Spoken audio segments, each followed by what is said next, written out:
Chapter 1. Hermione Granger.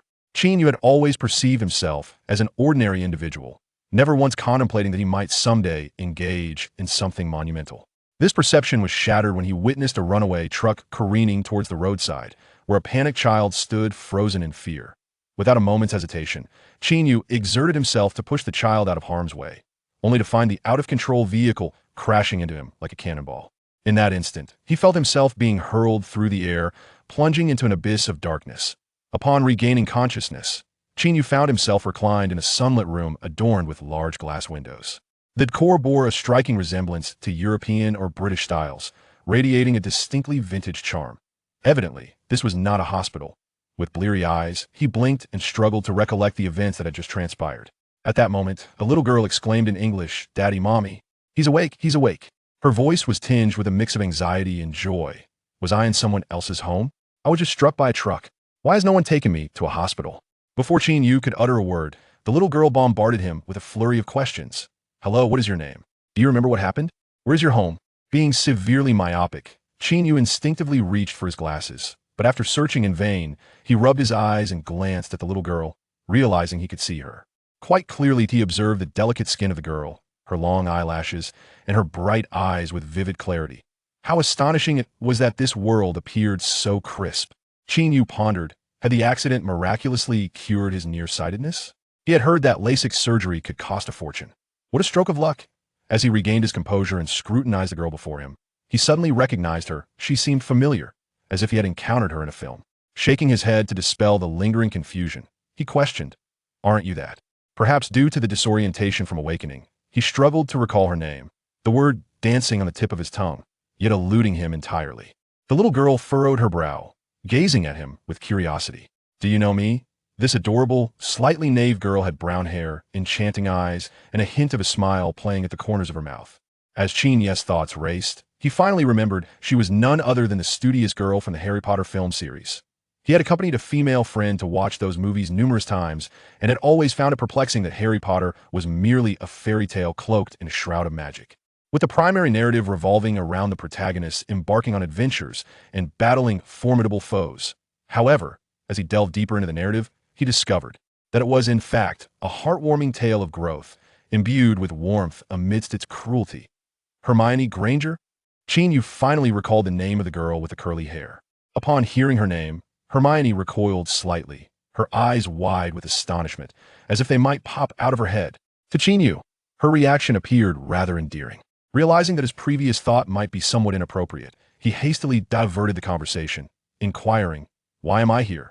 After uttering this question, Qin Yu paused, suddenly aware that he had been speaking in English all along, though he had been somewhat dazed and failed to register it earlier. Could it be that this accident brought with it such unexpected benefits? It seemed that his mouth had acquired a translation function. If that were the case, communication between the two should pose no language barrier. At that moment, Hermione appeared to be around 10 years old. Qin Yu was more familiar with her appearance as an adult, which was why he had not recognized her immediately. Upon hearing Qin Yu's question, Hermione blinked her large eyes, contemplated her response for a moment, and then earnestly replied, "Well, a few days ago, you suddenly appeared on the street ahead and were accidentally struck by my father's car." She emphasized the word accidentally for clarity. "My father has already taken you to the hospital for an examination. There were no issues with your head or body. However, you have been asleep and have not awakened. We have not been able to locate your family, and my father felt responsible, so he brought you home. Thankfully, you have finally woken up." After delivering her explanation, the young girl let out a sigh of relief. Listening to her words, Qin Yu furrowed his brow. The situation seemed to surpass his understanding, as he could not fathom how he could emerge unscathed for being struck by such a fast-moving truck. Yet, the reality was that he did not feel injured in any way. "What is wrong with you? Are you feeling unwell?" Hermione asked with concern, noticing his prolonged silence. As she spoke, she reached out to touch Qin Yu's forehead, checking for a fever. When she observed his lack of response, she waved her hands in front of his eyes. Qin Yu, feeling a sense of helplessness, gently brushed Hermione's small hands aside, wanting to assert that he was perfectly fine and not blind. However, upon extending his hand, he was taken aback. Why was his hand so small? "What has happened to my hand?" Qin Yu exclaimed in surprise. He quickly jumped out of bed and spotted a mirror on the table, hastily grabbing it to catch a glimpse of his reflection. Staring at the youthful face in the mirror, which bore a resemblance to his own from childhood, Qin Yu was left speechless with shock. He felt as though 1,000 wild beasts were racing through his mind.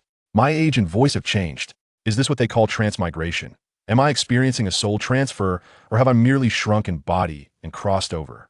Who can elucidate this peculiar situation for me? Qin Yu found himself at a loss, momentarily disoriented as he placed the mirror back on the table. Observing him as if he had suddenly become foolish, Hermione, standing nearby, was alarmed and felt a sense of helplessness. In a hurry, she dashed downstairs, calling out, "Mom, why haven't you come up yet?" Qin Yu paid no mind to the departing little Hermione and sat down on the bed, lost in thought. The presence of Hermione in this world, did that imply the existence of magic? Was this world akin to the one I once knew? At that moment, a melodious voice resonated in his mind. Ding. Detecting host's emotional stability, status goods system automatically activating. Stable? What nonsense. Qin Yu instinctively retorted. However, he soon paused, his heart racing. System?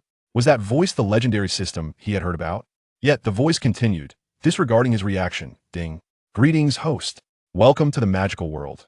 This is the divine choice system, and you have two initial options to select from. Please make your choice promptly to complete the formal binding with the system. 1. Become a Muggle ordinary person. Reward, 10 million pounds. 2. Acquire the power of the Obscurus and become a wizard. Note, selecting this option will lead the system to guide you in eliminating the negative effects of the Obscurus. Upon hearing the system's announcement, Qin Yu felt a surge of excitement. After all, fate had not abandoned him, gifting him a system to accompany him. What should he choose between these two options? He found himself in a quandary. Chapter 2. Settling in. Ding. Host, time is limited. Please make your choice swiftly. 1. Become a Muggle. 2. Acquire the power of the Obscurus. The system, noticing Qin Yu's prolonged silence, reiterated its previous statements. After a moment of contemplation, Qin Yu ultimately chose the second option. While money was indeed a valuable asset, the allure of magic was evidently beyond compare. Even surpassing 10 million pounds, in his recollection, the Obscurus was introduced in the derivative film Fantastic Beasts from the Harry Potter universe, yet had not been mentioned during the original Harry Potter era. The emergence of such a perilous force stemmed from the twisted psyche of young wizards oppressed by Muggles. Once the magical world and the Muggle world underwent a systematic separation, the environment for young wizards improved significantly, leading to the near extinction of the Obscurus by the time of Harry Potter, making its absence quite understandable. Due to the overwhelming and volatile nature of this power, few wielders of the Obscurus lived long lives. However, given that the system claimed it could guide him in mitigating the negative impacts of the Obscurus, he resolved to venture into this magical world. Otherwise, wouldn't living as an ordinary wealthy Muggle render his journey a complete waste? Ding. Host has completed the initial selection. The system is now binding. 3, 2, 1. Binding successful. As the system's sound resonated, Qin Yu suddenly felt an inexplicable force gradually blossoming within him. This newfound power imbued him with a sense of both strength and danger. From that moment on, Qin Yu transformed into a wizard endowed with a silent yet profound magic, a realization that filled him with delight and excitement. Meanwhile, the young Hermione, having witnessed Qin Yu's sudden lapse into what appeared to be a daze, hurried downstairs in search of her parents for assistance. Upon arriving, Mr. Granger promptly urged Qin Yu to lie down and proceeded to examine him. Although a dentist by profession, Mr. Granger possessed a reasonable understanding of common neurological responses. He shone a flashlight into Qin Yu's eyes to assess his pupil reaction, gently probed his forehead, and inquired about his sensations. Qin Yu remained cooperative throughout the examination, recognizing Mr. Granger as a kind-hearted individual, being Hermione's father. After concluding the assessment, Mr. Granger, in a relaxed tone, remarked, "Everything appears to be normal, except for a bit of hunger." This was punctuated by the audible rumbling of Qin Yu's stomach. This scene elicited a fit of giggles from little Hermione, who smiled at Qin Yu and exclaimed, "They'll fetch you my favorite cookies. I'm certain you will love their flavor." With that, she scampered downstairs to rummage through her cookie jar and soon returned with a box of treats. "Here you go, feel free to devour them all." Although reluctant, little Hermione generously offered. Indeed, Qin Yu was quite hungry, and after thanking her, he began munching on the cookies with gusto. Meanwhile, Mrs. Granger, having descended at some point, presented him with a glass of milk, ensuring that he would not choke while indulging. As Qin Yu savored several cookies, his pace finally slowed, prompting Mr. Granger to gently inquire, "Young lad, what is your name? Where do you reside?" Reflecting for a moment, Qin Yu replied, "I only remember that my name is Qin Yu. As for my home, I seem to have trouble recalling." He wore a pitiful expression, for in this world, he was essentially a ghost, unable to divulge his place of residence. Observing Qin Yu's downcast demeanor, Mrs. Granger immediately felt a surge of compassion. She turned to her husband with concern, suggesting, "Do you think little Qin Yu might be suffering from amnesia? Should we take him to the hospital to see Dr. Allen for a thorough examination to rule out any hidden brain injuries?" "Well, even if you hadn't mentioned it, I would have suggested the same." Mr. Granger paused briefly, then turned to Qin Yu and continued, "I almost forgot to introduce myself. My name is David Granger, and this is my wife, Jenny Granger. Standing beside us is our daughter, Hermione. I must sincerely apologize for the incident on the road when I accidentally bumped into you that I will arrange for a professional neurologist to conduct a thorough examination. If there are any issues, I assure you that I will take full responsibility." Qin Yu quickly waved his hand dismissively, saying, "It's quite all right. I must have dashed onto the road unexpectedly, which is why I got hit. I feel fine now and believe that with a few days of rest, I will likely recall my previous memories." Qin Yu couldn't help but reflect on his misfortunes, having been struck not once but twice. Life seemed rather unfortunate, yet he quickly reassured himself that now possessing magic, no one would dare to collide with him again. "Since you are currently unable to remember where your home is, you are welcome to stay with us. We will assist you in gradually locating your family." Mrs. Granger spoke gently. She held a fondness for this young boy with an Eastern visage, having longed for another son. The arrival of Qin Yu felt to Mrs. Granger as if it were divine providence, or as one might say in Eastern culture, fate. After conversing with Qin Yu and seeing that he was in good spirits, the Grangers felt a sense of relief and proceeded downstairs together. Hermione, however, remained behind, filled with a multitude of questions about this boy. Once her parents had departed, young Hermione fixed her gaze on Qin Yu and inquired, "How old are you? You seem to be around my age. How did you know my name so swiftly? Are you also a student at our school? I don't recall ever seeing you. There are only a few schools nearby, and I don't think I've encountered you before. Regardless, I usually don't have time to engage with others." Having rambled so much, her voice gradually faded, and her expression turned somewhat melancholic, indicating that her school life was not particularly fulfilling. "Age is merely a number. As for school, I've forgotten where I attended. However, despite losing some memories, the knowledge I acquired remains intact. I would dare to wager that my knowledge is certainly on par with yours." Qin Yu replied, blinking at the adorable girl. He chose to sidestep Hermione's earlier questions, reasoning that further explanations would only complicate matters. Hermione looked into Qin Yu's eyes and, with an air of pride, declared, "Is that so? Perhaps we can have a competition in the future." Qin Yu thought to himself, "This little girl certainly possesses a strong competitive spirit from a young age." Nevertheless, he successfully shifted the topic away. Thus, Qin Yu began residing with the Granger family. The following day, Mr. Granger took Qin Yu to see Dr. Allen for an examination, which yielded splendid results. As for the restoration of his memory, he could only leave that to fate. During his stay over the next few days, the Granger couple showed no inclination for Qin Yu to leave, nor did they press him for details about his past. They felt that with Qin Yu. Around, Hermione's words and smiles had increased significantly compared to before, which brought them joy and comfort. In truth, during the initial days, Hermione remained somewhat wary of Qin Yu, as she perceived this young boy to be quite extraordinary. He was not only knowledgeable, but also had the remarkable ability to bring joy to his parents. However, an incident that transpired today led her to reassess her opinion of Qin Yu. As she exited the school, she was once again met with classmates who had affixed notes to her back, reading Chatterbox and Shut Up. Meanwhile, Qin Yu, having nothing to do at home, decided to take a stroll and happened to pass by Hermione's school. It was then that he witnessed Hermione leaving in tears and noticed the notes stuck to her back. "Who did this?" Qin Yu ripped off the note and frowned as he asked. Hermione looked at a few female classmates at the school gate, crying, while those classmates were still sticking out their tongues and making faces at Hermione. Qin Yu felt that although he was currently in a child's body, his mindset was still that of an adult. A grown man shouldn't stoop to the level of a little kid.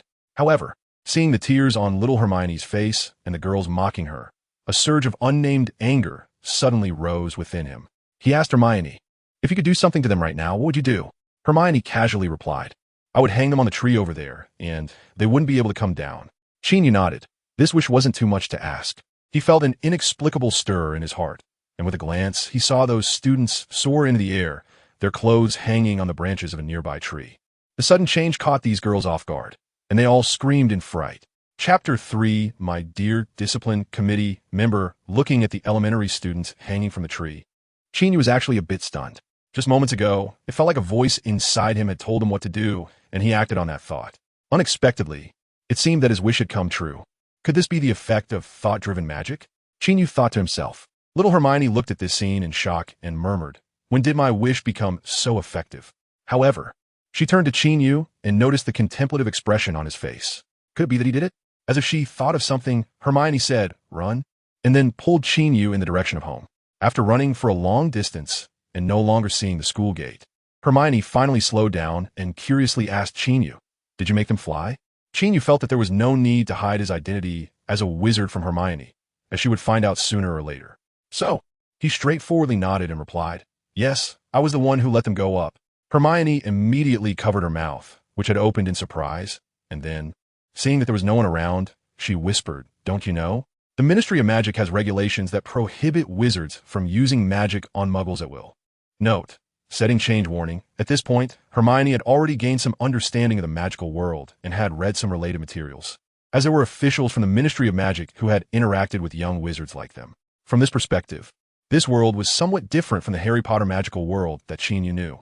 Of course, Qin Yu had long noticed that Hermione was secretly reading books about magic.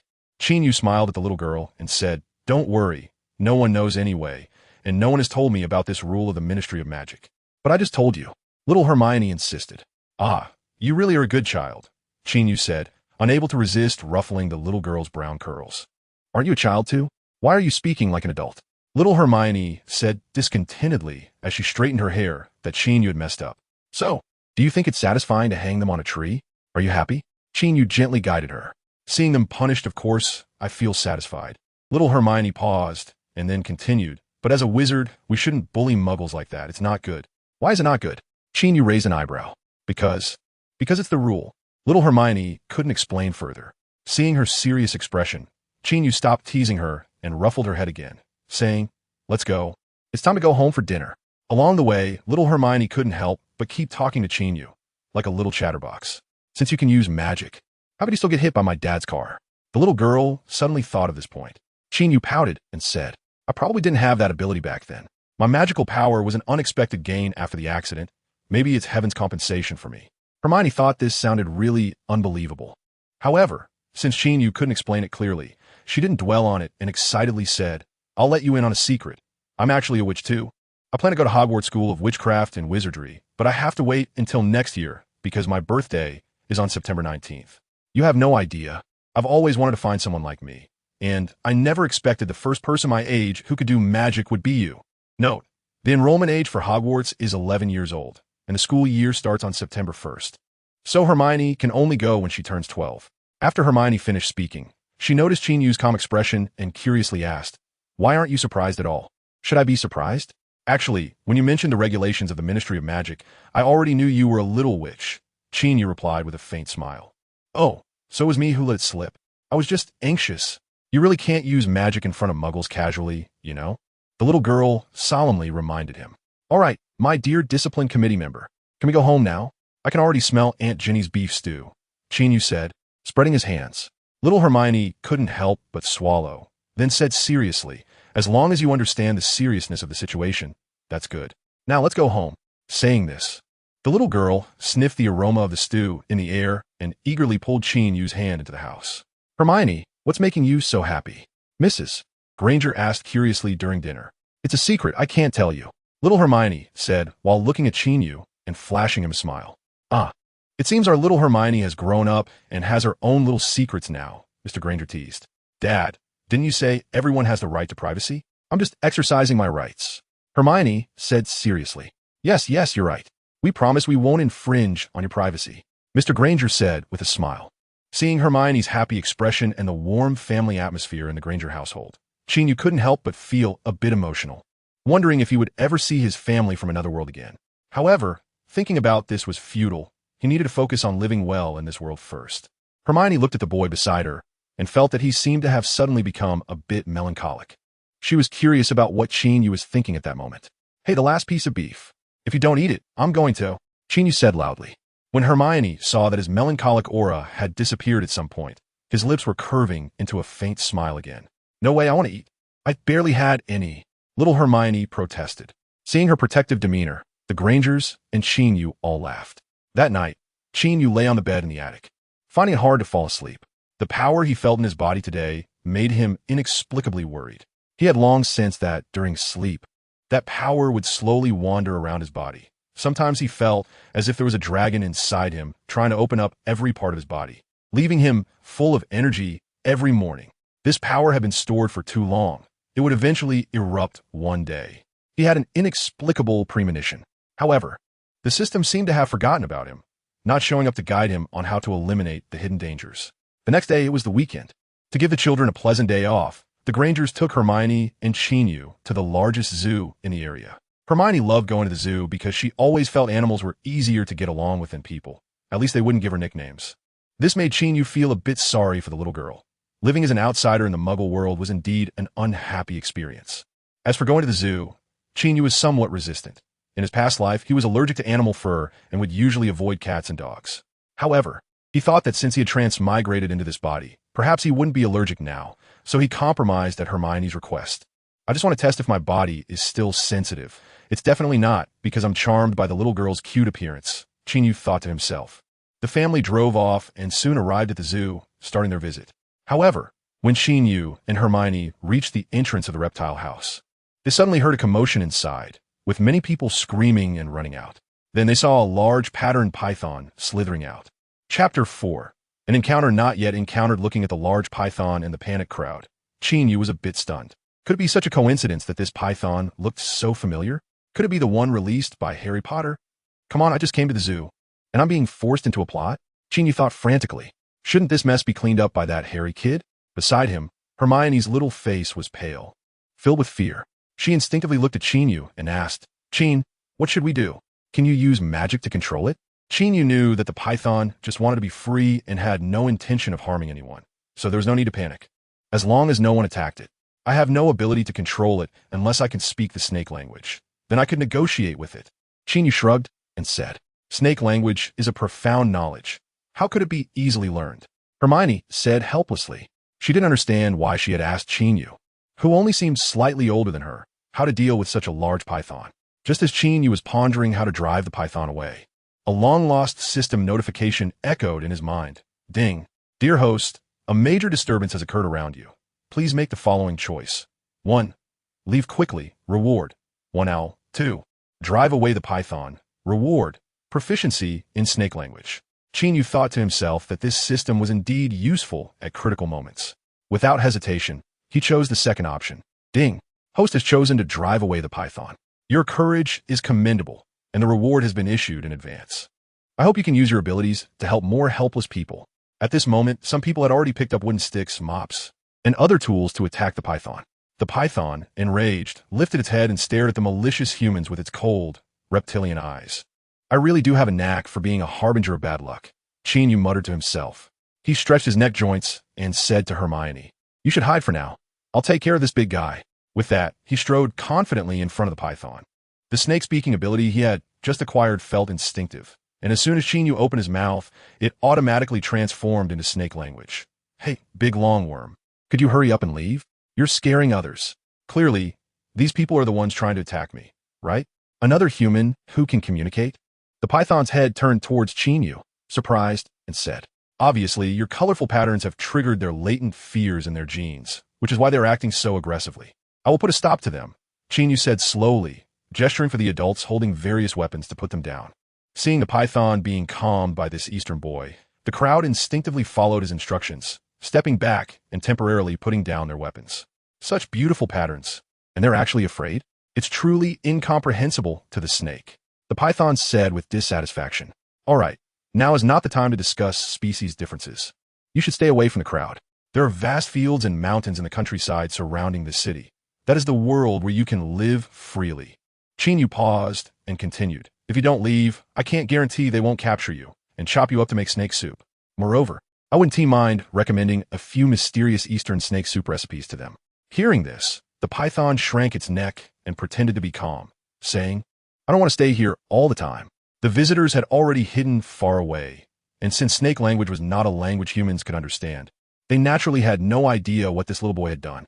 All they knew was that after this daring little boy confronted the python fled in a panic and quickly disappeared somewhere behind the zoo's mountain. Clap, clap, clap. Kid, you're amazing. Can you tame snakes? Are you a tamer invited by the zoo? Wow, your performance was fantastic. After the python left, Everyone applauded Qin Yu and began to discuss excitedly. Feeling a bit overwhelmed by the crowd's attention, Qin Yu quickly took Hermione's little hand and left, searching for the Granger couple, who had just gotten separated from them. After walking for a while, Hermione, filled with curiosity, asked Qin, "What did you just say to it? Aren't you supposed to not know snake language?" Qin Yu smiled and said, "I just learned it. It's not that easy." Little Hermione didn't believe him. "Well, perhaps it's a kind of bloodline talent. You know, some wizards have bloodlines that can inherit certain special abilities." Qin Yu casually made up a reason. "Oh, that's possible. I've read about the influence of bloodlines in a book called An Introduction to the Origins of Wizards. But the theory of bloodlines isn't a very popular one," Hermione said seriously. "Yeah, I don't like the theory of bloodlines either. I believe more in the importance of hard work." Qin Yu replied. "Hee, I also think hard work is very important," little Hermione said happily. She came from a Muggle family and naturally rejected notions like the theory of bloodlines. Now that Qin Yu also said he didn't like the theory of bloodlines, it made her very happy. The scene of Qin Yu driving away the python was just witnessed by a little boy who had come out of the reptile house. The boy appeared to be around 10 years old, wearing black-framed glasses, and beneath the strands of hair on his forehead, a lightning-shaped scar was faintly visible. He was none other than Harry Potter, who was visiting the zoo with his aunt's family. Harry instinctively sensed that Qin Yu was special, and he really wanted to walk over and greet them, then share some of the secrets in his heart. However, just as he took a step forward, he was picked up by his uncle and dragged outside, followed by his expressionless aunt and his plump cousin Dudley, who now looked terrified, his clothes soaked and appearing quite disheveled. Qin Yu actually caught a glimpse of Harry. He also wanted to go over and help this child who had been bullied by his uncle's family. However, there were too many onlookers, and with Hermione and the Granger couple who had found the two of them nearby, he couldn't make his way over. Qin Yu thought to himself that there would be more opportunities in the future and decided to wait until the next time they met to talk about it. Besides gaining the ability to speak to snakes during the trip to the zoo, Qin Yu also made a significant discovery. He found that he was no longer allergic to animal fur at all. This gave him the impulse to adopt a dog or a cat. However, considering that he was currently living at someone else's home, it wouldn't be reasonable to get a pet. On the way home, Hermione happily talked to Qin Yu about their experiences at the zoo. In her words, lions, bears, and tigers were all so adorable. At that moment, Qin Yu felt a rising concern in his heart. He realized that his energy was growing stronger, and there were several instances where he almost harmed the animals at the zoo. Whenever those fierce beasts made him feel slightly scared or tense, malicious thoughts would pop into his mind, leading to some supernatural occurrences. For example, a tiger was injured by a rock that rolled off a fake mountain. A bear suddenly went mad and crashed into a tree, and a lion's tail inexplicably caught fire.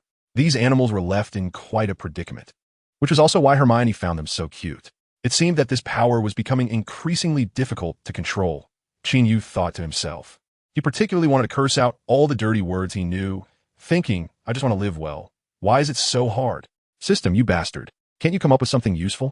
The fluctuations in his emotions were conveyed through his eyes, which were fixed on a large tree not far ahead. Suddenly, it was as if an invisible giant hand grasped the tree fiercely, and then the tree was uprooted and fell with a loud bang onto the road. Screech!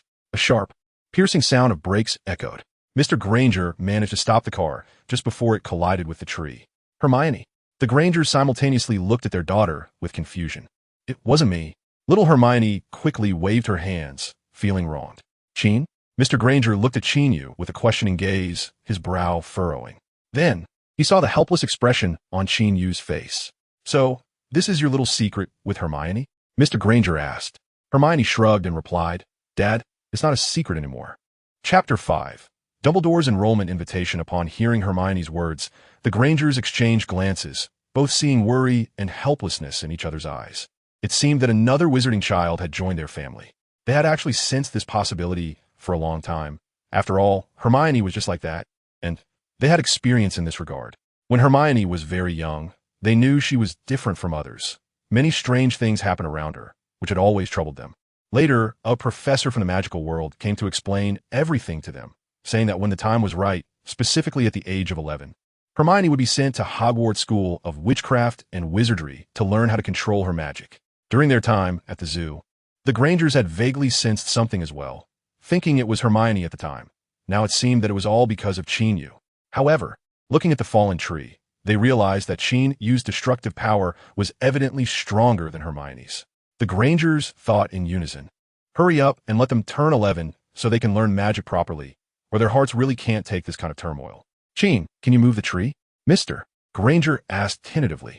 Qin Yu shook his head and said embarrassedly, sorry, I still can't use my abilities at will. Well, I should have expected this answer, Mr.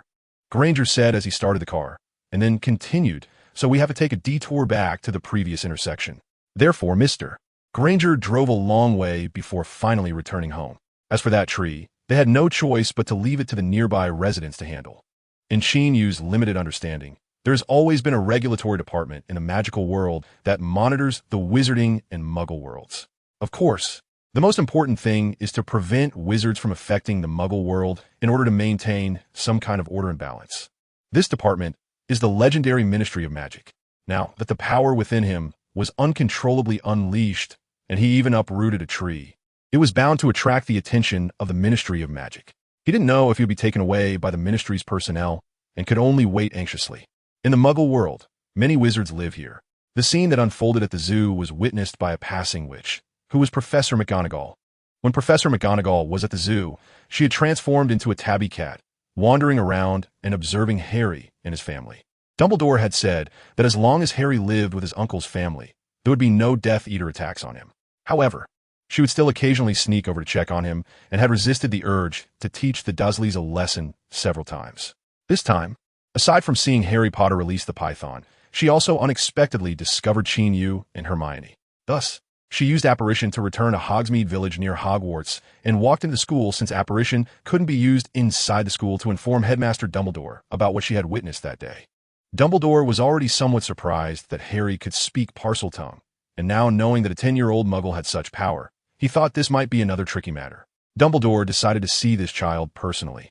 Qin, I solved this problem before you did, Hermione said proudly.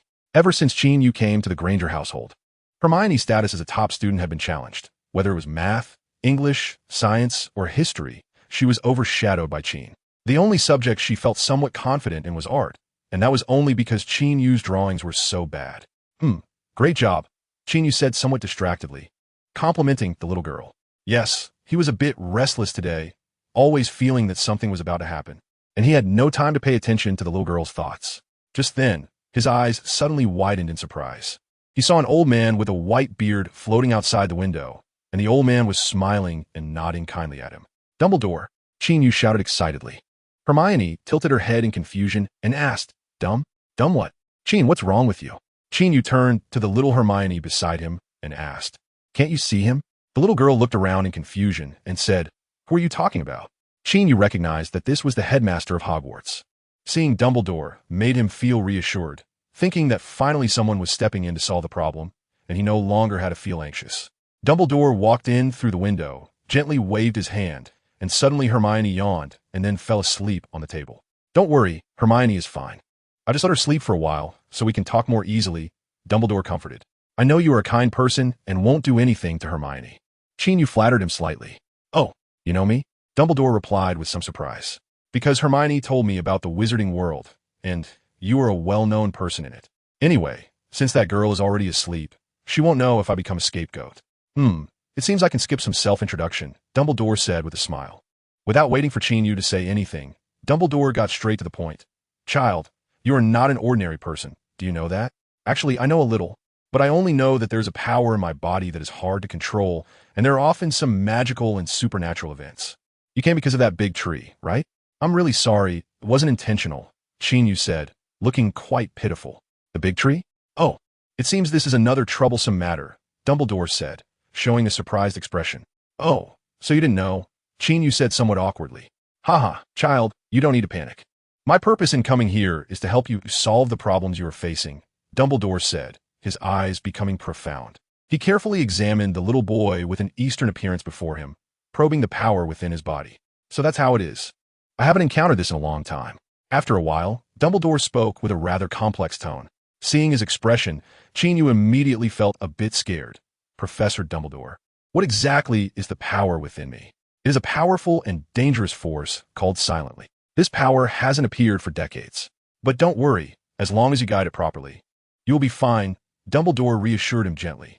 Qin Yu had been contemplating whether to directly tell him his story. Dumbledore seemed to perceive everything as he slowly walked over to Qin Yu and said, "Child, what happened in the past is already behind us. We should focus on handling the present and the future. Since you have chosen this power, you must face it with authenticity and courage." Of course, Dumbledore only had a vague premonition, and this premonition told him that the little boy before him would be a key, a light, bringing infinite possibilities and hope to the future. Qin Yu looked into Dumbledore's eyes. Although the old man was wrinkled, he appeared full of spirit, and his words provided a great sense of security, even more persuasive than in the movies. Dumbledore felt that he needed to take some practical action to reassure the boy in front of him. So he said, "In a few days, someone will come to take you to Hogwarts, where professors will teach you how to unleash your magical powers. Are you willing to go?" Unsurprisingly, the system popped up a choice, ding. "Dear host, you are at a crossroads in life. Will you choose to be a lonely adventurer or rely on friends and companions? This is a question that requires careful consideration. Please make your choice. 1. Refuse Dumbledore's invitation to enroll, reward 100,000 galleons, and the complete guide to mastering magic. 2. Accept Dumbledore's invitation to enroll, reward 1,000 galleons. Looking at the reward of 100,000 galleons, Qin Yu was somewhat tempted. After all, with that amount of money and the so-called complete guide to mastering magic, he might not fare too badly. At least with the system's help, he could gradually level up and conquer challenges, reaching the peak of his life. However, Qin Yu felt that one of his purposes for coming to this world was to experience the magical world's life, especially school life, which was an experience not to be missed. Thus, after considering for a moment, Qin Yu smiled and slightly bowed to Dumbledore, saying, "Thank you, Professor Dumbledore. I am honored to attend Hogwarts." Ding. The host has chosen to accept Dumbledore's invitation to enroll. Reward 1,000 galleons. Your new adventure story is about to begin. I hope this reward will allow you to purchase enough school supplies. Finally, I wish you a pleasant learning experience and academic success. The system sure knows how to say some formal words, Qin Yu thought to himself. "Welcome to Hogwarts," Dumbledore said as he pulled out an envelope from his wizard robe. He handed the letter to Qin Yu and smiled. "I had a premonition that there might be an additional new student, so I brought the enrollment notice with me. This way, we can save the owl from having to deliver it again. After all, every year there are lost owls delivering letters to the wrong places." Qin Yu took the letter, opened it, and saw the admission notice with his name on it. This made him uncontrollably excited. This thing was something that many Harry Potter fans in his previous life dreamed of. He never expected that a casual fan like him would actually have a day to fulfill their wishes. Qin Yu looked at the kind and approachable Dumbledore, sniffed, stretched out his arms, and hugged him. "Thank you, Professor Dumbledore. Your arrival has made me feel incredibly at ease." Dumbledore responded by patting his head, saying, "Child, the future is worth looking forward to." After saying this, a flicker of apparition occurred, and Dumbledore disappeared without a trace. It was as if no one had been there. The room was very quiet. Meanwhile, little Hermione wore a sweet smile on her face, as if she were having a delightful dream. Chapter 6. Hagrid's arrival. When Hermione learned that Qin Yu was going to Hogwarts early, she couldn't help but feel envious.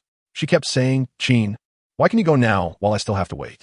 Qin Yu shrugged and said, "You see, if I don't release my magic soon, I'm afraid I might cause a big disaster, and then I could end up in Azkaban." Hearing this, Hermione became scared. She had read many books about the magical world and had heard of Azkaban.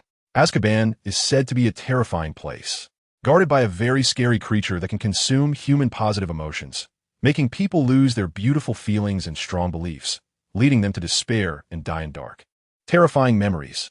Although Hermione wanted to go to Hogwarts early, she now hoped Qin Yu would hurry there instead. She didn't want to lose her best friend so far. Moreover, the most important thing is that I'm already 11 years old this year, Qin Yu said with a shrug. According to the results of Dumbledore's age detection spell, Qin Yu's body had indeed reached the age of 11, fully meeting Hogwarts admission requirements. Well, who told my birthday couldn't be 18 days earlier? Otherwise, I wouldn't have to wait another year, little Hermione pouted. Qin Yu looked at Hermione's disappointed eyes and comforted her. The magical world is not as wonderful as you imagine. There will be many dangers. I'll scout the way for you in advance, and when you come, I hope you can just focus on learning magic. Qin Yu knew that ideals are often beautiful, but reality can be quite different. Harry and the others had gone through so much over the 7 years, and there were some things he could do nothing about. After all, he was just an 11-year-old child, and even now, he couldn't cast a proper spell. He could only use the magic rampage technique. Of course, he couldn't remain completely inept forever. He just hoped that in Hogwarts, where he was present, fewer people would die, at least to avoid tragedies like forgetting to bring a wand when opening the door for strangers or any other sacrifices that could be prevented. At this point, Hermione was full of fantasies about the magical school.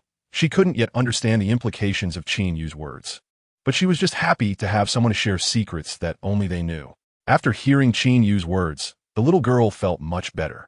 She held Qin Yu's hand reluctantly and said, "You go ahead first. I'll wait for you here. You have to write to me often and tell me about what happens at Hogwarts. Write letters? Okay. I'll write to you often." For someone like Qin Yu, who lived in an era of developed internet, writing letters felt really outdated. However, it seemed that there was no other choice for now, as Muggle technology was still developing, and it would be nearly 20 years before he would reach the era of smartphones he was familiar with. Then let me tell you about what I know about the magical world, so you have a general understanding before you go there. So, little Hermione transformed into a class representative and began to introduce to Qin Yu the things she knew about the magical world, which were mostly common knowledge. In his past life, Qin Yu had only watched a few movies with friends and didn't know much about the details of the novels or the background of the magical school. What Hermione was telling him today was a sort of popular science lesson on some details, giving him more understanding. In the following days, Qin Yu often stood by the window on the second floor, guessing who would take him to Hogwarts. He felt both excited and nervous. It was a school that many Harry Potter fans dreamed of, a life he had never experienced before, and he didn't know what kind of adventures awaited him. A month passed like this.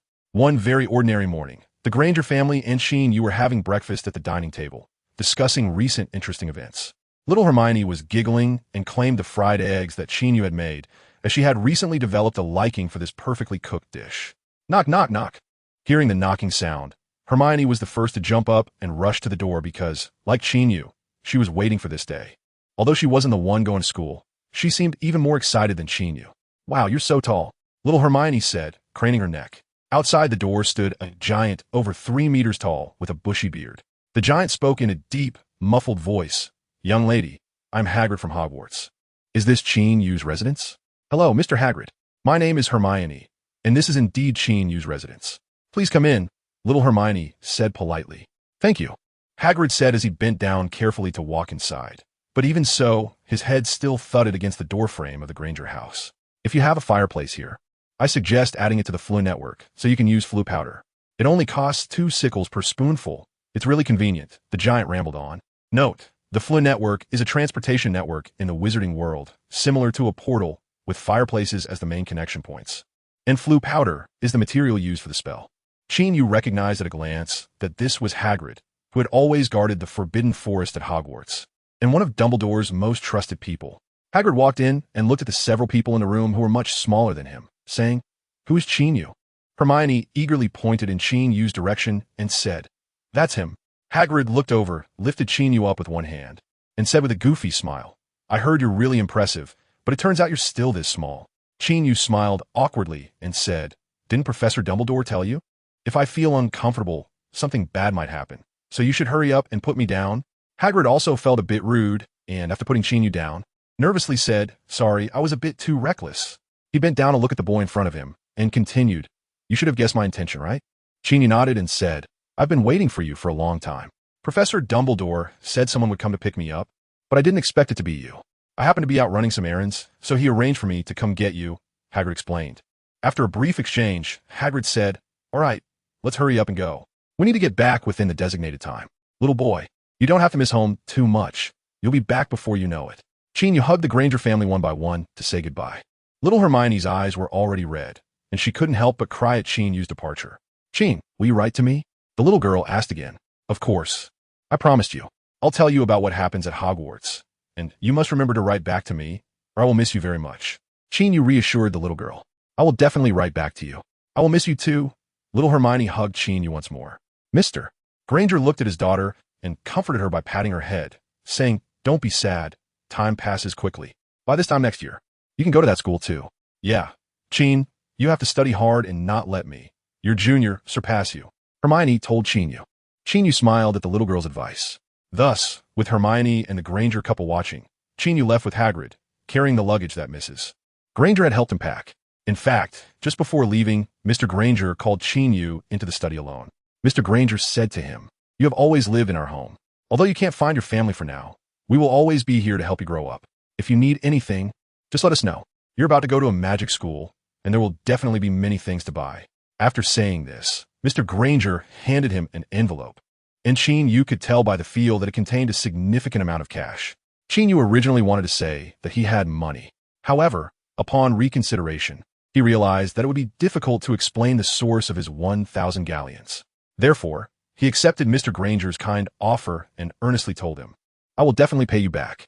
Chapter 7. A trip to Gringotts. Currently, Qin Yu has two sources of money. One is the 1,000 galleon scholarship awarded by the system, and the other is the 500 pounds sponsored by Mr. Granger. It must be said that Mr. Granger is quite generous. 500 pounds is a considerable sum at present and is already quite substantial for an ordinary middle school student. However, it remains to be seen how convenient it is to exchange Muggle currency for galleons. The money awarded by the system is kept in the Wizard Bank, and Qin Yu only has a vault key in hand, with the vault number being 712. After leaving the Granger family, Hagrid took Qin Yu onto the tram. On the tram, Qin Yu asked, "Are we going to buy things soon? I might need to stop by the Wizard Bank first. I have some pounds." Hagrid was quite surprised and said, "You seem to know a lot. We are indeed going to Diagon Alley to buy some necessary items. I will first take you to Gringotts, which is a bank managed by goblins. Muggle money can be exchanged there for galleons at a certain rate, but there are many restrictions on the exchange. Fortunately, since you're a first-year student, they will give you a certain exchange limit with your enrollment notice." Qin Yu nodded and then curiously asked, "I heard that goblins can cast magic. Who is stronger compared to wizards?" "Yes, goblins' magic is an ancient form of magic, and they have a certain talent for it. However, in front of some powerful wizards, goblins are still quite weak," Hagrid said, a hint of dissatisfaction in his tone. "Oh, I see. Of course, the Gringotts guarded by goblins is quite safe, and you don't have to worry about your money and valuables being stolen when you keep them there," Hagrid added. Little did he know, he had unknowingly set a flag for Gringotts that could topple at any moment. The two chatted in the car, and Qin Yu gained a better understanding of the wizarding world and learned what kind of school supplies he needed to purchase. After the tram stopped at a certain station, Hagrid led Qin Yu off the car, winding through a messy-looking area. Hagrid pointed ahead and said, "This is the Leaky Cauldron. In a moment, we'll head from here to Diagon Alley, where you can buy everything you need." Qin Yu looked at this unremarkable place and thought to himself, "Isn't this too narrow? How can it be like a bar, and can Hagrid's big body even fit in?" It seemed that only wizards could see this place, as the muggles passing by appeared completely unaware of it.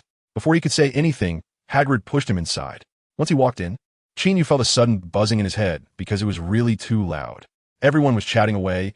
A group was discussing passionately, saying that there were hardly any wizards left in the wizarding world, and even Cornelius Fudge could become the Minister of Magic.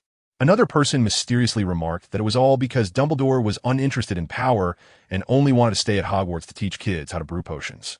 Qin Yu wanted to hear what they would say next, but Hagrid had no intention of stopping and strode forward. The bar owner looked at them and warmly greeted Hagrid, preparing to offer him a drink. Hagrid waved his hand and said, "I have something to do. Let's drink another day." Hagrid felt a sense of mission in taking the little wizard shopping, especially with the task assigned by Dumbledore. He actually wanted to have a couple of drinks nearby, but business was more important. After nodding, Hagrid led Qin Yu towards the bar, and after going around, they arrived at a place that resembled a dead end. Qin Yu certainly recognized this famous scene. Sure enough, Hagrid took out his umbrella and tapped the wall's bricks with the tip of the umbrella, mumbling some incantations. Suddenly, the bricks in the wall rearranged themselves, revealing an arched doorway, and on the other side of the doorway appeared a road lined with various small shops with hanging signs. "Hurry up, little guy. We don't have much time," Hagrid urged. Then, Qin Yu excitedly followed Hagrid through the doorway and entered the legendary Diagon Alley. Once they entered, the doorway closed automatically. Aside from the magic school, Qin Yu wanted to visit Diagon Alley the most. There were plenty of novel things here that were far more interesting than Muggle shops. As they walked down the street, Qin Yu wished he had 8 more eyes. He looked around, and all the shops, the items in front of the shops, and the shopping people looked very much like what he had seen in movies. Yet there were significant differences. The unique atmosphere of the magical world left Qin Yu momentarily dazzled. "This is Gringotts Bank." Hagrid's voice brought Qin Yu back to his senses. Qin Yu looked up and saw that they had arrived in front of a white building. This house was much taller than the surrounding shops, standing out like a crane among chickens. At the entrance stood a welcoming fairy, who was even shorter than Qin Yu, with pointed whiskers and long fingers and toes. When Qin Yu and Hagrid walked in, the fairy bowed to them. Hi. Qin Yu instinctively waved in greeting. When they reached the second door, Qin Yu couldn't help but marvel that, indeed, banks were the most impressive places no matter where you were. The door here was silver, but there were some interesting words engraved on it that read, "Welcome, stranger, but beware of the consequences of greed." The latter part of the phrase was probably similar to "Don't mess with me. I'm really fierce."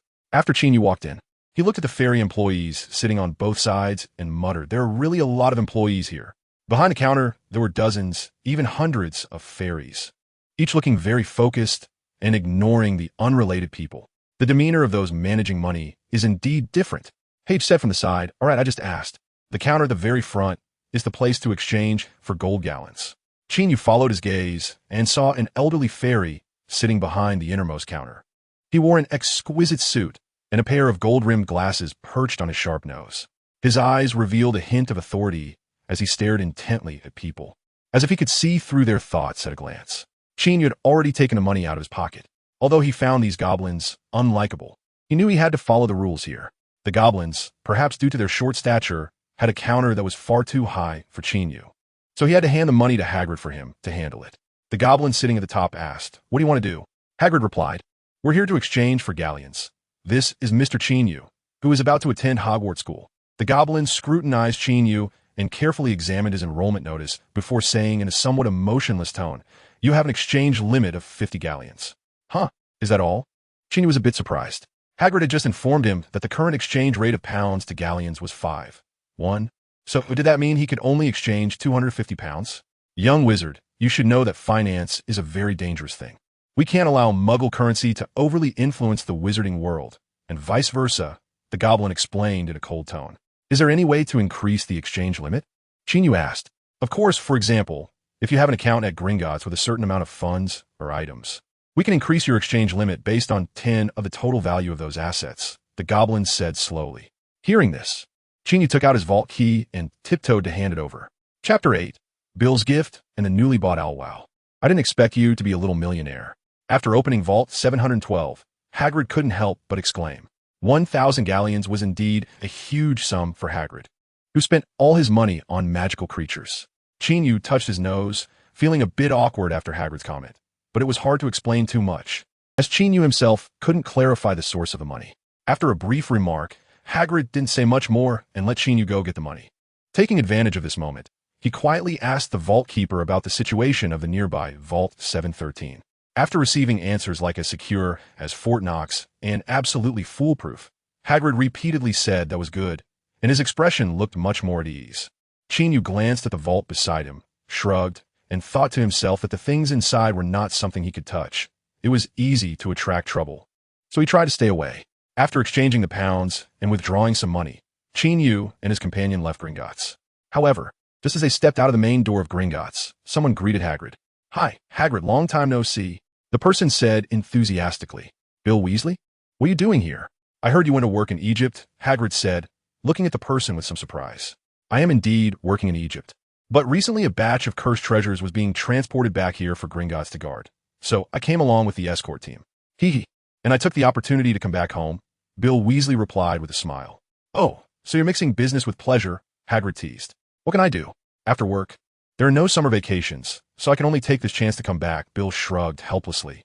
"By the way, let me introduce you. This is Qin Yu, a first-year student who just enrolled this year." Hagrid made sure to introduce the little guy beside him to Bill. "Nice to meet you, Qin Yu. I'm Bill Weasley, also a Hogwarts student, but I've been graduated for a year now," Bill greeted Qin Yu.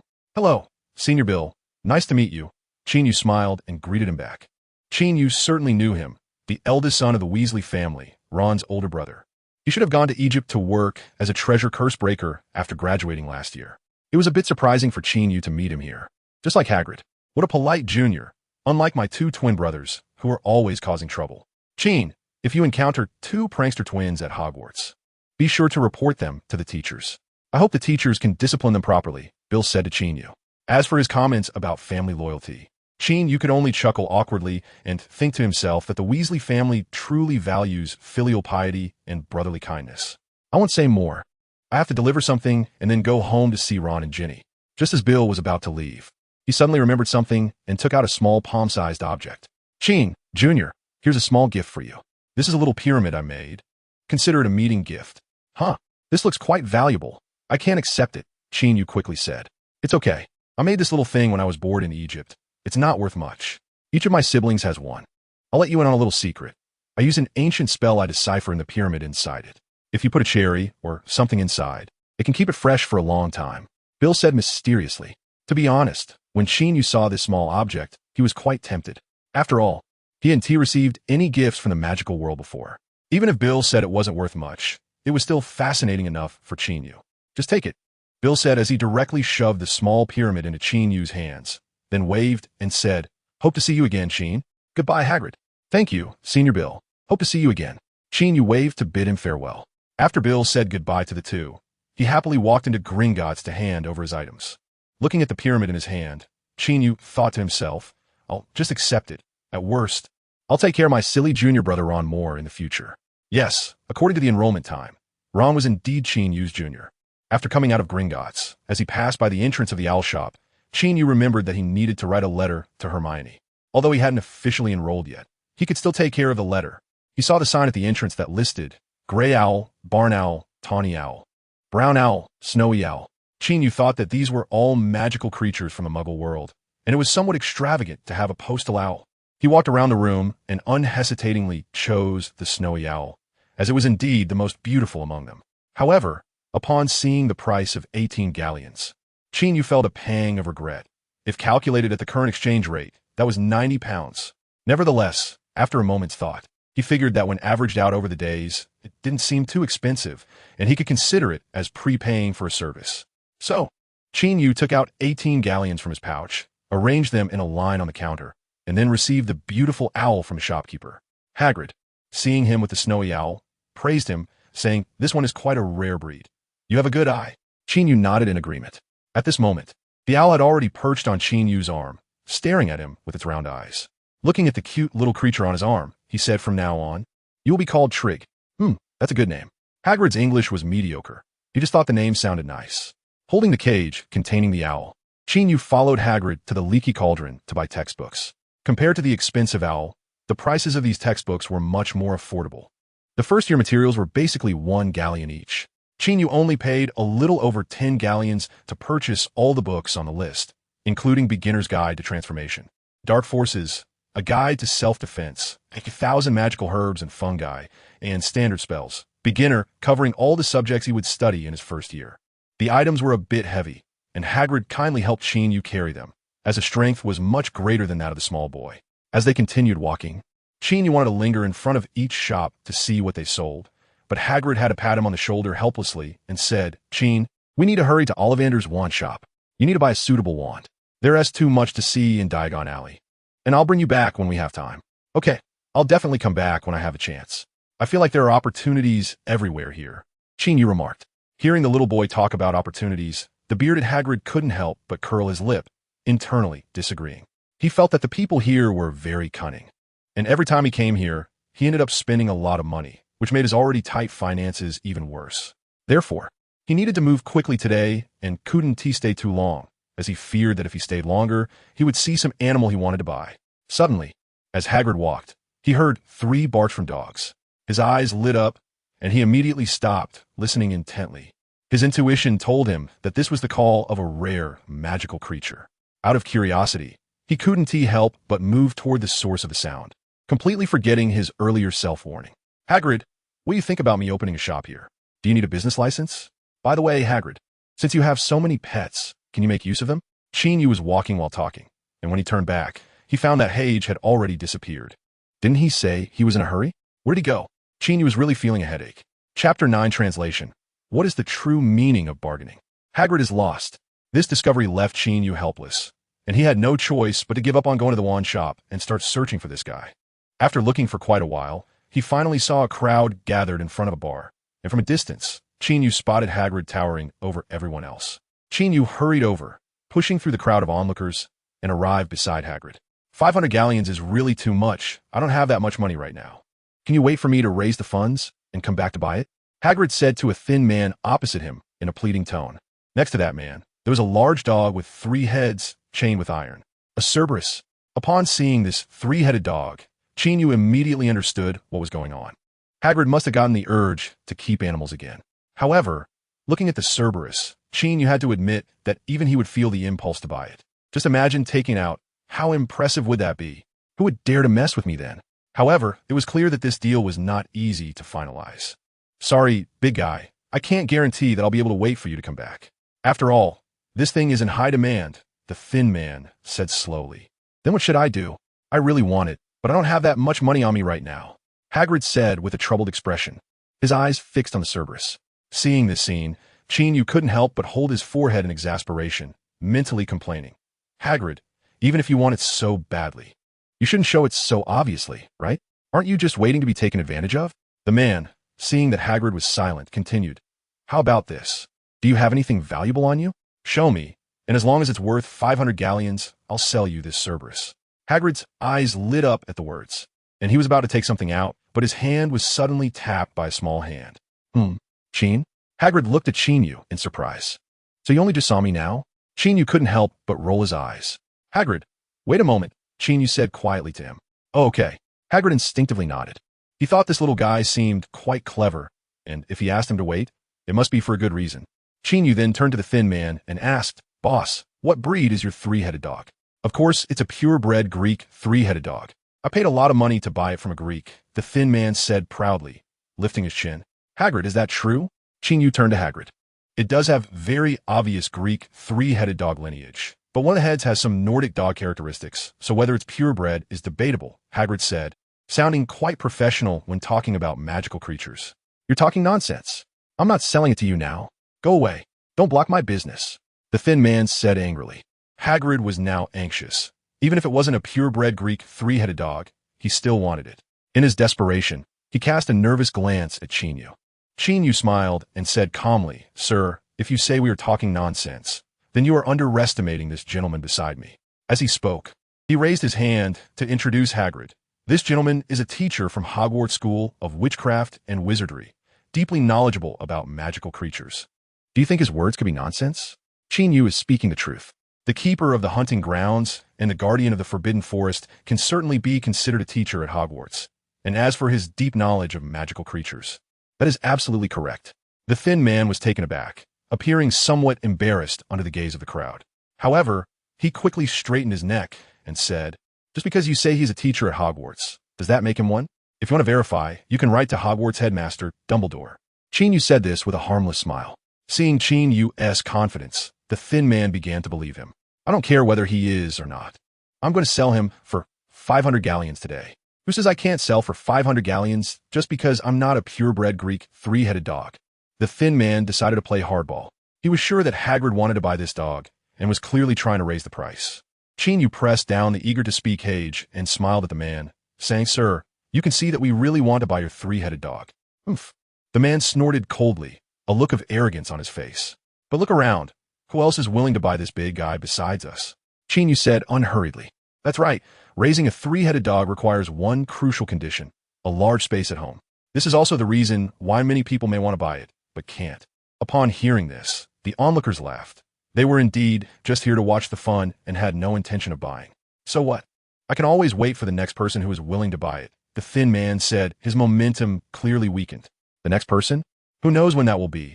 I don't know if the money you can last until then, Qin Yu said, putting away his smile and speaking slowly. Oomph. I have plenty of money, the thin man forced himself to say calmly. Oh, really? If you have money, why are you feeding this three-headed dog only potatoes? Look at how thin they are. Qin Yu pointed at the three-headed dog and said, 3 heads, 3 mouths. The consumption of food is quite astonishing. This man can't even afford to feed them meat, and if he continues to raise them, he will only end up impoverished. Qin Yu actually wanted to say that even you have become so thin, looking like someone who hasn't bathed in half a year. You don't look like a person with a full wallet at all. However, at this moment, there was no need to expose someone's shortcomings too much. The man clearly sensed the underlying meaning in Qin Yu's words and immediately flushed with anger. I don't need you to manage me. I'm selling for 500 galleons. The thin man reiterated his price. However, this time, it was obvious to everyone that he had lost a lot of confidence, except for Hagrid, who was now only focused on the three-headed dog. All right, there's no room for negotiation then. Hagrid, let's go. If we delay any longer, Professor Dumbledore will get angry. Qin Yu signaled Hagrid to leave. Hagrid opened his mouth, wanting to say something, but when he saw the sharp look Qin Yu gave him, he immediately swallowed his words and walked towards the outskirts of the crowd with his head down. However, after taking just 2 steps, he heard the anxious voice of the thin man behind them. "Don't go." Qin Yu stopped, turned around and said, "Sir, is there anything else you need? Go ahead. How much are you planning to offer?" The thin man said dejectedly, 50 galleons. Qin Yu extended a hand to gesture. "Why don't you go rob someone? Is this how you bargain?" The thin man immediately widened his eyes. "You asked me to make an offer. Besides, my owl only costs 18 galleons. Offering 50 galleons for your dog seems pretty reasonable," Qin Yu said seriously. 400 galleons. Take it or leave it," the thin man said with resentment. 150? That's 3 times the amount. I'm already being very sincere," Qin Yu said earnestly. 380. I'm just making a profit on the shipping," the thin man said with a pained expression. 180. I believe the profit is definitely more than that," Qin Yu said. 350. If you bargain any further, I really won't sell. 200. If you keep this up, we won't buy it. The two of them went back and forth, with the thin man growing more and more distressed, while Qin Yu remained calm and collected. In the end, the thin man conceded and agreed to sell the 3-headed dog for 245 galleons, and the reason it wasn't a round number like 250 is that, according to the boy, 250 is not considered a lucky number in their East. This price made Hagrid extremely happy, with a grin wide enough to fit Qin Yu's head in. "Pay up, Hagrid," Qin Yu said to the big man. "Huh?" Hagrid's expression immediately turned troubled. Qin Yu was taken aback. "You don't mean to say you don't even have 245 galleons, do you? After all that haggling with me?" The thin man was on the verge of tears. I really don't have that much money," Hagrid said awkwardly. "Forget it. I'll be a good person to the end," Qin Yu said helplessly, reaching into his own pouch. Chapter 10, The First One. "Qin, you're amazing. You cut the price in half." Hagrid was very pleased to have bought the 3-headed dog and was quite impressed with Qin Yu's abilities. "Actually, if you hadn't seemed so eager, you could have negotiated a lower price too," Qin Yu said. "It definitely wouldn't be as low as what you got. Didn't you see that owner's expression? He looked like he was in pain. Do you think he lost a lot of money on this deal?" Hagrid felt a bit guilty by the end. "You actually sympathize with that swindler?" Qin Yu was speechless at Hagrid's naivety. He sighed and continued, "I can responsibly tell you that this person definitely still has a profit of at least 100 galleons. Huh? Hagrid was somewhat incredulous. "Assess it yourself. What's your mental price range for this 3-headed dog?" Qin Yu said impatiently. "Between 150 and 200 galleons. But this kind of creature is not easy to come across, and I haven't seen one in a long time," Hagrid replied. "So, giving him 245. He's already made a lot." There's a saying in the East. From the southern capital to the northern capital, buyers are never as shrewd as sellers. This saying is for you. Take your time to understand it. Qin Yu was freely teaching the big man the ways of business. "Oh, got it." Hagrid nodded, showing a look of realization. Qin Yu secretly thought that this child could be taught, but little did he know that Hagrid's next words almost choked him.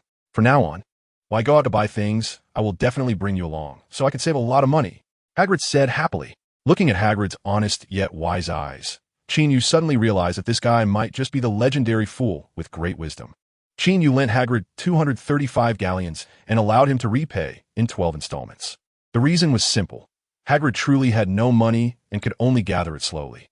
Thus, Qin Yu became Hagrid's major creditor, which gave him a bit of confidence in front of this big guy. However, Hagrid did not have the awareness of being a debtor. He let Qin Yu go to the wand shop alone to choose a wand while he excitedly arranged for the transportation of a creature named Fluffy, which Hagrid had just named for the 3-headed dog. After the two parted ways, Qin Yu walked towards the wand shop, continuing his half-day tour of Diagon Alley. On the way, he passed by a shop and saw a few little boys standing there, their eyes shining as they stared at the flying broomsticks displayed in the window. Qin Yu thought to himself, this must be the flying broomstick that Harry will use later, the new model Firebolt 2000. In a world of flying broomsticks, there are many different levels. The Sweep series is somewhat like a bicycle, while the Firebolt 2000 is equivalent to a sedan, and a shooting star is like a supercar. It is said that the price of the shooting star is around 1 or 2,000 galleons, or even higher. Qin Yu certainly didn't have the financial means to buy one, and he also didn't have a wealthy godfather like Sirius Black. First-year students are prohibited from bringing flying broomsticks, so he doesn't have to worry about which one to buy for now. Qin Yu continued to walk forward, casually looking at the shops in Diagon Alley while buying a robe, a cloak, a cauldron, scales, and other items listed on the school supply list. Of course, he felt an impulse to buy many things he saw here, even the disgusting bat entrails and eel eyeballs. Unfortunately, he didn't have much money left after lending some to Hagrid. However, he still chose a hairpin with a kitten design, intending to give it to Hermione. Little boy, the old lady at the grocery store told you, this hairpin is very popular right now. It's not only beautiful, but also glows at night, and little girls love it, the old woman at the shop said with a smile. Imagining Hermione wearing this hairpin, especially the glowing scene at night, Qin Yu found it quite interesting. So he smiled and said, I hope she will like it. Then, Qin Yu paid 10 sickles for the hairpin and carefully put it away. It was only after he walked quite a distance that he realized he seemed to have forgotten to haggle. Ollivander's 1,000-year-old store has finally been found. Although Qin Yu had watched the movie, he still felt that this wand shop, with nearly 2,400 years of history, was too dilapidated. Perhaps, the magical world values this old-fashioned charm that doesn't mind being tucked away in a corner. Qin Yu thought to himself, his hand pressed against the aged door, as if feeling the ancient breath of time, and then, with an excited heart, he pushed the door open. Oh, young sir, hello. Are you here to buy a wand? The thin, disheveled Ollivander greeted Qin Yu. Yes, Mr. Ollivander, I want to choose my first wand, Qin Yu replied. Your first wand? It seems you're a first-year student starting this year, but it's already September 1st, so you're a bit late, Ollivander teased. Mainly because my enrollment guide picked me up rather late, Qin Yu said awkwardly. Well, it's okay. Although time is a bit tight, I believe you will definitely find the wand that suits you here. Your first wand, Ollivander said with a smile. He then began searching for a suitable wand based on Qin Yu's measurements. Try this one, a mahogany wand with a dragon heartstring core, Ollivander said as he took a wand out of a wooden box and handed it to Qin Yu. Qin Yu held the wand in his hand, thinking about the scenes from the movie, and waved his hand. Who would have known that before his hand could fall, Ollivander hurriedly reached out and snatched the wand from Qin Yu's hand. This one is obviously not suitable. The dragon heartstring will increase your destructive power and danger. I can't afford to mess around with this, Ollivander mumbled, putting away the wand with the purple sandalwood dragon heartstring core. Then he went to rummage through the boxes one by one, muttering to himself, Beechwood, no, giant's beard, a bit too outrageous, thunderbird tail feather, just like dragon heartstring. Too dangerous, oh, Hollywood, phoenix feather, this one is obviously even less suitable, silver willow wood, unicorn hair. Wow, this is it. After rummaging around, Ollivander finally happily pulled out a wooden box from a shelf and opened it, taking out a silver gray wand. Get a try, kid. Ollivander handed the wand over. Qin Yu carefully took the wand and waved it again, but this time Ollivander did not stop him. As Qin Yu brought the wand down, the room suddenly lit up with a soft glow. Silver birch is tough, and unicorn hair is gentle and steady.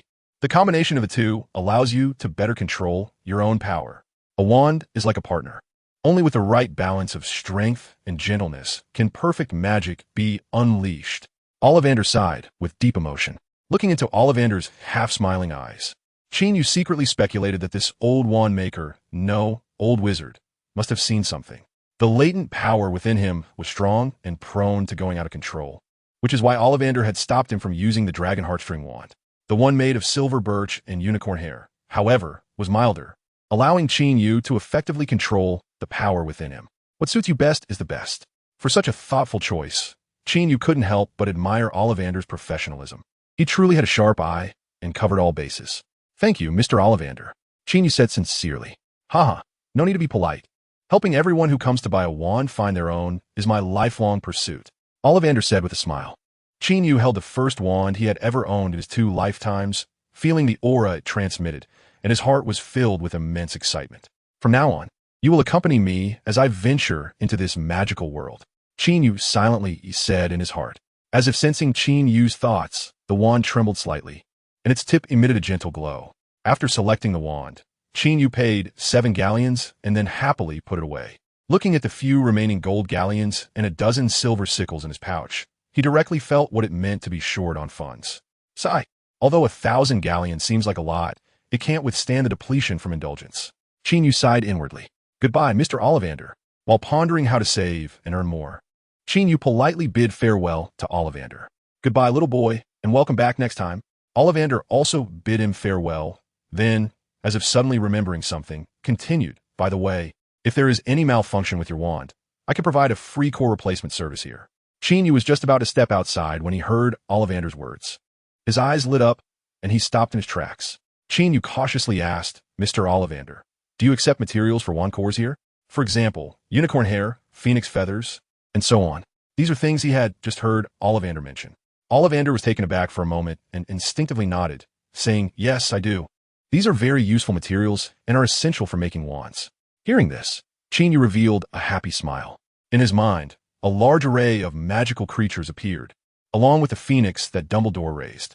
Chapter 11. The Whistle of the Hogwarts Express. After reaching a preliminary supply agreement with Ollivander, Qin Yu happily left the ancient wand shop. After checking the enrollment list again and confirming that he hadn't missed anything, he headed to the place where Hagrid was handling the shipping. "Qin, I'm afraid I can't accompany you on the train," Hagrid said apologetically. "Yeah, I had a feeling," Qin Yu shrugged and replied. Hagrid's character seemed to always be in situations you could trust his character, but you definitely couldn't expect him not to run into some trouble. "It's like this. They said that the route is relatively dangerous and requires a signatory, so I have to go back to school to wait. This means I can't ride the train back with you," Hagrid explained to Qin Yu. "It's okay, Hagrid. I'm not a child anymore. I can take the train by myself," Qin Yu said calmly. Although he appeared to be an 11-year-old boy, his soul was that of a man in his 20s. Moreover, when he went to college, he took the train alone, so this time wasn't too much different. "Then I'll take you to the station first. When the time comes, you can ride the train with the others," Hagrid said. "Okay," Qin Yu nodded in agreement. This time, they didn't use the Muggle transportation, but instead found a fireplace connected to the flow network. Hagrid first sprinkled a handful of flue powder into the fireplace, then shouted the name of the train station. With a puff of green smoke, the big guy disappeared into the fireplace. Qin Yu imitated others and completed a flue network transmission in the green smoke. In the blink of an eye, they appeared in a fireplace near the train station. "How does it feel to use flue powder for the first time?" Hagrid asked with a smile. "To be honest, the process was a bit fast. I didn't have time to experience what it felt like before I got here," Qin Yu replied. "Well, you're quite lucky. The fireplaces in Diagon Alley and here are very clean. When I used it for the first time, I ended up eating a lot of dust," Hagrid said, laughing heartily, reminiscing about his youthful experiences. "It seems that I'll have to wear a mask next time I use flue powder."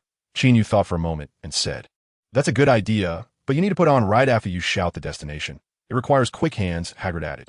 It was already 10:40 a.m., and there were only 20 minutes left until departure.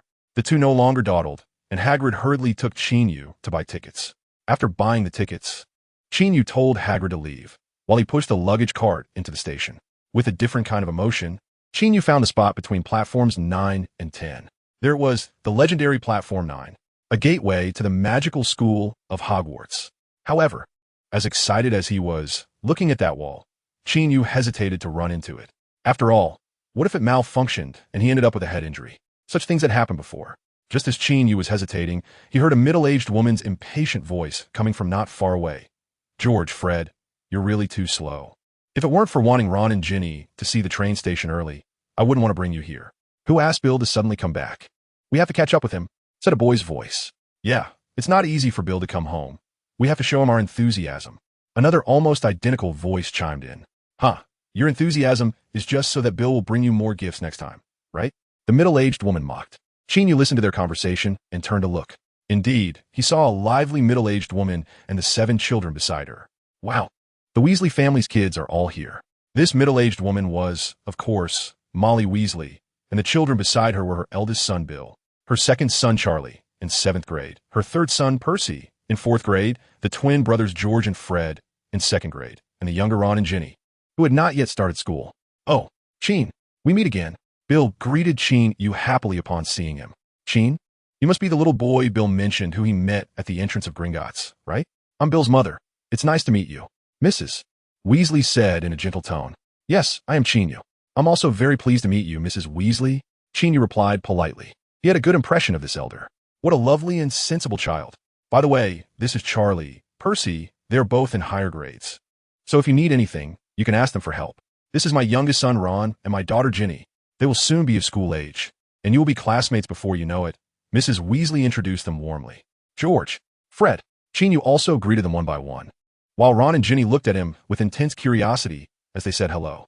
As one of the trio, known for losing points for Gryffindor, Qin Yu had long admired Ron. However, the train wouldn't wait for anyone, and he didn't have time to chat more with the Weasley family. "Kids, the train is about to leave in 2 minutes. Hurry to the platform," Mrs. Weasley said. "Qin, safe travels. Charlie, Percy, you must take good care of Qin." After saying this, she shouted at the twins, "George, Fred, put away your nonsense. If you disturb the order on the train, you're done for. The twins made faces and pushed their luggage carts towards platform 9. Charlie and Percy followed closely behind. After nodding goodbye to Mrs. Weasley, Qin Yu took a deep breath and pushed his luggage cart forward. He then made his way unobstructed to the hidden train station. At that moment, the Hogwarts Express let out a distant whistle, reminding all the students that it was almost time to return to school. After checking tickets and boarding, Charlie, as a prefect, went to maintain order, while Percy, being more reserved, left Qin Yu in the hands of the twins, and the three sat together in a compartment. However, Qin Yu wasn't intimidated by the two little troublemakers. After buying a bunch of candies from the trolley with one galleon, the twins were easily won over by him. Feeling bored along the way, Qin Yu began chatting with the twins. The Wizarding World's business model is still too conservative, especially the use of the flow network, which is mainly for transporting people. The utilization rate is just too low. I think the sharing economy should be a big trend, like sharing flying broomsticks, which could directly address the inconvenience of wizard travel. Traditional publications like the Daily Prophet will eventually be eliminated. New media forms will take their place. This is a significant opportunity. Also, the wizarding cultural industry really lacks enough innovation. Has no one ever thought of making an epic fantasy movie? George and Fred, who initially regarded Qin Yu with the eyes of children, gradually changed their attitude 180 degrees as he mentioned words they had never heard before. The two had dreamed of making a fortune since childhood. Although they didn't fully understand Qin Yu's diverse business models, it didn't stop them from seeing them as great opportunities to realize their dreams. In their eyes, Qin Yu started to seem more impressive. Watching the twins excitedly discuss how to set rental prices for flying broomsticks and how to better utilize the Flu network, Qin Yu smiled faintly. Well, I shouldn't have to worry about finding helpers for work anymore. Chapter 12. Sorting hat the things we VE planned can't be realized immediately. And what we can do now is to continuously accumulate our wealth so that when the opportunity arises, we can decisively seize it. Qin Yu said to the twins as they approached their destination. Qin, your vision really is more far-sighted than ours, George sighed. Yeah, our dreams are still limited to running a grocery store, Fred added with a sigh. Your ideas are actually pretty good. Many of your creative thoughts could bring change to this world. Qin Yu encouraged them. Upon hearing this, both brothers smiled widely. Although Qin Yu was a year younger than them, the twins had become completely convinced of his broad knowledge through their conversation. And receiving Qin Yu's affirmation of their proud ideas filled them with a sense of pride. As night fell, the Hogwarts Express slowly arrived at Hogsmeade Station, the destination for the students of the magical school. The older students disembarked first, and George and Fred said goodbye to Qin Yu, strongly suggesting he choose Gryffindor later. Of course, that's ultimately up to the sorting hat, George said somewhat helplessly. But we really hope you can come to Gryffindor. Then we could easily discuss our plans for making money, Fred added. Qin Yu smiled and expressed his hope that it would be so. When Qin Yu followed the first-year students from the class of 1990 down the train, he happened to see the group of upperclassmen leaving in their horse-drawn carriages. From a distance, he could see a group of slender black steeds galloping away, pulling the carriages. Those were the nightmares, a magical creature that could only be seen by those who have witnessed death. Qin Yu was not surprised at all that he could see them. I've not only seen death, but I've also died once, he murmured to himself. Kids, follow me. Let's board the ship at the dock. Remember, a maximum of 4 people can be on one boat. And don't mess around on the boat. There are fierce monsters in the lake, and if you fall in, it might scare you. Hagrid's voice rang out. This giant, over 3 meters tall, immediately caused a stir among the new students. At the same time, they instinctively felt a sense of awe towards him. After all, such a big figure was 2 or 3 times taller than these children. How could they not be afraid? Of course, Qin Yu was an exception, as they were already familiar with each other. Qin, we meet again. Hagrid greeted Qin Yu with a smile. Qin Yu also greeted Hagrid. Although they had only known each other for less than a day, Qin Yu felt as if they were already very familiar. It was unclear whether it was due to his understanding from a previous life or if it was Hagrid's warm personality that made Qin Yu feel at ease. Perhaps it was a combination of both. In any case, their relationship felt as if they had known each other for a long time. Then, Hagrid invited Qin Yu to share a boat with him. They arrived at the boat smoothly. After getting on, Hagrid whispered, his eyes squinting with joy as he spoke. He really loved that big dog. That's great, Qin Yu said, a bit nervously. His nervousness was simple. Hagrid was just too heavy. And even though there were only the 2 of them in the boat, Qin Yu was still worried that the small boat might sink at any moment. This greatly affected his mood as he first saw Hogwarts School of Witchcraft and Wizardry. In contrast, the other children on the boats were already so astonished that they couldn't close their mouths. The towering ancient castle, like a wise sage quietly waiting for them, welcomed the arrival of a new batch of students. And would they, too, be remembered by this legendary magic school, becoming part of its new legend? As the small boat approached, the new students couldn't help but excitedly imagine in their hearts. The boat docked, and Qin Yu quickly jumped onto the shore. The rest of the new students from the other boats also began to disembark one by one. Under Hagrid's lead, they walked into the oak doors of the castle and ascended 3 flights of stairs to a hall. After gathering in the hall, the stern Professor McGonagall explained the upcoming sorting ceremony to them.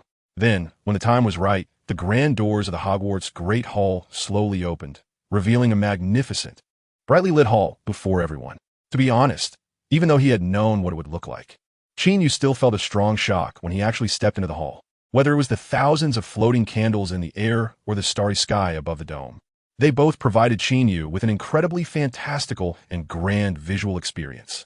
As the new students entered the hall, Professor Dumbledore, seated at the center of the head table, stood up to give a welcome speech and mentioned a few school rules, such as not wandering around at night and not going into the Forbidden Forest, etc. It was also the first time Qin Yu saw Severus Snape, who seemed to catch Qin Yu's gaze and looked at him a few times, though his expression remained unchanged and cold.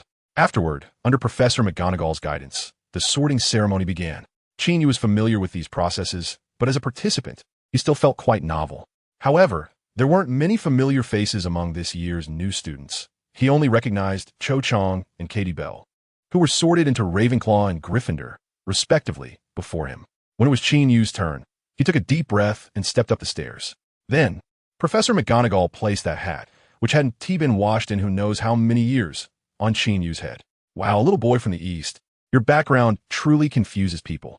The powerful strength and great fortune within you make you very suitable for Slytherin, where you will surely shine. However, your calmness and bravery also make you a great fit for Gryffindor. This is truly a dilemma, the sorting hat muttered on Qin Yu's head, which usually quickly announced the house name for others. Qin Yu felt a bit itchy from the talking and moving hat on his head. I want to go to Gryffindor. Unable to stand its nagging, Qin Yu made a choice for the hat. His reason for wanting to go to Gryffindor was definitely not for any money-making schemes from the Weasley twins, George and Fred. He simply wanted to be closer to little Hermione. After all, he had promised her that he would help her familiarize herself with the environment. And he had to keep his word. Since the hat was uncertain, he decided to make the decision himself to avoid its continued muttering on his head. Good. Your choice must be the right one. Gryffindor. The sorting hat shouted out the name of the house to which Qin Yu was assigned. Immediately, there was enthusiastic applause from the Gryffindor table, especially from George and Fred, who clapped the loudest. Amidst the applause, Qin Yu arrived at the Gryffindor table and found an empty seat to sit down. After a sumptuous dinner, the heads of each year led everyone back to the dormitories. The current head of Gryffindor was Charlie Weasley, who was about to graduate, and Qin Yu had met him before. Charlie led everyone to the 8th floor, where at the end of a corridor, he spoke the password to a portrait of a fat lady, Dragon's Beard. The portrait opened, and Charlie led everyone into the Gryffindor dormitory area. After pausing for a moment in the common room, Charlie said, "Boys go to the left, girls go to the right. And make sure not to get it wrong." After saying this, the children scattered to find their own rooms. Qin Yu also walked up the left staircase and found the dormitory with his name on it. The first night at Hogwarts was destined to be exciting enough to keep him awake. Qin Yu lay on the bed, thinking about many things from his past life and this life, gradually falling asleep after a long time. Chapter 13. The vivid defense against the dark arts class Hogwarts schedule is actually quite similar to the university from Qin Yu's past life. Waking up around 7 or 8 in the morning, then having breakfast together in the Great Hall, classes starting at 9, 2 classes in the morning, 2 classes in the afternoon, and then free time. Of course, the class content is definitely more exciting than in his past life. Take the defense against the dark arts class, for example. The teacher, Professor Stephen Swinton, was said to have been a magical doctor before, and his hobby was to show various violent and bloody dynamic images related to dark forces during class, aiming to leave a deep impression on the students. Recently, Qin Yu and his classmates were learning about the treatment methods for injuries caused by werewolves. Professor Swinton brought in a large number of photos of wounds inflicted by werewolves, as well as brutal scenes of wizards infected and turned into werewolves.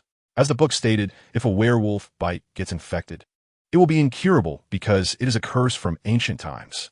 Therefore, immediate and thorough cleaning should be done right after the bite. What is thorough cleaning? Jerome, can you answer that? Professor Swinton said at the end, pointing to a student to ask a question. I don't know, Professor Swinton, a red-haired Slytherin boy said bluntly. Oh, if you don't know, let me tell you. As Professor Swinton said this, he poked his wand at the stack of magical cards on the podium and immediately waved it in Jerome's direction. Following that, a dynamic projection appeared in front of Jerome. It was a woman waving her wand at her mangled hand, and her hand was instantly severed at the wrist. This scene made many students watching from a distance feel pain for the woman in the image. It seems you still don't understand. As Professor Swinton's words fell, another projection was drawn to Jerome. It was a strong man with beast bite marks on half of his face, and he directly used his wand to slice off that half of his face. Wow. Seeing this scene, the classroom erupted into a cacophony of shocked voices. The children had never experienced such stimulation, and they were all frightened. Jerome, being the first to be affected, stared at the horrific wound, frozen in place, his throat slightly moving as he swallowed nervously. Still not clear? Professor Swinton asked. As he said this, his wand poked at the stack of magical cards again. Ugh!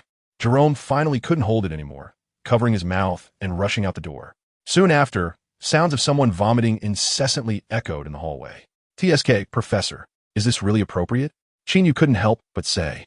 Compared to becoming a beast that doesn't recognize its own kin after turning into a werewolf, I think it's worth it for you to experience a little scare now. Professor Swinton explained seriously, unperturbed. Well, you do have a point, Qin Yu said, and then asked, is there no better way to clean the wounds? Or is there any potion that can be used to treat it before it manifests? Qin Yu thought of the rabies vaccine from the Muggle world. Professor Swinton shook his head and said, so far, the most effective method we have for cleaning up is to perform wound debridement. Of course, some might use healing spells and not end up infected, but those are very rare cases. As for the potion you mentioned, to my knowledge, there is currently no magical potion that can completely prevent or cure the werewolf curse. This answer, combined with the cruel images, left the students with serious expressions. The professor paused for a moment and continued. However, there is a newly emerged wolfbane potion that can temporarily suppress a werewolf's transformation, but it requires advanced potion-making skills and abilities to brew. Your potion's professor, Severus Snape, should be capable of it, but of course, I hope you will never have to drink such a potion. So, it would be more appropriate for Snape to teach this class, wouldn't it? Qin Yu secretly complained his heart. He actually had no impression of Professor Swinton, while his familiar Professor Quirrell was still traveling somewhere and wouldn't start teaching this class until next year. After a vividly engaging defense against the dark arts class, the students left the classroom with poor expressions and gathered in twos and threes to head to the Great Hall for lunch. During today's lunch period, most of the first-year students showed a lack of appetite, completely unlike before when they were obsessed with the house elf's cooking and indulged in a feast. Qin Yu was certainly an exception. In his previous life, he actually quite liked watching crime-themed films and TV shows, where there were plenty of bloody corpses, so he had developed some immunity to it. After the class ended, he had returned to normal. Jerome, are you okay? A small boy from the Slytherin table asked with concern. Professor Swinton is simply terrible. Why does he have to target me? Jerome was feeling a bit nauseous at the moment, having no appetite for the food in front of him, which frustrated him greatly. It seems every teacher has their own tricks.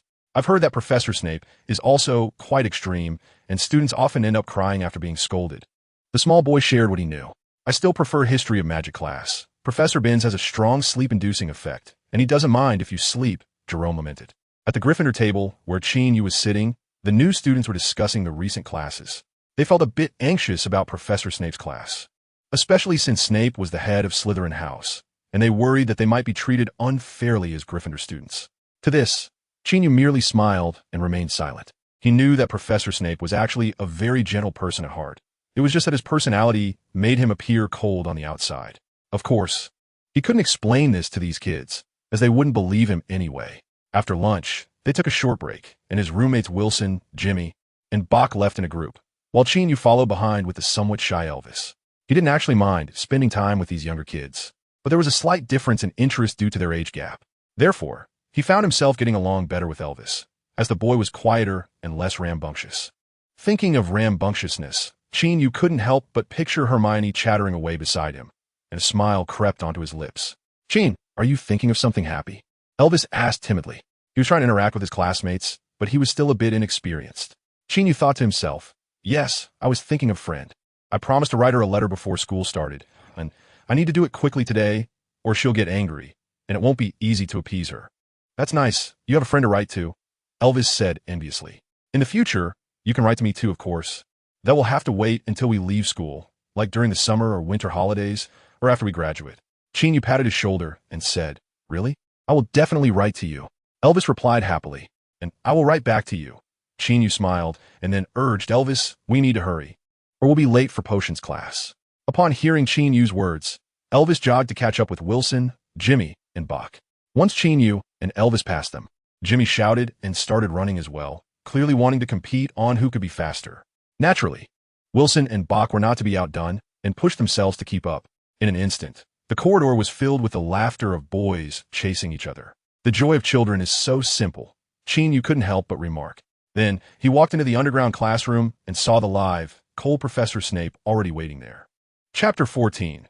Gryffindor loses a point. If you think the potions classroom is a place for play and roughhousing, then you are one step closer to death, Snape said in his signature soft, sinister tone. Wilson, Jimmy, and the others, who had just run in panting, instantly fell silent, frightened by Snape's icy words. Qin Yu did not feel scared. Instead, he sincerely said, Professor Snape, thank you for your reminder. We will definitely be careful in the future. Then, he turned to the other children and said, There are many dangerous tools in potions class. The professor said this to keep us away from danger. After his explanation, the children instantly understood Snape's good intentions and looked at him with gratitude, expressing their thanks just like Qin Yu. This took Snape by surprise. He was indeed sharp-tongued and had a twisted personality, which made many of his kind words sound like curses. However, he had never expected anyone to respond to his goodwill, and he was used to it.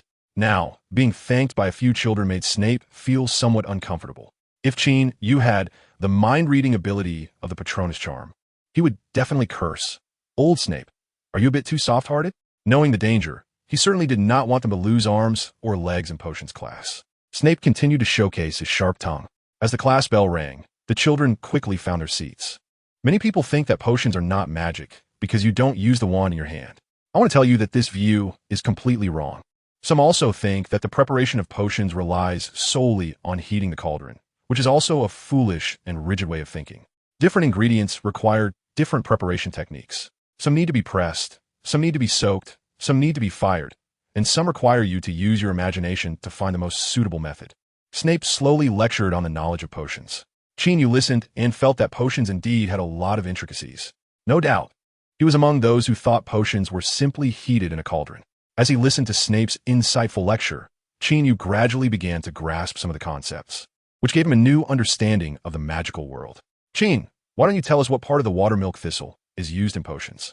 Professor Snape called on Qin Yu to answer. What the heck, why me? I've been paying attention in class, all right. Qin Yu thought frantically.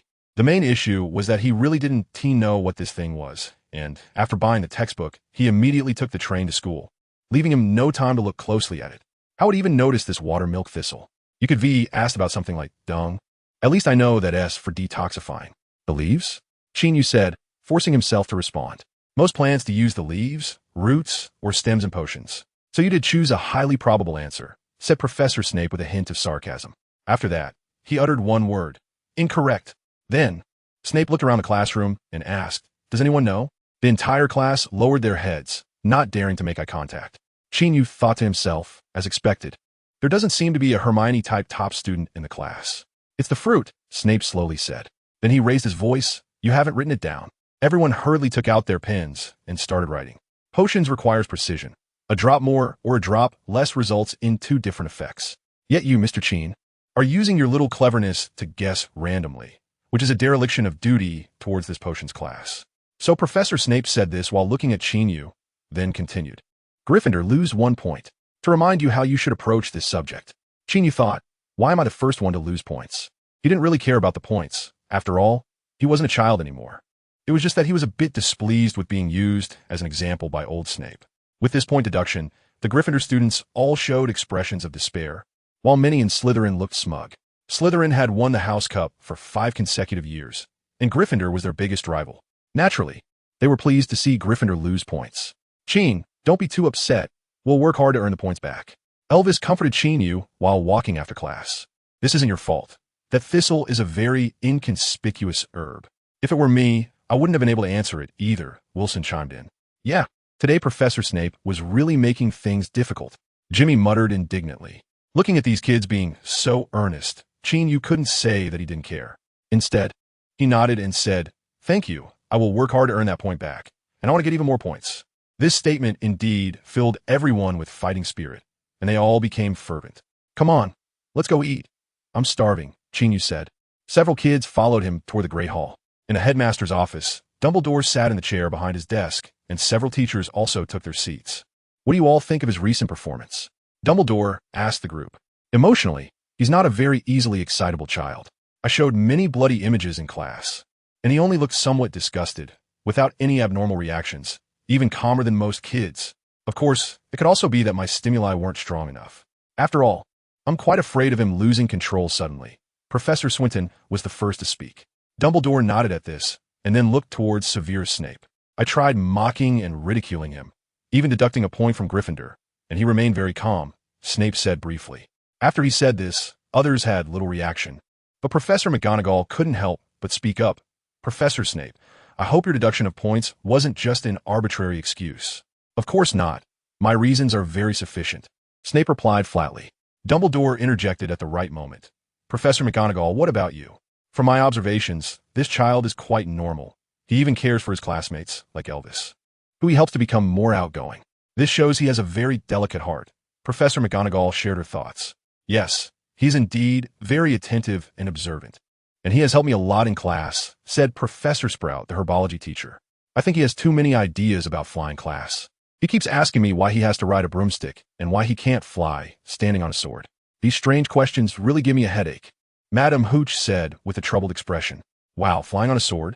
That's indeed a very unique and Eastern idea." Professor Swinton couldn't help but exclaim. "So it seems he has a very healthy mindset, not withdrawn or suppressed." Dumbledore summarized. "Indeed, that's true. Yes." Everyone responded in agreement. "Well, that's good news.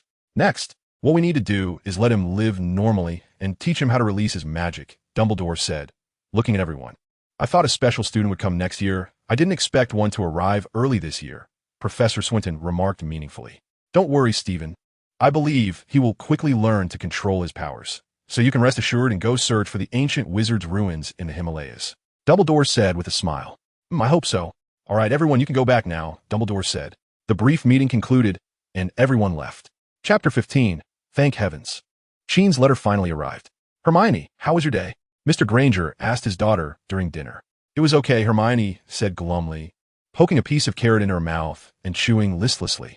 Seeing her like this, Mrs. Granger couldn't help but shoot her husband a glare, blaming him for bringing up the wrong topic. Mr. Granger sighed and thought to himself, "I can't do much about it." And so, the Granger family's dinner fell into a dull atmosphere. The Granger couple certainly knew the reason. Ever since that little Eastern boy had gone to some unknown magical school, their little daughter had gradually lost her smile, staring at the mailbox every day, waiting for the letter addressed to her. "Hermione, Qin just started school. He must be busy with many things, and it takes time to send a letter. You'll receive it in a few days." Mrs. Granger couldn't help but comfort her daughter, who was waiting for his letter. "I'm not," Hermione said angrily, poking at the broccoli on her plate as if she were poking someone. No, we're not waiting for his letter. Let us forget about him," Mrs. Granger said with a smile. I've already forgotten him. I don't think about him at all. That person who doesn't keep his word," Hermione said fiercely. Just as the Granger couple was about to laugh at their daughter's contradictory behavior, there was a sudden series of knocks on their front door. From the sound, it was clear that it wasn't a human knocking. "I'll go check." Hermione suddenly stood up to open the door upon hearing the knocking. When she opened the door, a large white bird flew in. "It's an owl! It's an owl!" Hermione exclaimed happily upon seeing the large bird. Qin Yu once said when he left that he would have an owl deliver letters to her. Therefore, when Hermione saw a beautiful white owl flying in, she immediately thought of Qin Yu. Sure enough, the owl circled above her head and accurately dropped a letter into her hands. "Dad, Mom, it's a letter from Qin," Hermione exclaimed after seeing the writing on the envelope. After exchanging glances, Mr. and Mrs. Granger both thought to themselves that they didn't know who had said just a minute ago that they were not waiting for anyone's letter. Of course, they wouldn't say this out loud. After all, their daughter had been upset for several days, and they didn't want to upset her again now that she was finally happy. "Hermione, eat first. You can read what Qin wrote after dinner," Mrs. Granger said to her daughter. "Okay." Hermione seriously placed the letter aside and quickly devoured the pile of food on her plate, even enjoying the vegetables she usually didn't like. After finishing her meal and hastily wiping her mouth, The little girl waved goodbye to her parents, picked up the envelope, and went to her room. However, it wasn't long before she came running back out of her room. "What's wrong?" Mr. Granger asked curiously. "Qin said I should give Trig some food."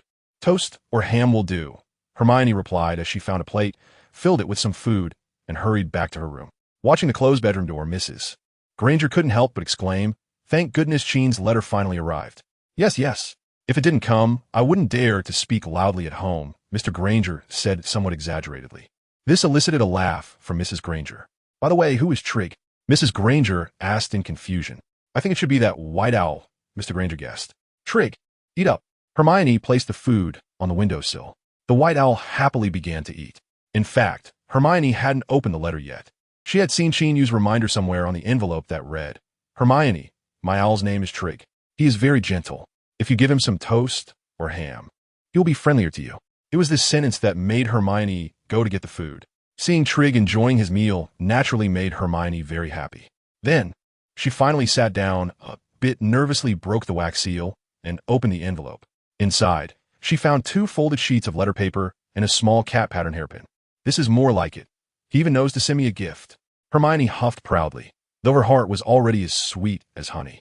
She happily placed the hairpin on her head and carefully unfolded the 2 sheets of letter paper to read. The letter wasn't long, and the content wasn't much, but Hermione read it with great interest. After reading it many times, the owl Trig hopped onto her desk, interrupting her reading. Looking at the owl's round eyes, Hermione immediately understood what it meant. "Sorry, Trig. I'll write back right now. Just wait a moment," Hermione said apologetically to the owl. "Hoo-hoo," Trig hooted twice, as if forgiving her, and flew back to the windowsill, quietly waiting. Hermione smiled at the obedient owl, then quickly pulled out a blank sheet of letter paper, found a fountain pen, and prepared to write back to Qin Yu. Just as she wrote, "Dear Qin," she suddenly remembered something mentioned in Qin Yu's letter, reached up to touch the hairpin on her head, and tapped her fingers gently on the cat's eyes twice. Immediately, a soft white light poured down from above her head. What a magical and practical magical item. Hermione couldn't help but smile, and then, using the light from the hairpin, she began to write everything she wanted to say on the letter paper. So much to say. "Dear sweetheart, it's already very late. Time to sleep, Mrs. Granger knocked on the door and said to her daughter. Hermione looked at the several pages of letter paper she had written and quickly replied, "Okay, Mom. I'm going to sleep now." After saying this, she quickly checked the contents of her letter again, finding no issues. Then folded the letter paper and stuffed it into an envelope. Then, she added some flowers and leaves she had collected over the past few days into it. "Trig, you've worked hard." Hermione handed the envelope to the owl. After hooting twice, Trig grasped the envelope in its beak, nodded goodbye to Hermione, and flapped its wings, flying out through the open window. Watching the owl fly away, Hermione stared for a while, seemingly envious of the bird that could travel across mountains and rivers to anywhere it wanted to go. "Aren't you going to turn off the light yet, dear?" Mrs. Granger's voice rang out again. "I'll turn it off now, Mom," Hermione said as she switched off the room light. Then, she climbed onto her little bed. However, she quickly turned over, grabbed the letter she had just received, touched the hairpin on her head with one hand, and gently tapped twice with her fingers. The soft white light illuminated the room. After dimming the light to a low brightness, Hermione read the letter again. As she followed the words, it felt as if she were experiencing the life at the magical school alongside that boy. Chapter 16. A letter to Hermione. Dear Hermione, it's been a while since we last met, and I miss you very much, as well as Uncle David and Aunt Jenny. Before I left, I promised to write you a letter, and I did indeed buy an owl for delivering letters. His name is Trig, and you should have already met him. However, after school started, life has been a bit chaotic, and since I just came to school, I didn't have much valuable information to share with you, which is why I only got around to writing this letter today. I hope you won't be angry. Upon reading this, Hermione secretly thought, I'm indeed quite angry, but seeing your sincere apology, I forgive you. Speaking of this great magical school, besides giving a spectacular feeling, it also gives me a headache because it's really huge. There are at least 200 or 300 staircases, and some of them change positions frequently. One day they might go up, the next day they might go down, or sometimes they might simply be blocked, which often leaves me lost. Because of this, Elvis and I almost missed breakfast several times. By the way, Elvis is my roommate, and I have 3 other roommates named Wilson, Jimmy, and Bork. As for their last names, I heard they have a long history related to the Sacred 28 families. However, in this day and age, discussing bloodlines is clearly an outdated concept, and we just consider it a fun topic to share. Just like when I told them that Qin was the first great unified dynasty in China. That was just a fun way to connect with my last name. Not that I really consider myself a descendant of that dynasty. All four of them are great people, friendly and lively. When you come here to study next year, I will definitely introduce you to them. I believe you'll be very willing to be friends with them. Hermione, I wonder how you will introduce me. Am I also a roommate? Huh, I forgot to mention that I am currently in Gryffindor, one of the 4 houses at Hogwarts. The emblem of the house is a lion, representing steadiness and courage. I have a feeling that if you came here, you would also be sorted into this house, which means I would be your direct senior. The other 3 houses are Slytherin, Ravenclaw, and Hufflepuff. There's a bit of competition between the houses, and Slytherin students occasionally provoke us. Of course, they don't dare to do anything outrageous. They just say silly things or make stupid faces.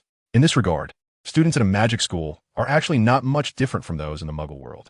As for the dormitory area, since I'm a boy, I can't describe what the girls' dormitories are like, but I've heard they are much better than the boys' side, at least equipped with large wardrobes and dressing tables. Of course, boys don't have much need for these things. Jimmy and the others say they are not envious at all. I can only tell you that the Gryffindor common room is quite nice, with a cozy decoration and a big fireplace. When you come, we can chat and have tea here. At this point, Hermione paused slightly, imagining sitting by the fireplace and talking to someone. Her lips couldn't help but curl up slightly. At Hogwarts, our most important task, of course, is to attend various magic classes. You should know the names of these classes: herbology, potions, transfiguration, charms, flying, history of magic, and defense against the dark arts. Since there are quite a few classes, I plan to experience each one before introducing them to you, which is also one of the reasons I have delayed writing to you for so long. Hermione, there's really no need to wait. You can write another letter. Herbology is quite interesting. The teacher is Professor Sprout, who is also the head of Hufflepuff. She is very nice, and most importantly, there are many magical plants there, some of which are quite valuable. I plan to have a good chat with her to see if I can get some good stuff to sell in Diagon Alley. Of course, I haven't mentioned my thoughts to her yet. I now realize what it means for a galleon to stump even heroes. You need money in the magical world too, otherwise. I can't even afford a fancy broomstick, and most importantly, I want to buy one for you as well. Pray that I can save enough money by the time you start school. P.S. Muggle currency is hard to use in the magical world, and only a small amount can be exchanged. Flying class is what I look forward to the most. The teacher is Madam Hooch, and she looks really cool. However, when I asked if I could swap the broom for a sword, she looked at me like I was an idiot, which made me feel that her thinking is actually quite rigid and lacks sufficient innovation. I'm not particularly opposed to flying on a broomstick. I just think having more options would be better, right? The history of magic class is rather dull. The teacher is Professor Binns, a ghost, and many students doze off during the class. I guess only you could manage to stay awake. The transfiguration teacher is our house head, Professor McGonagall. Currently, we are learning basic transfiguration, aiming to turn small animals into small objects. It's quite difficult. The first time, I tried to turn a snail into an eraser. The eraser was very hard and couldn't erase pencil marks at all. The charms teacher is Professor Flitwick, who told us that as long as we pronounce the spell accurately and wave the wand correctly, we can successfully cast the charm. It sounds like as long as you have a mouth and hands, you can learn it. However, in reality, things go wrong frequently, and there have been several magical explosions in class. Those tricky incantations are really hard to pronounce accurately. I suspect that spells are some kind of language for communicating with deities. When you recite them sincerely, you're actually dialoguing with the divine or communicating with some force. However, Professor Flitwick advised me not to overthink it and said that such profound questions could wait until I delve deeper into my studies. Now, on to the main event, the defense against the dark arts class. The teacher is Professor Stephen Swindon, who really enjoys scaring people. He often shows students bloody scenes caused by dark magic or dark creatures, even right in front of you. In our year, someone has already been scared to the point of vomiting, and many people can't eat after this class. I, however, am doing okay, and it hasn't affected my appetite. But I don't think you will have him as a teacher, as I've heard he is restless and enjoys traveling. After the school year ends, he plans to resign to search for ancient wizard relics in the Himalayas. It's a great hobby. If I had money, I would also like to travel around the world, looking for magical creatures or visiting ancient ruins. If you are willing, I could take you along. Hermione, traveling around the world sounds like a great idea. Considering your sincere invitation, I might think about it. Potions class is the one I most want to tell you about. The teacher is Professor Severus Snape. He is someone you find hard to get along with at first glance, but actually, he is quite kind-hearted. Of course, that doesn't mean attending his class is easy. Potions class requires knowledge in two areas: understanding the ingredients of the potions and having a thorough understanding of the recipes and preparation methods. Professor Snape often asks unexpected questions about certain potions, and I was once called on and lost a point for giving a random answer, which made me a bit embarrassed. But I couldn't argue. I believe if it were you, you would master that knowledge quickly. However, I must remind you not to raise your hand too eagerly in his class, because he is a very awkward person. If you are too enthusiastic, he might not let you answer and may even say some sarcastic remarks. I believe he does this to prevent you from becoming arrogant due to knowing too much. But his words can be quite harsh, so I hope you won't take it too much to heart. Overall, these classes are quite interesting, and I believe you will adapt quickly. Chapter 17. Fresh as a solid lily during breakfast, an owl flew into the Great Hall, delivering packages and letters to each recipient. Jimmy received a package of candy, which his mother sent for him to make friends, and he shared some with people he knew at the table.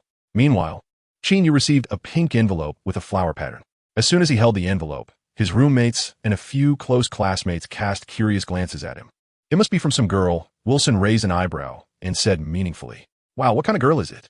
Jimmy's eyes lit up, and he chimed in. Qin Yu secretly muttered to himself about how these kids had such strong gossiping tendencies. It is indeed from a girl. She is very cute, with a pair of beautiful eyes. As for what she looks like specifically, you'll see when she comes to Hogwarts next year. Qin Yu briefly explained to the curious bunch. She is coming here to study. What is your relationship with her? How did you meet? The group was even more curious now, bombarding him with various questions. Qin Yu completely ignored them, hurriedly stuffing a few bites of ham bread in his mouth and drinking a cup of juice before picking up the letter, patting his backside, and leaving. This left several people at the dining table discussing animatedly. After leaving the auditorium, Qin Yu took several twists and turns, finally arriving at a quiet flower bed, where he found a long bench to sit down. As he opened the envelope, he was immediately enveloped by a pleasant floral fragrance. While he was wondering if it was the scent of the young girl Hermione, he noticed the flowers and leaves inside. This made Qin Yu chuckle at his own unfounded imagination. Mainly, having been away from the Granger household for so long, he found himself missing the faint scent of shampoo and shower gel that Hermione carried when she was close to him. Collecting his thoughts, Qin Yu took out the few pages of letter paper inside, unfolded them, and began to read carefully. The contents of Hermione's letter were structurally similar to his own. At the beginning, Hermione cautiously expressed that she didn't really miss him much, just occasionally thought about him a little. Then, she talked about things since the start of the school year, mentioning that she had already finished a lot of the material in advance.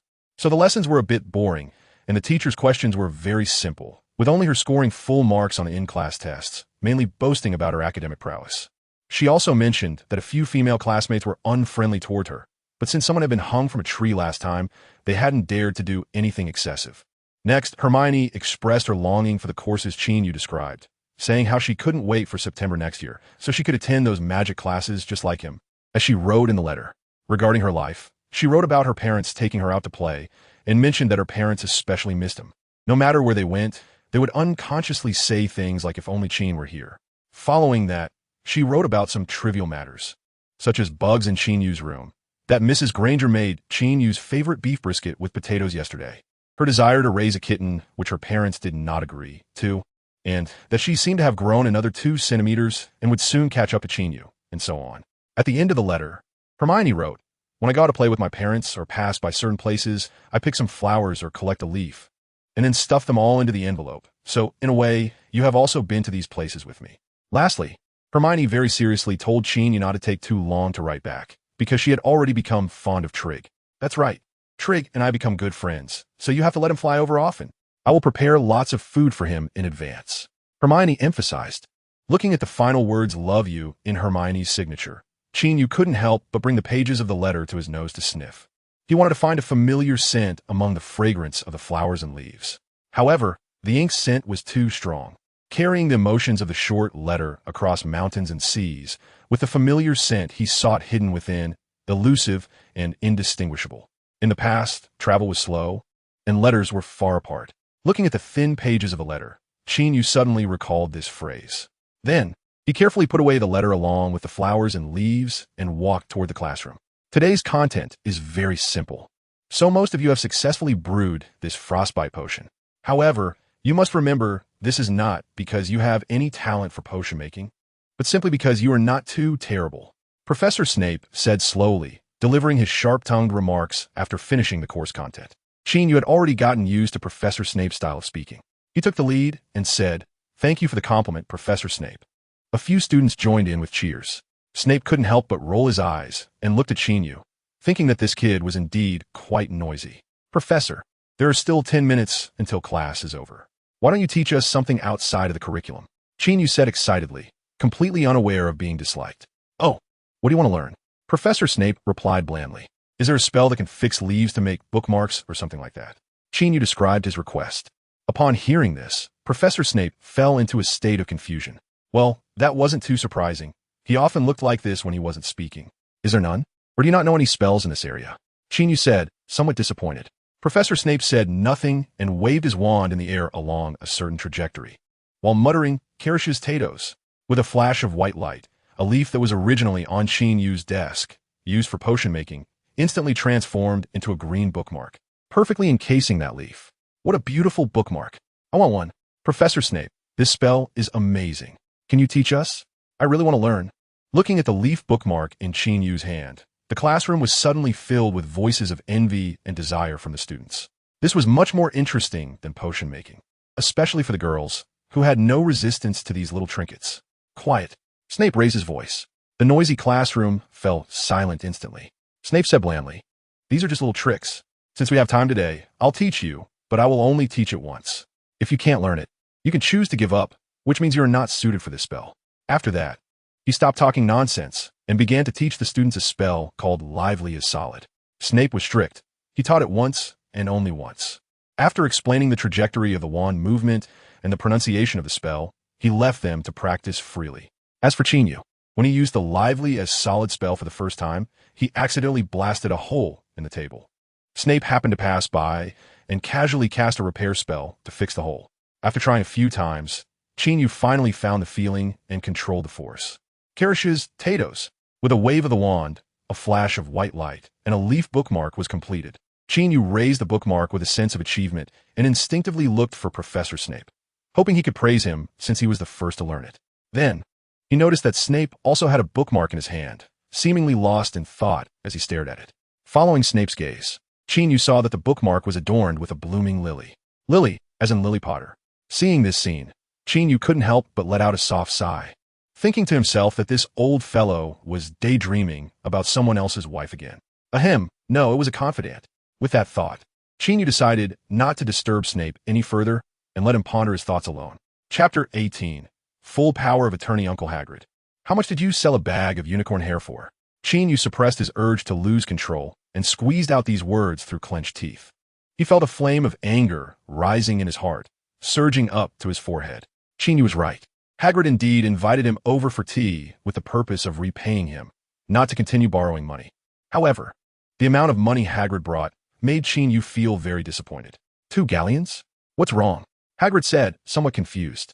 He instinctively felt that this little boy in front of him might be a bit unhappy, but today he was repaying a debt, albeit only a part of it. Shouldn't the child be happy? So, Hagrid was very puzzled. "What's wrong? Why are you asking what's wrong?" Qin Yu felt he was becoming increasingly angry. He took a sip of tea from the table to moisten his dry throat, and said in as calm a tone as possible, "Do you know that a small bag of unicorn hair in Diagon Alley sells for 10 galleons? "It seems to be the case." Hagrid scratched his head and replied. "So you sold it to the shady merchants in Hogsmeade for just 2 galleons? Qin Yu exclaimed weakly. "Mainly because I thought it would be convenient to sell to them, and they also took some other things. Otherwise, I wouldn't have been able to gather 50 galleons to pay you back." Hagrid explained his reasoning. "I'm not in a hurry for you to repay me. I'd rather you take a little longer to repay than see you sell your hard-earned things at such a low price." Qin Yu said, heartbroken. As a typical Taurus, he indeed valued money highly, but he valued even more the fact that he or his friends wouldn't suffer such a huge loss over money. Suffering a loss was the thing a Taurus hated the most. I used to sell to them like this often. It was actually fine," Hagrid said quietly. "Fine." Qin Yu widened his eyes and frowned, retorting, "Not fine. This is very bad." Hagrid quickly changed his tune.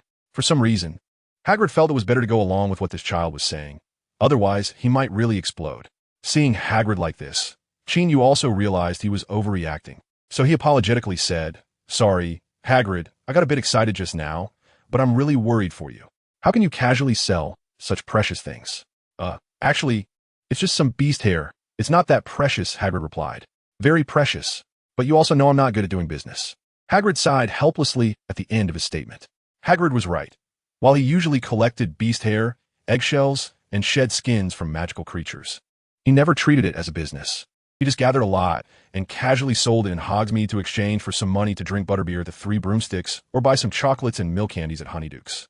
This was certainly related to his personality, as he had never been very good at dealing with people, which was also one of the reasons he loved animals. I was just about to tell you this. I want to be the exclusive agent for the products related to the magical creatures you care for. What do you think? Qin Yu looked at Hagrid with a sincere and eager expression. Exclusive agent? Hagrid repeated this phrase with some confusion. Yes, I will be responsible for selling your things. And we'll split the profits. I guarantee you'll earn much more than selling them as scrap, Qin Yu explained to Hagrid in simple terms. Facing such an 11-year-old child, Hagrid, for some reason, felt that the tone in which the other spoke and acted seemed even more mature and serious than his own. Sounds good. Hagrid immediately showed great interest in the idea, mainly because no one had ever approached him about this before. The wizarding children from wealthy families naturally looked down on making money, while those who were less fortunate were all buried in studying magic. Most importantly, where could you find a student with a mature business mind like Qin Yu's? Hagrid was not good at business, and since no one came to help him, this had resulted in him, a magical creature keeper with immense potential, still being a poor man. It was truly a case of sitting on a mountain of gold, yet eating bran. Then, Qin Yu's appearance perfectly filled this gap. Moreover, Hagrid thought of how Qin Yu had helped him bargain before, and felt that he was very smart and reliable. After simply asking how he should cooperate, and getting the response that he should just continue collecting things as before, Hagrid gladly agreed to Qin Yu's suggestion and readily made him his exclusive agent. Qin Yu did not expect to reach a cooperation intention so easily, which was somewhat surprising. However, he thought for a moment that Uncle Hagrid treated people with sincerity, and it was certainly because he trusted him that he made the decision so quickly, which made Qin Yu feel a great sense of responsibility. Hagrid, don't worry, I will definitely help us make a fortune, Qin Yu promised solemnly. I didn't dare to think about making a fortune, as long as I can have enough money to buy the magical creatures I want, Hagrid chuckled. Since the cooperation intention was reached, Qin Yu converted the remaining 185 galleons of debt into advanced procurement and agency fees, which made Hagrid pleasantly surprised. As being debt-free is always a good thing. After discussing some details like the settlement cycle, Qin Yu suggested that Hagrid find some helpers, so that it would be easier to sort and properly store the collected items. Hagrid thought this was a good idea and readily agreed. Then, Qin Yu used a shooting star, oh no, an owl, to summon George and Fred Weasley. Why these two troublemakers? Last year, I had a headache for an entire year trying to prevent them from causing chaos in the Forbidden Forest, Hagrid said with great disdain after seeing the rushing twins from the Weasley family. Hee, who told you not to let us go play? The brothers complained. Yeah, the school is so small. Why can't we go to the Forbidden Forest? They continued to grumble. Before the conflict between both parties escalated, Qin Yu hurriedly stopped them and explained the purpose of calling the Weasley brothers. You want us to do this? George and Fred said somewhat disappointedly. Just a moment ago, an owl had delivered a letter to them, and they thought Qin Yu had some important business plans to announce, which was why they rushed over. However, upon arrival, they found out it was just to have them do some rough work like taking care of animals and collecting fur. Of course, Qin Yu couldn't just brush off the twin brothers with a few casual words. So, he earnestly asked, what do you think is the most important thing in business? A good idea, just like your shared flying broom. George thought about this novel business model that Qin Yu mentioned. Strong financial backing. Without financial support, even the best ideas are hard to realize. Fred disagreed with his brother's view this time. Qin Yu listened and nodded, saying, the two things you mentioned are indeed very important. Then, seeing the puzzled expressions on the faces of the two brothers, he continued, however, I believe the most important thing is talent. It is talent like yours, with a business mindset. This statement made George and Fred feel quite pleased, their faces lighting up with joy, and they looked over at Hagrid, hoping that this big, silly uncle would also hear the affirmation from Qin Yu. However, Qin Yu added with a turn, but right now, you can't be considered mature and qualified business talents. Why not? The two brothers asked in unison. Because you still lack certain experiences. A successful businessman is not born knowing how to do business. Rather, they accumulate experience bit by bit, broaden their horizons, and build connections. So, don't think that the work Hagrid's side is doing is just some rough tasks of collecting magical creature byproducts. These tasks can help you grow rapidly, Qin Yu said slowly. Seeing that the two brothers were still pondering, he continued. The reason we took on Hagrid's full agency this time is to train the team and to build connections. Think about it. If you can handle the collection, organization, and sale of these items well, then in the future, you will definitely have experience doing similar things. More importantly, you will interact with a variety of clients, who may be the owners of wand shops, potion shops, or spellbook stores, or even a magical researcher or a steward from a prominent family. These people will become our potential partners in the future. Hearing this, George and Fred's eyes gradually lit up. Qin Yu seized the opportunity and said in a captivating voice, "Imagine, one day, when your abilities are capable of handling any difficult business task. Now imagine, one day, when your friends and clients are spread across the entire UK, all of Europe, and even the whole world. Then at that time, what can't be done? What can't be done?" Qin Yu's words exploded in George and Fred's hearts like a bomb. They were not fools. On the contrary, they were very smart, especially in business, where they had a keen sense and bold spirit of innovation. Now, after Qin Yu's guidance, it was as if they had been enlightened, their vision broadened, and their horizons expanded. Yes, they needed to constantly train themselves. Yes, they needed to expand their network. Once they had both of these, they would be able to do many, many things. At that time, what couldn't they achieve? At that time, anything was possible. George and Fred exchanged glances, and they both saw the fiery enthusiasm in each other's eyes. Then they turned their passionate gazes towards Qin Yu. "Qin, are these kids going to go crazy? They look just like the animals in the Forbidden Forest." After George and Fred happily went off to work, Hagrid lowered his head and said to Qin Yu in a worried whisper, "No, Hagrid, they are burning for their dreams." Qin Yu corrected him. "Oh," Hagrid nodded, somewhat understanding. "Youth is truly wonderful." Qin Yu sighed in his heart and then called Hagrid to join him in taking care of his beloved animals. That afternoon, Qin Yu set foot for the first time in the mysterious Forbidden Forest of Hogwarts. Chapter 19. Unicorns and sour soup porridge in the evening as the sun set. A magical creature, completely snow white with a spiral horn on its head, slowly approached the edge of the Forbidden Forest. It was an adult unicorn. Upon seeing it, Hagrid called out a name, and the noble creature gently snorted in response. Meanwhile, Qin Yu and the Weasley brothers, Fred and George, were a bit stunned. To be honest, for such a magical being, even with 2 lifetimes of experience, Qin Yu's amazement upon first seeing it was no less than that of the Weasley brothers. Just for this unicorn, Qin Yu felt that coming to this magical world was worth it. "Hermione, I'll give you another chance to say it properly. Hagrid, how should we interact with her?" Qin Yu asked Hagrid. Fred and George also cast eager glances at Hagrid. After all, who could resist the charm of a unicorn? Oh, probably except for Tom, who has no nose. You can feed her carrots, but they need to be washed and dried properly. Otherwise, she won't eat a single bite. Hagrid said this, and then added, "By the way, she is a lady." Carrots? Qin Yu looked at the unicorn's horn on its head and thought to himself, is this the way of compensating for shape with shape? Despite his complaints, he quickly caught up with his twin brothers, who had already rushed back to Hagrid's hut to get carrots. As the saying goes, a man remains a boy until death, and since he was still a boy, he naturally didn't want to miss this opportunity to interact with the unicorn. The 3 of them found a few carrots in Hagrid's food storage, and according to his instructions, they washed them clean and carefully dried them with a towel, just like those otaku who wiped their beloved figures in their previous lives. Then, the 3 fresh carrots were presented to the unicorn. After a picky glance at the 3 carrots, the unicorn chewed them all with an air of a sea king. "Hey, she ate the one I picked first," Fred said happily. "Puffed. Simp." Qin Yu and George simultaneously cast disdainful glances at him. Then they quickly took out another carrot and held it in front of the unicorn. After successfully using food to get close to the unicorn, Kelly, Qin Yu finally got to gently stroke her back fur. Note, the name Kelly. Such names cannot be distinguished by gender, just by hearing. The texture was indeed quite nice, as smooth as stroking silk. Meanwhile, George and Fred had taken out various small gadgets they carried with them, starting to amuse the unicorn. The unicorn stood proudly, quietly watching, her eyes gradually softening, as if she was showing a hint of a smile. This made the twin brothers even more enthusiastic, wishing they could transform into circus performers to present even more exciting acts for the unicorn. Unexpectedly, they were not only good at causing trouble, but also quite skilled at entertaining animals. Hagrid said to Qin Yu, who was finally no longer crowding around the unicorn, "A person's ability and talent, if used in the right place, can create immense value." Qin Yu quoted a line he had seen in a book in his past life. Indeed, I'm starting to think they have some value too. Just as Hagrid was saying this, a flying water balloon suddenly struck him, exploding at his face and drenching him in water, even soaking his beard. Wiping his face vigorously, Hagrid said angrily, "But I still don't like those two." "Sorry.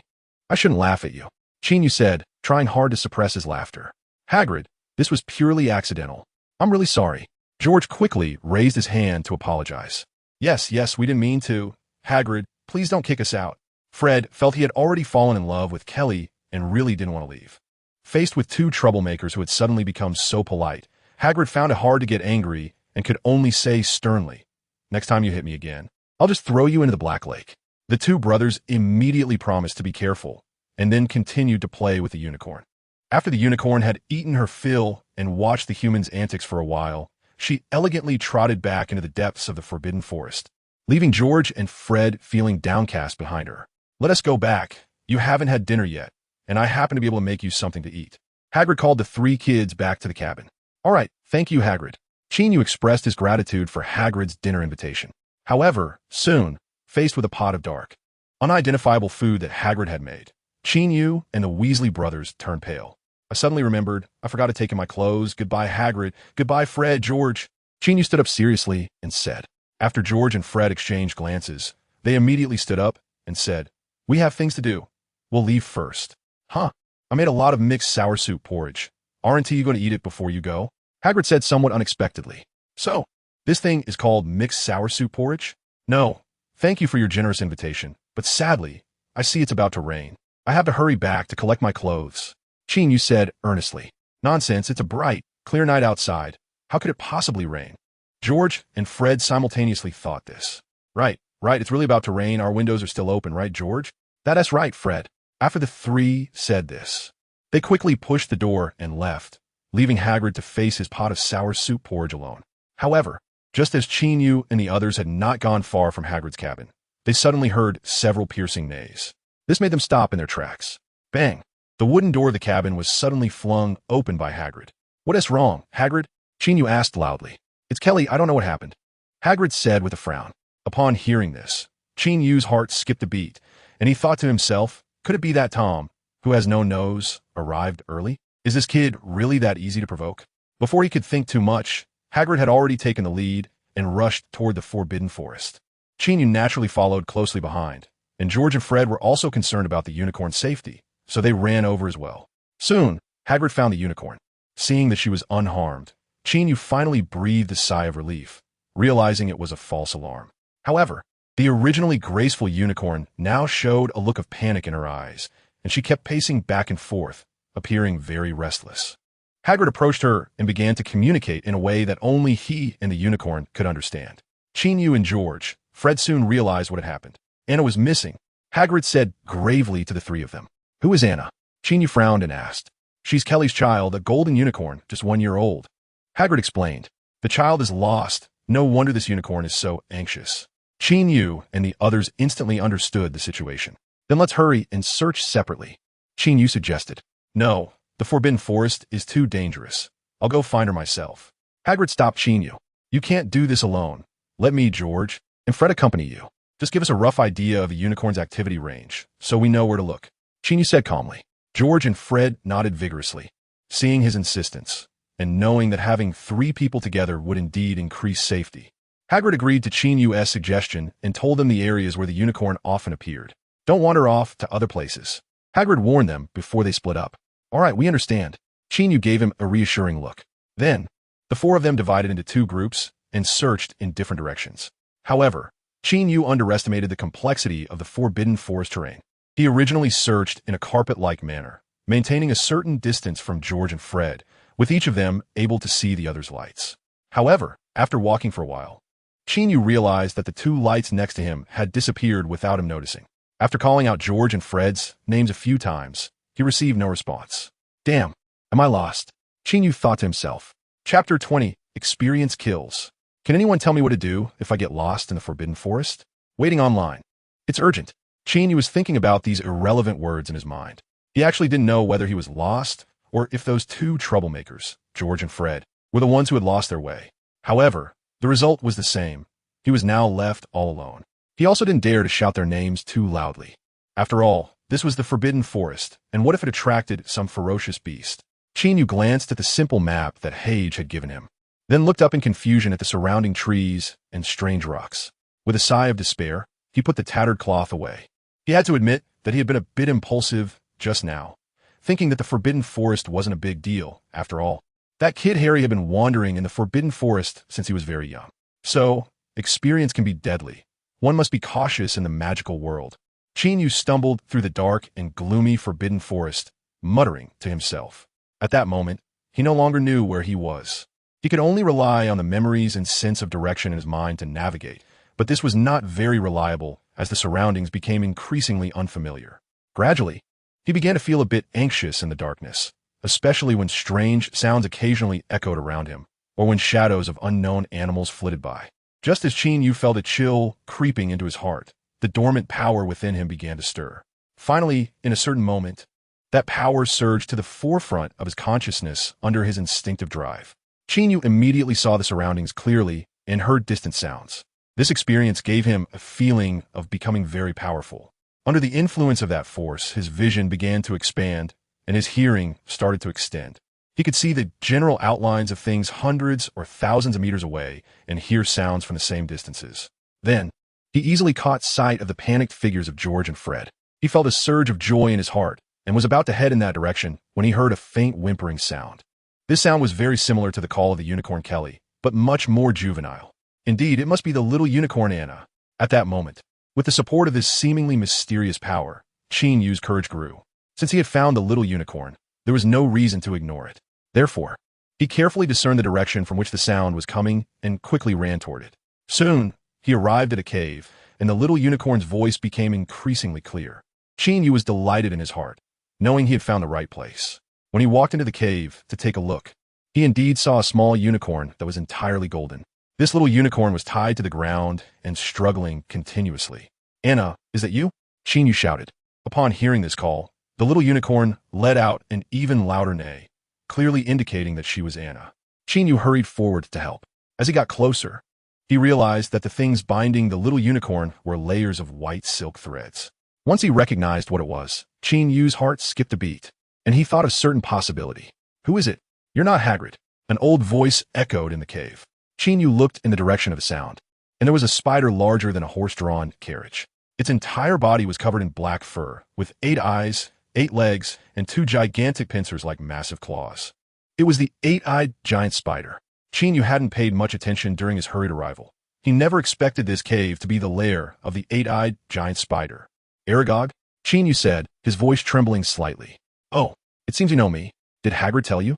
The 8-eyed giant spider said slowly. "Yes, I'm a friend of Hagrid's," Qin Yu quickly replied. "I see. So what brings you here?" The 8-eyed giant spider asked. "I got lost," Qin Yu said, half-truthfully. "I see. That's quite unfortunate." The 8-eyed giant spider replied softly. Qin Yu knew what the regret in its mouth truly meant. It wasn't about regretting that Qin Yu had gotten lost, but rather regretting that Qin Yu was going to meet his end here today, dying young. Sure enough, countless dark shadows quickly moved towards Qin Yu from various parts of the cave, making a creepy rustling sound. "Can you let your descendants give me a break?" Qin Yu said to Aragog, hoping for a stroke of luck. "Sorry, although I promised Hagrid not to harm anyone. I can't control my children or my children's children. So, do you have any last words for Hagrid?" The 8-eyed spider said ominously. "Damn it, leave your grandpa." Qin Yu couldn't help but curse. He spoke in Mandarin, which the 8-eyed spider didn't understand, but it was too lazy to care. The rustling sound grew louder and closer. Qin Yu could see the black spider eyes and the terrifying pincers.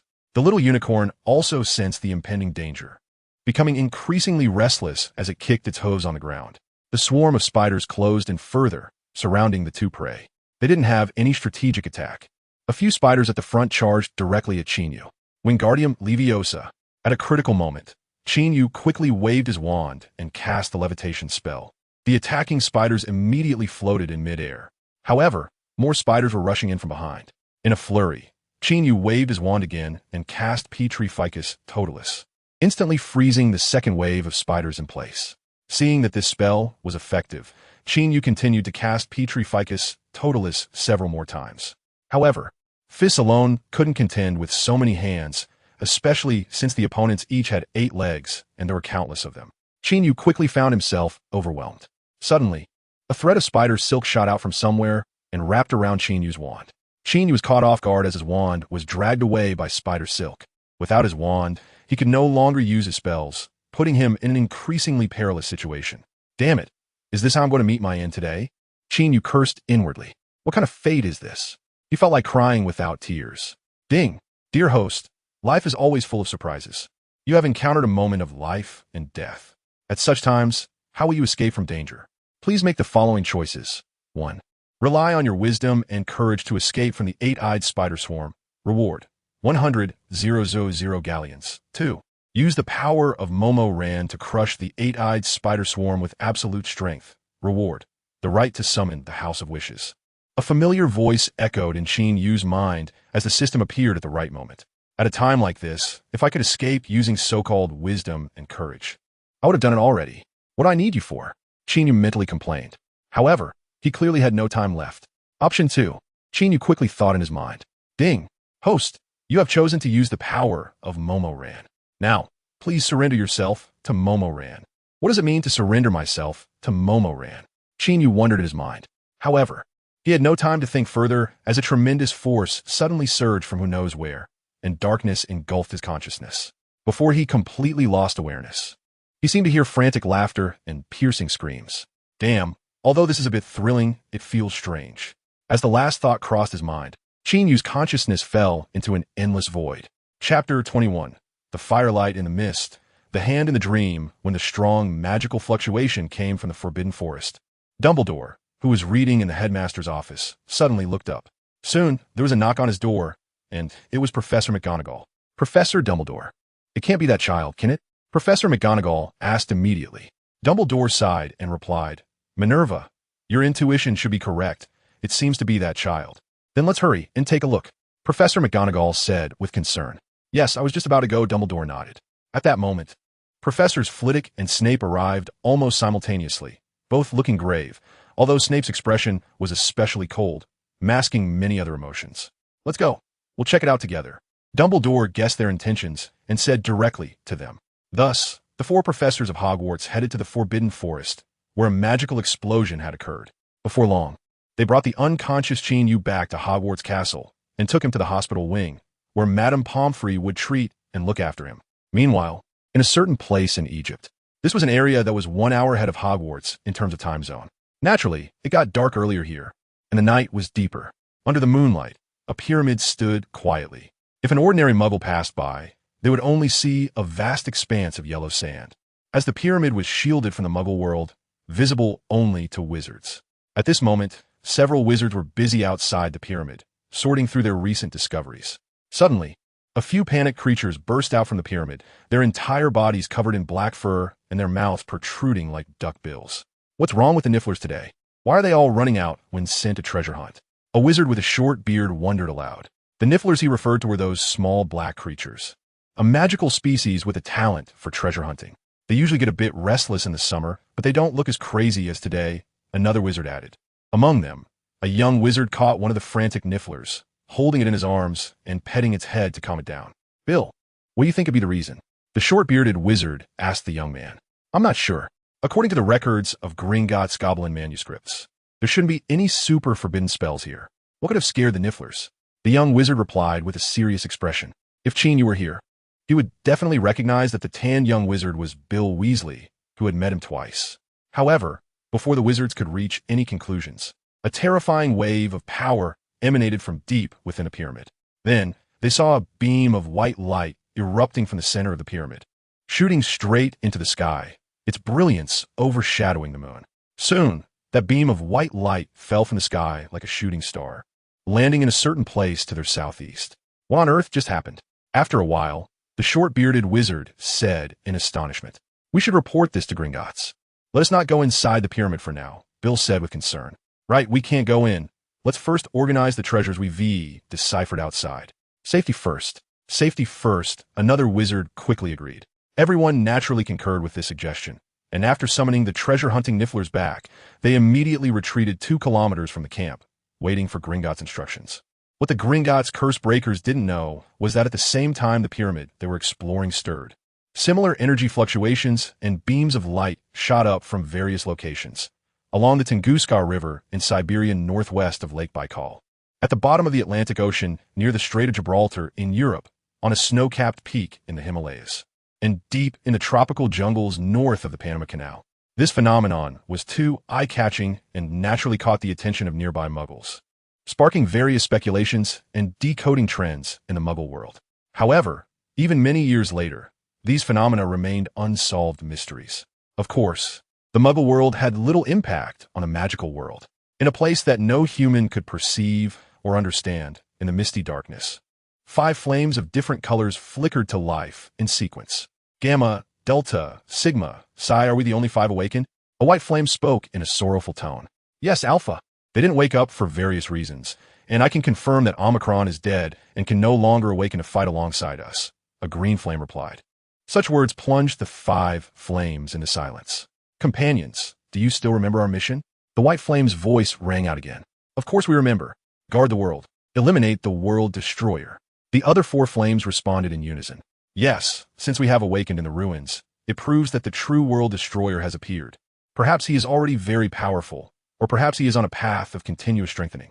However, regardless of how it is, we must shoulder our responsibilities and eliminate the world destroyer. The white flame raised its voice. Guard the world. No regrets, even in death. The other 4 flames echoed in unison. Then, let us put aside our sorrow, seek our respective avatars, and help them grow quickly until they can eliminate the world destroyer. The white flame declared solemnly. For the world. The 4 groups of flames responded. For the world. The white light also said. Then, the 5 groups of flames suddenly extinguished. The entire space fell back into a misty darkness. Qin Yu woke up the next morning from a long, long dream. In the dream, he seemed to have returned to his past life, working as a corporate slave from 9 to 5. However, one day, a little girl with brown hair kicked open his door and shouted at him while he was playing a game. Qin, why haven't you gone back for so long? Qin Yu looked at the girl and found her features somewhat familiar. Where to? He instinctively asked. Of course, back to the magical world. The little girl exclaimed with wide eyes. At that moment, Qin Yu realized she was Hermione, the girl who had sent him a letter with flowers and leaves. Okay, I'll go back right now. Qin Yu nodded vigorously and said. After saying this, he grasped her soft little hand that was reached out to him. Then, he woke up from the dream. After opening his eyes, he stared blankly at the ceiling of the castle, momentarily unsure of where he was. However, he saw a familiar wand placed by the bedside, a wand made of silver willow wood. Reaching out, he held the silvery wand in his hand and cast a levitation charm on a teacup on the table. Watching the teacup float in the air, Qin Yu smiled with a sense of reassurance. Qin, now is not the right time for you to use magic, a gentle voice of a middle-aged woman echoed. Qin Yu turned around and saw it was Madame Pomfrey, the school nurse. Chapter 22, going to collect the boss's dropped items. Qin Yu had no way of knowing Madame Pomfrey's age, but she had already been the school nurse when Snape, James, and Lily were in school, so she could be considered one of the older staff members at Hogwarts. Madame Pomfrey, how long have I been asleep? Qin Yu asked. About a dozen hours. Madame Pomfrey replied. So, I've only slept one night? Qin Yu confirmed the current time. What exactly happened to me yesterday? He asked, somewhat confused. How much do you remember? Madame Pomfrey did not immediately answer his question, but instead asked him in return. Qin Yu furrowed his brow, trying hard to recall what happened yesterday. After thinking for a while, he slowly spoke. I only remember going to find Anna, a little unicorn who got lost. At first, I was with George and Fred, but then we got separated while walking. After that, I heard the unicorns call, and then I entered a cave. Anna was indeed there, but that cave turned out to be the nest of 8-eyed giant spiders. After my encounter with the many 8-eyed giant spiders attacking Anna and me, I can't remember what happened next. Qin Yu recounted his experiences truthfully, but he certainly could not speak about the system. Upon hearing this, Madame Pomfrey nodded and said, Professor Dumbledore found you in that cave. At that time, you were in a state of unconsciousness. When he brought you here, I conducted a thorough examination and found that you were merely asleep and your body was not in serious condition. As for what exactly happened, you will need to ask Professor Dumbledore. Qin Yu pondered to himself that it seemed he hadn't suffered any harm after entrusting his body to M.O. Ran. At least, Madame Pomfrey couldn't detect any injuries. After being examined by Madame Pomfrey again and confirming that there were no issues, Qin Yu left the hospital wing and headed straight to Dumbledore's office. When he knocked on the door of the principal's office, he saw the old man with a white beard, Dumbledore, sitting behind the desk, and the Phoenix Fox perched not far above his head. At this time, Fawkes had aged somewhat, and his feathers appeared to have lost some of their luster. Feathers? Qin Yu couldn't help but glance at Fawkes a few more times, which prompted Phoenix to return his gaze with suspicion. Qin, I have a rough idea of your intentions. Are you trying to find out about what happened yesterday? Dumbledore said. Yes, Professor Dumbledore, I lost some memories yesterday. Qin Yu was pulled back to reality by old Dumbledore's words and stopped being distracted. He then roughly recounted what he had just discussed with Madame Pomfrey. Qin, I'm sorry, but I actually don't know much. All I know is that there was a huge energy fluctuation deep in the Forbidden Forest last night. Professor McGonagall, Professor Snape, and Professor Swinton and I rushed there, and then we found a small unicorn guarding you, who was unconscious, next to a pile of corpses of 8-eyed giant spiders. After that, I brought you back, Dumbledore said, sharing what he knew. It seems that I lost consciousness after being controlled by the Dementor and killed the attacking 8-eyed giant spiders. Although I escaped with my life, the feeling of losing consciousness is truly unpleasant. Qin Yu thought to himself, if I'm not mistaken, your surge of energy this time comes from a loss of control by Mo Ran. In an extremely dangerous situation, Mo Ran instinctively took control of your body out of a survival instinct. I saw this kind of situation in someone a long time ago. Professor Dumbledore articulated his analysis. So how do I control this power? I'm actually a bit scared. This is my first time encountering such a situation. In the past, it was just energy out of control, but I didn't lose consciousness, Qin Yu said with great concern. Your fear of it now proves that you have not lost yourself, which is a good sign. Qin, don't worry. I have already communicated with several other professors. We will find a way to help you control it. At least we can't let it lose control at will, causing an unmanageable situation, Dumbledore reassured. Hearing this, Qin Yu felt a warmth in his heart and said, Thank you. Professor Dumbledore, it is our duty as teachers to ensure that every child in the school is not harmed. All right, Qin, you should go back and rest well. In the next couple of days, a teacher will come to speak with you individually, Dumbledore said to Qin Yu. Okay, Professor Dumbledore, with you here, I feel at ease. Qin Yu was about to get up and leave as he said this, but suddenly thought of something and asked Dumbledore, by the way, Professor, you just said that all the acromantulas are dead, right?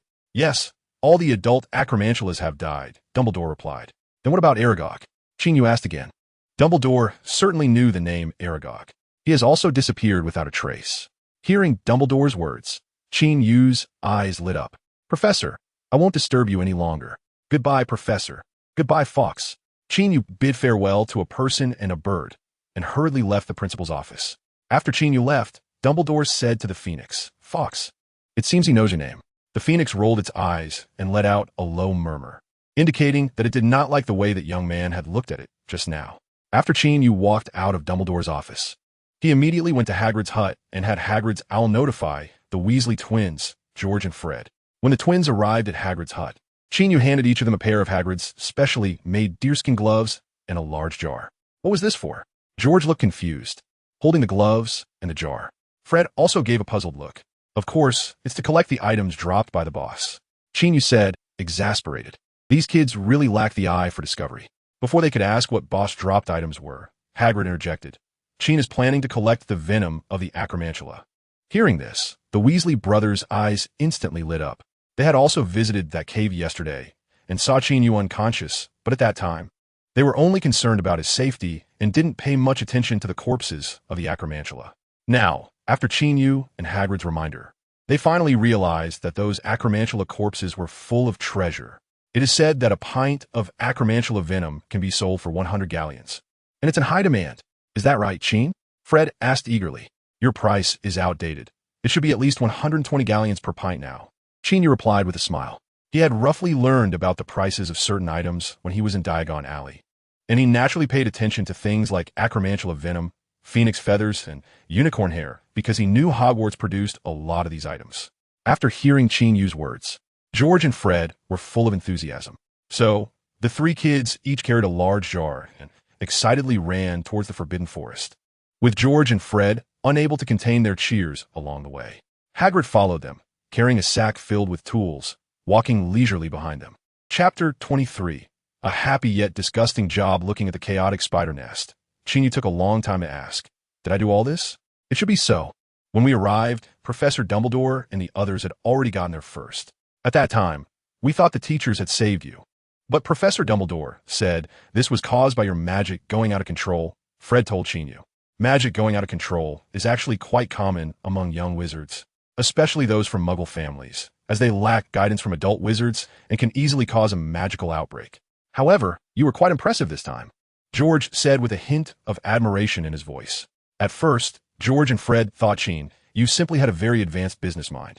They didn't expect him to be so powerful in terms of magical ability, even if it was out of control. Seeing their reaction, Qin Yu instinctively glanced at Hagrid, who shrugged at him with his mouth closed, implying that Dumbledore hadn't told them the truth. Qin Yu thought for a moment and roughly understood Old Dang's intention. It's better to keep the matter of the silent ones confidential within a small circle. Letting too many people know would do more harm than good. All right, enough chit-chat. Let's get to work. Guys, don't you see the piles of gold galleons waving at us? Qin Yu pointed at the corpse of the eight-eyed giant spider that filled the cave. Oh, roar! George and Fred shouted excitedly. Hagrid also seemed to be infected by the enthusiasm of the young boys, showing a happy smile. Thus, the four of them began to loot the lair of the eight-eyed giant spider, or rather, collect the items dropped by these little bosses. As for the big boss Aragog, even Hagrid, the magical creature keeper, didn't know where it had gone. He probably got scared and hid somewhere unknown, Hagrid told Qin Yu and the twins.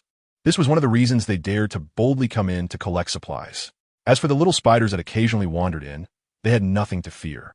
The pincers of the eight-eyed giant spider had a small hole, which was where it sprayed venom.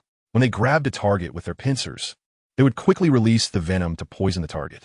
Be careful. Make sure to wear gloves. Otherwise, if the venom touches your skin, it could cause skin rotting, or even fever and unconsciousness, Hagrid explained while rummaging through the corpse of an eight-eyed giant spider.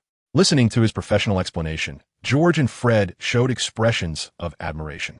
Their impression of Hagrid had greatly changed because the knowledge of these magical creatures was something they might not even learn from books, yet Hagrid could recount it with ease. All right, Qin, take a jar and put it underneath. I'll teach you how to extract the venom, Hagrid commanded. Qin Yu hurriedly placed his jar on the ground, while Hagrid used a knife to cut open a section of the outer skin of the giant eight-eyed spider's head. He then reached inside with his deer-skin gloved hands, making a squelching sound. Ugh, that's kind of gross, Qin Yu couldn't help but say. George and Fred had already shown expressions of wanting to throw up, as the sound reminded them of the noise their mom made when she grabbed ground meat with her hands. They swore they would never be interested in the steamed meatballs or fried patties their mom made again. Oh, found it! Hagrid exclaimed with delight after rummaging around in the spider's flesh. He then instructed Qin Yu to align the jar opening with the venom hole of the giant spider's claw. As Hagrid's hands slowly exerted pressure inside the spider's head, a light green stream shot out from the venom hole, precisely landing in the jar. Wow, it's out! Such a beautiful color! The twin brothers exclaimed with joy. That's not a beautiful color. It's a dangerous color, Qin Yu thought to himself nervously. He was holding the jar, fearing that the spider's venom would splash on him. Fortunately, Hagrid's hand was steady, and not a single drop spilled out until the venom was fully squeezed out. All right, that's enough, Hagrid said, pulling his hand out of the spider's head with a squelch. The three boys quickly gathered around to see how much venom had been extracted. Huh, is that all? George said, somewhat disappointed. Yeah, that's at most 2 ounces, Fred estimated. 1 pint equals 20 ounces, meaning they would need to squeeze 10 spiders to gather a pint, worth 120 galleons. Note, the previous text had an error. 1 gallon has been corrected to 1 pint, as 1 gallon was a bit ridiculously cheap. As for how much a pint is, converted to the metric system, it's about 568 milliliters. What does that mean? A bottle of Nongfu Spring is 550 milliliters, so a pint is just a little more than that. Therefore, our slogan going forward will be, we don't produce venom. We are just the carriers, or milkers, of nature. Qin Yu thought about all sorts of things and couldn't help but laugh. Guys, even though 1 giant spider only has this much, we have an entire cave full. Qin Yu pointed at the remaining eight-eyed giant spider again. This made George and Fred nod vigorously, looking as happy as a foolish son of a landlord witnessing a bountiful harvest. Then, the three of them worked together to start the disgusting task of extracting venom. Qin Yu took a deep breath and decided to give it a try. After all, he had been influenced by the films and shows from his past life, as well as the recent dark arts defense class, so he needed to be bold. Imitating Hagrid, Qin Yu used a sharp knife to slice open the shell at the mouth of an eight-eyed giant spider, revealing the fleshy part inside. Then, with his hands gloved in deer skin, he reached in. After feeling around for a while, he found a soft, shriveled sack that resembled a deflated balloon. Next, Qin Yu instructed George and Fred to hold the jar steady while he grasped the sack tightly with his hand. Sure enough, as he applied pressure, the venom was successfully squeezed out. Once the venom from this eight-eyed giant spider was extracted, the three of them hurried to the next one. The entire process was disgusting and tedious. Of course, they took turns squeezing.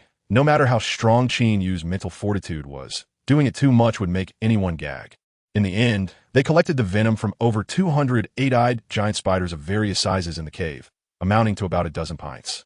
Looking at the 3 jars that were nearly full, both Qin Yu and Hagrid, along with the twins, wore satisfied smiles on their faces.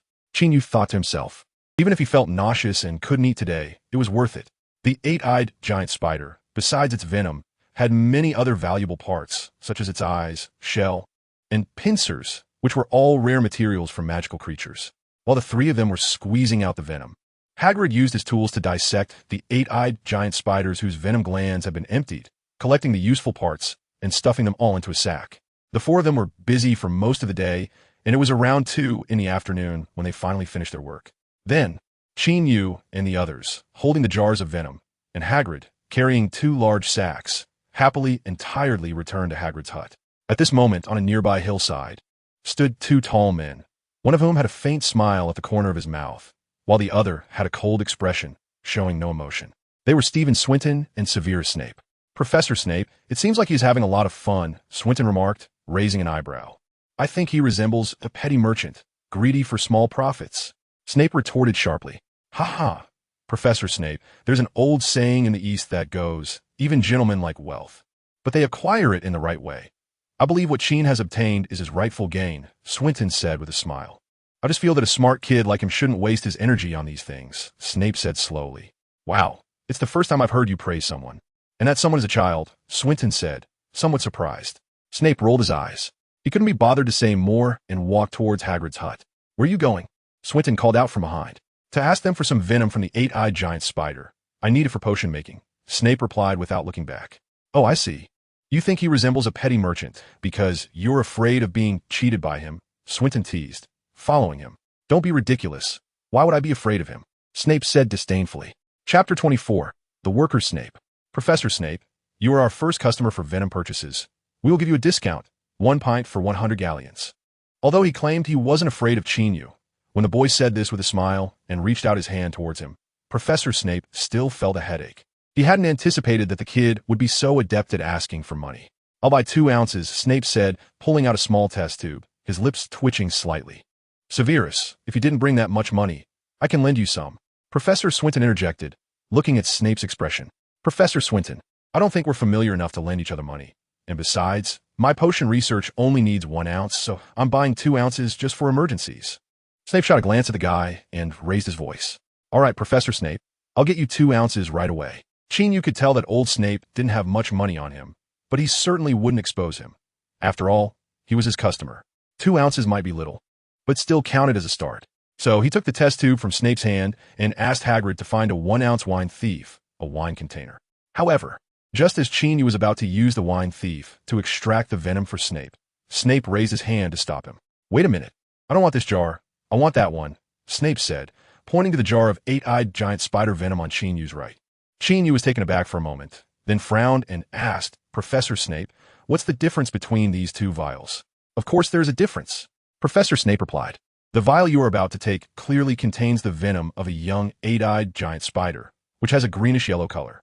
The vial next to it, however, is different. It presents a pure light green color. This is obviously the venom of an eight-eyed giant spider that is over 10 years old. The toxicity of these 2 venoms is simply worlds apart. Professor Snape pointed to the 2 vials of venom as he spoke to them, his tone carrying 7 parts arrogance and 3 parts disdain. Hearing this, George and Fred hurried over to take a look, their faces showing confusion, as they didn't see what the difference was between the 2 vials of venom. Weren't they both the same color? Qin Yu only vaguely felt that there was something slightly different, and he did not rule out the possibility of it being a psychological effect. As for Hagrid, he looked back and forth at the 3 jars but couldn't figure it out. Professor Snape, can you really see the difference between them? Qin Yu asked again. Of course, Snape said coldly, showing his impatience with Qin Yu's rambling. Qin Yu completely ignored Snape's sour face. He eagerly handed the test tube and the jar of venom to George, then walked over to shake Snape's hand, saying, This is fantastic. Professor Snape, Your arrival has truly helped us a lot. It has spared us unnecessary losses. As for the differences in venom, Qin Yu certainly didn't understand, but he clearly remembered that when they were extracting venom from those acromantulas, they selected from large to small, because the larger acromantulas had bigger venom glands that were easier to find. They would fill one jar before switching to another empty jar. And that was how the venom was inadvertently categorized. Now that Professor Snape pointed out the differences in the venom, and with both accounts confirming each other, Qin Yu naturally believed him. Snape, caught off guard by Qin Yu suddenly grabbing his hand, instinctively stiffened. After a moment, he disdainfully brushed Qin Yu off and said angrily, "Don't touch me casually. Don't say things that don't make sense. I haven't done anything." After Qin Yu was pushed aside, he showed no displeasure. Instead, he rubbed his hands together and chuckled, saying, "Professor Snape, how about this? If you help us with a small favor, we'll give you these 2 ounces of venom for free." Snape was taken aback by the suggestion, thinking to himself, is there really such a good deal? Professor Swinton, who had come with Snape to watch the commotion, glanced at the 3 jars of venom and then at Qin Yu and Snape, a glimmer of understanding appearing in his eyes. What Qin Yu asked Snape to do was actually quite simple, at least for Professor Snape, the potions master. That is to separate the venom according to its levels. Qin Yu and the others originally thought that all 8-eyed giant spider venom was the same and could simply be sold to the merchants in Diagon Alley. They didn't expect that the venom from giant spiders actually came in different grades. If it weren't for Snape's inadvertent reminder today, they would have casually sold the venom, which would definitely have resulted in a significant loss of profit. When Snape heard that Qin Yu wanted to give him 2 ounces of venom for free, he was initially a bit skeptical, but after hearing Qin Yu's request, he understood the purpose behind it. Therefore, in order to make his labor seem more valuable, Snape planned to help Qin Yu divide the 3 jars of venom into 4 portions based on color. 3 divided by 4 obviously does not yield a whole number. However, this is not a challenge for our great potions master, Professor Snape. Qin Yu and the others watched as he began his performance. The 3 vials of poison were rated by Snape, with the best quality being classified as grade S and the worst as grade C. The vial that was of medium quality was singled out by him. Professor Snape drew his wand and cast a spell on the vial of poison, which immediately began to swirl. After observing it for a while, Snape waved his wand at the swirling poison, and it split apart as if cut by a knife, instantly dividing into 2 halves. This scene left Qin Yu, George, and Fred completely stunned, and even Hagrid and Professor Flitwick showed an interested expression. "What are you still standing there for? Quickly take one part away," Snape said to Qin Yu in an annoyed tone. Qin Yu quickly found a large wine jug and poured half of the divided poison into an empty jar. "Professor Snape, your trick is amazing. You're simply the modern Lu Yu." Qin Yu couldn't help but say, "Lu Yu? Who is Lu Yu?" Snape frowned and asked, Lu Yu is an ancient Chinese potion master who is skilled at using tea to brew potions Qin Yu fabricated. "Oh, tea, it is indeed a good potion ingredient. I use it often," Snape nodded. Just like that, Snape easily classified the 3 jars of poison into 4 levels: S, A, B, and C. Then, for a labor fee of 2 ounces, he helped Qin Yu and the others bottle the poison into transparent glass vials. Afterward, Qin Yu not only fulfilled his promise by giving Snape 2 ounces of S-level poison, but also took an ounce of the ABC-level poisons for him. Watching Snape, who still had a cold expression but clearly had a hint of a smile in his eyes as he came out of Hagrid's hut, Swinton couldn't help but laugh. "What are you laughing at?" Snape said with a frown, clearly displeased. "It's nothing. I just think this kid is indeed clever. He only used a little bit of poison to get you, a genius potion master, to work for him all afternoon, and he made you so happy while doing it." Swinton said with a sly smile. "What do you know? I only did work commensurate with my reward," Snape said coldly. "As for whether I was happy, I was doing potion-related work, so naturally my mood was good. If we had stuck to our original plan of selling in a rough manner, we would have definitely made much less. Now, thanks to Professor Snape's classification, we can price our poisons according to their levels, allowing us to sell them at higher prices. At least, our high-level poisons won't be sold at dirt-cheap prices." Qin Yu explained to the other 3 partners, and they quickly understood his intentions. Then, Qin Yu had them fill about 10 small bottles, each containing only a few drops of venom, which were then sent as samples to potential clients in Diagon Alley. Once this was done, it was almost time for dinner. Qin Yu and the Weasley brothers coincidentally declined Hagrid's dinner invitation and escaped from Hagrid's hut. However, Qin Yu returned midway to take the magical creatures book that Hagrid had promised to give him, and then he fled again. Chapter 25. The all-answering room and the enthusiastic little unicorn after returning from Hagrid's hut. Qin Yu went to the Great Hall to grab some food, and then returned to the Gryffindor dormitory area. He wanted to take a shower first. After a day of handling spider corpses and separating those poisons, he was all stinky. While showering, he estimated his potential earnings from this venture. They had a total of 5 pints of S-level poison, 3 pints of A-level poison, 3 pints of B-level poison, and 5 pints of C-level poison. Based on their preliminary pricing, 200 galleons per pint for S-level, and 150, 120, and 100 galleons per pint for A, B, and C-level respectively. The total income should be 2,310 galleons.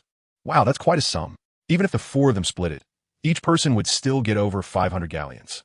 That would definitely be enough to buy him and Hermione a firebolt. Thinking of this made Qin Yu a little excited. However, everything would have to wait until the poisons were sold. After finishing his shower, Qin Yu ate something and began to browse through the book he had taken from Hagrid. This book was an overview of common magical creatures, roughly equivalent to a condensed version of fantastic beasts and where to find them, suitable for beginner reading. Most importantly, the book was written by Newt Scamander, a character of significant stature, quite impressive, and there were not many copies printed, making it a rare collector's edition. Qin Yu read quickly and soon flipped to the last page. Next, he carefully wrapped the book in brown paper, securing it tightly. After writing a letter, he summoned his owl, Trig. Then, Qin Yu handed the package along with a letter to the owl, instructing it to deliver it to the Granger family in a Muggle neighborhood in London. As for the content of the letter, it was mostly to encourage little Hermione to study hard and improve every day, mentioning that he recently had a dream about her. Finally, he wrote that he had received a precious magical creatures book from Uncle Hagrid, suggesting she could take a look during her leisure time to get to know these magical beings in advance. After sending the letter, Qin Yu lay down to sleep, as he was still recovering from serious illness and didn't have much energy. Moreover, with no phone to scroll through, there was no point in staying up late without anything to do. He certainly couldn't chat idly with Elvis, Jimmy, and the others, could he? Qin Yu believed that he didn't have much in common with these little kids, so he might as well go to bed early. Since Qin Yu sent the letter a bit late, when the owl knocked on the Granger's door, it was already past 9 in the evening. Hermione was overjoyed to receive Qin Yu's letter so quickly. She hurriedly prepared toast and ham to treat the long-distance messenger, Trig, and then she hid inside the house to open the letter and package sent by Qin Yu. This time, the letter was quite short, just one piece of paper, and it wasn't even fully written. Thinking that she had just received a long letter a couple of days ago, Hermione forgave him for being brief, especially after seeing that he mentioned dreaming about her in the letter. Hermione had no grievances left. She was almost ready to have Trig fly her to that magical school. But unfortunately, Trig was too small and not strong enough. The letter was expected to arrive late, so there was no need to reply on the same day. It was fine to let Trig stay at home for one night. At the end of the letter, Qin Yu wrote this. So, Hermione didn't rush to reply for the time being, but instead began to read the book that Qin Yu had sent. Of course, since it was too late, she could only skim through it. Before long, her mother indeed urged her to hurry and go to sleep. She then placed Trig on her windowsill and laid a thin blanket on it to make Trig more comfortable. "Good night, Trig," Hermione said to the owl perched on the windowsill after she burrowed into her blanket. Aunt Trig responded with a sound. Hermione smiled sweetly and closed her eyes. She hoped she could fall asleep quickly, so she might dream of Qin. In the letter, Qin said that if you dream of someone, that person will have insomnia. So, will Qin suffer from insomnia because I dreamed of him? The little girl pondered these endless thoughts and gradually fell into a deep sleep.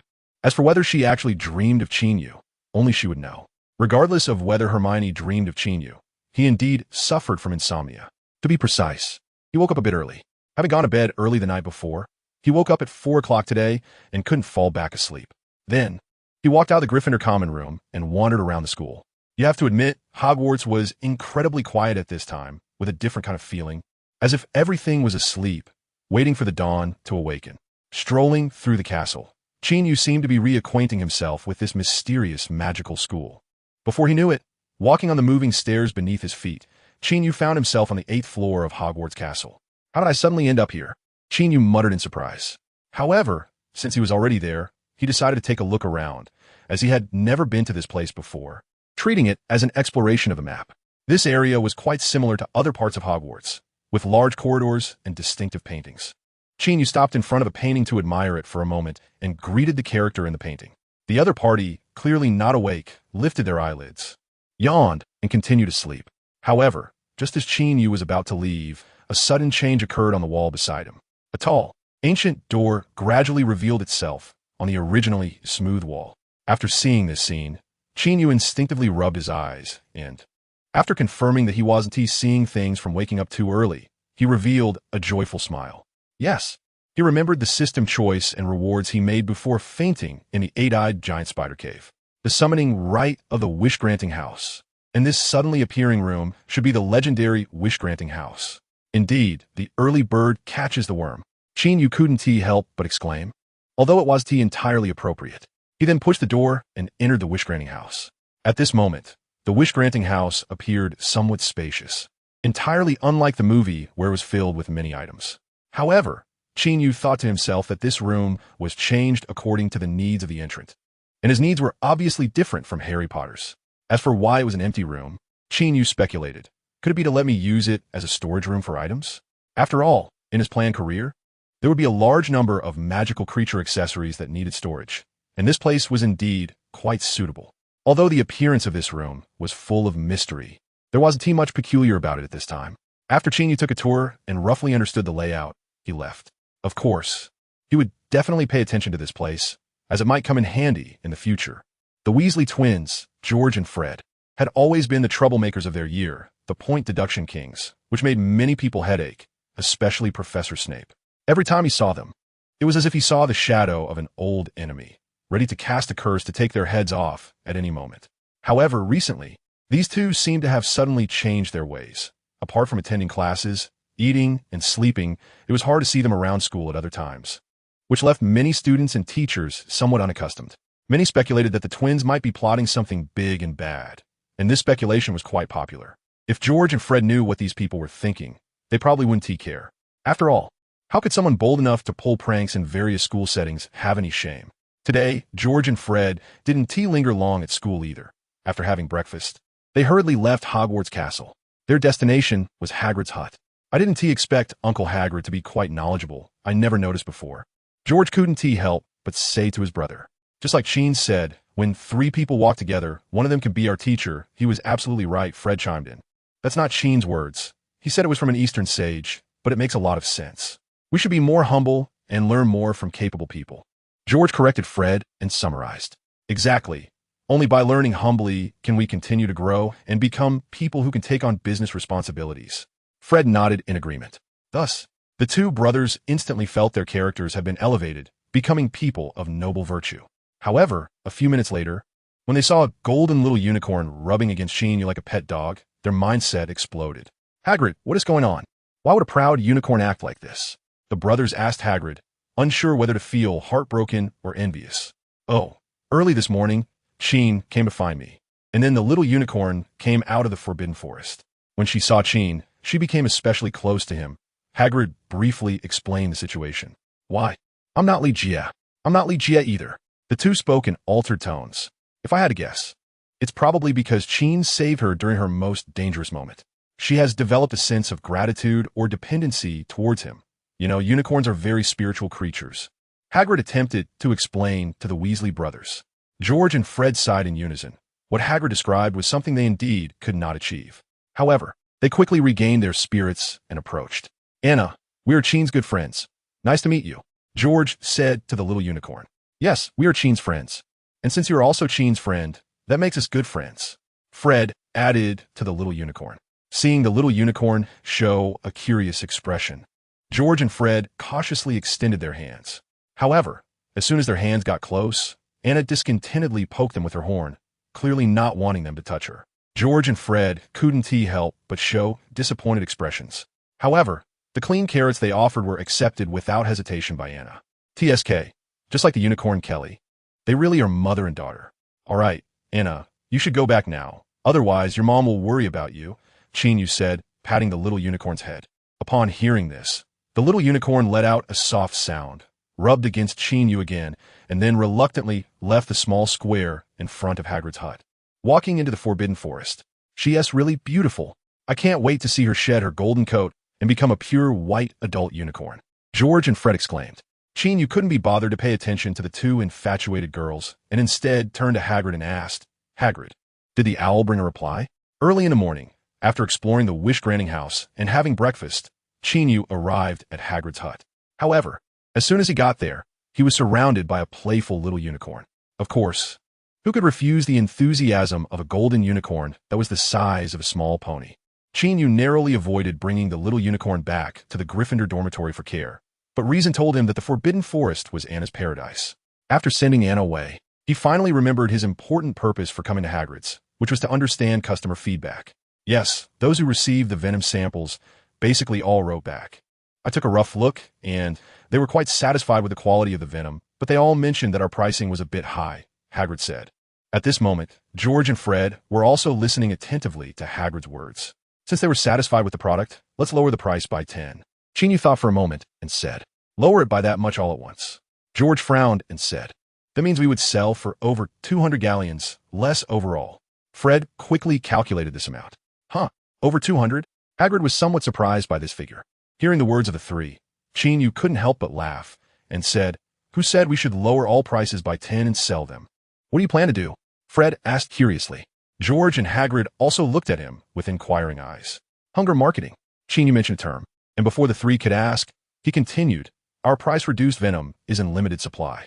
Each customer has a purchase limit of 10 ounces for all grades of venom combined. We won't sell more than that. Huh, why not sell more? We won't use it anyway. Apart from Severus, no one at this school buys this stuff, Hagrid said anxiously. I'm just saying, we won't sell it now. It doesn't mean we won't sell it in the future. Remember, as a qualified businessman, you need to learn to control the market, not be controlled by it. As for how to control the market, you too can think about it, Qin Yu said, directing the last part to George and Fred, and not wanting to pressure Uncle Hagrid. Upon hearing this, the twin brothers displayed thoughtful expressions. While they pondered the issue, Qin Yu asked Hagrid to bring him paper and a pen. He then wrote response letters regarding the price reduction to those interested customers, asking them to decide on a purchase quantity so they could arrange delivery. That's quite troublesome, Hagrid remarked. That's business. You always have to negotiate a bit. This way, both parties can reach a satisfactory result. Qin Yu smiled as he said to Uncle Hagrid. Hagrid nodded thoughtfully upon hearing this, though it was unclear if he fully understood Qin Yu's point. After finishing these tasks, the four of them didn't idle away their time. Instead, under Qin Yu's suggestion, they cleaned, organized, and categorized the various parts of the 8-eyed giant spiders that Hagrid had dissected yesterday. These things were also money. They couldn't just let them pile up in the warehouse, taking up space. Qin Yu planned to have Hagrid bring along some items when delivering goods, selling as many as possible. Chapter 26, The Troublemaker. Monday afternoon. In Wiltshire, England, there's an ancient manor with a history of 10 centuries. In a room that is both quaint and luxurious sits a well-dressed middle-aged man with long golden hair. He is Lucius Malfoy, the owner of the manor. It is his afternoon tea time, and his habit is to review some intelligence information compiled by his subordinates during this time. Among today's materials, a report from an Auror at the Ministry of Magic caught his attention. As a figure affiliated with the Ministry of Magic who holds a certain voting power, obtaining such internal reports is quite easy for him. The report piqued his interest because it involved a place called Hogwarts School of Witchcraft and Wizardry. Upon seeing the name Hogwarts, the image of Dumbledore with his gray-white beard instantly appeared in Lucius Malfoy's mind. Why does an old man, who has lived for so long, always cling to the position of headmaster? Hasn't he ever thought of making way for the younger generation? Lucius had expressed similar sentiments in private or semi-public occasions more than once. The content of today's report roughly stated. Several wizards reported that their children studying at Hogwarts mentioned a violent explosion in the Forbidden Forest last Friday night. But the school had not provided a clear explanation. A violent explosion, and they deliberately concealed it. There must be something wrong here. Poor management puts a wide array of students in danger. This is the headmaster's dereliction of duty. Lucius Malfoy, who has always been committed to ousting Dumbledore from the headmaster position, naturally keenly captured the value of this information. And a knowing smile appeared at the corner of his mouth. He then called his butler and asked, "Is there any news about Hogwarts recently?" The butler replied, "There isn't anything particularly special," then paused and added, "But I heard someone say they recently saw Hagrid selling things in Diagon Alley, including a rare venom and some materials from dark creatures." Venom? Dark creatures? Plus the explosion in the Forbidden Forest. Oh, what is our dear Professor Dumbledore up to? Although Lucius couldn't figure it out, it didn't prevent him from feeling that something was amiss. In any case, causing trouble for Dumbledore was something he was more than willing to do. With this thought in mind, Lucius stood up and said to the butler, "Help me contact the other board members of the school. I think we need to send someone to investigate what exactly is happening at the school." Well, it's all for the safety of those young wizards. Time flew by, and soon it was Tuesday. Qin Yu's been in a good mood lately. Hagrid's trip to Diagon Alley was quite smooth. Not only did he complete the first phase of the Venom transaction, but he also sold the arms, legs, and eyeballs of those 8-eyed giant spiders for a good price. At least, Qin Yu was satisfied with those prices. This time's income was considerable, allowing Qin Yu and his twin brothers to take another small step on the road to becoming capitalists in a magical world. A good start is the first step to success. Qin Yu was full of anticipation for the future. At that moment, they were in a flying class, and their teacher, Mrs. Huiqi, had them practice hovering in the air on flying broomsticks. Qin Yu was casually flying around on his broomstick as he thought of something joyful. He couldn't help but perform a difficult figure-8 maneuver, experiencing the thrill of flying at high speed. "What are you doing? Hurry, get away." At that moment, Elvis's voice echoed from not far away. Qin Yu turned around and saw several Slytherin boys flying around him, while Elvis, feeling nervous, was wobbling on his broomstick. "Elvis, the sky isn't your family's. We can fly wherever we want. Can you control that?" Jerome said mockingly. "Yeah, we can fly however we want. It's none of your business." A lackey chimed in. The group was chattering with taunts, causing Elvis to fly even less steadily, as the broomstick beneath him seemed on the verge of losing control, and he looked like he was about to fall. Just then, smack. Jerome was suddenly hit by something, clutching his backside and letting out a scream. "Who hit me?" Jerome angrily looked around. Then he spotted Qin Yu not far away, grinning while holding that wooden sword and looking over at him. Although Qin Yu couldn't find a way to fly using his sword, he still carried his wooden sword during flying class, embodying the stubbornness of a Chinibi teenager. At this moment, the wooden sword came in handy. He had just picked up a few pebbles from the ground and flew back into the air. After throwing one pebble, he struck it with the wooden sword, hitting Jerome's backside with precision. Seeing Qin Yu's wooden sword and the pebble he had just pulled out from his pocket, how could Jerome not know who the culprit was? "Was it you who just hit me?" Jerome said angrily. "Sorry, it was unintentional. My hand slipped." Qin Yu replied with a smile. "Oof, is I'm sorry enough?" Jerome said fiercely. "What do you want then? I've already said it was an accident. Are you looking to fight me?" "Just to be clear, I didn't mean to provoke you," Qin Yu said innocently. Seeing his expression, Jerome's anger flared even more. As a member of Slytherin, Jerome had long disliked Qin Yu, especially since this guy seemed to get along well with the teachers, which made him feel even more unbalanced. At this moment, being randomly attacked by Qin Yu, who wore a smug expression, made Jerome's old grievances resurface. "You're asking for it." Jerome gripped the handle of his flying broom, leaned forward, and instantly accelerated toward Qin Yu's direction. The other lackeys had long found this Gryffindor guy unpleasant, and seeing Jerome charge at him, they also sped up to follow. "Qin, watch out!" Elvis shouted loudly. Qin saved him at a critical moment, but put himself in danger. Elvis was filled with gratitude and worry, tears almost coming out. "Don't worry. I'm just stretching my muscles, and will accompany them for some fun." As Qin Yu spoke, his body began to lean forward, charging directly at Jerome. Both of them were flying towards each other at high speed, about to collide. At the critical moment, Qin Yu suddenly sidestepped and flew past Jerome. In the instant they brushed past each other, Qin Yu swung his large sword, striking Jerome hard on the backside. Slap! Jerome let out a humiliating scream. "Qin, I will kill you." After being hit, Jerome said hysterically. However, in the next 5 minutes, not only did Jerome fail to take revenge, but he was also chased and beaten by Qin Yu in the sky. Qin Yu approached and struck the guy with a wooden sword, then pulled back to launch pebbles for long-range attacks.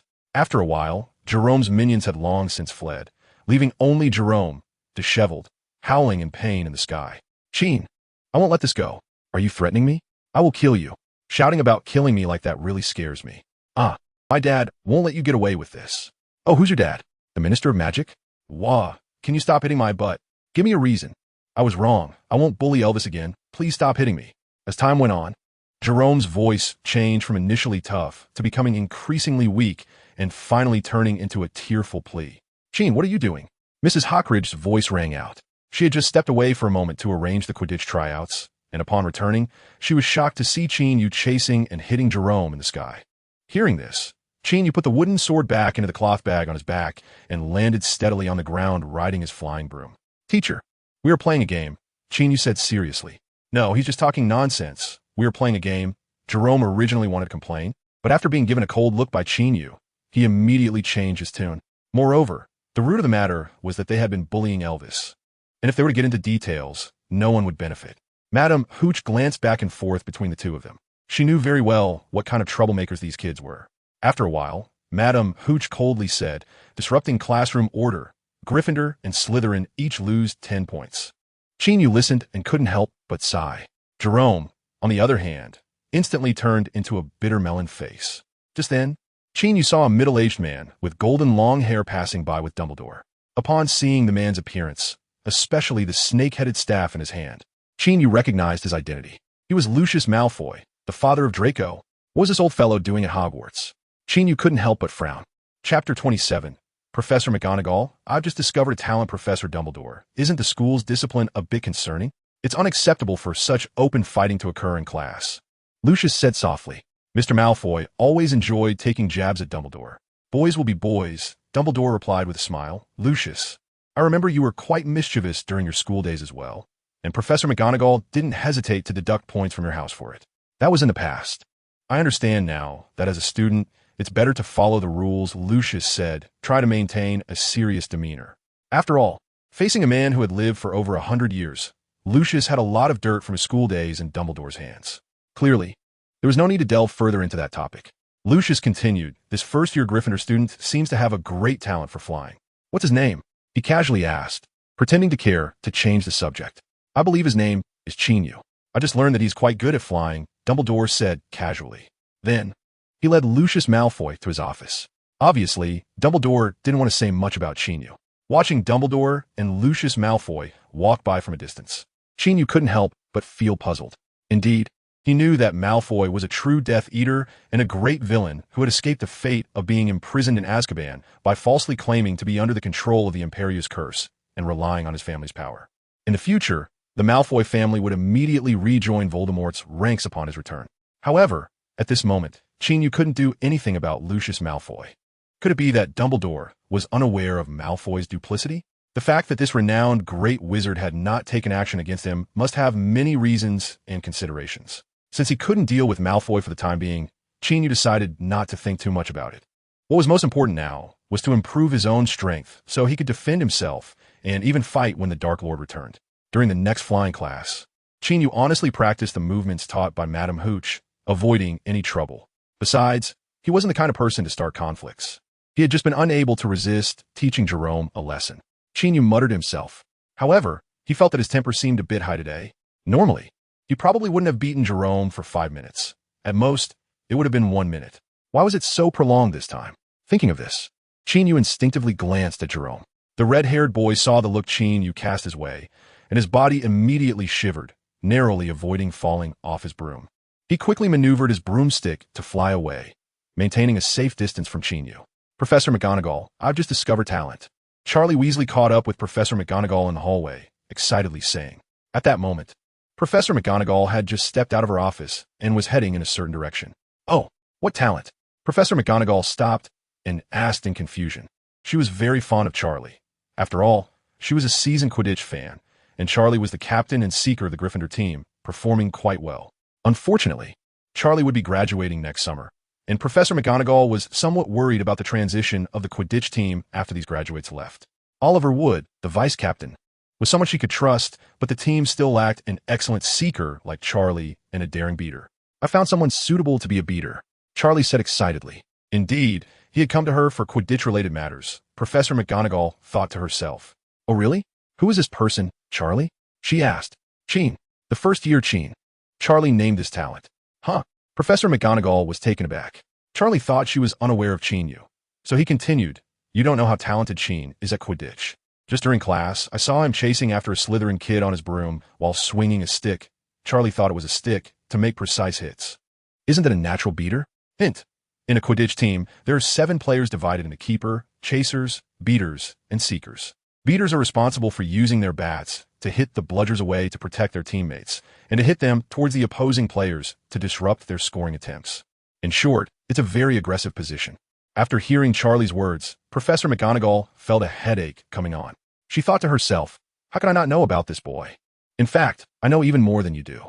Charlie, I must remind you that what he did during flying class, fighting with classmates, is very inappropriate and has already resulted in point deductions, Professor McGonagall said seriously.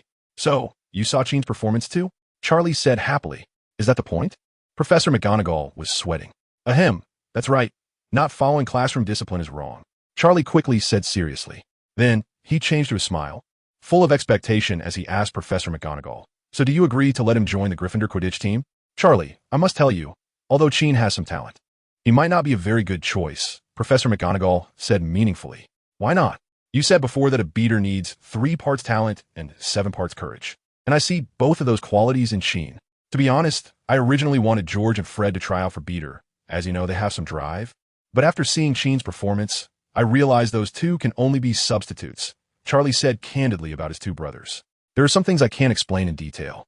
But if you insist, I will consider letting Qin join the Quidditch team, Professor McGonagall said after pondering for a moment. Professor McGonagall certainly had concerns because of Qin Yu's latent powers, but she also didn't want to hinder the child's normal life, which made this a very difficult choice. That's great. Charlie happily fist-bumped. I'm just saying to consider it, and there's no final decision. This matter isn't as simple as you imagine. Professor McGonagall first poured cold water on him, then added, all right, I already know about the situation. I have something to attend to now. Your headmaster Dumbledore is dealing with a difficult person. I need to go see if I can help him. You go ahead, Professor McGonagall. Goodbye. Charlie waved to her as he said farewell. Goodbye, Charlie. After saying this to Charlie, Professor McGonagall hurriedly made her way to the headmaster's office. Chapter 28. Kind and Braveheart Elvis. Pass me that sandwich, please. Thank you. At the lunch table, Qin Yu said to his roommate, Elvis.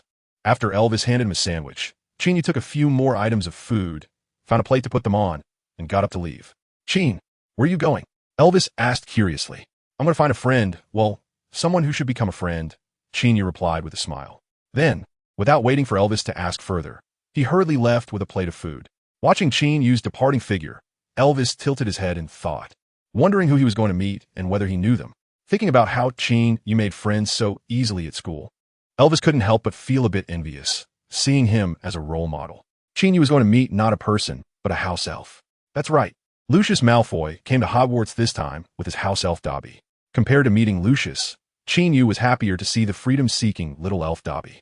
In this magical world, the deaths of a few characters have left Qin Yu, a mere bystander, feeling unresolved, such as Snape, Dumbledore, and the little elf Dobby. The elf's yearning for freedom, loyalty to friends, and bravery in the face of danger deeply moved Qin Yu. Therefore, as soon as class ended, he went to the hall to grab some food and headed straight for the headmaster's office. Sure enough, Qin Yu saw the little elf leaning against a pillar in the corridor outside the headmaster's office. However, besides the little elf Dobby, he also saw Professor McGonagall, who was stepping into the office. After Professor McGonagall went in and closed the office door, Qin Yu strolled over and got a closer look at Dobby. The little elf had big eyes, pointed ears, and was wearing that signature pillowcase-like garment, looking quite frail. Hi, sir. My name is Qin Yu. What is your name? Qin Yu approached and got straight to the point. Dobby, sir. My name is Dobby. The little elf hurriedly replied. However, Dobby then looked at Qin Yu in shock, unable to believe what he had just heard. Did you just call Dobby what? Sir? You called Dobby, sir? Qin Yu smiled faintly and said, aren't you a sir, but rather a lady? No. Dobby is not a lady. Dobby didn't mean that. Dobby just wanted to say that it really surprises Dobby to be called sir by you. No one has ever addressed Dobby like this, the little elf murmured. Well then, from now on, people will call you that, Qin Yu said, feeling a slight sting in his nose. Yes, what this little elf has pursued all his life is merely the respect from others. But Dobby is just a lowly house elf. Dobby said, lowering his head, I believe that a person's nobility comes from having a kind and brave heart, not from their background. Don't you think so, Dobby? Qin Yu said gently. A kind and brave heart? Does Dobby have such a heart? Dobby murmured upon hearing this. Yes, I believe you do. Qin Yu smiled and looked into Dobby's big eyes, sincerely saying, Dobby has a kind and brave heart. Thank you. Thank you for saying that. Dobby has never been this happy before. Dobby exclaimed, my master always says house elves are lowly. No, Dobby can't speak ill of his master, bad Dobby. Bad Dobby. Watching this self-PUA house elf scold himself while banging his head against the wall, Qin Yu couldn't help but sigh, thinking, the road to liberation for house elves is indeed a long and arduous one. Qin Yu couldn't stop Dobby even if he wanted to. When Dobby finally stopped messing around, Qin Yu handed over the food and said, Dobby, it's lunchtime now. Would you like something to eat? These are all our school's special delicacies, really delicious. Dobby stood on tiptoe to look at the food on the plate, unable to resist swallowing his saliva, but ultimately shook his head and said, "Thank you. But Dobby can't eat." "Why?" Qin Yu asked, somewhat puzzled. "Without the master's permission, Dobby can't eat," the little elf explained. "Huh, there's that rule too?" Qin Yu was suddenly taken aback. He only knew that house elves could not freely wear clothes given by others, as receiving clothes represented the dissolution of the master-servant contract. But he didn't expect that food was also restricted. However, after a moment's thought, he understood. If house elves could eat whatever they wanted, they wouldn't be as thin as a skeleton. This realization made Qin Yu feel sympathy for the fate of house elves once again. "Sir, are these for Dobby?" Dobby asked tentatively. "Not entirely. I actually want to eat with you. After all, I haven't had lunch yet," Qin Yu replied honestly. "Then Dobby can keep you company while you eat. Dobby can watch and smell the food. If you don't mind," the little elf said carefully. "Of course I don't mind," Qin Yu said with a smile. So, Qin Yu found a place to sit in the corridor, eating while chatting with Dobby. Although Dobby could only watch and not eat, which was somewhat cruel, he was still very happy because part of the food on the plate belonged to him. He just couldn't eat it. "Dobby, what are you doing at school today?" Qin Yu was quite curious about this. The master didn't say, "I couldn't tell others." Since Qin wants to know, Dobby will tell you. The master said there was an explosion in the Forbidden Forest, and Professor Dumbledore must have some secrets. The master came this time to trouble Professor Dumbledore, making him less comfortable in the position of headmaster. The master really dislikes Professor Dumbledore. Dobby rambled on, revealing more about his master. "Oh, I see." Qin Yu nodded thoughtfully. It seemed that Lucius Malfoy had learned about the explosion in the Forbidden Forest. But he clearly didn't know the truth, and even less that it was related to Qin Yu. Otherwise, he wouldn't have thought it was Dumbledore's secret. With this in mind, Qin Yu felt somewhat relieved. "Qin, you should eat Dobby's share of the food too." The little elf looked at Qin Yu with hopeful eyes. Okay." Although Qin Yu felt a bit full, he couldn't refuse the kind gesture. Watching the food being eaten up made Dobby happier than if he had eaten it himself. "Professor Dumbledore, I heard that after the explosion in the Forbidden Forest, some students were injured. Is that true?" Lucius confronted Dumbledore after chatting idly in the office. This made the latter's heart skip a beat. Dumbledore had originally thought that Lucius only knew about the explosion, in which case he could just say it was an accident during a magical trial. Who would have thought that Lucius even knew about the injuries to students? This required a different explanation. However, Lucius clearly didn't know about Qin Yu. Otherwise, he wouldn't have been so calm when he saw Qin Yu earlier. With this thought, Dumbledore exchanged a subtle glance with Professor McGonagall. Having worked together for many years, Professor McGonagall could certainly grasp the headmaster's meaning. "Lucius, it is true that some students wandered into the Forbidden Forest, but they weren't seriously injured," Dumbledore said lightly. "Oh, then what exactly happened during this explosion?" "The school board sent me here for an explanation." Lucius waved the flag of the school board. "No problem, we can go to the Forbidden Forest together later, and I'll explain the details." Professor Dumbledore nodded. Chapter 29, Life is a Play, all about acting after chatting with Dobby for a while. Qin Yu stood up and left the corridor before the headmaster and Lucius came out. Based on the information he gathered from Dobby, Qin Yu knew it was best not to draw too much attention from Lucius, especially since the explosion in the Acromantula cave was closely related to his own silent power. If Lucius discovered this secret, it would only lead to a lot of trouble. As he bid farewell to Dobby, the house elf said in a tone filled with anticipation and timidity, "Qin, will Dobby be able to see Qin again? Can Dobby eat with Qin again?" No. Dobby isn't asking Qin to do that. Dobby is just thinking too much. "Dobby, of course, we will meet again, and I believe you will eventually have a day of freedom," Qin Yu said to Dobby with a determined smile. Even if Harry Potter couldn't successfully help Dobby leave the Malfoy family, he would find a way to help Dobby gain his freedom. Qin Yu thought to himself, "Thank you, Qin. Dobby is very happy to meet Qin today," Dobby said with teary eyes. "I'm also very happy to meet Dobby," Qin Yu replied. At that moment, hearing footsteps from the office, Qin Yu waved goodbye to Dobby, picked up the empty tray, and hurriedly left.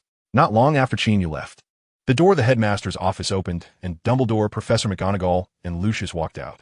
After exiting the room, Professor Dumbledore inconspicuously stepped aside to block Lucius's line of sight, as he had caught sight of Qin Yu hurriedly leaving not far away.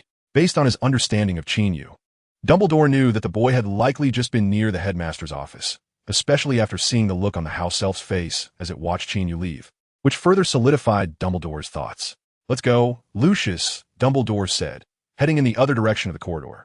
Lucius was slightly taken aback, as he recalled that going this way to the Forbidden Forest seemed to be a detour.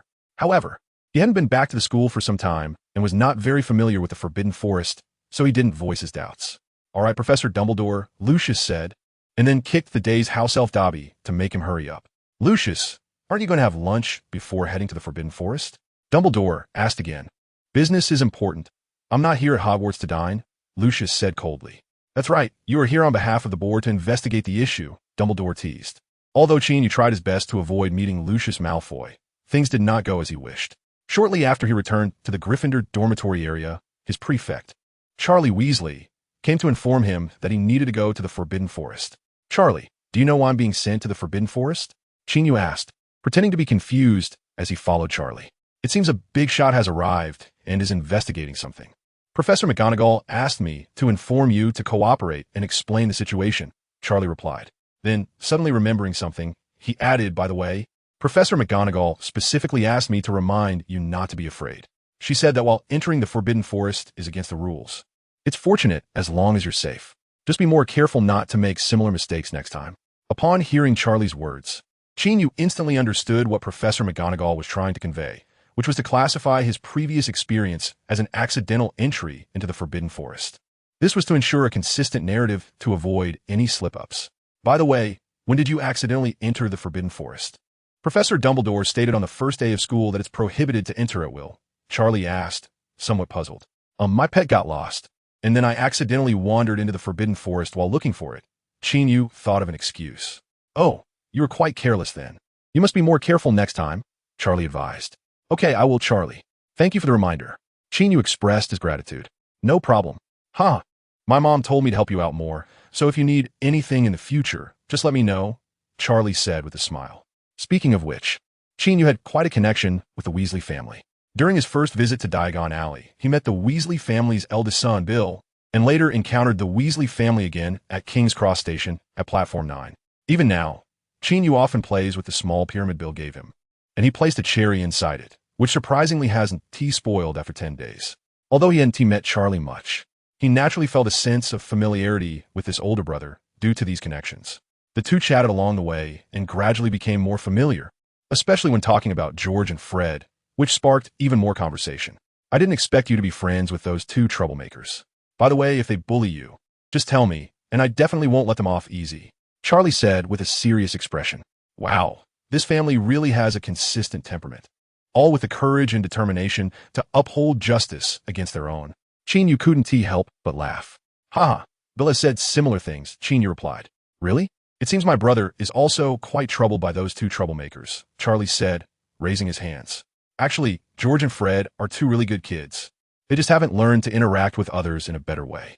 I believe that if they find the right direction to put their efforts into, they'll definitely impress everyone," Qin Yu said earnestly. Seeing Qin Yu's serious expression, Charlie confirmed that he wasn't just talking casually.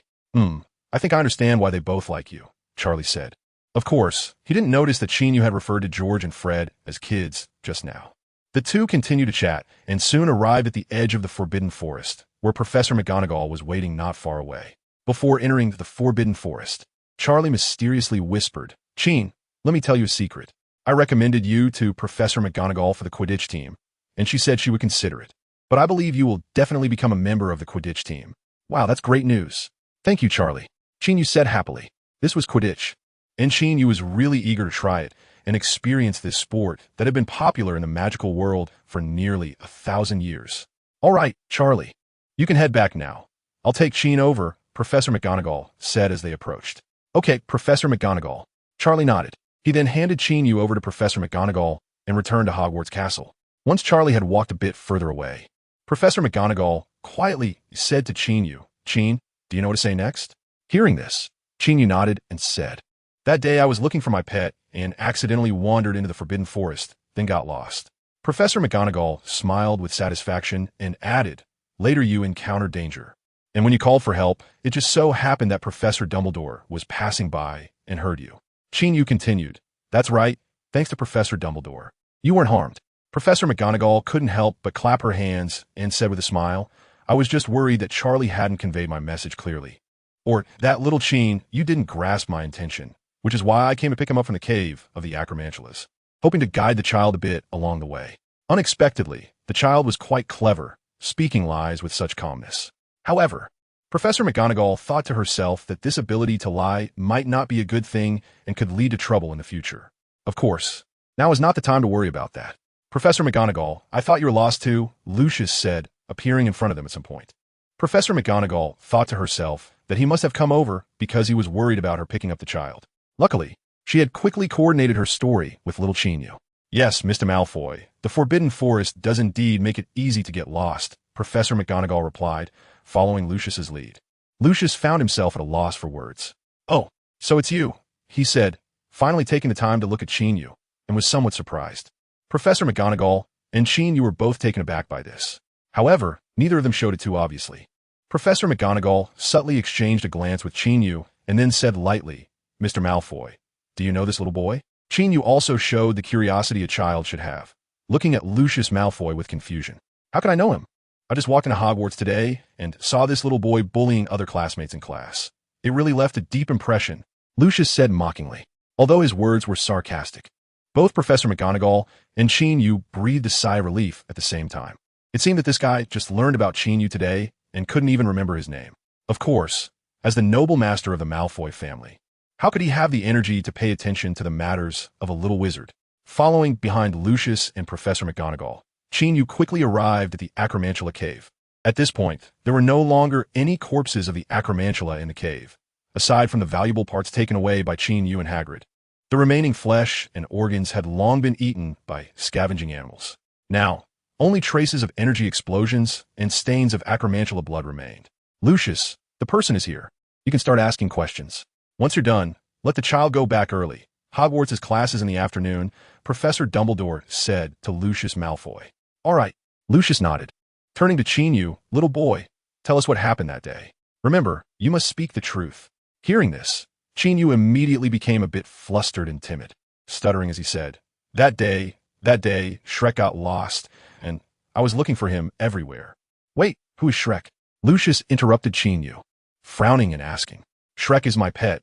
He's a cute mouse with big ears, and he's usually very well behaved. He can even run on a wheel. All right, continue. Get to the point. Lucius impatiently interrupted the little boy's rambling. Okay, I'll continue. That day, when I found out he was missing, I went to look for him, and then I got lost. I turned around and ended up here, and there are so many huge spiders. It's so scary. Each of those spiders has 8 legs and 8 eyes.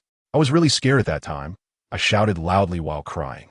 Luckily, Professor Dumbledore appeared and saved me, killing those terrifying spiders. When Qin Yu said this, he had a look of lingering fear on his face, expressing his fear and helplessness vividly. After saying this, he bowed to Dumbledore and gratefully said, Thank you very much, Professor Dumbledore. If you hadn't appeared in time, both Shrek and I would have been in danger. You're welcome. Protecting the safety of students is our duty as teachers. Dumbledore said softly. Are you sure you're not lying? Lucius was clearly dissatisfied with the boy's words. Before Qin Yu arrived, Dumbledore had already explained the situation to Lucius, and what Qin Yu said now basically matched Dumbledore's account. Lucius had originally thought that there might be some trick behind the explosion in the Forbidden Forest, but it turned out to be just an ordinary rescue incident. And if the person who acted was Dumbledore, then it would be no surprise if it caused a huge commotion. After all, Dumbledore was recognized as one of the greatest wizards of his time, if not the greatest. Huh, why would I lie? Qin Yu looked at Lucius in confusion. Lucius, unfazed by the boy's retort, irritably looked around, trying to find some unusual clues, but ultimately it was all in vain. Just then, Professor Snape walked in slowly. Severus, do you have Veritaserum on you? Lucius immediately asked. Veritaserum? Why would I carry that? Of course, if you need it, I can go get some, Snape said expressionlessly. Upon hearing this, Lucius glanced at the smiling Dumbledore, the serious McGonagall, and the utterly confused boy whose name he couldn't recall. After a while, he finally sighed. If you don't have it, then forget it. Since the matter has been clarified, I can report to the board as well. I wonder how Professor Dumbledore plans to handle this incident? Lucius said to Dumbledore. He had originally thought it would be a significant event, but finding out the result was this left him somewhat unwilling but also helpless. After all, he couldn't match Dumbledore in strength.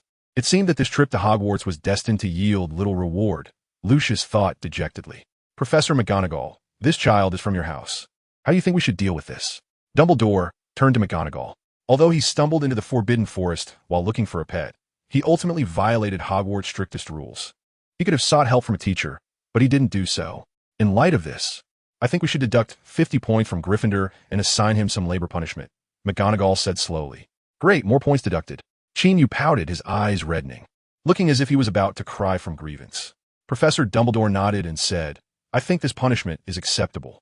At the same time, I will reiterate the dangers of the Forbidden Forest to the faculty and students during dinner, so that everyone understands not to enter lightly. Do you think our handling of this matter will satisfy the board members, Lucius? I will report to the board the negligence of Professor Dumbledore in school management regarding this matter, Lucius said coldly. Of course, he could only say such harsh words. After all, this incident wouldn't topple Dumbledore. After saying this, Lucius no longer paid attention to those present, flicked his sleeves, and left with his snake-headed cane. Dobby, what are you doing? Hurry up, Lucius said angrily. After casting a concerned glance at Qin Yu, Dobby reluctantly left. Once Lucius and his house elf had gone far, the originally timid and trembling little boy, Qin Yu, immediately wore his signature warm smile. If I chat with you in the future, I will definitely bring Veritaserum with me. Snape rolled his eyes and slowly left the cave. Hearing Snape's words, Professor McGonagall couldn't help but frown because she realized that Qin's acting skills were simply superb, relaxed and controlled. This allowed today's matter to end smoothly, but if he used this tactic against the teachers at Hogwarts in the future, it would give them a headache.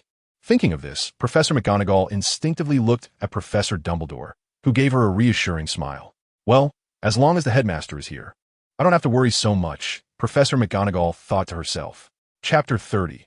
The virtuous nature is not different, good at utilizing resources when it comes to acting skills. Qin Yu really had nothing to be proud of, especially in front of the spy Snape. He was just a little brother, all right?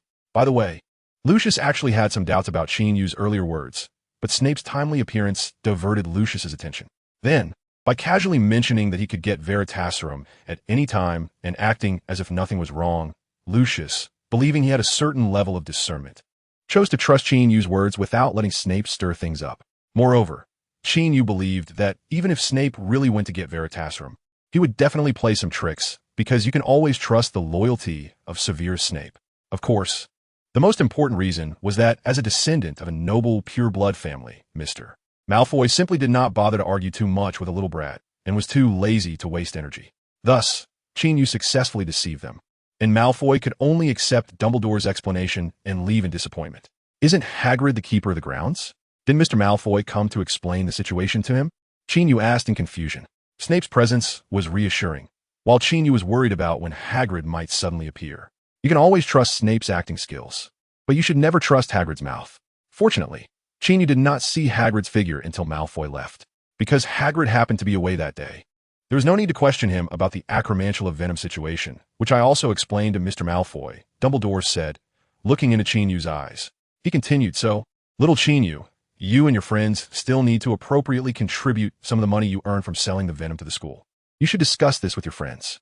Dumbledore originally thought this child would feel heartbroken upon hearing about surrendering the profits, but unexpectedly, Qin Yu readily nodded and said, no problem, I can promise you that we will ensure to donate 10 of the profits to the school. His response surprised both Dumbledore and Professor McGonagall. 10% of the profits is not a small amount, at least for a child. It's quite considerable.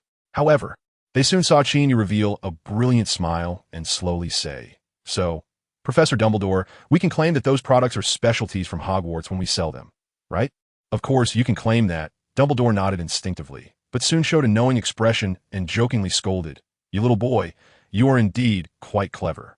Dumbledore was no fool, and he naturally understood the implication behind Qin Yu's words. All thanks to the headmaster's teachings. Qin Yu quickly flattered old Dumbledore. All right, the matter here is resolved. Let's hurry back to class, Dumbledore said, patting Qin's shoulder with a smile. I'll go say hi to Hagrid first, then rush back to Hogwarts Castle for class. Qin Yu said this as he bid farewell to Professor Dumbledore and Professor McGonagall, then ran towards Hagrid's hut. Professor Dumbledore, what did that child mean by what he just said? Why did he agree so readily to let the school share part of the profits? Professor McGonagall couldn't help but ask. She was so focused on education that she didn't understand those business matters and was a bit unclear about Qin Yu's motives at the moment. Haha, Minerva, you don't understand this. He wants to use the school's name to deceive. To make money. With the name of Hogwarts School of Witchcraft and Wizardry. He can definitely raise the price a bit. Dumbledore explained the key point. Professor McGonagall immediately understood, sighed helplessly, and said, He really is a child with many tricks up his sleeve. He is good at finding opportunities in crises and adept at leveraging situations. That is quite an impressive ability. Just like the Eastern sage named Sun said, a talented person is not fundamentally different from others. It's just that he is good at utilizing external resources, and Qin happens to have such qualities. Dumbledore said to Professor McGonagall. That makes sense, Professor McGonagall replied. Then asked with curiosity, Professor Dumbledore, you seem to enjoy quoting Eastern sages lately? I've heard you say it more than once. Is that so? Dumbledore was taken aback for a moment, then smiled and said, perhaps it's because this Eastern child has unknowingly made me start paying attention to Eastern wisdom. I must say, the words of those ancient sages are truly enlightening. Minerva, I suggest you read those books when you have time. You will definitely gain something from them. All right, I will. Professor McGonagall nodded and said readily. The two old friends chatted as they strolled leisurely back to Hogwarts. Qin Yu went to see Hagrid, partly to reassure Uncle Han and prevent him from worrying, and partly to discuss the sales issues regarding the venom of the eight-eyed giant spider and various other parts. Our promotional strategy can be bolder. We can label these products as Hogwarts merchandise, and even add that they were personally handled by Professor Snape. As he is quite renowned in the field of potion research, Qin Yu explained his plan. This was similar to what Professor Dumbledore had guessed. But old Dumbledore didn't expect Qin Yu to drag Snape into it as well. Huh? Is that feasible? Won't it violate school rules? Hagrid said with some concern. Don't worry, I've already discussed it with Professor Dumbledore. As long as we give 10 of the profits to the school, we can boldly use the Hogwarts trademark. Qin Yu flashed a sunny smile at Hagrid. Oh, if that's the case, then that's good. Hagrid also showed a happy smile. From a small vendor to a school-run enterprise, this gave Hagrid a bit more confidence. Of course, this was purely Qin Yu's opportunism, and it certainly wouldn't be allowed to continue like this in the future. But first, let us make some money. All right, I'm off. I came here to tell you that if those previous customers want to make additional purchases, we shouldn't rush to sell. Let us wait until we negotiate a suitable price, Qin Yu said as he stood up. Okay, I'll listen to you, Hagrid muttered. After leaving Hagrid's hut, Qin Yu jogged back to school. He finally arrived at the classroom just before Professor Binns, the history of magic teacher, emerged from the blackboard. Note, Professor Binns is a ghost who often suddenly appears from the blackboard. During class, Qin Yu unprecedentedly became the first student in the entire first year, or perhaps the whole school, to raise his hand and actively answer a question in history of magic class. After explaining the historical significance and far-reaching impact of the witch burnings in the medieval Muggle world, Qin Yu received praise from Professor Binns and earned a point for Gryffindor. When he heard Professor Binns say he would reward him a point, Qin Yu almost shed tears of joy. Merlin's beard, after losing so many points. I finally managed to regain one. Chapter 31. Autumn and September. After leaving Hogwarts, Lucius had his house elf Dobby use apparition to take him back to Malfoy Manor. Father, where have you been? Why did you take so long to come back? His youngest son, Draco Malfoy, greeted him enthusiastically. Lucius tapped Draco's shoulder with his serpent-headed cane and said sternly, Have you finished reading the books I told you to? The books? I read part of it. Young Malfoy immediately lowered his head, feeling guilty. Then go back to your room and continue reading, Lucius said seriously. Okay, Father, I understand. I'll go right away. Draco quickly returned to his room obediently. Seeing his son leave so obediently, Lucius's expression softened a bit. Lucius, Draco is still just a child. Do you really need to be so harsh on him? A blonde beauty approached and said somewhat helplessly, Narcissa, he is our only son and the future master of the Malfoy family. How could I slack off? If he can't even surpass those lowly half-blood wizards and mud-bloods in the future, how can he represent the honor of our sacred 28? Lucius said proudly, Dear, I understand your emphasis on family honor. However, he is still young. Once he gets to school, I believe he will become the best student in Slytherin. He will be the pride of the Malfoy family. The blonde beauty, Lucius's wife Narcissa Malfoy, said slowly. He will definitely become the best student in Slytherin. However, that is not an easy task. All right, Narcissa, let's not discuss this topic anymore. I'm tired today and want some quiet time. After saying this, Lucius walked towards his study. He had left excitedly today, but returned with little gain, leaving him in a bad mood. Lucius also wanted a bond with his son, but only he understood what family honor meant. It was unimaginable power and a burden that could crush a person's shoulders. Therefore, he never relaxed his demands on Draco. At this moment, sitting on a chair in his study, Lucius closed his eyes to calm his somewhat chaotic and unpleasant mood. Reflecting on the events of the day, he felt as if he had overlooked something. What was it?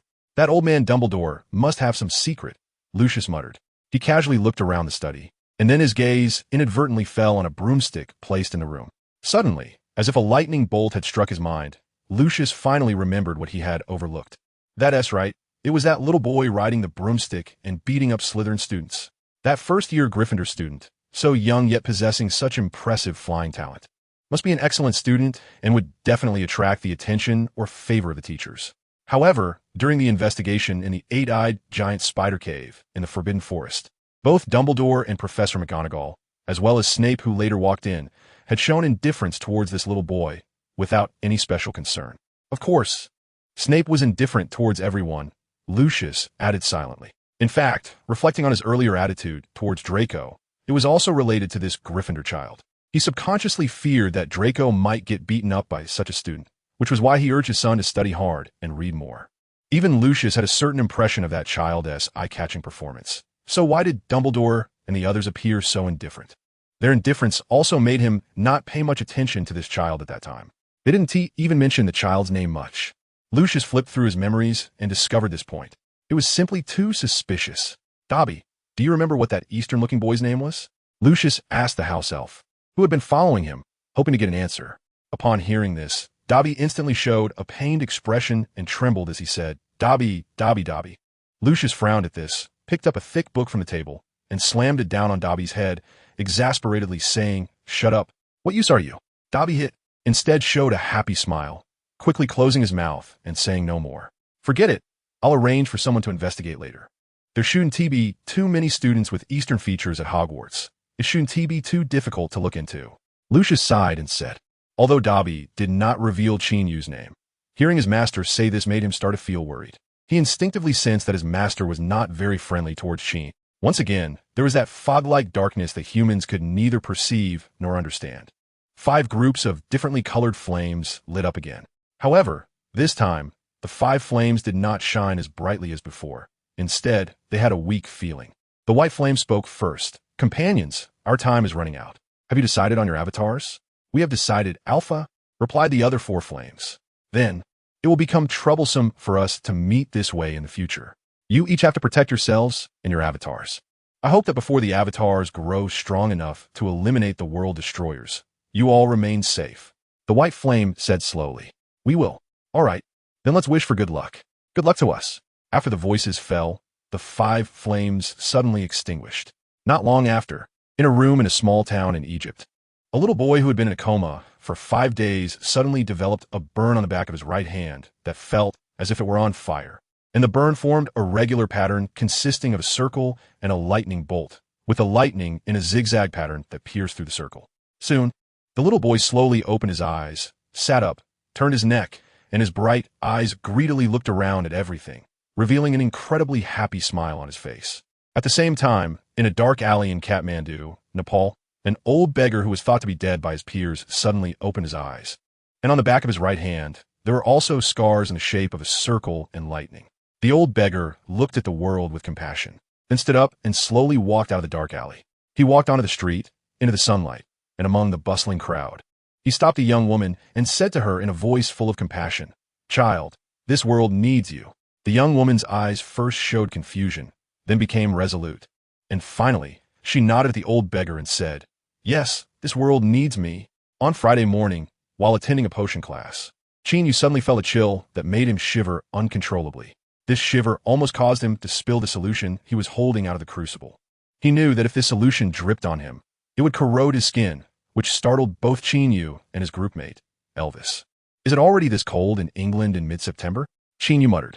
Then, he gathered his spirits and continued to prepare the potion. Chapter 32. After class tutoring Qin Yu really liked the autumn at Hogwarts. The weather had just turned cool, with a refreshing crispness that felt very comfortable. As for that shiver he just had, it was probably because he was dressed a bit too lightly. Stepping out of the potions classroom located in the basement, he came to the surface and breathed in the cool, fresh air, instantly feeling his congested lungs become clean and crisp. The autumn breeze seemed to carry the sweet scent of leaves from the Forbidden Forest, reminding him of the scene where a lovely golden unicorn frolicked freely in nature. Snap! Just as Qin Yu was savoring the beauty of the seasons at Hogwarts, someone suddenly tapped him on the shoulder. This made him quite annoyed. He turned around with an angry expression, only to see Professor Snape's eternally icy face. Old Snape was leisurely putting away a book in his hand, which was clearly the weapon that had just attacked Qin Yu. "Don't waste time here. Go eat lunch," Professor Snape said, then walked away, leaving Qin Yu with a solitary figure in the cold. Qin Yu rolled his eyes in response. Snape wasn't too concerned about Qin Yu's eating habits out of boredom. He had been personally tutoring Qin Yu with extra lessons recently. Well, let us not desecrate the holy Professor Snape. Qin Yu secretly mocked his own wildly imaginative thoughts. After arriving at the Great Hall, Qin Yu quickly dug into his food. After gnawing on a chicken leg, 2 slices of oatmeal bread, and drinking a large bowl of vegetable soup, he wiped his mouth and left, heading toward the 8th floor of Hogwarts' main building. Yes, he was going to the room of requirement. Just as he arrived in that corridor, Professor Snape, with his long, sleek black hair and black robes, slowly approached. "Professor Snape, I have a question that I just can't help but ask," Qin Yu said, his expression somewhat conflicted upon seeing Snape coming closer. "Then ask," Snape replied indifferently. "Have you been here for a while, hiding and waiting for me to arrive before showing yourself?" Qin Yu asked the question he had been wanting to pose for a long time. He suspected that old Snape couldn't find the entrance to the room of requirement, but was unwilling to wait in the corridor because that would look silly, so he hid instead. Such behavior could only be described as childish, Qin Yu thought to himself. Little did he know that someone who could ask such a trivial question wasn't far from being childish themselves. Snape paused for a moment, then narrowed his eyes and said, "We will have a practical duel soon. I need to assess your learning outcomes." "Huh? No, Professor Snape. Isn't this decision a bit hasty? I've only been learning from you for 2 days." Qin Yu panicked. This was a genius wizard in dark arts and potions. Someone who could create powerful spells while still in school, and his talent was undoubtedly top-notch in the magical world. Practicing with him would surely mean only suffering. Who would feel anxious about this? "Practical experience is the best learning," Snape said without looking back as he walked towards the door that had just appeared. "Can we discuss this further, Professor Snape? I'm still just a child. Can we wait a few more days?" Qin Yu hurriedly chased after him, pleading, "Put away your poor acting. I will be careful." "You want to die," Snape replied coldly. Snape felt a sense of ridicule at Qin Yu, calling himself child. If all children were like him, the world would surely be in chaos. I'm afraid of pain. Can you go easy on me later?" Facing the stubborn Snape, Qin Yu could only say with a face, "I'll try," Snape said dismissively, a comment that did little to reassure. "Sigh, why did I have to ask that question?" Qin Yu lamented internally. According to Dumbledore's plan for Qin Yu, he was to focus on 2 aspects of training. One was emotional control, and the other was responding to unexpected situations. Emotional control was easy to understand, as the loss of control and his powers stemmed from the host's emotional instability, especially the loss of control over negative emotions. As for unexpected situations, all of Qin Yu's instances of losing control had been due to encountering sudden circumstances. If he could handle these situations well with his abilities, there would be no need for him to rely on his powers. These 2 ideas directly addressed the root of the problem, and Qin Yu greatly admired Dumbledore's insight. In terms of execution, Professor Stephen Swinton would train Qin Yu in emotional control, while Professor Severus Snape would be responsible for handling unexpected situations. Since Snape primarily taught Qin Yu defensive and offensive spells, which could be quite destructive and noisy, Qin Yu voluntarily suggested they use the room of requirement, as it was spacious, discreet, and had good soundproofing. Do you think you can find a room of requirement?" Snape scoffed disdainfully at the time. Then, Qin Yu really brought him to the door of the room of requirement, leaving Snape speechless, thinking to himself how lucky this kid was. Today marked the 3rd day of training with Professor Snape in the room of requirement. "Today, we will not practice anything else. We will only use the Expelliarmus spell." Professor Snape stated the duel rules. Hearing this, Qin Yu immediately breathed a sigh of relief and nodded, saying, "Okay, Professor, I understand. It's just disarming you. It's not a spell with too much offensive power, so it shouldn't be life-threatening." Snape did not waste any words and stepped to the center of the arena, while Qin Yu hurriedly walked over with his silver-gray wand. Then, Snape straightened his body, raised his wand in front of him, and Qin Yu followed suit, slightly bowing. After that, the 2 turned around, walked to opposite ends of the arena with their backs to each other, and stopped at the edge, turning back to face each other. After the dueling ceremony was completed, Snape looked at Qin Yu with a serious expression. It seemed he was serious about this. Unconsciously, Qin Yu started to take it more seriously and prepare to respond. Expelliarmus. Both of them almost spoke at the same time. However, Qin Yu had only half finished his incantation, and as he was just beginning to wave his wand, he felt a sharp, invisible force yank his hand holding the wand, causing it to slip out of his grasp. With a clang, his silver-gray wand fell to the ground. The timing was good, but the spell was not practiced enough. The wand movement had not yet formed muscle memory. For this response, I'll give you 30 points, Professor Snape commented. Then, he said loudly to Qin Yu, "Pick it up and let's go again." Qin Yu followed the instructions and bent down to pick up the wand. After a brief movement of his wrist, he continued to confront Snape. This time, he silently recited the disarming spell a few times, and after practicing enough, he looked for an opportunity to strike. Expelliarmus! Expelliarmus! This time, Qin Yu successfully pronounced the complete spell and waved his wand, even half a second earlier than Snape. However, he was still disarmed by Snape. The spell requires precise guidance. The more critical the moment, the calmer you must respond. You rush to cast the spell, but fail to hit the target. Such a spell is just a waste of effort. 40 points. Snape commented slowly, then added, "Pick it up, and let's go again." Qin Yu picked up the wand again and moved irregularly back and forth on the field. Since accuracy was important, he would make it difficult for Snape to aim. Expelliarmus! Snape cast a disarming charm, knocking Qin Yu's wand away, and mocked, "Foolish, do you think your enemy will give you that much time?" 50 points. Qin Yu mumbled to himself as he picked up the wand, wondering why his score increased even though Snape called him foolish. He couldn't afford to be distracted. Once he grabbed the wand again, Qin Yu quickly entered a defensive stance, ready to cast spells at any moment. Over the next half hour, Qin Yu faced off against Snape more than 50 times, but each time ended with him losing his wand. This left him quite frustrated. He could even feel the unicorn hair in the wand emitting a cry of injustice. However, he was also learning from his repeated failures, constantly improving his offensive strategies. At one point, he almost hit Snape's palm, but at the critical moment, Snape made a strange and tricky hand movement, successfully evading the attack. As the practice continued, Qin Yu was utterly exhausted, while Snape remained completely unfazed, looking calm and collected, making Qin Yu's strategy to tire him out difficult to maintain. On the contrary, he estimated that if they continued, he would be the one to collapse first. After all, constantly moving around the field and keeping an eye on his opponent's every move was incredibly exhausting, and he felt like his hand was about to swell up. Expelliarmus! Expelliarmus! They cast simultaneously again, but Qin Yu was still disarmed. When he was hit, he stumbled and crashed into a nearby table due to sheer fatigue. The wizard's body is an important asset. You must learn how to keep your body in better shape. 59 points. Snape said. Qin Yu didn't wait for Snape to speak and proactively picked up the wand. This time, he walked around the field while adjusting his breathing, allowing his body to recover quickly. After walking halfway across the field and circling back to where Snape had originally been, he had adjusted his state. At least the hand gripping the wand was much steadier and no longer trembling. Just then, he noticed Snape's eyes were fixed on a certain spot on the ground. Seizing the opportunity, Qin Yu couldn't let it slip away. He decisively waved his wand and shouted, "Expelliarmus!" As Snape began to utter the incantation, a white light flashed and accurately hit his right hand. Clang! His wand fell to the ground. "Wow, did I finally win?" Qin Yu shouted in disbelief. Perfect timing, decisive action, and skilled use of the spell. Full marks.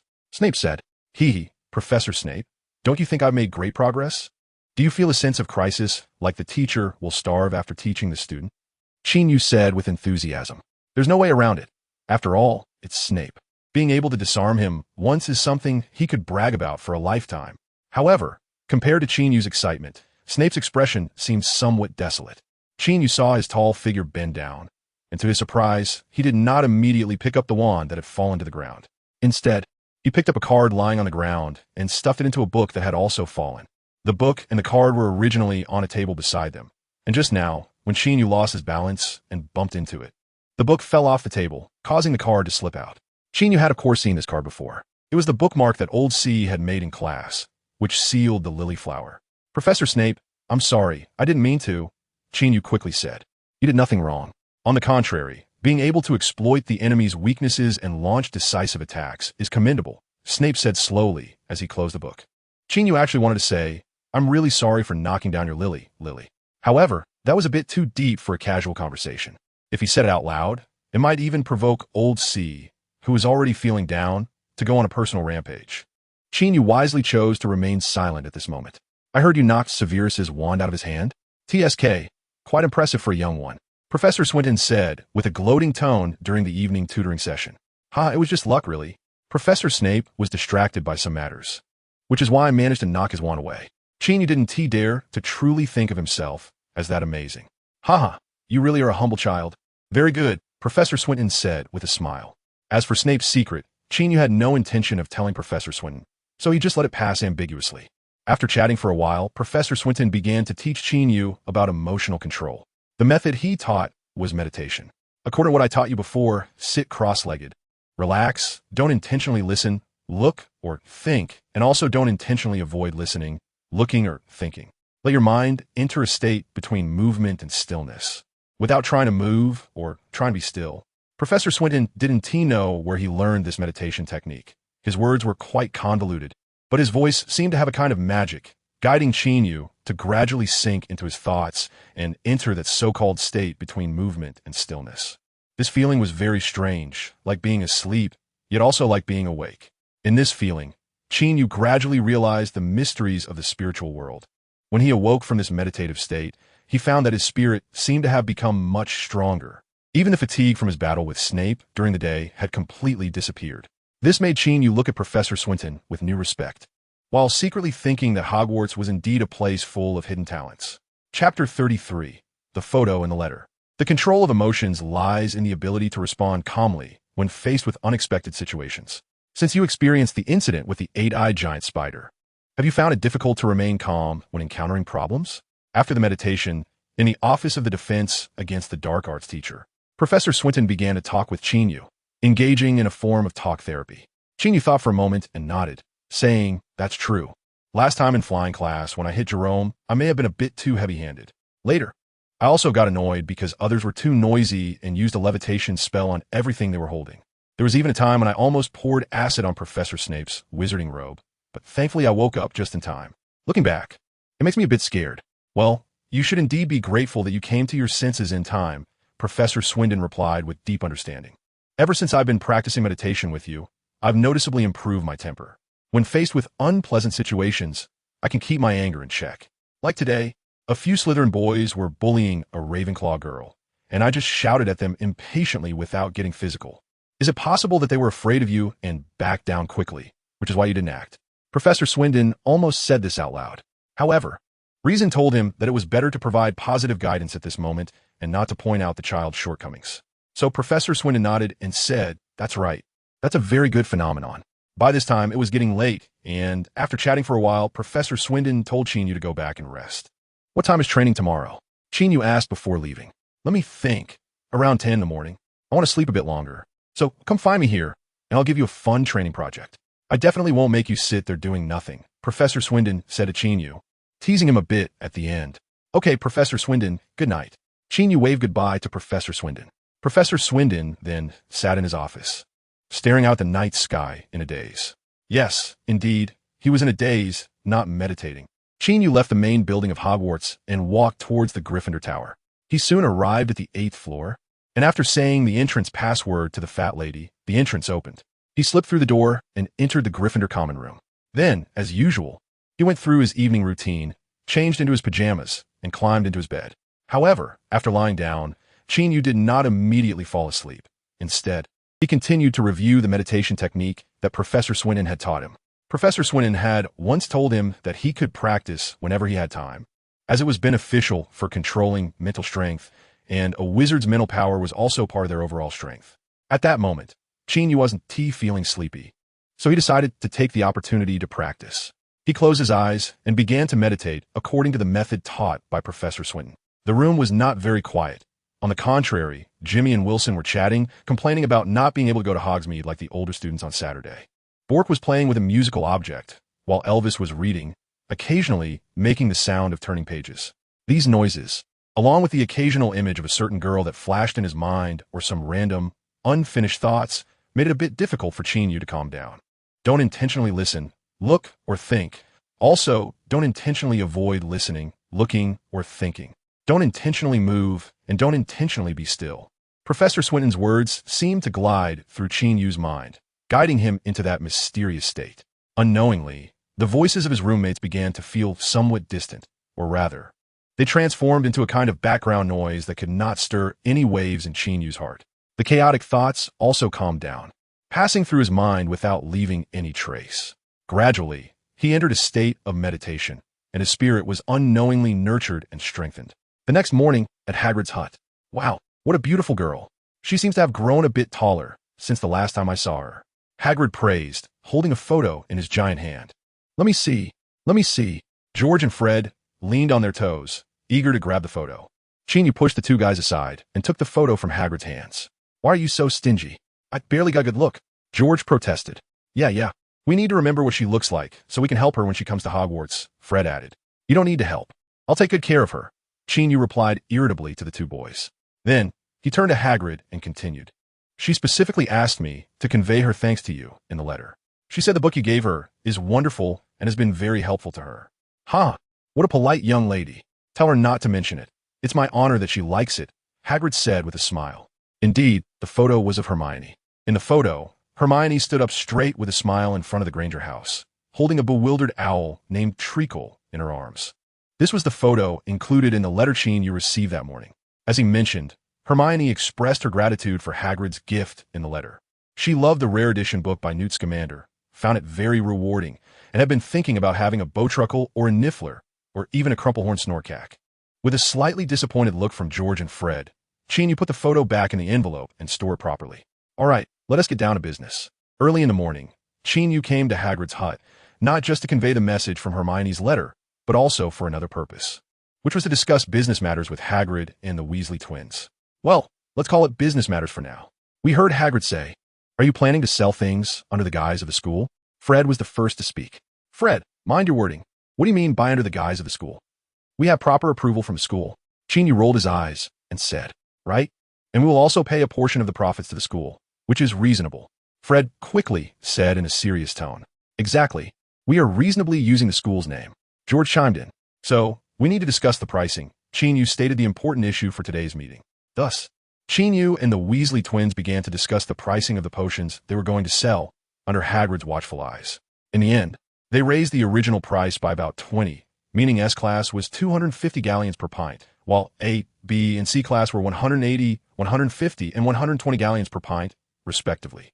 With Hogwarts' prestigious name and Professor Snape's reputation, selling at this price was a great deal. As for Hagrid's serious comment that 250 was an unlucky number in the East, Qin Yu shrugged and said he didn't care. This left Hagrid confused for a long time. He didn't understand why Qin Yu was indifferent to this number. Next, they needed to print the Hogwarts logo on the bottles and indicate on each bottle a potion rated by Professor Snape himself. Qin Yu added at last. George and Fred nodded in unison, expressing their admiration for Qin Yu's shamelessness, or rather, their respect for his business acumen. Chapter 34. Facing Fears Qin. I heard from Charlie that you might join the Gryffindor Quidditch team? George asked enviously. Charlie praised your flying skills and said we are far behind you. Fred said, somewhat frustrated. At this moment, they had just exited Hagrid's hut and were walking towards Hogwarts Castle. The Weasley twins had always thought of themselves as outstanding among their peers, but after meeting Qin Yu, who was a year younger than them, they felt they were overwhelmed in terms of intelligence, emotional intelligence, and magical talent. Of course, most importantly, their pride in their business acumen appeared quite immature in front of Qin Yu. Now, hearing that Qin Yu was going to join the Quidditch team, they dreamed of. How could they not feel envy and frustration? However, they had already come to respect Qin Yu, otherwise. Seeing Kelly and Anna being so close to him would not have made them feel at ease. Charlie did mention this to me. But Professor McGonagall thinks we shouldn't be too hasty. She wants me to participate in the Quidditch tryouts, and only if I qualify will I be allowed to join. Qin Yu said to the two brothers. Huh, you're also participating in the tryouts? George asked in surprise. Doesn't that mean we'll be competing against each other? Fred suddenly felt uncertain. Just give it your all. I believe you can do it, Qin Yu encouraged. Well, even though I know there is a bit of a gap between us, we can't just back out now. George motivated himself. Yeah, there are quite a few spots this time. We still have a chance. Fred regained some confidence. Then let us do our best and wish us good luck. Qin Yu said to the two. Yeah, good luck. The two brothers replied in unison. The three of them chatted as they quickly walked through the gates of Hogwarts. Qin Yu bid farewell to George and Fred. Noticing it was almost 10 o'clock, he headed directly to the main building to find Professor Swinton. When Qin Yu knocked on Professor Swinton's office door and walked in, he saw a black cabinet placed in the empty space of the office. The moment he saw the cabinet, Qin Yu had a rough idea of what was going on. Sure enough, Professor Swinton smiled and said, Today's training exercise is to face your fears. I originally planned to show you some terrifying images, but you seem different from the other kids. You don't seem afraid of those things. So I brought this a boggart. As Swinton said this, he pointed to the black cabinet. Boggart? Qin Yu pretended to be confused. That's right. It's a magical creature that can change its shape. It can see through your innermost fears and transform into whatever you fear the most. The way to deal with a boggart is simple. You use the boggart banishing spell ridiculous to turn it into something you find the funniest. This way, what scares you becomes ridiculous. Professor Swinton explained. Qin Yu actually knew a bit about this, but he had never cast the ridiculous spell before, and he didn't know what his greatest fear was, which made him feel somewhat anxious. Seeing his reaction, Professor Swinton finally felt a sense of accomplishment. That's right, this child is actually scared of me, Swinton thought to himself. All right, now I'll teach you how to cast ridiculous.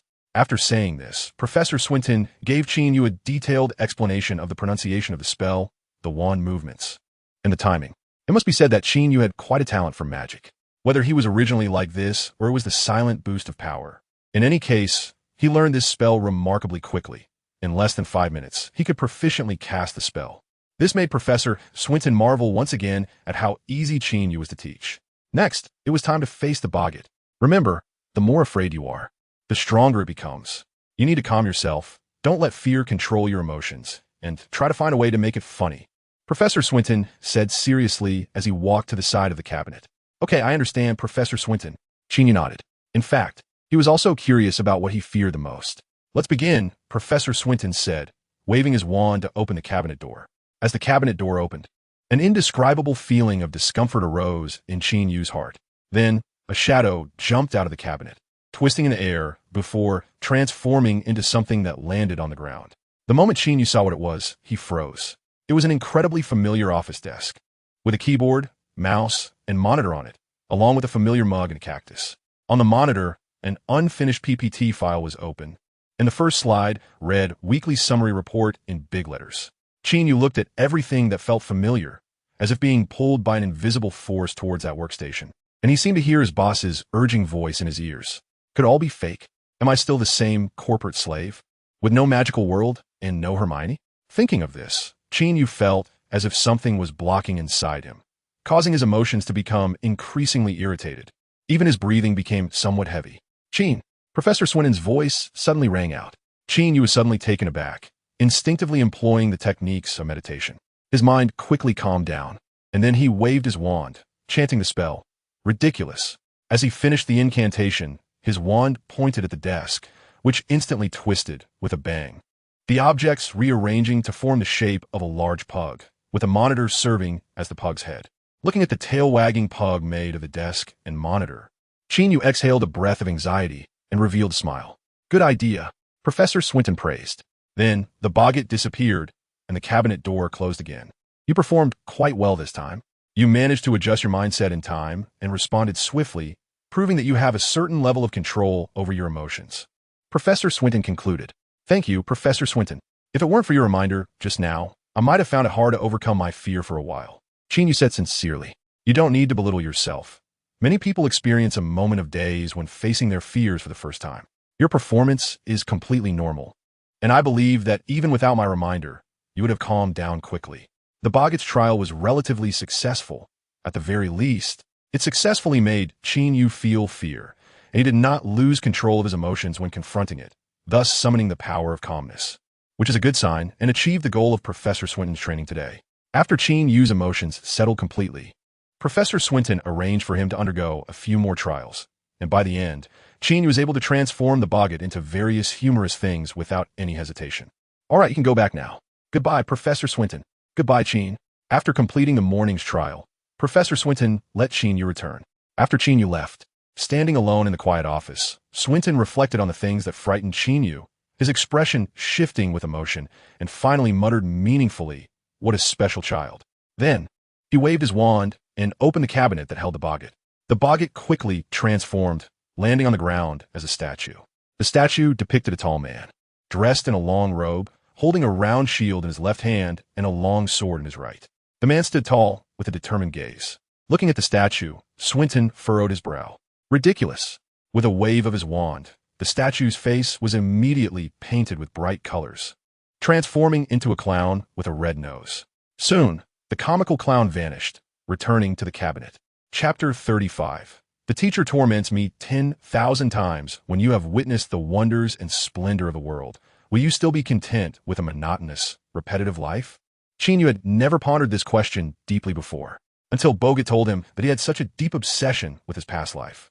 It turned out that the innocence, dreams, and aspirations he had hidden in his heart since childhood had never disappeared. Perhaps it was because he had lived his life again and returned to being a youth that those innocent dreams and aspirations had become vibrant once more. Or maybe it was precisely because of those innocence, dreams, and aspirations that he could once again be a youth. This question is hard to clarify, just like he couldn't know why the god of fate guided him here, showing him a new world, allowing him to become a youth in this place. So, it might be better to follow his heart, to experience the various aspects of this world, be it sorrow or joy, ultimately living a different life, not wasting this experience, nor the flow of time. Professor Swinton's Boga training was successfully completed by Qin Yu. Meanwhile, this training also brought Qin Yu many confusions and reflections. However, from Professor Swinton's office to the Great Hall of Hogwarts, Qin Yu had already come to understand some things along the way. Although there were still some things he hadn't figured out, he felt that his mindset was much clearer and more resolute than before. Such gains even surpassed the sense of achievement brought by knocking down Professor Snape's wand with the disarming charm. Of course, this doesn't mean that Professor Snape was not as good as Professor Swinton. On the contrary, in Qin Yu's view, Severus Snape was indeed a quite talented and imaginative wizard. His words could always pinpoint Qin Yu's shortcomings and provide targeted guidance based on Qin Yu's characteristics, which was one of the important reasons for Qin Yu's rapid progress in magic. As for Professor Swinton, Qin Yu saw him as a very knowledgeable person.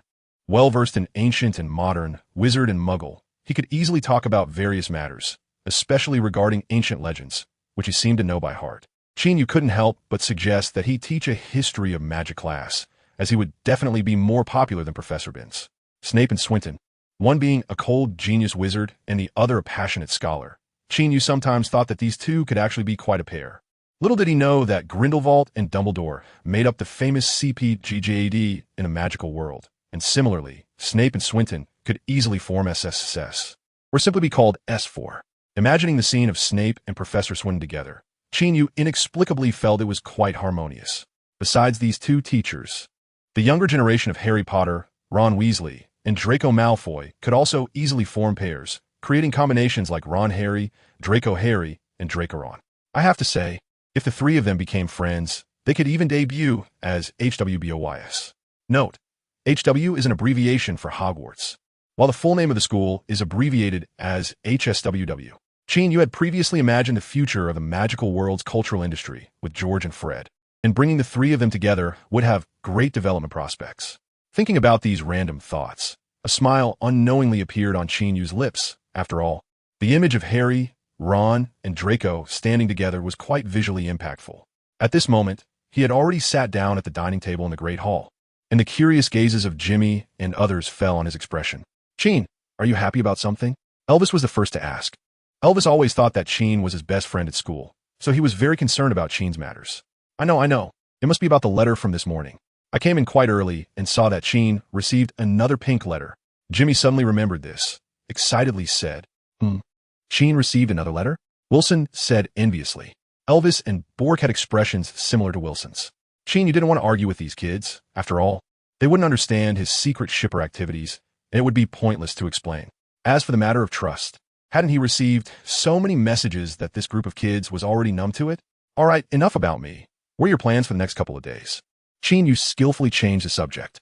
Sure enough, Jimmy and the others stopped dwelling on it and excitedly talked about going to watch the Quidditch tryouts for the various houses tomorrow. When they found out that Qin Yu had signed up for the tryouts, his friends became even more excited. Jimmy suggested that they form a cheerleading squad to support Qin Yu, and Elvis even volunteered to make a banner. Listening to their chattering and feeling the enthusiasm of these kids, Qin Yu felt a warmth in his heart. After lunch, Jimmy and the others really got busy preparing to cheer for Qin Yu. Qin Yu continued to receive meticulous guidance from Professor Snape. It turned out that the last time Qin Yu was able to knock Snape's wand away with the disarming charm was purely because old Snape went easy on him. At the start of this afternoon's training, although they were still only allowed to use the disarming charm for attacks, Qin Yu clearly felt that Snape was now being serious. Not to mention the amplification of magical power, Snape directly stunned Qin Yu's hand with a single move, which was within his expectations, as Snape's strength was indeed formidable. However, why was he able to cast 2 spells in quick succession? No one had ever told him that was possible. This completely left Qin Yu bewildered. As if that wasn't enough, just as Qin Yu was getting used to old Snape's double strikes, Snape unleashed a triple attack. Moreover, in addition to the continuous spell casting, Qin Yu strongly suspected that Snape had whimsically added effects such as shock, dizziness, knockback, flash, paralysis, burning, and freezing while casting the disarming charm. Qin Yu was beaten to the point of being at a loss and in a sorry state, feeling utterly miserable. Strictly speaking, Professor Snape did only use the disarming charm, but it was modified by himself. By the time the training ended, Qin Yu felt like his body was about to fall apart. Wasn't this a deliberate act of revenge for what happened yesterday? Looking at Snape's calm and indifferent face, Qin Yu couldn't help but grumble in his heart. Fortunately, old Snape threw him a few healing spells in the end, alleviating his fatigue and pain considerably. Since the Quidditch selection was an important event, Qin Yu was granted a day off to participate. The next day, he arrived at the Quidditch pitch surrounded by his friends. Here, he encountered several familiar faces participating in the selection, including George, Fred, and a Gryffindor girl named Angelina Johnson. Additionally, a handsome guy from Hufflepuff named Cedric Diggory also came to participate. From a distance, looking at that handsome boy, Qin Yu had to admit that this guy was indeed a close match in terms of looks. Author, Hatue, Chapter 36. Quidditch selection. Quidditch matches originated in the 11th century and have nearly 1,000 years of history, making it the most influential sport in the wizarding world, without exception. Many teachers and students at Hogwarts are very enthusiastic about this sport, and Professor McGonagall is a seasoned Quidditch fan. She once ignored Professor Snape for 3 weeks after Gryffindor's Quidditch team lost to Slytherin, and then was happy for several days after a victory. Moreover, she is very good at discovering Quidditch talent and has gone to great lengths for Gryffindor's Quidditch team. Of course, under her care, Gryffindor's Quidditch team has become one of the strongest teams in the entire school. With such an important selection event today, Professor McGonagall certainly would not miss it. As soon as Qin Yu arrived at the stadium, he saw Professor McGonagall sitting in the teacher's exclusive stands, looking somewhat serious as she watched the field. How nerve-wracking. With so many people watching, what if I fall down later? George and Fred said nervously beside Qin Yu. At the same time, they couldn't help but glance at the few Gryffindor girls waiting for their turn not far away. Qin Yu knew that the two brothers were probably looking at the quite beautiful Angelina Johnson. This girl was there to try out for the chaser position. When she saw Qin Yu and the Weasley brothers looking at her, Angelina nodded in greeting. Wow, is she waving at me? Fred said excitedly. It might be me. George chimed in. You're both overthinking it. She's definitely waving at me. Qin Yu teased the two silly boys on purpose. Oofed. No way. She doesn't even know you. Fred said dismissively. Yeah, that little girl next to her is the one waving at you, George added. Qin Yu looked over and saw a familiar little girl next to Angelina. It seemed to be a student from his year in Gryffindor named Katie Bell.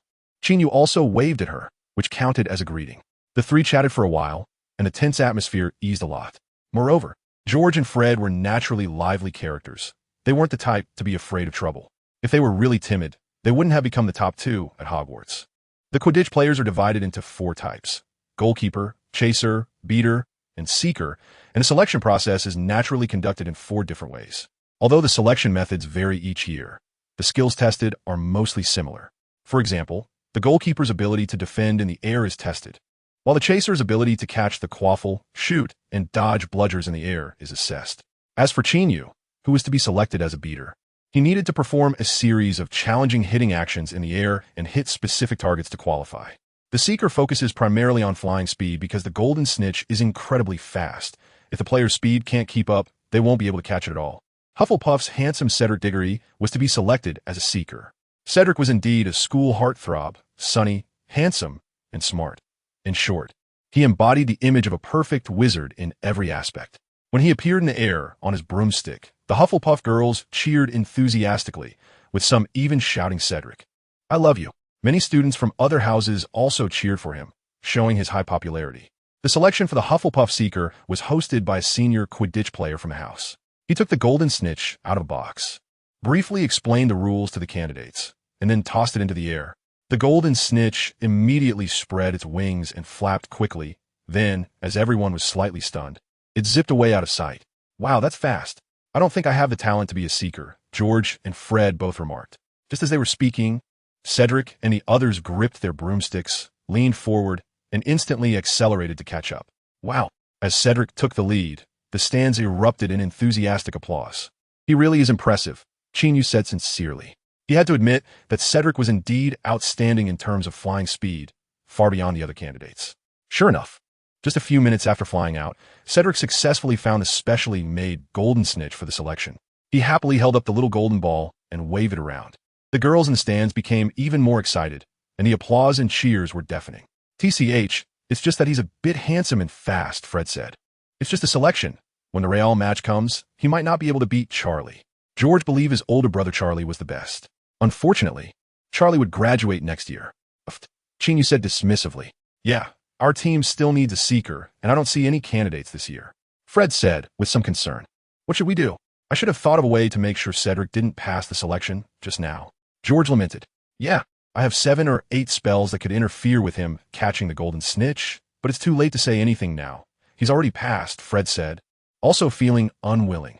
All right, you two. Can't you think of some normal methods? Qin Yu rolled his eyes and said impatiently. Then he added meaningfully, besides, who knows?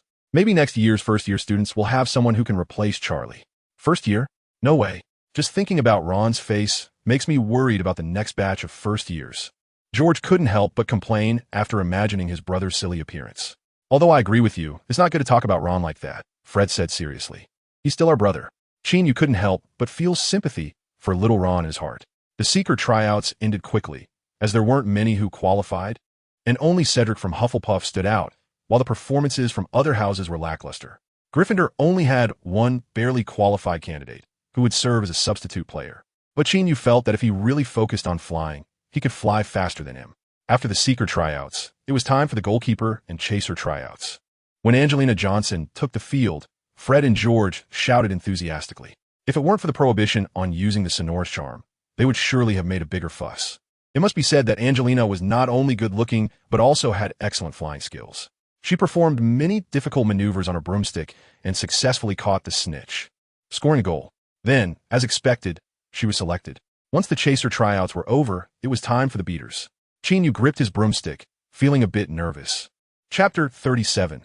Classic tactical moves. Wow, it's Qin, that Qin from Gryffindor. He's here for the tryouts too. A petite girl with light blonde hair exclaimed excitedly to her companion in the Ravenclaw stands. At this moment, several Gryffindor candidates were slowly flying on their broomsticks towards the field. It really is him. It's rare for a first-year student to participate in the tryouts. He is really impressive, her companion replied, eyes shining. I've always thought he was special in class.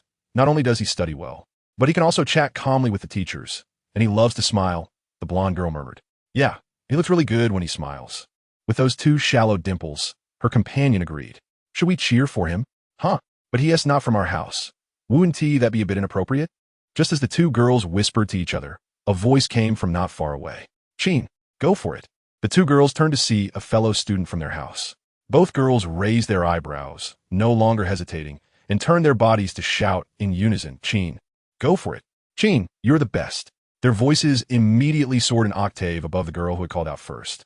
Qin Yu had just flown into the air when he was somewhat surprised to hear the cheers and encouragement coming from the stand around him. Although he had previously thought to himself that Cedric was nothing special and that one shouldn't underestimate a young person, he had to admit that the kid's popularity was something he couldn't match. After all, Cedric had been in school for over a year, actively participating in various activities, and had become somewhat of a minor celebrity, while he had just entered school for less than a month and hardly anyone knew him. However, he was astonished to find that there were quite a few people cheering for him by name. Most of them were from Gryffindor, of course, but there were also a considerable number from other houses. Glancing around the stands, Qin Yu noticed people waving and shouting at him from the Ravenclaw, Hufflepuff, and even Slytherin sections. Well, most of them were younger first-year students, and Qin Yu recognized quite a few familiar faces. It seemed that he was somewhat popular after all. Qin Yu couldn't help but feel a little pleased, and then displayed a modest smile, waving back at the people in the stands. What Qin Yu didn't know was that he had already become a special presence among the first-year students.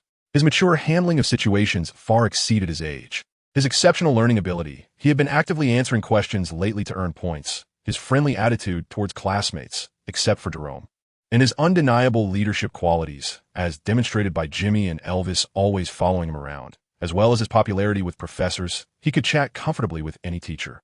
All these traits made him an object of envy, admiration, and even jealousy among the first-year students. Many girls had even secretly gathered to share all sorts of information about him, with Elvis occasionally serving as an important source for them to gather intel. They knew exactly when Qin Yu's birthday was, what colors he liked, what foods he enjoyed, what books he read, and even how many pairs of socks he owned. If Qin Yu found out about this, he would definitely give Elvis a good beating and then throw him into the Black Lake to feed the fish. Of course, by the time he learned all this, it would be a long time later, and by then, Elvis would have long since reformed and stopped such behavior. Having deeply reflected on his mistakes, returning to the selection of the batters.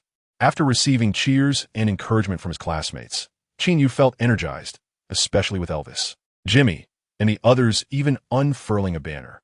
It looked quite decent, but because it was too far away and the banner was too small, he couldn't see what was written on it. Regardless, he had become much calmer. Then, looking at the large owl models floating in the sky, he couldn't help but want to criticize the designer, Professor Swinton, for his creativity. By the way, the rules for selecting the batters this time were personally designed by Professor Swinton. First, he arranged 10 large owl models in black and white in the sky, using these floating owls that moved irregularly as imaginary players. Then, the host of the selection would throw a certain number of bludgers into the air, aiming to attack the white owls. Next, the participating students had to use their bats to hit the bludgers away, aiming to protect the white owls from being hit and to knock down as many black owls as possible. Ultimately, the evaluation would be based on the number of white owls protected and black owls knocked down. These rules were actually quite reasonable. But looking at those cute and chubby round-faced bird models, Qin Yu felt the overall vibe was somewhat off. Of course, this was very much like Swinton. Time did not slow down at all because of Qin Yu's complaints, and soon the whistle blew, signaling the official start of the selection. This time, there were 5 Gryffindor students, including Qin Yu, George, and Fred.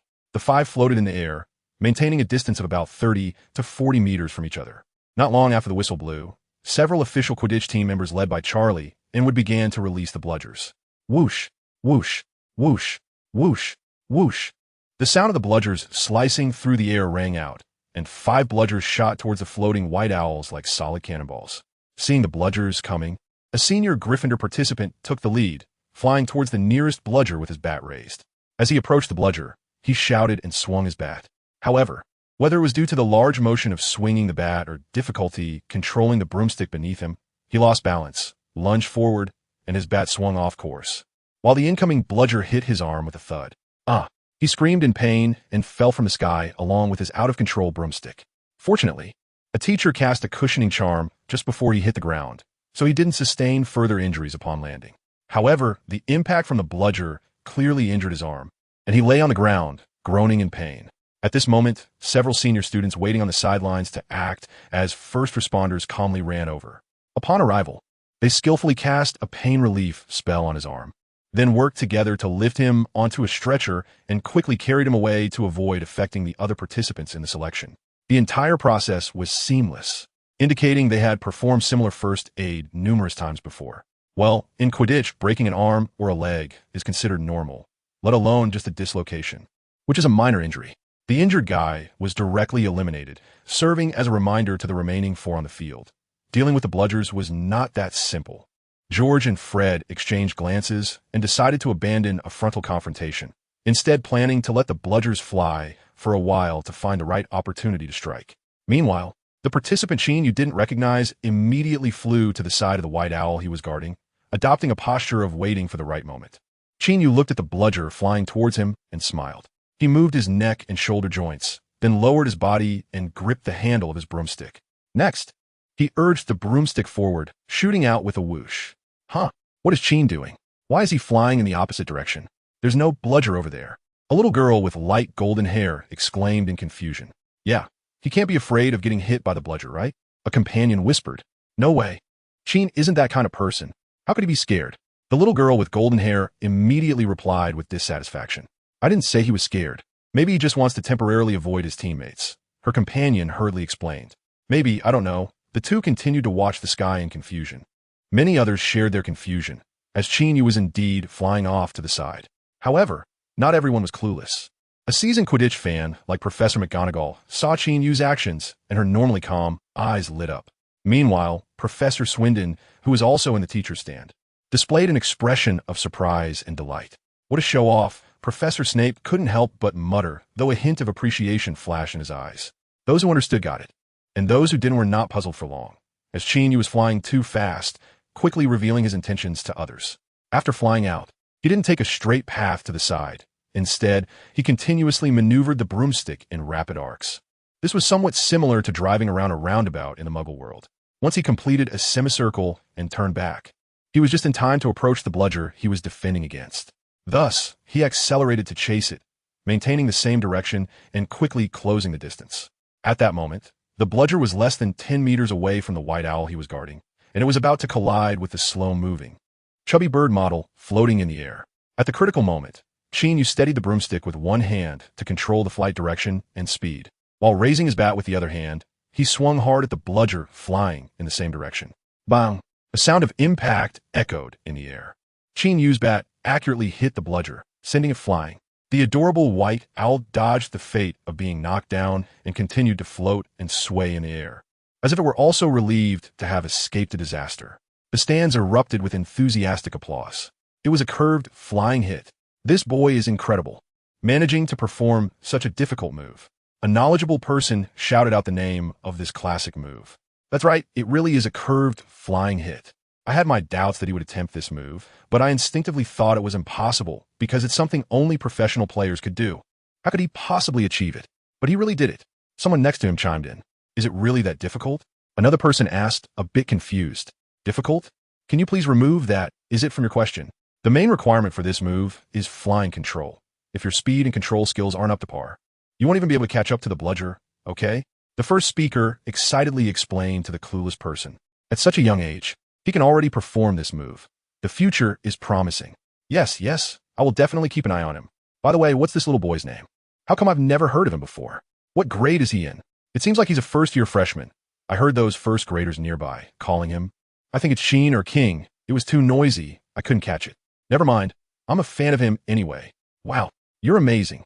Those who understood how impressive Qin Yu's move was were extremely excited, explaining to those around them just how cool and difficult this move really was. Meanwhile, the first graders who were already cheering for Qin Yu were even more enthusiastic. As for Qin Yu, he actually had no idea what the so-called curved flying hit was. He just understood the concept that speed is relative. Thanks to the guy who got hit by the bludger, had he not seen the poor guy's disastrous situation, Qin Yu might have charged him head-on. However, after witnessing that person's plight, Qin Yu quickly adjusted his strategy. Since he couldn't change the actual speed of the bludger, he could fly in the same direction as the bludger. This way, the relative speed between the bludger and him would become very small, even nearly stationary, making it easier for him to hit the ball. It was precisely this realization that led Qin Yu to execute a series of moves, flying around and then hitting the bludger in the same direction. The results prove that his idea was correct. He successfully knocked the fast-flying bludger away, giving him a bit of confidence and a sense of accomplishment.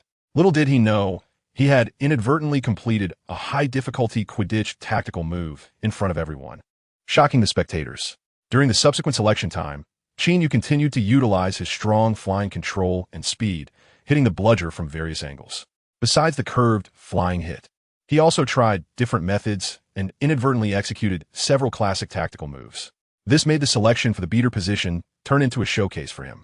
Of course, he hadn't gone through professional training, so some of his moves were spontaneous and not executed perfectly, or he only completed half of them before they changed. But this did not prevent many from seeing him as a rising Quidditch star, like Professor McGonagall and Charlie Weasley, who were delighted. Professor Snape, on the other hand, secretly clicked his tongue, thinking that the future Gryffindor Quidditch team might be a bit tricky, and he suppressed the urge to cast a jinx to bring that show-off kid down from the sky. With all attention on Qin Yu, the participant whose name was unknown was hit by the bludger and fell to the ground, drawing little attention, except from the dedicated and skilled medical team. As for the Weasley twins, George and Fred, they had come together at some point to deal with the troublesome bludgers, ultimately scoring a fair amount of points. Of course, what the two brothers did was not against the rules, since it wasn't specified that they couldn't team up. When the selection ended, Qin Yu naturally became the beater for the Quidditch team, while George and Fred became substitute beaters. Although they were substitutes, the brothers were still very happy because they truly respected Qin compared to themselves. Then, they descended from the sky, bouncing over to find Angelina Johnson, who also made the Quidditch team, to tell her that they would be teammates from now on and would look out for each other, and so on. The Slytherin candidates who came on after Qin Yu performed quite mediocre. One kid even tried to imitate Qin Yu's curved flying maneuver and ended up throwing himself out, unnecessarily increasing the workload of the rescue team. Qin Yu handed the borrowed flying broom to Charlie, then went to the stands to meet up with his roommates. Seeing them cheering enthusiastically for him, Qin Yu decided to treat them to various candies from the Duke of Honey, of course. This required Hagrid to go to Hogsmeade Village to buy them, as they being lower-year students were not allowed to go out. Upon reaching the stands where the Gryffindor students were, Qin Yu was met with enthusiastic cheers from everyone. "Qin, you're amazing. Qin, that move was fantastic. Qin, can you teach me how to use the flying broom? I'm still not very skilled." Amid the chatter from the crowd, Qin Yu smiled and greeted them as he walked by, experiencing a bit of what it felt like to be a public figure. Then, he arrived at the spot where Elvis and the others were. Seeing Qin Yu approach, Elvis and Jimmy quickly held up a small banner, probably made from Elvis's scarf, and shouted at Qin Yu, "Qin, you're awesome." Qin Yu finally saw the words on the banner. "Qin is the king." The autumn wind blew, making the scarf banner flutter like a flag. At this moment, neither the young man holding the banner nor the people looking at those words knew how such a phrase would be passed down in the magical world in the future. And they, at this moment, were simply enjoying the pure joy. Joy should be simple. Chapter 38. Bertie Bott's Every Flavor Beans. Whoever spits loses. The Quidditch selection lasted almost an entire day, making it quite a lively event for the whole school. Young people are quite enthusiastic about these things, shouting and cheering wildly outside, releasing the youthful energy unique to their age, seemingly tireless. By around 4 in the afternoon, the selection was nearing its end, and everyone began to leave, with a few upperclassmen and teachers left to clean up the venue. Qin Yu saw Professor Swinton coming down to the field, gently waving his wand to the sky. Then, the black and white owl models that were floating in the air began to wobble and fly down one by one. As they approached the ground, they suddenly shrank and quickly flew into a cloth bag held by Professor Swinton. He then pulled the string at the top of the bag to tie it up and walked away. Looking at the cloth bag that was only the size of a potions textbook, Qin Yu couldn't help but show an envious expression. This bag must have been enchanted with a stretching spell or some kind of spatial magic to hold so many large owl models. What great item. I wish it were mine. Qin Yu smacked his lips, muttering to himself. It seemed that Professor Swinton sensed some ill intentions from afar, as he stuffed the bag into his open robe, covering it with his wizard's cloak, and then disappeared in the blink of an eye. This left Qin Yu feeling a bit disappointed. Shortly after, he saw Fred and George, who looked even more disappointed than he was, walking towards him. "How's it going? Feeling let down?" Qin Yu raised an eyebrow and said with a hint of schadenfreude, who translates this sentence. As the saying goes, don't expose someone's shortcomings. Don't hit someone in the face. Qin Yu perfectly avoided this virtue. "Don't say it so harshly." Angelina politely said she had already made plans with friends, which was why she declined our invitation. Fred said unhappily, "Yeah, who told us to be a step late?" George followed up disappointedly. "By the way, just a moment ago, Qin Yu and the others were discussing holding a small gathering at Hagrid's hut to celebrate the smooth progress of the selection." And Fred and George eagerly said they wanted to invite Angelina to join, since everyone was selected together today, making them teammates of the same period. It would be good to bond a bit. And then, there was no further discussion. Well, let us wait for the next time. After all, we'll be training together in the future, so there will be plenty of opportunities. Qin Yu generously comforted the two. The two instantly perked up, leading Elvis, Jimmy, Wilson, and Bach towards Hagrid's hut. Watching the Weasley brothers animatedly describing the magical creatures that Hagrid takes care of along the way, Qin Yu felt that comforting them was unnecessary. These two were definitely born optimists. Of course, it was not easy for someone to live as an oddity in the Weasley family. Thinking about these unfinished matters, Qin Yu followed the others to Hagrid's hut. When Qin Yu and the others arrived at Hagrid's hut, the host Hagrid had just finished setting up his shabby living room. Seeing everyone come over, he rubbed his hands together and said with a smile, "Boys, welcome to my place." "Thank you, Hagrid." Several kids quickly thanked him. Then, they couldn't take their eyes off the pile of candies on the table. Before Qin Yu arrived, he had already asked the owl to tell Hagrid to help buy some candies. Hagrid thoughtfully bought several kinds, piling them on the table like a small mountain. Although the food at school was good, how could the children resist the temptation of candies? Gulp. It was unclear who swallowed first. Then, the sound of others swallowing followed. Without further ado, let's eat. Qin Yu picked up a Bertie Bott's Every Flavor Bean and stuffed it in his mouth. After chewing once, a burst of spicy flavor filled his mouth. Hiss! Qin Yu inhaled sharply and then frowned, struggling to chew and swallow. Bertie Bott's Every Flavor Beans. Once eaten, you can't spit them out. Whoever spits loses. Besides Qin Yu, everyone else also tried these randomly flavored candies, and their expressions were all kinds of different: bitter, spicy, sour, sweet. All too obvious. The luckiest was Wilson, who got a strawberry flavor, while others were a bit unfortunate. George even had tears in his eyes. After trying the every flavor beans, everyone chose their favorite candies and began to indulge. Of course, after eating a certain amount of candy, people felt satisfied and lost their enthusiasm, so they wouldn't keep eating indefinitely. At that moment, the tea brewed by Hagrid was very popular among everyone. You have to admit, Hagrid's cooking skills could be described as disastrous, but the tea he made was quite good. The kids each held a cup, sipping tea while asking Hagrid about the decorations in his house, especially the fur and horns of those magical creatures, which filled them with curiosity. Qin Yu was certainly not among them. He held a cup of tea, sitting on the steps in front of Hagrid's hut, sipping the tea slowly while watching the setting sun. At some point, a golden unicorn approached with light steps, and as it got closer to the hut, it let out a joyful whinny towards Qin Yu. It was the unicorn Anna. Her arrival drove the little kids completely wild. They stood at a distance, watching the elegant creature, afraid to get too close for fear of startling her. At that moment, George and Fred, feeling quite pleased with themselves, each took a clean carrot that had been washed and dried and walked over. However, Anna completely ignored the two of them and walked straight towards Qin Yu. The gathering at Hagrid's hut ended promptly before dinner began. Before it finished, Charlie, who had tidied up the Quidditch pitch, also arrived. He first reminded his two precious younger brothers not to cause any more trouble for Hagrid, which elicited a slight response from George and Fred. Then, he talked to Qin Yu about the selection event. Charlie said that Professor McGonagall suggested that Qin Yu play the position of seeker instead of beater. Why? Qin Yu was slightly taken aback. Because your speed is indeed quite fast, Charlie shrugged. No. Upon hearing this, Qin Yu shook his head vigorously, rejecting the proposal. Before participating in this election, Qin Yu actually had certain expectations for the seeker position, thinking it was impressive to have a role that could turn the tide single-handedly, as catching the golden snitch would give his team a significant advantage of 150 points. However, after today's election, he realized that beater was the position he truly wanted. Since Qin Yu insisted, Charlie naturally didn't press the matter further. After all, their team didn't currently lack seeker. At worst, they could wait until next year after he graduated and let Professor McGonagall persuade him then. So, just before Hagrid was eager to showcase his cooking skills, Qin Yu took a few clueless little kids and left Hagrid's hut. Chapter 39. Please allow me to introduce myself. Combined chapter. You really don't plan to be a seeker? The seeker position is quite sought after. As they entered the Gryffindor common room, after Charlie returned to his dormitory, George and Fred couldn't help but say to Qin Yu, I really have no great interest in being a seeker.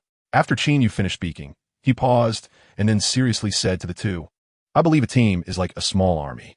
The chasers are responsible for the frontline offense. They're the main force. The seekers are like special troops, advancing alone and winning by surprise. But the beaters are the sharpest spears and the deadliest weapons of this army. They're the strongest embodiment of a team's combat power. Rather than chasing a little ball with wings flying around like a headless fly, I'd rather wield a bat and slaughter on the field, killing gods when they block my way and killing Buddhas when they stand in my way. How exhilarating. As he said this, he mimicked a powerful swinging motion with the bat, full of momentum. Indeed, we think the same way. The batter is the coolest position, George said with a knowing smile. Without the batter, Quidditch has no soul. Fred added. The three shared a common vision, linking arms and fantasizing about the future scenes of dominating the field, feeling immensely joyful. After parting ways, Qin Yu thought to himself that if he continued to hang out with these two brothers, he would probably become increasingly immature. The topic of Quidditch selection became quite lively for several days after the selection ended. Qin Yu has also become a bit of a celebrity at school. At least many people can recognize him as the batsman who protected the large white owl on selection day. As for his name, most people really don't know it. After all, Qin Yu is just a first-year freshman who has just enrolled. After a few more days, the inertia of life pulled everyone back into the routine of normalcy and busyness, and the Quidditch selection became a thing of the past. People went back to their own affairs, started talking about other things, and paying attention to other people. Of course, those classmates who were already fans of Qin Yu were still keen on digging up all kinds of information about him. Elvis remained the most important source of information. However, when Elvis told them that Qin Yu had a female friend who often wrote to him, their hearts shattered into pieces, making it impossible to recover. Some sad girls then gave up on certain fantasies about Qin Yu and began to numb their wounded hearts with studying. Of course, there were still some who were not ready to give up, believing that they still had a chance. After all, who wasn't a little magical princess? Qin Yu was naturally unaware of these children's thoughts because he was really quite busy. After officially joining the Gryffindor Quidditch team, he began a whirlwind of classes, tutoring, and Quidditch practice. Although it was a bit busy, Qin Yu did not feel tired. On the contrary, he quickly adapted to this lifestyle. Classes were given with potions, herbology, charms, transfiguration, and so on. Each subject was very fulfilling. The more Qin Yu learned, the more he felt the charm of magic, and he relied on his far superior knowledge and imaginative thinking to ask teachers all sorts of peculiar questions, repeatedly interrupting their teaching rhythm and greatly hindering the normal pace of lessons. Professor Sprout complained more than once to other teachers, saying that she might not finish this semester's curriculum before the Christmas break because Qin Yu had borrowed some of the herbs used for teaching more than once, claiming he needed them to research the feasibility of large-scale cultivation.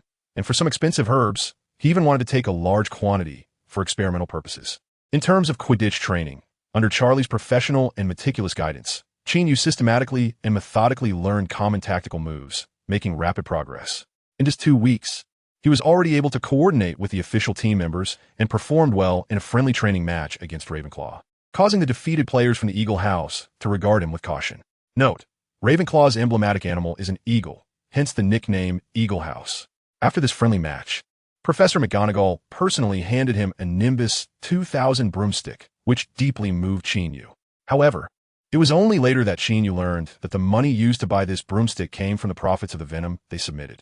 He even found out that when Dumbledore approved the funding for the broomstick, he quoted the Eastern saying, "Wool comes from the sheep," which left Qin Yu feeling choked up, unsure of how to express it. As for tutoring, Professor Snape had concluded his torturous lessons on the disarming charm and turned to teaching Qin Yu more advanced spells, the fire-making spell and the stunning spell, Stupefy. Among these two spells, Qin Yu liked the fire-making spell the most because it was quite thrilling. After all, playing with water and fire are two things boys love to do from a young age. Of course, the tremendous power of the fire-making spell was also why Qin Yu liked it. This spell could be used for attack or defense, truly embodying both offense and defense. Professor Snape spoke to Qin Yu in convoluted classical English about this. It is said that these words were left by the creator of the fire-making spell, stating that unleashing fire could attack enemies, while condensing flames in front could serve as a protective barrier, commonly referred to as a fire shield. However, controlling fire is much harder than just creating it. Currently, Qin Yu could only manage the dragon's breath technique, and he wasn't very skilled at condensing the flames. If he continued practicing, he might end up singed. Professor Swinton, having nothing more to teach on the emotions of meditation and fear, turned to casual chatting with Qin Yu. "Professor Swinton, doesn't it seem unprofessional for us to chat and drink tea every day?" Qin Yu finally said one evening to Professor Swinton, who had prepared a pile of snacks. "How can this be unprofessional? You see, chatting is also a very necessary way to adjust one's emotions. When your thoughts collide with another person's thoughts, your understanding of the world becomes more complete, your worldview becomes more stable, and your willpower becomes stronger," Professor Swinton said earnestly. "Well, what you said does make a lot of sense." Qin Yu nodded in agreement, and then took a bite of a pastry that seemed to be made of glutinous rice flour. "Today, let's talk about astrology," he said. "By the way, what is your zodiac sign?" Professor Swinton asked. "Taurus. My birthday is May 5th, Qin Yu replied, taking a sip of tea. "I guess right. I'm a Gemini." Professor Swinton pointed to himself. "I don't really care," Qin Yu finally said. "Professor, I've heard that astrology is a superstition in the Muggle world. Is it necessary for us to discuss this?" "Your understanding is somewhat one-sided," Professor Swinton said. "While astrology does have a superstitious aspect, it can also be explained through psychology. Systematic and ritualistic elements instill a natural sense of trust, and astrology theory is like that. Once people trust astrology, it inevitably influences their behavior in subtle ways. I believe this influence has a role in seeking benefits and avoiding harm, and guiding evil towards good. If we only view it as superstition, it's not deep or comprehensive enough." Professor Swinton articulated his theory with clarity. Qin Yu listened while drinking tea, nodding from time to time. How is this any different from chatting and joking in a group in his past life?" Time passed unknowingly, and Qin Yu felt like he understood something. Yet also felt like he understood nothing at all. "All right, let us stop here for today. You can go back now." Professor Swinton, who had been speaking dryly, satisfiedly finished his cup of tea and sent Qin Yu away. The next evening, Qin Yu arrived on time. Qin, today, let us talk about the drama hidden in Professor Swinton cleared his throat and spoke seriously. Wait a minute, Professor Swinton, before we discuss this, could you help me look at something? I've been researching it for a long time and still can't figure out its principle. Qin Yu interrupted Professor Swinton, pulling out a small object. Oh, what is this? Professor Swinton asked curiously. It's a handmade craft given to me by a friend. I once put a grape inside and also a cherry. They both stayed fresh for a long time. Qin Yu replied as he handed the small object over. Indeed, this was the small pyramid that Bill had given to Qin Yu. He felt that the daily dry conversations were a waste of time and the resources of Hogwarts. So he thought it better to consult Professor Swinton about something. Recently, Qin Yu had been fiddling with this small pyramid, wanting to understand its principle to make a larger one, so he could store more fruit. The purpose was simple and practical. I see, Professor Swinton said as he took the small pyramid and examined it closely. As he looked, his eyes brightened, and he murmured, wow, something from the Egyptian Alchemy Research Center. It's been a while since I've seen them make new things. No, the alchemical materials are theirs, but the spell inside clearly doesn't belong to Kairos' system. Interesting, the flow of magic has a classical magical aura. Professor, could you tell me about the working principle of this thing? Qin Yu interjected at the right moment, pulling Professor Swinton back from his self-absorption. Oh, you want to understand its working principle? What is your purpose? Professor Swinton countered with a question. Well, I just simply want to make one myself, if possible.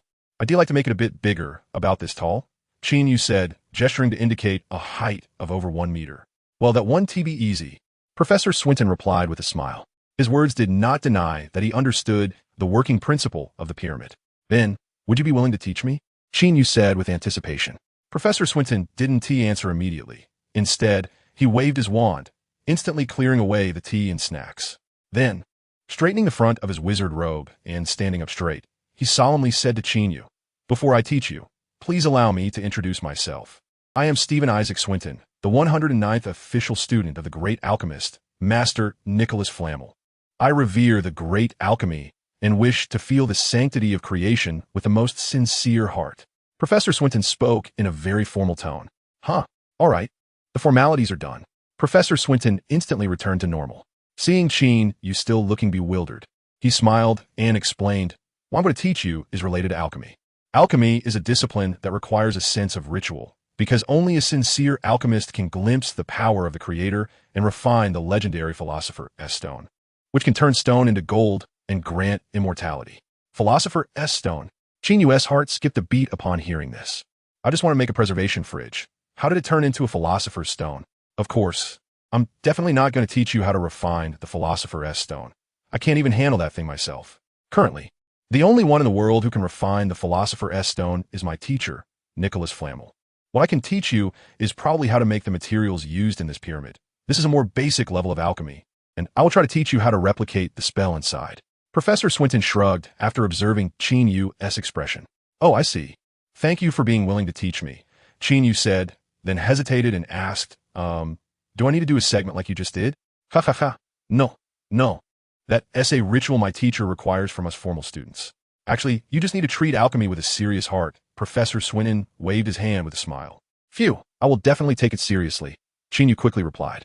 Then Professor Swinton picked up the small pyramid again, observing it and saying cheerfully, finally, there is something to do. Hearing this, Qin Yu couldn't help but think to himself, so you were indeed just bored and had nothing to do, which is why you were chatting with me all day, right? Of course, this is something that cannot be said out loud. Oh, right. One must have a sincere and serious heart. Qin Yu drove away the thoughts of complaints and listened carefully to Professor Swinton's explanation. Just like that, the leisurely time Qin Yu spent chatting and drinking tea in Professor Swinton's office came to an end and became fulfilling. It must be said that alchemy was not as easy as he had imagined. A large amount of theoretical knowledge needed to be learned, which made him read books even after returning to his dormitory. These books included some basic alchemy textbooks, as well as a notebook of alchemical notes from Professor Swinton.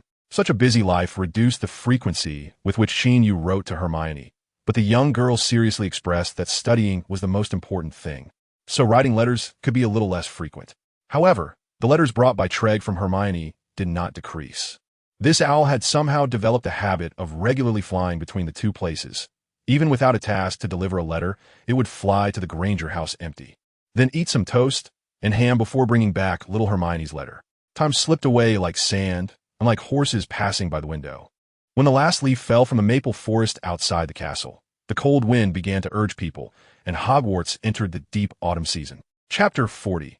Middle parting style, eight-eyed giant spider, a tomato soup Aragog is back. Hagrid said to Qin Yu in a relieved yet apologetic tone. The uncle had just returned from the Forbidden Forest, and his thick outer clothing seemed to still carry the chill from the mountains and forests. Huh? Who? Qin Yu, who was helping the unicorn Kelly groom its mane, did not immediately react to Hagrid's words. It's that escaped old eight-eyed giant spider, Hagrid explained, stretching out both hands to mimic the 8 legs of the giant spider. Qin Yu carefully took down the unicorn hair hanging on the comb one by one and handed it to Fred, who was beside him, asking him to collect it carefully. He then nodded in realization and said, "So it was him. Didn't this old guy run away from home?" To be honest, Qin Yu had no good feelings towards this eight-eyed giant spider. When he first accidentally entered the spider's lair, he had clearly explained that he was Hagrid's friend. Yet this creature continued to attack. If it were someone without a system, wouldn't they have been done for?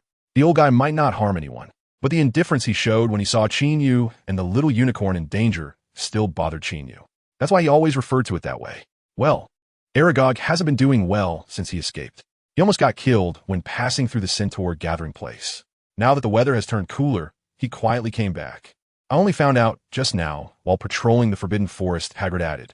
He also specifically told me not to inform you about his return. George, Fred, didn't he say not to tell Qin? Why are you still talking?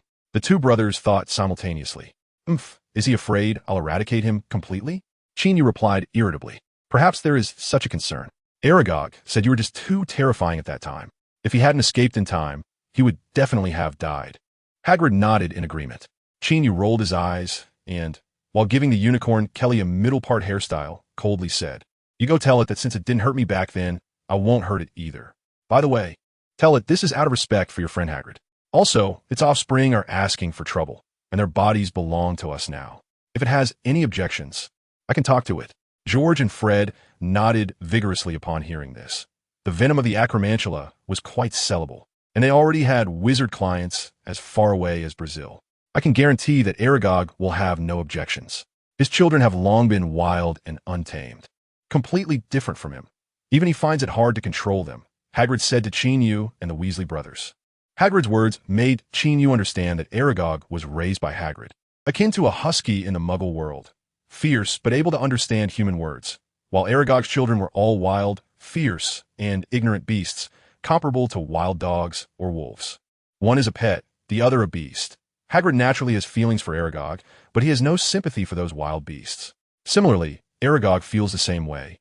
After all, he has too many offspring to feel sympathy for them. Well, then there's nothing more to say.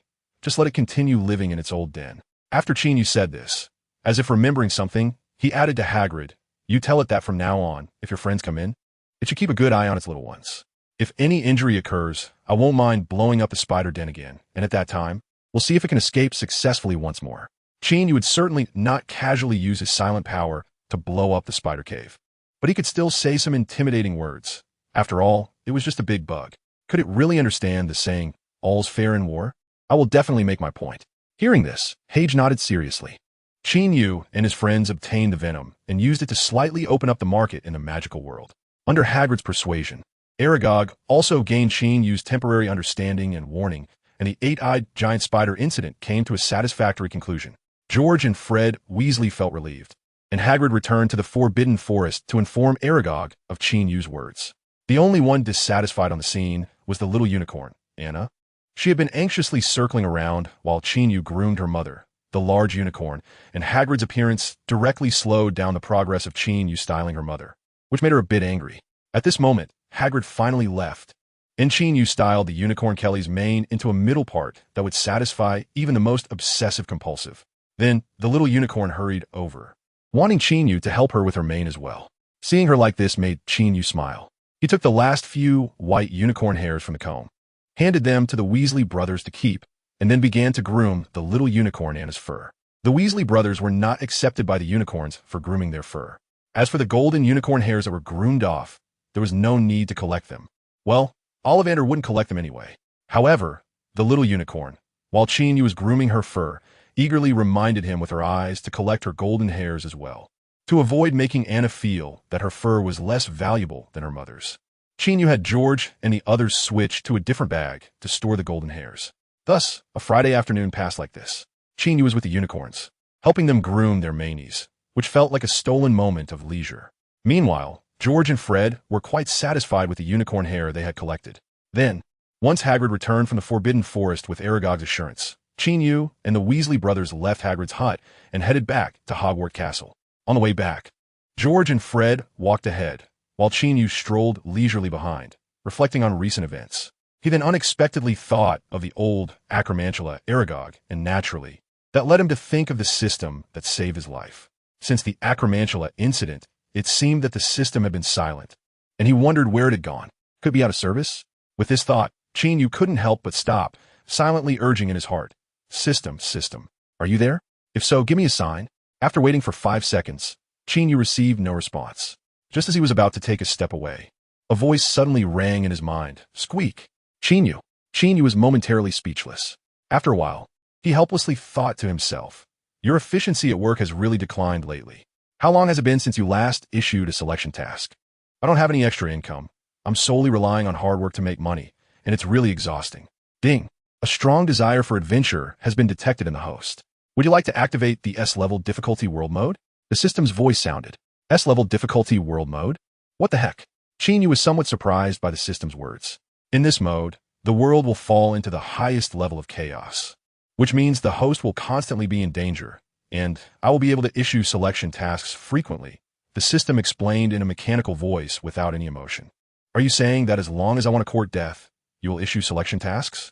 Qin Yu was stunned for a while, then smacked his lips and asked. The system replied, you understand very accurately.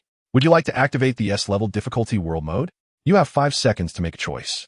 If you do not respond within the specified time, it will be assumed you want to activate it.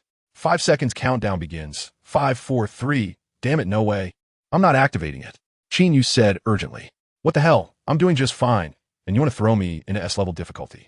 Are you trying to say my life, ISNT, precious enough? Ding. The host reply has been received. The current difficulty world mode will be maintained for now. The system's voice echoed. Then, the system added, if the host wishes to activate a higher difficulty level world mode, please feel free to summon me. Hearing this, Qin Yu rolled his eyes. I don't have a masochistic tendency. Why would I start a high difficulty mode? Then just don't summon me. The system replied. Okay. Wait, your words sound a bit emotional. Are you throwing shade at me? Qin Yu asked excitedly. Do you have emotions similar to humans? Qin Yu continued to ask. However, the system did not respond at all, not even making a sound. After trying for a while, Qin Yu decisively gave up because he was really afraid of provoking this system. If it decided to switch to an S-level difficulty mode, that would be enough trouble for him. At least he was quite satisfied with his current life and didn't need to add any higher level of difficulty. The evening chill blew across the hillside, and Qin Yu shrank his neck from the cold. He hurried a few steps to catch up with George and Fred, who were waving to him from a distance. Sitting at the dining table and sipping some warm tomato soup, Qin Yu felt quite comfortable, his entire stomach warm. After eating 2 pies and a piece of potato, Qin Yu left the hall and headed to Professor Swinton's office on the 3rd floor, where it had become quite crowded since Professor Swinton decided to teach Qin Yu alchemy, filled with various alchemical materials and tools. When Qin Yu knocked and entered, Professor Swinton said smugly, "You're just in time. I've cracked the formula for this material from the Egyptian Alchemy Research Center. We can start the preparation now." Chapter 41. Nobility comes from tempering and forging. Professor Swinton, you truly are knowledgeable and a super genius. You managed to crack the formula for this alchemical material in such a short time. As your student, I'm really proud. Qin Yu said seriously. Haha, that's an exaggeration. I'm still far from my teacher, His Excellency Lomé. This is nothing to mention. Professor Swinton waved his hand modestly. However, the corners of his mouth turned up, showing he was quite pleased. If it were Professor Snape, upon hearing Qin Yu's words, he would have rolled his eyes and coldly said, "If you have time to flatter me, you might as well review the spells I taught you." But Professor Swinton was a bit thicker-skinned. He took it more calmly. Speaking of which, recently, Qin Yu had been following Professor Swinton mainly to learn the theoretical knowledge of alchemy and do some simple alchemical operations, such as the common processes of blackening, yellowing, and whitening in alchemy, as well as specifics on how to obtain pure cinnabar, etc. Meanwhile, Professor Swinton devoted almost all his remaining energy to the reverse deduction of the alchemical materials used for that small pyramid. to the point where he became somewhat distracted in his defense against the dark arts class. The students hadn't been frightened by his grotesque images for a long time, and their appetites had improved a lot. Now, after many days of research, Professor Swinton finally figured out the composition of this material, which really took a lot of effort. "All right, Qin, don't just stand there. Let us get started. I'm getting a bit impatient," Professor Swinton said, rubbing his hands together and looking at Qin Yu with sparkling eyes. Qin Yu, while understanding Professor Swinton's enthusiasm for alchemy, couldn't shake the feeling that his words, combined with his expression, really made him want to turn around and leave immediately. Unaware of Qin Yu's inner thoughts, Professor Swinton handed him a set of alchemist robes without a word, while he waved his wand and donned the same attire. It was a long robe with ancient patterns. After Qin Yu put on the outfit, he came to the alchemical materials and tools with Professor Swinton. "Let me test you, what is alchemy?" Professor Swinton asked solemnly before officially starting. Alchemy is the study and manipulation of the four elements: earth, wind, water, and fire. It utilizes these elements to create more noble substances, even life. Qin Yu stated the definition of alchemy. Exactly. Nobility comes from refinement and forging. The four primal elements of the universe are reborn from fierce fire and various hardships, Professor Swinton said reverently. After saying this, Professor Swinton directed Qin Yu to begin some preparatory work, processing the necessary materials. Qin Yu had done these preparatory operations many times before, so there was no difficulty in doing them. By the time Qin Yu finished processing the materials, Professor Swinton had already set up the alchemical furnace, with blue flames burning underneath. Next, Professor Swinton instructed Qin Yu to add the pre-processed materials into the alchemical furnace in order, while he himself waved his wand to control the intensity of the flames and the flow of substances within the furnace. As Qin Yu placed the last material in, the substances in the alchemical furnace transformed into a liquid of mixed colors. At that moment, Professor Swinton cast a spell that suddenly increased the temperature of the flames, and then he carefully took out a transparent glass bottle containing white powder from his pocket. He opened the wooden stopper of the glass bottle and poured about 1/3 of the bottle's contents into the alchemical furnace. "This is the alchemical catalyst sent to me by His Excellency Lomé, which can save a lot of troublesome steps," Professor Swinton explained to the somewhat puzzled Qin Yu. Hearing this, Qin Yu nodded and continued to observe the reactions in the alchemical cauldron. As the white powder was poured in, the originally chaotic colored molten liquid reacted violently, intertwining and merging as if it had come to life, and the color of the liquid gradually unified until it turned into a golden yellow. Golden yellow, the color of gold. Of course, Qin Yu knew that what they were refining was not gold, but a substance even more precious than gold. Professor Swinton, who was closely watching the changes in the alchemical cauldron, waved his wand after seeing that the color of the liquid met his requirements, gradually diminishing the flames beneath the cauldron until they were extinguished. The entire process was cautious, neither too fast nor too slow. Once the flames were completely out, Professor Swinton cast a levitation spell on the golden yellow liquid, causing it to rise from the cauldron and transform into a round golden sphere the size of a basketball in midair. As the sphere rotated in the air, it gradually changed from liquid to solid, leaving shallow, flowing cloud-like patterns on its surface. "Qin catch," Professor Swinton called out loudly. Upon hearing this, Qin Yu quickly extended his hands. The golden sphere slowly descended under Professor Swinton's control, ultimately resting in Qin Yu's palms. At the moment his hands made contact with the sphere, Qin Yu seemed to sense a life force emanating from the golden orb. Alchemy truly is a fascinating discipline, Qin Yu thought to himself. The successful creation of the alchemical material is the first step in making the pyramid. They will use this newly created alchemical material to forge the 5 sides of the pyramid. Next, they will replicate the spells from the small pyramid onto the 5 sides of the larger pyramid. This is an ancient spell which incorporates some ancient incantations. Your friend can inscribe these incantations into the pyramid, which is quite a talent, Professor Swinton said to Qin Yu. "Yes, Bill is indeed impressive. I can't even imitate those incantations." Qin Yu nodded and replied, "Haha, drawing the incantations isn't just about copying them. You also need to sense the flow of the spells. Otherwise, even if you draw them exactly, they won't have any effect," Professor Swinton said with a smile. "Sound a bit troublesome?" Qin Yu shrugged. "Yes. It said that these incantations were drawn by ancient wizards who sense the whispers of the unknown. Of course, we don't need to replicate them exactly. As long as we can imitate them roughly, it will suffice. I can't handle this alone. I need to find someone to help." Professor Swinton thought of the first person. Of course, Professor Dumbledore, but he quickly dismissed the idea because he didn't want to burden Dumbledore with such a trivial matter. Then, Professor Snape became the best candidate. Aside from Professor Dumbledore, Qin Yu couldn't be of much help in this matter, so he let Professor Swinton and Professor Snape handle the research. 5 days later, in the evening, Qin Yu was called to the office by Professor Swinton. In the middle of the office stood a golden pyramid over a meter tall. Professor Swinton and Professor Snape stood on either side of the pyramid, one with a smile and the other with a stern face, resembling the Sphinx. Chapter 42. New effects. Looking at the large pyramid in front of him, Qin Yu felt as if he was admiring a piece of art. It was truly beautiful. The golden, geometric facets seemed to shimmer with light, dazzling to behold. Then he glanced at his two visibly tired teachers. A sentence suddenly popped into Qin Yu's mind. I've been toiling for so long, just for a preservation refrigerator. Isn't that a bit too much? Just look at how exhausted Professor Snape is. His originally black and smooth long hair has become somewhat dry and split. Qin Yu looked at Professor Snape with a hint of regret. After noticing his gaze, Snape rolled his eyes and coldly said, although I don't know what you're thinking. If you keep looking at me like that, I can't guarantee I won't throw you out of the 3rd floor window. I just think you look a bit worn out. You've really worked hard these days along with Professor Swinton. Qin Yu said sincerely with a playful grin. As for the research work, I don't find it tiring. On the contrary, it's you who needs to correct your attitude. You shouldn't have a sense of dread when doing things, Professor Snape continued in his icy tone. Yes, I understand. Qin Yu quickly nodded. All right, Severus, the teaching time is over. It's time to showcase our research results from these past few days. Professor Swinton interjected at the right moment. Snape nodded in agreement. Then, both Professor Swinton and Professor Snape stepped aside, with the former waving his wand toward the pyramid. One of the golden panels of the pyramid slowly lifted, hovering in midair and revealing its hollow internal structure. Inside, there was an exquisite porcelain plate containing several fruits. 1 apple, 3 bananas, a bunch of grapes, and 2 avocados.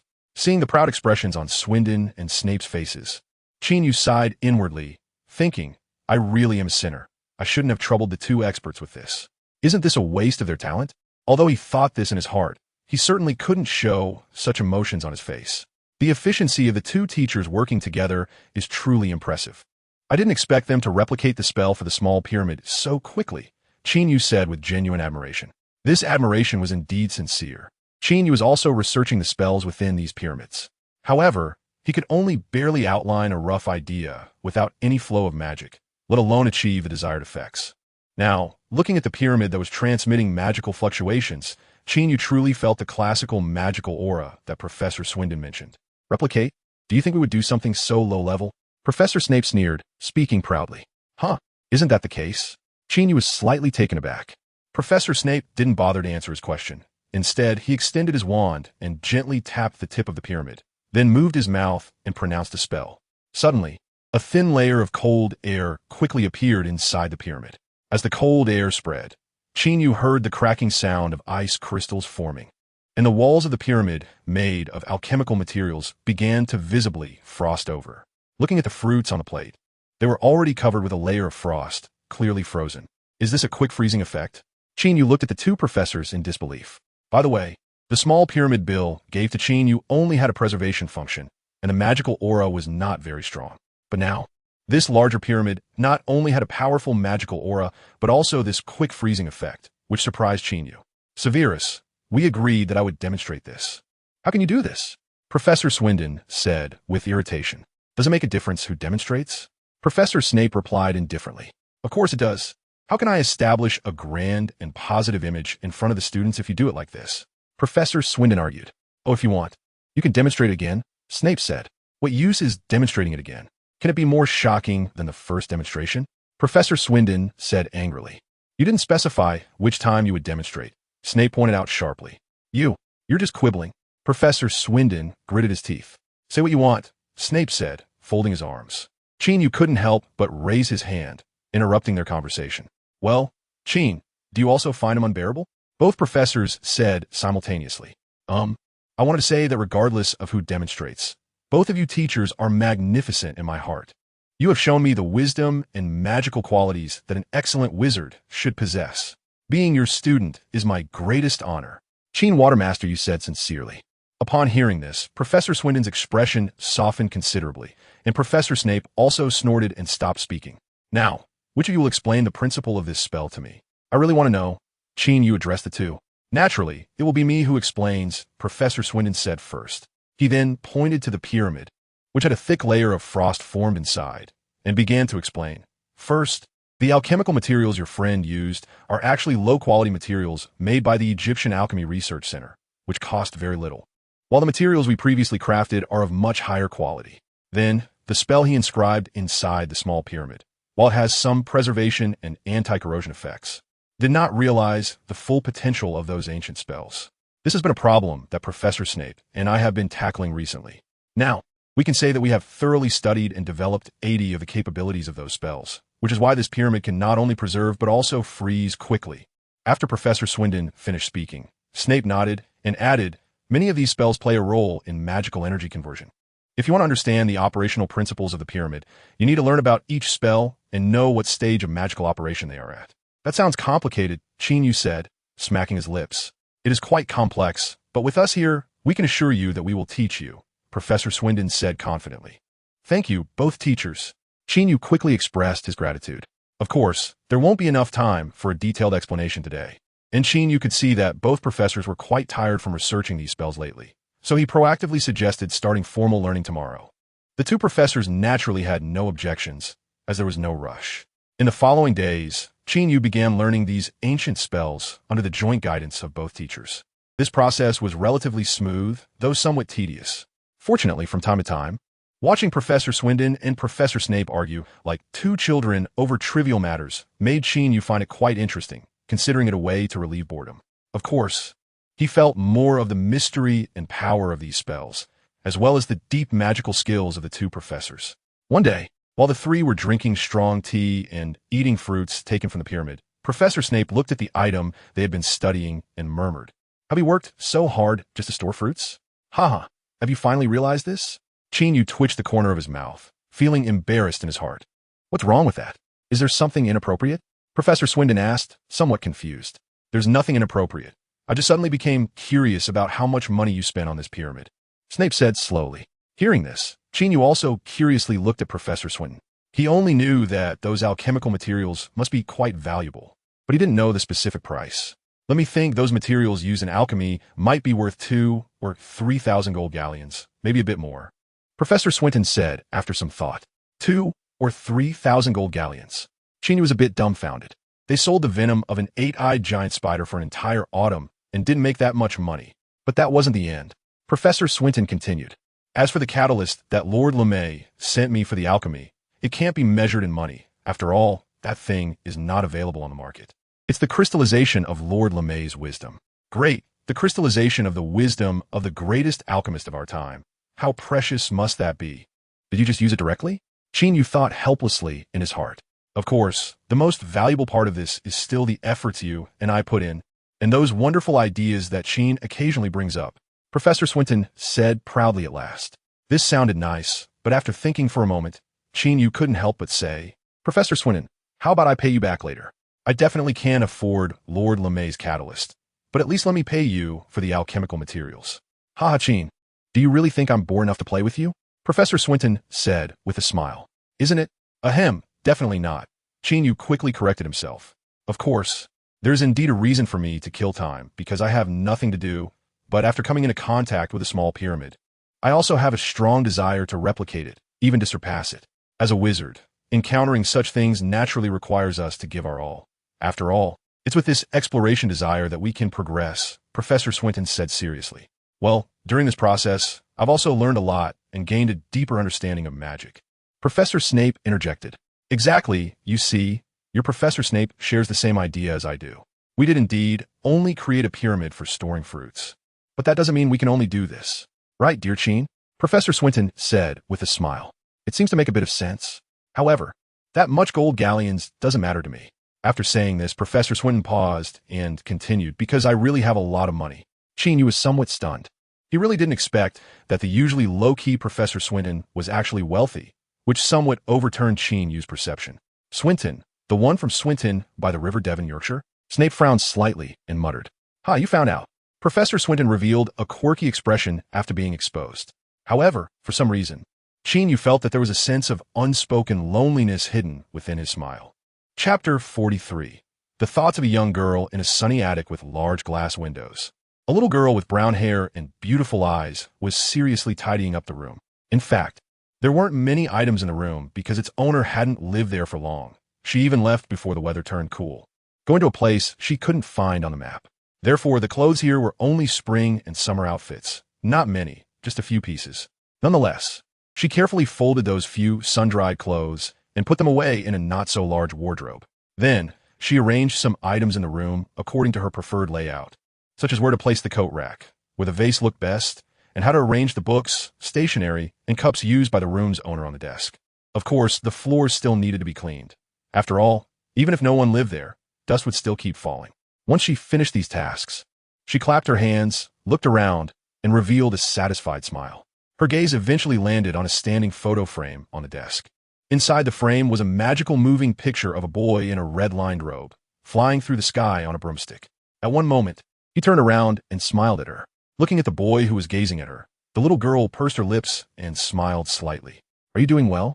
She silently repeated a line she had written countless times in letters. Then her gaze slid away from the album and looked out the window towards the distance. I miss him a bit. This longing wasn't as intense as when he had just left. She wouldn't secretly hide in her room, crying because he suddenly wasn't there, pretending in front of her parents that she didn't care about his departure at all. This kind of longing was like eating, sleeping, or breathing. Very plain, yet she couldn't help but do it subconsciously, as if it had become a habit of her brain during idle moments. Then she imagined what he was doing at that moment, what he was thinking, whether he would occasionally think of the little girl who once studied, ate, and played with him. Of course, most of the time, she simply imagined his features, his smile, and his voice. Strangely, some people she had known for a long time felt like strangers, even like enemies, such as those girls who often mocked and teased her, and now seemed to fear her a bit. Yet some people, whom she had known for only a very short time, had fiercely invaded her world, coming to her side, and telling her to be a strong and courageous person, to be a happy person. She missed him not because of his handsomeness or intelligence, but because he made her a better version of herself. At least now, she wouldn't wallow in self-pity because of some people's foolish taunts. Nor would she argue red-faced due to their malicious slander, because he told her that people don't live in the words of others, and also told her that arguing with fools only makes one a fool as well. "Ha, you talk so well. You must leave many people speechless at school," the little girl said, unable to resist poking the moving picture. The little figure inside immediately dodged to the side on the broom to avoid being poked from above. Hee. Watching the little figure, the girl laughed out loud. "Sorry, I shouldn't tease you. Just stay here and be at ease. I'll come and dust you off regularly," she said to the boy in the picture. The boy rolled his eyes and continued to fly on the broom in the sky of the picture. "Hermione, have you tidied up Qin's room? We need to set off." Her mother's voice called from downstairs. "Okay, Mom, I'm done. I'm coming down," the little girl quickly replied. This little girl was, of course, Hermione Jane Granger, the daughter of the Granger family. By the way, Halloween was approaching, and the Granger family was becoming a bit lively due to the upcoming holiday. While doing a thorough cleaning at home, Hermione took out the clothes Qin Yu had worn to air them out again and tidied his room once more. The next activity was to go with her parents to the supermarket to buy Halloween decorations and cooking ingredients for dinner. Of course, the most important item was the pumpkin. After coming down from upstairs, Hermione changed her shoes, put on a thick coat, and went out with her parents, driving a Mr. Granger's car to the nearest large shopping mall in their community. This mall had a complete range of goods and had always been the hottest commercial place in the vicinity. Now, close to Halloween, there were even more people, many of whom were there to buy Halloween items, just like the Granger family. The Granger family passed through some bustling crowds. Looking at the surrounding adults and children who were smiling because of the holiday, Mrs. Granger couldn't help but sigh and said, If Qin were here, we could celebrate Halloween together. She missed that little boy. What a lovely and good child he was." Hearing this, Mr. Granger immediately pressed his wife's hand, giving her a reproachful look that signaled her to be more cautious with her words. Mrs. Granger instantly understood her husband's meaning and nervously glanced at their daughter beside her. However, the daughter didn't show the sad expression they had imagined. Instead, she smiled and said, "It's okay. Qin said he would come back for Christmas, and then we can celebrate Christmas together." We'll celebrate Christmas together." Mrs. Granger smiled upon hearing this. Then, she instinctively glanced at her husband, and at that moment, Mr. Granger happened to look at her as well. Their eyes met, and they both saw the unexpected look in each other's eyes. Yes, their daughter seemed to have grown up no longer as fragile and sensitive as before. She had become much stronger and more confident. This thought arose in both of their minds simultaneously. Next, the three of them entered the supermarket in the mall, placing items from their shopping list into the cart one by one. These items included apples, toffee, lamb chops, beef, potatoes, carrots, and so on. When they reached the shelf with pumpkins, Hermione carefully selected 2 pumpkins of similar size, saying she wanted to make jack-o'-lanterns at home, naming one Qin lantern, and naturally, the other would be Hermione lantern. This brought a smile to the Grangers. After shopping around the supermarket and purchasing everything, the Granger family drove back home. By now, it was getting late, and the streetlights had turned on, with Halloween decorations adorning the storefronts. Some pedestrians had already donned quirky Halloween costumes. The festive atmosphere was becoming more pronounced. When they returned home, they unexpectedly spotted the owl Trig perched on the streetlight pole at their doorstep. Upon seeing this, Hermione quickly opened the car door and ran down. She called Trig to come home and received a letter from him. Then, as usual, she went to her room to read the letter. Entering her room and sitting in the chair by her desk, Hermione couldn't help but bring the envelope to her nose and take a deep sniff before opening it. As the scent of the special craft paper from the envelope wafted in, Hermione realized that something inside her was overflowing at that moment. The seemingly mundane longing she had thought she felt suddenly spread and became intense and fervent. Chapter 44. Winter approaches. The Black Lake freezes on Halloween Eve. Qin Yu arrived at the Great Hall early in the morning, drawn by the smell of roasted pumpkin. He had barely taken a seat when a flock of owls swooped in, dropping letters and packages beside their recipients, making the whole hall lively. Clearly, the postman was particularly busy today. Qin Yu also received a tightly wrapped package the size of a backpack. Unsurprisingly, he saw Hermione's handwriting on it. After opening the package, he found a red sweater and a pair of brown knitted gloves. After reading the letter Hermione had attached, he learned that Mrs. Granger had bought the sweater, while Hermione had knitted the gloves herself. Because he had mentioned that Gryffindor's representative color was red, and Hermione's hair was brown, she had chosen these 2 colors. The striking red sweater left Qin Yu momentarily speechless. Such an eye-catching color. Luckily, he was still a child. Otherwise, in his past life, he wouldn't have dared to wear it out. As for the gloves, even if they were a bit ugly, they were still warm when worn, and he could wear them in winter. Hermione also mentioned in her letter the preparations they were making for Halloween, and that she was making 2 beautiful jack-o'-lanterns, which made Qin Yu feel the festive atmosphere as well. Due to the holiday, throughout the day, the students were somewhat distracted during classes, thinking about the evening's banquet. Consequently, in potions class, someone miscalculated the amount of milk thistle powder and added a large spoonful, filling the entire basement with a strange smell. After reprimanding the careless student, Professor Snape skillfully cast a spell to remove the odor from the entire space, and everyone felt a brief moment of discomfort before being able to breathe fresh air again. Finally, when the last class of the afternoon ended, everyone eagerly rushed to the surface to attend the Halloween Eve dinner in the Great Hall. The hall was adorned with a dazzling array of Halloween decorations, and the ceiling was transformed into a magical starry sky, with thousands of bats flying overhead, perfectly setting the Halloween mood. As for the food, it was, of course, plentiful, with tempting dishes filling the 4 long tables and the teacher's table. After a while of taking in this grand and lively scene, Qin Yu suddenly sighed. "What's wrong, Qin?" Elvis noticed Qin Yu's sigh with keen sensitivity. "I was just thinking how nice it would be to take a picture and post it on social media." Qin Yu shrugged and said he imagined that after posting, he would receive a notification from his friend Hermione commenting and a like from Professor Dumbledore. That would be quite interesting. Social media? What's that? George, sitting beside him, asked, and Fred also cast a curious glance. Well, how should I put it? Qin Yu paused, considering how to describe it, as these little wizards had limited knowledge of the Muggle world, let alone future things. Then he noticed Percy flipping through a copy of the Daily Prophet, and an idea struck him. He explained to the curious kids, social media is like making your own version of the Daily Prophet, and then you post pictures and text on it, like today as Halloween Eve dinner. Your friends can see this newspaper through something called the Floo Network, and they can leave comments for you. The Floo Network is one of the most important transportation channels in the wizarding world. Many wizarding households have fireplaces connected to the Floo Network, which can be used by throwing a spoonful of Floo powder worth 2 sickles, saying the destination. And after a puff of green smoke, you can be transported to that location. Moreover, the Floo Network can also achieve partial body transportation. For instance, you can send just your face to another fireplace to talk to someone on the other side. However, this operation carries certain risks and can easily scare others, so it is rarely done under normal circumstances. Qin Yu made an analogy using the Daily Prophet and the Flu Network, which George and Fred were familiar with. This allowed them to have a general concept, even though they still found it somewhat difficult to fully understand. Moreover, George and Fred keenly sensed that there was something significant in this. Therefore, they insisted that Qin Yu explain in detail. Qin Yu couldn't resist the insatiable curiosity of the Gemini twins, so he had to share what he knew from his past life about social circles, combining it with the situation in the magical world in a seemingly plausible way. The Weasley brothers listened with increasingly bright eyes. Qin Yu had mentioned similar topics occasionally before, but he hadn't gone into detail. Now, after his introduction, it was as if a new door had been opened for the two brothers. The magical world would change because of this, George said excitedly, and we will be the ones to change the entire magical world. Fred's voice trembled a bit. Ahem. I appreciate your enthusiasm, Qin Yu said with a light cough. What else could he say besides encouragement? Upon hearing this, the brothers immediately felt energized and began to discuss together.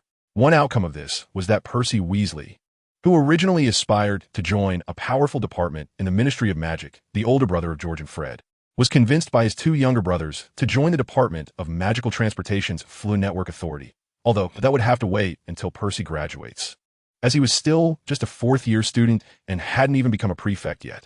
After Halloween, the weather turned very cold, with a layer of ice and snow covering the distant mountains surrounding Hogwarts, and the Black Lake had also frozen over with thick, hard ice. Qin Yu finally mastered the use of the spells in the pyramid under the patient guidance of the two professors. He understood that these spells were similar to a language, and various effects could be achieved by rearranging and combining them in different ways. To reward Qin Yu for his learning achievements, Professor Swinton gave him a piece of alchemical material. This was left over from the production of a large pyramid, roughly 1/3 of the original amount, which was quite a lot, as the materials used to make the pyramid were compressed very thinly, allowing for savings. When Qin Yu received this alchemical material, he was truly overjoyed. This thing was worth a lot of money, and it wasn't necessarily available for purchase in the market, because, according to Professor Swinton, even he could only refine a little more of this quality alchemical material, as there weren't many catalysts left that were sent by His Excellency Nicholas Flamel. With the alchemical material and the incantation, Qin Yu naturally wanted to create something, but it definitely wasn't a refrigerator. So, he set his sights on the flying sword he had always wanted. Of course, this was very difficult. Aside from hammering the alchemical materials into a 1-meter-long sword, he didn't have many breakthroughs. The sword couldn't fly, nor did it have much power. It was even less effective than a Quidditch beater's bat. Recently, he also hadn't had much energy to study this, because his first official Quidditch match in life was about to begin. Chapter 45, Quidditch Match, Part 1, on Saturday, November 9th. Early in the morning, Professor Dumbledore received a letter from the Ministry of Magic, or more accurately, from the Wizengamot, notifying him to go to London for an urgent meeting. In fact, many wizards were unclear about the position of the Wizengamot in relation to the Ministry of Magic. It is nominally under the Department of Magical Law Enforcement of the Ministry of Magic, which includes well-known institutions like the Auror Office and the Office for the Prohibition of Muggle Artifacts. Arthur Weasley, father of George and Fred, is the head of the Office for the Prohibition of Muggle Artifacts. However, despite appearing to be on par with other institutions, the Wizengamot has significant uniqueness because its members are all of great importance. The Chief Warlock is the foremost figure in the wizarding world, Dumbledore, and the other members are also notable, including the Minister of Magic, the Deputy Minister, and senior officials from various departments, along with some well-known wizards. The Assembly is quite powerful, and its function is to periodically judge, discuss, and vote on major events. Most importantly, the establishment of the Wizengamot predates the Ministry of Magic by a long time, making it an early power institution in the magical world. Therefore, the Wizengamot holds a transcendent and special status within the entire Ministry of Magic.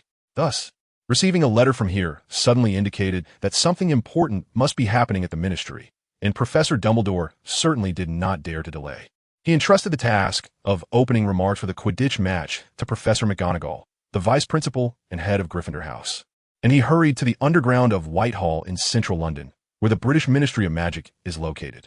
Whether he entered through the restroom, like ordinary ministry employees, is unknown to outsiders.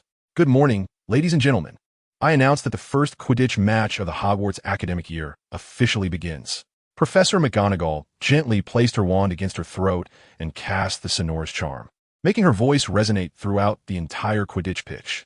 As Professor McGonagall's brief opening remarks landed, the stadium erupted with enthusiastic cheers.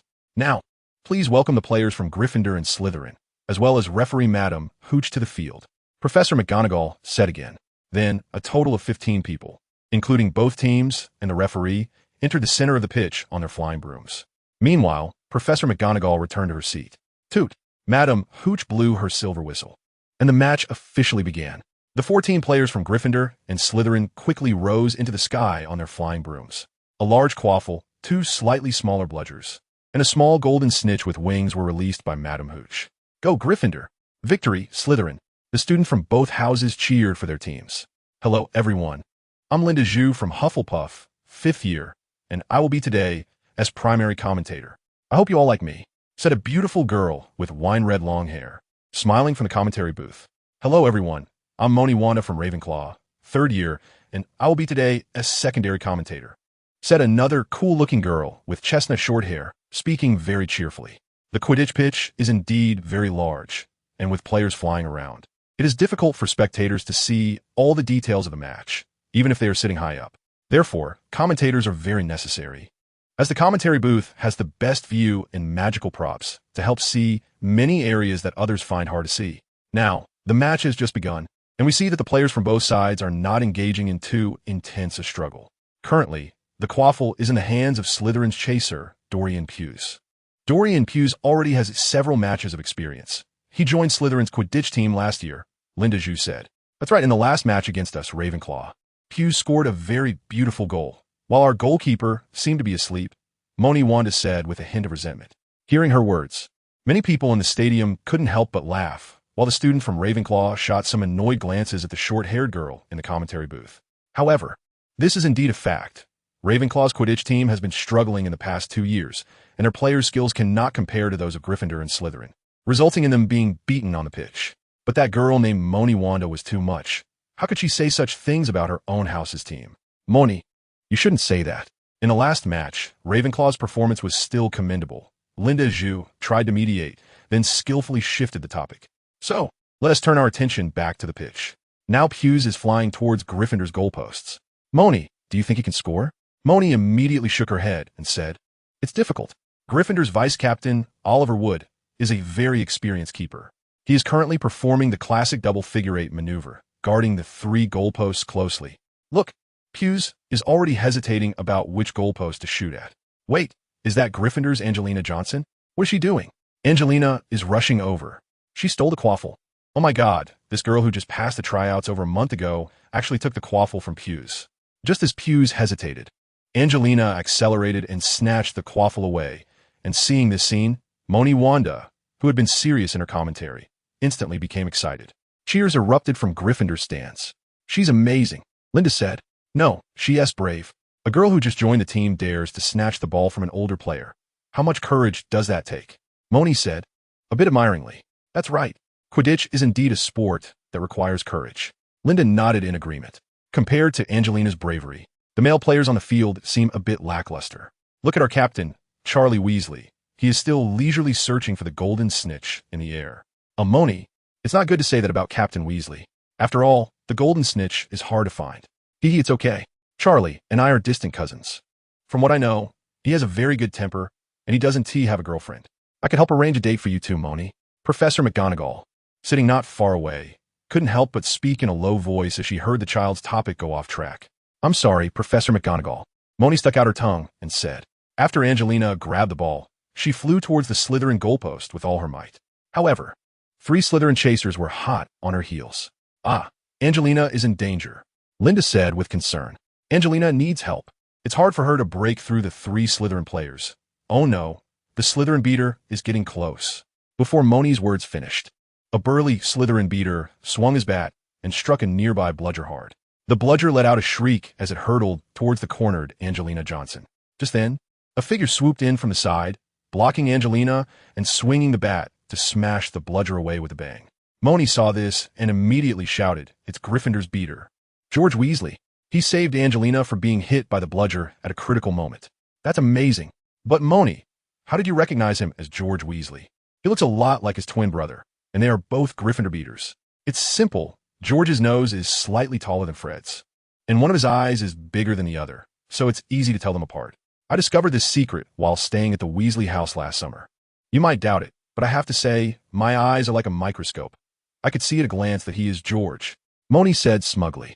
Professor McGonagall sighed, unsure whether to intervene in their conversation. Meanwhile, George, flying in the sky, looked over at the commentary booth with a headache. There was no way around it. This distant cousin was really someone he couldn't mess with. Last summer, she had caused quite a stir at their house, and both he and Fred, as well as Ron, were left with a shadow of fear regarding this cousin. On Angelina's side, she charged forward with the ball, but after throwing it, she was blocked by the Slytherin goalkeeper with a bludger. The Slytherin students in the stands erupted in cheers, while the Gryffindor students let out sounds of disappointment. It's okay, focus on defense, George. Qin Yu flew past George and comforted him. George nodded and then quietly said, Qin, should we use that? At this point, the bludger was in the possession of Slytherin's Marcus Flint, who was tall and quite fierce. Okay, I'll guard over there. Wait for my signal, Qin Yu said, quickly flying toward the spot ahead. Meanwhile, Marcus, protected by two other chasers, launched an arrowhead-shaped attack towards the Gryffindor goalpost. Thanks to the commentary of seasoned Quidditch fan and commentator Moni Wanda, many students who didn't understand the rules learned that this was a troublesome eagle head offensive formation. On the Gryffindor side of the stands, excuse me, could you let me through? Hagrid's huge body squeezed through the crowd. Hagrid, we're over here. Elvis called out when he saw Hagrid. After the candy gathering, several of Qin Yu's dorm mates had gotten to know Hagrid, so they were quite warm when they saw him come over. Hagrid, why did you arrive so late? Jimmy asked curiously. I was delayed by something in the Forbidden Forest this morning, Hagrid replied. Was there something wrong with the unicorns? Wilson asked with some worry. Oh no, it was the centaurs. It seems like something happened. I went to inquire, but they sent me back, Hagrid said helplessly. After saying this, Hagrid mumbled, I really don't want to deal with their issues. Their tempers are quite bad. Then just ignore them. Let's watch the match. Hagrid, can you help us hold up the banner? Elvis said. Okay. Hagrid nodded happily. Then he took a banner from Elvis and held it high above his head. Chapter 46 Quidditch Match, Part 2. Qin Yu gripped the wooden handle of the broom tightly, guiding it to the predetermined position he had chosen. It was located diagonally in front of the Gryffindor goalposts, not far from the goalkeeper Oliver Wood. In Qin Yu could even clearly see the furrowed brows on Wood's serious face. There was no way around it. The situation on the field was unfavorable for Gryffindor, as the ball was now in the possession of Slytherin's Marcus Flint, who was no pushover. With the help of two Slytherin chasers, Marcus charged towards Gryffindor. Meanwhile, Gryffindor's two chasers attempted to flank Marcus, and Angelina was coming in from the side, diving down from above, heading straight for Marcus. Gryffindor was employing the Parker Claw tactic, indicating an aggressive approach. Oh no! Unfortunately, Angelina Johnson was knocked away by Marcus, and the aggressive tactic failed. Moni Wanda commented from a stance. Moni, is that a foul? Linda Zhu asked curiously. From Madame Hooch's decision not to call a foul, it seems that his action should be considered a normal defensive collision, Moni explained. I see. The current situation is somewhat unfavorable for Gryffindor, Linda said with concern. At that moment, Angelina, who had been knocked by Marcus, struggled to control her broom but was still swaying and falling down. Fortunately, Captain Charlie Weasley, who had not yet found the golden snitch, swooped in just in time to help stabilize her descent. Qin Yu, observing the situation on the field, showed no intention of going over to help, even as the short-haired girl at the commentary table began to mockingly suggest that the two Gryffindor beaters seemed to be enjoying the scenery in the sky. He remained unmoved, hovering in place. Another Gryffindor beater, George Weasley, although moving, was not flying towards Marcus but rather diagonally to the side of him. This action puzzled the two Slytherin beaters, who were initially wary of him. However, they soon wore disdainful smiles, likely thinking that this kid had given up resisting, as there was no one from Gryffindor to stop the rampaging Marcus Flint. As they expected, Marcus once again knocked aside a Gryffindor chaser attempting to intercept him, closing in on the Gryffindor goalposts. Why didn't goalkeeper Oliver would continue with the previous double 8-ring fly? Linda Zhu wondered. Because Marcus is not the previous Dorian Pusey. He's too strong. The double 8-ring fly would not only fail to achieve comprehensive defense, but also exhaust the goalkeeper's energy, making it easier for Marcus to exploit any openings. Therefore, Gryffindor's goalkeeper, Senior Wood, chose to defend just the center goal and prepare to dive at any moment. Meng and I explained clearly. That puts Gryffindor in real danger. Linda sighed. Yeah, Senior Wood might not be able to hold it, Meng and I added, listening to the commentary from the two witch commentators. The audience in the stands also felt the urgency and delicacy of the situation on the field, watching Marcus flying quickly towards the goalposts. The Gryffindor students naturally felt nervous for goalkeeper Wood, while the Slytherins were all excited with first-year students like Jerome beginning to cheer loudly. Marcus charged forward with the ball, while the Gryffindor chasers were blocked behind. Captain Charlie Weasley, after rescuing Angelina, couldn't catch up to Marcus and had to constantly be wary of Slytherin's seeker. Sigh. They're probably going to lose this ball, Professor Swinton's voice whispered in Snape's ear. Snape frowned at this unexpected interruption. Huh, I just tested a new alchemical formula and lost track of time. You know those spells have very strict requirements for their carriers, Swinton shrugged and casually explained, then turned his gaze back to the field, asking, how did Qin perform in his first official match? I didn't miss anything, did I? No. He's been up there enjoying the scenery, Professor Snape coldly quoted the short-haired girl's words. Of course, he didn't truly believe Qin was just enjoying the scenery. He was somewhat looking forward to the kid's performance. After all, they had known each other for a long time, and Snape was well aware of this kid's cunning nature. Ha. Enjoying the scenery, Swinton repeated the phrase with a playful tone. It was harder to believe that Qin was being so honest than to believe Snape would wear women's clothing. Yeah, with makeup on his face and a fan in hand. Thinking of this, Professor Swinton instinctively glanced at Snape beside him, who seemed to sense his gaze, slightly turned his head, squinting at him with a stern expression that hinted at danger. Professor Swinton immediately retracted that far-fetched thought, his expression becoming serious. After all, there were spells in the wizarding world called legilimency and another called Avada Kedavra. While the two professors chatted, the situation on the field was changing. Marcus was closing in on the goalposts, poised to strike. It looked like the ball was likely to go in. Hey, what is George doing? Why is he flying out? Go stop Marcus. You coward. Sorry, Professor McGonagall. I'll pay attention, Ming and I said excitedly. But out of respect for Professor McGonagall's authority, she refrained from cursing. Minnie, I think George might have his own plans. Linda, Zhu had a different opinion. How could that be? What else can he do except cause trouble? Minnie Duplaive, sounding like she knew him all too well. After Marcus got closer to the goalposts, he slowed down and steadied himself. At this point, no one could block him, and he even had time to glance back at the weak Gryffindors, wearing a contemptuous and arrogant smile. Note, holding the ball while entering the goalposts is a foul, meaning chasers cannot carry the ball through the iron rings on the goalposts, so Marcus had to stop outside the goalpost to shoot. Goalkeeper Wood's expression was serious, as if facing a formidable enemy.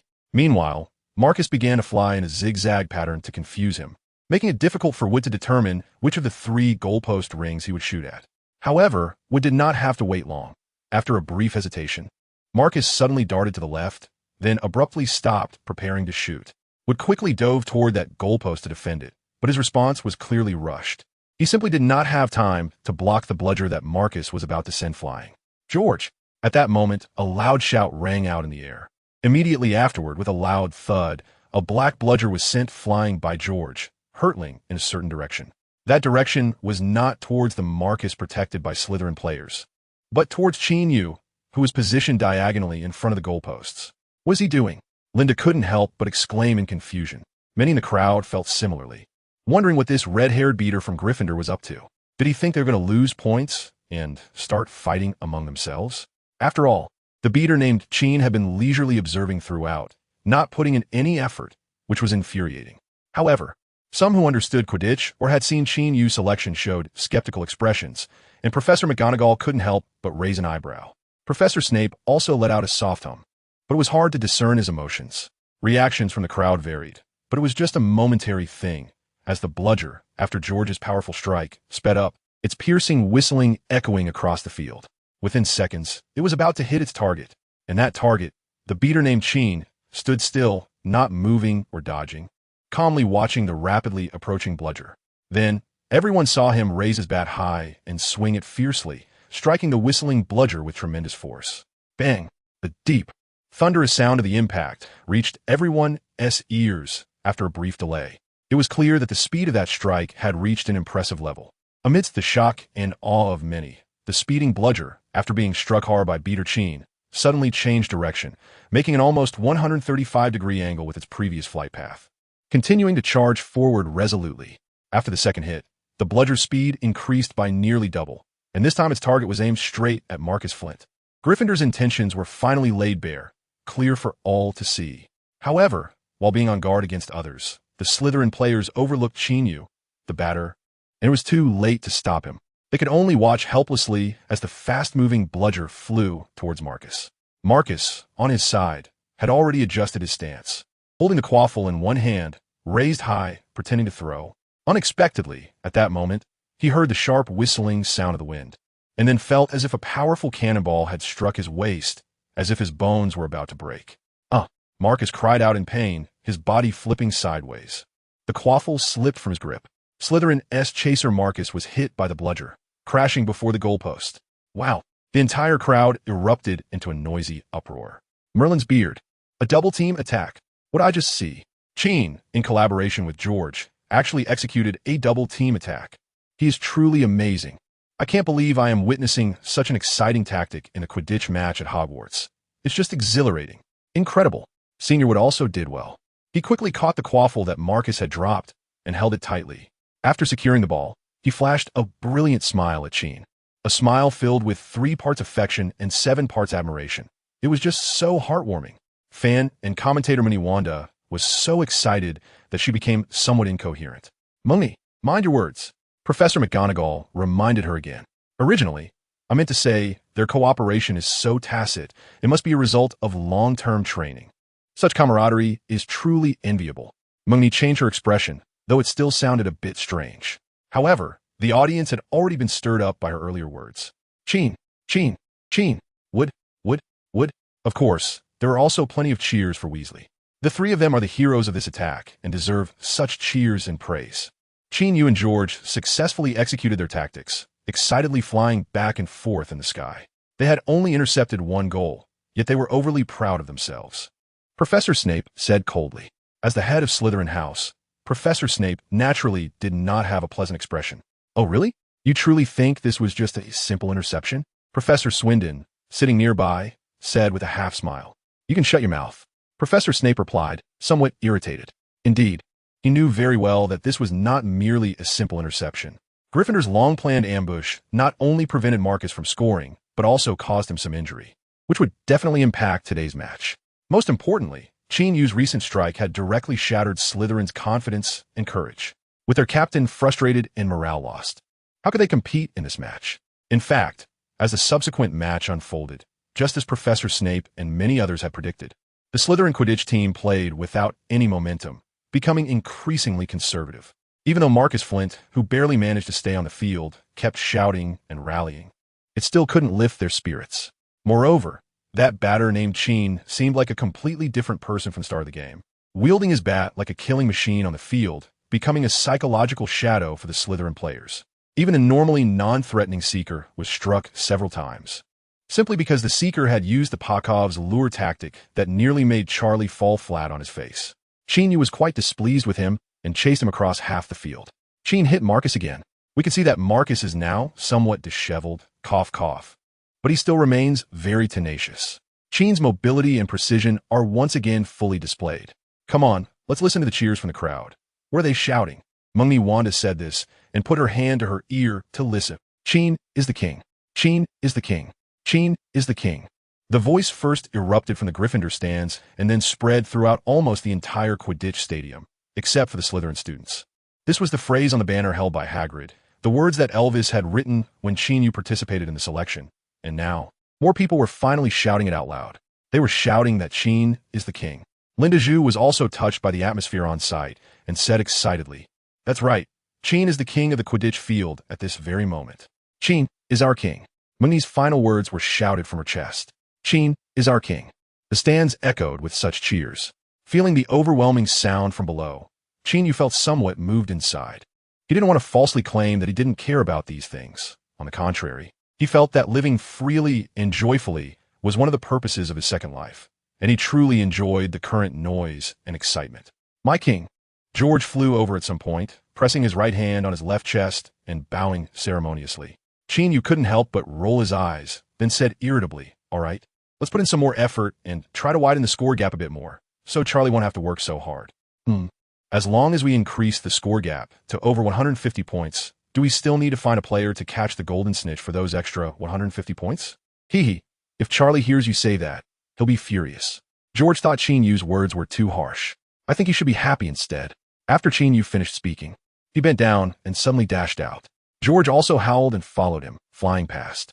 Chapter 47. Clamor and silence, cunning and innocence. Deep in a forbidden forest, there was a mysterious yet simple settlement. The clamor from the distant Quidditch stadium reached here, the sound having become somewhat faint, though one could still vaguely hear the slogans being shouted by the crowd. However, those slogans were somewhat puzzling, leaving one unsure of their exact meaning. At the edge of this settlement, a being that was human from the waist up and horse from the waist down stood gazing in the direction of the clamor. He had long golden-white hair, sapphire-like eyes, and a handsome face, while his horse body boasted a silver-white, flowing mane. Whether in his human or horse form, he had toned muscles, with rugged contours exuding a wild beauty. He was a centaur, a very handsome centaur. Clip-clop, clip-clop. The sound of hooves approached gently. An older centaur with red hair and a beard, along with a chestnut horse body, leisurely made his way over. Firenze. You've seen that the human's clamor does not belong to us.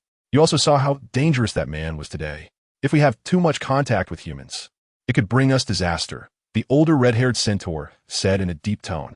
Yes, this morning, probably before the Quidditch match at Hogwarts began, a man in a black cloak suddenly appeared deep in the forbidden forest in our centaur settlement.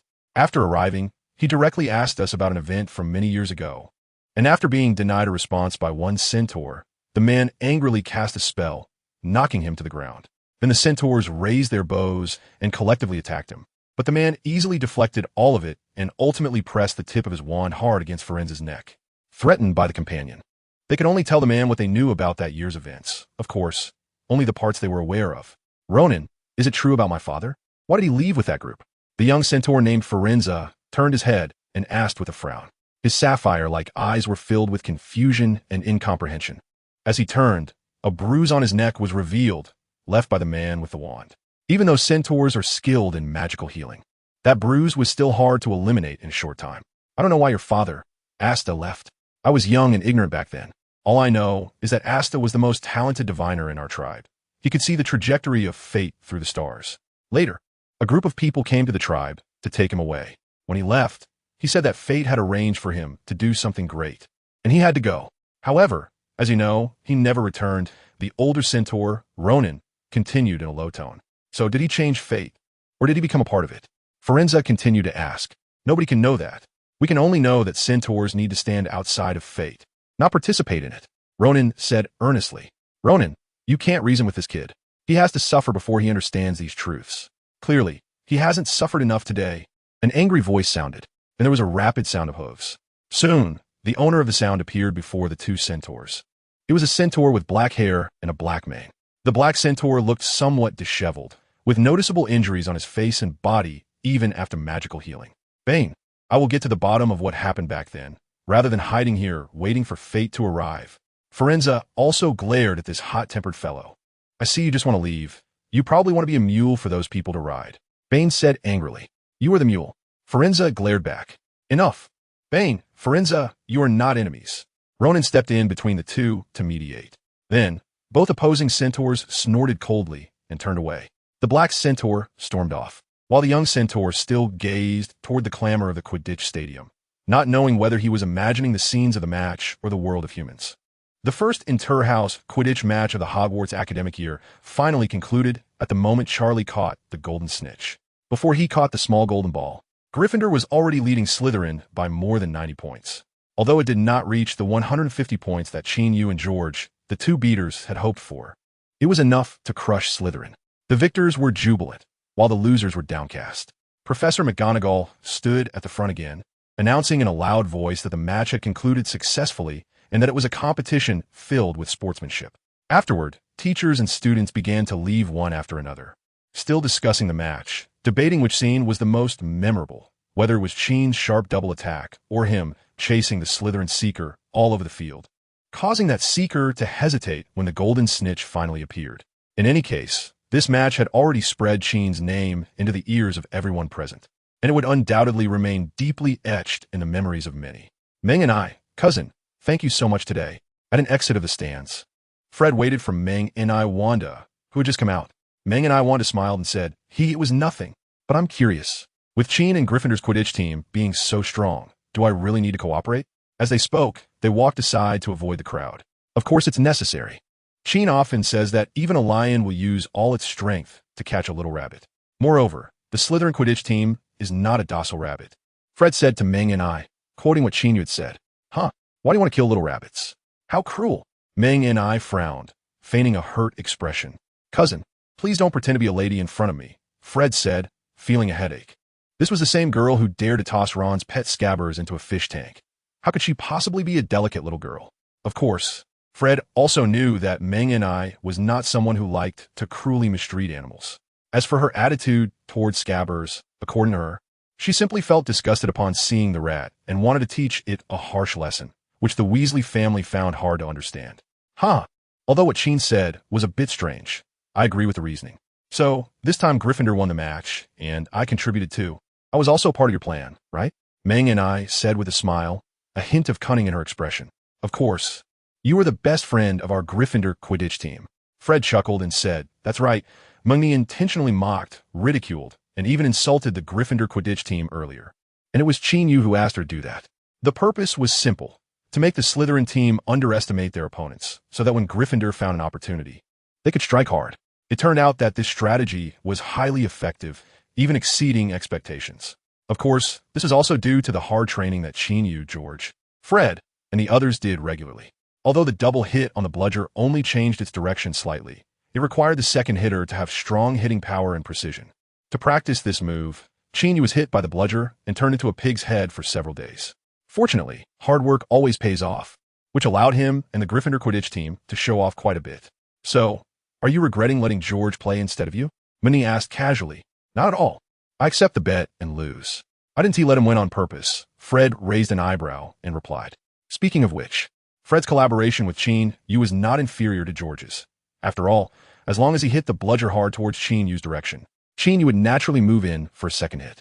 However, a Quidditch team can only have 2 beaters on the field, and the Weasley twins faced the choice of separating for the first time.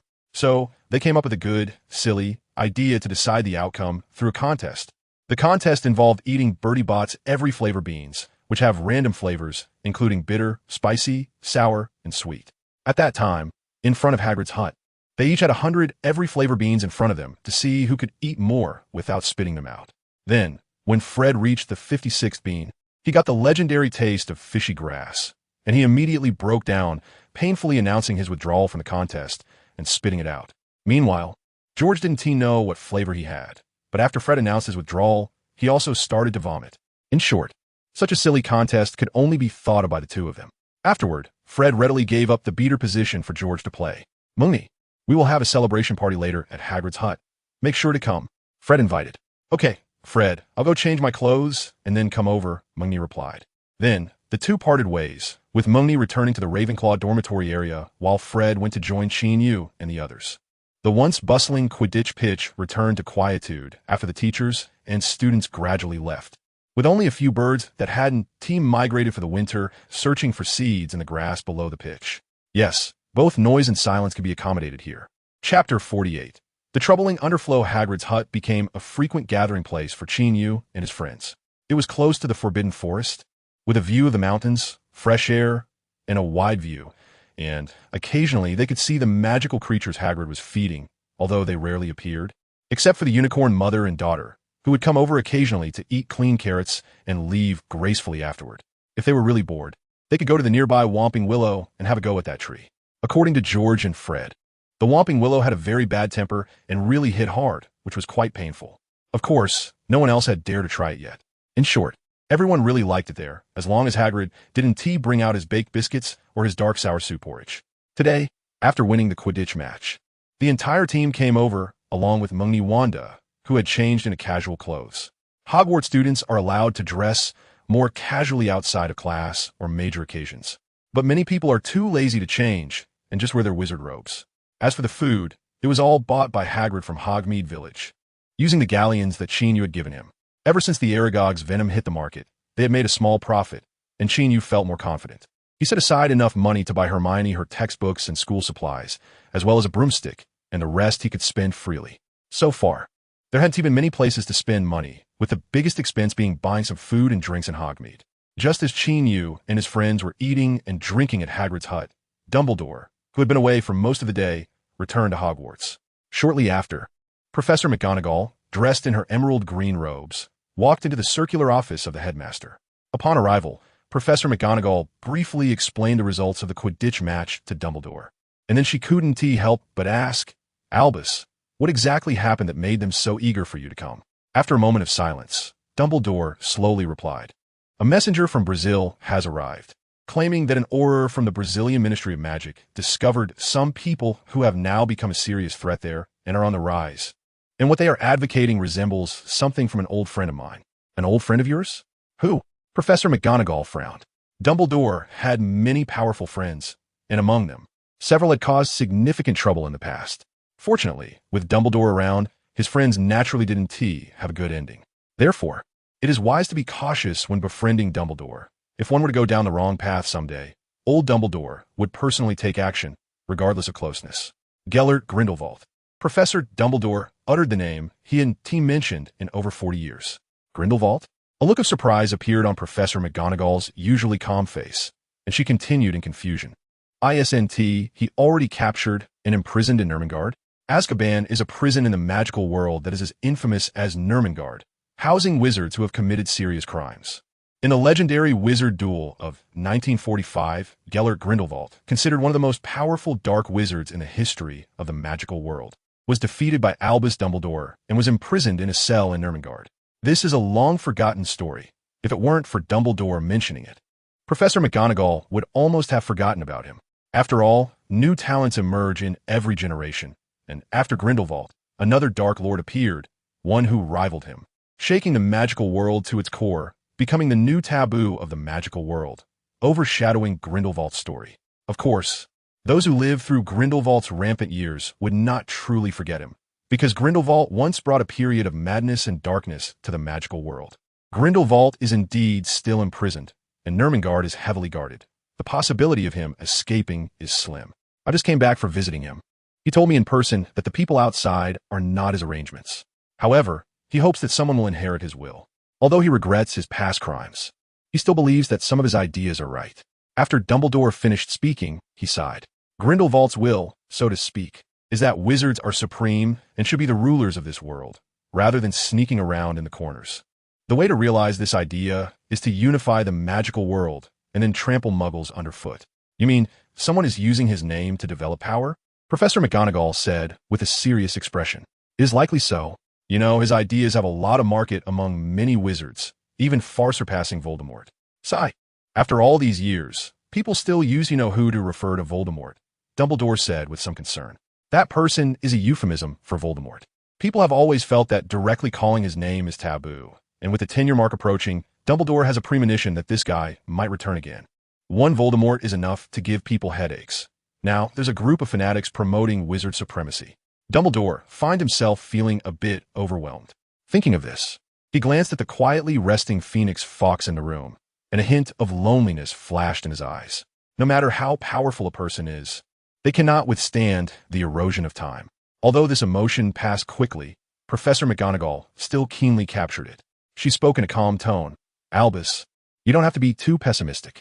I believe the future of the magical world is bright because there are many excellent and lovely young people who uphold the ideals of justice. Even if we cannot accomplish certain things, they will ultimately complete them. Young people, Dumbledore murmured this phrase, and complex emotions appeared in his eyes, including sadness, anger, guilt, regret, and anxiety. However, these emotions did not last long. They appeared and were then deeply hidden, replaced by determination, composure, and resolve. Minerva, you are right. The future of the magical world must be bright. I will do what I can for those young people. After Dumbledore said this, it seemed like he was murmuring to Professor McGonagall, but also to himself. It seems that the previous expectations need some adjustments. Lord Dumbledore, I am willing to follow your orders, Professor McGonagall said with a smile. Thank you, Minerva, Dumbledore replied. Chapter 49. Missing you bit by bit, Qin. You really should experience Hogwarts Christmas. There will be 100 plump roasted turkeys, mountains of roasted meats and boiled potatoes, delicious little sausages, rich meat gravy, and all kinds of fruits at the feast. Hagrid tried to impress Qin Yu with the food so that he would stay for Christmas.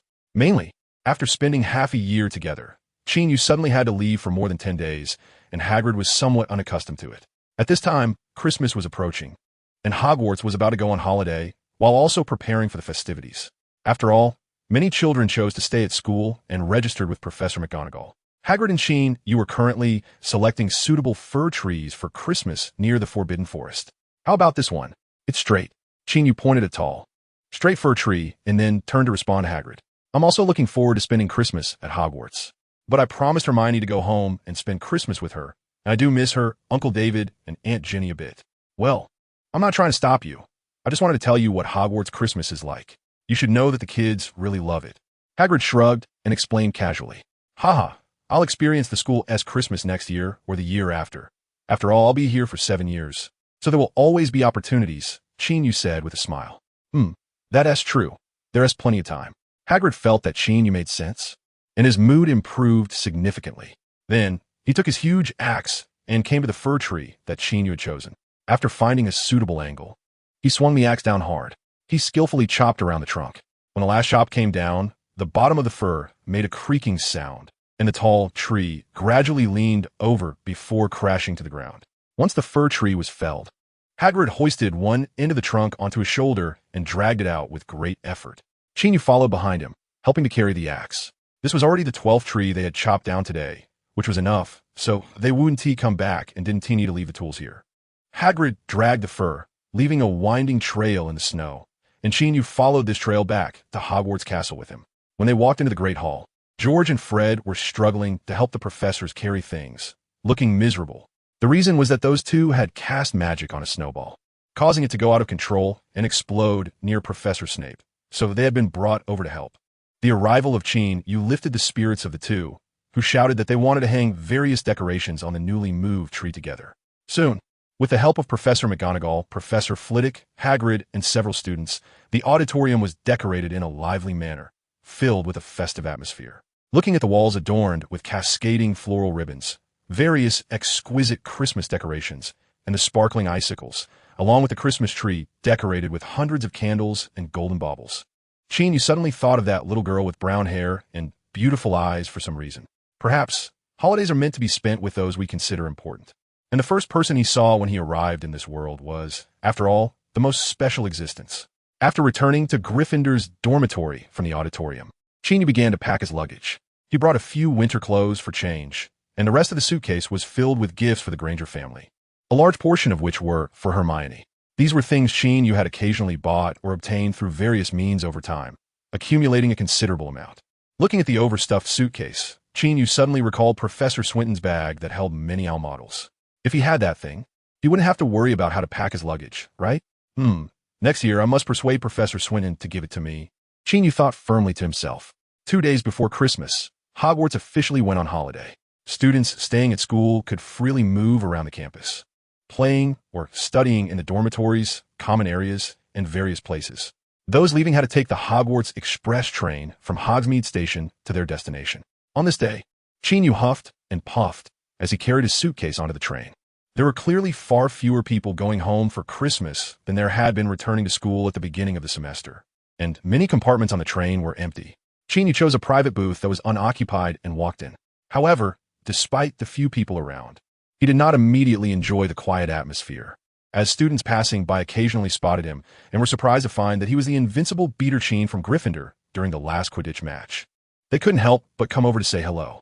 Even Cedric Diggory came over to ask if he could sit there for a while.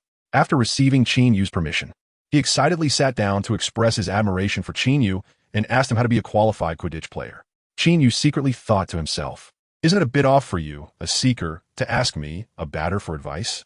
However, faced with the enthusiastic questions from fans, Qin Yu chose to patiently explain. After all, he had previously felt a bit jealous of Cedric's popularity, and he didn't expect to become the object of admiration for the other party, which made him somewhat emotional. Thus, Qin Yu shared some insights from his last match against the Slytherin Seeker with Cedric, and surprisingly, Cedric was able to draw inferences and suggested some strategies to avoid powerful batters on the field, which made Qin Yu admire the kid's talent in Quidditch. As they talked, the two found more and more common ground, and they ended up chatting for 2 to 3 hours. "Qin, I really enjoyed talking to you today. Did I interrupt you?"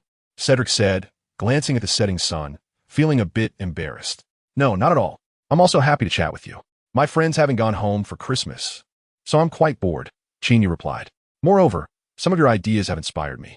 But I must tell you, I will definitely use these things in future matches. So if we meet on the field, you better watch out," Qin Yu said with a smile. No problem. I will also apply what I learned today in the matches. And then we'll see who has the upper hand based on skill. Cedric said, with a fighting spirit. What a decent kid, Qin Yu evaluated in his heart. However, thinking of his fate, Qin Yu felt a bit wistful. Of course, this was Cedric's original fate, which doesn't necessarily represent his this time. Qin Yu raised his eyebrows and added silently in his mind. On the following journey, Qin Yu didn't rush Cedric to leave, and Cedric didn't want to go either, as he found chatting with Qin Yu truly enjoyable. This first-year student, who was only a year younger than him, had experiences and wisdom far beyond his age, yet also possessed the liveliness and cheerfulness of his peers. In short, Cedric felt that Qin Yu was pleasant to talk to and could connect on a deeper level. Then, he opened up about many of his concerns to Qin Yu. For example, his father's expectations sometimes made him feel overwhelmed, and he had buried many of his dreams because of it. Of course, he didn't blame his father. He just felt a bit lost and was afraid he couldn't bear the burden of reviving the family's glory. Regarding the pressure from a child's original family, Qin Yu didn't know how to advise him, so he could only encourage him gently, reminding him to maintain a balanced mindset and not to demand perfection in everything. Qin, after talking to you today, I feel a lot lighter. I really regret not getting to know you earlier, Cedric said, holding Qin Yu's hand with a moved expression before the train arrived at the station, with a glimmer of tears in his eyes. I also feel like I should have met you sooner, Qin Yu quickly replied seriously. This kid seems to lack friends he can speak honestly with. Otherwise, why would he confide in me alone? Qin Yu thought to himself.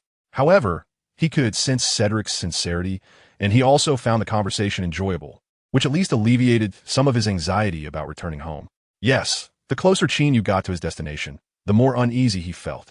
This emotion was hard to explain. Fortunately, having someone to talk to helped distract him. When the train stopped at King's Cross Station, Cedric got off and was picked up by his family, while Qin Yu took the London Underground to the community where he had lived for a spring and a summer. When he pulled his suitcase and appeared in front of the familiar house, a couple and a girl of about 10 were already waiting there for a long time. They were, of course, the Granger couple and little Hermione. The owl, Treacle, had long been familiar with the route and had flown there first to notify the Granger family of Qin Yu's return time. Qin Yu stood there, somewhat hesitant, but Mrs. Granger showed no hesitation at all. She walked over and hugged him, gently stroking his head as she said, Qin, you finally returned. Annie really missed you. When Mrs. Granger said this, her eyes were red, although they had only lived together for a few months. She truly missed this child and felt like she regarded him as a half-son. And Jenny, I missed you too, Qin Yu smiled and replied. Then Mr. Granger also came over and gently hugged Qin Yu. Mr. Granger was not as emotionally expressive as his wife, but he was still genuinely happy for Qin Yu's return. By the way, Hermione, weren't you always mentioning how Qin was coming back for Christmas? Why are you silent now? Mr. Granger said to his daughter, who was standing quietly not far away. Upon hearing this, Hermione gently bit her lip, standing there somewhat shyly looking at Qin Yu. The Qin in her memories, the Qin in her letters, and the Qin in front of her, she suddenly found it hard to distinguish which one was the real him. Qin Yu looked at the little girl who had obviously grown taller. In that moment, he seemed to sense the confusion, bewilderment, and timidity in her heart. Indeed, the more one thinks they are familiar with someone, the easier it is to feel an indescribable sense of strangeness after a long separation. She felt this way, and he wasn't much better off. However, Qin Yu didn't want this sense of strangeness to linger for too long. He stepped forward, walking up to Hermione. The latter suppressed the impulse to step back and allowed him to come closer. Then, Qin Yu gently opened his arms, his clear eyes looking tenderly into Hermione's. The nervousness that Hermione had been feeling instantly dissipated the moment she saw his eyes. Yes, he might have grown taller, perhaps his demeanor had become more composed, and he might have experienced many exciting things and met many interesting people, but he was still him, the one who once encouraged her, helped her, accompanied her, and whom she had dreamt about many times. Thinking of this, Hermione broke into a smile, eagerly taking the step she had long wanted to take. And then she threw herself into his open arms, pressing against his chest and holding on tightly. She actually wanted to give him a hug even more than her mother did at that moment. She felt a bit jealous that her mother had gotten ahead of her. Then, she secretly decided that from now on, she must always take the initiative before anyone else. All feelings of strangeness, confusion, bewilderment, and timidity were pushed aside at that moment. Qin Yu was the same. He held the girl in his arms, rubbed her long brown hair, and softly said, Hermione, did you miss me? Hermione instinctively nodded in response, but then, thinking about how he had been gone for half a year, she pouted and added, a little. Chapter 50. Qin, good morning. I'm leaving first. Two friends who hadn't seen each other for a long time embraced for a little while. That shouldn't be excessive, right? Qin Yu felt a bit guilty. After all, Mr. and Mrs. Granger were watching nearby. However, he had indeed held the hug a little longer than usual. Mainly, Hermione had hugged him tightly, which made him clearly feel her emotions, and he didn't know how to express his own feelings. So he greedily held on for a bit longer. This extra moment had somewhat crossed a normal threshold. However, as long as no one deliberately paid attention to it, it was actually fine. For example, the Grangers were busy helping Qin Yu carry his luggage back home, so they didn't really notice how long the hug lasted. Well, Qin Yu was indeed overthinking it. Then, Hermione happily took Qin Yu's hand and walked into the house together. She had a lot to talk to Qin Yu about. Mr. and Mrs. Granger looked at their daughter, who had just been quiet but was now lively, and couldn't help but marvel. This child's mood changes really are fast. Next came a sumptuous dinner, and Qin Yu ate his fill.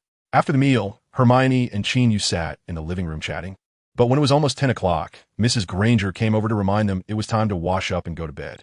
Considering that Qin Yu had been on a train for a long time and needed rest, Hermione, although a bit reluctant, still let him wash up and go upstairs to sleep. Lying on the small bed in the attic, looking at the ceiling and the surroundings, it was very quiet, and Qin Yu suddenly felt a sense of unreality. Yes, he had woken up in this room before, then experienced many things, and now he was back in this room again. Life is indeed interesting, always drawing one circle after another. And when he had gone through so much and returned to the starting point of this circle, he began to doubt whether he had truly experienced all that. Well, just like a saying he had seen in his previous life, life is an illusion. Of course, even if it is an illusion, Qin Yu felt that at least it was a wonderful illusion. Then, he felt an uncontrollable impulse to go downstairs and see if the little girl named Hermione really lived there. Fortunately, reason told him that it was better not to act foolishly at that moment. Amidst these chaotic thoughts, impulses, and self-mockery, Qin Yu gradually felt drowsy and fell asleep without realizing it. Just when he hadn't yet entered deep sleep from light sleep, he vaguely heard faint footsteps approaching. This was a special ability he gained from practicing meditation. Even in a sleeping state, he could perceive the surrounding environment. Then, the footsteps cautiously approached and finally stopped at his bedside. So, Qin Yu woke up from his light sleep, opened his eyes, and saw the little girl he had just wanted to check on. "Qin, can't you sleep either?" she said excitedly, but not too loudly when she saw Qin Yu wake up. This person was none other than Hermione. After a moment of surprise, Qin Yu smiled and nodded, saying, "Yeah, I can't sleep either." At that moment, Hermione was squatting by Qin Yu's bedside, wearing a light blue pajamas. Her hair simply tied into two braids, her eyes shining as she looked at him. Qin Yu sat up, reached out to touch her head, and said, "Come sit up here." Hee. The little girl, hearing this, happily climbed onto Qin Yu's bed. The two sat side by side as they had many times before. Then, Qin Yu pulled his blanket over and carefully covered both of them to keep them warm. It was still a bit cold inside the house on this winter night. Just as Qin Yu was about to turn on the light in the room after covering them with the blanket, Hermione suddenly grabbed his arm and said, "Qin, don't turn on the light. Mom will find out. If she knows I'm still awake, she will definitely scold me, and she told me not to disturb your rest." That's right. You haven't done either of those things, Qin Yu thought to himself. Seeing her so anxious, Qin Yu withdrew his hand. Then he noticed Hermione pointing at her head, looking a bit proud as she said, "I have this." As Hermione gently pressed on something on her head, a soft light spread out, driving away some of the darkness in the room and making it feel much more reassuring. The glowing object was the cat head hairpin Qin Yu had given her. He remembered that it had cost him 10 silver sickles when he bought it in Diagon Alley. "Is it pretty?" Hermione tilted her head and asked. "It's pretty." Qin Yu smiled as he looked in her eyes. This time, it was Hermione's turn to be a bit stunned, because she instantly understood that what Qin meant by pretty was not the same as what she had asked. Then she stared at him blankly, not knowing what to say for a moment, until her heart started to race faster and her face began to feel a bit hot. Hermione finally turned her head in a bit of a fluster and cleared her throat. At that moment, she realized that the hand she had used to stop Qin Yu was being held by a larger hand. "Your hand is too cold. Let me warm it up," Qin Yu said, sensing her little hand's urge to pull away. Hermione blinked a few times upon hearing this, realizing that his hand was indeed quite warm, so she didn't pull away. "So what should we talk about?" Qin Yu took the initiative to break the somewhat silent atmosphere. I haven't thought of anything," Hermione said, momentarily at a loss for a topic. "All right, let me think." How about I tell you the story from Professor Sprout's herbology greenhouse to Professor Snape's potions room? Qin Yu said slowly. Hermione nodded vigorously upon hearing this. From the herbology greenhouse to the potions room sounds really interesting, Hermione thought to herself. So, Qin Yu began to share his experiences at Hogwarts, starting with Professor Sprout's herb planting greenhouse. Of course, he didn't just talk about Professor Sprout's greenhouse and Professor Snape's potion storage. He was just making small talk. Herbology class is actually quite fun as long as you understand the characteristics of those herbs. In flying class, the most important thing is to find a comfortable flying posture so you can enjoy the fun of flying. Elvis used to dislike flying class, but later he gradually changed his mind. In charms class, there are always some people wanting to experiment with strange spells, like the spell to turn things into juice. Jimmy once tried it, but what he produced looked more like vinegar than juice. Professor Snape is really a hard man to read. I can't quite figure him out. Even though I'm quite familiar with him, he still makes me look bad in class. Fortunately, I do my homework seriously, otherwise, Gryffindor wouldn't have enough points left after he deducted them. By the way, I've been quite unlucky, having many points deducted. Feel free to laugh. In defense against the dark arts class, Professor Swinton has almost stopped scaring everyone. Many people have gotten used to the terrifying images he shows in class. Well, he has been quite helpful to me. He's a very good teacher. I wonder if you've had the chance to meet him. And then there's transfiguration class. Some things, Qin, you had already written in letters, while some he hadn't. However, whether he had written them or not, Hermione listened very attentively because hearing it directly from Qin Yu was much more vivid and interesting than reading it in his letters. Moreover, she could interrupt at any time and ask for details. When she heard something exciting, Hermione's eyes would light up, wishing she could be there at that moment. When she heard something funny, she couldn't help but laugh out loud, then quickly quieted down, fearing she would wake her parents. It was hard to tell how much time passed, but Hermione's hand was warmed up, and then Qin Yu held her other hand. When both hands were warm, the night had grown quite deep. Watching Hermione's eyelids starting to droop, Qin Yu gradually lowered his voice. Finally, Hermione leaned her head on his shoulder, and her eyelids became too heavy to lift. So, Qin Yu stopped talking. The room returned to silence. This time, however, the silence did not bring him the same sense of unreality as before, because the real Hermione was sitting right next to him, leaning on his shoulder and sweetly asleep. Then, at some point, Qin Yu also fell asleep while sitting there. The next morning, Qin Yu opened his eyes to find himself lying in bed. Hermione was sleeping on his chest. He guessed that after he had fallen asleep last night, she instinctively lay down. After all, sleeping sitting up isn't as comfortable as lying down. Perhaps his movement startled the little girl, and Hermione slowly opened her eyes. Then, she looked at Qin Yu's face with a bit of confusion. Am I still dreaming? Hermione murmured, pinching Qin Yu's cheek. After confirming that the feeling was very real, Hermione finally fully woke up, her eyes showing a hint of panic. Then she quickly got up. Qin, good morning. I have to go. After saying this, the little girl hurried downstairs.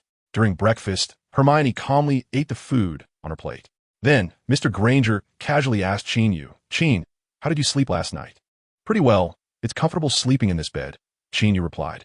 Well, that's good, but even during the holidays, you should develop the habit of going to bed early and getting up early. Mr. Granger said this while meaningfully looking at his daughter. Huh, Dad, I was wrong. Hermione almost blurted out. Qin Yu had a similar thought. Thinking back to their conversation yesterday, it was inevitable that their voices would be heard downstairs, and it wasn't surprising that Mr. Granger discovered them not sleeping in the middle of the night, especially since Qin Yu hadn't cast any soundproofing spells. However, it was clear that Mr. Granger had no intention of pursuing the matter. After reminding them to pay attention to their rest, he changed the subject. This made both Hermione and Qin Yu secretly breathe a sigh of relief. After breakfast, the Granger couple took Hermione and Qin Yu out shopping, and the destination was the large mall where they had previously bought Halloween supplies. This time, the shopping was for much more than what they had bought for Halloween. Once they returned with the items and decorated the house, the Christmas atmosphere immediately filled the air. Chapter 51. Young Employees of the Ministry of Magic, the Granger Family Christmas. While not as grand and formal as Hogwarts, was still warm and valued. On the day before Christmas, Qin Yu and Hermione helped the Granger couple decorate their home, even setting up a small Christmas tree adorned with stars, snowflakes, ribbons, and other decorations, which looked quite nice. After that, they took a nap, and when they woke up the next day, Christmas Day, they found a gift at the side of each of their beds. Qin Yu received a red and yellow scarf that looked very warm, while Hermione's gift was a set of colorful paintbrushes, which surprised her greatly. She insisted that Qin Yu be her model so she could paint a picture of him. Early this morning, Mrs. Granger began preparing for the Christmas dinner. Since it was Christmas, a roast turkey was essential. Following the advocacy of King Henry VIII and the promotion by King Edward VII, turkey, a delicacy from the New World, has become a staple dish for Christmas in Britain. A 10-pound turkey was the main ingredient for today. With nothing much to do, Qin Yu helped Mrs. Granger in the kitchen. It seemed that every British household had a secret turkey recipe passed down from mothers or grandmothers, and Mrs. Granger was no exception. It was said that her recipe had been passed down for 4 generations, though Qin Yu thought that might be a bit of an exaggeration. After washing the turkey, Mrs. Granger skillfully separated the skin from meat, then spread a mixture of butter seasoned with thyme, sage, sea salt, and other spices inside. She also spread a layer of this secret butter evenly on the outside of the turkey. Then, she loosely stuffed the turkey's cavity with chopped carrots, onions, and celery. Finally, she placed the prepared turkey in the oven to roast. Every 30 minutes, Mrs. Granger opened the oven to carefully baste the turkey with the dripping juices to prevent the skin from drying out and cracking. After 3 hours, the fragrant turkey was placed on the dining table, and along with other delicious dishes, a sumptuous Christmas dinner began around 2 in the afternoon. With the holiday spirit and delicious food, they certainly indulged in the meal. In short, the Grangers, Qin Yu, and Hermione all ate to their heart's content. After dinner, they enjoyed a serving of Christmas pudding, which was perfect. During the Christmas season, in addition to having a big meal at home, the Grangers also took Qin Yu and Hermione out to see the Christmas street lights, visit the Christmas market, and attend the Christmas carnival held at a nearby park. Qin Yu, Hermione had been having fun for 2 days. On the 3rd day after Christmas, a man dressed in a black uniform and wearing a black wide-brimmed hat appeared at the Granger's doorstep. This man looked to be in his 20s and appeared very polite. "Mr. Qin, Miss Granger, hello, I am Wade Brooke, an employee of the Department for the Regulation and Control of Magical Creatures under the Ministry of Magic's Department of Magical Education." He introduced himself. The Minor Wizard Registration Office? Qin Yu had never heard of this department before. However, Hermione knew about it. The young girl furrowed her brows and asked curiously, "Wasn't it May who came before? Why isn't she here today?" "May has moved to the International Magical Cooperation Department. She got promoted, and now I'm responsible for the registration of minor wizards," Wade Brooke explained with a smile. "Oh, I see," Hermione nodded. "Mr. Qin, your previous registration was submitted directly by Professor Dumbledore. So it's normal that you weren't aware of the Minor Wizard Registration Office. Our department mainly handles the management of minor wizards. And I am here this time to further verify your information and remind you and Miss Granger of some precautions while off campus." Wade Brooke clarified his purpose for coming. Qin Yu listened and roughly understood what was going on. His previous identity issues were all handled by old Deng, so he naturally knew little about this department. However, Hermione was different.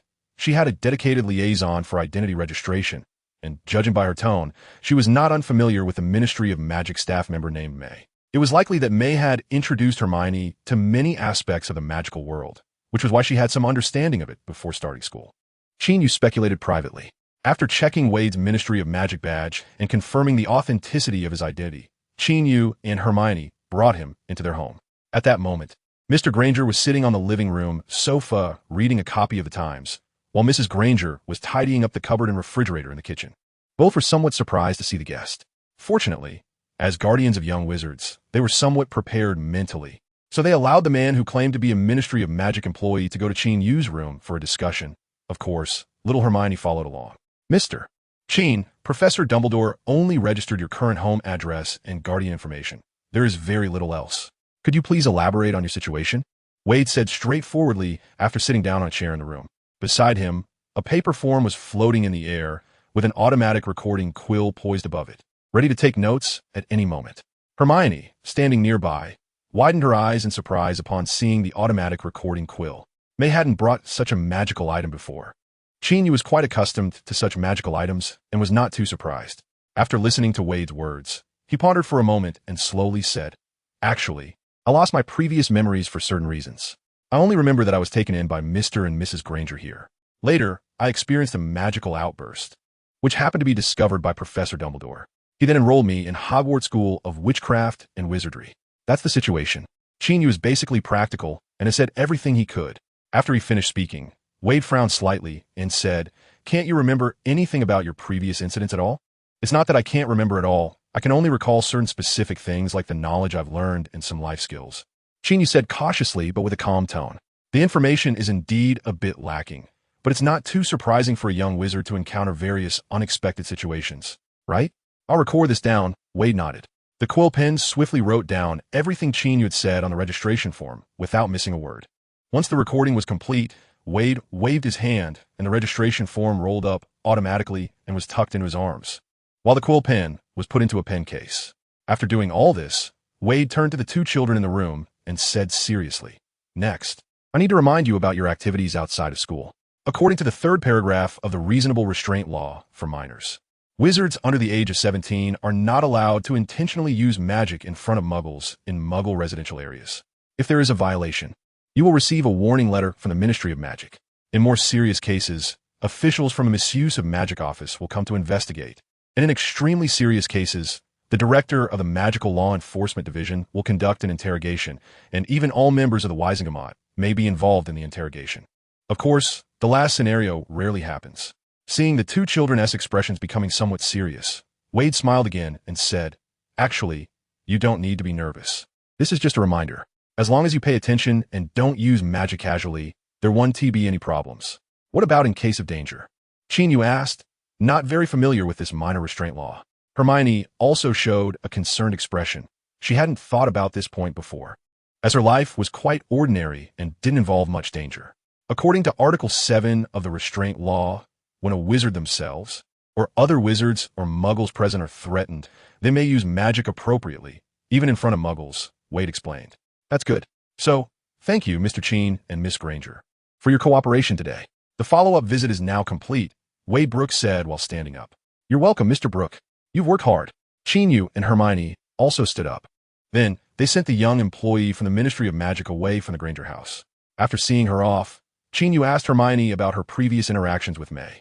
As he had anticipated, May not only informed Hermione of her wizarding identity, but also enthusiastically explained matters of the magical world and gifted Hermione some books. "It seems she is a really nice person," Qin Yu commented. "Yes, May is really great," Hermione replied. What Qin Yu and Hermione did not know was that the Ministry of Magic employee named Wade Brooke, after leaving the Granger house, did not return to the underground of Whitehall in London. Instead, he suddenly disappeared at a certain moment and soon reappeared in an ancient and luxurious manor in Wiltshire. Before long, he was taken into the study of the manor's owner by the house elf. "Wade, how is the investigation going?" asked the blond middle-aged man sitting behind the desk. "Mr. Malfoy, after checking the Muggle World archives, this person named Qin did indeed appear in that Muggle community in the spring of this year. There are no records before that. I even met the child personally today in the name of the Department of Magical Education.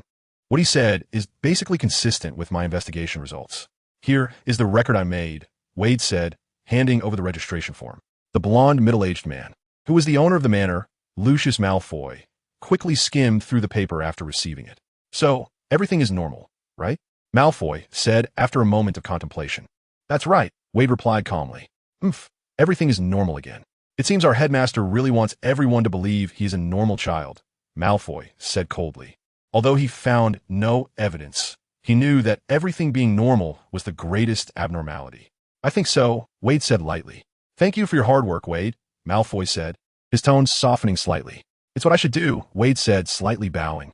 Qin Yu's Christmas holiday lasted more than 10 days. But adults do not have such a long holiday. After a few days of rest, Mr. and Mrs. Granger went back to work. The two children were left at home to manage on their own. After answering some of Hermione's questions about studying magic, the two found themselves with little to do. After all, following the warning from that Ministry of Magic employee named Wade Brooke, Qin Yu didn't dare let Hermione touch the wand. Casting simple spells might not be a big issue, but he didn't want to end up sitting together on the defendant's bench at Wisengamot, or possibly even the appeals bench. So that morning, Qin Yu suddenly thought of a place and said mysteriously to Hermione, "I'm going to take you to a fun place today. I guarantee you will like it." "Huh? Where are we going?" Hermione asked, puzzled. "You'll know when we get there," Qin Yu teased a little. Then, the two of them left the house, took the subway, tram, and other means of transport, and arrived in front of a seemingly run-down and narrow building. On either side of this building were a large bookstore and a record shop, and ordinary muggles passing by seemed to overlook this building, as if it were shielded from their view. "That's right, this is the Leaky Cauldron. Let's go. Let's start today's Diagon Alley adventure." Qin Yu said this as he took Hermione's hand and walked in. The latter already had an excited and expectant look on her face. The update for the dimensional wall was a bit late, I spent yesterday sorting out the later plot, which took up some time. In fact, the more seemingly plain a plot is, the more homework the author has to do otherwise. It's hard to convey the story's tension. Whether this book has any tension is hard to say. I've actually been very careful to maintain the story's immersion, pondering every word and phrase to see if it would affect the reading experience. This might be the source of my pain in writing this book. My writing skills are lacking, yet I take it seriously. Lastly, if it's convenient for everyone, could you click that button to support the author? That way, I can earn a couple of dimes, which adds up, and I can enjoy a nice meal. For the sake of making a living, I hope you all don't mind. Chapter 52. Hermione, watch closely. I will only demonstrate once. This messy bar was still quite lively. However, Qin Yu felt that the atmosphere here today was somewhat strange. So, he held onto Hermione's hand tightly, and they carefully navigated through the crowded patrons and tables. Do you think the Pure Blood Party will really make a comeback? It's been years since they disappeared, an older patron said with a hint of concern in his voice. What Pure Blood Party? They now call themselves Grindelwald's Army. Their name is quite up to date. I heard it from an orator from the North American Wizarding Congress. These people are causing quite a stir in Brazil. A younger, middle-aged wizard replied. Upon hearing the names Pure Blood Party and Grindelwald, Qin Yu instinctively slowed his pace. There was simply too much information to process. Meanwhile, Hermione seized the opportunity to curiously survey the bar. She was very sure that there had to be wizards here. She even vaguely saw some people with what seemed to be wands sticking out of their pockets, which excited her. After all, she had encountered many real wizards. Including Qin Yu, there were only 5, and if she counted herself, that made 6. Is the North American Wizarding Congress trying to meddle in the affairs of the Brazilian Ministry of Magic? Hot with them. They'd be lucky to protect their own home. Grindelwald caused them a lot of trouble back in the day. However, things are indeed quite troublesome in Brazil. Grindelwald's army is developing rapidly, and the Brazilian Ministry of Magic has already sent people everywhere seeking cooperation and support, including from the North American Wizarding Congress. You know, the current International Wizarding Federation isn't very effective and is unreliable. They can only find their own solutions. I hope they one day come to Europe. How could they possibly miss Europe? You two should stop talking about this. Be careful not to be overheard by the ministry people. Our Minister Fudge really dislikes hearing this, someone interjected. All right, let us drink. Tom, another glass of sherry. I'll have a butterbeer. After discussing for a while, the group changed the subject and began talking about other topics. Qin Yu was not interested in their conversation about vampires and werewolves, so he stopped listening. He then pulled Hermione along to continue walking. Should we say hello to them? Hermione whispered, her eyes scanning the various patrons sitting around the bar. Why say hello? Qin Yu was taken aback. Well, shouldn't we get to know them? Hermione expressed her thoughts. All right, that idea caught Qin Yu off guard for a moment. However, thinking about how it was Hermione's first time seeing so many wizards, she probably felt some joy in encountering her kind and wanted to fit in. Qin Yu roughly understood her state of mind. In short, she was just a naive girl who hadn't seen much of the world. With that in mind, Qin Yu couldn't help but reach out with his other hand to ruffle her hair, smiling as he said, "My little cutie, this isn't a suitable place to make friends. There will be plenty of opportunities later. Am I understand?" Hermione nodded. She actually felt that her idea seemed a bit too abrupt. Wow, you're that Eastern boy that Hagrid brought last time, right? How has your time at Hogwarts been for the past 6 months? The bar owner noticed Qin Yu and greeted him warmly. It's been quite fulfilling. Thankfully, Qin Yu replied with a smile. School days are always the best. By the way, would you like a drink? I can make you a non-alcoholic mocktail suitable for kids. The bar owner promoted his drinks to Qin Yu and Hermione. Maybe next time. We're in a hurry, Qin Yu politely declined. They really couldn't be out for too long. If they got home too late, Mr. and Mrs. Granger would definitely worry, and he also didn't want Hermione to stay in the bar for too long. After saying goodbye to the bar owner, Qin Yu pulled Hermione through the bar counter towards the courtyard where the entrance to Diagon Alley was located. However, just before he entered the courtyard, there was a loud crash from the bar, and Qin Yu instinctively turned to look, discovering that a drunk had bumped into a table and a young man who looked a bit haggard. Sorry, the drunk apologized repeatedly. Next time, be more careful, the haggard young man said irritably. Qin Yu felt that the person's pronunciation was a bit strange, unlike the accent from London, and even less like the common British accent. Then, the young man saw his belongings fall to the ground and hurriedly bent down to pick them up. As he picked up his things, a part of his arm extended from the sleeve, and the back of his wrist revealed a floating tattoo pattern. It was a black equilateral triangle, with a circle and a vertical line inside the triangle. Because the person moved quickly, Qin Yu only caught a glimpse of the pattern and didn't see it very clearly. Then, the man squeezed through the crowd and entered the alley ahead of Qin Yu, hastily leaving and entering Diagonal Alley. After that person left, Qin Yu brought Hermione into the small alley. Where did that person go? Hermione asked curiously, looking at the alley, which only had a trash can and some weeds. Due to the obstruction of her view, Hermione hadn't seen the entrance to Diagonal Alley open and didn't know how that person had disappeared. Qin Yu could naturally put on a complete act. With this in mind, he temporarily set aside what he had just seen, took out his wand, and said solemnly to Hermione, "Hermione, pay attention. I'm only going to demonstrate this once." Huh? Demonstrate what? And why just once? When you taught me various things before, didn't you demonstrate several times? Hermione said, somewhat confused. Qin Yu was choked and momentarily speechless. At that moment, he really wanted to find something to shut this girl up. All right, demonstrating a few times is fine. Just don't blink. I'm about to start. Qin Yu calmed his emotions and continued speaking. The little girl immediately showed a serious and focused expression. Qin Yu no longer said much. Following the instructions he remembered from Hage, he lightly tapped the tip of his wand on a specific spot on the wall 3 times. Immediately, the bricks he tapped began to move rapidly, gradually forming an arched doorway. Hermione, seeing such a magical scene, widened her eyes in astonishment. "So amazing," the little girl murmured. Qin Yu was quite pleased with her reaction. Then, he took Hermione's hand and led her through the doorway, stepping onto the cobblestone street. When Hermione looked back, the doorway had already closed, turning back into a solid wall. As they walked further, they saw many wizards appearing on the street. And the first shop was a store selling various cauldrons. Hermione happily pulled Qin Yu over, wanting to see what those cauldrons were for. "Cauldrons are mainly used for potions class. We can buy them when school starts," Qin Yu reminded her. I know, I just want to take a look, not buy." Hermione nodded in response. She then excitedly wandered around the shop before leaving satisfied. Next, there was a wizard robe shop, an owl shop, a magical pet shop, a magical stationery shop, an astronomical instrument shop, an alchemy workshop, and so on. In short, Hermione fully embraced her principle of "I'm just looking," going to every shop they passed, and even if she didn't buy anything, she still enjoyed looking. At this point, Qin Yu finally realized that regardless of time or place, and regardless of the age of women or girls, there seems to be an instinctive love for shopping embedded in their genes. Of course, this could also be attributed to Hermione feeling amazed by everything since it was her first time here. After all, Qin Yu had also been curious about Diagon Alley during his last visit. However, having experienced various things at Hogwarts, Qin Yu was no longer as naive and ignorant about the magical world, and naturally, he didn't feel as strong a curiosity about these magical shops and items. Thus, Hermione kept browsing and looking, occasionally daring to chat with the shopkeepers. After quite a while, they arrived at a wizard apothecary and stepped inside together. "Excuse me, do you still have the venom from the acromantula and the spider abdomen hair from last time?" A young wizard with messy hair asked the owner anxiously. "Sorry, sir. The last ounce of acromantula venom was just bought by someone, but we do have a small bag of spider abdomen hair," the owner said regretfully. Seeing the young wizard show a disappointed expression, the owner continued, "We have the venom of the boggart spider. It has some similarities to the acromantula venom. Would you like to consider this as a substitute?" "Sigh, how could the toxicity of the boggart spider compare to that of the acromantula?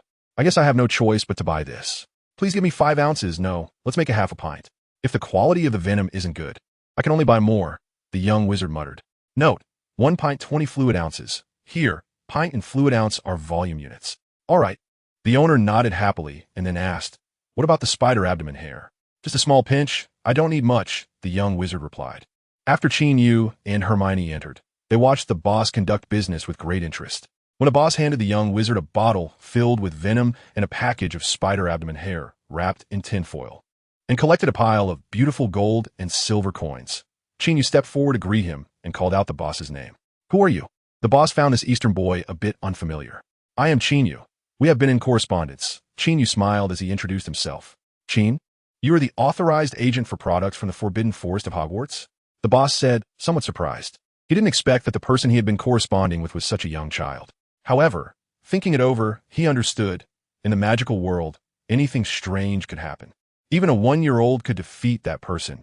You know who, so it wasn't too surprising for a boy in his teens to be doing business. Just the authorized agent for some products from magical creatures. Qin Yu corrected the boss's statement. "Goodness, if I really claimed to be the agent for things from the Forbidden Forest, Professor Dumbledore would definitely annihilate me if he found out. All right, that was a bit exaggerated. Old Dumbledore still cares about me, but being docked 100 points by Professor McGonagall would definitely be unavoidable, Qin Yu thought to himself. "Oh, right. I made a mistake," the boss said, clearly understanding, as he winked at Qin Yu with a shrewd glint in his eyes. While he could occasionally hint at such claims to customers when selling items, openly promoting it would only bring unnecessary trouble to him and his suppliers. "So, Mr. Qin, did you come this time with new shipments of acromantula venom?" the boss said eagerly. "Sorry, there are no new shipments of acromantula venom right now. I came this time to accompany my, sister to stroll around Diagon Alley," Qin Yu explained. "I see. Then feel free to browse. If you find anything in my shop that you like, I'll give you a 20% discount," the boss said. Although disappointed, he remained enthusiastic. "Thank you, boss." Qin Yu quickly expressed his gratitude. Another new customer entered the shop, and the boss hurried to attend to them. But this customer complained that the price of dragon liver was too high and left without looking back. Qin Yu was much more meticulous than Hermione while browsing this wizarding apothecary, paying attention to the quality and prices of the items, as this was somewhat part of his job to understand market demands so that they could supply these stores. Of course, Hermione would not be bored. She pulled Qin Yu to introduce her to various strange magical herbs, turning it into a lively herbology or potion class. However, when Qin Yu realized that most of the items in the back were unfamiliar to him, he decisively took Hermione's hand and left the store. Time passed quickly, and before they knew it, 2 hours had gone by.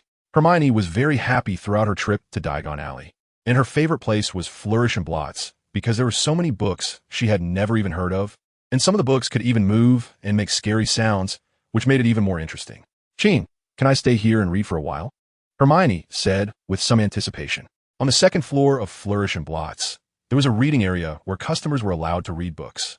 Qin Yu thought to himself, the little ancestor is finally going to take a break. So, he nodded in agreement and ordered a special fruit juice from Lian Bookstore for both of them. Just like that, they sat down at a table by the window, sipping on this juice that had a different flavor with every sip while browsing through the books they had found. Hermione was reading a book on the history of the magical world and various magical management organizations, and she was very focused. Starting off with such a book, doesn't this girl have too big of an ambition? Qin Yu thought to himself. Of course, he was just casually teasing her. Meanwhile, he had a book titled Strange Ideas in Alchemy by a wizard from the Egyptian Alchemy Research Center beside him. However, after reading for a while, Qin Yu found that the author's ideas were indeed quite bizarre, some even absurd. When he read that the book mentioned using a philosopher's stone to provide magical energy to solve the energy crisis in the human world, Qin Yu couldn't help but laugh. Is the philosopher's stone a common stone that can be easily obtained? This idea is way too unrealistic. So, he simply closed the book, took a sip of juice, and looked out the window to soothe his slightly strained eyes. Outside were rows of shops and bustling crowds. Thanks to the soundproofing charm, he didn't find it noisy sitting there. Instead, he felt as if he was appreciating the various aspects of a wizard's life. The scene could be painted. Let's call it Christmas street scene. With this thought, a smile unconsciously appeared on Qin Yu's lips. However, the smile didn't last long and gradually faded, and his brows furrowed slightly. Is it that person from the bar? Qin Yu thought to himself. Sure enough, a pale-faced young wizard hurriedly walked by downstairs. Exactly the same person Qin Yu had seen at the Leaky Cauldron. Remembering the tattoo he had seen before, doubts began to rise in Qin Yu's mind. Ding! Dear host, the seemingly calm magical world is already in turmoil, and you have inadvertently discovered a suspicious character and become alert. Now, please make your choice. 1. Act cautiously and inform others about what you discovered. Reward: 1,000 galleons. 2. Take the risk to investigate and obtain certain results. Reward: Advanced Disillusionment Charm Casting Ability. The sudden appearance of the system made Qin Yu feel that things were becoming complicated. Chapter 53. A Perfect Match. The Disillusionment Charm, a disguise spell, allows the person or object under the spell to blend in with the surrounding environment like a chameleon, including aspects such as color and texture. A more advanced disillusionment charm can obscure specific features of the target according to the caster's needs, such as removing the wings of a hippogriff, so that muggles won't notice its special traits, reducing the risk of exposure for the wizard raising the hippogriff. As for the high-level disillusionment charm, it is said to achieve invisibility, equivalent to wearing an invisibility cloak.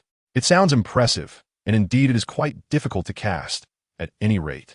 Dumbledore could definitely do it, while someone of Snape's caliber could also produce a certain level of invisibility, but it would definitely not be as perfect as Dumbledore's. Qin Yu had practiced this spell under Snape's guidance, but he wasn't too successful and could only barely match the color with the environment. In any case, the advanced disillusionment charm is a very valuable spell, equivalent to having an extra invisibility cloak. With such a reward from the system, how could Qin Yu not be tempted? He knew that if he relied solely on his own practice, it would probably take him 2 to 3 years to master it. But the system's reward directly shortened that time. Faced with these two options from the system, if Hermione weren't with him, Qin Yu would have definitely chosen the second option. However, now that Hermione was here, he hesitated a bit. Maybe choosing the first option isn't bad either, Qin Yu thought to himself. Qin, what's wrong? Are you thinking about something? Hermione asked curiously when she noticed the pensive expression on Qin Yu's face. I suddenly remembered something I need to do in Diagon Alley. But it's not urgent, Qin Yu replied casually. Then go do it. There's nothing else going on right now. Besides, don't you always say that if there are things that must be done, there's no need to find excuses to procrastinate? Have you forgotten what you taught me? Hermione said seriously. Hearing her words, Qin Yu was momentarily taken aback. Yes, some things cannot be avoided. Dragging them out is meaningless. As a time traveler, he should understand this principle better because he knows how difficult the future will be. Perhaps it was the calm life that had lulled him into forgetting that he had to make a lot of effort to change the future. So, he looked determined and nodded, saying, You're right, some things cannot be avoided, and there's no need to delay.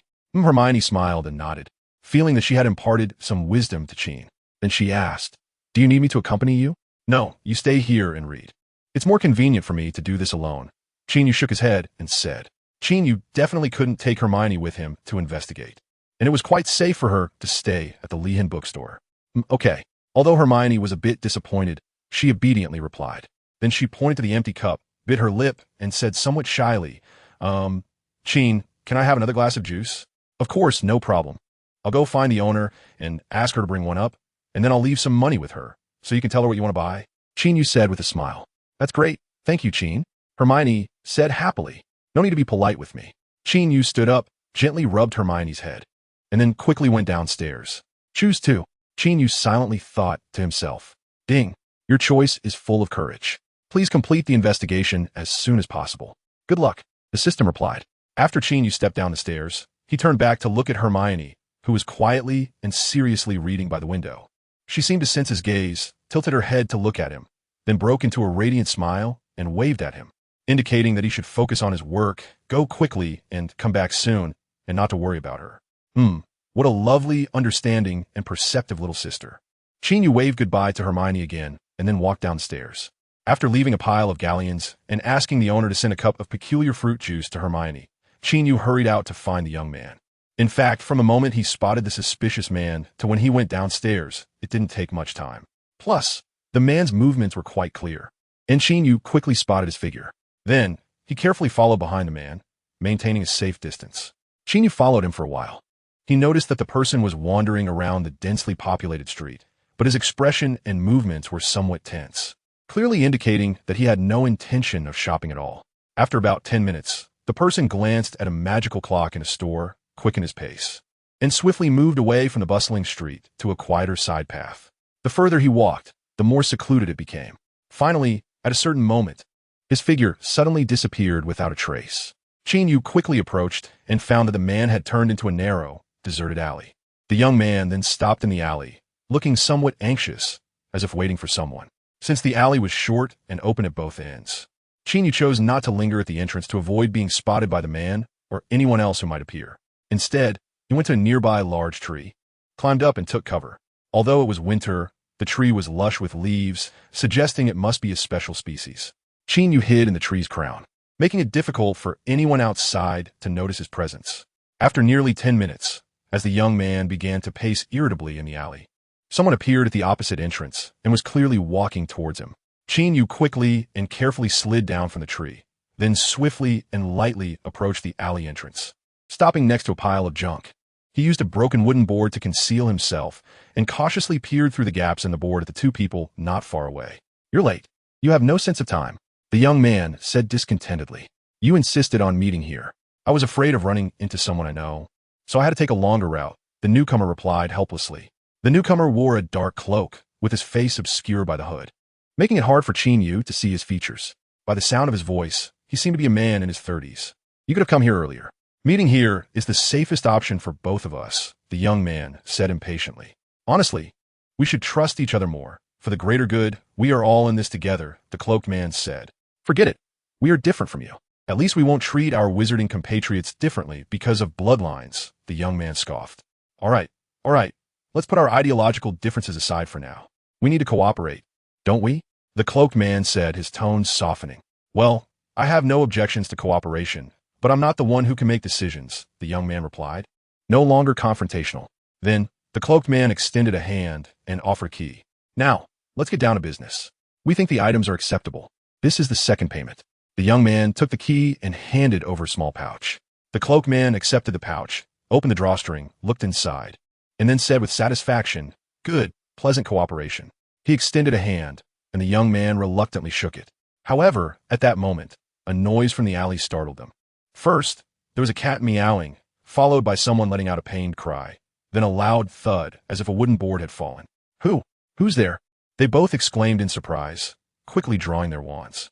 When they saw a figure appear at the alley entrance, they simultaneously waved their wands at each other.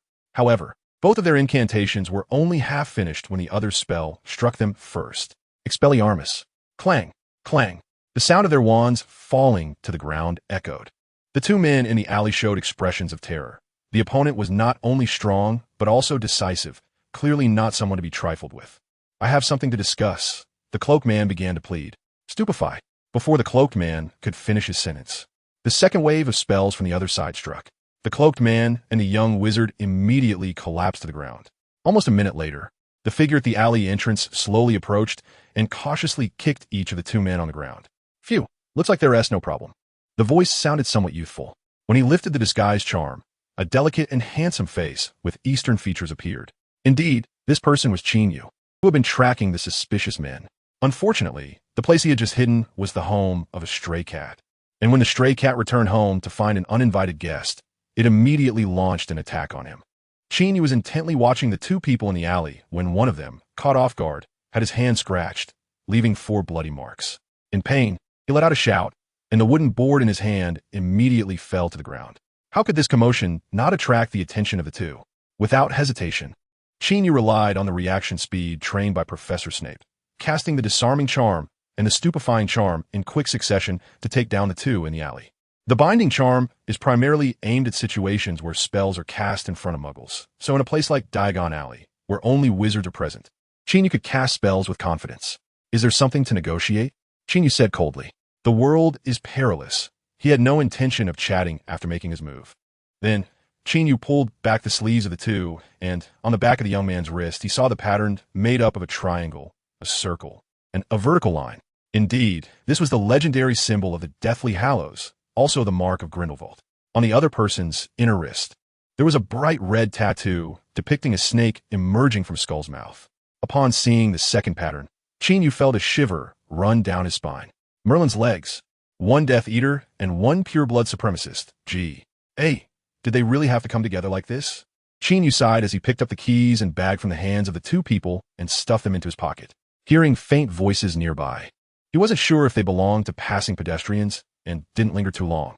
After all, those two on the ground couldn't take anything with them.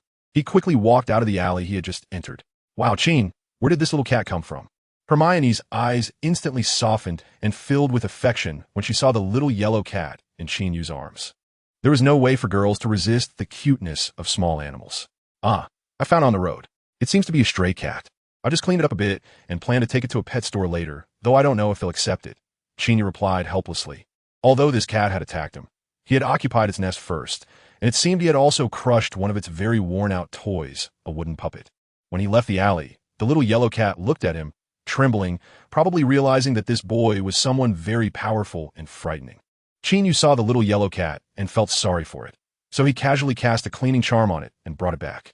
Can I hold it? Hermione said with eager eyes. Sure, but be careful. It just scratched my hand, Qin Yu reminded her.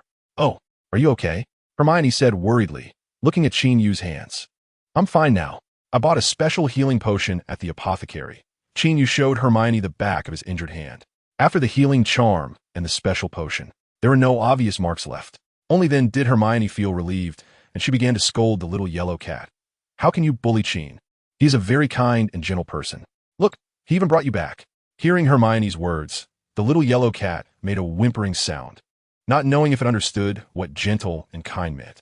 At that moment, they were on the first floor of the leaky cauldron. Since Qin Yu had left some money and asked Hermione to keep an eye on the purchases, she carefully selected a few books and had the owner pack them into a canvas bag. When Qin Yu returned, the bookstore owner handed him back a pile of galleons that hadn't decreased much.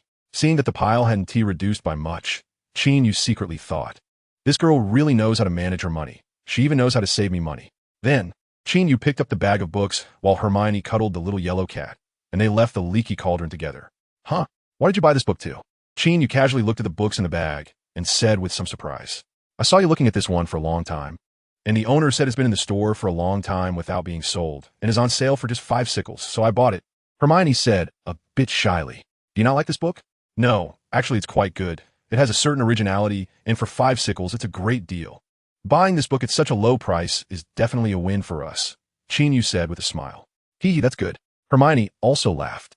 Chapter 54, Why Am I Not the Dad? In the end, Qin Yu and Hermione brought the cat back home. They had initially taken the little yellow cat to the magical pet shop, where the staff said the cat had a bit of neasel blood and could barely be sold. However, as soon as they left the pet shop, Hermione muttered, "Crookshanks is obviously very beautiful. Why did that staff member say he is ugly and hard to sell?" "Who?" Qin Yu was taken aback.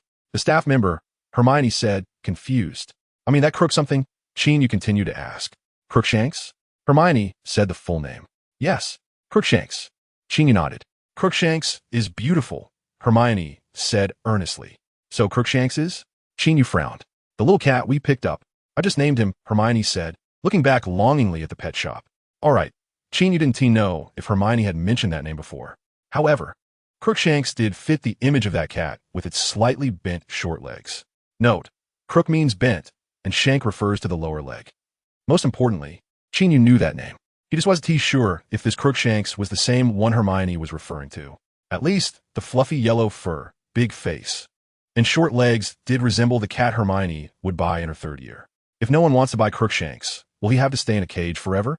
That is so pitiful, don't you think, Qin? "Hey, where are you?" Hermione suddenly noticed that he was no longer beside her. Then she turned around and saw Qin Yu standing behind her, holding the bag of books with a helpless expression. "Why aren't you walking?" Hermione asked in confusion. "Are you sure you want to leave?" Qin Yu raised an eyebrow in response. Hermione blinked a few times, then a smile she couldn't suppress appeared on her face. "Qin, are you?" "Yes, it's exactly what you're thinking." "Really? Is there any doubt?" "You've already named him, so naturally he is our cat." Since Hermione has already named the cat Crookshanks, regardless of whether it's the same one Qin Yu knows, he had no intention of leaving the cat at the shop. "Great. I really love you. Mua."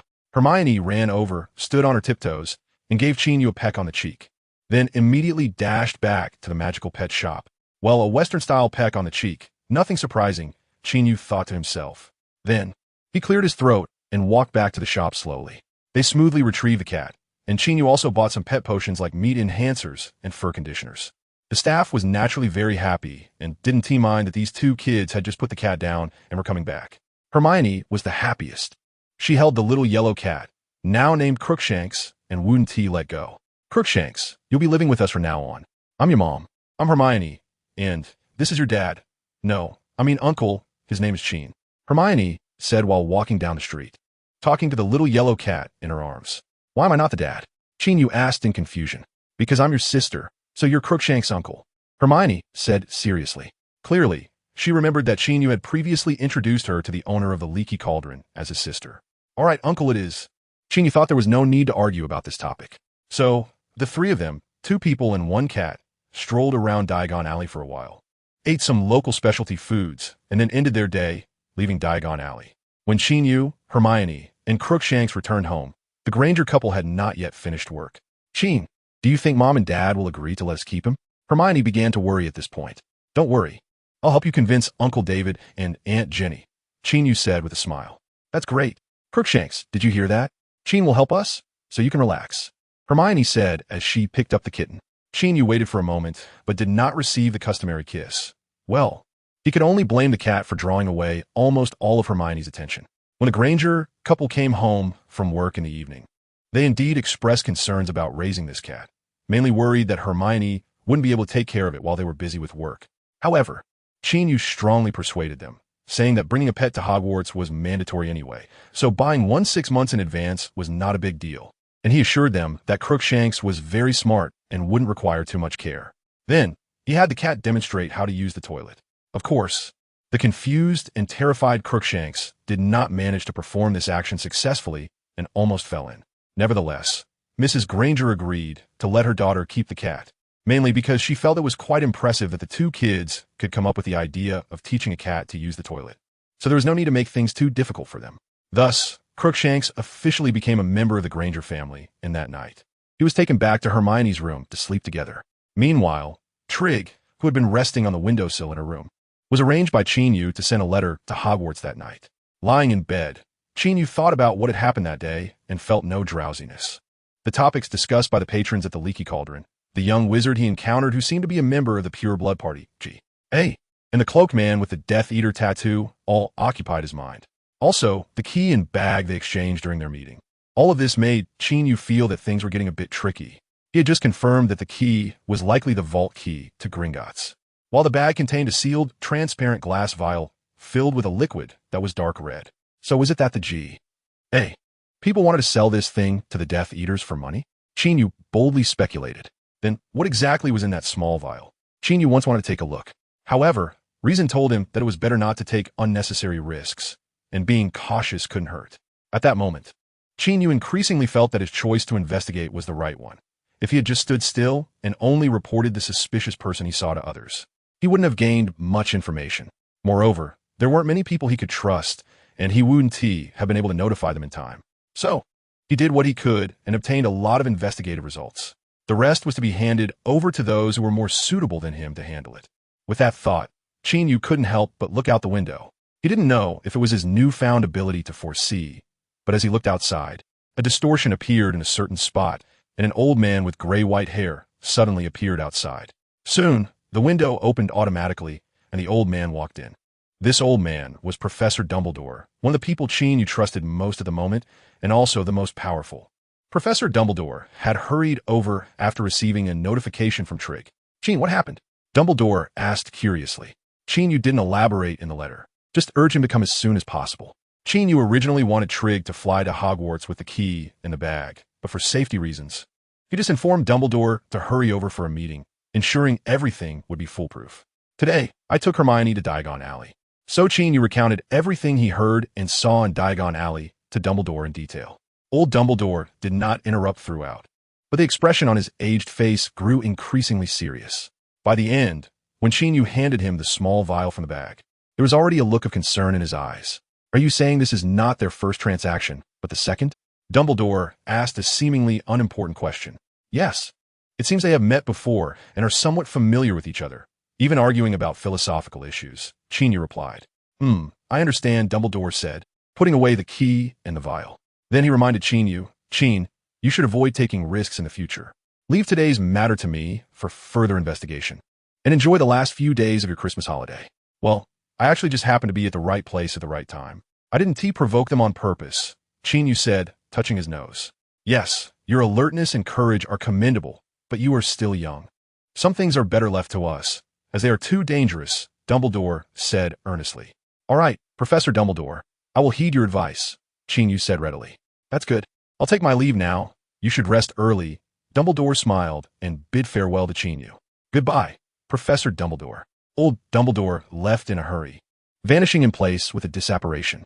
After sending off what was in his hands, Qin Yu finally breathed a sigh of relief. Ding! The host has submitted the investigation findings to the key individual, and the investigation task has been successfully completed. Rewards have been issued. Please check them yourself. The system voice rang out. Qin Yu did not expect that the task selection would only be considered complete at this moment. Then, he excitedly verified the high-level casting ability of the reward he just received, the disillusionment charm. He recited the incantation and tapped himself with his wand. In an instant, he found that he could no longer see his own body. He seemed to have become a bodiless ghost. This effect made him very satisfied. Chapter 55. I want to take you along since the introduction of the Reasonable Restraint on Underage Wizards Act in 1875. It has been continuously improved, with the introduction of the trace becoming a good auxiliary measure. The trace is a detection charm cast on underage wizards under the age of 17. focusing on monitoring their behavior outside of school. However, in the actual enforcement of the Restraint Act, it is a basic requirement that underage wizards must not deliberately use magic in front of muggles. As for young wizards practicing magic in wizarding families, many have done so, or practicing privately, using or trying out wands when purchasing, etc., even if the trace reports these activities. The Ministry of Magic will not send Aurors to arrest them as long as they do not act too openly or cause serious impact. At most, the Ministry will send a warning letter for wizards who have not yet entered school or those from Muggle backgrounds. The Ministry's supervision is relatively weak. Even those without registration may not have the trace, and these children inevitably experience magical mishaps without guidance, such as making zoo glass disappear or knocking down trees. In these cases, the Ministry finds it difficult to react in a timely manner and can only gather information through other channels. In short, as long as they do not cause trouble, the Ministry of Magic will not come knocking. Note, this is a unified explanation, so please do not delve too deeply into the Restraint Act and the trace.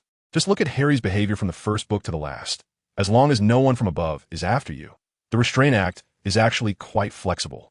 I know the trace is unavoidable, but there are things that Harry did and Malfoy did that the protagonist cannot do.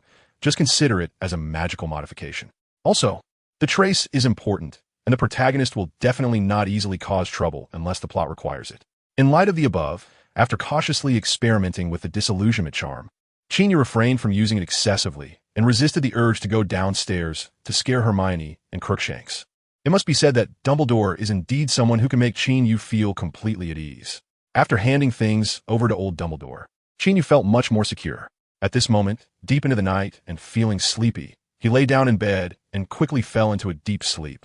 In the following days, Hermione basically seized every opportunity to hold Crookshanks, and the bond between the two grew rapidly. Moreover, astonishingly, Crookshanks actually learned to use the toilet.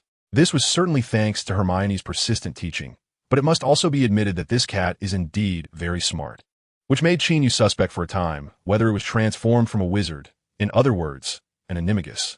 However, Crookshanks never revealed its original form. I've been teaching him to call me Mommy. By the time you come back from school, he might have already learned it, Hermione said with a smile.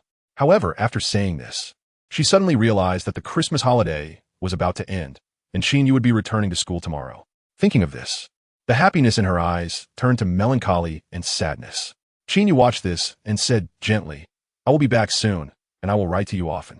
However, Hermione pouted and replied, "I don't want just letters." The 10 days of Christmas vacation made Hermione feel that simple letters could no longer satisfy her. It was better to have Qin by her side. However, Qin had to return to school eventually. Thinking of this made Hermione unhappy, and Crookshanks in her arms seemed to sense her emotions, rubbing his fluffy face against her arm. Qin Yu didn't know how to comfort her at that moment, because he felt a bit of sorrow himself. Then, seeing Crookshanks rubbing against Hermione's arm, Qin Yu inexplicably felt a surge of irritation. He grabbed the cat by the scruff of its neck and pulled it aside. "Qin Yu!" Hermione exclaimed in surprise as Qin Yu leaned closer and gently held her in his arms. So, if he didn't know how to comfort her, he might as well just hold her for a while as a formality. At first, Hermione's body was a bit stiff, but after catching a whiff of Qin Yu's familiar scent, she gradually relaxed, nuzzling her small face against his neck, her earlier low mood easing up. "Then you have to write at least 1 letter a week. No, 2 letters. You can write shorter ones, but you can't skip writing just because you're busy." The young girl made her strict demands. "Okay, I promise I will write at least 2 letters a week. If I can't, you can send Petrick to bring me back," Qin Yu assured her. "How can Petrick carry you?" Hermione exclaimed with wide eyes. "He has many siblings who can help," Qin Yu said seriously.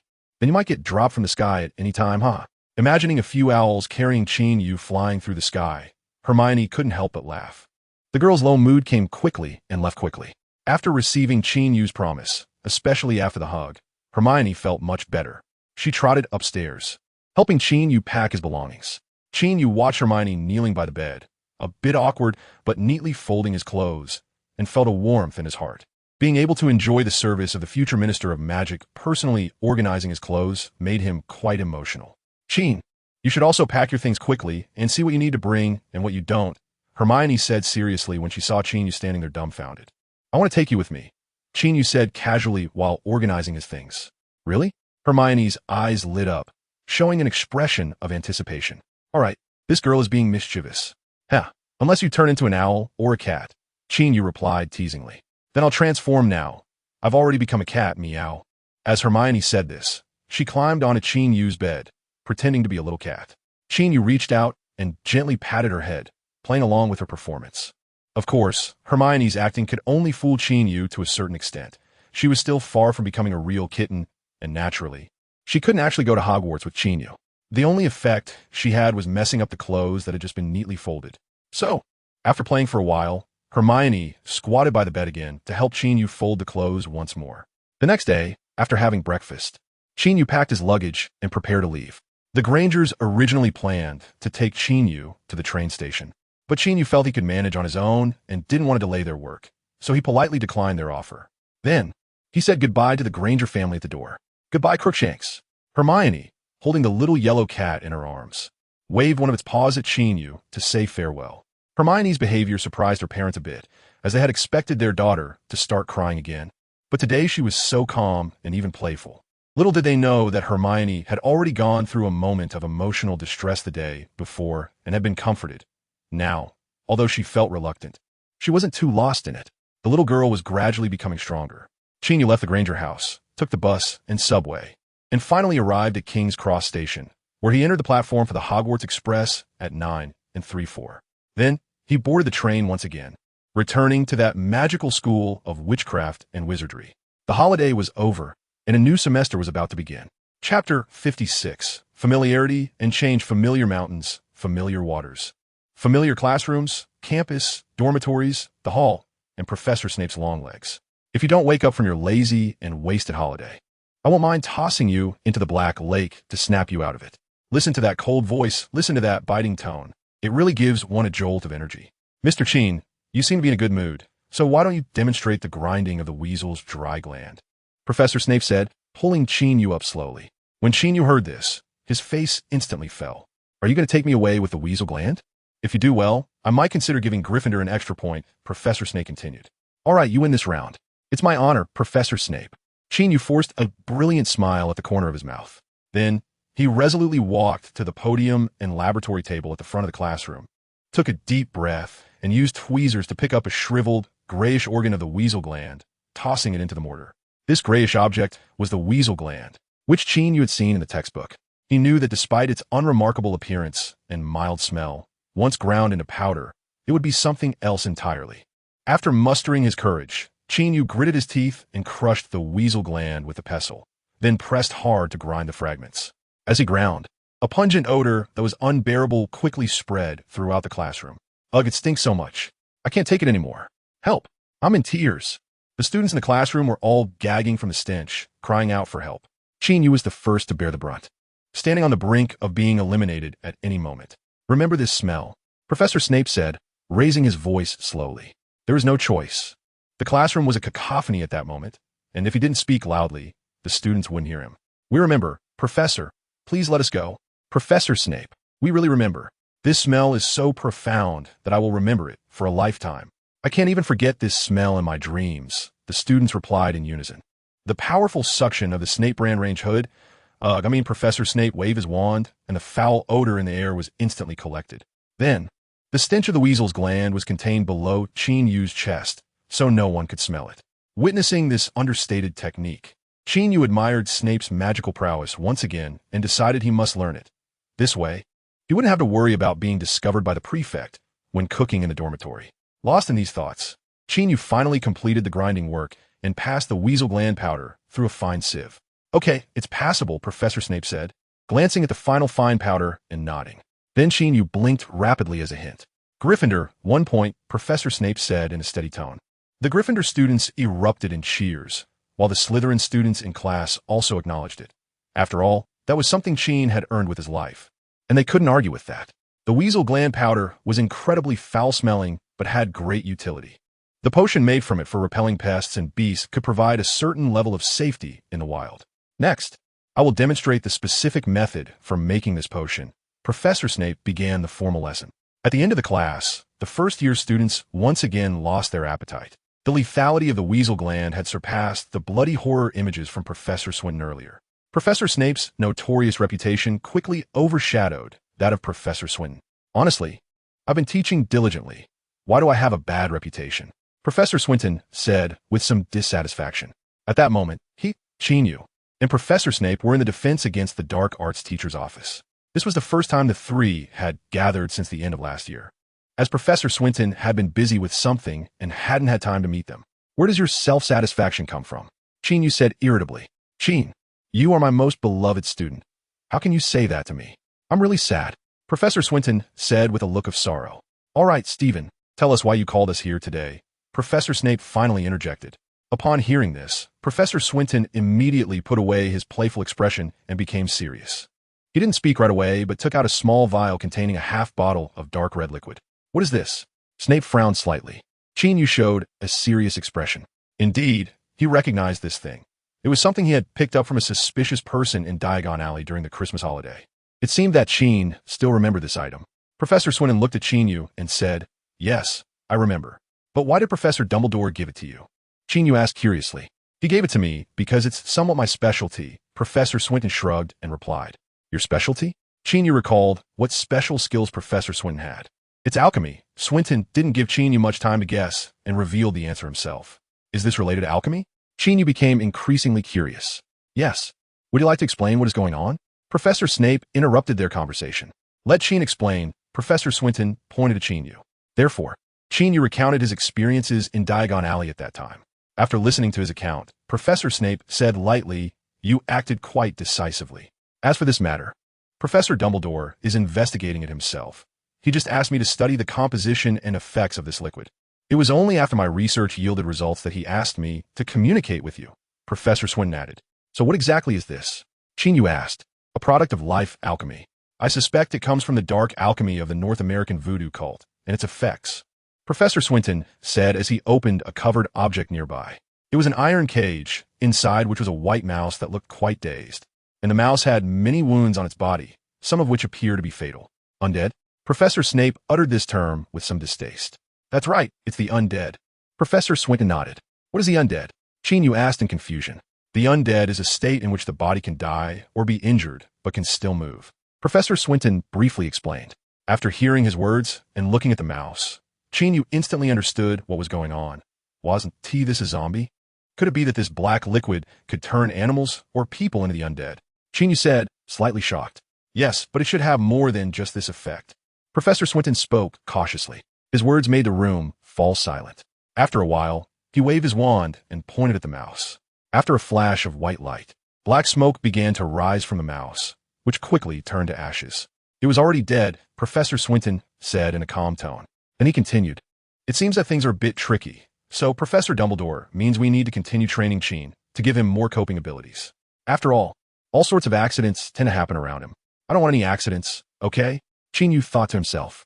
Yes, I was just thinking that, Professor Snape nodded. Well, then I thank you and Professor Dumbledore. Qin Yu rolled his eyes and said. Just like that. The after-school tutoring that Qin Yu thought would come to an end became increasingly severe. Professor Snape even once pushed Qin Yu to the brink of using silent power, crazily testing his limits. Although most of the time, the training was excessively harsh. Classes, after-school tutoring, Quidditch training, and occasional trips to Hagrid's hut. Qin Yu's life at Hogwarts quickly returned to its previous state, even busier than before. Amidst the hustle and bustle, he kept his promise to a little girl, writing at least 2 letters to her each week. The replies from the girl named Hermione, however, were quite different from before, at least. She would directly write that she missed him in her letters, instead of just occasionally mentioning that she thought of him or outright writing that she missed Terry. The short holiday of just over 10 days seemed to have changed her a lot, as Qin Yu felt the change in Hermione's writing style. Time at Hogwarts continued to fly by. Winter gradually passed, the ice and snow melted, and spring arrived. Chapter 57. Uninvited guest. As spring blossomed, everything revived. The little wizards, shedding their thick winter clothes, began to frolic in their respective common rooms, on staircases and corridors, across the wide campus, and in the open fields, releasing the vitality of youth. Even the usually dull Elvis started competing with Jimmy in flying class. Since he got used to sitting on the broomstick, his flying skills improved significantly, and Qin Yu even thought that with more practice, he might become a Quidditch keeper. The Slytherin students attending flying class with him, especially Jerome, dare not cause trouble anymore. After all, Qin Yu's image of beating him with a stick in the air was still fresh in his memory. And even thinking about that day made his backside ache slightly. Qin Yu, it was a wooden sword, not a stick. Facing Qin Yu, who was dominating the Quidditch pitch, Jerome had long since accepted defeat. He couldn't outfight him and had to concede. Of course, Qin Yu didn't feel any significant sense of achievement from making a little brat submit, nor did he care too much. After all, if he didn't submit, he could always beat him again. While others practiced flying, Qin Yu leisurely rode his broom through the sky, enjoying the scenery. The spring was vibrant, the mountains were lush, and the view around Hogwarts had a unique charm. Coincidentally, during this flying class, Qin Yu spotted Lucius Malfoy with his slick-back blonde hair, along with the house elf Dobby trailing behind him. This time, Lucius actually stopped beside the special flying class lawn, lifted his proud head, and looked at Qin Yu in the sky with a smile. Oh, this old guy must be up to something, Qin Yu instinctively thought to himself. Next to Lucius was Professor Minerva McGonagall, the deputy headmistress of Hogwarts and head of Gryffindor House. At this moment, wearing a long emerald green robe, Professor McGonagall had a serious expression as she called out to Qin Yu in the sky. Qin, I need to talk to you. Professor McGonagall had already communicated with Madame Hooch, the flying instructor, so Madame Hooch was not surprised. Thus, Qin Yu pressed down on his broom and slowly flew down. Good morning, Professor McGonagall. Good morning, Mr. Malfoy. Qin Yu greeted obediently. Good morning, Qin. Lucius Malfoy nodded. Professor McGonagall, may I ask what you need from me? Qin Yu inquired curiously. Qin, it's like this, Professor McGonagall said, with a rather solemn expression. Mr. Malfoy has some matters he wishes to discuss with you. Oh, what is it that you need me to answer, Mr. Malfoy? Is it about what happened in the Forbidden Forest last year? Qin Yu asked in confusion. It's not just about that day, Lucius teased, withholding further details. Is there something else? Qin Yu's heart skipped a beat at the mention. Qin, let us discuss this in Professor Dumbledore's office, Professor McGonagall interjected. Okay, sounds good, Professor McGonagall. Qin Yu eagerly agreed. With Dumbledore around, he naturally felt at ease. So, Qin Yu followed the group to the headmaster's office. Along the way, he deliberately slowed his pace, not staying too close because Dobby, the house elf, was giving him an anxious look. When Qin Yu and the others created some distance, Dobby also deliberately slowed down to approach him. Then, Dobby opened his mouth and whispered a single word to Qin Yu. Qin Yu originally didn't hear clearly, so Dobby raised his voice and repeated, Truth Serum. After Qin Yu clearly heard what Dobby said, his scalp went numb. Damn it, is there no way to avoid this? Last time, Lucius wanted to use this on Qin Yu, but Snape interrupted and managed to distract him. And this time, he was clearly determined to use the Truth Serum. Thinking of this, Qin Yu felt 1,000 beasts roaring in his heart. What he wanted to do most was to slip away quickly. However, reason told him that running away would be useless. Mr. Qin, please hurry up, Lucius urged from the front. Then he shouted in a low voice, Dobby, what are you doing? Why aren't you catching up? Yes, Master, Dobby is coming. Dobby trembled and hurriedly ran to catch up with Lucius, closely following him. Qin Yu sighed, his expression complex as he followed along.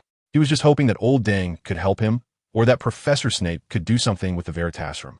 Otherwise, if he accidentally revealed something about himself, who knows how he would be treated? Would he be taken away to be studied like a lab rat? Thinking of this, an image of the zombie white mouse that Professor Swinton had shown him and Snape not long ago suddenly appeared in Qin Yu's mind.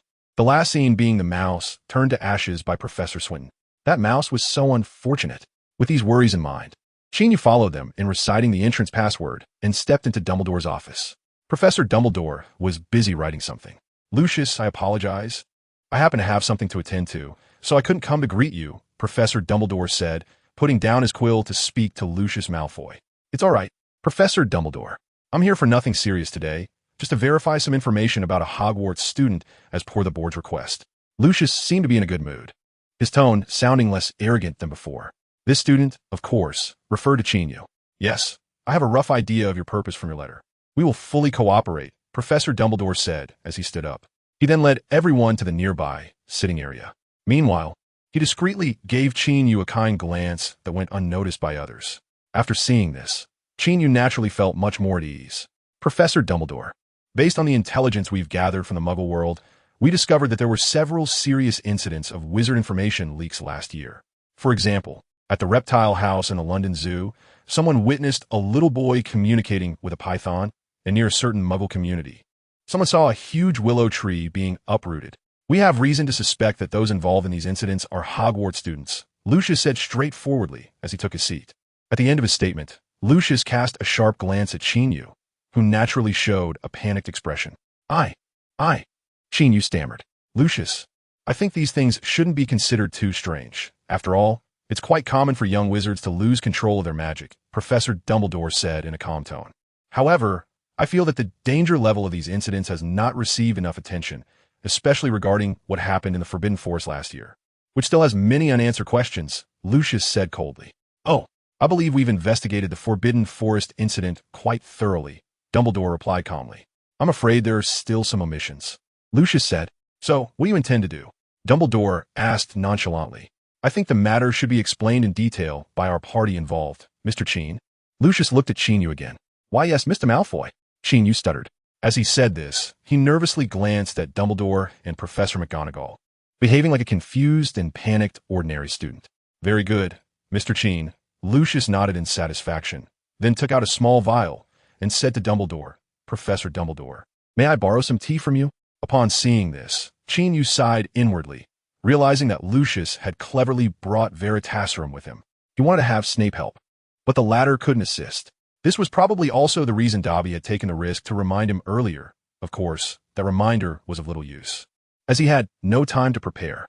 Well, this couldn't be blamed on Dobby. He probably had no chance to inform Qin Yu in advance. All right, Lucius. Dumbledore waved his wand and poured a cup of tea in front of Lucius.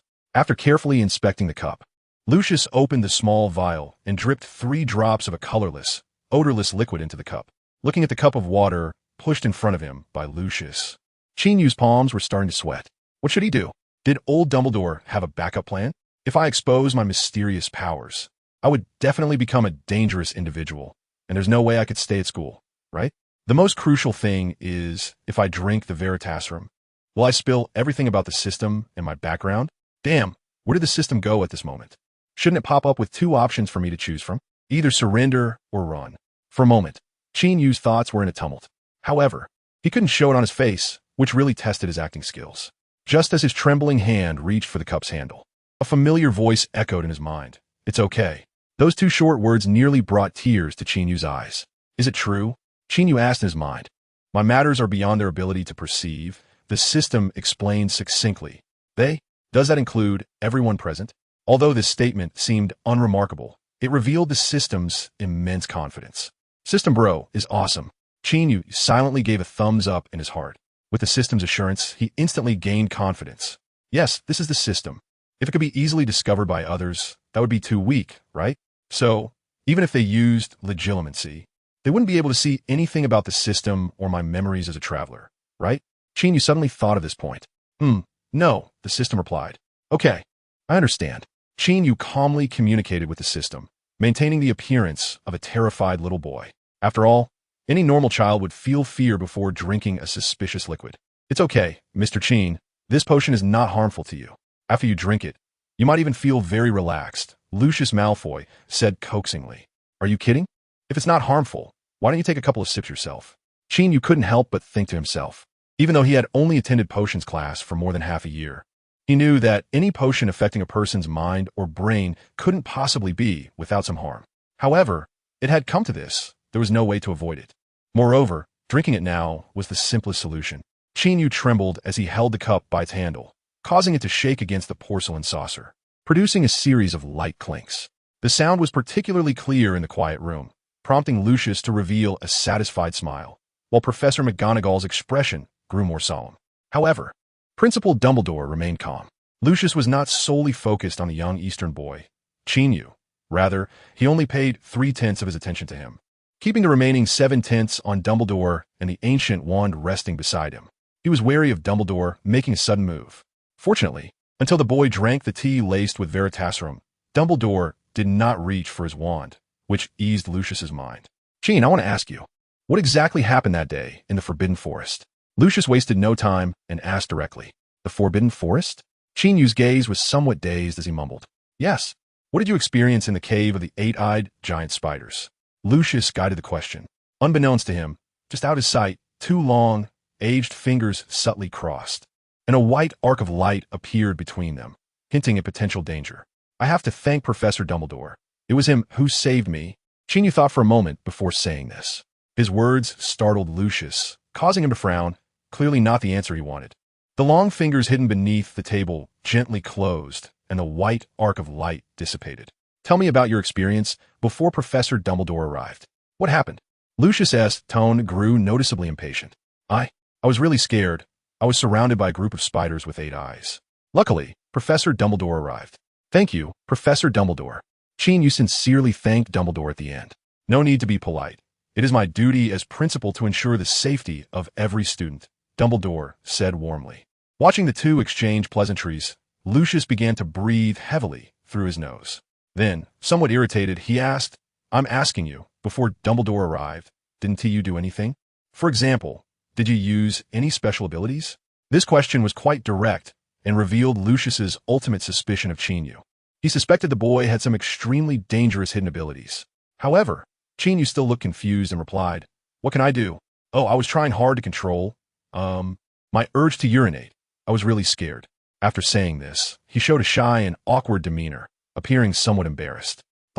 Professor McGonagall almost laughed out loud, but managed to suppress it at the last moment, her expression returning to its usual seriousness, though the anxious worry in her eyes had vanished. Lucius was on the verge of losing his temper, and didn't he even notice McGonagall's brief reaction. Dumbledore, however, subtly shook his head. He truly had no words left for this child, Qin. Then what about last year's incident at the zoo? Lucius tried to calm himself and change the subject. That time, I just scared the snake, and then it left on its own. I'm not sure what happened. Qin Yu mumbled. Was it you who pulled out that big willow tree? How could someone so young have that kind of power? Lucius continued to press on. Could it be that the wind was strong that day? Qin Yu didn't know how to explain, but he thought pulling out a tree shouldn't be too extraordinary. Lucius, some children do experience extraordinary uncontrolled phenomena, but during the subsequent process of magical learning, such phenomena will disappear. Qin is a good example of this. You can ask the professors and students about it. Dumbledore interjected at the right moment. He realized that Lucius's inquiries about uprooting trees were merely an excuse to get Qin to drink the Veritaserum to uncover other secrets about him. Dumbledore himself was ready to act at any moment. Leaving his wand did not mean he couldn't perform magic. Who knew that, after drinking the Veritaserum, this boy could still talk nonsense, cough, remain composed, and not let anything slip? Could it be that Lucius Malfoy's Veritaserum was fake? Dumbledore thought this to himself, but quickly dismissed the idea, as he didn't believe Lucius would travel so far to bring an unverified magical potion, since the Veritaserum was fine. The only one with issues must be the one who drank it. Thinking of this, Dumbledore took a deep look at Qin Yu, who was still playing the role of the confused and ignorant boy. This child always brought surprises. The greatest wizard of the age, Professor Dumbledore, mused to himself. Do you have anything to hide? For example, your abilities and your background. Lucius increasingly asked more straightforward questions. I do, quick say it. I actually sold the herbs I got from Professor Sprout, but I got a good price for them. I didn't waste them. Herbs? That is not what I asked. Seeing Lucius becoming somewhat close to hysterical, Dumbledore said in a stern voice, Mr. Malfoy, I believe things are quite clear. This child, Qin, has no issues, and I think the inquiry can stop here. He must have something he hasn't said. Lucius said unwillingly, I'm sorry, but I feel that this child, Qin, has answered all your questions very honestly. If you continue to put pressure on this poor child, I will report this matter to the school board, and I wouldn't mind bringing it to the Ministry of Magic to address your overreactions. Dumbledore continued. Lucius glared at Dumbledore, but he soon conceded because he truly couldn't win against him. Fine, I'm done asking. With that, he angrily stood up, took his house elf Dobby, and stormed out of Hogwarts. Minerva, take good care of him, Dumbledore said, looking at the still sleeping Qin Yu. I will, Professor Dumbledore, McGonagall replied. Just as Professor McGonagall was considering how to take Qin Yu to the hospital wing for rest, Snape hurriedly walked in. He had just been teaching a potion class to the older students when he heard about Lucius's visit and rushed over. Dumbledore briefly explained what had just happened to Snape. I'll take a rest, Snape said, bending down to gently pick up the sleeping Qin Yu. He then strode out of the principal's office toward the school's infirmary to have Madame Pomfrey check on Qin Yu's condition. Chapter 59. Those who know me worry for my heart, and those who do not know me wonder what I seek. Lucius Malfoy, after leaving Hogwarts, did not immediately return to his home in Wiltshire, but instead went alone to a dilapidated manor. Failed again? Didn't you say we would definitely find something on Dumbledore this time? A man wearing a mask and cloaked in black stood beside the collapsed gate of the manor, speaking in a low voice. I can guarantee that child has issues. Lucius's voice was still filled with anger, and he too was wearing a mask. But what now? The cloaked man said mockingly. I don't know where things went wrong. Maybe the truth serum failed, or perhaps Dumbledore secretly did something to make the child's responses appear normal. After saying this, Lucius angrily added, Damn that normal. I think it's your own incompetence. The cloaked man replied coldly. Why do you have to blame me? What have you been doing all this time? Lucius said with dissatisfaction. Of course, I've been doing everything possible to prepare for the master's return. The cloaked man said reverently. When a master returns, he should reward your loyalty. Lucius said sarcastically. Lucius had always been skeptical about the master's return, but he was pleased to utilize the power of those followers. But you, claiming time and again that you found opportunities to take down Dumbledore, yet failing repeatedly. Do you even know how much Dumbledore's ambition has grown lately? He has contacted his students in Europe and North America, secretly conspiring. Our great cause has faced unprecedented threats. The cloaked man said indignantly and resentfully. I certainly understand Dumbledore's ambitions, but what can I do? He is the headmaster of Hogwarts for decades. His students have spread to every corner of the world, Lucius said helplessly. In any case, we cannot let him ruin the master's return plan. The last blood trade with the wizards should not have been carelessly handed over to that kid. Now we have a misunderstanding with Grindelwald's army, and it will be difficult to have cooperation in the short term, the cloaked man said, feeling frustrated. Isn't it because you are too timid, worrying about being schemed against by that you sent a small character to handle the transaction? Lucius seized the opportunity to mock his opponent. What good does it do to say these things now? Since we can't get the wizard blood from there, we can only find a way to look for that kind of thing, the cloaked man said helplessly. That's something from LeMay. Have you considered the difficulty of obtaining it? Lucius said gloomily. So what if it's LeMay? He's just an old man whose bones have all turned to dust, the cloaked man said disdainfully. Well, good luck to you. After saying this, Lucius reluctantly added, If you need my help, remember to look for me. If there's a need for you, we will naturally seek you out. The cloaked man replied indifferently. That's all for now. I should head back, Lucius said. Goodbye. With that, the two ended their conversation for the day and vanished from the spot using disapparation.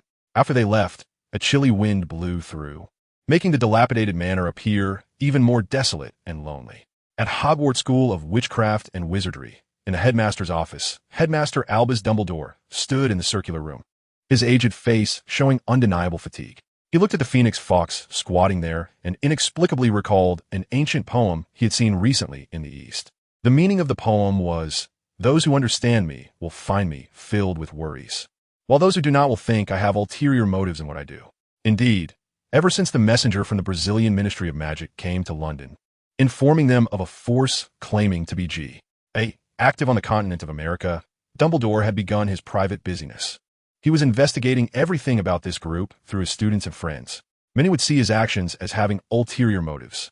After all, Dumbledore's reputation, combined with his students and friends in various positions around the world, if linked together, would indeed be a power to be feared. He was fully aware of the temptation this power brought, which is why he always maintained his restraint. A person, or group, that becomes too powerful can easily lose themselves. This was a truth he understood when he was still young. The one who taught him this truth was, in fact, his closest kin. Her death taught him this lesson. However, there were some things he must do to spare more people from a tragic fate. He just hoped that what he was doing would have a good outcome. Dumbledore thought to himself. When Qin Yu awoke from a bizarre dream, his mind was still a bit confused, and then he saw Professor Swinton sitting on the edge of the bed, engrossed in a book. The title of the book was Some Peculiar Ideas in Alchemy. Upon seeing this title, Qin Yu's thoughts began to focus. He remembered that he had browsed through this book on the second floor of the Leaky Cauldron before, thinking some of its content was ridiculous, and later it was bought by Hermione along with a few other books. When returning to school, she thoughtfully stuffed it into his suitcase. Later at school, he occasionally took it out to read for fun, and recently Professor Swinton had seen it and borrowed it. You're awake. After Qin Yu had been awake for a while, Professor Swinton finally noticed him. Professor Swinton, what happened to me? Qin Yu asked, still a bit dazed. You drank the truth serum that Lucius brought, and the side effect is drowsiness. You've been sleeping here for over 8 hours, Professor Swinton explained. It seems that's indeed the case. Qin Yu remembered this matter. It seemed that while the system had protected his memory to some extent, the side effects of the truth serum were still unavoidable. Fortunately, it was just drowsiness and did not have any serious consequences. In fact, Professor Snape had been here all along, and he was the one who brought you over. Professor Swinton raised an eyebrow and said, "Well, I will find a chance to thank Professor Snape," Qin Yu said seriously. "All right, if you feel that you have recovered enough, you can leave here. To avoid worrying your friends, we haven't told them about this matter. You know, some things are better kept known by fewer people," Professor Swinton said while getting up. Qin Yu had indeed slept enough. With the support of Professor Swinton, he got out of bed, and by the time his feet touched the ground, he felt completely awake. The side effects of the truth serum had worn off. So, the two of them left together. It was already evening, and as they walked down the brightly lit corridor, Qin Yu and Professor Swinton chatted casually, just like many times before. They naturally began discussing alchemy. This book is quite good, although the ideas are a bit fanciful. They are very thought-provoking. "I want to find an opportunity to have a good discussion with the author," Professor Swinton said, holding up the book in his hand. "Really? I thought you would say that the author is crazy and ridiculous," Qin Yu shrugged. "Ha ha, in history, every great alchemist has been somewhat crazy and ridiculous," Professor Swinton laughed. "It seems there is some truth to that, just like the Eastern saying, 'Without madness, there is no success,'" Qin Yu translated the saying. It seems that human wisdom has similarities," Swinton mused, finding Qin Yu's words interesting. Then, he suddenly changed the topic and said to Qin Yu, "I heard you turned the alchemical materials from last time into a sword that is beautiful but useless? Huh, you don't have to be so harsh. Otherwise, I would have thought you were Professor Snape in disguise." Qin Yu felt a bit embarrassed. "Ha ha, I didn't expect that the fearless Qin would also have moments of shyness." Professor Swinton teased with a smile. "All right, this matter is indeed my limited ability, wasting such precious alchemical materials. How about this? I give you the materials, and you make something more useful?" Qin Yu simply refused. To his surprise, Professor Swinton nodded and said, "I was just thinking of asking you for them." Qin Yu pouted. "You really want them?" However, Professor Swinton immediately added, "This book has given me a lot of inspiration. I will help you turn that beautiful sword into a useful one. What do you think? Really?" Qin Yu's eyes lit up upon hearing this. "Of course." Professor Swinton nodded. "Can it fly?" Qin Yu asked eagerly. "It's not impossible. It seems Mrs. Hooch was right. You've been thinking about flying on a sword." Swinton couldn't help but smile. "Professor Swinton, I must correct you. It's not flying on it. It's stepping on it. Flying on a sword. What if I cut my backside?" Qin Yu rolled his eyes and couldn't help but complain about Mrs. Hooch's big imagination. Stepping on it to fly?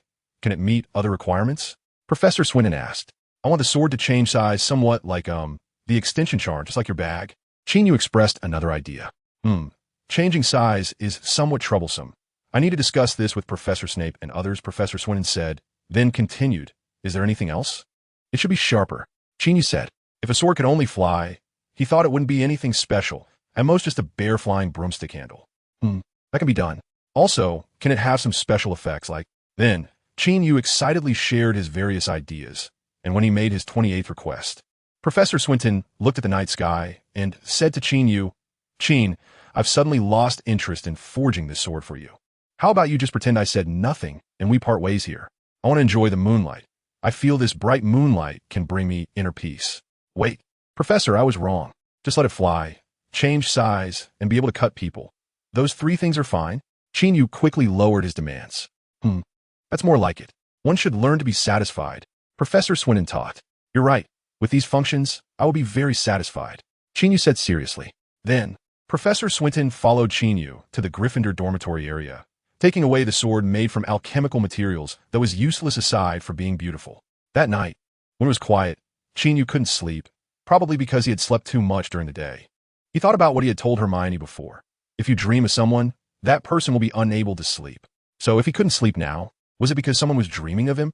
Thinking about these random thoughts, Qin Yu, feeling wide awake, simply got out of bed, took a candlestick and paper, and went to the common room. At this time, the place was empty. According to the rules, it was not allowed to be out this late. Well, it's just violating the schedule. It's not a big deal.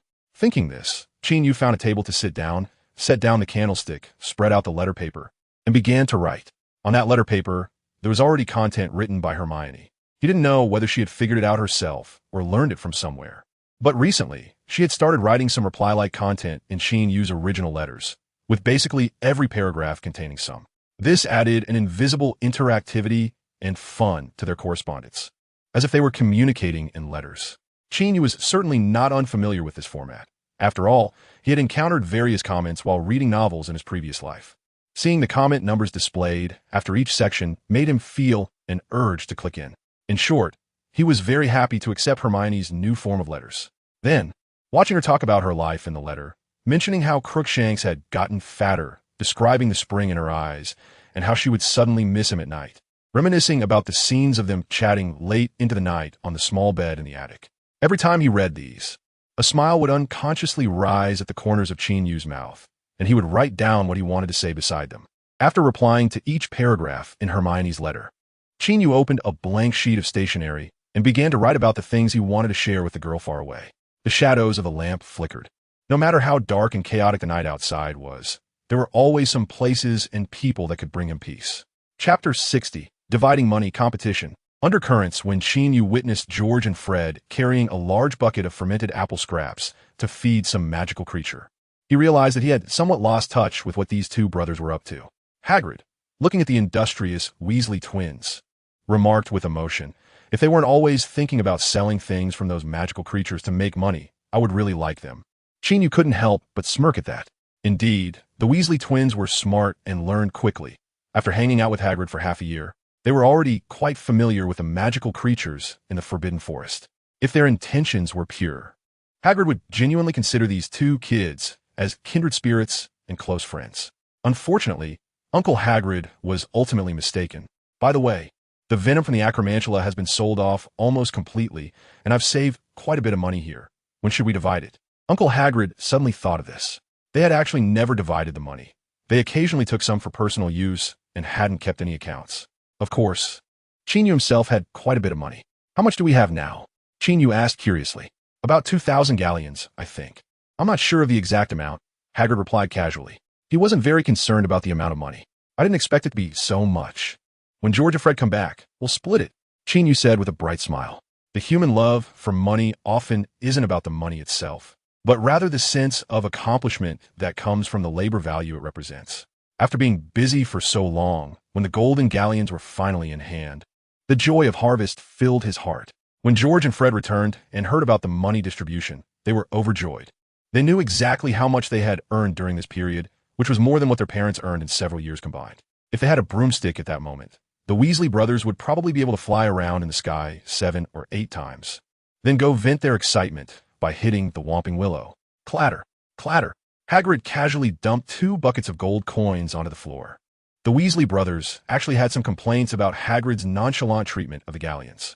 After all, putting such a large sum of money in 2 old wooden buckets seemed a bit careless.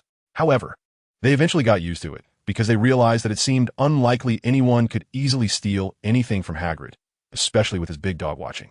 Of course, the big dog here did not refer to the 3-headed dog named Fluffy, but rather a regular large dog that Hagrid kept. As for the 3-headed dog, it was kept in the Forbidden Forest. Qin Yu had only seen it once or twice, while George and Fred occasionally helped Hagrid bring it some food, as he sometimes went on long trips and couldn't feed it in time. Qin Yu waved his wand and recited a spell, pointing the wand at the pile of galleons. Soon, the galleons were neatly stacked in piles of 100. Hagrid and the Weasley brothers, witnessing this scene, couldn't help but show admiration or respect in their eyes. The spell Qin Yu had just cast was a common household organization charm, which their mother, Molly Weasley, often used to tidy up the dishes in the kitchen. The fact that Qin Yu used it to count money was quite clever and creative.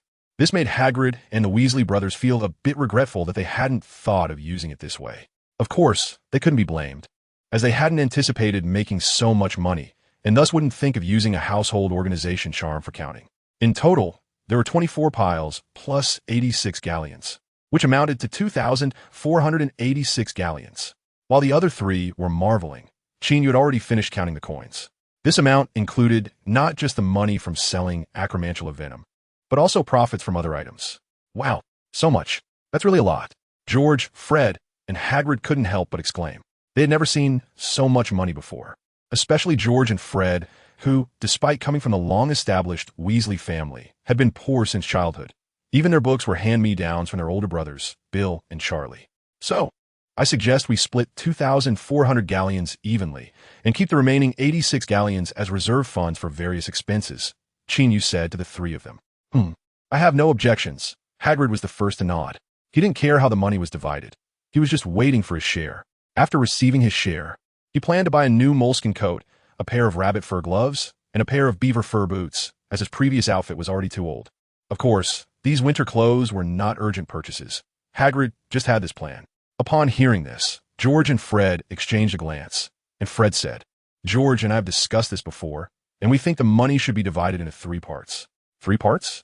I thought there were 4 of us. Qin Yu was slightly taken aback, but upon a moment's thought, he understood their reasoning. Why 3 parts? Hagrid was completely puzzled. It's like this. We believe that the profits this time should be divided based on the labor and contributions made. George continued. Yes, the biggest contributor this time is Qin. If Qin hadn't killed those acromantulas, we definitely wouldn't have collected so much venom, Fred added. Although they didn't know the truth about Qin killing the acromantulas. They understood that it was probably his secret and had never mentioned it much. This time, they brought it up to remind Qin Yu that they had not forgotten who made the biggest contribution. And Uncle Hagrid, you were busy running around, often going to Diagon Alley and other places to deliver goods and make trades. That contribution is also quite significant, George said, looking at Hagrid. I didn't do much. I actually quite like going to Diagon Alley. I can enjoy a pint of beer each time, Hagrid chuckled. Hagrid's words made the others laugh as well. As for what we two did, it's just a matter of packaging the venom, organizing the goods, and communicating with the clients through letters. All these things combined don't amount to what you two did, Fred remarked about their own contributions. No. You guys did things I couldn't do. I actually think you did more than I did. And it was more important. Hagrid said first upon hearing this. Dealing with others was really not Hagrid's strong suit. I also think what you did was quite important, Qin Yu said sincerely. Hagrid's and Qin Yu's words made the Weasley brothers feel a bit satisfied. Especially receiving Qin Yu's acknowledgement made them very happy. Since you all say so, then we can comfortably take 1/3 of the money, George said with a smile. Since you insist, let's divide it into 3 parts. Qin Yu didn't dwell on it further. A reasonable labor-based distribution plan is a healthy approach, and he saw no reason to give the 2 brothers more money out of modesty or sentiment. In a way, this was also a form of respect for them. With Qin Yu's agreement, the Weasley brothers were naturally very happy. Then, the 4 of them divided the pile of galleons into 3 equal parts. 2,400 is a good number. It can be evenly divided by both 4 and 3, making it a common multiple of the 2 numbers. After the money was divided, George and Fred began counting the coins one by one. They didn't have the luxury of using a spell like Qin Yu to finish counting quickly. That was fast, but felt less personal. Once they finished counting, they took out 50 coins and put them into a money pouch, then pushed the remaining 750 galleons to Hagrid, asking him to help deposit it in Gringotts. Qin Yu was about the same as them, taking dozens of gold galleons, and had the rest stored away with Hagrid's help. So, Hagrid stuffed those galleons back into the 2 old wooden barrels. Well, the 4 of them had divided the money, but it felt somewhat lonely. Of course, they were in very high spirits. Now they could buy Ron a new set of books. George muttered happily. Forget the books, new or old. It's better to buy him a new robe. Bill's is just too old. Ron definitely won't like it. Fred chimed in. And a wand. Mom keeps saying she'll buy him a new wand when Charlie graduates and leave the old one for Ron. You know, Charlie's wand is worn down to the unicorn hair. I think it will break sooner or later. George said, Yeah, we have to get Ron a new wand too. Fred nodded. We shouldn't tell him about this for now. Haha. We'll buy everything quietly and give it to him all at once on the first day of school. We must wait until the last day, George said with a mischievous smile. Good idea. I can already imagine the expression on his face then.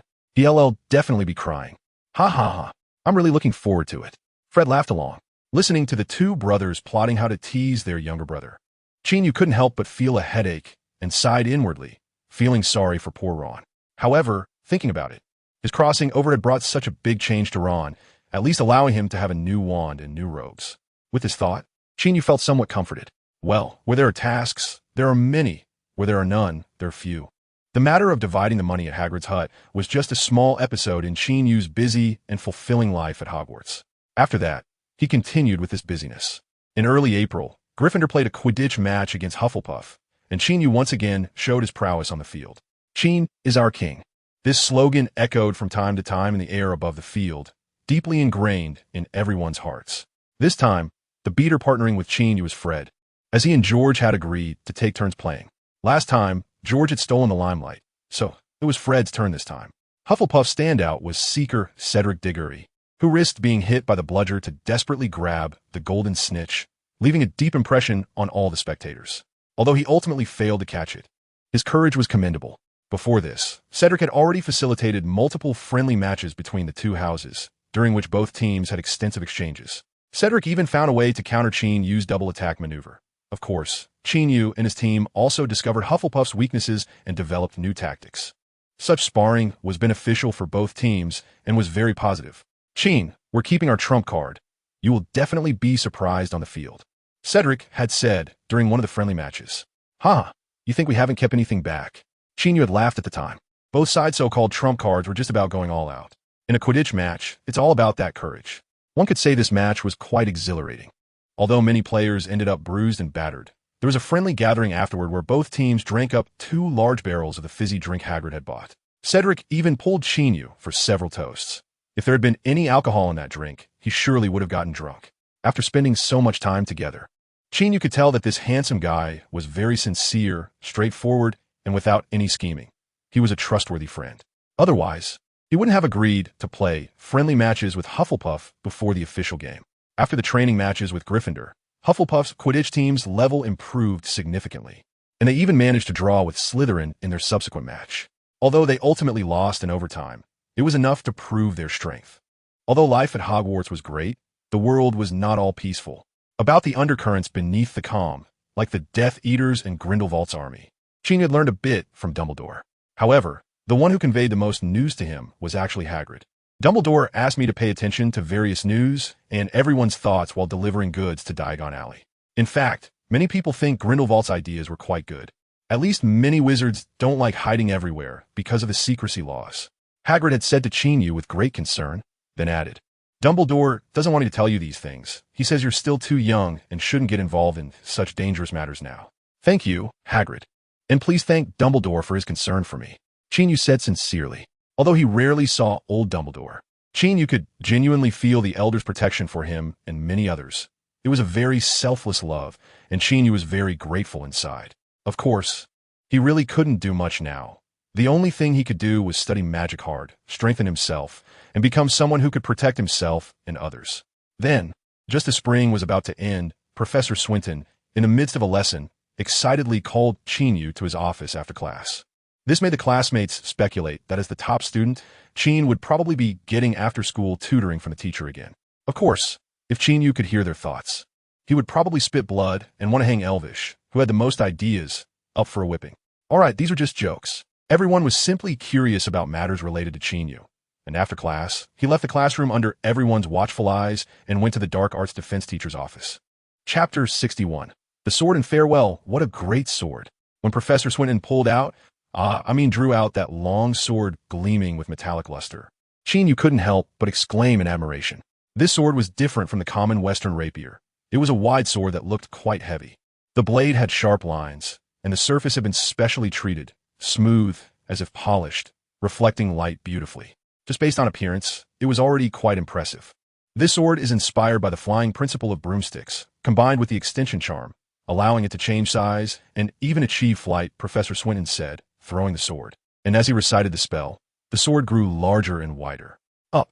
With the classic command for broomsticks, the sword gently floated, hovering in the air. "Step on it," Professor Swinton said to Qin Yu. "Are you sure that's okay?" Qin Yu asked. "You can't let me be the first to fly with this sword, can you?" Professor Swinton shrugged. "Is it appropriate for you to say that to a child like me?" Qin Yu couldn't help but complain in his heart. Then, he moved his joints a bit to warm up, and with a jump, he lightly leaped up and landed on the sword's body. As soon as his feet touched it, a suction force instantly held his feet in place, allowing him to stand steadily on it. This was clearly a specialized adhesion spell. Sure enough, Professor Swinton, seeing the look of surprise on Qin Yu's face, said with a sense of pride, "I put a lot of effort into making sure you wouldn't fall from the sky." Qin Yu gave Professor Swinton a thumbs up. The subsequent flight resembled the use of a flying broomstick. Qin Yu already had experience in this area, but this time he had to adapt to flying while standing. He slightly lowered his body, controlling the sword to fly forward, stopping just before hitting the wall, turning, and then returning. After repeating this several times, Qin Yu was already quite adept at it. Although he wasn't as skilled as he was with the flying broomstick, he could still fly like the wind. Seeing how quickly Qin Yu mastered the flying sword technique, Professor Swinton couldn't help but feel a sense of admiration, thinking that this child really learns things quickly. Then, he couldn't help but feel a bit melancholic, wishing he could teach him for a while longer, as he had many interesting things he wanted to share. However, he was only temporarily at this school, and he was destined to leave. With this thought, Professor Swindon's feelings became quite complicated. Roar! Qin Yu performed a difficult aerial flip and let out a joyful cheer. All right, if you keep practicing, you'll end up destroying my place, Professor Swindon said with a smile, somewhat exasperated. Sorry, Professor, I couldn't control my emotions, Qin Yu said as he stabilized next to Professor Swindon. Come down, there's more to do. Swindon called Qin Yu down. Huh? More? Are we going to use it to cut something? Qin Yu asked curiously. Not just that, Professor Swindon teased. Qin Yu jumped down joyfully and stood by with great anticipation. Professor Swindon then reduced the sword to its original size and held it steadily in his hand. Pay attention.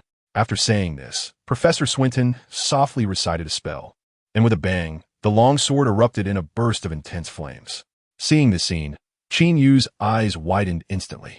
This effect is just too cool. Every man would be unable to resist a sword that bursts into flames. I got a few phoenix feathers from Professor Dumbledore, and it seems the effect is quite good. Professor Swindon raised his eyebrows and said with a hint of pride, not just good, it's beyond imagination. Qin Yu was generous with his praise.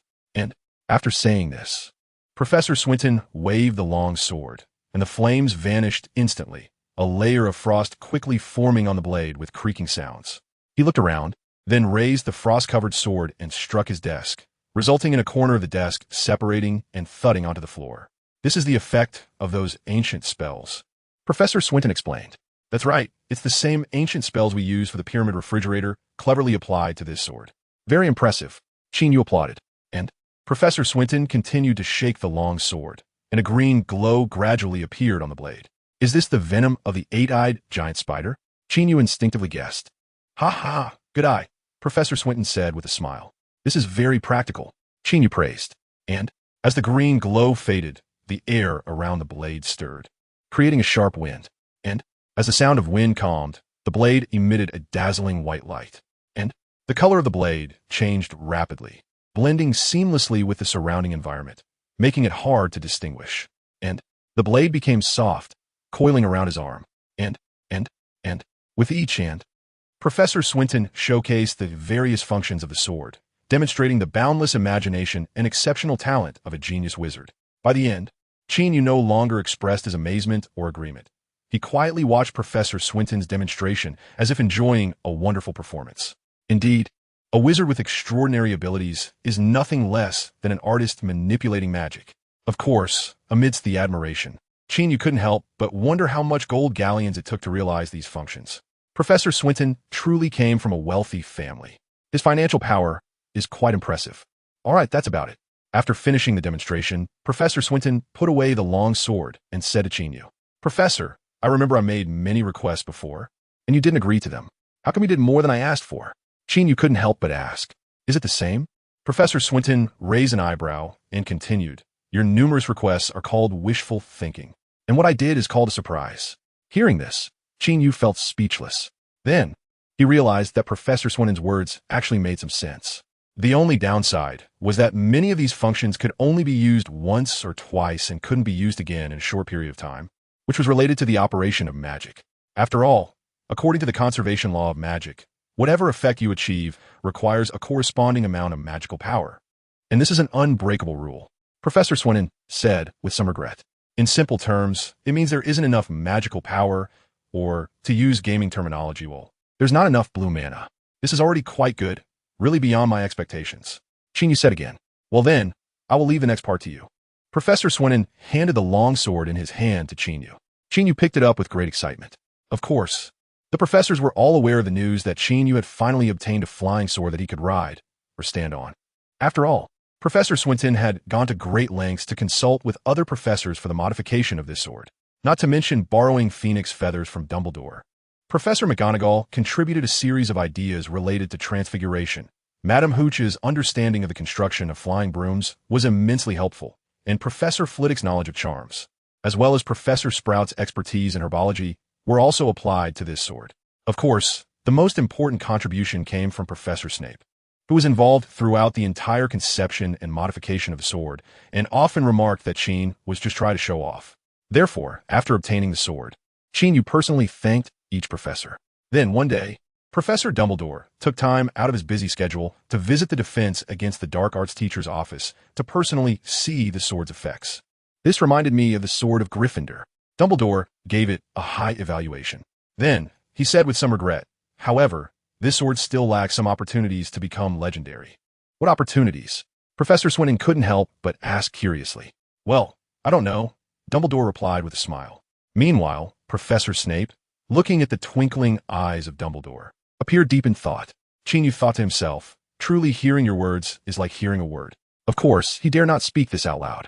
Then, Qin Yu opened a large pyramid that had been with Professor Swinton and took out a cup of chilled drink, presenting it to Professor Dumbledore. Dumbledore took a few sips and nodded in approval, saying, not bad, not bad. Now that the weather has turned warmer, drinking this is very refreshing. After finishing before leaving, he casually remarked, while looking at the large pyramid in the corner, the alchemical materials are excellent, but using them to store food is quite extravagant. The three people present instantly felt embarrassed. Even a usually cold Professor Snape couldn't help but twitch his lips a couple of times. As the saying goes, it's better not to hit someone in the face or expose someone as shortcomings. After saying this, Professor Dumbledore floated away as if nothing had happened, leaving the three in a room standing awkwardly. After a long silence, Professor Swinton was the first to speak. Qin, how about we? Before he could finish, Qin Yu swiftly drew his sword. Professor Snape then opened the pyramid and took out the items one by one. Soon, a flash of cold light appeared, and with a clang, the pyramid split in two. All three of them sighed in relief simultaneously.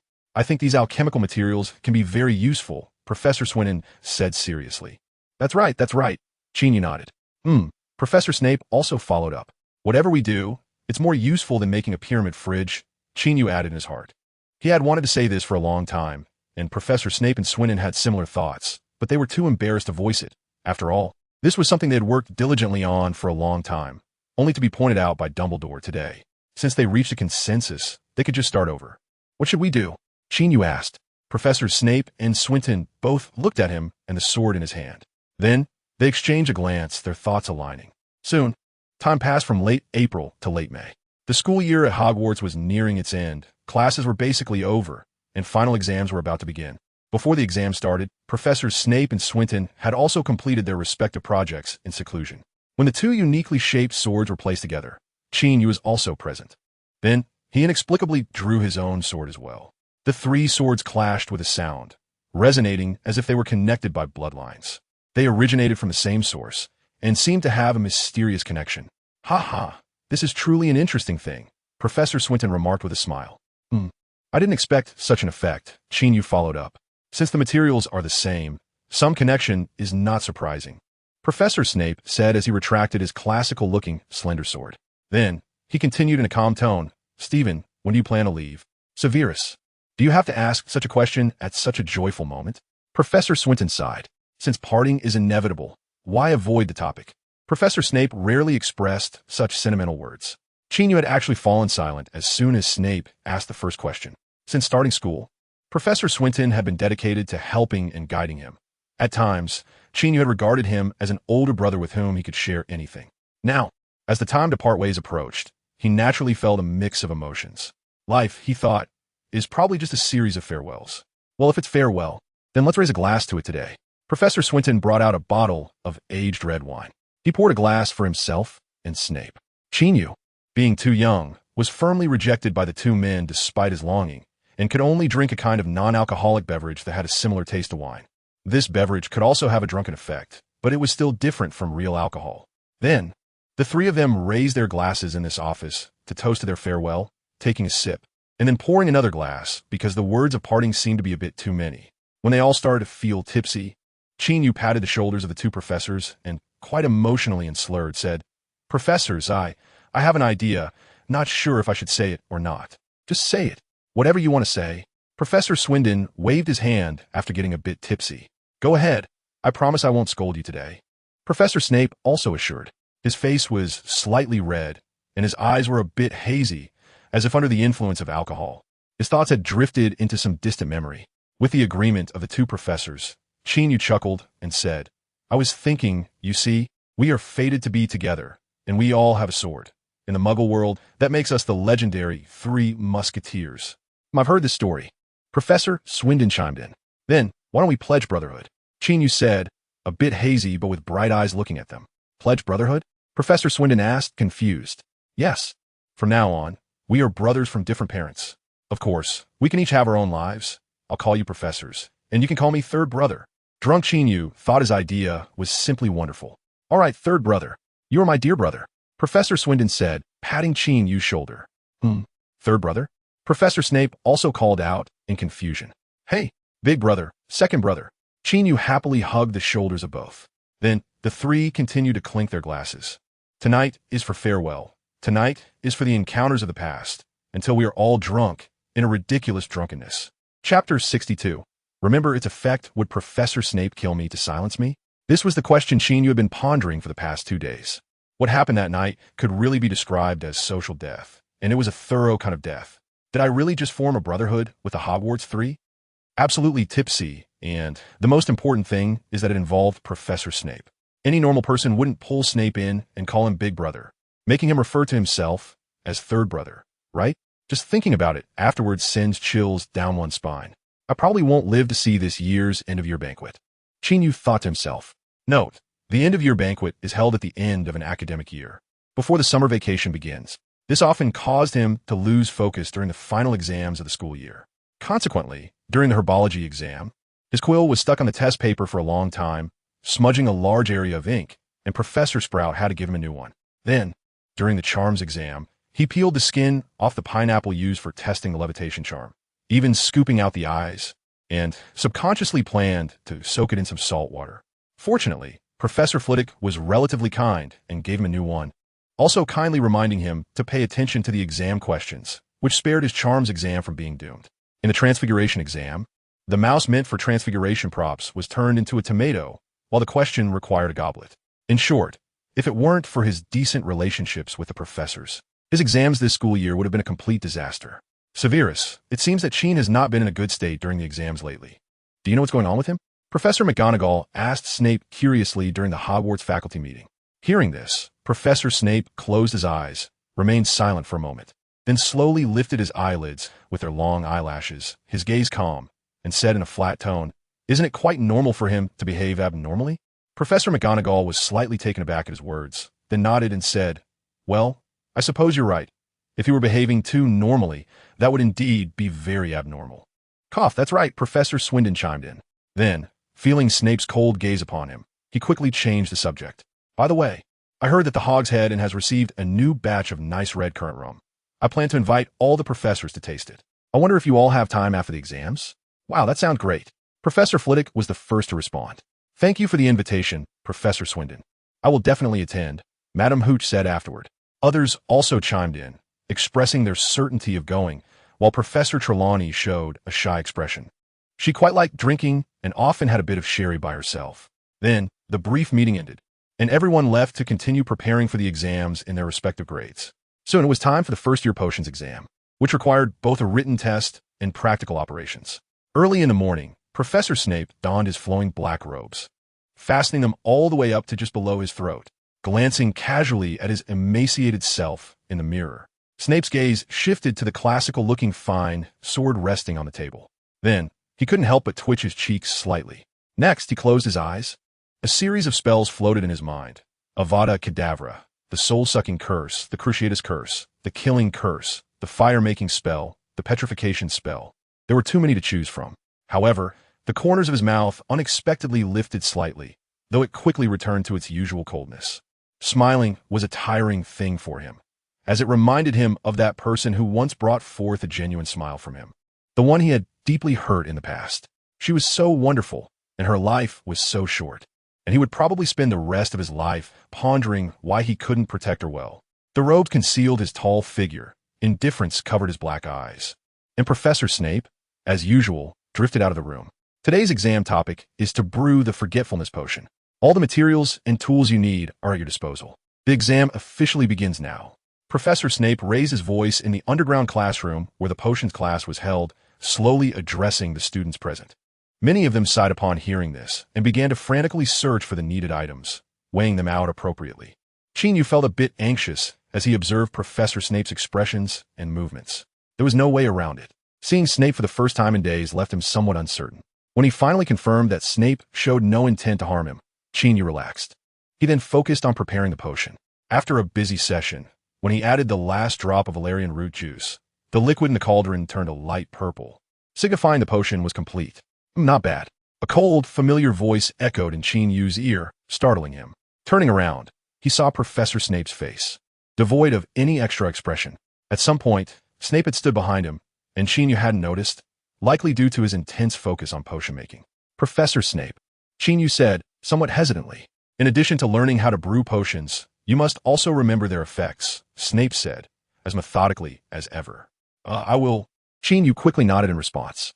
Then, Snape ignored him and walked away, observing the students in the classroom who were anxiously trying to recall potion recipes, ready to intervene if someone's cauldron suddenly exploded, so he could help clean up the mess.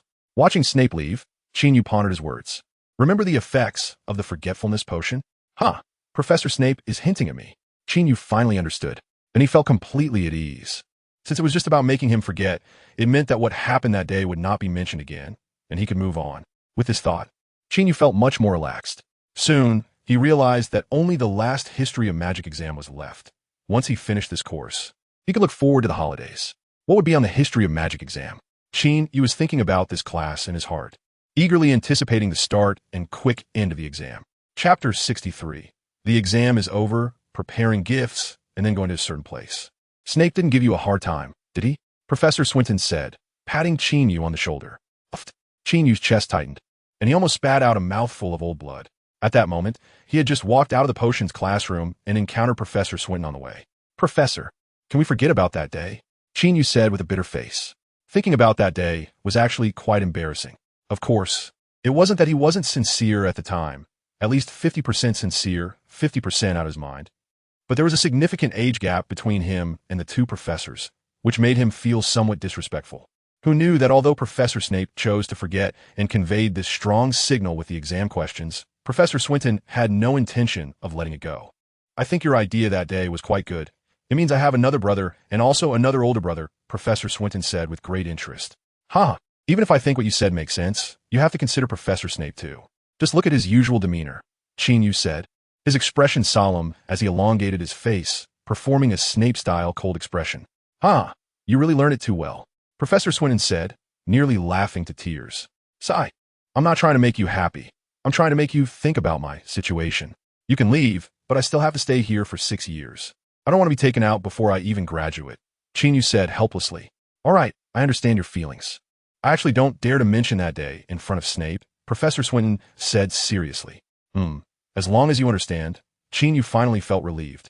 However, when the two of us are together, we don't have to worry about these things at all, right, my dear brother? Professor Swinton patted Qin Yu's shoulder again. Qin Yu.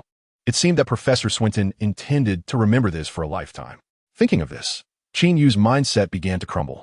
However, he soon thought that this was all his own doing. He had to say something like 3 swords being very fateful, which was simply the behavior of a brain-dead online novel author. Sigh. In any case, he couldn't blame others. Once a person accepts their fate, the road becomes wider. Let it go. Isn't it just one more person calling him brother? Qin Yu thought to himself, looking at the smiling eyes of Professor Swinton. Qin Yu inexplicably remembered the hidden loneliness he once saw in those eyes. He didn't know what kind of story this man, who was both a teacher and a friend, and also an older brother, had. By the way, I have a gift to give you, but it's not ready yet. I'll probably give it to you after the year-end banquet, Professor Swinton suddenly said. You haven't prepared it yet. Why tell me in advance? Qin Yu asked in confusion. Of course, it's so you can prepare a gift for me in advance too, Professor Swinton said, not in a good mood. Sorry, I reacted too slowly, Qin Yu said, pulling at the corner of his mouth. No problem, Snape is just like you, Professor Swinton shrugged. Qin Yu was speechless and silently gave a thumbs up. The matter of swearing brotherhood, after Professor Snape's forgetting and Professor Swinton's calmness, was temporarily put to rest. Well, actually, every time he thought of this matter, Qin Yu had an impulse to find a time converter to go back and strangle himself. However, in a person's life, it's inevitable to have 1, 2, 3, or 4 embarrassing moments that can make you feel like you want to dig a secret room. Having one more of these doesn't matter, right? Just don't think about it. Let yourself go, and your mood will improve. In short, this incident made Qin Yu reflect on life philosophy and how to face various obstacles in life. The exam for History of Magic was dull and tedious. Qin Yu, while thinking about irrelevant matters, used a feather quill that had been cast with an anti-cheating spell to scribble lengthy sentences on the test paper. in order to clearly explain the events from hundreds of years ago and their impact on the magical world. What he didn't understand was why questions like who invented the self-heating cauldron appeared in the exam. Finally, when Professor Binns announced the end of the exam, the students erupted in enthusiastic cheers. This was probably the most popular moment for him in the past year. After the exam for this class ended, the following week was free for the students, and then after the results were released and the year-end banquet was held, they would officially have a break. During the waiting period for the exam results, Qin Yu wasn't idle. Instead, he was in Hagrid's hut, working on the gift for Professor Swinton. He put a lot of thought into this gift. First, he mixed the golden unicorn hair and white adult unicorn hair he had previously collected with several other commonly used magical creature hairs to twist it into a special strong yarn. Then, he used this special yarn to knit a scarf. Well, in Hogwarts School of Witchcraft and Wizardry, giving scarves is a common and popular choice. The one he made was quite special. It was a bit ugly, but it was strong enough. Hagrid tugged at the multicolored scarf and gave this evaluation. I would like to knit a pure white or pure gold one, but that would probably require pulling out all of Kelly and Anna's manies. Qin Yu rolled his eyes and said, however, a scarf mixed with unicorn hair is quite valuable and presentable. Well, that's true, Hagrid nodded. Then, Qin Yu found a piece of parchment to wrap the scarf and tied it with a string, planning to give it to Professor Swinton when he received his gift. After the gift was ready, there were still a few days of free time left. With nothing to do, Qin Yu took his wand and his sword, eager to try out an abandoned girls' bathroom on the 3rd floor of Hogwarts Castle. However, he came out battered and bruised shortly after entering. This happened for several days in a row. This made George and Fred curious when they saw him, and asked if he had gone to find a whomping willow to relieve his boredom. Relieve boredom? What a load of nonsense! Qin Yu was too lazy to pay attention to these two bored kids, and asked Hagrid to bring a vial of acromantula venom, which he applied to the sword using the method Professor Swinton had taught him. They had very little acromantula venom left, and Qin Yu decided not to sell it anymore and to keep it for himself. Once he was ready, Qin Yu went back to the girls' restroom. Qin, you're back. Can't you stay and talk to me? Myrtle said sadly. After Qin Yu came a few times, the ghost that resided in the women's restroom had already recognized him. Next time, I'm in a hurry. Qin Yu moved his hand and foot joints and jumped down from somewhere. Wow, what a handsome guy. His figure is just perfect. The myrtle floating in midair exclaimed in admiration. Chapter 64, Killing Intent, Refining the Heart. In returning to the heart, have you ever had this experience? When you get a thick, straight, and hard stick, you just want to smash something with it? Or when you hold a sharp fruit knife, you feel an impulse to stab a watermelon? That's right. This is the influence of external objects on a person's emotions and mindset. To put it in a famous saying, when one possesses a sharp weapon, killing intent arises. When you have powerful strength or an incredibly powerful weapon, your heart will also change accordingly, becoming more confident or violent. This is often depicted in literature as a person's inner demon, and in fact, everyone has such an inner demon. For example, Dumbledore, in his youth, gained powerful magical abilities and thought he could change the world and the rules. At that time, he was confident because of his power, even blinded and obscured in his vision. Even though his original heart was not bad, emotions were inevitably influenced by power until something or someone awakened him. And then he began to be wary of power, maintaining a calm heart. It is very difficult to not be influenced by external objects or powerful forces. So, when Qin Yu held that long sword that could ignite flames, condense frost, and emit green light, how could he not think about cutting something? The first person he thought of was Professor Snape, because for nearly a year, it had been Snape teaching him how to fight. Of course, Qin Yu quickly dismissed that option. Rationality told him that provoking Professor Snape right now could mean death. Then, he thought about the place where George and Fred looked for trouble. He didn't want to get involved with those two. In the end, he naturally thought of the basilisk in the Chamber of Secrets, a snake-like dangerous creature that had been hidden in Hogwarts for nearly 1,000 years. In fact, when Qin Yu initially gained the ability to speak Parseltongue, he had the impulse to go see the chamber, but at that time, he could only go into a silent rage.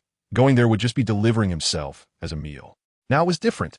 At least he had been trained by Professor Snape for more than half a year, and he had a decent weapon given to him by Professor Swinton. At this point, he could still challenge this hidden boss. Of course, the facts proved that he was still a bit overly confident. Qin Yu knelt on one knee, spitting out a mouthful of blood. This time it was real blood. At that moment, he was in a slightly spacious hub of a secret room. Just now, he had dodged the snake monster's sharp fangs and managed to get behind it. But unexpectedly, the snake's tail struck him fiercely, sending him crashing into the wall. Then, he fell down from the wall. Wiping the blood from the corner of his mouth, Qin Yu raised his pale eyes to look at the snake monster. Yes. To avoid the effects of the snake monster's gaze, Qin Yu had temporarily used a spell to blind himself. The snake monster's stare was deadly. Direct eye contact with it could lead to death, just like how the ghost in the women's restroom, Tao Jinyang, had died. And even indirect contact could result in petrification. Of course, he had also cast a spell to enhance his other senses, allowing him to clearly perceive the snake monster's every move. In short, Qin Yu had made adequate preparations before coming here. However, in the face of absolute power, no amount of preparation could bridge the gap in strength, and without Phoenix Fox's support, the sword he held could not compare to Gryffindor's sword. So he naturally could not kill the snake monster like Harry Potter did. In other words, if this snake monster had a health bar, what Qin Yu was doing now was akin to scraping the skin. Nevertheless, using this sword for trials and honing his combat skills, the snake monster was a good choice. Ding! The host is currently in danger. Please make the following choices. 1. Rely on yourself and face the snake monster alone. Reward: 1,000 galleons. 2. Hand your body over to Mo Ran. Kill the snake monster. Reward: the snake monster's venomous fangs. The system's voice rang out again. That's right, again. Ever since Qin Yu jumped into this secret room, the system had appeared once a day. Are you tempting me with power? Right, system? Qin Yu communicated with the system in his mind while keeping a wary eye on the snake monster. Sorry, I don't want to hand myself over to Mo Ran for now. At least, not until it's a matter of life and death. I don't want to experience that feeling of losing control of my body again, Qin Yu said slowly in his mind. So, I will choose the first option. Ding. The host chooses to rely on himself and face the snake monster alone.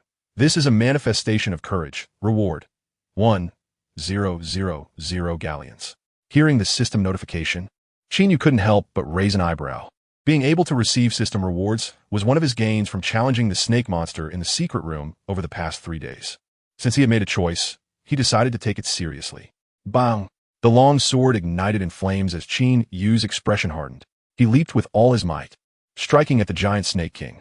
Qin, the injuries you sustained recently seem quite serious.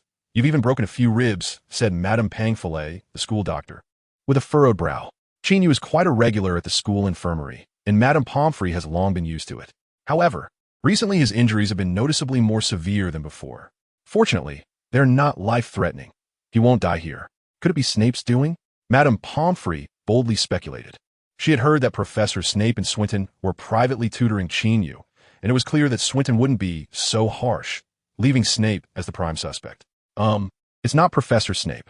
I've been playing with a big guy recently, and he clearly has a bad temper. But don't worry, I should be able to adapt quickly, and I won't get hurt so easily in the future. Qin Yu could only speak ambiguously. Well, be careful, Madame Pomfrey said, no longer saying much. After all, she knew that although this child had a lively personality, he was very mature and had his own opinions. So he would certainly know how to handle things appropriately. After leaving Madame Pomfrey, Qin Yu felt that his injuries had mostly healed. He had actually decided to pause his trial plans, as tomorrow was the year-end banquet, and he didn't want to attend with a face full of bruises. Besides, after the year-end banquet, it would be summer vacation. He couldn't possibly go back looking like a pig's head, could he? Hermione would definitely be scared to tears. Thinking of Hermione, Qin Yu realized he had a strong urge to go back. He wondered if that girl had grown a bit taller after not seeing her for half a year. Although he had received pictures from Hermione, nothing compared to seeing her in person. Then, he remembered the Christmas holiday spent with Hermione. So, with such a long summer vacation ahead, what should they do? Of course, Hermione had already started listing summer plans in her letters a month ago and was continuously adding to them. Thinking of her plans mentioned in the letters, such as going to Triple X shop for desserts, visiting Triple X Park to see fish, and camping by Triple X River, which required parental consent, Qin Yu couldn't help but smile. Summer vacation, oh summer vacation, come quickly. Qin Yu's thoughts had already left Hogwarts and flew to some distant place. Chapter 65. The Feast Before Party Mom. What date is it today? Hermione pouted and asked. It's June 14th. My dear, this is the 11th time you've asked me since you woke up this morning, Mrs. Granger patiently replied. Then tonight, Qin should attend the end-of-year feast at Hogwarts, Hermione mumbled. Yes, Qin ranked first in his exams this time. He will definitely be praised by the teachers. Mrs. Granger had already learned about Qin's grades from Hermione. Tomorrow morning, Qin will be able to take the train, and then come back in the afternoon or evening, Hermione continued to mutter. That's right, dear. Mrs. Granger could only nod in agreement. Otherwise, the child would keep rambling on. Then, she timely interjected, "Sweetheart, you should have breakfast now. Otherwise you'll be late for the exam. And you wouldn't want to tell Qin that you flunked the test when he comes back, right?" I'll finish eating and go to school. I will definitely rank first in the grade," Hermione said, filled with determination. "That's right, it should be like that. I'll pour you another glass of juice, Mrs. Granger said with a smile as she got up.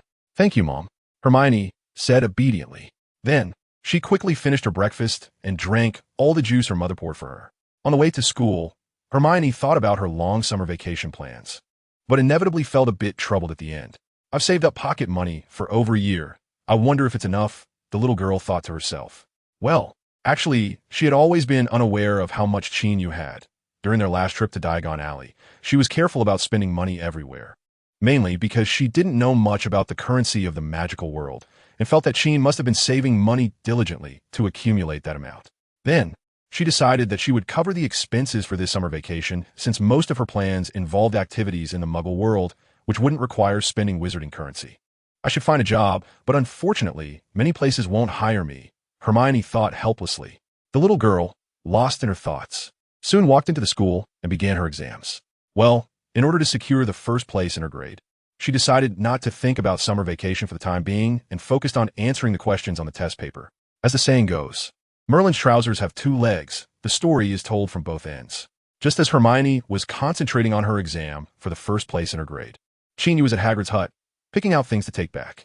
At that moment, the floor of the little hut was covered with a pile of various goods that Hagrid had bought from Hogsmeade Village in the past few days, including food, clothing, and other supplies. Qin Yu actually once thought about bringing back the unicorn hair scarf for Hermione, but then he reconsidered. He thought that he and Hermione had plenty of time ahead to spend together, and he could give her nice things later. Besides, Professor Swindon was leaving, and he should at least give him a decent gift before he went. Even if Hermione found out about it, she definitely wouldn't mind. After all, family matters are easy to discuss. Then, Qin Yu thought about bringing some small gifts for the girl. He had to make sure she had a good time. So, he asked Hagrid to buy these. Unfortunately, his suitcase was too small to fit too many things. Qin Yu muttered helplessly. He also wondered if Professor Swindon had understood his hints after all the crazy suggestions throughout the semester, and then handed him that bag. Qin Yu had high expectations for the gift that Professor Swindon was going to give him. The year-end banquet was held at dusk. As the sun disappeared behind the horizon, the lights around Hogwarts suddenly illuminated, enhancing the magical atmosphere of this grand ancient castle. Of course, the castle itself is synonymous with magic, being the great wizarding school that resonates throughout the entire magical world, producing batches of excellent wizards every year. In short, when you find yourself in the prestigious Hogwarts School of Witchcraft and Wizardry, you will discover that its charm is far more astounding than the legends surrounding it. Qin Yu was captivated once again by the grandeur, magnificence, and magic of the Hogwarts Great Hall as he looked around at the feast. In this moment, he had something to say. Standing at the entrance of the hall, he excitedly said, "What is it?" Elvis asked curiously. "Today, we are proud of Hogwarts, and tomorrow, Hogwarts will be proud of us," Qin Yu said earnestly. Applause erupted from several children who heard this. "Qin, you said it so well. I really feel proud to be a student of Hogwarts." Elvis was the first to speak up. "Qin, do you really think we will become the pride of Hogwarts in the future?" Jimmy followed up. "Yes, as long as we work hard, we all will." Qin Yu nodded at them. Well, Qin Yu was also affected by the atmosphere of the hall, and he couldn't help but feel a bit emotional. Humans are creatures easily influenced by their groups. When everyone around you is excited, it's hard not to feel excited and thrilled yourself, especially in an environment that is so infectious like the Hogwarts Great Hall at this moment. Students gradually entered and took their seats at their respective house tables. Soon after, Dumbledore and the professors stepped up to the main guest table, where Dumbledore delivered his speech before the feast. "Children, another school year has passed. I hope this year you have gained more, learned more magical knowledge, and made more friends. The summer vacation is just around the corner. While you enjoy your holiday, remember to digest what you've learned, clear your minds, and prepare for the coming year." Now, for the results of the House Cup that many are concerned about. The scores are as follows. Hufflepuff 372 points, Ravenclaw 416 points, Slytherin 422 points, and Gryffindor 436 points, with a 14-point lead over Slytherin. Gryffindor became the new House Cup champion, ending Slytherin's 6-year reign. Dumbledore waved, and the banners hanging in the hall instantly changed to Gryffindor's lion banner, with gold and scarlet becoming the main colors of the day. The students of Gryffindor blushed with excitement, feeling very proud. Of course, Qin Yu made a significant contribution to surpassing Slytherin this time. After losing a lot of points, he clawed back bit by bit, which was really exhausting and not easy at all. I declare the feast open. Please enjoy today's food and drinks, Dumbledore said, raising his glass. The students responded with enthusiastic applause, and soon began to enjoy the food with laughter and chatter. Hagrid, sitting at the main guest position, couldn't wait to grab a glass of brandy and quickly poured himself another. Qin Yu was already very hungry and was eating heartily with a group of children without any sense of image. He thought that in the coming 2 months, he would probably miss the food at Hogwarts a lot, so he should eat to his heart's content tonight. As Qin Yu was feeling very full and sipping a cup of honey tea that George had casually handed him, his eyes wandered and landed on Professor Swinton at the guest table. The latter nodded at him and pointed toward the outside of the hall. Qin Yu understood and nodded, then left his seat. Soon after, the two met in a corridor outside the auditorium. All right, the gift I promised to give you, here it is. Professor Swinton casually tossed a small cloth bag to Qin Yu. Qin Yu caught it with a hint of disappointment, as it was obviously not the bag he had been expecting. However, it was heavy and seemed to have some weight to it. Let's open it and take a look, Professor Swinton said. Qin Yu followed the instructions and curiously opened the cloth bag. Inside, he revealed a golden mask. What is this? Qin Yu asked in confusion. It's an alchemical mask. Professor Swinton paused for a moment before continuing. This is something I created by combining the ideas from that book you gave me, the ancient incantations on the pyramids, and my years of alchemical insights. Seeing that Qin Yu had no reaction, Professor Swinton continued. Once you put on, not only will your facial features be concealed, but even your voice, your posture, and all your external physical information will be altered. Is it really that powerful? Qin Yu was genuinely surprised this time.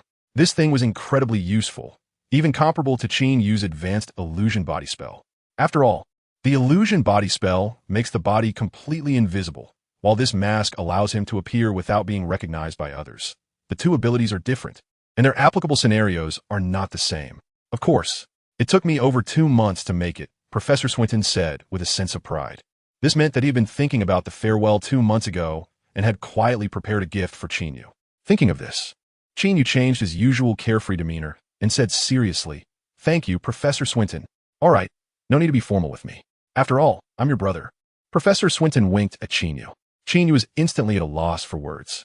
To be honest, I thought for a long time about what to give you. That sword is one option. It can enhance your strength when you encounter danger. And since you often get into trouble, this mask can effectively hide you and protect your safety. That way, you can do whatever bad things you want in the future without worrying about being discovered. Professor Swinton said seriously. Wait, why have I become someone who likes to stir up trouble? It's clearly always me who ends up unlucky, right? And why would I want to do bad things? I'm a very upright person, okay? Qin Yu couldn't help but complain in his heart. You really thought this through, Qin Yu said with a smirk. It's all something I should do. I've attached the instructions for using the mask to that piece of paper. You should take a good look at it when you get back. Professor Swinton said quite proudly, then asked Qin Yu, by the way, where's my gift? What do you plan to give me? Hearing this, Qin Yu took out a package he had prepared long ago from his robe and handed it to Professor Swinton. Swinton took it, opened it, and lifted up the multicolored scarf. Is this it? He said with some disdain. What do you mean, is this it? This is woven from unicorn hair that I painstakingly crafted. The tensile strength is not comparable to ordinary materials, you know, Qin Yu said, quite displeased. I'm not saying the material is bad. I just think it looks a bit ugly. It might not suit my style if I wear it around my neck. Professor Swinton replied as he wrapped the scarf around his neck. Then he showcased it to Qin Yu. If you don't like it, then give it back to me. Qin Yu rolled his eyes and said irritably, there is no logic in asking for a gift back. Professor Swinton adjusted the scarf around his neck and muttered, it doesn't he look so bad after a while. The tall Professor Swinton, wrapped in a drab gray scarf, did indeed look a bit odd. Qin Yu couldn't help but want to laugh at his appearance, but before a smile could appear on his face, his nose inexplicably felt a bit sour. When are you leaving? He finally asked. Tonight, just in time for the Hogwarts end-of-year feast, and I can say goodbye to all of you, Professor Swinton said with a shrug. Qin Yu did not expect him to leave so soon. However, parting is inevitable. It doesn't make much difference whether it's a day earlier or later. After all, he himself has to leave Hogwarts early tomorrow morning. So, let's have a farewell hug. Qin Yu opened his arms, showing a bright smile. Haha, yes, let's have a farewell hug. Professor Swinton also opened his arms and embraced the little boy in front of him, who often made him overlook his age.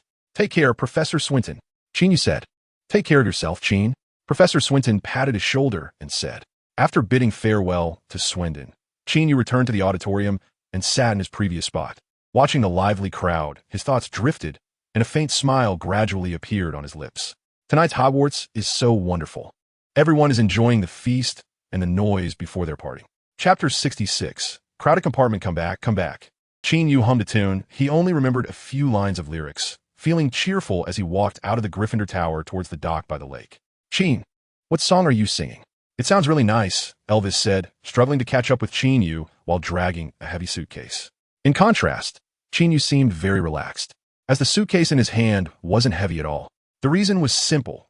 Professor Swinton had given him that bag, allowing him to put most of his belongings inside. Speaking of which, early this morning, an owl had tapped on the window of Qin Yu's dormitory, and then left something behind. That something was none other than Professor Swinton's bag, which had the extension charm. This was a valuable item, not something that could be made casually. Even if it could be made, it wouldn't be as functional as Professor Swinton's. Qin Yu was immediately overjoyed, thinking that Professor Swinton was reliable. If you needed something, he would truly provide it. The only sentence written on the accompanying note was, "Just say what you want next time." The song was one that expressed the joyful feelings of going home for the holidays. Qin Yu casually mentioned, and then asked Elvis, "What are your plans for the summer vacation?" Upon hearing this, Elvis scratched his head and shyly said, "I don't have much planned. Probably just going to review my first year books, especially the potions textbook." Qin Yu knew that Elvis almost failed his potions exam, which left the boy with red eyes when he found out the results. There was no helping it. Elvis was timid and introverted, and he had an instinctive fear of Snape. A large part of his time in potions class was spent worrying about making mistakes and being scolded by Professor Snape. With such a mindset in class, how could he possibly learn well? You don't need to be afraid of Professor Snape. He may seem cold on the surface and can be harsh with his words, but he won't really do anything to you. Qin Yu encouraged Elvis again. "I know. There was one time I called him cracked, and he even helped me get a new one, but I'm still a bit scared of him, scared that I won't do well." Elvis stammered. "All right, you might be feeling a lot of pressure when facing him. You should be fine once you get used to it. Make sure to review well at home, and if you have any questions, you can have your owl send me a message." Qin Yu stopped persuading him. This was something he had to work through himself. "Is that really possible?" Elvis said with bright eyes. "Why wouldn't it be? We're friends. Isn't it normal for us to communicate?" Qin Yu smiled. I'll write to you." Elvis nodded vigorously. Then he asked Qin Yu, "Qin, what are your plans for the summer vacation?" "Me?" Qin Yu was taken aback, then cleared his throat and said somewhat reservedly, "I actually haven't made any plans. Everything has been arranged by others." "Arranged?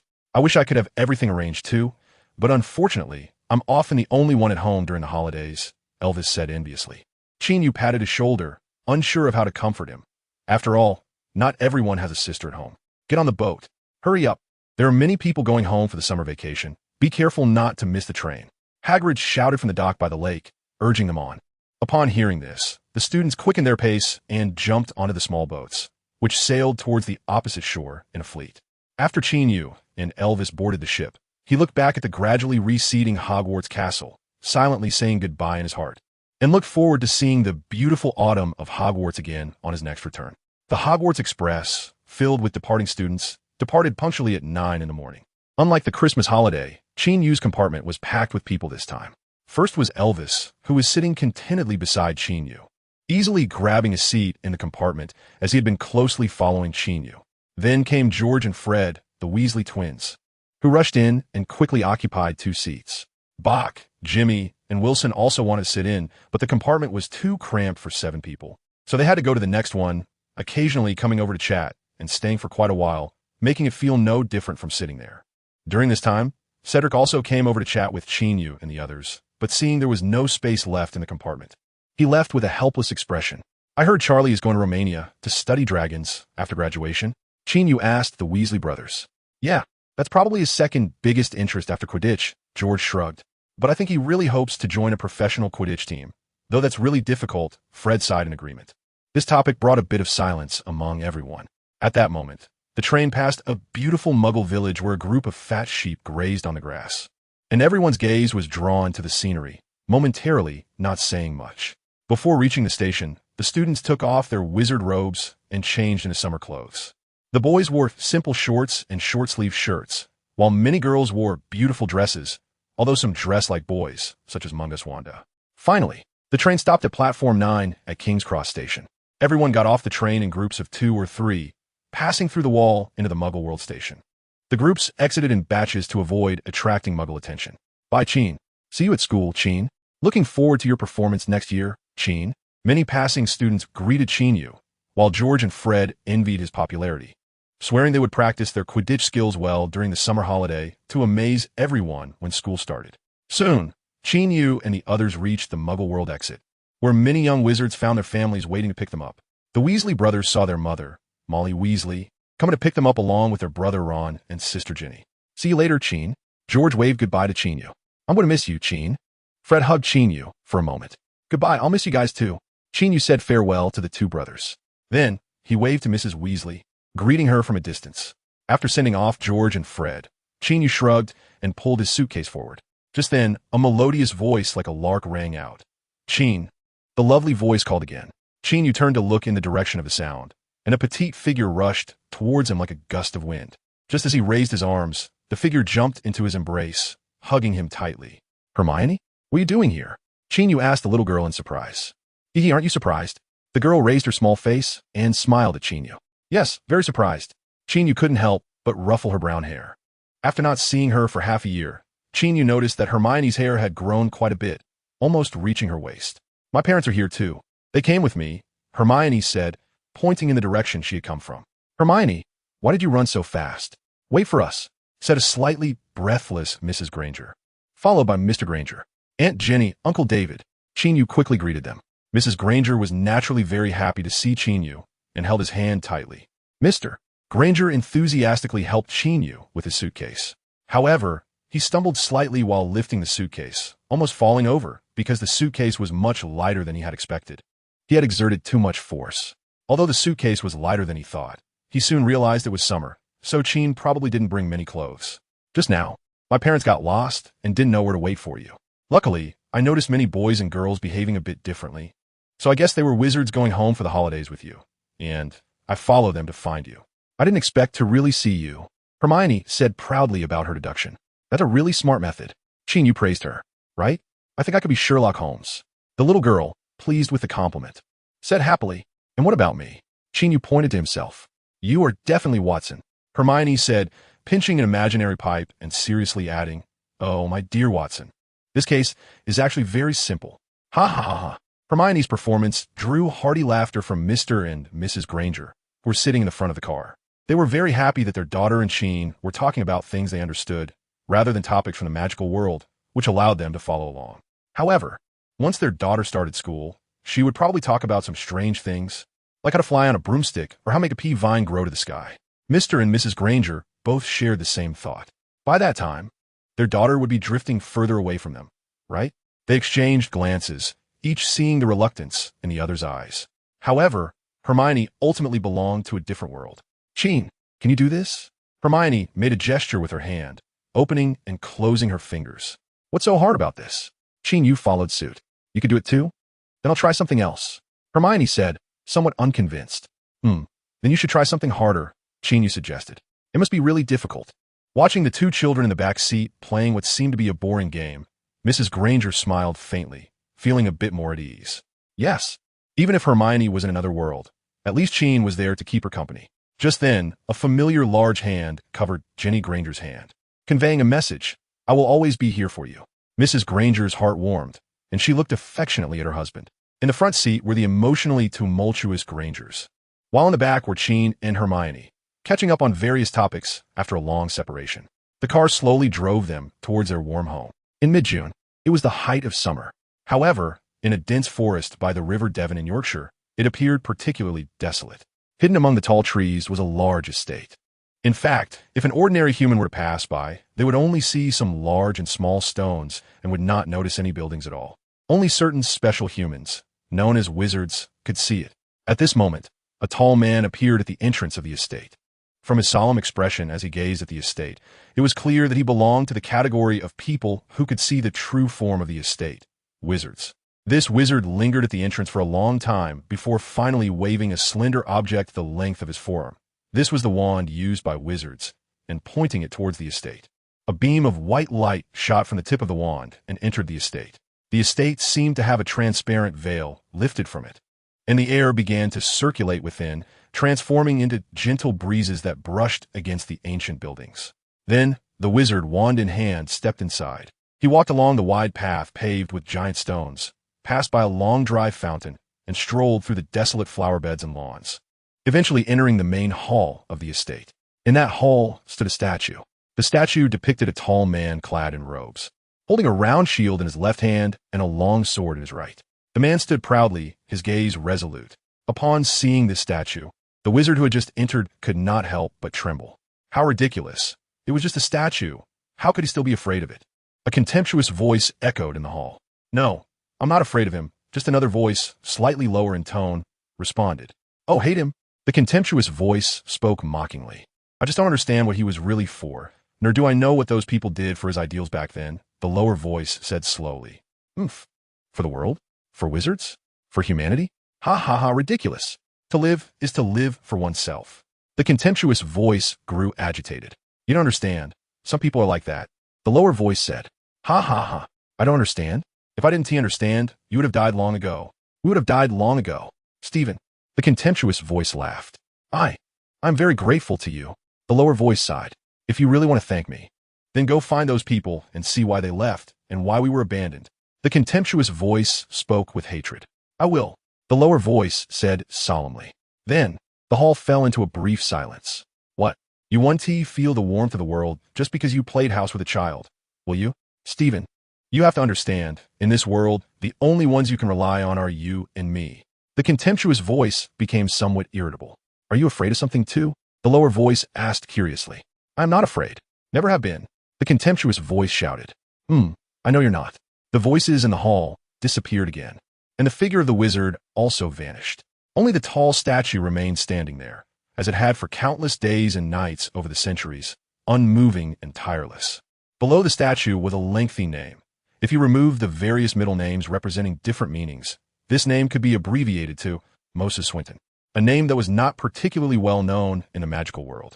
Chapter 68, A Special Conversation on June 16th, Sunday, the day after Qin Yu returned to the Granger home. Around 8 in the morning, Qin Yu and the Granger family were having breakfast. At first, everything seemed quite calm. Then, after a short while, Mrs. Granger suddenly spoke up. Hermione, there is something I must tell you. What is it, Mom? Hermione looked up in confusion, licking her lips that had just touched some milk.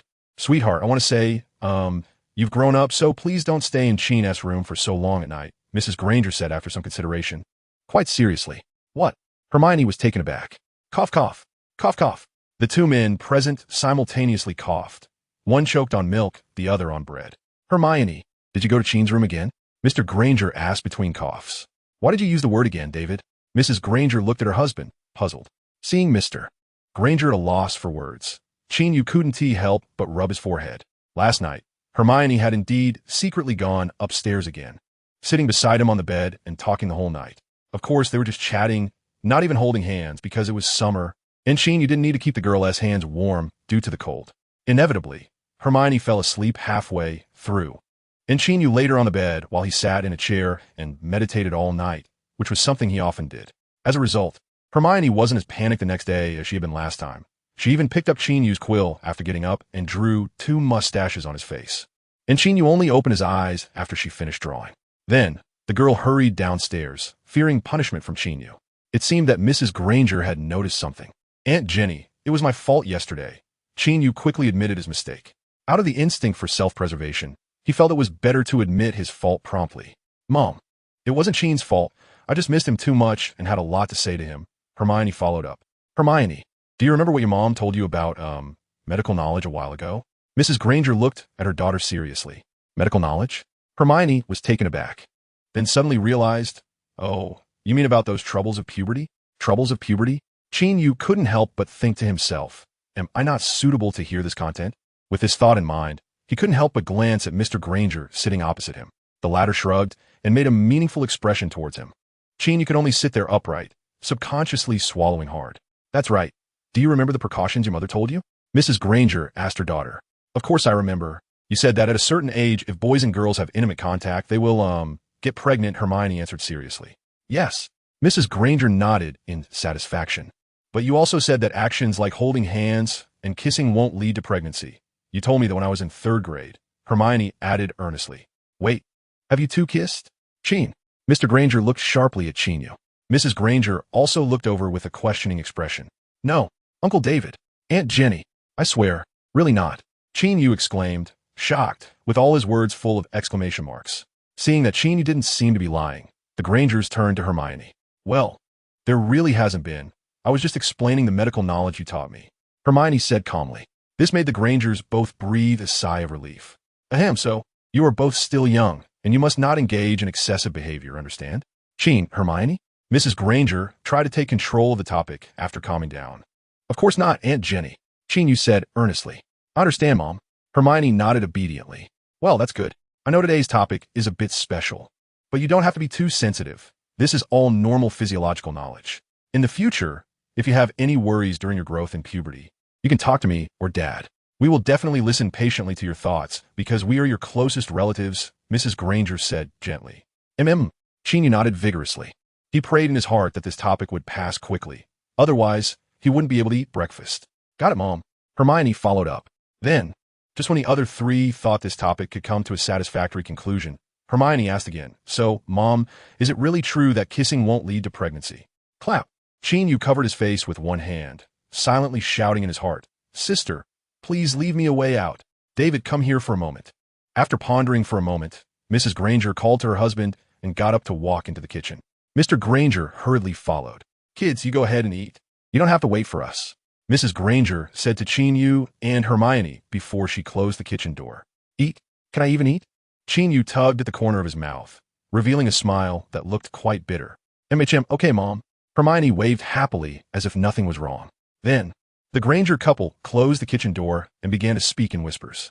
After Hermione finished the sandwich in her hand, she murmured, Actually, I've already read about those medical and physiological topics. I don't know why Mom suddenly brought this up, but the book really didn't mention anything about kissing, which I'm not sure about. Maybe I didn't read carefully enough. The little girl frowned again as she said this. Well, she is a studious and serious elementary school overachiever. After breakfast, the Granger couple began a private conversation with Qin Yu and Hermione. Hermione was taken to her small bedroom by Mrs. Granger, while Qin Yu followed Mr. Granger to their couple's large bedroom. As for what Mrs. Granger said to Hermione, Qin Yu had no way of knowing. As soon as he entered the large bedroom, Mr. Granger got straight to the point and explained some physiological knowledge about the human body and certain behaviors between men and women in a straightforward manner. After Mr. Granger had been talking for quite a while and was about to tear open a rubber balloon package for a demonstration, Qin Yu couldn't help but stop him and pleaded. Uncle, I really understand. I definitely won't do anything. Well, it seems you've completely understood the knowledge I've explained, Mr. Granger said with satisfaction. That's right, completely understood. Qin Yu nodded eagerly. All right then, I won't waste this thing, Mr. Granger said, putting the item back into a drawer of the bedside table. Speaking of which, David Granger probably guessed why his wife mentioned such topics today. It was because last night, they had a heartfelt exchange due to feeling their daughter drifting away and discussed the topic of creating another little life. During the night, he fell asleep drowsily due to exhaustion, while his wife seemed to have gone to the living room for a glass of water, probably noticing the noises upstairs at that time. All these factors combined likely prompted his wife to bring up this topic at the dining table today. However, the conversation at the table was evidently not very successful, which is why they decided to have a man-to-man and woman-to-woman dialogue separately. It seems that his task here was completed quite smoothly. When Mr. Granger came out of the large bedroom with his arm around Qin Yu's shoulder, Hermione and Mrs. Granger were still in the small bedroom. After nearly half an hour, Mrs. Granger finally brought her daughter out. Did you finish so quickly? Ginny Granger looked at her husband and Qin Yu, who were leisurely eating fruit in the living room, with some surprise. Yeah, we had a smooth chat, right, Qin? Mr. Granger smiled at Qin Yu as he said this. Yes, Uncle David, Aunt Jenny. Qin Yu forced a smile and replied. Well, that's good. I had a pleasant chat with Hermione too, Mrs. Granger said, holding her daughter's hand and smiling. Hermione's face was flushed, and Qin Yu couldn't help but shout in his heart. What on earth did you two talk about in the room? It's hard to say whether it was because both Mr. and Mrs. Granger were doctors, dentists, that they were quite open-minded about sexual issues, placing importance on them and not choosing to avoid them. Therefore, they would talk about such matters with the two children at the dining table. And when the conversation hit a deadlock, thanks to Hermione, they chose to explain and enlighten the kids separately. Overall, this conversation was quite successful and smooth, and it also established certain behavioral guidelines for Qin Yu and Hermione in the future. Well, they hadn't done anything out of line. This can be seen as a small episode at the beginning of their summer vacation, and soon they would dive into a long list of plans for the holiday. Chapter 69. Life in a Muggle World. Milk foam on the lips. In an old district of London, there's a long-established bookstore. According to the shopkeeper, Arthur Conan Doyle once held a signing event here when he published The Final Problem, and it was in this book that he killed off Sherlock Holmes, subsequently receiving countless razor blades from readers and having to resurrect Holmes many years later. Thankfully, in the end, Holmes only fell off a cliff, so reviving him wasn't that troublesome. After that, every new book by Conan Doyle would have its first batch released here. This is what the staff would tell customers. Of course, many people just came to see the excitement. They didn't really care whether it was true or not. The most important thing was that the environment of this bookstore was quite nice. Apart from the rich and diverse collection of books and periodicals on the shelves, there were also reading areas upstairs and downstairs. Here, one could order a cup of coffee or juice, find a book they liked or didn't like, and spend a pleasant or unpleasant time sitting by the window or not. This was probably the reason why many people came to this bookstore. After the summer vacation began, the number of customers in the store noticeably increased, primarily consisting of young students. Among these young students, there was a handsome boy with an Eastern appearance and a cute little girl with brown hair who had been coming every day for the past few days. And they stayed for most of the day. If anyone got close, they would notice that they were looking at some meticulously bound books, which had covers and pages that looked quite special. If someone asked them where these books could be found on the shelves, they would politely smile and say that they had brought them from home and they were not from the bookstore. Furthermore, if someone stayed nearby and listened for a while, they would discover that they occasionally spoke about some rather strange topics, such as how dung stones could cure 100 poisons, the classification of danger levels between werewolves and vampires, and the causes of elf rebellions, etc. This led many to think that these two children must be reading some peculiar fantasy novels, especially since such works have become quite popular in recent years. However, most of the time, they would quietly sit there reading, saying nothing. The little girl would sip a glass of juice and occasionally try some coffee, of course, the kind with lots of milk. After taking a sip, rich milk foam would stick to her lips. Whenever this happened, the Eastern boy sitting across from her would smile and gently wipe the foam off her lips with his thumb. The little girl would then give him a sweet smile. They were just like many ordinary children here, enjoying their reading time. However, no one knew that they were somewhat different from the other adults and children in the store because they belonged to that legendary group of people who could use magic. They were wizards. The two children in the bookstore were, of course, Qin Yu and Hermione. Speaking of which, according to Hermione's long plan, they were supposed to have a great time for several days. Moreover, Hermione told Qin Yu that she would be responsible for the expenses of these activities. After hearing this, Qin Yu was naturally very willing. After all, how could he refuse to live off someone else?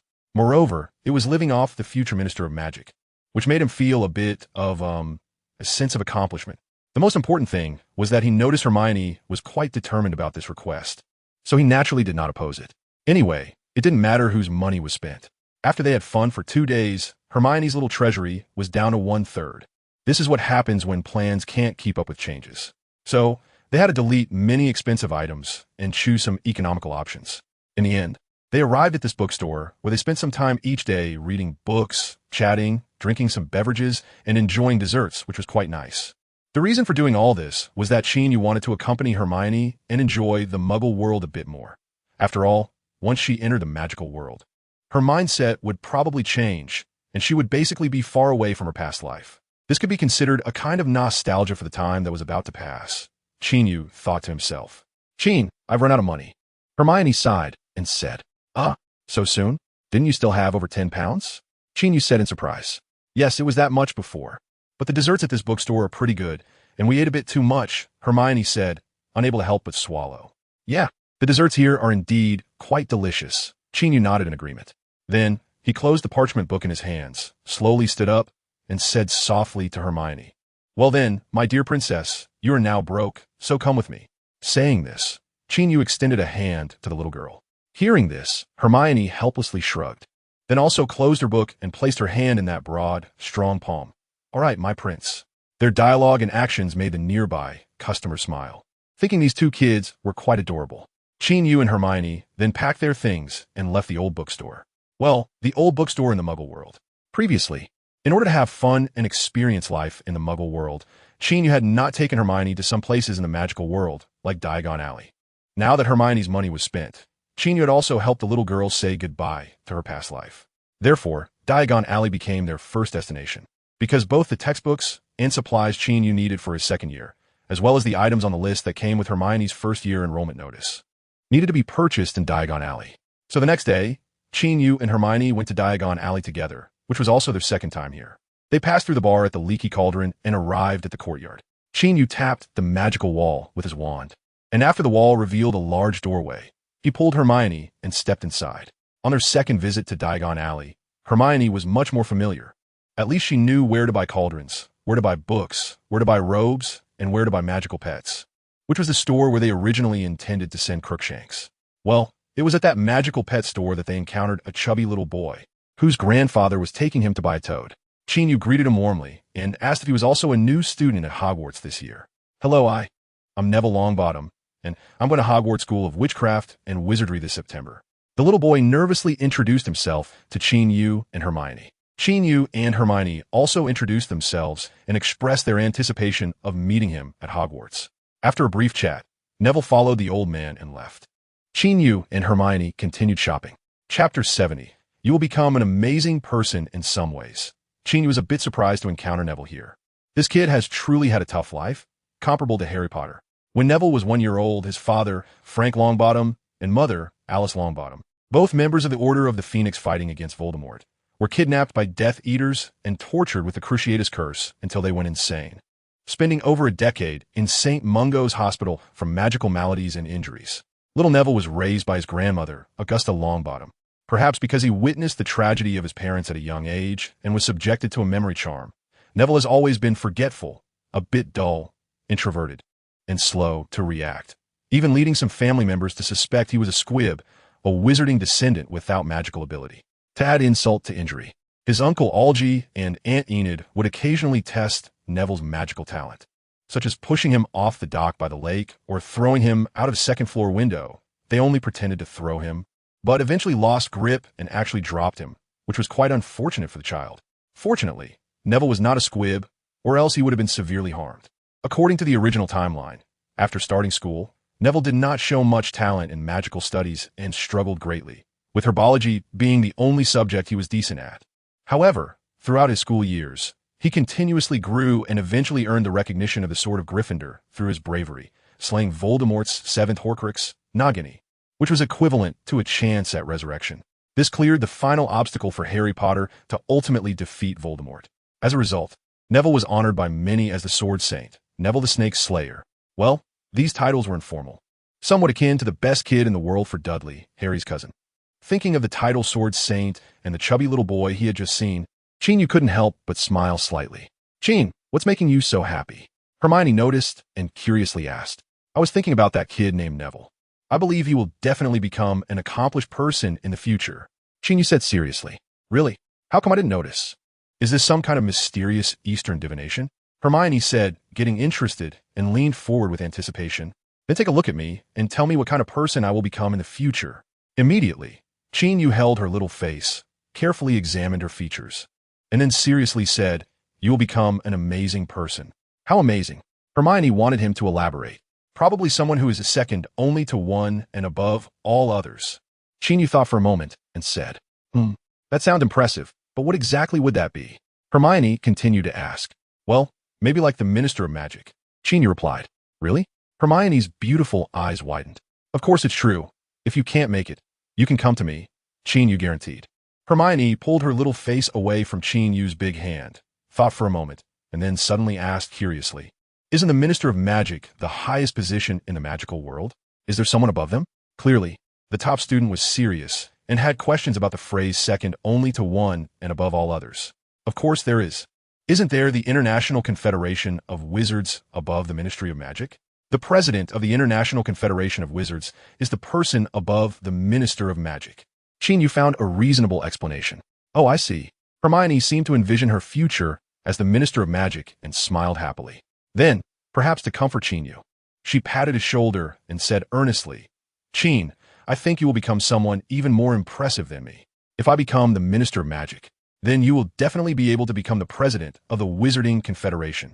Well, in just a short while, the two of them had divided the two major positions of power in the magical world. Qin Yu smiled and rubbed her head, saying with a hint of irritation, "All right, wake up. We need to go buy robes." "Hee hee, I was just imagining it," Hermione replied with a smile. Then, she took Qin Yu's hand and walked towards Madame Malkin's robes for all occasions. "We need 3 plain black work robes, a black winter cloak, and a pair of dragon skin gloves." "We're dragon skin gloves?" Hermione asked curiously as she read the item list. "You don't really need to worry about that. The people in this store will help you pick everything out once they know you're a first-year student at Hogwarts," Qin Yu told the little girl. "That's great." This reassured Hermione.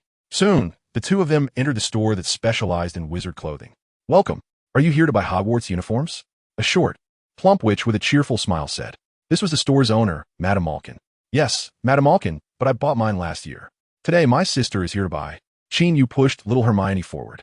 The little girl turned back and made a face at him, muttering softly, "Humph, sister, you're Uncle Crookshanks." "What does that even mean?" Qin Yu couldn't help but pinch her nose. "Oh, I remember you. You're that little boy from the East who came alone last year, if I recall correctly." Madame Malkin reminisced. There aren't many young wizards who come alone to buy clothes, but a calm child like this Oriental boy was rare, so Madame Malkin quickly remembered him. "Yes, you're right. Actually, someone was supposed to come with me last time, but he had to leave unexpectedly," Qin Yu shrugged. At that time, Hagrid had let Qin Yu shop alone to handle the arrangements for Fluffy's transport. "Well then, beautiful young lady, let's go inside and take your measurements." "Don't worry. It won't take long," Madame Malkin said to Hermione. So, Hermione followed Madame Malkin to the fitting area in the back of the store. Meanwhile, Qin Yu sat in a waiting area in the front, sipping tea that a witch attendant had brought him, and she even thoughtfully offered him a plate of chocolate biscuits. After a while, after Qin Yu had drunk 2 cups of tea and finished the plate of biscuits, Hermione walked out from the back. At this point, Hermione's outfit was different from when she had entered. She was wearing a white shirt underneath, with a red and yellow striped tie, and over it was a loose-fitting black robe. The tie must have been chosen for her by Madame Malkin. She was waving a thin wooden stick in her hand, which seemed to act as a wand. She looked lively and cute. "How does it look? Pretty?" the little girl asked her somewhat dazed companion. "Pretty," Qin Yu nodded. "I mean the clothes," the little girl said, her face slightly flushed and a bit shy. "What I said also includes the clothes," Qin Yu replied earnestly. I'll go ask Madame Malkin to adjust the sleeves. They're too long." The little girl stuttered before quickly returning to the back. Chapter 71. Hermione's wand. Pretty clothes are always loved by little girls. After trying on the wizard uniform, Hermione looked in the mirror for a long time before reluctantly taking it off and letting Madame Malkin pack it up, as it wasn't suitable to wear all the time. Then, after Qin Yu paid, Hermione left the robe shop carrying the outfit. Next, the two headed straight to Ollivander's, the wand shop. Qin Yu was quite familiar with this store, not only because he had bought a wand there once, but also because he had written several letters to Mr. Ollivander to promote the quality unicorn hair and phoenix feathers produced at Hogwarts. Of course, Mr. Ollivander didn't purchase the latter, but instead bought a large quantity of unicorn hair. Currently, wands made from phoenix feathers weren't selling very well because there weren't many wizards suited to use wands made from that material. This was Mr. Ollivander's explanation in his letter. Although Qin Yu felt a bit disappointed, he didn't push too hard. After all, trying to pluck feathers from a phoenix was not an easy task. Later, he heard that Professor Swindon had used phoenix feathers to create the sword he wanted for himself. He was quite curious about how the professor managed to get them and wanted to learn from his experience, but he never found time to ask. Ding dong. The ancient wooden door was pushed open, ringing the bell attached to it and breaking the serene atmosphere in the shop. 2 young customers walked in. The most striking feature of this old shop was the long, narrow wooden boxes stacked almost to the ceiling, which seemed to hide some kind of mysterious aura. Looking at those mysterious boxes, Hermione felt an inexplicable sense of unease and instinctively tightened her grip on Qin Yu's hand. Only when she felt the strength of that large hand did she feel a little more at ease. "Good morning, children," a gentle voice rang out. This startled Hermione, causing her to shrink back. At that moment, a big-eyed old man appeared before them, his light-colored eyes seeming to glow in the dimly lit shop. "Good morning, Mr. Ollivander." Qin Yu greeted him with a smile. "Oh, Qin, I remember you. The unicorn hair you sent with Hagrid was quite good," Mr. Ollivander said with a smile. "Well, I'm glad you liked it," Qin Yu nodded. "All right, young lady, if I'm not mistaken, you're here to buy one today, right?" Mr. Ollivander looked at Hermione. "Yes, it's me, Mr. Ollivander," Hermione replied earnestly. "Then let's measure your dimensions first," Mr. Ollivander said as he took out his automatic measuring tape. "Do you need a measure for a wand?" Hermione asked Qin Yu in a low voice. "Yes. Everyone's physical characteristics and usage habits are different, so the length of the wand will vary. Qin Yu explained briefly. That's right. Whether you use your left or right hand, your height, weight, arm length, and visual distance, etc., will all affect how the wand is used. So, we need to understand these things beforehand, so I can select the right wand for you, Mr. Ollivander added more professionally than Qin Yu. Now Hermione understood what was going on and raised her arm to cooperate with the measuring tape. Mr. Ollivander quickly measured her dimensions. Then he began to rummage through the boxes. Before long, he came down from the ladder with one of them, opened it, and took out a wand, handing it to Hermione. 10 3/4 inches, vine wood with a dragon heartstring core. The dragon heartstring can cast powerful and magnificent magic and allows the owner to learn magic more quickly. I think it should suit you. Hearing this, Hermione solemnly took the slender wand. However, only she knew how excited she was. Ever since she learned that she was a witch, Hermione had longed for a day when she could have her own wand. Later, Qin Yu started school a year earlier and got his wand first, but he wouldn't let her touch it. You see, aside from wands, Qin was never this stingy. However, Hermione understood. After all, she was still too young. It wasn't wise to be exposed to such a powerful and dangerous item as a wand too early. Now, she had reached the age to enroll in school and could finally have her own wand. Holding the brown wand, Hermione felt as if she could sense some kind of power flowing within it, and she seemed to hear a voice coming from inside. The moment she grasped the wand, she confirmed that this was her wand. The wand of Hermione Jean Granger. She gently raised the wand, and the tip emitted a beam of fiery light. Wow, it seems I wasn't wrong. This wand is indeed the most suitable for you, Mr. Ollivander said happily. Thank you, Mr. Ollivander. Hermione held the precious wand with both hands and bowed in gratitude to him. She knew that Mr. Ollivander had not just sold her a wand. He had also chosen a partner to walk alongside her, the most suitable partner. Then, Qin Yu straightforwardly paid Mr. Ollivander 7 galleons. Before leaving, the latter called Qin Yu back to check his silver willow wand with a unicorn hair core and replace the somewhat lackluster core with a high-quality unicorn hair for free. You've been using it too frequently. Take good care of it, Mr. Ollivander reminded him at last. Hearing this, Qin Yu awkwardly touched his nose. Over the past year, he had indeed been using this wand quite a lot. He didn't know how many times he had been knocked down by Professor Snape during duels and before the holidays. He had nearly broken his wand several times during the trials with the basilisk. I understand, Mr. Ollivander, Qin Yu said seriously. However, it still needs to be used when necessary. After all, a wand is meant to protect oneself. Mr. Ollivander continued. Well, since you've said it, what else can I say? Qin Yu thought to himself. After buying the robe and the wand, the rest was relatively easy. Qin Yu then took Hermione to pick out telescopes, brass scales, crystal potion vials, and, of course, the most important textbooks. They spent a long time browsing in Flourish and Blots, not only purchasing all the first and second-year magic textbooks, but also some reference books in other areas. When Qin Yu finished paying again and the two walked out of the bookstore, Hermione could no longer hold back and asked Qin, "Did you spend a lot of money this time?" Having come to Diagon Alley, she had gained some understanding of the prices in the magical world and knew that what they bought this time must be worth quite a bit. Huh? Qin Yu was taken aback for a moment, then flashed a smile he thought was very cool and said to the little girl, "Did I tell you that I earned quite a bit of money over the past year?" "It seems like you didn't." Hermione shook her head. "Well, if I didn't, I didn't. Anyway, we're family, and the money I earn is your money. Spend as much as you want," Qin Yu said generously. Hermione nodded with a smile. She really liked what Qin said about being family. So, the little girl unreservedly asked Qin Yu to buy her an ice cream, the kind with lots of crushed nuts. Chapter 72. Who is Harry Potter? After finishing their ice creams from Florian Fortescue's ice cream parlor, the two headed to their last stop, the apothecary. This shop was the first one at the entrance of Diagon Alley, so they saved it for last. After buying a pewter cauldron, Qin Yu and Hermione concluded their trip to Diagon Alley for the day. Note, pewter is an alloy of tin and lead, used in the heads of silver-plated pewter guns. Storing the larger items in a swish and flick bag, they no longer had to worry about having bought too much. They passed through the enchanted wall, made their way around the bar at the leaky cauldron, and then walked through the pub's lobby before stepping outside. Back into the Muggle world, or rather, the world where wizards and Muggles coexisted. Standing at the entrance of the leaky cauldron, the two paused for a moment. Hermione glanced back at the dilapidated pub, and then looked at the pedestrians on the street. For a moment, her eyes carried a hint of confusion and helplessness.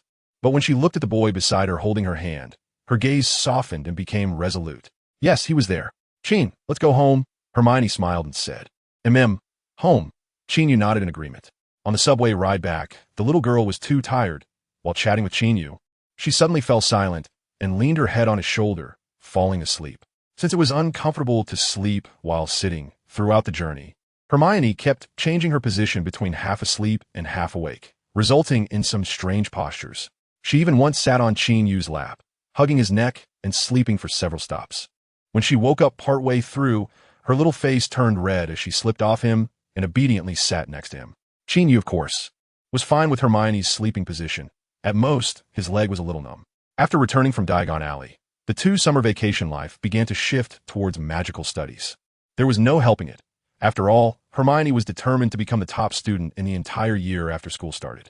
Of course, Qin Yu was fully capable of tutoring Hermione and could even say he was quite detailed. After Hermione got that Vinewood wand, she had been wanting to try it out. Then, she asked Qin Yu to teach her a few spells. Qin Yu thought for a moment and selected a few simple spells to teach Hermione. After he guided her step by step on how to wave her wand, the little girl learned quickly and soon mastered those simple spells. However, when it came to learning new ones, even though Hermione tried to charm him by cuddling his arm and acting cute, Qin Yu was unwilling to teach her any further. Learning a few simple ones is fine, but if you use spells frequently, I worry that someone from the Ministry of Magic will come looking for you, Qin Yu said, pinching her pouting little face. Well, okay then, the little girl had to give up, because she knew that although Qin was very nice to her, he was indeed a person of principles and wouldn't always indulge her. For example, sometimes when she wanted to stay a bit longer in his room at night, he always pushed her out. As long as we don't keep thinking about kissing, it's fine. That's what my mom told me, Hermione had once said to Qin Yu. However, he still insisted that she hurry back to her own bedroom. Unbeknownst to him, after hearing her words, Qin Yu had been curious about what her mother, Aunt Ginny, had actually told Hermione that day. Since she couldn't use magic, Hermione had to resort to reading books.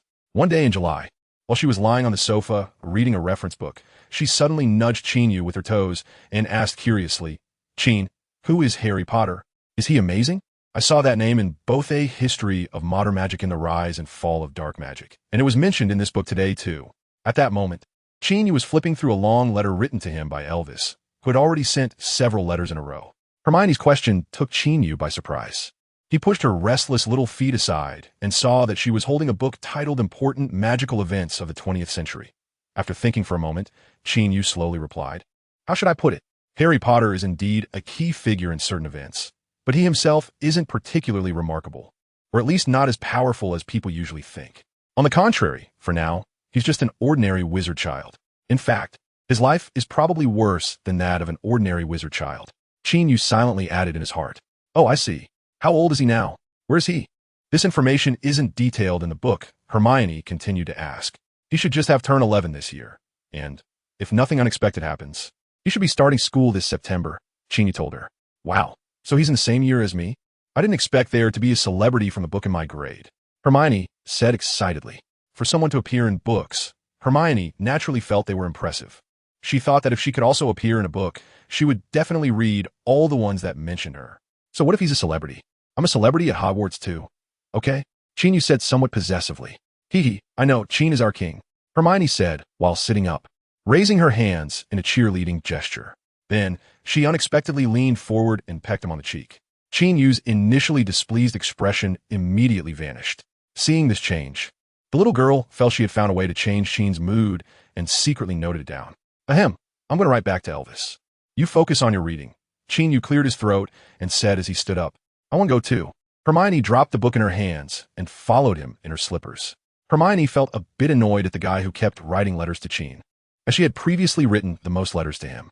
Of course, now that they were together every day, there was no need to write letters, but she still felt that someone was threatening her position in Qin's heart. Most importantly, the guy named Elvis often mentioned many first-year magic questions in his letters, and Qin would answer them one by one. Hermione was very interested in Qin's answers because they greatly helped her studies. For various reasons, she often stayed by Qin Yu's side while he was writing replies, occasionally asking about parts she didn't understand. Hermione's questions also prompted Qin Yu to modify and improve certain content, making a letter a third longer than usual. "I think you could totally sign your name at the end of the reply," Qin Yu once joked. In this reply, Hermione also raised many questions. By the time they finished writing the letter, the sun had already set. Not long after the sun had just gone down, Qin Yu received another letter, and this one was sent by Hagrid. Chapter 73, The Boy Without Companion, Surrey County, located in the southeast of England, lies southwest of London. The River Thames flows through here, heading northeast toward Greater London. At 4 Privet Drive in the small town of Little Whinging, there is an apparently ordinary detached house. The Dursley family lives in this house. Most of the time, people think there are only 3 members in the family: Mr. Dursley, Mrs. Dursley, and their son, Dudley Dursley. However, those who truly know them are aware that there is a 4th person in the house, an 11-year-old boy who wears glasses. This inconspicuous little boy is the son of Mrs. Dursley's younger sister, Lily, making him her nephew, Harry Potter. It is evident that Harry Potter's life at his aunt's house is not pleasant. Not only does he lack presence in the eyes of others, but he also doesn't even have a proper bedroom at home and can only sleep in a cupboard under the stairs. Moreover, every aspect of his life is vastly different from that of his cousin Dudley. This is because he is a child whose parents died in a car accident, while his cousin Dudley is considered the best child in the world by his uncle and aunt. Whenever Harry thinks about how his aunt describes Dudley, he wants to laugh because only he knows how bad Dudley really is. Dudley not only bullies him himself, but also gathers a gang to bully him together. How can someone like that be considered the best child in the world? Harry feels that he is probably the most unfortunate person in the world. He wants to grow up quickly, become independent, and leave this unfriendly home as soon as possible. Or perhaps this isn't even his home. Who is that boy after all? Harry lay on his narrow little bed, murmuring to himself. He often thought about that trip to the zoo when, during the visit to the reptile house, he somehow made the glass of the python enclosure disappear, allowing the snake to escape. At that time, many people were scared and ran around in a panic, except for a boy who looked slightly older than him, who boldly approached the enclosure. Harry could clearly see and hear the boy communicating with the snake, and he understood what the boy was saying. That day, Harry really wanted to talk to that boy because he felt they must have a lot in common, and he desperately longed to find someone who could share his secrets. Unfortunately, Uncle Vernon and Aunt Petunia were furious and dragged him away, believing that Harry was responsible for releasing the snake and putting their precious son in danger. In fact, after that day, Harry secretly bought tickets to take the bus and subway to the London Zoo, but he waited for a long time and never saw that boy again. He knew it was foolish, but he had no other way. His escapade to the zoo was soon discovered by Uncle Vernon and Aunt Petunia, which led to their explosive anger, and he predictably spent the entire day locked in the cupboard under the stairs. He was sad not because he was locked in the dark, cramped room again, but because he felt he might never find that boy again, never find someone who could listen to his secrets. For a person, the hardest thing is not hunger, cold, or darkness, but the lack of companionship. As Harry thought of this, tears silently streamed down his cheeks. "Ha! Harry, you're going to Stonewall High after the summer vacation. I've heard they dunk the new students' heads in the toilet," Dudley said loudly. When he saw Harry's lack of reaction, Dudley added with a smirk, "Do you want to try the bathroom now? I can help you get used to it." Harry took a deep breath to calm himself and slowly replied, "No thanks. Of course, if you want to experience it yourself and then describe it to me, I'd be very interested in hearing your thoughts." Before Dudley's stupid brain could comprehend this, Harry ran away to a nearby park. Sitting on the swing in the park, Harry Potter pondered his worries. He had finished elementary school and would be starting middle school after the summer vacation, and Aunt and Uncle had enrolled him in a comprehensive school, which was Stonewall High, as Dudley called it. This school had a terrible reputation, and Harry felt that going there would only prolong his fate of being bullied. No, he could be bullied even worse. This made him increasingly pessimistic about the future. He felt somewhat unwilling about it, because Dudley was going to a well-known school in the area, Smelting Academy. But what could he do? He had no parents and no money. He couldn't have his own ideas. Thinking about these things, he didn't return home until late. When he got home, Dudley and Aunt Petunia had also returned from London. "Look, Harry, how do you like my uniform?" Dudley boasted, wearing a black tailcoat and holding a multi-segment cane. This was the dress code required by Smelting Academy. After saying this, he started strutting around the room. His chubby body made him look even more ridiculous in that uniform. Uncle Vernon Dursley and Aunt Petunia Dursley were both extremely excited, feeling happy and proud of their precious son, and Aunt Petunia was almost in tears. Harry, who had been feeling down, found himself wanting to laugh because he thought Dudley looked just like a circus gorilla. He suddenly didn't envy Dudley for going to Smelting Academy anymore. In fact, he was happier being far away from this gorilla.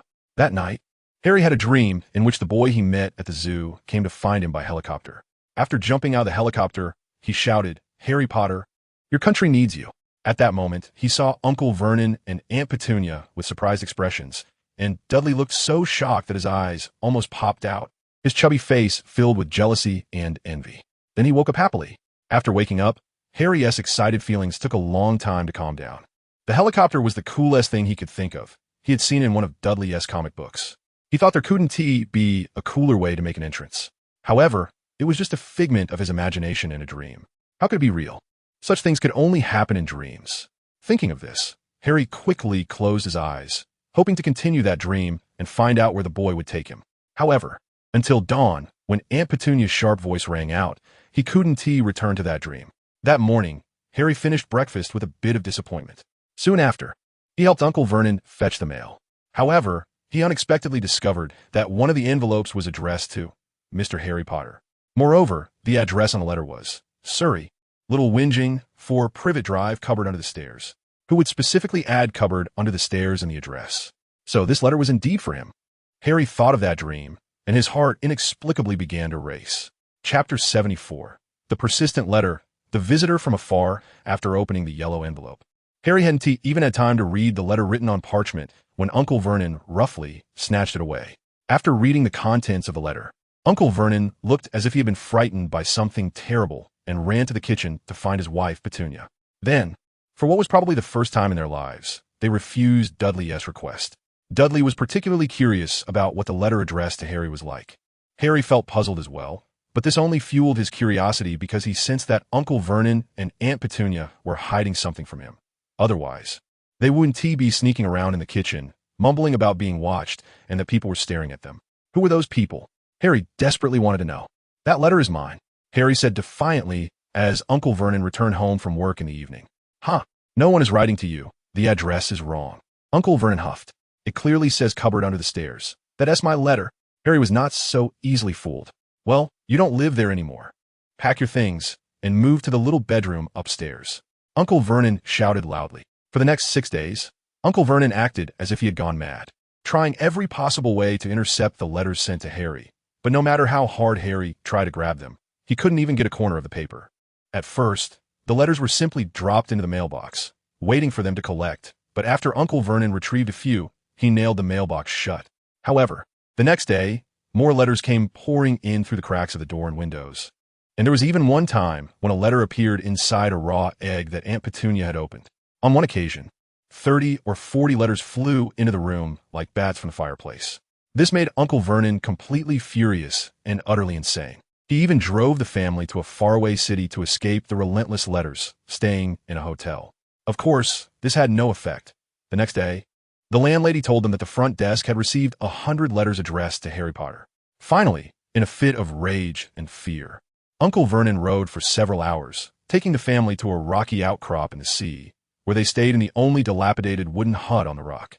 Now, Harry lay on a somewhat flat floor wrapped in a thin, tattered, and damp blanket. Outside, a fierce storm raged. Surely, no one would send me letters now, Harry thought dejectedly as he listened to the sounds outside. Tonight, Harry was not sleepy. Besides looking forward to seeing the contents of those letters, he was also waiting for midnight to arrive, because after tonight, he would turn 11 years old. Harry glanced at Dudley's wristwatch and knew the time was slowly approaching midnight. So he drew a cake in the thick dust on the floor with his finger and wrote "Happy Birthday, Harry Potter" on it. The torrential rain and howling wind continued to wreak havoc outside. Harry stared at Dudley's watch, silently counting down the time. 5, 4, 3, 2, 1. Happy birthday, Harry Potter, he whispered to himself.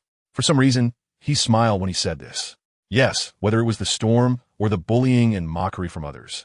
He was growing up little by little, and no one could stop him from turning a year older, even if no one, except for himself, remembered his birthday, and no one wished him a happy birthday. However, at that moment, Harry suddenly faintly heard 2 people talking outside in the storm. One voice sounded somewhat childish, like a kid, while the other voice was deep and loud, like a large adult. Although the storm was particularly atmospheric, this damn weather really made one feel uncomfortable. The child's voice complained. I don't know why they chose to come here. That Dudley really knows how to pick a place, the deep voice said. By the way, how did the school find out about this place? I'm quite curious, the child's voice wondered. I don't know either. I just followed the address on the admission letter. Look at the sea, the rocky hut.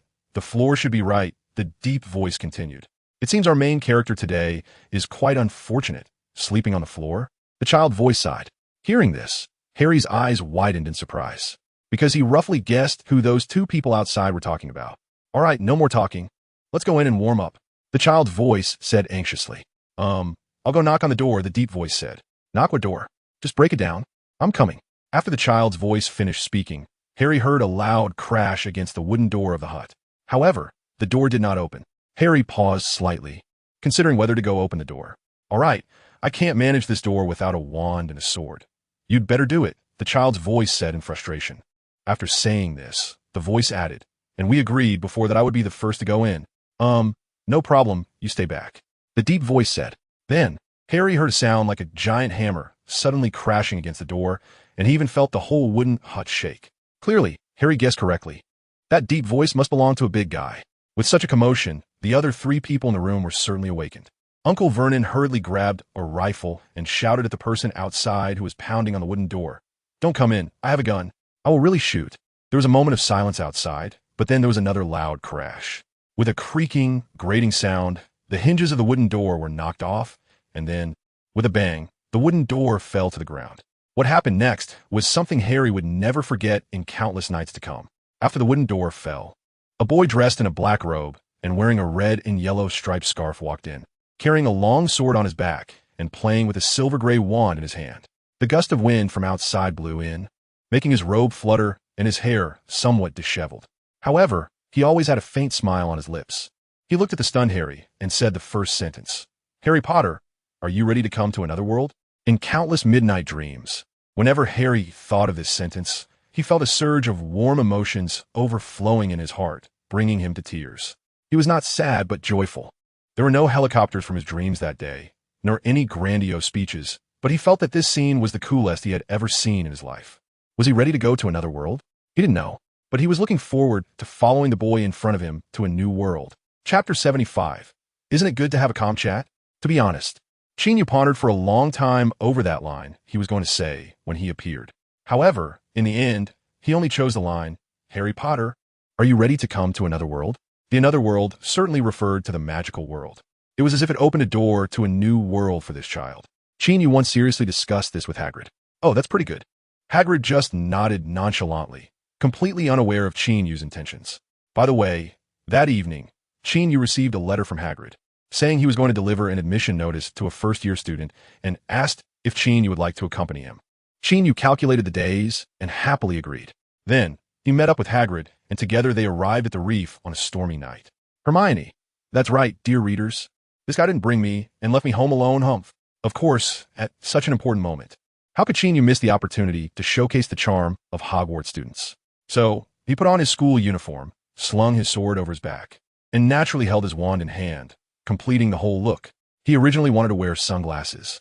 But considering that sunglasses would be too out of place and not fitting for the magical world, he decided against it. In any case, when he stepped through the fallen wooden door, he felt he must have looked quite impressive at that moment. However, he had to admit that saying that line while being pointed at by Mr. Dursley with a shotgun really required a lot of willpower. Hagrid, unable to help himself, called out Uncle Hagrid. This time, Hagrid finally understood Qin Yu's words, walked over, grabbed the shotgun barrel, and bent it directly. Vernon Dursley was startled by the giant's action and instinctively pulled the trigger, but the bullet shot straight into the ceiling through the bent barrel. This scene completely stunned the Dursley family.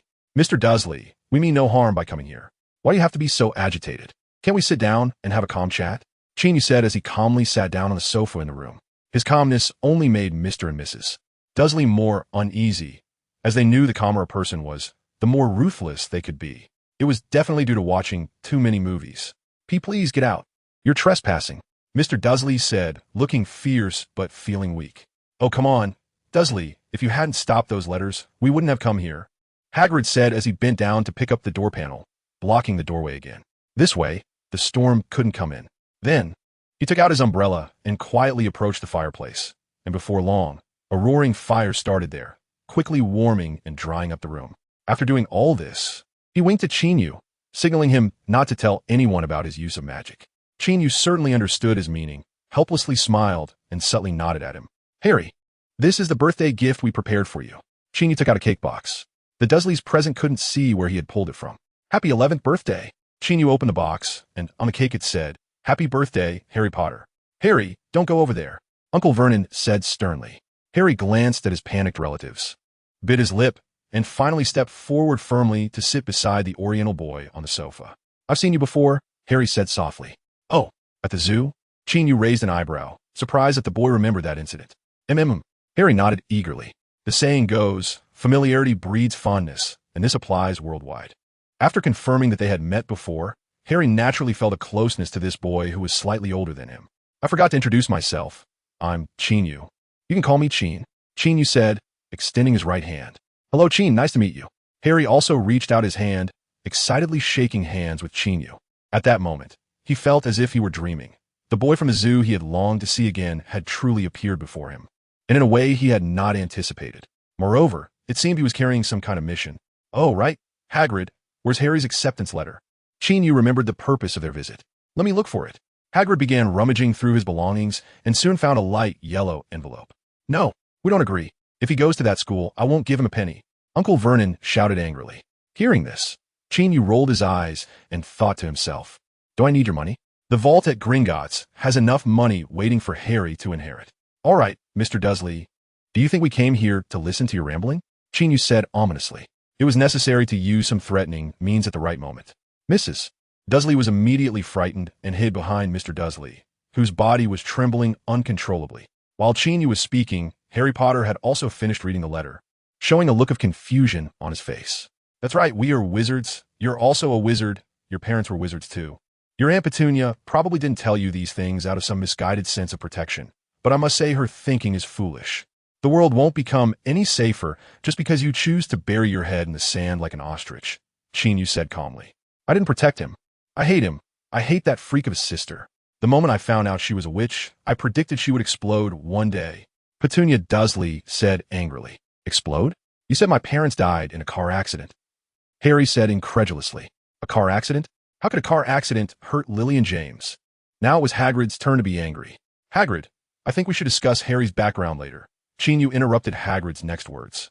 Then he turned to Harry Potter and said, Harry, Hogwarts is a magical school for training wizards, with excellent teachers and a sound educational philosophy. After 7 years, you will become an outstanding wizard. Do you wish to accept this invitation for admission? I certainly do. Harry nodded seriously. This Hogwarts school is at least many times better than the Stonewall school he was supposed to attend. If Qin Yu knew this kid was comparing Hogwarts to that garbage school, he would probably be so angry he would use his wand to give the kid a beating. All right, Hagrid, you can write the reply now. After going through the necessary procedures, Qin Yu said to Hagrid. So Hagrid took out a lively owl, a quill, and some parchment from his inner pocket to write a reply to Professor Dumbledore. While Hagrid was writing the reply, Dudley had sneaked up and taken a cake, grabbing it with his hands and starting to eat. When Hagrid discovered this, he angrily waved his umbrella and conjured a thin pig's tail on Dudley's backside. Qin Yu did not stop this. After all, Dudley had been spoiled since childhood, and giving him some punishment would teach him a lesson. Chapter 76. Qin Yu, who was responsible for paying the bills. You can't take him away. Vernon Dursley shouted at the 3 people outside while holding onto the doorframe. At this moment, the storm had not yet stopped, but Qin Yu, Hagrid, and Harry stood outside, unaffected by the wind and rain. Hagrid, holding his umbrella, pointed the tip at Vernon, signaling him not to have any other thoughts. Hagrid had long found him unpleasant. This guy had just slandered Hogwarts and Dumbledore. If it weren't for the fact that he was a muggle, Hagrid would have already taught him a lesson. Mr. Dursley, go back to your own home. We are just taking Harry out for a stroll, and he will soon return to your home on Privet Drive, Qin Yu said to Harry's plump uncle. Vernon opened his mouth as if to say something, but Qin Yu ignored him and, holding an old-fashioned glass lantern, led Harry towards a small dock at the edge of the rock. There were 2 boats docked there. One was a small, shabby boat that Vernon Dursley had used to bring his family over, while the other was relatively well-crafted, the boat that Qin Yu and Hagrid would take. After they boarded the relatively well-crafted small boat, Qin Yu placed the glass lantern at the bow. Harry had actually been paying attention to this glass lantern all along. When Qin and Hagrid decided to leave immediately, he was worried about the storm outside. However, when Qin pulled out this glass lantern from somewhere and lit it, the wind and rain seemed to avoid them.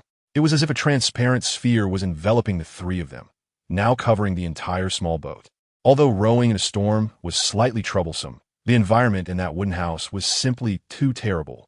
If I were staying there with Hagrid, your aunt's family would probably not rest well either, Qin Yu explained leisurely on the boat. I actually couldn't sleep in that wooden house either, Harry said. Then, Hagrid, let us hurry up. Once we reach the shore, we'll find a place to rest, Qin Yu urged Uncle Hagrid and winked at him. Sigh. You always make me do things I shouldn't. Really, Qin? Harry, please don't tell anyone about my secretly using magic, Hagrid muttered. Uncle Hagrid had his wand broken due to events from years ago and was restricted from using magic. But he had a wand hidden in his umbrella that he would occasionally use secretly. Under Harry's curious gaze, Hagrid tapped the side of the boat with the tip of the umbrella, and the little boat that had been bobbing in the wind and rain began to accelerate, sailing smoothly toward the shore. Such a simple charm was something Qin Yu could do too, but since they were now outside of school, he didn't find it convenient to use too much magic and let Hagrid handle it. At this moment, although the storm was raging, the boat they were in was remarkably stable. Qin Yu even took out a bag of candied fruit and shared it with Harry. And then they listened to Hagrid recount the story of Voldemort and the events of Halloween night 10 years ago. James and Lily, your mom and dad, were killed by him, the mysterious man, that night, and the scar on your forehead is what he left behind at that time. For some reason, his evil curse didn't take effect, and then the mysterious man vanished. Some people believe he died, but Dumbledore said that this person is not so easily killed. I pulled you out of that destroyed house and later took you to your aunt and uncles. As Hagrid told the story from that year, Harry couldn't help but touch the lightning scar on his forehead, frowning as he clearly recalled some painful memories. Perhaps it couldn't even be called memories, just some images that he couldn't distinguish in detail. Qin Yu looked at Harry and didn't know how to comfort him, so he patted the boy's shoulder. He originally thought that the child might cry, but Harry sniffed and forced a smile, saying, Hagrid, thank you for saving me back then, and thank you for bringing me the letter today. This made Qin Yu nod in secret, feeling that the child's inner strength was remarkable. During the next leg of the journey, the three of them fell silent. Compared to the raging storm, the small boat was surprisingly quiet, to the extent that Harry unknowingly fell asleep. When he fell asleep, his head rested on Qin Yu's shoulder, and he tightly gripped the corner of Hagrid's coat. After the boat reached the shore, Qin Yu took Hagrid to find an inn, with the sleeping little boy Harry Potter on Hagrid's back. After finding a relatively clean railway inn and paying, the three of them settled into a not-so-large room. As Qin Yu didn't bring much pounds sterling and couldn't afford an expensive room, Harry and Qin Yu each took a bed, while Hagrid slept on the carpet. This environment was already incomparable to the rocky wooden cabin. The night was deep, and Qin Yu quickly fell asleep in bed. When he woke up early the next morning, he found Harry wrapped in a blanket, dozing at the edge of his bed. Qin, you're awake?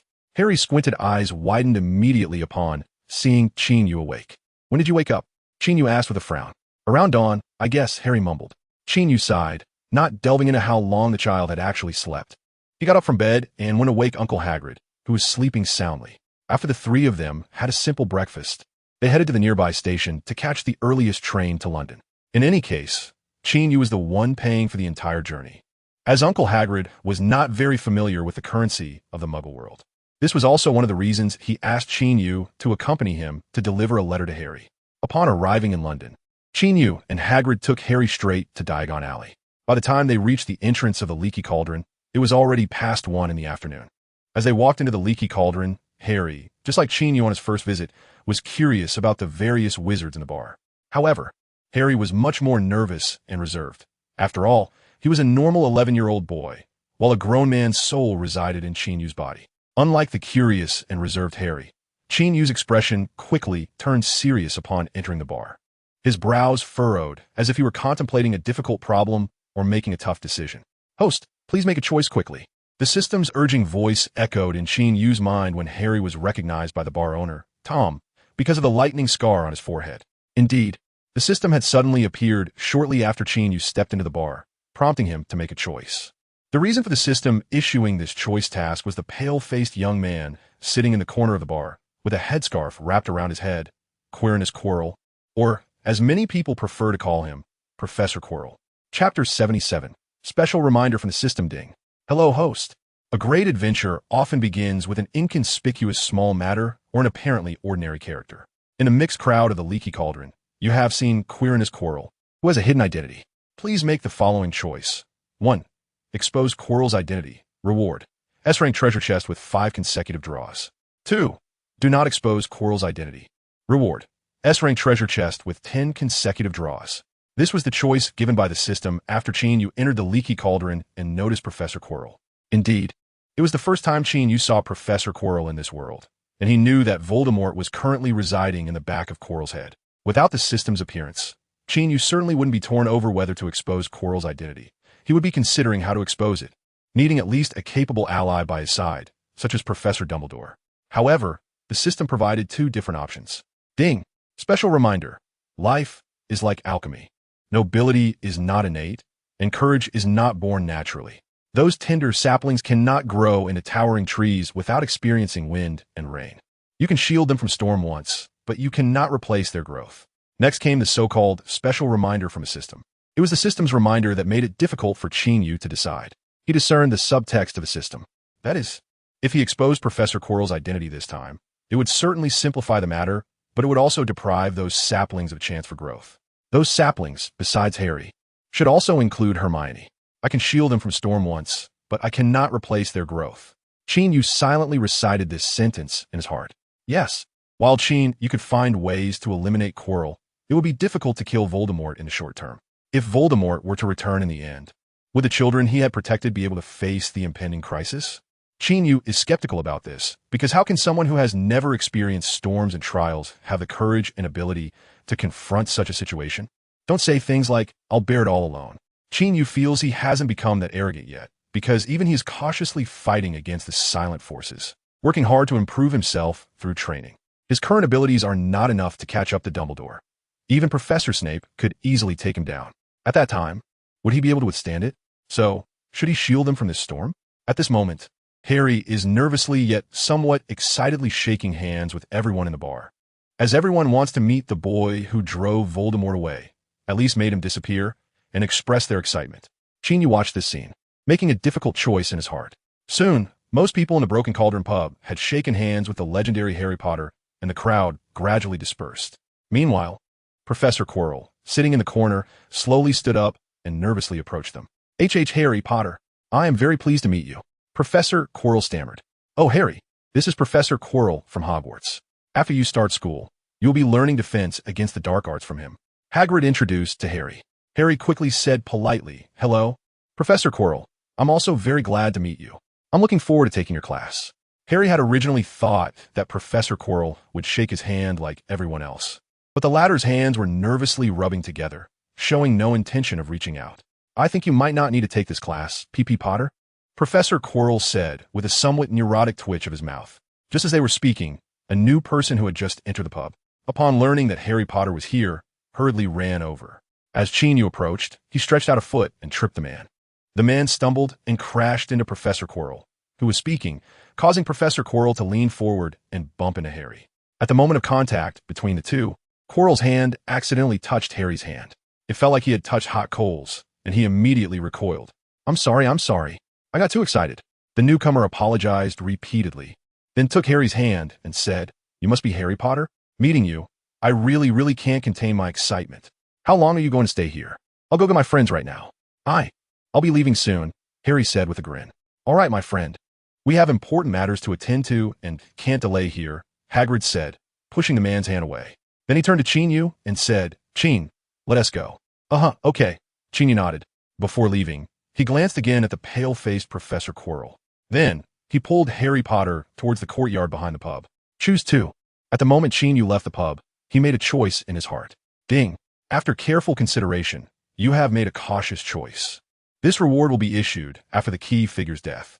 Special reminder, before the task is completed, the host will not be able to reveal Professor Quirrell's hidden identity to others. The system responded. Qin Yu made this choice for an important reason. Relatively speaking, the difficulty of this level is not too high. The first level can allow these seedlings to experience some challenges. At worst, he can help them overcome the subsequent levels one by one. As the system said, if he protected them from all the storms and hardships from the very beginning, it could ultimately lead to them all perishing under the wands of the Death Eaters. Compared to such an outcome, Qin Yu would rather let them go through some trials. When it's time to be ruthless, one must be a bit harsher, Qin Yu thought helplessly in his heart. Then, he noticed another special reminder from the system. Before the task is completed, the host will be unable to disclose Professor Quirrell's hidden identity to others. The system used unable instead of cannot or forbidden, which implies that even if Qin Yu wanted to voluntarily reveal Professor Quirrell's hidden identity, he couldn't. So, what would happen if he revealed it? Contemplating these thoughts, Qin Yu followed Hagrid and Harry into Diagon Alley, heading straight for Gringotts. They were going there to help Harry withdraw money, and Hagrid also needed to pick up something stored inside. Chapter 78. Level 1 related items. Qin Yu had been to Gringotts more than once, and the goblin clerks still wore the same sour expressions as before. Of course, this might also be because that was just their nature. Hagrid held the key left to Harry by his parents, and after handing it to the goblin clerk, he took out a handwritten letter from Dumbledore. After the clerk read the letter, he looked up and said, "Sir, I must remind you that Gringotts has the safest vaults in the world, and I believe you are aware of our security measures." "Oh, I'm certainly aware of that." Hagrid nodded. "Then, are you sure you want to take that thing out?" The goblin clerk asked seriously. "Yes, we have our own considerations," Hagrid replied firmly. "Very well, Ragnarok. Please take these gentlemen to the vault." The clerk called for a goblin responsible for guiding them. Then, the goblin named Ragnarok led Hagrid, Qin Yu, and Harry to the underground vault. When Ragnarok opened Harry's vault, Harry was stunned. The piles of gold galleons, silver sickles, and bronze nuts spoke of the wealth of his family, making him even more curious about his origins. However, it seemed that Hagrid didn't know much either. He only mentioned that the Potter family was quite wealthy and mentioned something about the Black family. But it was the first time Harry had ever heard of the surname Black. "All right, take some money. You can leave the rest here. Taking too much won't be useful for you." Qin Yu certainly felt a bit envious of this rich kid. However, since his parents had passed away, saying anything more about envy would be somewhat excessive. Qin Yu grabbed 2 handfuls of galleons, 1 handful of sickles, and 1 handful of nuts, stuffing them into Harry's money bag. He didn't count them specifically, as Gringotts would tally the amounts anyway. The Goblin Bank was still trustworthy. With some money on him, Harry clearly felt more confident. As he sat on the Gringotts cart, he nervously said to Qin and Hagrid, "Hagrid, I'll treat you to something to eat later." No, Harry, let's not talk about food yet. I'm afraid I might throw up," Hagrid replied, not adjusting well to the fast-paced, winding ride of the Gringotts vault cart. Qin Yu was much better. He loudly introduced a few shops to Harry and said, "I've been to these places with my sister, and the flavors are quite special. However, dishes made with those precious ingredients can be very expensive. For example, food that contains dragon liver starts at 1 or 2 gold galleons per dish. After all, dragon liver costs over 10 sickles per ounce, making the dishes even pricier." Harry wasn't very familiar with the prices in the magical world. He only vaguely felt that dragon liver was probably something very expensive. "Huh, Qin, you have a sister?" Harry suddenly noticed this and said eagerly. Qin was the first peer wizard he met, and also someone he thought was really great. He hoped to get to know Qin's family as well. Of course, if Harry had some understanding of Eastern culture, he might know that this feeling was called liking someone. Even the crows on his house would like it. "Oh, Qin, you mean Hermione, right?" Hagrid was relatively familiar with Qin Yu. "Hermione? Does she have a surname Qin too?" Harry asked curiously. "No, her surname is Granger," Qin Yu said helplessly. "Why? Aren't you both the same surname?" Harry asked in confusion. "Because like you, I also live with someone else's family," Qin Yu shrugged and said. Qin Yu's response left Harry stunned. He never expected to have this commonality with Qin Yu. However, from Qin Yu's tone, it was clear that he had a good relationship with that sister named Hermione. This made Harry feel a bit envious. After all, his relationship with his cousin Dudley could only be described as that of enemies. As they chatted, they soon arrived at the place where Hagrid needed to retrieve that item, Vault 713. This vault was protected by special magical spells, making it impossible for ordinary people to open. The goblin leading the way, named Griphook, explained just how unbreakable this vault was. Qin Yu found this amusing. He really wanted to record Griphook's words to use them against him later, but unfortunately, he didn't have a magical camera with him. After the vault was opened, instead of seeing shiny gold, silver, or bronze coins, there was just a small brown paper package containing something unknown. Of course, Qin Yu knew what it was. The legendary ultimate product of alchemy, the Philosopher's Stone, which could turn stone into gold and grant immortality. "What is this?" Harry couldn't hold back any longer and finally asked. He knew he shouldn't ask this question, and even if he did, Hagrid might not answer. But his curiosity got the better of him. Sure enough, upon hearing this, Hagrid mysteriously said, "Sorry, Harry, I can't tell you what it is. All right, it's getting late. We should go." However, Qin Yu had no intention of moving. Instead, he looked at Harry and said slowly, "Harry, this is the Philosopher's Stone." He didn't even know why he suddenly said that. It was probably an impulse, wanting to see what would happen if he spoke up. Then, he noticed Hagrid's furrowed brow and Harry's confused expression. Harry clearly didn't know what the Philosopher's Stone was. While their expressions lingered in Qin Yu's retina, he felt a dizzying sensation. Next, he found himself back on the fast-moving vault cart. "Why, aren't you both from the same surname?" Harry's puzzled voice rang out. his expression identical to before. Because, like you, I am also living with someone else, Qin Yu instinctively replied. Then he shook his head, trying to rid himself of that strange feeling. Harry's reaction was the same as before, falling into surprise and silence. The cart then stopped again in front of Vault 713, and the goblin griphook boasted about their unbreakable protection once more. When Hagrid retrieved the paper package, Harry curiously asked the same question. What is this? Before Hagrid could speak, Qin Yu quickly said, Harry, this is the Philosopher's Stone. Hagrid's furrowed brow and Harry's bewildered expression once again reflected in Qin Yu's dark eyes.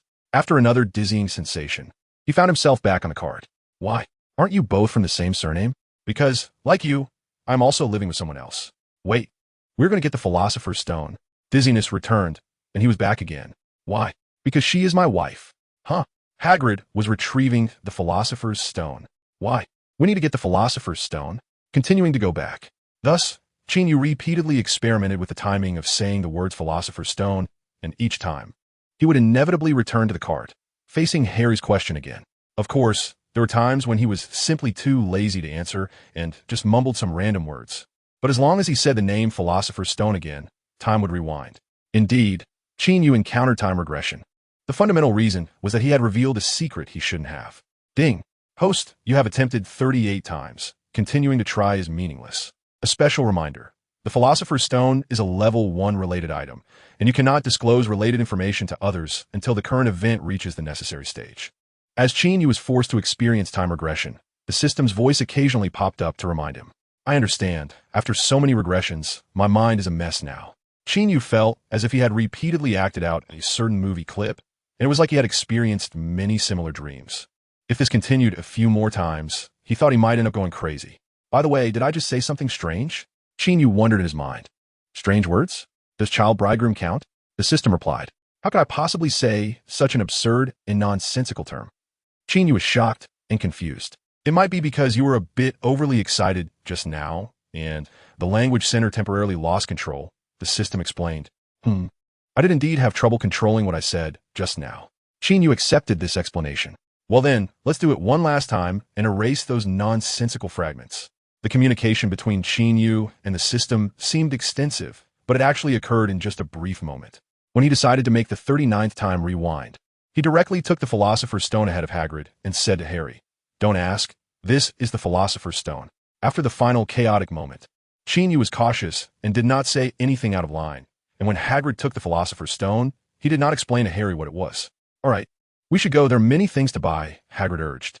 Chapter 79. The blonde boy at the robe shop after 39-time rewinds. Qin Yu had confirmed what the system had previously mentioned about not being able to disclose information to others.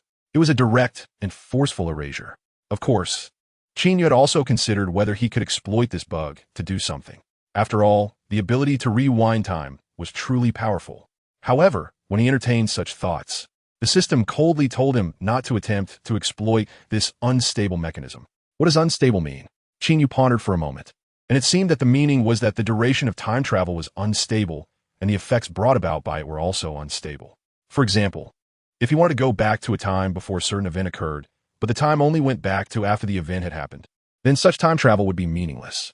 Moreover, if there were any butterfly effects, it could potentially cause even greater trouble. Just so you know, the system said in an irritable tone, You still claim you have no emotions?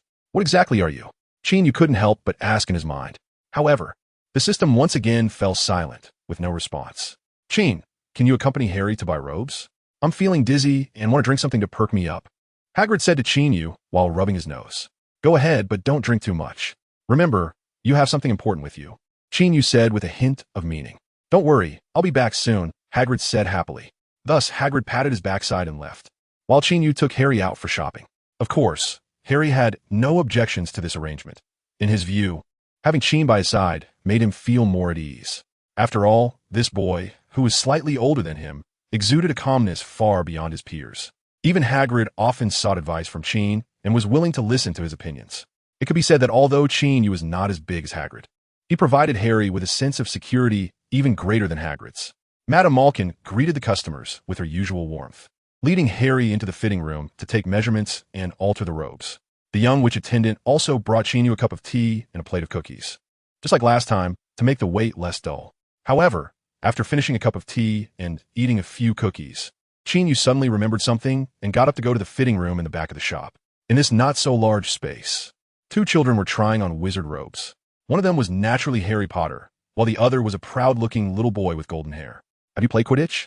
I have. My dad taught me, the golden-haired boy said with a smug expression. Harry opened his mouth, but said nothing, as he had neither played Quidditch nor had a dad. He didn't want to participate in such a conversation. But my dad always says you have to fly fast to practice Quidditch, or else you'll get chased and hit. If I were on the field, how could anyone catch me? The golden-haired boy said arrogantly. Oh, I see, Harry replied perfunctorily. The boy had already said a lot of things that Harry didn't quite understand, and his attitude was quite poor, even reminding him of his cousin Dudley. He had originally thought that people in the wizarding world were probably like Qin, handsome, confident, composed, and polite. However, this boy next to him changed Harry's perception. It seemed that people like Qin were indeed quite special. Whether in the Muggle world, he was still not quite used to using the term Muggle, or in the wizarding world, Harry came to this conclusion. So, did your dad tell you to stay away from someone named Qin if you're at Hogwarts, especially on the Quidditch pitch? A lazy voice said in a teasing tone. Harry and the golden-haired boy turned to look. The former showed an expression of delight and relief, while the latter frowned in contemplation. Indeed, the speaker was Qin Yu. Are you talking about the strongest first-year beater from Gryffindor, Qin? The golden-haired boy asked. You know about him? Qin Yu was slightly surprised, especially by the adjectives the boy used. He didn't expect to have a bit of a reputation. Of course I know. He's the one I want to defeat, the golden-haired boy said, lifting his chin. Haha, ambitious. Qin Yu gave him a thumbs up. You're right. My dad told me to stay away from this person named Qin, saying not to provoke someone so uncultured. But I'm not afraid of him. I'm the best student at Hogwarts, the golden-haired boy declared with determination. Many years later, when the golden-haired boy grew up, got married, and had children, he would always awkwardly recall this day when his son asked about his past, and he would be very reluctant for the parties involved to mention this incident, as it was too embarrassing and shameful. Very good. Keep it up. I really admire your confidence. Qin Yu clapped his hands and said, Who are you? Why are you saying these things to me? The golden-haired boy asked, puzzled. Who I am? You'll know soon enough, Qin Yu teased. There was no helping it. Looking at Malfoy's smug face, Qin Yu felt that this kid really had it coming. However, he thought, kids are often unaware. They just need some guidance. As long as their hearts are not bad. Yes, this golden-haired boy was Draco Malfoy, the beloved son of Lucius Malfoy. All set, dear, Madame Malkin said to Harry. Thank you, Madame Malkin. Harry quickly expressed his gratitude and jumped down from the stool, rushing to Qin Yu's side. Bye, see you at school. Qin Yu waved goodbye to Malfoy. See you at school. Malfoy replied defiantly. He felt that this Eastern-looking boy was really quite strange. However, this guy also seemed pretty cool. There was no helping it. Malfoy had always aimed to be the best student at Hogwarts, so he naturally thought he should be the coolest one as well. Now that he had encountered Qin Yu, he instinctively felt that this person might be a threat. Of course, he also thought that this boy could possibly be Qin. But since the two had already walked far away, he had no way to verify it. After Qin Yu took Harry out of the robe shop, he briefly explained to him what Quidditch was and answered some of the boys' other questions. Uncle Hagrid, probably feeling more at ease with Qin Yu, had yet to emerge from the pub. Qin Yu had no choice but to continue shopping with Harry and bought him an ice cream. Then, the two went to several other stores to buy school supplies until they arrived at the entrance of Ollivander's wand shop, where they encountered Hagrid, who had been looking for them. Chapter 80. Wands, Hedwig, Golden Mask. The title is not important. In Ollivander's wand shop, the wand with a Hollywood core and a phoenix feather was handed to Harry Potter by Mr. Ollivander. Then, Harry waved the wand to try it out, and the tip emitted a dazzling light like fireworks.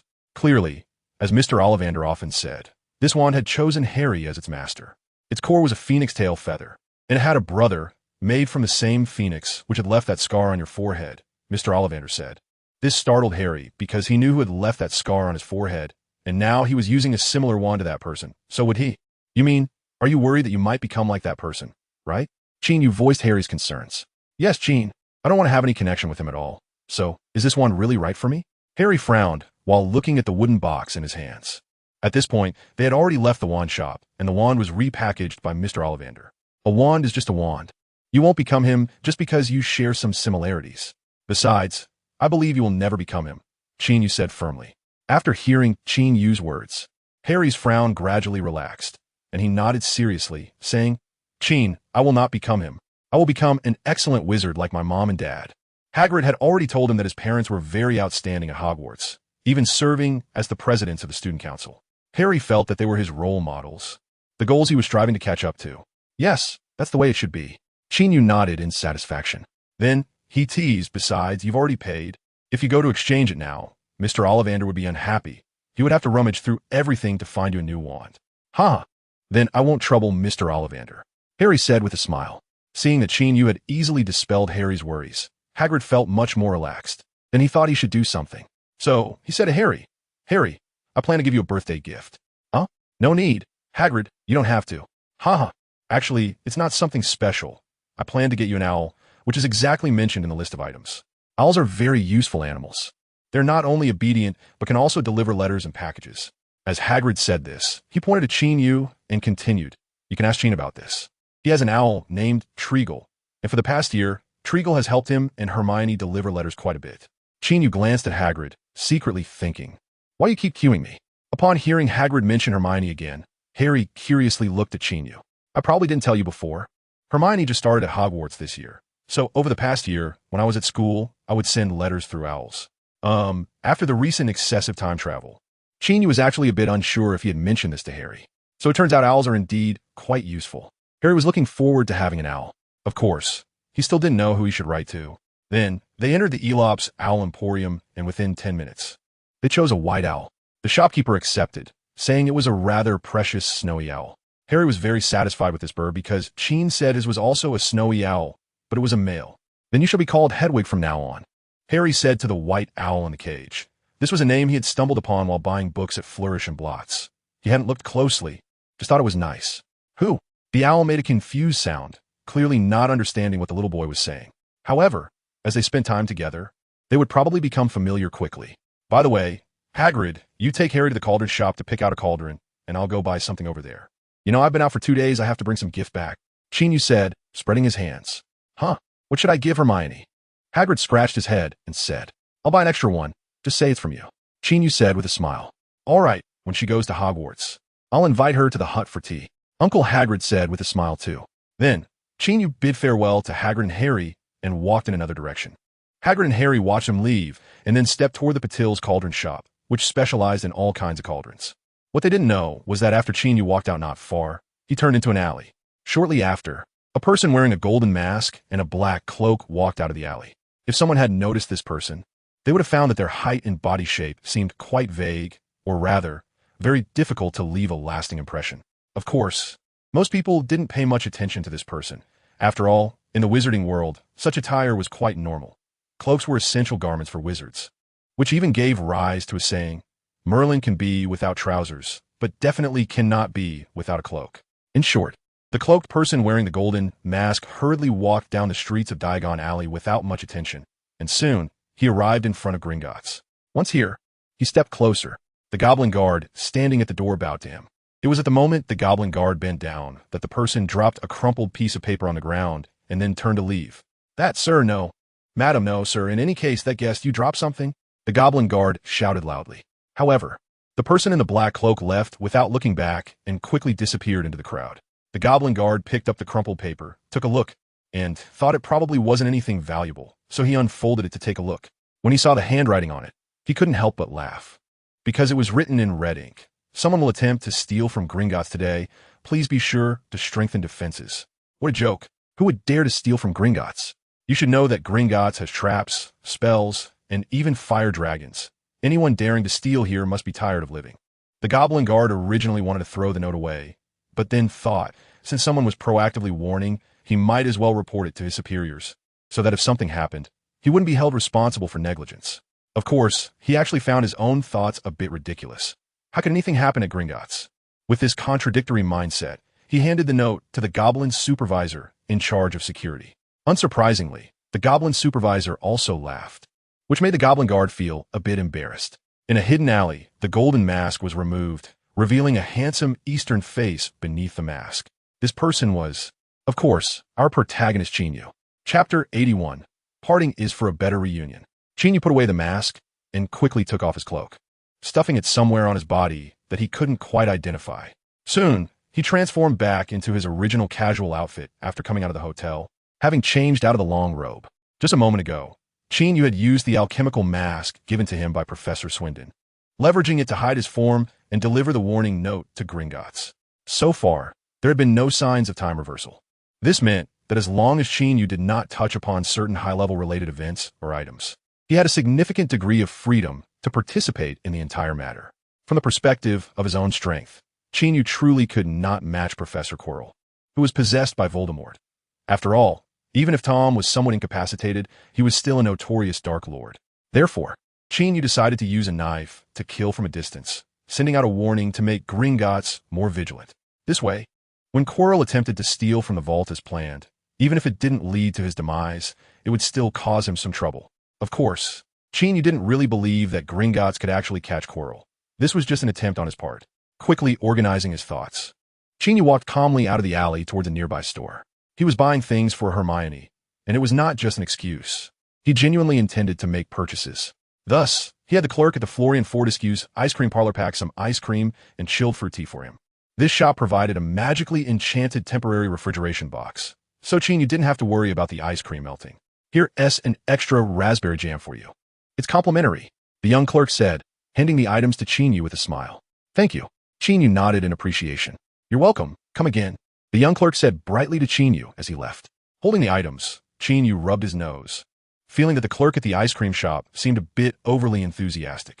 Could it be because I often buy ice cream here, and he has remembered me? Well, he truly is a conscientious worker, Qin Yu mused. What he didn't know was that after he left, the young clerk looked at his departing figure and murmured, "What a pity, I graduated too early and couldn't compete with you on the Quidditch pitch." "Hello, I do like an ice cream." A young girl's voice interrupted his thoughts. "Sure, what flavor would you like?" The clerk immediately switched to a professional, bright smile and enthusiastically asked the little girl, I want this. No, I want that. No, I need to think again. All right, this is a customer with indecision. The young clerk had seen many like this, so he patiently waited for the little girl to make her final decision. Meanwhile, he took the opportunity to daydream about what his most respected old man had once said to him. "I hope you can endure loneliness because I have an important task to assign to you." Well, this job as an ice cream shop clerk is indeed quite different from what he anticipated while studying in school, and it doesn't quite match his personality. However, he believed he was participating in an important cause because he trusted that old man. Many people believed in that old man. After packing the cold drinks in his cloth bag, Qin Yu went to a few more shops, buying some exotic fruits that couldn't be found in the Muggle world. Of course, he also bought some trinkets that the little girl would like, purchasing many small items from an old lady at a grocery store. Feeling that he had bought enough, Qin Yu headed towards the cauldron shop. When he arrived, Hagrid and Harry had already been waiting there. "Did you get everything?" Qin Yu asked. "Yes, I just checked the item list." Harry quickly nodded. While waiting for Qin Yu, he had been so bored that he went through the list of purchased items 7 or 8 times. "Good, then we should go," Qin Yu said. This caught Harry off guard because he hadn't expected their parting to come so soon. "Before we leave, let us go have a big meal," Qin Yu suggested. "Okay," Harry replied, clearly not very enthusiastic. "Don't be unhappy. We'll see each other again in a month." Qin Yu patted Harry on the shoulder. Harry bit his lip and nodded quietly. "If you're willing, you can have Hedwig send me a letter," Qin Yu said, glancing at the somewhat confused owl. "Of course. I'd love to." "I'll write to you, Qin," Harry exclaimed, looking up with excitement. He had just been wondering whom he should have the owl deliver a letter to, and now he finally found someone to write to. Thus, Qin Yu, Hagrid, and Harry went to a wizard-themed restaurant in Diagon Alley, where they ate food that Harry had never seen before. As the delicious food went down, Harry's mood improved. However, just before they parted after the meal, Harry still felt a bit sad. He thought that from midnight until now, it had been the most fulfilling day of his life, one he had never anticipated. And Qin and Hagrid were the best people he had met. Now, as the time of parting approached, he inevitably felt reluctant. Parting is for the sake of better reunions. Isn't it, Harry? Qin Yu smiled. "Yes, you're right, Qin. We'll meet again in a month." Harry rallied, speaking to Qin Yu. See you in a month," Qin Yu nodded. Then, they parted outside the leaky cauldron. Since it wasn't tea on his way, Harry was sent to the train station by Hagrid to return to his aunt's house in Surrey, while Qin Yu went back to the Granger home. In fact, Qin Yu also felt that today had been quite fulfilling. Well, anyone who experienced 39 time reversals would feel fulfilled. Of course, aside from the experiences in the Gringotts vault, Qin Yu felt he had encountered many people and events today. Harry certainly counted as one, and Professor Quirrell could be considered half. As for the choice he made, it truly left him unsure whether it was good or bad. The good part was that he could predict certain event outcomes. The bad part was that he couldn't choose to withdraw midway. He could only try to influence it, which was also the purpose of his warning to Gringotts. These matters made Qin Yu feel somewhat anxious. He shook his head, deciding not to overthink it for now. And then the image of that brown-haired little girl appeared in his mind. So, he quickened his pace towards the nearby subway station. He wanted to return home early, to see her soon, and show her the things he had just bought one by one. This way, she shouldn't be so angry, right? Well, some rewards wouldn't be impossible. Qin Yu was lost in thought as he took the subway back. Chapter 82, what did you just say? Crookshanks, you said to wait for him to come back. Should I ignore him? Hermione asked seriously, holding the noticeably larger cat. Meow? Crookshanks made a questioning sound. Fine. Then I won't pay attention to him. Who told him not to take me with him? Hermione said indignantly. Meow? Crookshanks continued to question. Well, you do have a point. He did say that the place he was going to was a bit far and remote, and he didn't want me to be too tired from the journey, Hermione said, placing the cat on her lap and stroking its back. Meow. Crookshanks let out a comfortable sound, with a rumble coming from its belly. But I'm not a child anymore. If he could go to those places, why can't I go? Don't you agree? Hermione said to the yellow cat on her lap. Meow. Crookshanks called out impatiently for half a sound. Anyway, it's already summer vacation, and he still went to another place, leaving me alone at home for 2 whole days. I at least need to ignore him for a day, half a day. What do you think, Crookshanks? Meow. Crookshanks finished a half call, just now. Well, it's decided then. You shouldn't pay attention to him either, got it? Hermione warned. Crookshanks ignored her, rubbed against his owner's leg, found a comfortable position to lie down, and planned to take a good nap. If only there were a car. I wonder if the Weasley family's flying car would be willing to lend a hand. I should talk to George and Fred later, have them ask Mr. Weasley. Qin Yu thought to himself as he walked up the stairs from the subway station to the surface. He had come back from Diagon Alley and had to take quite a long subway ride, which delayed him quite a bit. Naturally, he thought of the flying car that Mr. Arthur Weasley had modified. It was a magical car that could fly. Qin Yu didn't know how Mr. Weasley had found a loophole in the Ministry of Magic to modify that car.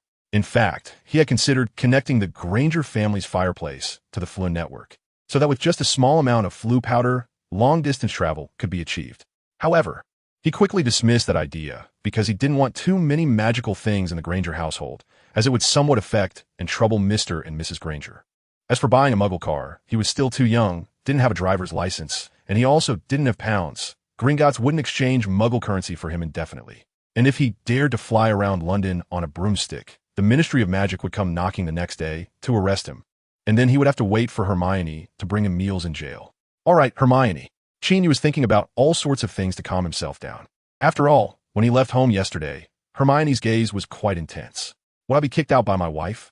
Oops, I mean by Hermione? Qin Yu mused to himself. All right. The 39 instances of time reversal had a significant impact on Qin Yu's cognitive understanding, and sometimes he got a bit confused with the way he addressed people. He decided that before going home, he needed to clearly distinguish between reality and that chaotic state to avoid saying something wrong that could lead to negative consequences. Hermione, I'm back. Qin Yu walked into the house, smiling at the girl in the living room who was watching TV while playing with the cat. Oh, you're back. Hermione replied calmly. Such a reaction made Qin Yu momentarily unsure of what the girl was feeling right now. I bought you your favorite ice cream from Florian Fortescue's ice cream parlor in Diagon Alley.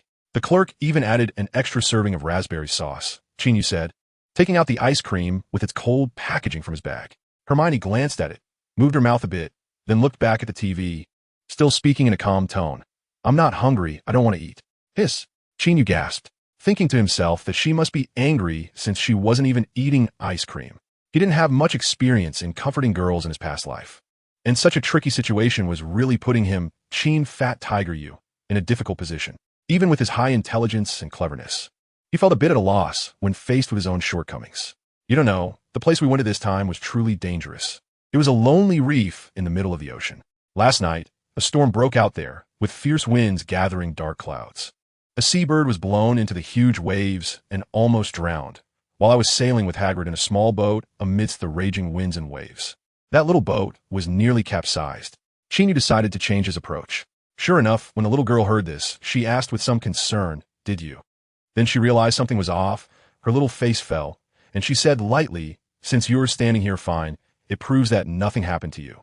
My girlfriend is too smart, making it hard to comfort her. What should I do?" Qin Yu thought to himself. There seems to be a cognitive bias again. I don't have a girlfriend at all. Actually, it's not that nothing happened. After we picked up the person, we had nowhere to stay. So we found a small, shabby inn. You know, I don't have much money, and Hagrid is even poorer. So, Harry Hagrid. And I could only sleep in a very small room. The next morning, breakfast was pitifully little, and Hagrid didn't even get full. Qin Yu said with a tone of lament. Wait, what did you just say? Hermione suddenly turned her head, her delicate brows furrowed, and she looked sharply at Qin Yu. Hagrid didn't he get full? Qin Yu replied in confusion. No, it's what you said earlier. Hermione said anxiously, her hand unconsciously grabbing the back of Crookshank's neck. Breakfast was too little? As Qin Yu said this, he thought to himself, what is the problem with that? Not that sentence, go back further. Hermione shook her head. Earlier, I didn't bring much money, so Harry, Hagrid, and I could only sleep in a very small room. Qin Yu repeated what he had just said. Then, he saw the little girl sniff in annoyance, glaring at him with an angry look, and said so. Who is Harley? Harry? That's the student we're here to pick up, right? Qin Yu briefly recounted. So you're staying in the same room with her? Cramped together? Hermione pouted, both angry and aggrieved. Isn't it, because we have no money? I'm with her. Qin Yu started to speak, but felt something was off. Wait, why are you using the word her? Her? What is wrong with that? Hermione asked in a daze. Although Harry looks very quiet and delicate, he is indeed a boy. Qin Yu looked at the girl's somewhat confused eyes and smirked. Harry? Hermione repeated the name. Yes, Harry Potter. Did you forget? Just a few days ago, you read a book about him, Qin Yu said helplessly. I didn't remember those, Hermione stammered. Because something else happened that day. She didn't have a strong impression of that name. Chapter 83. The softness of that bowed head. Of course, even if something else happened that day. If Qin Yu had mentioned Harry Potter's full name from the start, Hermione would probably have remembered the name recorded in the book immediately.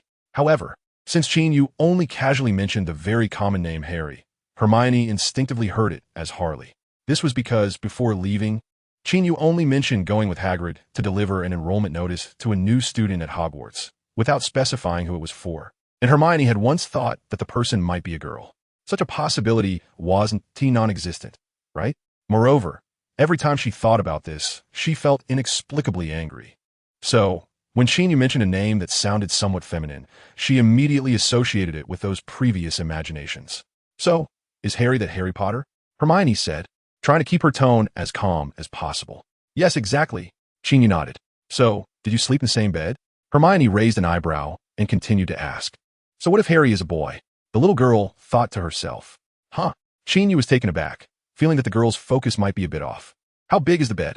Hermione asked again, and had already started to gather her energy. The bed is very small. Wait, it's not one bed, it's two. Two very small beds. Qin Yu felt he was almost caught in the girl's logic and quickly corrected himself. Oh, I see. Hermione's face immediately became calm and relaxed. All right. I was wrong, Hermione. Next time, I'll definitely take you with me. Qin Yu seized the opportunity to say, Oomph. Hermione turned her head to the side. Well, it's no longer the cold violence from earlier. This is a good sign, Qin Yu judged. The cooling effect of this packaging is about to disappear. The ice cream's going to melt soon, Qin Yu exaggeratedly said, then sighed. All right, to avoid waste, I can only eat both of these. You dare. That's mine. Hermione turned her head back, dissatisfied. So, the beautiful and lovely Miss Granger, would you like to accept my gift that can bring summer refreshment? Qin Yu said as he bent down, presenting an ice cream cone like a rose to Hermione.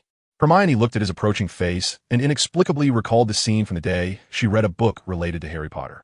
That day, to comfort the somewhat dissatisfied Qin, she had given him a peck on the cheek.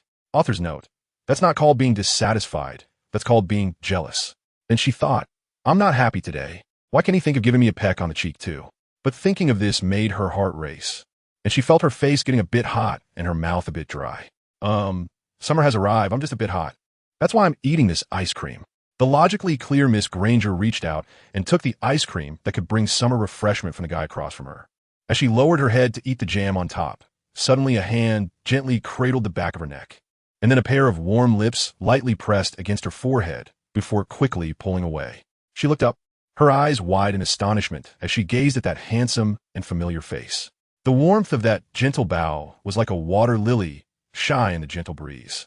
The lips that had just brushed past her forehead parted and spoke a beautiful piece of Chinese. Although Hermione didn't understand what was being said, it didn't stop her from thinking it sounded lovely. What does it mean? Qin, is this a poem? Hermione said, her voice trembling slightly. Yes, Qin Yu replied, then translated it into English. The most beautiful is your gentle appearance when you bow your head, like a beautiful water lily, shyly swaying in a refreshing breeze. This poem is really beautiful, Hermione said, pursing her lips. Yes, it's beautiful, and it precisely made me think of you, Qin Yu said earnestly, looking into the girl's eyes. He actually felt that he might have been a bit impulsive just now. However, Hermione's expression had indeed made him think of this poem all at once. The poem was beautiful, and the person was even more beautiful. In that moment, he just wanted to kiss her forehead and recite such a poem for her. Many years later, Hermione would still remember the scene from that day. She remembered it was a twilight, outside it was a hot summer day, and that handsome boy tried to cheer her up with a delicious ice cream. Then, at the moment she bowed her head, he kissed her forehead and recited that poem. The poem was so beautiful that it filled her heart with a certain joy, a joy that accompanied her for many years, even through moments of brief separation. Through times of danger, witnessing the pain and death of familiar people, and even when despair came, every time she thought of that joy, she could resiliently move forward, because she wanted to hear him recite a poem for her every day. Such a wish was simple yet strong. Meow. The ice cream had melted, and the raspberry jam on top slid down the edge, falling onto Crookshanks, causing him to make a dissatisfied sound. Ahem, Hermione, just now Qin Yu, really want to say that I might have had a cognitive bias. However, before he could say it, he thought that such a statement was simply too stupid. So, the words on the tip of his tongue turned into stammering. Hermione smiled, handing the ice cream to Qin Yu, saying, "You hold it for me first. I'm going to clean Crookshanks." Okay. Qin Yu nodded. Then he pulled out his wand and cast a freezing spell on the ice cream, which was quickly frozen before it could melt. So amazing. Hermione's eyes widened, exclaiming in excitement. "I'll teach you later." Qin Yu smiled. Okay. Hermione nodded vigorously. What about not using magic casually? Is it more important than making a little girl happy? Of course, such a small spell wouldn't attract the Ministry of Magic's attention. After Hermione helped Crookshanks clean off the raspberry jam and some cream, she took the ice cream back from Qin Yu. Then, the little girl sat down, eating ice cream while petting the cat, saying, "Crookshanks, if you don't want to call him uncle in the future, you can also call him dad." Meow. Crookshanks let out a confused sound. "What do you mean? Is it so hard to change how you address someone?" Qin Yu raised his eyebrows. Meow. Crookshanks stared wide-eyed at the human boy. He truly couldn't understand what these two were talking about. "If you want to serve me, just serve me. Why are you always talking to me? Can I understand, or what?" Crookshanks thought grumpily. Chapter 84. The Madman on the Nile. Sending Harry Potter his acceptance letter and taking him to Diagon Alley was just a summer interlude. After that, Qin Yu and Hermione's lives returned to their usual state, albeit with some slight differences due to that day's events. The studious Hermione naturally focused on learning magical knowledge, aiming to finish all the books before school started and having Qin explain the contents to her. Of course, in addition to studying, they also had some leisure activities, like sitting on the sofa in the living room watching some TV programs. At this time, Hermione would lean against one end of the sofa, resting her feet on Qin Yu's lap, which she found to be a very comfortable position, while Qin Yu would occasionally pinch her toes, which he claimed was a form of Eastern acupressure massage. Hermione thought this magical Eastern massage technique was indeed quite comfortable, and it always made her feel the flow of energy Qin mentioned. Alternatively, she would take a novel or magazine, and then she would switch positions, resting her head on his firm thigh while her feet were propped up on the soft armrest at the other end of the sofa. Qin, this part is particularly interesting. When she saw an exciting part of the story, she would read it out to Qin Yu, and then receive a grape or a piece of cut apple in return. Sometimes, while reading, she would unknowingly fall asleep.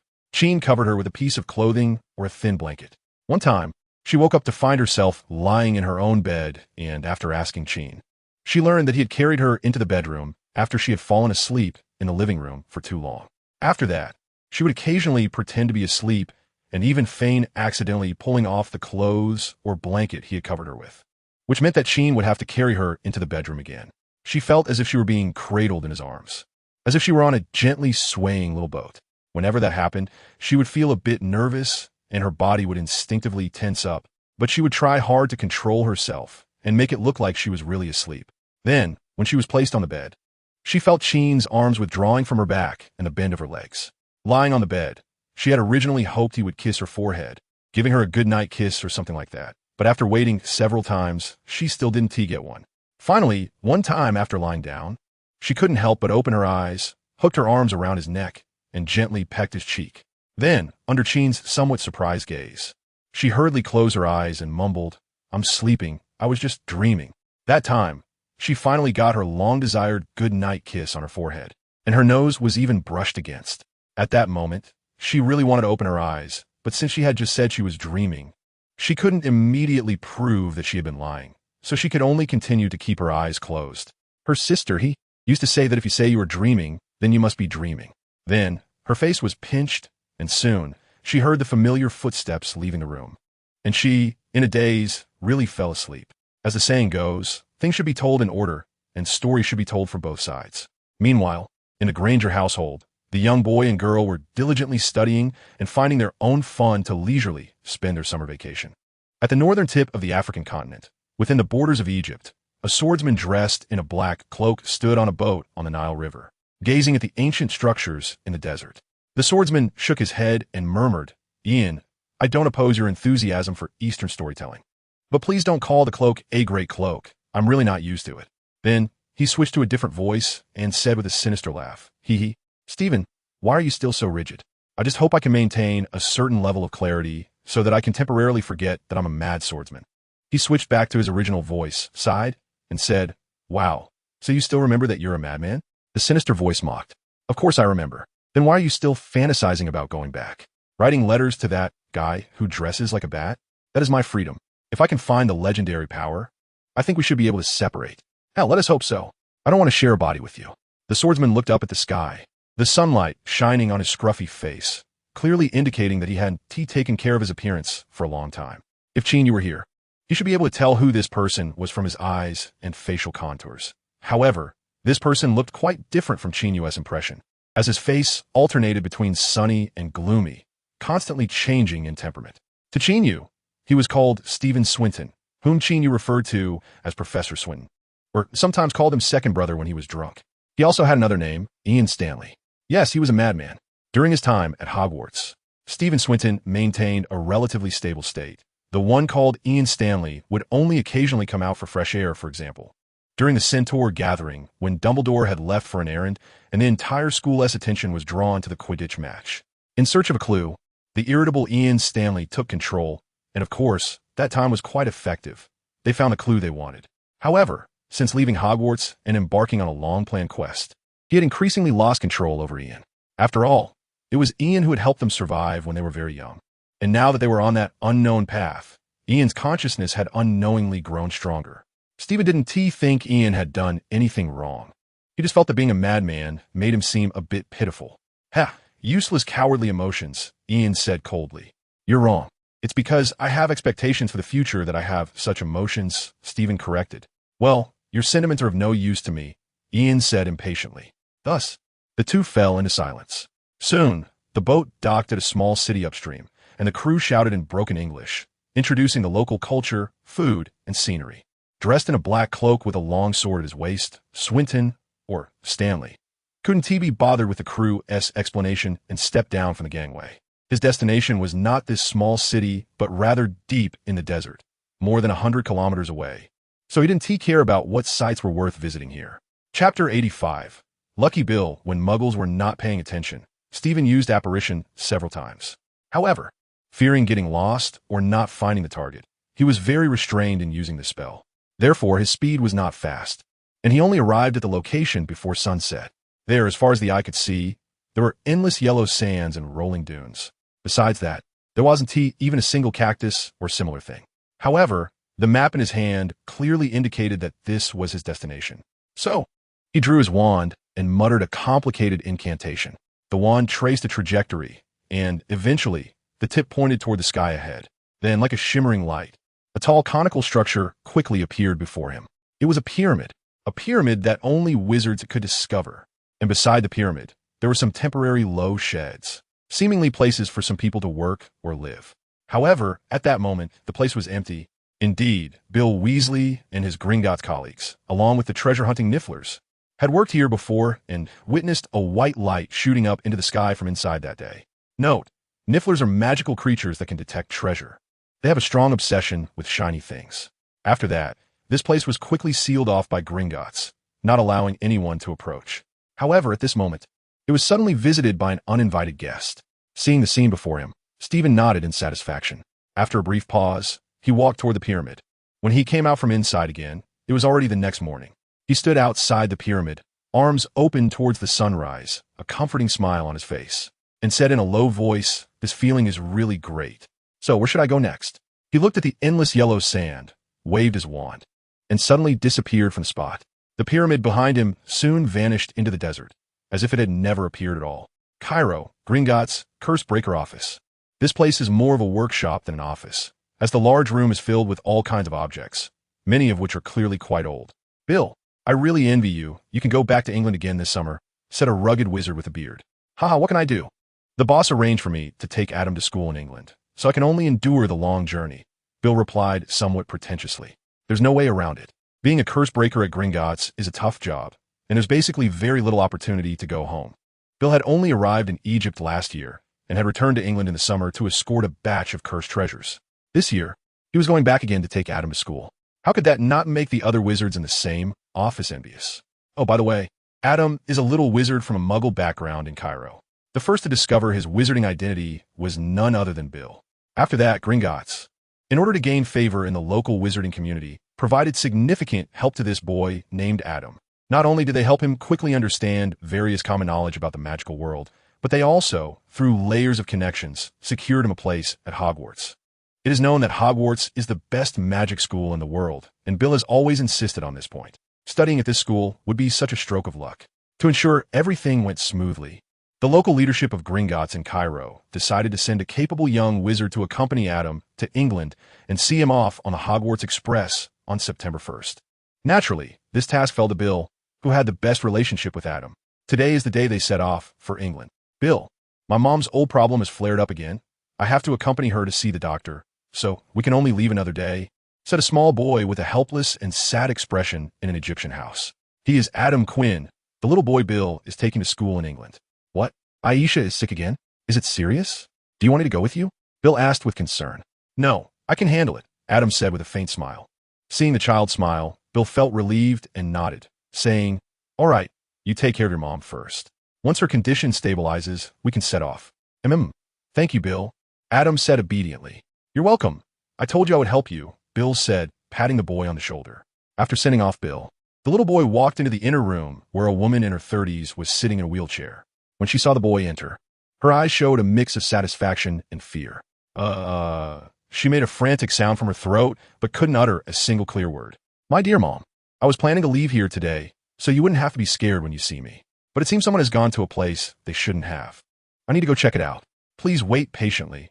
I will soon leave here and go to the greatest magic school in the world," Adam said as he spoke, gently using a gloved hand to pick up a clean towel and carefully wipe away the drool that had spilled from the woman's mouth due to her excitement. The woman trembled uncontrollably as he wiped her. In the end, tears streamed down her face uncontrollably. The woman let out a painful and sorrowful whimper. After helping his mother fall asleep, Adam pushed the door open and left the house. Soon, his figure appeared in the desert. Before long, he stood at the foot of a pyramid. Next to this pyramid were some temporary shanties. Then, he walked into the pyramid and came to a stone hall inside. In the center of that stone hall stood a uniquely Egyptian sarcophagus, and at that moment, the lid of the coffin had been opened by someone, revealing a mummy wrapped in thick linen inside. Adam approached the mummy, his eyes filled with curiosity. Unexpectedly, it seemed that some unknowable voice echoed in the stone hall. Adam listened carefully for a while, nodded, and said, "Oh, so you are the descendant of that agent." After listening a bit longer, he shook his head and said, "Sorry, I can't wake you up immediately, but I can help you with a small task. You need to find your own way out of here." After saying this, he removed the woolen gloves from his hands, stood on tiptoe, and pressed his hand against the forehead of the mummy. On the back of his hand, there was a scar shaped like a circle and lightning. Chapter 86. Hermione's Diary. "All right, Hermione, you can take a break now, Mrs. Granger said to her daughter in the living room. Then I'm going back to my room, Mom." Hermione put down the cloth she had been using, washed her hands in the bathroom, and then bounced back to her room. Today was a big cleaning day at home, and she was responsible for dusting the furniture in the living room. After working hard for quite a while, she had finally wiped down the tables, chairs, sofas, and cabinets, and now she could finally rest. After sitting down beside her desk, Hermione stared blankly for a moment, not knowing what she was thinking, and a smile unexpectedly appeared on her lips. Then, She opened a drawer, found a brown-covered notebook, took it out, and laid it open on the desk. Next, she found a pen and began to write in the blank page of her diary, which she hadn't done in a long time. The handwriting fell onto the paper. August 26th, Sunday, sunny. I haven't written in my diary for a long time. I remember the last time I wrote was. Well, I must have been influenced by Qin. He often talks like this, and now I unconsciously have his style while writing this diary. But it's quite interesting, isn't it? Yes, every day spent with him is interesting. I still can't imagine. If one day we were to be separated for a year like before, even if he came back for a few days in between, whether I could endure the days without him by my side. Just like those 2 days at the end of July when he wasn't home. I waited for him in the house, especially after Mom and Dad went to work. I felt like the whole house was empty. At that time, I really wanted to know where he was and what he was doing, but I could only wait at home, talking to Crookshanks and sulking. Looking back, poor Crookshanks must have been really annoyed by me, his mom. But there was nothing to be done. After all, his dad wasn't home. At this point, Hermione smiled, picked up a quill from the table, and playfully teased Crookshanks, who was dozing off on the table, with the feather. Upon seeing the feather, the little ginger cat immediately perked up and reached out its paw to swat at it. After playing like this for a while, the girl continued to write. I remember Qin said that when technology in the future ordinary human world develops to a certain extent, people will be able to communicate via video through a device similar to a telephone. Just imagining that is like a kind of magical technology. Qin also mentioned that the Weasley twins are researching similar things. If that magical device connects to the Flynn network, then no matter how far apart we are, we could see each other clearly. But why would we want to be far apart? I hope we can always be together every day. At least not separated for more than a few hours. For example, he's not home right now. He went with his dad to the hardware store on the next block to buy some tools and materials to fix the fence outside the house. I know he'll be back soon. Here, Hermione paused again, looked up at the rickety wooden fence outside, and then continued writing. I forgot to mention, there was a huge storm in London last night. It was pouring rain and thundering. The attic where Qin lives leaked. So, I suggested he could squeeze into my room. After considering it for a while, my parents agreed to the proposal. After all, I used to occasionally spend the night in Qin's room, so it wasn't too strange for him to come to mine. However, he seemed quite nervous and insisted on placing a pillow between us as a barrier, saying he absolutely wouldn't cross that pillow while sleeping. Qin is right. He really hasn't gone beyond that pillow. However, he didn't ask me not to go beyond it either. So, I leaned over. After all, last night's storm was too frightening. If I didn't get a little closer to him, how could I possibly sleep? Right? At this point, Hermione touched her face and felt a bit warm. She went to the living room, poured herself a glass of water, took a few sips, thought for a moment, and then continued writing. In any case, just like my mom said, I don't need to deliberately keep my distance from Qin. Nor do I need to be nervous about anything, as long as I don't do that one thing, because that's something I can only do when I grow up. Mom also said that I probably just got used to Qin's presence, which is why I feel close to him. But I don't think so. I feel that Qin's presence is not just about accompanying me, but also about showing me a new world and helping me find another version of myself. Moreover, I want to explore more worlds with him and hear him tell more stories. I wonder if he thinks the same way. If he doesn't, I will cry. Qin is most afraid to see me cry. As long as I cry, he will agree to anything. Hermione paused again, dazed for a moment, then shook her head. No, I can't use crying to threaten him. That's not good. But what other options do I have? The pen tip lingered on the notebook for a while, the ink smudging the white paper. Harry Potter? Elvis? Hermione forcefully crossed out these two names and continued to write. Elvis's letters come about once a week, and they mostly ask questions about magic, especially related to potions, with not much else. As for that Harry Potter, he seems to have just learned to send letters with an owl. His owl, named Hedwig, almost crashed into the ceiling of his living room, which seemed quite clumsy. However, Trig seems to really like that all-white owl, often flying around her. In short, the letters from that Harry Potter are quite unfocused, constantly complaining that the holidays aren't over yet, and each letter ends with something like looking forward to seeing each other soon. If I meet him, I must take a good look at what kind of person he is. All right, enough of that. Let us write something else. Hermione glanced at the calendar on the wall, where September 1st was circled in red. There's less than a week until school starts. Thinking about going to that magic school soon, I actually feel a bit nervous. But I haven't told Qin about this. I'm worried that it will be like my previous school, where no one liked me. However, at least Qin will be there. Even if no one else pays attention to me, having him around is enough. All right, if I told Qin this, he would definitely say I'm pathetic because, in his eyes, I can overcome any difficulty. He always says he believes I will become the best wizard in the world. I don't know where his confidence comes from. But looking into his eyes, I feel like I can gain a lot of strength. So, if difficulties arise in the future, I'll think of his eyes. And that way, I might be able to feel powerful in an instant. Hermione, come help me with something. Mrs. Granger's voice rang out. Okay, Mom, wait a minute. Hermione replied. I'll stop writing here. Mom is calling me. And Qin should be back soon. I'll go see if I can help with anything. By the next time I write in my diary, I should already be at Hogwarts. So, I hope that the next time I write in my diary, I'll be by the fireplace in the Gryffindor common room, with Qin there too. Chapter 87. A little guess from the Weasley family. There's only one village in England that is inhabited entirely by wizards, and that is Hogsmeade, which is next to Hogwarts. Then there are some villages that are half-wizard communities, where wizards live among tolerant or confused muggles, such as Ottery St. Catchpole in Devon. Near this village, located on the south coast of England, stand a seemingly haphazardly constructed multi-story building, looking as if it could collapse at any moment with a gust of wind. Of course, this haphazardly constructed multi-story building is actually very sturdy because its builder is a wizard. It is a magically enchanted house. This house has a name of its own, called the Burrow, and living in the Burrow is the Weasley family. As many people know, the Weasley family has a long heritage, and the surname Weasley represents justice, loyalty, bravery, hard work, kindness, and poverty in the magical world. Today, this Weasley house welcomes a guest from afar. This guest is brought by the eldest son of the Weasley family, Bill Weasley, from distant Egypt. After several portkey transports and taking Muggle transportation, they finally arrived here before sunset. Bill, while sipping the tea his mother handed him, smiled wearily and said he was very happy to be home again. A portkey is a magical object that can transport a person from one place to another, somewhat similar to the Flu network, but portkeys are usually used for long-distance transport. Molly Weasley looked at her eldest son with concern and gently ruffled his hair, then muttered, "Your hair is such a mess. I'll trim it for you later." Hearing this, Bill smiled helplessly at his younger siblings. All right, familiar maternal love has returned. Of course, the hostess Molly did not overlook their little guest, a well-behaved, quiet, and polite boy named Adam.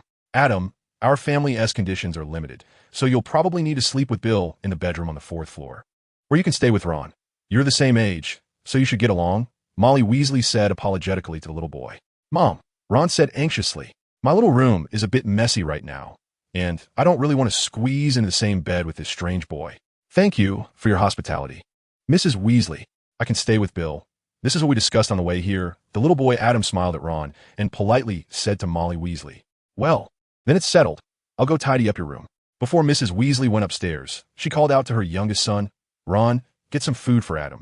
Don't neglect our guest. George and Fred are just loafing around. Why do I have to go? Ron complained silently, but didn't he dare to speak up.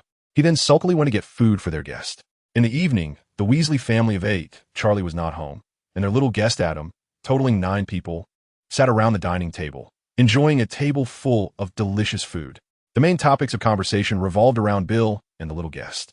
Bill's return naturally brought some small gifts for his family, none of which were too expensive. Some were even things he made himself, or items he was allowed to keep while uncursing treasures, which made his younger siblings very happy. The little pyramid you gave to Qin last time, he liked it very much. He even studied it with Professor Swinton at school for a long time. And I heard that Professor Snape also helped a lot, Fred or George said, with the two brothers looking so much alike that even family members often got them mixed up. Professor Swinton? Bill frowned slightly at this, showing a look of confusion. Professor Swinton was the defense against the dark arts teacher at school last year. This professor is young and accomplished, and very knowledgeable. I often ask him questions, but he only taught for a year before leaving, said Percy Weasley, who is known for being studious. Percy is the 3rd of the Weasley family, always under pressure with a top scholar brother like Bill and a Quidditch captain brother like Charlie, and he has always strived to meet high expectations. Of course, this year Percy finally became the head boy of Gryffindor as he wished, which gave him a bit of a sense of achievement. Oh, so that's how it is. I didn't expect Professor Snape to be interested in this too. Bill probably thought of Professor Snape's always cold face, and a nostalgic expression appeared in his eyes. Although Bill had graduated for over a year, he still missed his days at Hogwarts. Even the frost-like Professor Snape now seemed somewhat endearing to him. Hey, you don't know what kind of person Qin is. The professors at school are, how should I put it, quite attentive to him, especially Professors Swinton and Snape. They've always had a good relationship with Qin. One of the twins said to Bill, then added, Bill, I'm Fred. I know you probably didn't notice. Bill, I'm George, and we've also heard some rumors. It seems something happened among the three of them before the summer break, and since then, Professor Snape hasn't really talked to Qin and Professor Sventon. The other twin chimed in. Unfortunately, we asked Qin, but he wouldn't say a word and even threatened to tie us to the Whomping Willow if we asked again. The one claiming to be Fred shrugged. Looks like you guys have a pretty good relationship with Qin? Bill asked curiously. Not just good, they're practically Qin's loyal supporters. The three of them are always together and often go to Hagrid's hut to mess around with things. Of course, there's Charlie too. He recruited Qin into the Quidditch team, and Qin played a crucial role in several matches. Charlie really likes him, Percy interjected. Oh, I didn't expect you to have so many stories. Bill's eyes lit up upon hearing this. Among those present, Bill was one of the earliest to know Qin, but they had only met briefly. The impression that the little Eastern boy left on him was that he was cheerful, polite, and seemed very smart. This made Bill think of Adam. They were both very smart kids, but Adam was a bit more introverted, unlike Qin, who gave off a very sunny and cheerful vibe. By the way, Adam, we need to go to Diagon Alley before school starts. Gringotts gave me some money to help you buy school supplies, Bill said to Adam. Hearing this, Ron immediately looked up with envy. Most of the things he needed for school were hand-me-downs from his brothers, like Bill's old robes, Charlie's old wand. George and Fred's used textbooks, and even the cauldron was a discarded one from Percy. Well, there was also a pet, a rat that Percy had raised, which had been left at home for Ron to take care of since last year. Why can't I have new things? With this thought, Ron's little face turned bitter again. George and Fred exchanged glances at their little brother's expression, trying hard not to laugh. Then casually told Bill that they also wanted to go to Diagon Alley. Whether to buy something or not was secondary, mainly to relax. Ron can come along too. Let's see if there are any new flying brooms, wands, or pretty robes, the twin claiming to be George said to his brother. No, you guys go ahead. I'll wait for you at the leaky cauldron, Ron pouted. In the following days, Adam stayed at the Weasley house and was well taken care of. Mrs. Molly Weasley was especially attentive to him, even more so than her own son. Ron didn't feel too jealous. After all, even without Adam, his mom didn't show him any good face and often scolded him. Well, he had gotten used to that kind of motherly love. Sometimes, he would think Adam was a bit strange, like the time he heard the little boy talking to their rat, Scabbers. Why are you staying in this house looking like that? Are you hiding from something? Was what Adam said. Ron thought Adam must have been put off by Scabbers' scruffy appearance since the rat had grown old, starting to lose fur, and was missing a toe, looking lethargic and drowsy all the time. However, after that day, Scabbers would hide far away from Adam, and no matter how hard Ron tried to comfort him, it was no use. Chapter 88. Back to School Day, September 1st, the opening day of Hogwarts School of Witchcraft and Wizardry. Before 11 in the morning, a special train from the Wizarding World would be waiting at Platform 9 at King's Cross Station in London to take the Wizarding students to school. The little wizards needed to walk through the wall between platforms 9 and 10 to reach that special platform. That morning, the Grangers dropped Qin and Hermione off at the entrance of the station, and as they watched the two children walk into the station, Mrs. Granger could no longer hold back her tears and covered her mouth. Last year we sent off one, and this year both are leaving. Mrs. Granger said as she watched Qin pushing his luggage, with Hermione following closely beside him and gradually disappearing into the crowd. She truly couldn't hold it in anymore.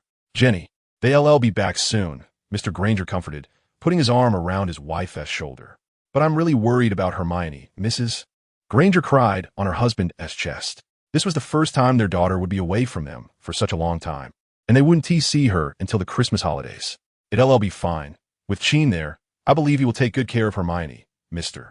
Granger gently stroked his wife's back, continuing to comfort her. Yes, if it were just our daughter going alone to such a far and mysterious place for school. Even I would be worried, Mr. Granger added, but Qin was a reliable boy, especially after a year of study. He had become even more composed, which made Mr. Granger feel reassured about his daughter being cared for by Qin. His words clearly had an effect, as Mrs. Granger's emotions quickly calmed down. So, Jenny, while these two little ones are away, I think we can think about our plans for this weekend, Mr. Granger pressed on, smiling at his wife. This weekend has plans? Mrs. Granger murmured, and by the end, her cheeks flushed. After many years of marriage, she understood the implication of her husband's words. Yes, this weekend we could go out for a bit. I've heard that the town of Kirkworth is quite nice. We could spend a couple of days there, Mr. Granger shared his thoughts. I think that's a good idea. Mrs. Granger nodded, pretending to be calm, but her mind was already filled with many fantasies. Yes, ever since they had their daughter, it seemed they hadn't planned a weekend like this in a long time. Mrs. Granger's heart which had been a bit heavy due to her daughter going away for school, was greatly lightened by her husband's words. And she faintly began to look forward to their upcoming world of two. Haha, Harry, you go find your platform 9 now. I hope that platform has been finished in time. A loud laugh echoed in the ears of the Grangers. They turned to see a chubby middle-aged man placing a heavy suitcase onto a trolley and handing it over to a bespectacled dark-haired boy. The chubby man noticed someone looking at him and curiously glanced towards the Grangers, who smiled and nodded at him. After all, anyone who could mention Platform 9 was likely a parent of a little wizard. The chubby man was momentarily taken aback, nodded back at them, and then, seemingly wanting to avoid further conversation, quickly left and got into a car parked nearby. Meanwhile, the bespectacled boy pushed the trolley into the station alone, presumably to find that special platform. Qin Yu and Hermione waited by the wall between Platform 9 and Platform 10 for Harry Potter. This was the plan they had made in their letter, as Harry Potter didn't know where the platform was. Qin, we finally meet again, Harry said excitedly upon seeing Qin Yu. For the remaining month of summer vacation, he had been looking forward to this day, as his life at his aunt and uncle's was not pleasant, and even though they had improved a bit, he felt more like an outsider than ever. You look well, Harry. Qin Yu observed that the boy seemed much more energetic, at least not as wilted as when they first met. Potter. Nice to meet you. I'm Hermione. Hermione Granger. Hermione took the initiative to greet Harry and solemnly extended her hand. I was just guessing you must be Hermione. Nice to meet you. Harry quickly reached out and shook her hand politely. You know my name? Hermione was a bit surprised. Of course, you're Qin's sister. He has told me about you, and I've always wanted to meet you. Harry said happily. Oh, is that so? What did he say about me? Hermione asked with a smile, her eyes narrowing as she looked at Qin Yu. Hiss. Qin Yu's heart skipped a beat. He recalled that he seemed to have only mentioned Hermione in the underground vault of Gringotts. Moreover, at that time, he had triggered a forced flashback and must have said quite a few bad things about her, like being greedy, not sleeping properly, and nibbling on her fingers while reading. However, fortunately, during the last time, he made a correction and didn't say anything too outrageous. He said that they had a good relationship, often shopping together, and had eaten a lot of delicious food in Diagon Alley. Harry briefly recounted what Qin Yu had said about Hermione. Hermione listened, nodded in satisfaction, then took Qin Yu's hand, lifted her chin, and huffed at him proudly. All right, we should go in now. Qin Yu rubbed her little hand a couple of times and urged, let's go. Hermione's face turned slightly red as she forced herself to sound natural. So, how do we get there? Harry scratched his head and said. He genuinely didn't know where Platform 9 was. However, he wasn't too worried because Qin was there, and he definitely wouldn't get lost. Just as the three of them were about to enter the platform, two voices shouted, Qin, wait for us. Qin, we're coming. Harry turned around to see two identical red-haired boys, slightly taller than him, probably about the same height as Qin. Behind them was a group of people. George, Fred, Mrs. Weasley, Bill, Percy, Ron, Ginny, and this little brother, hello. Qin Yu felt that, putting everything else aside, greeting the Weasley family was indeed a bit of a mouthful. The Weasley family also smiled and greeted Qin Yu, with Mrs. Weasley enthusiastically praising him for becoming more handsome and taller. Bill, why are you back again? Qin Yu asked this question out of curiosity. Although what you said sounds a bit strange, I must explain that I have a serious matter to attend to. Bill said as he introduced the little boy next to him. This is Adam, a young wizard from a Muggle family in Egypt. I was commissioned by the local Gringotts in Egypt to bring Adam here for school. Hello, Adam. Nice to meet you. Qin Yu greeted the little boy. Hello, Qin. I'm also very happy to meet you. Adam politely replied. Qin Yu was actually somewhat puzzled, because even though he wasn't very clear about who the students in Hermione's year were in his past life, he seemed to have never heard of anyone named Adam, especially since he had such a close relationship with the Weasley family. However, it could also be a result of the butterfly effect or the differences in parallel universes. After all, in this world, Hermione already knew her wizarding identity before receiving her acceptance letter, didn't she? This thought flashed through his mind just as he was about to introduce Hermione, when the Weasley twins excitedly exclaimed that this beautiful young girl must be Hermione, as they hadn't been able to see the last photo clearly, and now they finally got to meet her in person.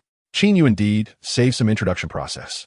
Hermione also felt a little emotional about how she was already well known, and thinking of this, the young girl glanced at Qin beside her and secretly stroked his hand.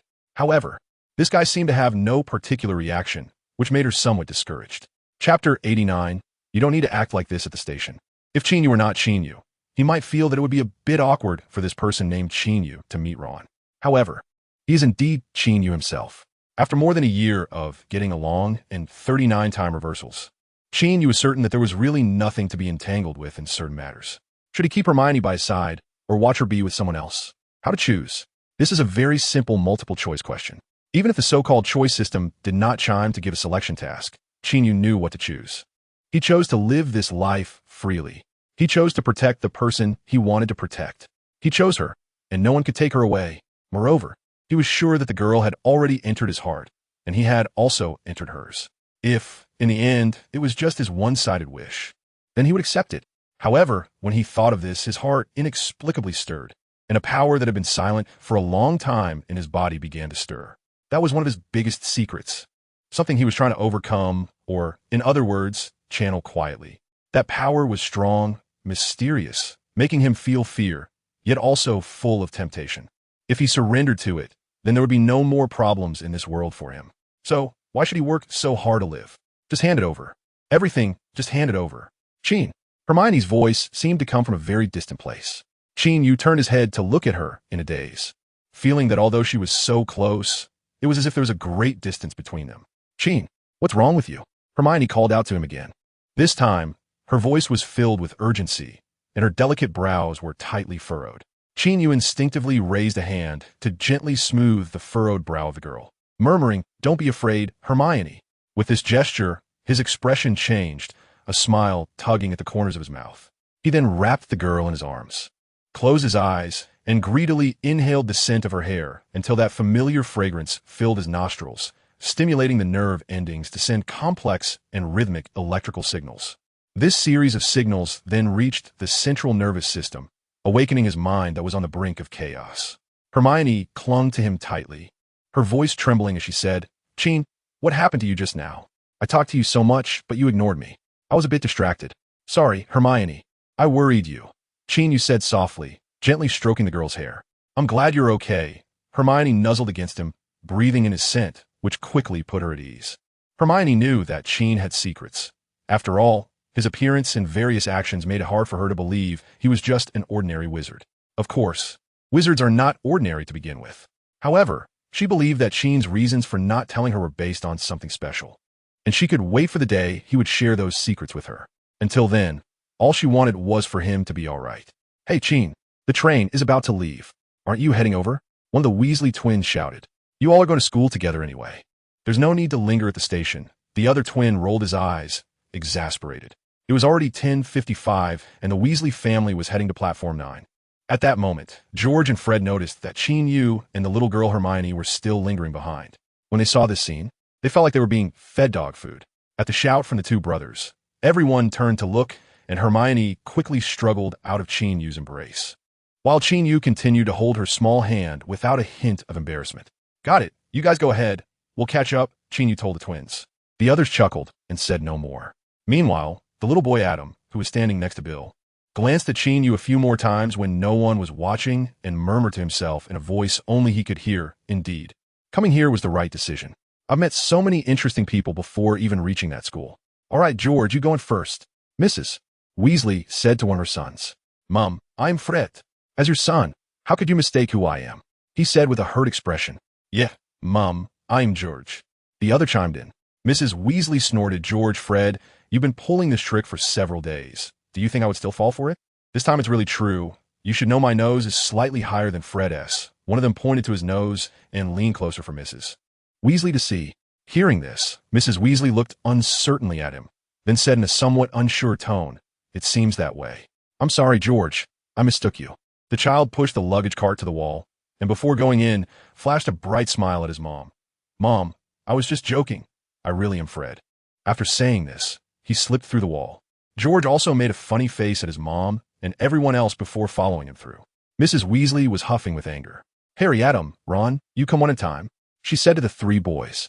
After the three boys went through, Bill followed, and Mrs. Weasley nodded at Qin Yu, taking Ginny with her as they entered. "Let's go. Hermione," Qin Yu said to the girl. "Okay." Hermione nodded. Then, Qin Yu took her hand, and they stepped through the wall together. As they entered, Qin Yu distinctly felt the little hand he was holding tighten with nervousness. Once they passed through the wall, they saw a deep red steam train parked there, the platform bustling with people. Looking at this retro-style train and the groups of wizards, Hermione's eyes widened with surprise and curiosity. Not far away, Harry Potter looked much the same, having received special attention from Mrs. Weasley, with George and Fred helping him move his heavy suitcase. Before getting on the train, Harry wanted to ask Qin Yu if he could sit with him. But George and Fred were too enthusiastic, directly shoving him, Ron, and Adam into a compartment. "You three are in the same year, so it's perfect to get acquainted in advance," Fred said. "That's right. You might even end up in the same house, so get along well," George added. Then the two of them left. The brothers were off to find their friend Lee Jordan, having heard that he had gotten a giant tarantula. Although they had seen the corpse of an acromantula, they were still interested in this poisonous spider from South Africa. After Hermione boarded the train with Qin Yu, she noticed that whether among upperclassmen or freshmen, boys or girls, many people greeted Qin enthusiastically upon seeing him. A number of girls looked at Hermione, who was being led by Qin, with complex expressions, making Hermione feel a strange tightness in her chest.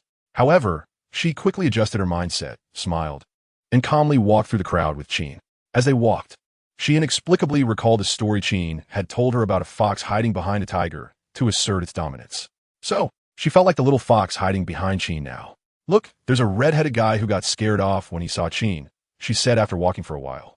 Qin Yu and Hermione soon found an empty compartment. He placed their luggage inside and pulled the compartment door shut, instantly quieting the space. Chapter 90. Do we need to put something on the door? Are you Elvis? Hermione asked the boy who had just entered. "Yes, hello, you must be Hermione, right?" Elvis said a bit nervously. "Yes, I am Hermione. Nice to meet you." Hermione smiled and extended a hand. Elvis quickly shook it, stammering, "I'm also very happy to meet you." For some reason, Elvis felt inexplicably guilty in front of this girl. He then recalled the things he had done over the past year, especially when he thought about leaking a lot of Qin-esque information to those girls. He suddenly felt a chill run down his back, cold sweat pouring down. "Did I do something I shouldn't have?" Elvis secretly muttered to himself. Based on this awareness, along with the vague feelings of guilt and fear about a certain little girl, Elvis gave up the thought of staying in this private room any longer. After chatting with Qin Yu and Hermione for a few moments, he reluctantly left. Elvis was not the first person to come to this room, and certainly not the last. After Qin Yu closed the door, he hadn't had the chance to whisper a few words to Hermione or introduce the places they had passed along the way when the door of the room was knocked on from time to time, and the newcomers were all familiar faces. Besides Elvis, there were Jimmy, Bork, Wilson, and several teammates from the Quidditch team, including the new Captain Wood, Chaser Angelina Johnson, and Katie Bell, who was discovered by Wood towards the end of the last school year and showed great talent as a chaser. There was also the substitute member of the Gryffindor Quidditch team, Moni Wanda, who was stripped of her commentator qualifications by Professor McGonagall due to her biased support for the Gryffindor team in a particular match. "All right, I plan to go check on Ron. I heard from Fred and George that Ron is crying." Moni said this without any sympathy for her distant cousin, instead wearing an expression that seemed to relish the drama. Qin Yu was speechless about this distant cousin of the Weasley family. Soon, Fred and George came over and told Qin Yu about their classmate Lee Jordan's South African poisonous spider. "The toxicity is average, far from the eight-eyed giant spider," George said. "It's only good for keeping as a pet," Fred shrugged. The two had spent a year with Hagrid raising magical creatures, and their horizons had been broadened, making them somewhat look down on these small things. After discussing this, Qin Yu couldn't help but ask why Ron was crying. He discovered that his wand is new, George said, raising an eyebrow. And then he found that many things in his suitcase are also new, Fred added. "We originally thought he would notice these things closer to school, but we didn't expect him to realize it's so early," George said with some disappointment, as if half of his joy was gone. "Yes, we kept his secret for so long and made many disguises. Even when he was trying on robes in Diagon Alley, it was so annoying, but we held back and didn't say we were really going to buy them." Fred sighed and said with disappointment. Hearing this, Qin Yu broke into a sweat. These two were truly dedicated to the art of pranking others, and they didn't even spare their own brother. Fortunately, the brothers' actions were not rooted in malice or harm, and Ron's tears upon seeing the new wands and robes were mostly due to happiness, overwhelmed with joy. Well, as for the way the Weasley kids interacted, Qin Yu could only let them be. He couldn't really control them. Ron got along quite well with that Harry Potter. He never expected they would hit it off. Fred said with some relief. "I hope this kid can perk up at school," George said, his tone softening. Despite their playful demeanor, the Weasley twins were quite detailed in their thoughts, and their ambition to make big money in business was somewhat related to their family's financial struggles. Now, with Qin Yu's guidance and help, they had earned some money and naturally wanted to improve their younger siblings' lives, buying Ron a new wand, new robes, and a new cauldron was within their current capability. Of course, this didn't stop them from pranking Ron a little on the side. Don't worry, Ron is your brother, and he's also my brother. When he goes to Hogwarts, I will help take good care of him, Qin Yu said to the Weasley brothers. George and Fred chuckled, saying that with Qin's words, Ron could walk around Hogwarts with confidence. What kind of ridiculous description is this? Am I going to become a tyrant at Hogwarts? Qin Yu couldn't help but complain inwardly. However, he suddenly realized that this seemed to be something he had once mentioned in a story to those two, and now they were using it on him. All right, we won't disturb you any longer. Bye. Fred waved to Qin Yu and Hermione. See you at school. George also stood up to bid them farewell. Hermione quickly smiled and waved, watching the two leave. However, just as the box door closed, it was open a crack, and George and Fred's heads appeared. Seriously, do you need to put something on the door? One of the heads said. Put what? Qin Yu regretted asking as soon as he did. Sure enough, the two heads said in unison, Please do not disturb. This common sign in the Muggle world. Hermione had known it long ago when traveling with her parents, and Qin Yu didn't need to mention it. Thus, the two immediately understood the meaning behind their words. Snap! Before Qin Yu could get angry, the box door was closed again, and the Weasley twins quickly made their escape. Huh. Those two are really dancing on the edge of death. Their personalities are like this. They're actually quite nice people, you just get used to it. Qin Yu explained to Hermione with a bit of a headache. I quite like them. It's very lively, Hermione said with a smile. She believed that since these two got along so well with Qin, they must be good people. So, you don't have to pay too much attention to what they say. Qin Yu added. Who knows, Hermione said seriously. Why don't we do as they suggested and put a sign outside? Huh? Qin Yu was taken aback. However, he soon noticed a hint of mischief in her eyes. So, he ruffled her hair and said irritably, Don't say silly things. Hermione leaned into his embrace, nuzzling her small face against him, muttering, It's because those people keep coming in. Yes, it used to be a nice private box for two, but now it's almost become a mobile reception room. Of course, Hermione was just joking. When someone else came in again, she immediately transformed into the obedient and cute little sister of Qin. Especially when that guy named Cedric came in. When he entered, Hermione perked up because he always looked at Qin with that kind of gaze. Luckily, he only sat for a while before leaving. Before he left, he insisted on giving Qin a hug, saying he missed him a lot. It seemed that Qin was really popular at Hogwarts, Hermione concluded in her mind once again. Then, her expression turned complex and serious. Chapter 91, Ron's Breakdown, The Cool Girl, Part 1, a little earlier in time. So, Harry, Ron, and Adam were originally sitting quietly in that compartment, not speaking to each other. Harry was a bit shy. Ron didn't know how to start a conversation with this famous person, and he was also reluctant to chat much with Adam, who was fine with just sitting quietly and enjoying the scenery. Finally, after a while, Ron could no longer stand the silence in the compartment, cleared his throat, and said to Harry, So, are you really Harry Potter? Qin Yu had just introduced Harry to the Weasley family, and Mrs. Weasley was very enthusiastic about him, while Ron still found it hard to believe because Harry Potter seemed like a legendary figure from story, and now he was sitting face to face in the same train compartment. Of course, Harry was somewhat used to Ron's reaction, as many people had reacted similarly, or even more exaggeratedly, back at the leaky cauldron. He didn't say much, expertly brushing back the hair from his forehead, as it was his most obvious physical mark. When Ron saw the lightning scar on Harry's forehead, his eyes widened. Even Adam, who was leaning by the window, looking at the scenery, cast a curious and attentive glance. So it was really done by the Dark Lord? You really escaped from him. Ron's mouth was slightly agape. It should be like that. Harry paused, shrugged, and said, But I really don't remember what happened that day. I only remember a dazzling green light. That was it. That was a very terrifying curse. Only an evil and powerful wizard could cast it, Ron said, staring intently at Harry. However, such a gaze made Harry feel a bit uncomfortable. Ron quickly realized this and awkwardly said, Sorry, Harry, I'm just a bit too excited. You know, you really are very famous. It's okay. Harry smiled and said. Then, since they were chatting, Harry couldn't help but curiously ask Ron about his family background. After all, that family with 6 red-haired children was really eye-catching, and anyone would want to know more. So Ron began to vent his frustrations, talking about the challenges of being born into a large family. You didn't see Charlie today because he went to Romania to study dragons. So, we have 7 kids in our family. I have 5 brothers and 1 sister. You should know my sister. She's the little girl who's always looking at you curiously. Then Ron talked about the pressure his brothers put on him. Of course, he had become numb to it now and even chose to just go with the flow. However, Harry expressed his envy of having so many brothers. If you have so many brothers, you'll know you'll never get anything new. For instance, I'm wearing Bill's old robe and using Charlie's old wand. Actually, I even had a pet rat that they left for me, but when I left home, it disappeared and I couldn't find it anywhere. Well, I don't mind you laughing at me. I can show you how old my wand is. It even has a bit of the core exposed. As Ron said this, perhaps to dispel Harry's envy, he opened his suitcase a crack, fumbled around, and quickly pulled out a thin stick. You see, I told you it was worn out. And at the tip, you should be able to see the unicorn hair inside, Ron said, presenting the wand to Harry.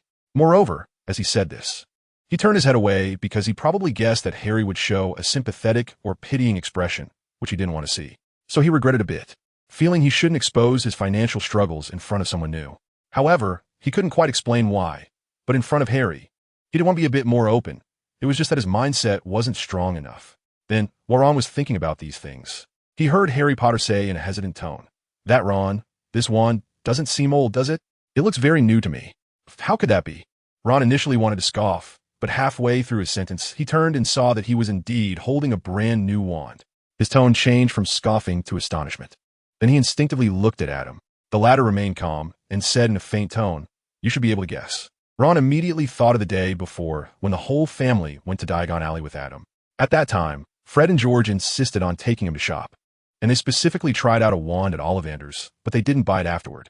He looked at the brand new wand in his hand again and realized it looked very familiar. It was clearly the one he had tried at the wand shop. And yesterday, they had also visited other shops. So he stuffed the wand into his pocket and quickly pulled out his suitcase to look. Sure enough, it was filled with new things: a new robe, a new cloak, a new pointed hat, a new cauldron, and a brass scale. On top of those new things, there was a note that read, "Haha, surprised, huh, Ronnie?" At the end was a signature, FG, which were the initials of Fred and George. Thinking about how impatient he had been while they dragged him around shopping yesterday, along with his underlying feelings of inferiority, and then looking at the new things in the suitcase, he even spotted a small stack of gold galleons in the corner. Ron was still a child. He couldn't hold back any longer, and tears streamed down his face as he began to cry. "Oh, Ron, are you okay?" Harry was taken aback by the little boy's sudden tears. He didn't know how he had gone from chatting to crying. "I'm fine, Harry," Ron sobbed. "I'll be okay in a bit." "Woe is me, Fred and George. They're so mean, they just know how to bully me," he said while wiping his tears. Harry didn't know what to say for a moment, so he looked at Adam, who was sitting by the window, as if this quiet boy knew what was going on. It was a kind of game in their family. Adam found an inappropriate way to describe it. He didn't really understand how this family interacted. Of course, that was also why he was interested in the Weasley family. For things he didn't understand, he was always filled with curiosity. "Okay then, Ron, I hope you feel better soon." After saying this, Harry sat down, watching Ron rummage through his things, wiping his tears, and occasionally chuckling. This made Harry wonder if the kid was going a little crazy. Chapter 92, Ron's Breakdown, The Cool Girl, Part 2. "Hello, my name is Moni Wanda, and I'm Ron's cousin." When the cool girl with short dark brown hair walked into the compartment, Harry envied Ron again. Why did he only have a relative like Dudley?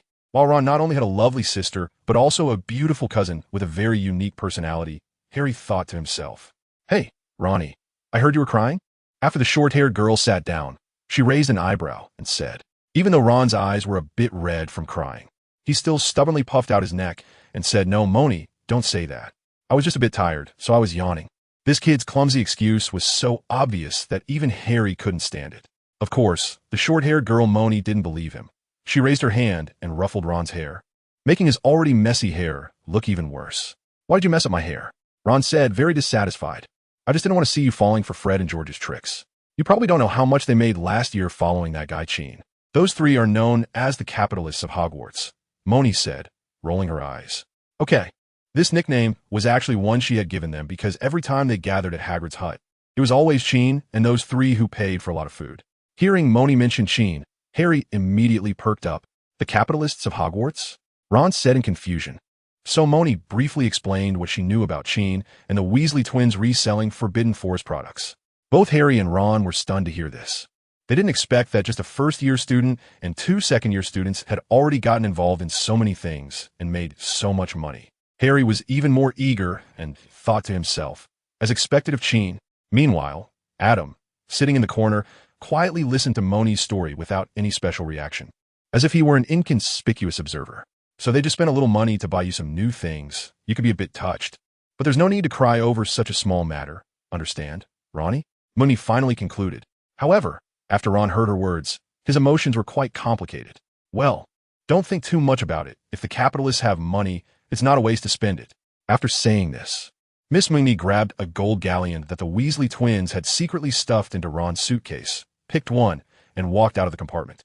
At that moment, a woman pushed a cart slowly down the aisle.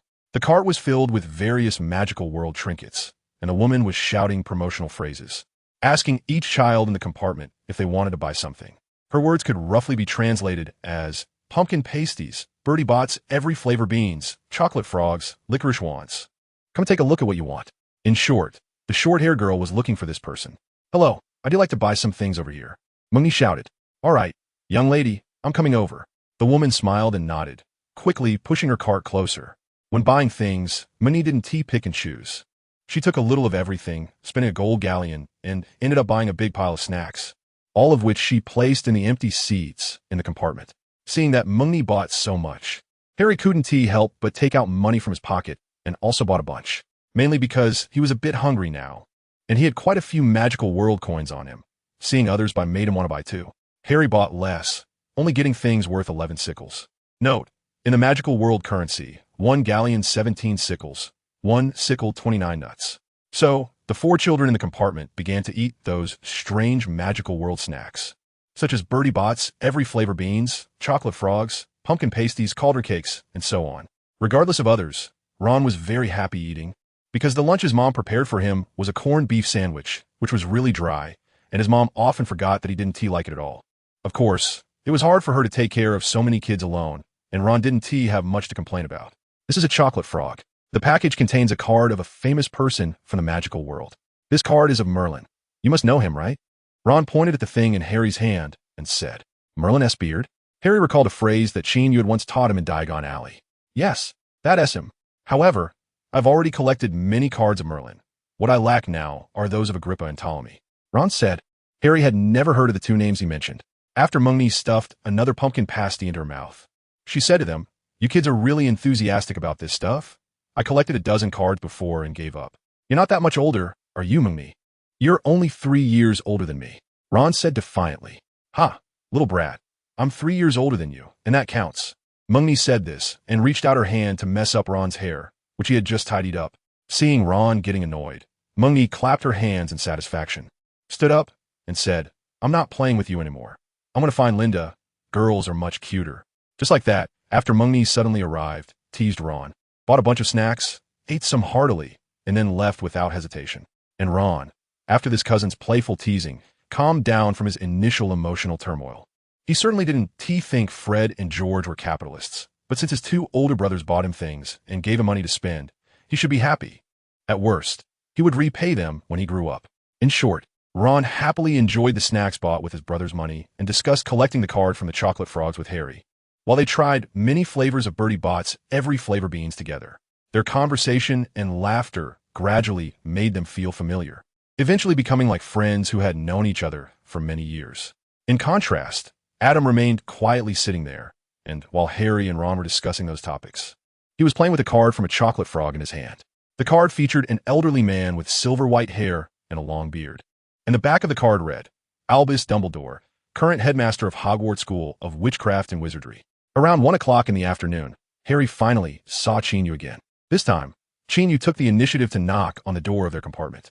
Hermione was also there, and beside them was a chubby, silly-looking little boy. Neville lost his toad, and were helping him look for it. Qin Yu explained his purpose. However, Harry and Ron had never seen him before. So, Qin Yu and the others left. Before leaving, Qin Yu casually took some snacks and handed them to Hermione and Neville, mainly because, just now, when the snack cart passed by, Cedric was in the compartment, enthusiastically discussing the new semester's Quidditch training plans with him, and he missed it. Now seeing so many snacks in the compartment, how could Qin Yu not take some, since there were no outsiders? When we get to school, I'll treat you to the delicacies of Hogsmeade, Qin Yu said to the 2 in the compartment. No, 3 people. All right. The kid named Adam always stayed so quiet that people almost overlooked his presence. Just as Qin Yu and the others had not walked far, they encountered a pale-faced boy with golden hair in the aisle. The golden-haired boy immediately showed a surprised and awkward expression upon seeing Qin Yu, because he finally confirmed who the 2 people he met that day at Madame Malkin's robes for all occasions were. Chapter 96, Enoyin Brat. Missing Toad, our young master Draco Malfoy, gained a lot of praise and admiration on this magical express train. This made him feel a bit elated. However, the students talked the most about the school as prominent figures, Qin and Harry Potter, who had escaped from the hands of the Dark Lord Voldemort. Though they certainly wouldn't directly say Voldemort's name, I really look forward to Qin's performance in the new school year. The Gryffindor Quidditch team has really changed a lot with Qin, but Charlie graduated and left. I don't know who will be the seeker for their team. It's okay, with Qin as the beater, as long as they're not terrible, anyone can be a good seeker for Gryffindor. Then why don't you give it a try? ISNT that, because they don't want anyone from other houses. Besides, I swear to defend the honor of Hufflepuff. TCH. Seriously, I heard that Qin's sister also came to Hogwarts to study. I wonder if she will also be a very powerful person. That is definitely something to look forward to. The Quidditch match made Qin Yu well known among everyone. And as people learned more about him, they discovered that he was not only academically outstanding, as praised by various teachers, but also had excellent character, according to feedback from some first-year students, and a wide social circle, also from some first-year students. This quickly made him a prominent figure in the campus.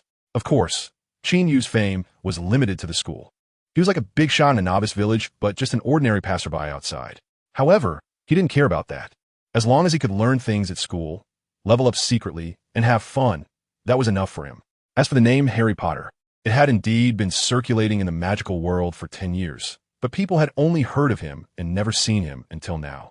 The boy was right in the carriage ahead. I glanced over as I passed by. He looked quite gentle. So, is he really powerful?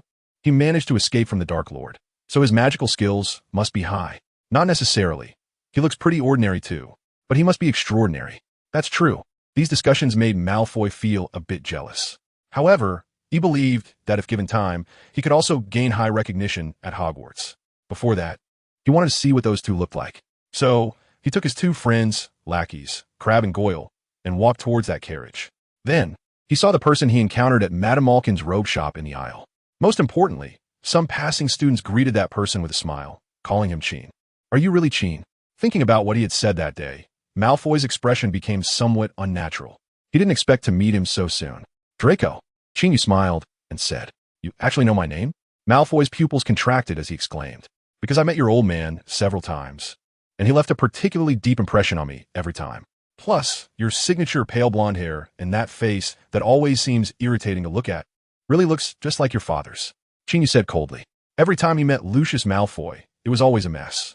Now seeing his son Draco Malfoy, how could Qin Yu have a good expression? I don't know what is going on between you and my father, but I hope you can speak more civilized. Malfoy said somewhat nervously. He understood why his father had asked him to stay away from Qin. It turned out they had some grievances. In fact, the main reason Lucius kept him away from Qin Yu was that he was deeply impressed by Qin Yu beating Jerome the first time he witnessed it, fearing that his son would also suffer. Oh, civilized? All right, remember your words. If I find you being uncivilized at school, I'll have a good chat with you. Malfoy Jr. Qin Yu spoke as he approached the slightly shorter Malfoy. As he finished speaking, he reached out and patted the child's shoulder, causing the latter to shiver. It was certain that the Malfoy family had a long-standing tradition, being an elegant and polite pure-blood wizarding family. How could I possibly act uncivilized? Malfoy tilted his little face up, trying hard to calm himself down. There was no helping it. Qin was too close, and his heart couldn't help but race. He genuinely felt a bit scared of him, somewhat intimidated. Very good, very good. I'll reward the junior with a jelly bean. Qin Yu said as he handed Malfoy a Bertie Bott's every flavor bean. He also gave one to the clumsy and stout Crabbe and Goyle. Malfoy had never eaten anything like this that only commoners would eat. It was delicious. Qin Yu popped one in his mouth too. Lucky him, it was strawberry flavored. Hermione. Neville, let's go. That toad has probably gone to another compartment. Qin Yu called to his sister and the chubby Neville to leave. Malfoy swallowed hard and couldn't help but toss the Bertie Bott's bean into his mouth. Immediately, his facial features contorted in pain. So sour, Malfoy exclaimed softly. He felt an instant rush of saliva in his mouth. However, after the initial intense sourness, he started to taste some sweetness, and it seemed quite tasty. This kind of taste stimulation was something Malfoy had never experienced before, and it made him like the intense sour flavor almost immediately. Qin, I will definitely catch up to you. Malfoy quickly chewed and swallowed the candy bean, shouting at the retreating Qin Yu. I'll be waiting for you. Qin Yu replied without looking back. After Qin Yu and the others went to another compartment, Crabbe asked, Malfoy, are we still going to find Harry Potter? Of course. Why wouldn't we? Maybe he can join Slytherin. I hope he realizes the situation and chooses to be with us. Malfoy had just seen Harry Potter in the distance and had already confirmed that he was the bespectacled boy he had met at the robe shop. The purpose of coming over was to pull Harry into their little group. Of course, the most important goal was to become friends with the famous Harry Potter and, ideally, for him to listen to Malfoy. That would be quite impressive for him. However, knowing that this Harry Potter was acquainted with Qin, Malfoy felt he could lower his expectations. Just being friends would suffice. Then, the trio of Malfoy knocked on the compartment where Harry Potter was. Even with Qin Yu's reminder to pay attention to civility, Malfoy remained extremely arrogant upon seeing Harry and Ron, even mocking the Weasley family's poverty. Harry Potter naturally grew more annoyed with this guy, let alone being friends. If he hadn't been so inept with magic, he might have fought him on the spot, especially since Malfoy's taunts towards Ron made Harry feel indignant for his friend. Thus, Malfoy not only failed to befriend Harry Potter, but the relationship between them also became quite tense. Ouch, my stomach hurts. It must be that bean, the clumsy and stout Goyle said, clutching his stomach. Me too, Crabbe added, also clutching his belly. At that moment, Malfoy's stomach began to rumble as well. So, the originally arrogant trio of Malfoy left the compartment in embarrassment. Ha ha ha. Harry and Ron burst into laughter. Meanwhile, Adam, who had been rather inconspicuous, slowly lowered his hand that had been slightly raised and muttered to himself, "What noisy guys." The train sped along, passing through vast mountains, rivers, forests, and fields, as well as the occasional Muggle town. The young wizards on the train chatted and laughed, sat quietly, or admired the scenery along the way, waiting to reach their destination. Ultimately, Qin Yu and Hermione couldn't help Neville find that toad, but fortunately, after a brief moment of sadness, the chubby boy temporarily forgot about it and started enjoying the delicious treats Qin Yu had given him. After sending the chubby boy off, the two were finally undisturbed by others, as they needed to prepare for their impending arrival. Qin Yu and Hermione changed into their respective wizard robes. Seeing Hermione transform into a cute little witch again, especially with her chin raised and a proud expression, made Qin Yu's heart warm. He couldn't help but reach out and pinch her little face. This girl looked so adorable. If they were at home, it wouldn't just be a simple pinch. At most, he could recite a poem. "If you pinch me again, my face will swell." Hermione said, somewhat dissatisfied. "I didn't use much strength." "Then let me pinch you and see." "Go ahead." But you can't move." "Ouch, I clearly didn't use that much strength." "Oh really? Then I'll be gentler. Let us try again." "Don't dodge." "Not dodging would be foolish." "Hee, you can't escape." A certain girl, momentarily unsteady, fell into Qin Yu's arms and then decided to stop moving, taking the opportunity to rest for a while. Chapter 94. My sister has just come of age in 5 minutes. The train will arrive at the final destination. Please do not carry too many items with you. Leave your luggage on the train, and we will help deliver it to the school dormitory. A voice echoed in the carriage. Hermione was awakened from her dream by this voice. Dazed, she sat up from Qin Yu's embrace and said confusedly, "Are we there so soon? What else? Are you still not awake enough?" Qin Yu replied, while helping her smooth out a few messy strands of hair. "I really didn't sleep enough. Last night, I actually didn't rest well. I wanted to find you, but I was afraid you would chase me away." Hermione rubbed her eyes and murmured, finally yawning. Qin Yu didn't expect that the girl was so nervous last night that she couldn't sleep. However, he recalled his feelings when he first arrived at Hogwarts last year. Even with his experiences from 2 lives, he was still very excited. If he felt this way, how much more was little Hermione feeling? "All right, don't be nervous. In a bit, Hagrid will take you on the boat to Hogwarts Castle. You met Hagrid before. Once we get to the school hall, there will be the sorting ceremony.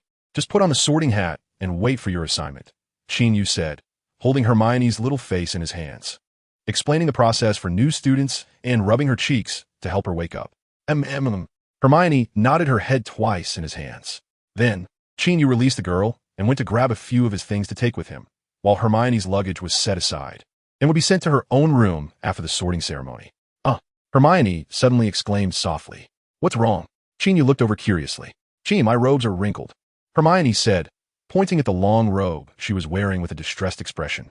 After changing into the robe, she had fallen asleep in Qin Yu's arms. And because she wasn't sleeping still, the robe had gotten wrinkled. As she spoke, she tugged at it, trying to smooth it out, but the effect was not obvious. "Let me do it," Qin Yu said. Qin Yu certainly didn't reach out to help her pull her clothes, but instead took out his wand and cast a simple spell, making the robe on Hermione immediately become smooth and neat again. Knowing some commonly used household spells, isn't this an essential skill for a qualified brother? Nan, friend, Qin Yu. Qin, you're amazing, Hermione said, looking at Qin Yu with bright eyes. Qin cast the spell so handsomely. If she were at home, she would definitely not just give a verbal compliment. Well, she kept reminding herself that she was about to arrive at school and had to pay attention to her words and actions, as well as her identity as a young witch. The train slowly came to a stop, and the wizard students poured out of the doors, creating a bustling crowd. First years, gather over here. First years, gather over here. Hagrid's voice rang out. Qin Yu greeted Hagrid with Hermione and chatted briefly with Harry, Ron, and Adam. Harry and Ron looked quite anxious, and Qin Yu felt that they were unsure of which foot to step forward with. In contrast, Adam showed no signs of nervousness. Instead, he wore a faint smile and looked around curiously. See you at school. Qin Yu waved to Hermione. See you at school. Hermione nodded seriously. Harry, Ron, and Adam also waved goodbye to Qin Yu. Then, Qin Yu went to join Elvis and the others in the carriage pulled by the Thestrals, taking the tree-lined path along the lake back to Hogwarts ahead of them. Along the way, they chatted about what they had done over the summer, especially Elvis, who expressed his gratitude once again for Qin Yu's guidance through his letters. Soon, they entered the castle. After getting off the carriage and walking down the long corridor, everyone felt an overwhelming sense of familiarity. Qin Yu felt the same way. This magical school carried the memories of his past year on campus. Every blade of grass, every tree, every brick, and every stone here felt so familiar, as if they were welcoming him back. However, many familiar faces were no longer there, such as Charlie, who had graduated and gone to Romania, and Professor Swinton, who had left Hogwarts to search for ancient ruins, along with some upperclassmen from Gryffindor whose names he couldn't recall but had a decent relationship with. In their place were the first-year students who were about to enter the school, and he had now become their senior. Thinking about it this way indeed gave him a sense of things changing and people being gone. Qin Yu, filled with emotion, followed the crowd into the Hogwarts Great Hall. Last year at this time, he and his fellow classmates were sorted into their respective houses by the sorting hat right here. Now it was Hermione, Harry, Ron, and the other first-year students. After the older students had settled at their respective house tables, the doors of the hall were pushed open, and Professor McGonagall, the deputy headmistress and head of Gryffindor House, entered with a group of young wizards. Among the crowd, Hermione instinctively searched for Qin Yu's figure after entering with everyone, and upon seeing him, her expression immediately calmed down significantly. Harry was the same. After spotting where Qin Yu was sitting, he couldn't help but glance over, as he only knew Hagrid and Qin Yu here. Next, it was time for the sorting hat to decide which house everyone would be assigned to as their names were read out. Professor McGonagall spoke while taking out a list written on parchment. Then, the first-year students took turns stepping up to the platform for their house assignments. A little girl named Hannah Abbott was the first to come up, and the sorting hat quickly shouted Hufflepuff. After that, more than 20 students were sorted into Ravenclaw, Gryffindor, Slytherin, and Hufflepuff in succession. Hermione Granger. Professor McGonagall called out Hermione's name. Qin Yu felt inexplicably nervous after hearing this, as if he were an old father watching his daughter grow up. Ugh, what a strange association, he thought to himself. He saw the little girl trotting up to the stage, sitting down on the stool, and the sorting hat was placed on her head. She pursed her lips, blinked a few times, and waited for the sorting hat's decision. Gryffindor. The sorting hat quickly shouted out this name. Hermione's face immediately showed an excited and delighted expression. After taking off the hat, she politely bowed to Professor McGonagall, then turned and trotted back down from the stage, heading straight for the long table of Gryffindor. As she got closer, she immediately slowed her pace and carefully sat down in the empty seat next to Qin Yu.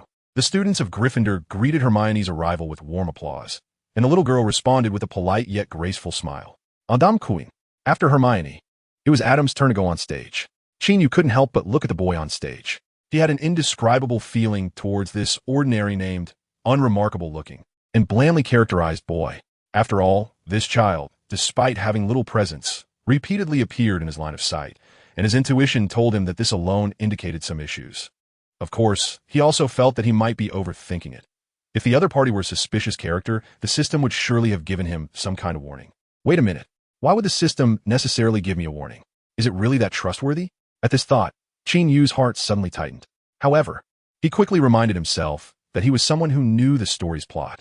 Aside from Voldemort and the Death Eaters, what other villains could exist in this world? Moreover, Adam was so young. He couldn't possibly be a Death Eater, right? I might be too sensitive. Qin Yu couldn't help but chuckle to himself. These thoughts flashed by, and he soon shifted his attention back to the stage. At that moment, the Sorting Hat was swaying and mumbling something, clearly pondering how to allocate this little boy's placement. Chapter 95. What is Gryffindor's dining style? Hufflepuff, Ravenclaw, Gryffindor, Slytherin. You seem like you could go anywhere. Yet also seem not quite suited for anywhere. You belong to the unexpected ones, the Sorting Hat murmured in a somewhat confused tone. Sorry to put you in a dilemma. Adam thought quietly. So, where would you, sir, like to go? The Sorting Hat surprisingly asked in a somewhat respectful tone. Let us go to Gryffindor. That house seems quite interesting. Adam glanced in the direction where Qin Yu was sitting, and this thought flashed through his mind. That's right. Gryffindor does often have some interesting people. Since this is your choice, then Gryffindor. After mumbling a few more words, the Sorting Hat loudly declared the name of the house. Adam immediately stood up, a slight smile on his lips, took off the hat, and walked towards the Gryffindor table. The Gryffindor students naturally gave the new member a warm round of applause. Didn't he expect you to be a Sorting Dilemma student too? Qin Yu lowered his hands from clapping, smiled at Adam, and a hint of contemplation flickered in his eyes. A Sorting Dilemma student is one whose house was not decided by the Sorting Hat within 5 minutes. Historically, such cases are quite rare. And Adam only took about a minute, just making the Sorting Hat hesitate for a moment, clearly not falling into this category. Qin Yu was just borrowing the concept of a Sorting Dilemma student. Huh? Adam was slightly taken aback, and then smiled, saying, the hat might think my talent isn't good enough, which is why it had difficulty making a decision. You don't need to think too much about it. The Sorting Hat cannot decide a person's future. In any case, welcome to Gryffindor. Qin Yu encouraged. Thank you, Qin. Adam nodded in acknowledgement. Next, another student who made the Sorting Hat think for a while before making a decision was the chubby Neville Longbottom, who, as expected, was sorted into Gryffindor. However, the Sorting Hat's hesitation was uncertain whether it was due to Neville's slow reaction at the moment or because it couldn't see the future development clearly. Draco Malfoy was particularly quick. As soon as the hat was placed on his head, it loudly shouted out Slytherin. Young Master Malfoy immediately left the stool with a beaming smile and went to the Slytherin table. When it was time for the last names, starting with the letter P, Harry Potter was called up to the stage.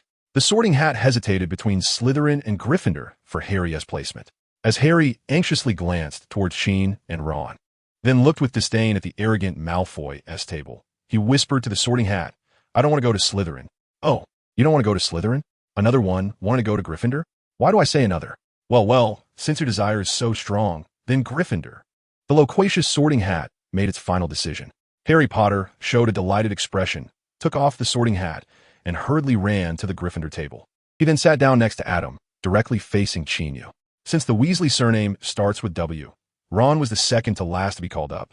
In such an occasion, being called at such a late order made the child extremely nervous, his small face scrunched up, hunched over, as if he had a stomachache. Fortunately, the Sorting Hat made its decision quickly, without hesitation, shouting Gryffindor's name, as it was quite normal for the Weasley family to go to Gryffindor. Finally, after the last student with a surname starting with the letter Z was sorted, the annual sorting ceremony at Hogwarts concluded successfully. Then, Headmaster Albus Dumbledore stood up and delivered the opening speech. The gist of it was to welcome the new students, encourage the returning students, and hope that all students would make further progress in their magical studies in the new year. Finally, he invited everyone to enjoy the feast and encouraged the teachers on stage to enjoy the wine. As his words fell, the 4 long tables instantly filled with delicious dishes. Seeing this scene, the first-year students exclaimed in awe, having never seen anything like it. Even young Master Malfoy showed a joyful expression. Hermione, even though she had heard about this from Qin Yu, still widened her eyes in surprise. Harry didn't need to be mentioned. The marvelous magic once again left him in awe. As for second-year students like Jimmy and Wilson, they maintained a calm and composed demeanor, showing the steadiness expected of upperclassmen. Open your mouth. Hearing this familiar phrase, Hermione instinctively opened her mouth, and then a piece of delicious lamb chop was stuffed into her mouth. After chewing a few times, realizing the occasion, the girl suddenly froze. She closed her mouth, her eyes wide with astonishment, her cheeks puffed up as she looked at Qin Yu. The look in her eyes seemed to say, this is school, not home. Hurry up and eat. There's so much more. At this, Hermione subconsciously continued to chew because the lamb chop of Hogwarts was simply too delicious. Being just a child, how could she resist the temptation of food? After swallowing, another piece was brought to her mouth, and she simply resigned herself and opened her mouth to take a bite. Since it had come to this, she shouldn't waste the delicious food. Seeing her enjoy the food so much, Qin Yu nodded in satisfaction and fed her a piece of carrot for extra vitamins. Miss Granger, this is Hogwarts. You're home for the next 7 years. Do you really need to be so reserved? Qin Yu said, handing her a bowl of soup. Home. Sitting opposite Harry Potter, upon hearing this, he looked up, repeating the word home, while a strange light flickered in his eyes. He hadn't intended to chime in, but he couldn't help it, because home was something he longed for deeply. Qin Yu looked at Harry and the several first-year students, slightly raising his voice and saying, That's right, Hogwarts is your home. So, junior students, you are being too polite while eating. As he said this, he turned to the second-year students beside him and said, Jimmy, Wilson, show them how it's done. Let the juniors see what the dining style of Gryffindor is like. No problem, since you put it that way. The two had long been fed up with being the proper upperclassmen. One grabbed a large drumstick, while the other held a piece of buttered bread, munching on it in a grotesque manner, with grease dripping from their mouths. Qin Yu watched the two perform a bit too enthusiastically and couldn't help but awkwardly smack his lips. However, the effect was still quite good. The first-year freshmen saw the upperclassmen eating like that, and all showed eager expressions. Cough. So what are we waiting for? Taking advantage of the fact that he wasn't embarrassed enough to avoid those two, Qin Yu said seriously to the first-year students. Ugh, eat. I want that fried potato. Please pass me a serving of gravy. This roasted chicken is simply delicious. After all, they were just kids, and once the restraints were lifted, they let loose. Of course, not many of them were like Jimmy or Wilson, who were like hungry wolves. Harry was much better, while Ron's eating style was quite similar to Jimmy's. Watching the atmosphere liven up among the first-year students, Elvis glanced at Qin Yu and thought it was completely normal with him around. As a newly appointed class leader, Percy also nodded to himself. He had learned some experience in stirring up the atmosphere from Qin. Little did he know, Qin Yu initially said this because he felt Hermione was too reserved, and he really couldn't stand it, so he fed her a few pieces of meat and carrots. In any case, the dinner on the first day of school became abundant and lively. Even Adam, who usually had a mild personality, chewed through a full plate of vegetables like a hamster, especially broccoli and pea shoots, which he was particularly fond of. Qin, I want to eat this. Qin, I want to eat that. Qin, I want to drink juice. Qin, what's wrong? I ate a bit too much. It feels uncomfortable. Then don't eat anymore. But I haven't tried that little cake yet. Then take a break and eat later. A certain little girl, after being allowed to eat freely, ended up overstuffed. Of course, she was still in her early growth phase, so eating more would only help her grow taller, not gain weight. Qin Yu has reason to believe that if she keeps eating like this girl will grow a lot in a year. When summer vacation comes and he goes home, the Grangers will surely be surprised. Chapter 96. The girl in the Gryffindor common room after dinner. The first-year students were led back to their respective dormitories by the male and female prefects of each house, while the older students returned on their own. The password for the entrance to the Gryffindor dormitory this time was Dragon Dung. Qin Yu and Elvis, along with others, recited the password, and the portrait of the fat lady moved aside, revealing a doorway. After they slipped inside, they arrived at the long-lost common room. Glancing around, Qin Yu didn't see Hermione's figure, so he first returned to his dormitory. The room looked the same as before, whether it was the bed, desk, chair, or the various little ornaments on the table. Everything was unchanged. Even the unique atmosphere of the castle that lingered in the air was just as it had been. These familiar things rushed towards him, awakening memories from the past year and gradually pulling him back onto the path of life before the summer vacation. After a simple tidying up, Jimmy, Wilson, and others sat on the bed, sharing items they had brought from home, mainly food and games, and excitedly discussing today's sorting ceremony, teasing the nervous first years as they put on the sorting hat. Their words carried a sense of pride and superiority as upperclassmen. Little did they know, they hadn't been much better last year. This was strikingly similar to Qin Yu's university life in his previous life. In this regard, there wasn't much difference between muggles and wizards. At that moment, a second-year student from the neighboring dormitory peeked in and said, Qin, your sister is in the common room. She seems to be waiting for someone. The kid had a broad smile on his face when he said this, and even raised an eyebrow at Qin Yu. Qin Yu punched the guy and said thank you, then hurriedly left the dormitory and went to the common lounge. I came to deliver a message and ended up getting punched for nothing. What kind of logic is that? Right, Elvis? The person rubbed his shoulder and said to Elvis, who was organizing his books. Upon hearing this, Elvis touched his nose and nodded. He actually wanted to say more, but when the words were on the tip of his tongue, he forgot this classmate's name. After all, he hadn't seen him for an entire summer, and the sudden appearance of this person made him unable to recall the name. Well, never mind, I have to go back and sort my luggage. Have a great new semester, Elvis. Have a great new semester. Elvis quickly replied. Then, long after the person left, he still couldn't remember the name, as if some unseen force had grasped his thoughts, making it impossible for him to touch that name. As Qin Yu approached the public lounge area, he saw the silhouette of a girl by the fireplace. She had brown hair, a white shirt, a red and blue scarf, and wore a loose-fitting black robe. Between her gray-blue skirt and black thigh-high socks were a pair of slender, fair calves. At that moment, those delicate calves were lightly lifting and dropping on the ground in front of the fireplace, as their owner paced back and forth, and from the frequency of her steps, it was clear she was slightly anxious and impatient. After the girl walked back and forth once, she turned around again, her delicate and lovely face lifting up, and her eyes reflected the image of an Eastern boy who had just entered the public lounge. The Qin girl broke into a smile, and all her previous anxiety and impatience vanished. Qin did not respond, but gently stroked the girl's brown long hair, murmuring, just like I imagined. What do you mean? The girl asked, bewildered. Well, just like in my dream. I dreamed that you appeared here, and you were wearing a wizard's robe, just like you are now. Qin Yu slowly said. I feel the same way. The girl looked up at him, her gaze seemingly filled with deep, unbreakable feelings. What do you mean? Qin Yu looked into her eyes and repeated her earlier question. I had the same dream too, dreaming of you here, wearing a wizard's robe as well, the girl murmured. But then she suddenly stopped. What else? Qin Yu raised an eyebrow. Nothing much, just chatting together, talking, the girl said, and as she spoke, she felt a strong arm wrap around her, and then her body uncontrollably fell against someone's chest. Is there such a thing? The person asked. I won't tell you. The girl's small face rubbed against his chest, feeling the tension and fatigue of the day wash over her, wanting nothing more than to sleep. However, the occasional footsteps of passing Gryffindor wizards made her suddenly realize that this was not home. But then she thought, who said that Hogwarts is our home? So, it should be okay to hug for a while, especially since everyone was packing, and there weren't many people in the lounge. Qin Yu considered that the girl might be shy, so he let go of her after hugging her for a short while, and then took her small hand to find a place to sit down and chat. Of course, it was mainly Hermione who was talking, because she had really experienced a lot today. The castle here was even more magical than she had imagined, with many corridors and the magical dome of the hall being 100 times more beautiful than what was depicted in the books. She had never imagined what it would be like for a hat to talk, and the dinner was really delicious. Meeting so many wizards at once made her a bit nervous. Qin, were you nervous when you first arrived? Well, to be honest, I was most nervous when I was in your attic. After that day, I actually became less nervous. Qin Yu thought for a moment and said, Huh?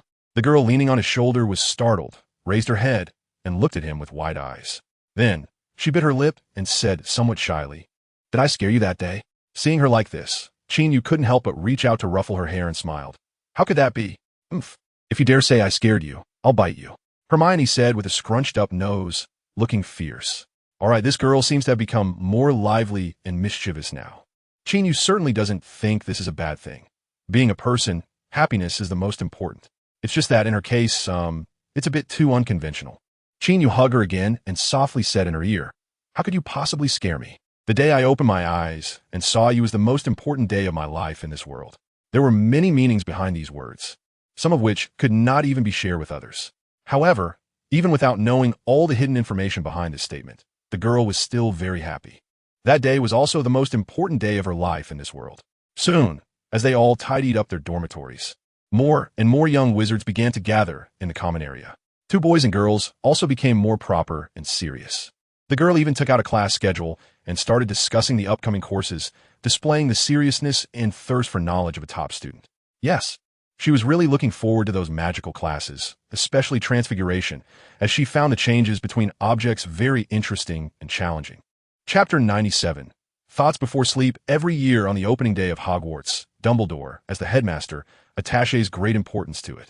He prepares a speech for this day, and when he is in high spirits, he even tells a joke he has pondered for several days. Most people find his jokes hard to grasp because he takes too long to prepare, making them overly profound and whimsical. This year was no exception.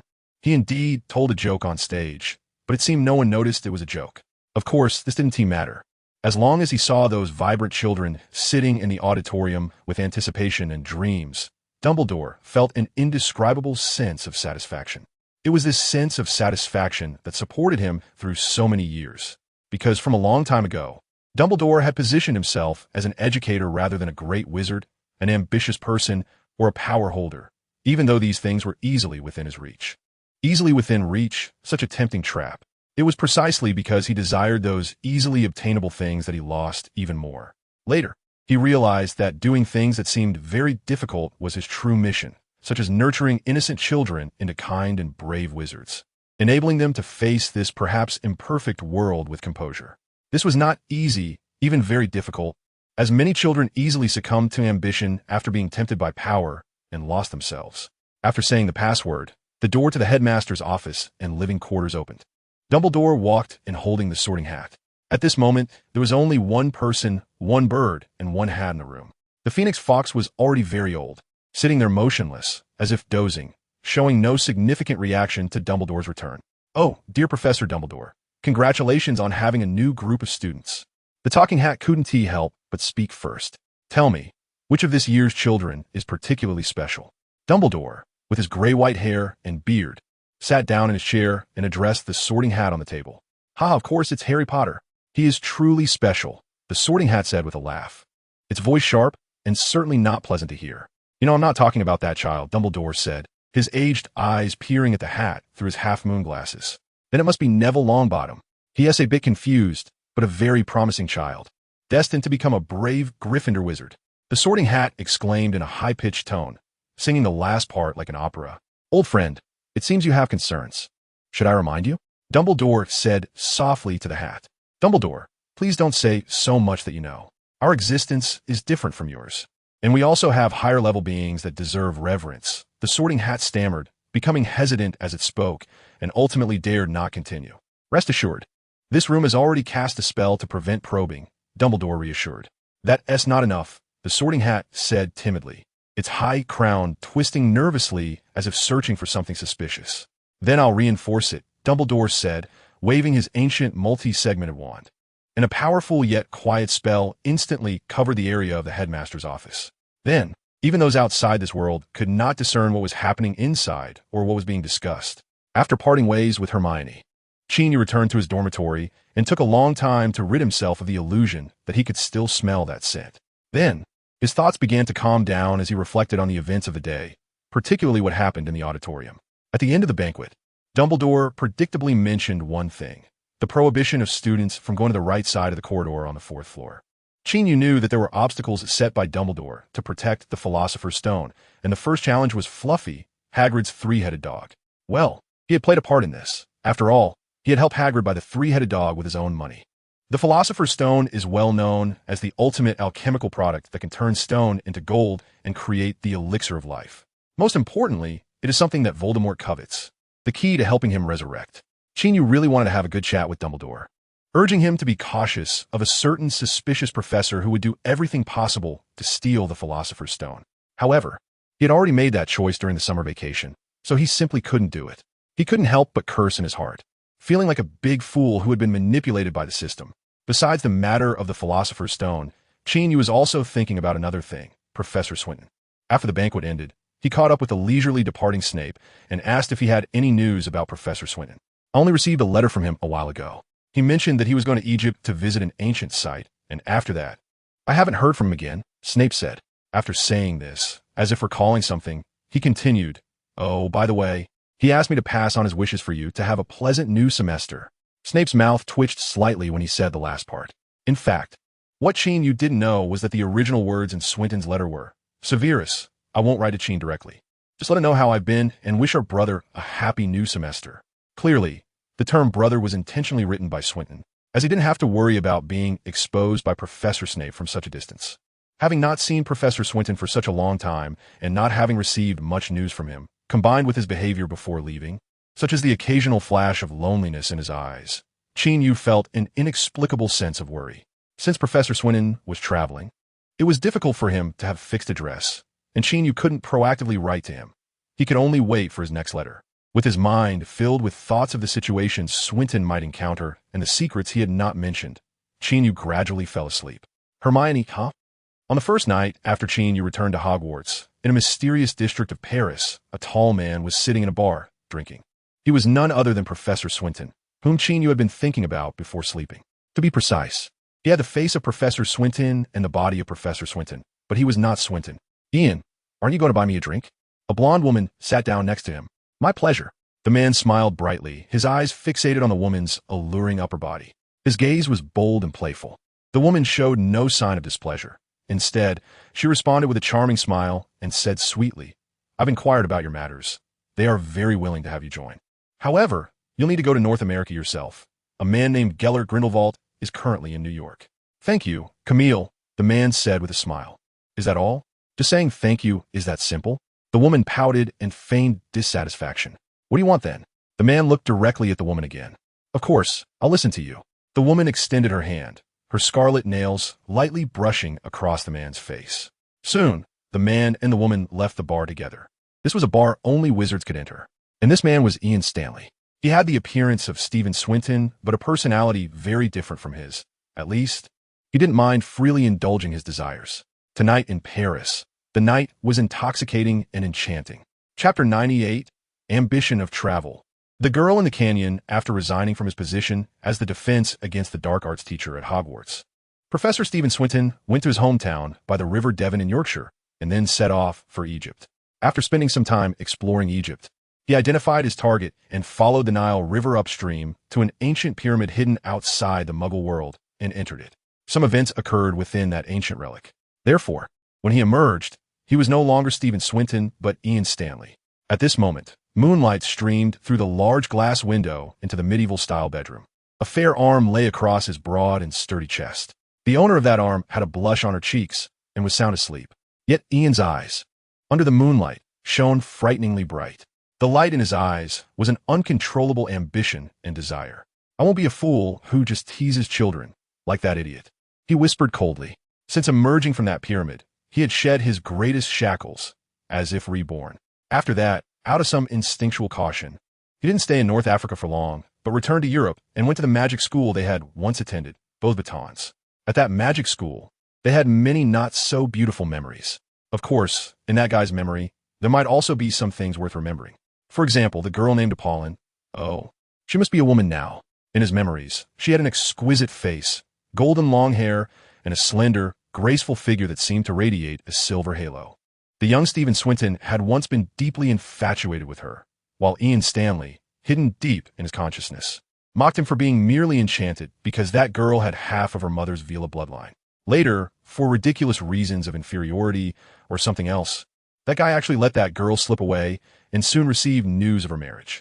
Looking back now, the young Stephen's reaction upon receiving that news was indeed quite pitiful. "Huh, what a sad guy," Ian commented to himself. It was also on the day he returned to Beauxbatons that Ian saw a girl on campus who looked very much like Apollon. The girl had a similar exquisite face, golden hair, and a slender, graceful figure, radiating an alluring charm from a young age, simply a replica of Apollon, especially when he saw her bright blue eyes. Ian was momentarily lost in thought. This moment of distraction filled him with inexplicable fear and anger because he felt that this was the reaction Stephen should have, not him. Thus, on the day he went to Beauxbatons, he left, putting aside his original plans to cause trouble for certain people. Fleur Delacour crossed his mind, and Ian couldn't help but mutter the girl's name. Too much alike, too much alike.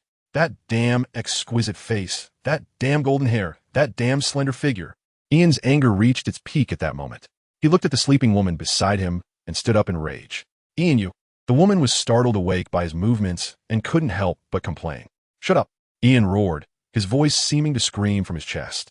The moonlight had not changed its original brightness, gently spilling into the room, yet the people inside were in a state of confusion and rage. People always hope to be just themselves, yet fear becoming someone else, not realizing that they have never been just themselves. The next day, Ian Stanley got up with a spirited demeanor and had breakfast. Then, under the gaze of the beautiful witch named Camille, whose eyes glimmered like water, he left this place. Leaving Paris behind, he was determined to find a path that belonged to him. After emerging from that ancient pyramid, he vowed to achieve something significant, regardless of light or darkness. Thus, he traveled across Europe, seeking some opportunity.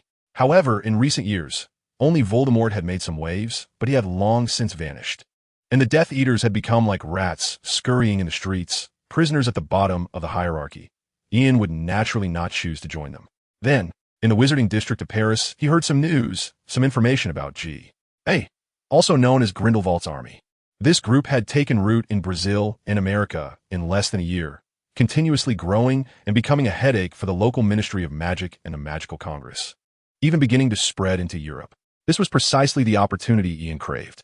Therefore, he entrusted Camille to help gather information when it came to dealing with women. He was far more capable than Stephen. Now that he knew that the G.A. leader named Gellert Abernathy was in New York, North America, he naturally wanted to meet him. He believed he was exactly the person they needed, and they were the capital and soil he required. Just like a line from a poem in the East, his departure was like the autumn wind meeting the crystalline dew, surpassing countless encounters in the human world. If we raise our gaze higher, then higher still, and shift eastward towards Paris, we will see a magnificent mountain range, known as the Carpathians, which is the eastern extension of the Alps and is referred to as the spine of Romania in the countries visible to us. And just around a corner of this semicircular mountain range, there lies a relatively open area of hills and grassland.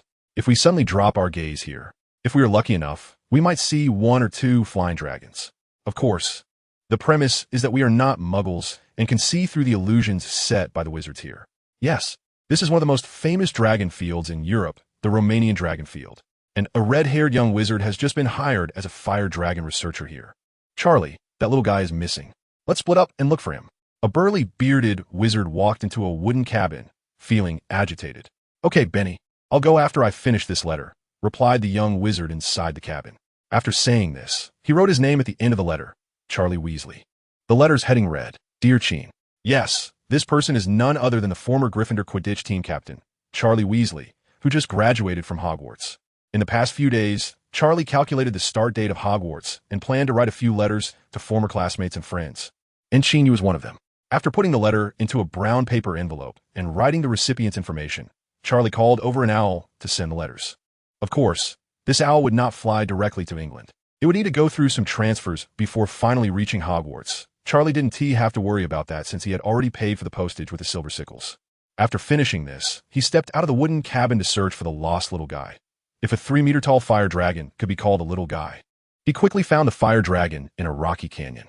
However, he did not expect to see a girl punch the 3-meter-tall fire dragon away. She was a not very tall girl with black hair, probably around 17 or 18 years old, dressed in red. Her long black hair was tied into a neat ponytail. And when she leaped up and struck the fire dragon on the head with a heavy punch, Charlie felt as if a giant hammer had hit a wooden stake. The sound of the impact shook the valley and made his heart tremble. Red-haired, is this your dragon? The girl asked, lifting her chin to look at Charlie. Yes, this is mine, Charlie instinctively replied, but he quickly shook his head. It's not exactly mine. I'm just a researcher. Researcher? Sounds complicated. Whatever, it stole my food. So I hid it. That fits your rules, right? The girl asked. Charlie nodded, somewhat perplexed. Right, that sounds good. Okay then, the girl nodded in agreement. Then, the two fell into silence amidst the little fire dragon's soft whimpering. Ahem, let me introduce myself. My name is Charlie Weasley. May I know your name? Charlie asked, mustering his courage. Oh, I'm Pusey, the girl replied. Pusey what? I mean, what's your full name? Charlie asked, finding her somewhat adorably naive, and continued to inquire. I'm just Pusey the Pusey. The girl thought she had made herself clear. All right, Pusey, nice to meet you. Charlie gave up on further questioning. After all, compared to her ability to punch the little fire dragon away, her lack of a surname seemed quite normal. For some unknown reason, Charlie invited the girl named Pusey back to his wooden cabin. Perhaps it was because he couldn't bear to see such a small and cute girl go and gnaw on a wild boar, which was the food she had protected from the fire dragon. Chapter 99. What to do if you get lost. Charlie and Pusey's encounter was just beginning. This second son of the Weasley family had never thought about what would happen with this girl in the future. He instinctively felt that she was not an ordinary person, and there was no harm in getting to know her. This was obvious. How could someone who could dislocate a little fire dragon's jaw be simple? He also felt that at least he had some cooking skills inherited from his mother, Molly Weasley. So he wouldn't just watch the little girl open her mouth and directly gnaw on bloody raw meat. And when the girl named Pusey tasted the wild boar steak that Charlie had roasted, her eyes lit up, and while she ate with grease dripping from her mouth, she mumbled her praise for Charlie's cooking skills. Delicious. From now on, you have to make this for me every day. I'll go catch wild boars. I want to eat your roasted meat for a lifetime. The girl's words made Charlie's face turn crimson, and he was well aware that Pusey did not understand the specific meaning of that sentence in certain contexts. Ahem, no problem. The second son of the Weasley family cleared his throat and promised the girl. Well, cooking is a simple thing. Eat slowly. I'll go make you some tea. I learned this from a big friend of mine.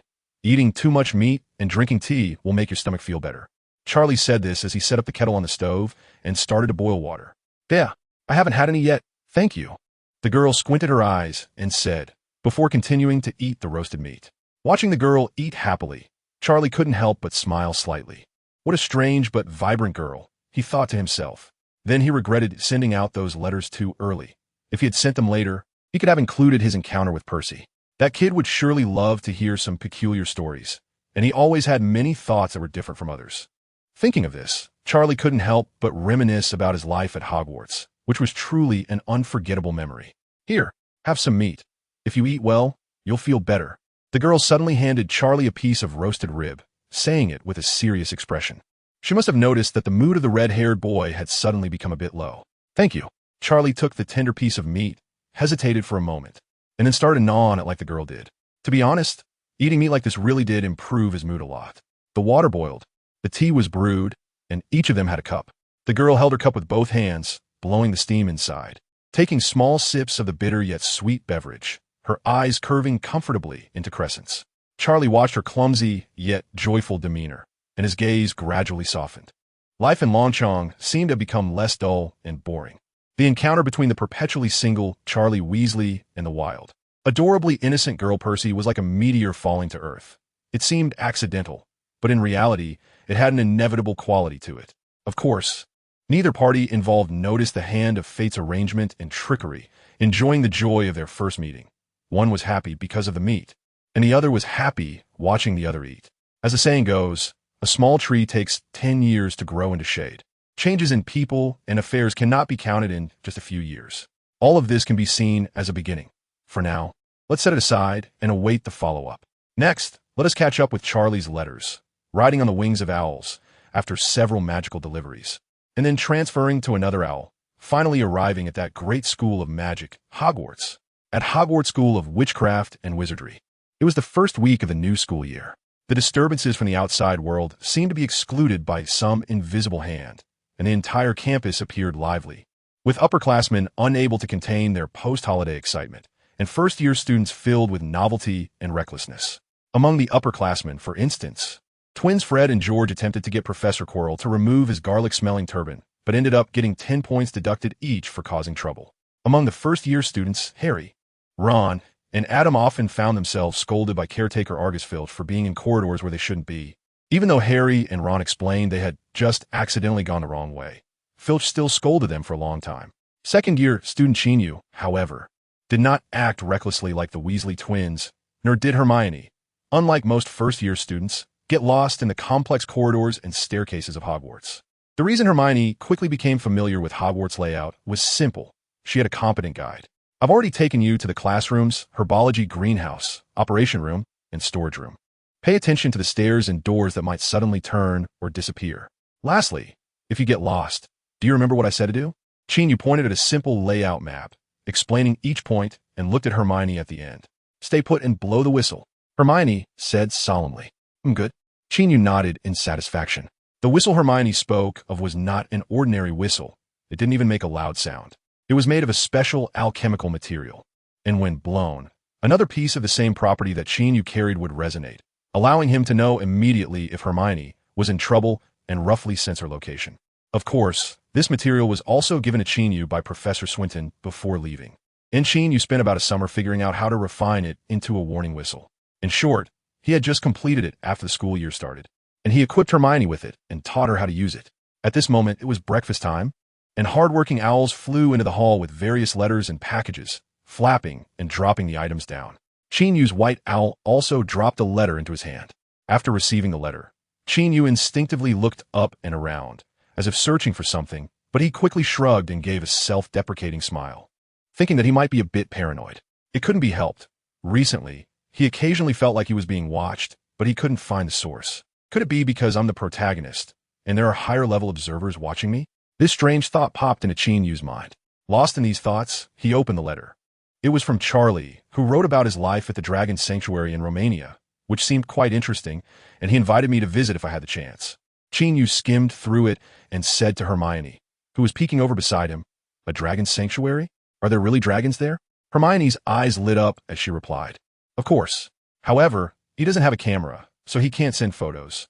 Otherwise, we should be able to see him with a fire dragon." Saying this, Qin Yu's tone was somewhat helpless. After all, in his past life, he at least had a smartphone with millions of pixels, able to take pictures of whatever he wanted. Nowadays, it's really not that convenient.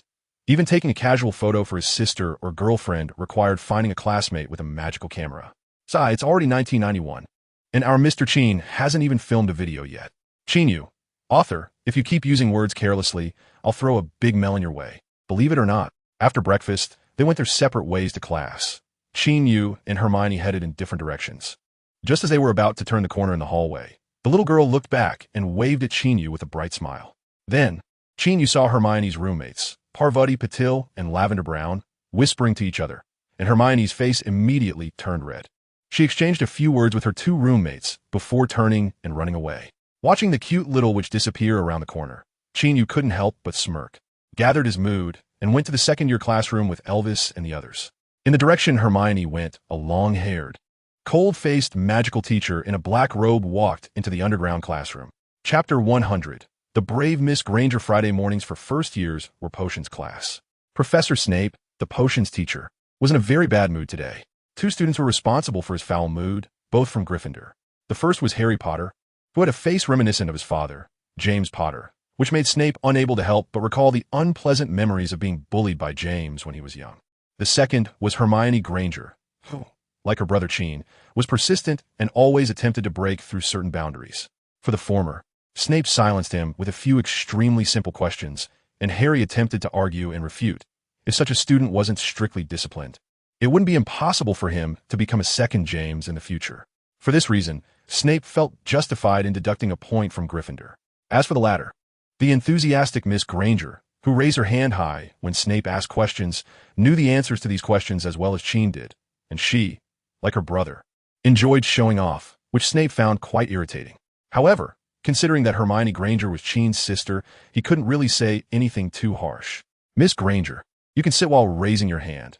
I'm afraid if you stand, you might poke a hole in the classroom ceiling," Snape said indifferently, looking at the eager little girl. "Okay, understood, Professor Snape. I won't stand up next time when raising my hand," Hermione replied with a smile, just like Qin, making it hard to feel pleased. Due to his bad mood caused by these two students, Snape proceeded to give a series of stern admonishments to the first-year students. This left a deep impression on the children, most of whom felt immense fear towards Snape, believing potions class could take the top spot on the list of most disliked classes at Hogwarts.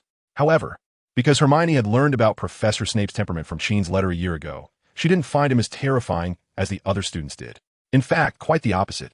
She really liked Snape's clean and concise teaching style, which was exactly how a good teacher should be. Of course, relatively speaking, her favorite teacher was still Qin.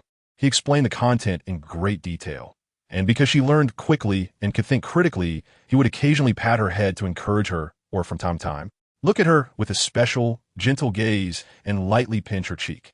Then cough cough, this is class time. I must not get distracted.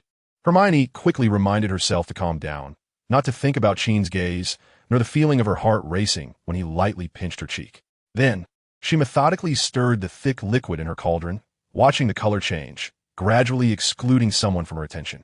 It turned out that without that certain guy distracting her, Hermione completed the potion preparation quickly and effectively. She even had time to stop the chubby Neville from adding the hedgehog spines to the boiling cauldron too early, avoiding a potential cauldron melting incident. Mr. Longbottom, you should thank the overly cautious Miss Granger for her reminder. If you had been a moment late, you would now be covered in boils. Professor Snape glared sternly at the still grinning Neville Longbottom. The chubby boy froze for a moment, quickly pouting and tearing up, stammering, "Why, yes. I'm sorry, Professor Snape. I hope you learn your lesson and truly understand where you went wrong," Snape said, leaving this remark before ignoring Neville. Then, he turned to Harry Potter beside him and coldly said, while Miss Granger was preventing him from making a mistake, "What were you doing, Mr. Potter?" "Huh?" Harry was taken aback by the question. You not only failed to remind him, but also seemed indifferent afterwards. Perhaps you were secretly mocking Mr. Longbottom's carelessness, even hoping for someone to make a mistake. "I didn't, given your performance, deducting a point from Gryffindor." Harry wanted to say something, but Ron stopped him, whispering that Professor Snape was bad-tempered and unreasonable. George and Fred often got points deducted by him. "Professor." Hermione couldn't help but stand up and speak. "Miss Granger, What do you want to say? Snape looked at Hermione. I think you shouldn't judge Harry's thoughts so subjectively and deduct a point from him, Hermione boldly said. Oh, is that so? Professor Snape paused, staring at the little girl, and continued. Given that you questioned and contradicted the teacher in class, deducting another point from Gryffindor. He was quite looking forward to the little girl suddenly bursting into tears, just like that chubby boy did earlier. That way, no one would dare to act so recklessly in his class. As for how Qin would react when he found out, did he really need to care? Not at all. When Hermione heard Snape's words, her eyes widened. She didn't expect this professor to be even more difficult than she had imagined. However, Qin said there was no need to be afraid of him. Thinking of this, Hermione straightened her back and lifted her chin, saying, Professor Snape, even if you deduct my points, I will stand by my previous opinion. Well, commendable courage. One more point deducted from Gryffindor. Snape did not relent at all. Hermione pouted, and her eyes immediately turned red. However, she held back her tears. I need to tell Qin. I need to tell him he was wrong. This professor is really unreasonable. Hermione thought to herself, huffing through her nose.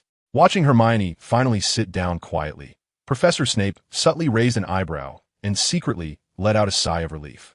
Last year he had one headache, and this year he had two. Snape felt they were probably sent by Merlin to punish him. Although Hermione was angry because of Professor Snape's unreasonable behavior, she didn't complain too much when she saw Qin Yu because she felt she could handle such small matters. Otherwise, how could she catch up with Qin and become a new top student at Hogwarts?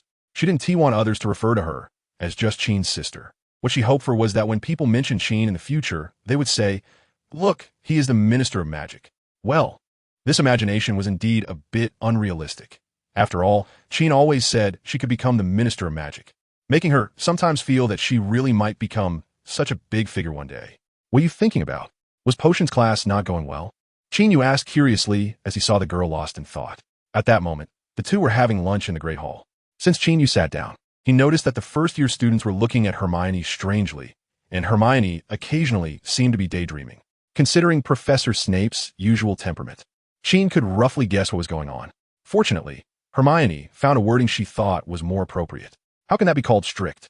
He is being unreasonable, deliberately targeting us, Harry said indignantly. Looks like you guys were deducted points too. Qin Yu shrugged and said, Several kids looked at Qin Yu. Of course, aside from Hermione, the other first-year students didn't know that Qin Yu had been deducted a lot of points before. That's right. I was also deducted a point in my first potions class, Qin Yu admitted generously. Watching their surprised expressions, Harry even looked both relieved and excited. Qin Yu was worried that these kids might stray off topic, so he continued, however, my potion class grade is excellent. The points I was deducted were not due to my lack of seriousness in class or poor performance. He briefly mentioned the reasons for his point deduction, which he almost forgot about if it hadn't been brought up at that moment. All right, let's talk about your matters. Next, it was mainly Harry who spoke, with Ron adding details, Neville apologizing intermittently, and Adam occasionally nodding in agreement. By the end, Harry, Ron, Neville, and the few first-year students around them all looked at Hermione with admiration. There was no denying that daring to confront a terrifying teacher like Professor Snape in class was the embodiment of courage, and Hermione's image instantly became that of a big sister in their eyes. Hermione, on the other hand, felt a bit shy under their gaze. She looked at Qin Yu, bit her lip and stammered, I actually just said some things I wanted to say. Well, Qin had previously told her not to be so eager to perform in Professor Snape's class and mentioned that the professor had a peculiar temper. However, she and T listened. Well done. To his surprise, Qin Yu patted her head and praised her with a smile. He had previously advised Hermione not to rush to show off because he was afraid she might get scolded by Snape to the point of crying.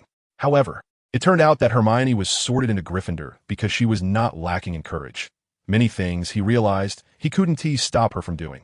After all, this girl had a strong will. In short, Qin Yu was very surprised and gratified by Hermione's performance today. He felt that he had perhaps been too protective of her and had forgotten that our Miss Granger was a very strong person, at least on the path to becoming stronger. After all, she was someone who would eventually become the Minister of Magic. Just thinking about how others would introduce her in the future, as this is the Minister of Magic's brother, was quite an impressive thought. Qin Yu's support and encouragement made Hermione beam with joy, feeling that she could persist until she was deducted 5 points before losing. Meanwhile, others felt that the previous topic was truly dull. Look at us, denouncing Professor Snape, and you're openly showing off your affection? Is this the Ministry of Magic? Is there no one to take care of such inhumane dog abuse? Many people around were having similar thoughts. Chapter 101. We won't go that far.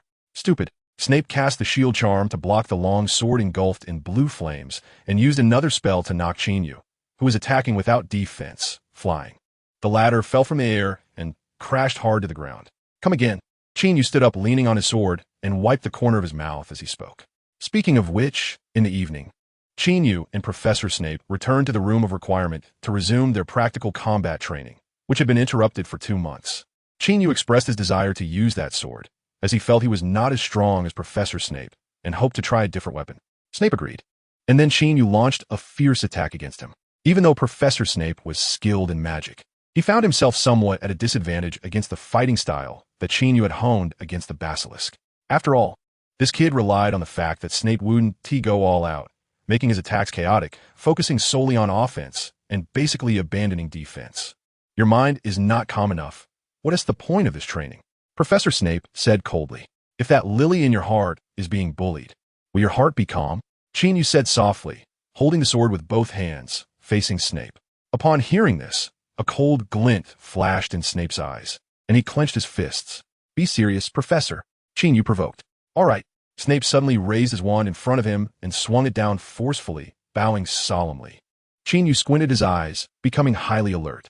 As long as he wasn't facing a big threat, he felt there was still hope for him to survive. Note, the Avada Kedavra curse sounds similar to Ava de Kedavra, which is a homophonic translation. Half an hour later, Qin Yu leaned against Professor Snape's back, covered in injuries. Professor Snape's clothes were also torn in several places, and he even had a wound on his face. The two sat back-to-back on the ground, panting, and had not spoken for a long time. Harry will hate you.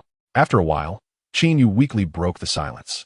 Did Hagrid tell you about my situation? Snape did not respond, but suddenly asked, not entirely, you know I have my ways.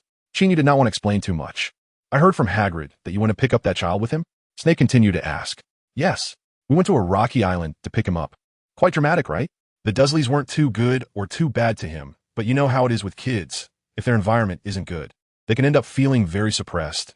Qin Yu said, hinting at something. It seems you know quite a bit about me. Snape clearly picked up on the implication in Qin Yu's words. After all, his own childhood wasn't exactly great. One could even say it was terrible. Fortunately, near the alley he lived in, he met a girl named Lily Evans, who had long, deep red hair and beautiful bright green eyes. Most importantly, she was such a kind person, and the days he spent as her friend were the happiest times of his life. Unfortunately, he ruined everything himself and lost her forever. Isn't it normal to care about your past? I really do consider you like a brother, Qin Yu said earnestly. Don't try to provoke me again. I don't want to treat your injuries a second time, Snape said with a cold tone. Ahem, then you should treat Hermione better in the future. Qin Yu changed the subject. You really are someone who likes to complain, Snape said softly. No, she didn't say anything, but I know your temperament, Qin Yu said with annoyance. Have you rested enough? Let's continue. Professor, I think that's enough for today, but I think you still have plenty of energy left. Snape stood up and said loudly to Qin Yu, pick up that flashy sword of yours. Isn't it a bit too soon? At least let me rest for 5 more minutes. Just 5 minutes, okay? All right, I'm getting up. Wait, what spell is that emitting green light? We're not going to kill each other, are we? Fortunately, the green light was yellow-green, not a deep green. Later, late at night, in the headmaster's office, Dumbledore invited Snape to sit down for tea and looked with great interest at Snape's tattered robe and the 2 wounds on his face. Do you need me to help you with that? Old Dumbledore gestured and smiled at Snape. Thank you, Professor Dumbledore, but I can handle it myself. No need to trouble you, Snape said seriously. So, Severus, do you think that child can control himself now? Dumbledore got to the point, looking serious. I can't guarantee he can fully control himself, but I did go quite hard on him today, and he didn't use that power as a result, Snape said matter-of-factly. Oh, it seems he has made great progress, Dumbledore nodded. Yes, he has a high talent for magic, and most importantly, he has an imagination far beyond ordinary people. Indeed, imagination is what magic needs the most. Ha ha ha, it seems you really appreciate him, Severus. I'm just observing and evaluating him according to your instructions. Yes, I understand. Well then, let's wait and see. I'll look for an opportunity to talk to that child. The conversation did not last long. After finishing his tea, Snape stood up, slightly bowed, and left the headmaster's office. Meanwhile, Dumbledore sat behind his desk, deep in thought. Voldemort, Grindelwald, the Sorting Hat, the power that Qin and Harry fear. All right, maybe a little more trouble could come my way, he murmured. Suddenly, Dumbledore pulled out that ancient wand and gently waved it at the Phoenix Fox. Immediately, A long feather fell from Fawkes' tail, and as soon as it left the phoenix's body, it ignited in the air. Fawkes lifted his eyelids and let out a dissatisfied low chirp. "Don't be angry, old friend. We need your help," Dumbledore soothed. The phoenix let out another low chirp, then closed his eyes again and went back to sleep. Thanks to Professor Snape's treatment, Qin Yu, though looking disheveled, did not have any serious injuries. When he returned to the Gryffindor dormitory area, he saw Hermione sitting in a chair reading in the common room. At this late hour, the entire common room had only Hermione in it. It was clear she was waiting for someone to return. Upon seeing the injuries on Qin Yu's face, the little girl frowned with worry. "It's not too serious, really. Just blow on it a bit, and I'll be fine right away," Qin Yu said, leaning his face closer. Hermione pouted and blew a few times. Qin Yu nodded in satisfaction and said, the effect is good. I have an even more effective method." Hermione looked at him and said softly. Qin Yu hadn't had the chance to ask what the method was when he felt a gentle peck on his cheek. "Good night, Qin," said the little girl who successfully ambushed him, and she immediately ran away, disappearing after leaving those words. Watching the direction, she vanished. Qin Yu touched his cheek and thought to himself, is it because of her performance today that she's admired by her classmates, triggering some hidden attribute? Isn't that a bit too strong? However, Qin Yu felt that he could still handle it. Lost in these thoughts, he left the common room and returned to the Gryffindor boys' dormitory. Chapter 102. Time flies. Young girls' feelings on Saturday morning, it was Gryffindor's turn to use the Quidditch pitch. And the Gryffindor Quidditch team would hold its first official practice since the start of the school year. Hermione was very excited about this. She had been waiting in the common room since early morning, forcing herself not to look at the chair where the two of them had sat the night before, nor to think about her actions from last night. The more awkward you feel, the more awkward it becomes. The less awkward you feel, the less awkward it is. As long as you're not awkward, you want to be awkward. The little girl silently recited the mantra that Qin had once taught her. Although this mantra was a bit tongue-twisting, it had to be said that it was indeed useful, even when Qin poked her cheek when no one was paying attention. Such an obvious hint, she could calmly pretend she didn't understand what he meant. "Hermione, you've changed," Qin's voice echoed in her ear. "I haven't. I just..." Hermione blurted out. "Oh, so you remember what happened yesterday?" Qin's voice rang out again. "No, I don't remember. I didn't do anything yesterday," Hermione said decisively. Indeed, she had become quite good at playing coy. Before Qin finished speaking, Hermione felt her hand being tightly grasped by another hand, and then her body was involuntarily pulled down a secluded corridor. She knew that Qin was very familiar with the layout of the school. "Qin, what are you going to do?" "I know I was wrong," Hermione said hurriedly, looking around to see that no one was nearby. "Oh, what did you do wrong?" Qin Yu asked. Let me think. It seems like I need to help you remember." No, I remember now." Qin Yu chose that secluded corridor. Of course, because it was a shortcut to the auditorium. After all, they were in a hurry to have breakfast. Then, while there was no one around, it was only reasonable and natural to punish a certain girl who had become bolder. Family status must be built from small matters, accumulating bit by bit. Of course, he was just doing to her what she had done to him last night. There was nothing excessive about his behavior. Well, when it comes to Hermione, Qin Yu's policy has always been minor punishment for major admonition, to cure the illness and save the patient. At this moment, Hermione, sitting at the dining table, had a flushed face, took a small bite of bread, and pouted as she looked at Qin Yu. She recalled what had just happened, how someone had claimed to be obsessive-compulsive, insisting that both sides of her face must receive the same treatment, clearly enjoying being unreasonable herself, yet accusing her of being unreasonable. All right, no more thinking about it. Let's hurry up and eat breakfast." Hermione shook her head, trying to quickly forget what had just happened so she could calm down. Otherwise, her cheeks would continue to feel a bit warm. This tastes good. You should try it." A piece of meat roll was forked by Qin Yu and handed over. The girl naturally opened her mouth to take a bite, savoring the food. As she chewed, her taste buds were fully awakened, and her eyes gradually brightened. It really is quite delicious." Then, the girl looked at the food on Qin Yu's plate with anticipation, waiting to be fed a second piece. "Can I fly for a while? I haven't experienced riding a flying broom yet." Hermione tugged at Qin Yu's robe sleeve, her watery eyes pleading. Since the start of the school year, Hermione had not attended flying class. It was said that their first flying lesson wouldn't be until next week. "Not now. You just ate too much." Qin Yu patted the girl's head and said, "It's all your fault for forcing me to eat so much." Hermione skillfully turned the tables. "You weren't saying that at the dining table, were you?" Qin Yu gently pinched the face of the girl who was passing the blame. Then, he mounted the flying broom and suddenly took off, creating a gust of wind and grass clippings. Hermione watched the figure soaring in the sky, her eyes filled with excitement, and her lips gradually curled into a smile. She finally saw him flying in the sky, not just through that moving magical photograph. Thinking back to the entire year she had spent waiting for Hogwarts' letter at home, it felt like a long, long time ago. At that time, she would go to the attic where he had stayed almost every day, lying on the little bed he had used, imagining what he was doing at that moment, and wondering if he would remember her from that time. In a daze, she felt as if time had suddenly pulled her from the past to the present, bringing her from that small attic to the wide Quidditch pitch of this magical school, allowing her to see him flying and chasing in the field as soon as she looked up. Would time also suddenly pull her to a distant future, where both she and he had become adults? At that time, would he still be by her side? Thinking of this, Hermione felt an inexplicable sadness in her heart, a panic and helplessness in the face of time's relentless passage. This brown-haired girl, for the first time in her life, began to contemplate the meaning of time and felt anxious about how to face its flow and changes. Hermione! Someone was calling her name from the sky. The girl looked up to see a figure flying closer. Before she could respond, a strong arm scooped her up, and she found herself securely embraced in a familiar hug, seated firmly at the front of a flying broom. "Are you ready?" That voice gently whispered in her ear. She nodded, both nervous and excited. Then, she was taken up into the sky. Feeling the fierce wind blowing against her face, Hermione struggled to open her eyes, wanting to look down at the earth below.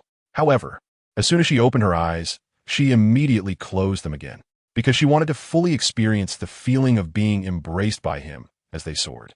Was this not like a person rushing through the river of time? With his companionship, everything felt so reassuring. Even though the wind high above was so cold, his embrace was warm enough. "Qin, will we be together forever?" "I think we will." The girl who asks and answers herself is accumulating the courage to face time in her heart. The first training session of the Gryffindor Quidditch team after the start of school went quite smoothly, except everyone was fed a belly full of dog food. "Captain Wood, riding on a broomstick in pairs, isn't that a violation?" Fred said angrily. "Is this really allowed?" George chimed in. Oliver Wood, the newly appointed captain of the Gryffindor Quidditch team, shrugged and said helplessly, "Of course it's a foul during a match, but clearly this isn't game time. Isn't anyone going to do something about it?" This is a serious disruption of the normal training order. The Weasley twins continued to speak with righteous indignation. It was clear that Qin had excellently completed the training task, and if he wanted to practice flying on the field with his younger sister, there was nothing wrong with that. Senior Wood sighed. The twins felt speechless. It seemed that the last time they were this speechless was also because of that guy Qin.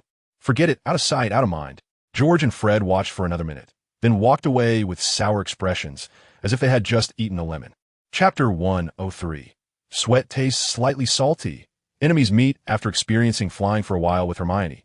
Qin Yu gently set her down. "Are you happy now?" Qin Yu said this, as he casually helped Hermione tidy her messy hair. He had just seen her kicking the grass with her head down during training, looking bored and unhappy. Thinking about what she had said before, Qin Yu took advantage of a break in training to fly down and carry Hermione up in the air for a few laps. "Actually, I'm not unhappy either. I just had some things on my mind," Hermione said, pursing her lips.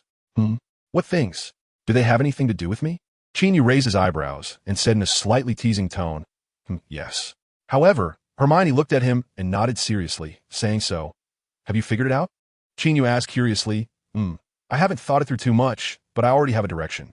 Hermione tilted her head and thought for a moment before finally saying firmly, "That's good." Qin Yu nodded, not asking too much. After all, if Hermione wanted to tell him, she would definitely say something. Then, he frowned and said to the girl with dissatisfaction, "Dear Miss Granger, I've been practicing for so long. Don't you want to say something?" Hermione smiled and put her hands behind her back, fingers interlocking. Then, she bit her lip, stood on her tiptoes, and leaned close to Qin Yu's ear, whispering, "Very handsome. Very great, very impressive." Although her voice was soft, it accurately and distinctly reached Qin Yu's ears, causing a slight tingling sensation on one side of his scalp and a flutter in his heart. It must be because we were too close. The sound vibrations triggered the bone conduction mechanism, leading to this unusual feeling, Qin Yu explained to himself. Seeing Qin Yu's serious and indifferent expression, Hermione felt an unexplainable annoyance. She looked around and noticed that no one was paying attention to them, so she quickly pecked someone on the cheek, just like last night. However, this time she didn't run away immediately. Instead, she lifted her chin defiantly, meeting Qin Yu's stern gaze. At worst, I'll just be taken to a secluded corridor again, or I'll accept the punishment, or satisfy his obsessive-compulsive needs, she thought to herself with a sense of acceptance. Finally, after Qin Yu revealed a helpless smile, Hermione emerged victorious in their standoff. All right, after I finish training, let's go have a picnic by the cabin, Qin Yu said, patting the girl's head. Hermione nodded repeatedly. The wooden house was naturally Hagrid's hut. It had been a week since school started, and taking advantage of the weekend, Qin Yu had made plans with Hagrid and the others to go there for a picnic and a small gathering. Hermione was, of course, looking forward to it. Watching Qin Yu throw himself back into training, chasing the red quaffle and the black bludgers in the air, Hermione's eyes were filled with smiles and a certain indescribable sentiment. Then, she subconsciously pressed her lips together, tasting a slightly salty flavor that lingered on her lips, probably from just having brushed against the sweat on his cheek. Thinking of this, she not only didn't feel disgusted or annoyed, but rather liked this somewhat special saltiness. Is this preference of mine a bit strange? Hermione once again tasted her slightly faded lips, feeling a bit flushed as she secretly thought. Well, this matter can be verified and studied later. For now, it's better to focus on Qin's training. The girl pushed those thoughts out of her mind and concentrated on watching Qin Yu's training, occasionally cheering and applauding. This way he won't say that I didn't cheer for him. Not long after the Gryffindor Quidditch team resumed training, several first-year students rushed over upon hearing the news. Ron, why didn't you tell me earlier that Qin and the others were training today? Harry panted. I heard it from their classmates when I was looking for George and Fred. If I had known they were training this early, I definitely would have come here first, Ron replied, somewhat frustrated. Relatively speaking, Ron liked Quidditch more than Harry. At least for now. Harry was more interested in seeing just how good Qin really was, and also wanted to learn about Quidditch, a sport in the wizarding world. Who are those people? Ron saw 3 familiar figures in the distance and felt a bad premonition. It was Malfoy, Crabbe, and Goyle. Harry recognized the 3 of them at a glance. After all, he really hated that blonde-haired boy. This was probably because Draco Malfoy was the first peer wizard he disliked, which left a deep impression on him.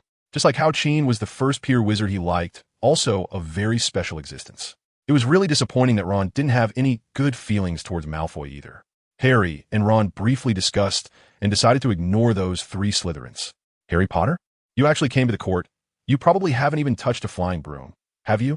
Malfoy's annoying, arrogant voice came from afar. My business is none of your concern, Harry retorted, stopping in his tracks. He felt that he could treat this annoying blonde wizard just like Dudley, that stupid pig. After all, the way they spoke and their tone were strikingly similar. Be careful not to get hit by the bludger later. Malfoy was indeed huffing like Dudley, and then, as if he had discovered something amusing, he continued to mock. Haha, you probably don't even know what a quaffle is, do you? This is our Gryffindor training. What are you here for? Ron boldly confronted Malfoy with a remark. This made Malfoy and his 2 companions flush with anger. This is the school's Quidditch pitch. We can come and go as we please. Besides, I want to see if that guy Qin is really as formidable as the rumors say, or if he's just bragging. Malfoy finally found a reasonable excuse. Then you better open your eyes and watch closely. Harry left this remark and headed in another direction with Ron. Anyway, the pitch is big. Since we can't stand each other, it's better to keep our distance and not see each other, thus avoiding annoyance. Once they were at a distance from Malfoy and his friends, Harry confirmed they should be out of earshot, then leaned closer to Ron and quietly asked Ron, "What is a bludger?" "Harry, are you serious?" Ron replied, somewhat surprised. He thought Harry might be joking. After all, how could anyone not know what a bludger is? To be honest, I don't even know how many people participate in a Quidditch match, Harry shrugged and said nonchalantly. In front of Malfoy, Harry didn't want to reveal his ignorance of Quidditch, but with Ron, he had no such concerns. He could say whatever came to mind. Seeing his companion's serious expression, Ron finally realized Harry must be telling the truth, so he cleared his throat and said, "Well, let me explain the rules of Quidditch to you. There are 3 types of balls: the quaffle, the bludger, and the golden snitch." So many? Harry didn't expect that in the magical world, even the number of balls in a game would exceed that of the muggle world. Isn't that normal? It's not like a group of people would just fight over 1 ball, right, Harry? Ron found Harry's question a bit strange. I mean, in the muggle world, there really is only 1 ball, whether it's soccer, basketball, or table tennis, Harry shrugged. That is hard to understand, Ron said, somewhat surprised.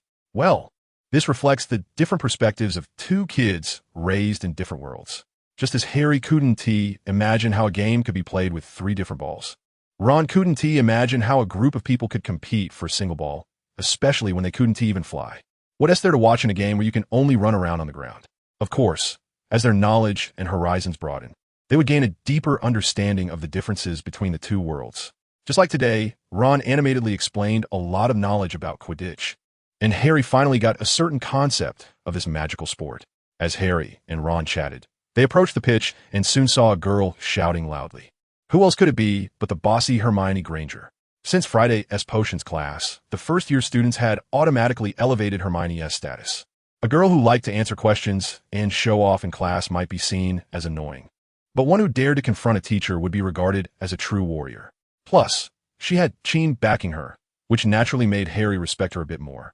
And Ron, not to mention, since both of his older brothers were Qin's underlings, and he had only gotten his school supplies thanks to Qin.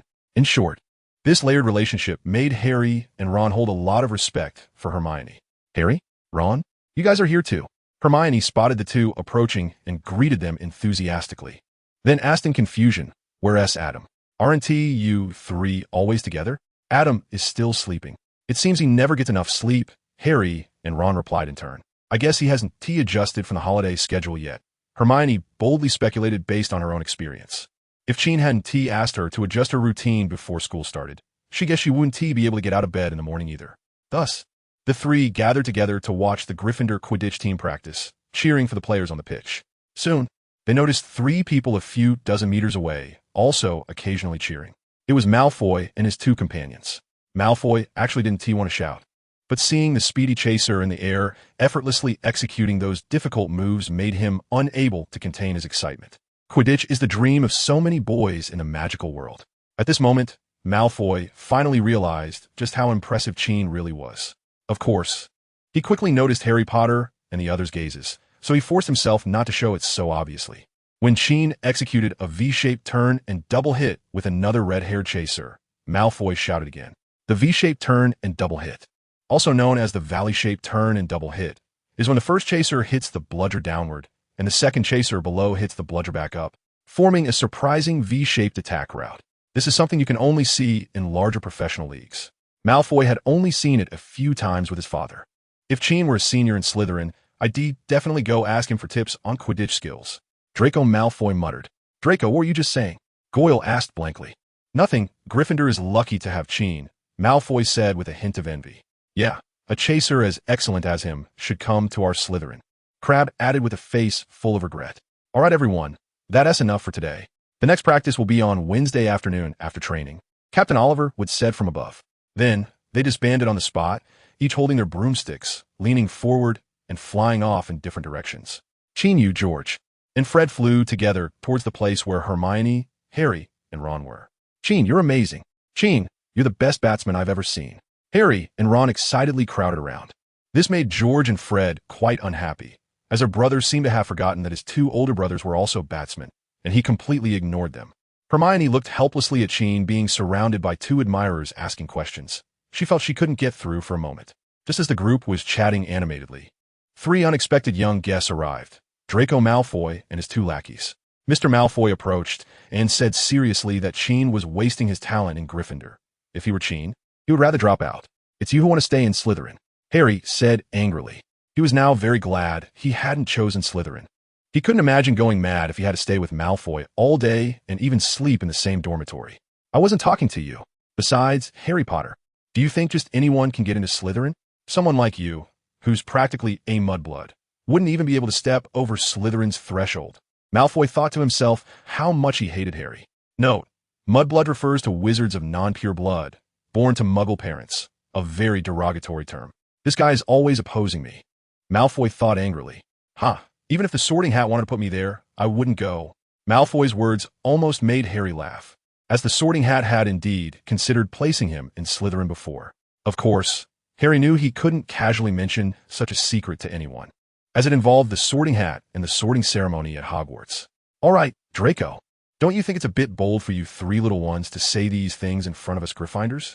Qin Yu said to Malfoy in a very calm tone. Malfoy then realized that apart from the three of them, everyone else around was a Gryffindor, including a second year and two third years. He swallowed hard and feigned calmness as he said, If you bully me, Professor Snape will definitely deduct points from your house. Huh. Qin Yu laughed. He turned to the Weasley twins and asked George Fred, how many points did I lose last year? A few dozen, I think. Too many. I can't quite remember. The twin brothers replied in a way that suggested they had poor memories. So, do you think I'm afraid of being deducted points by Professor Snape? Little Junior? Qin Yu said, pointing at Malfoy and his companions. Malfoy was stunned. He didn't expect Qin to be such a problem student with so many deductions. Oh, I remember now. I lost points once for chasing your second-year Jerome with a sword over this matter. I wonder if Jerome mentioned it during your house's freshman meet or some other exchange. Qin Yu continued. Malfoy's already pale face turned even whiter with fear. He had heard that Jerome was afraid of Qin, but didn't expect that he had actually been beaten by him. We should go. Malfoy felt very threatened and called Crabbe and Goyle to leave hurriedly. At first, they didn't dare to run too fast, fearing they would attract the attention of the fierce Gryffindors. After they had walked a distance, Malfoy could no longer bear the fear inside him and started to run, getting faster and faster. Ha ha ha, you're killing me. George and Fred were doubled over with laughter to the point of tears. Harry and Ron looked completely puzzled. Qin, is what you said true? Harry finally couldn't help but ask. He felt that even if Qin was a school bully at Hogwarts, he would follow him around. Well, this is the power and danger of having a role model. Of course it's true. George answered for Qin Yu. It's just that he did it to teach Jerome a lesson because that guy bullied Qin's roommate, Fred added. Yeah, the one named Elvis, George supplemented. So that's how it is. Harry finally breathed a sigh of relief. Although he didn't mind following a school bully, he was afraid it would be exhausting, and he worried he wouldn't be able to handle it. Hermione, of course, understood these things. She had watched Qin Yu's performance the whole time and noticed Harry and Ron's reactions. So she walked over, poked Qin Yu's chest, and said discontentedly, "Why do you have to act like a bad guy? If I didn't know the truth, I would think you were a bully. Different people require different faces. That's the way to survive," Qin Yu said earnestly, taking the opportunity to give these kids a lesson. Besides, how could one deal with a brat like Malfoy without being a little fierce? Then, he casually took Hermione's small hand and smiled. All right, let's go. We've been training all morning and are starving. Yes, let's hurry to Hagrid's. We didn't see Anna last time, but now that Qin's going, maybe we'll get to see her. Yeah, Qin, you haven't seen Anna for 2 months. She must miss you a lot. That's right, Anna likes you the most. George and Fred chimed in, unbeknownst to them. With each word they spoke, Hermione's face grew colder. Finally, the girl stopped, looked up, and slowly asked, "So, who is Anna?" Although she smiled when she asked. Everyone present felt the chill in her words. George and Fred exchanged quick glances before looking at Qin Yu in unison. You didn't team mention Anna to Hermione? That's where you went wrong. Why didn't TU tell Hermione about Anna? As soon as the twins finished speaking, Qin Yu hadn't even had the chance to scold them when he felt a sharp pain in his palm. That was Hermione's nails digging into his flesh. When Qin Yu looked over, he saw the girl pouting, her eyes already red. You two wait. Qin Yu glared fiercely at George and Fred. The two brothers realized they had caused trouble and quickly signaled to Harry and Ron to escape. Well, they were just a bit annoyed from too much puppy love, which is why they had fanned the flames earlier. However, the consequences seemed a bit serious, and they didn't know how Qin would teach them a lesson. Chapter 105.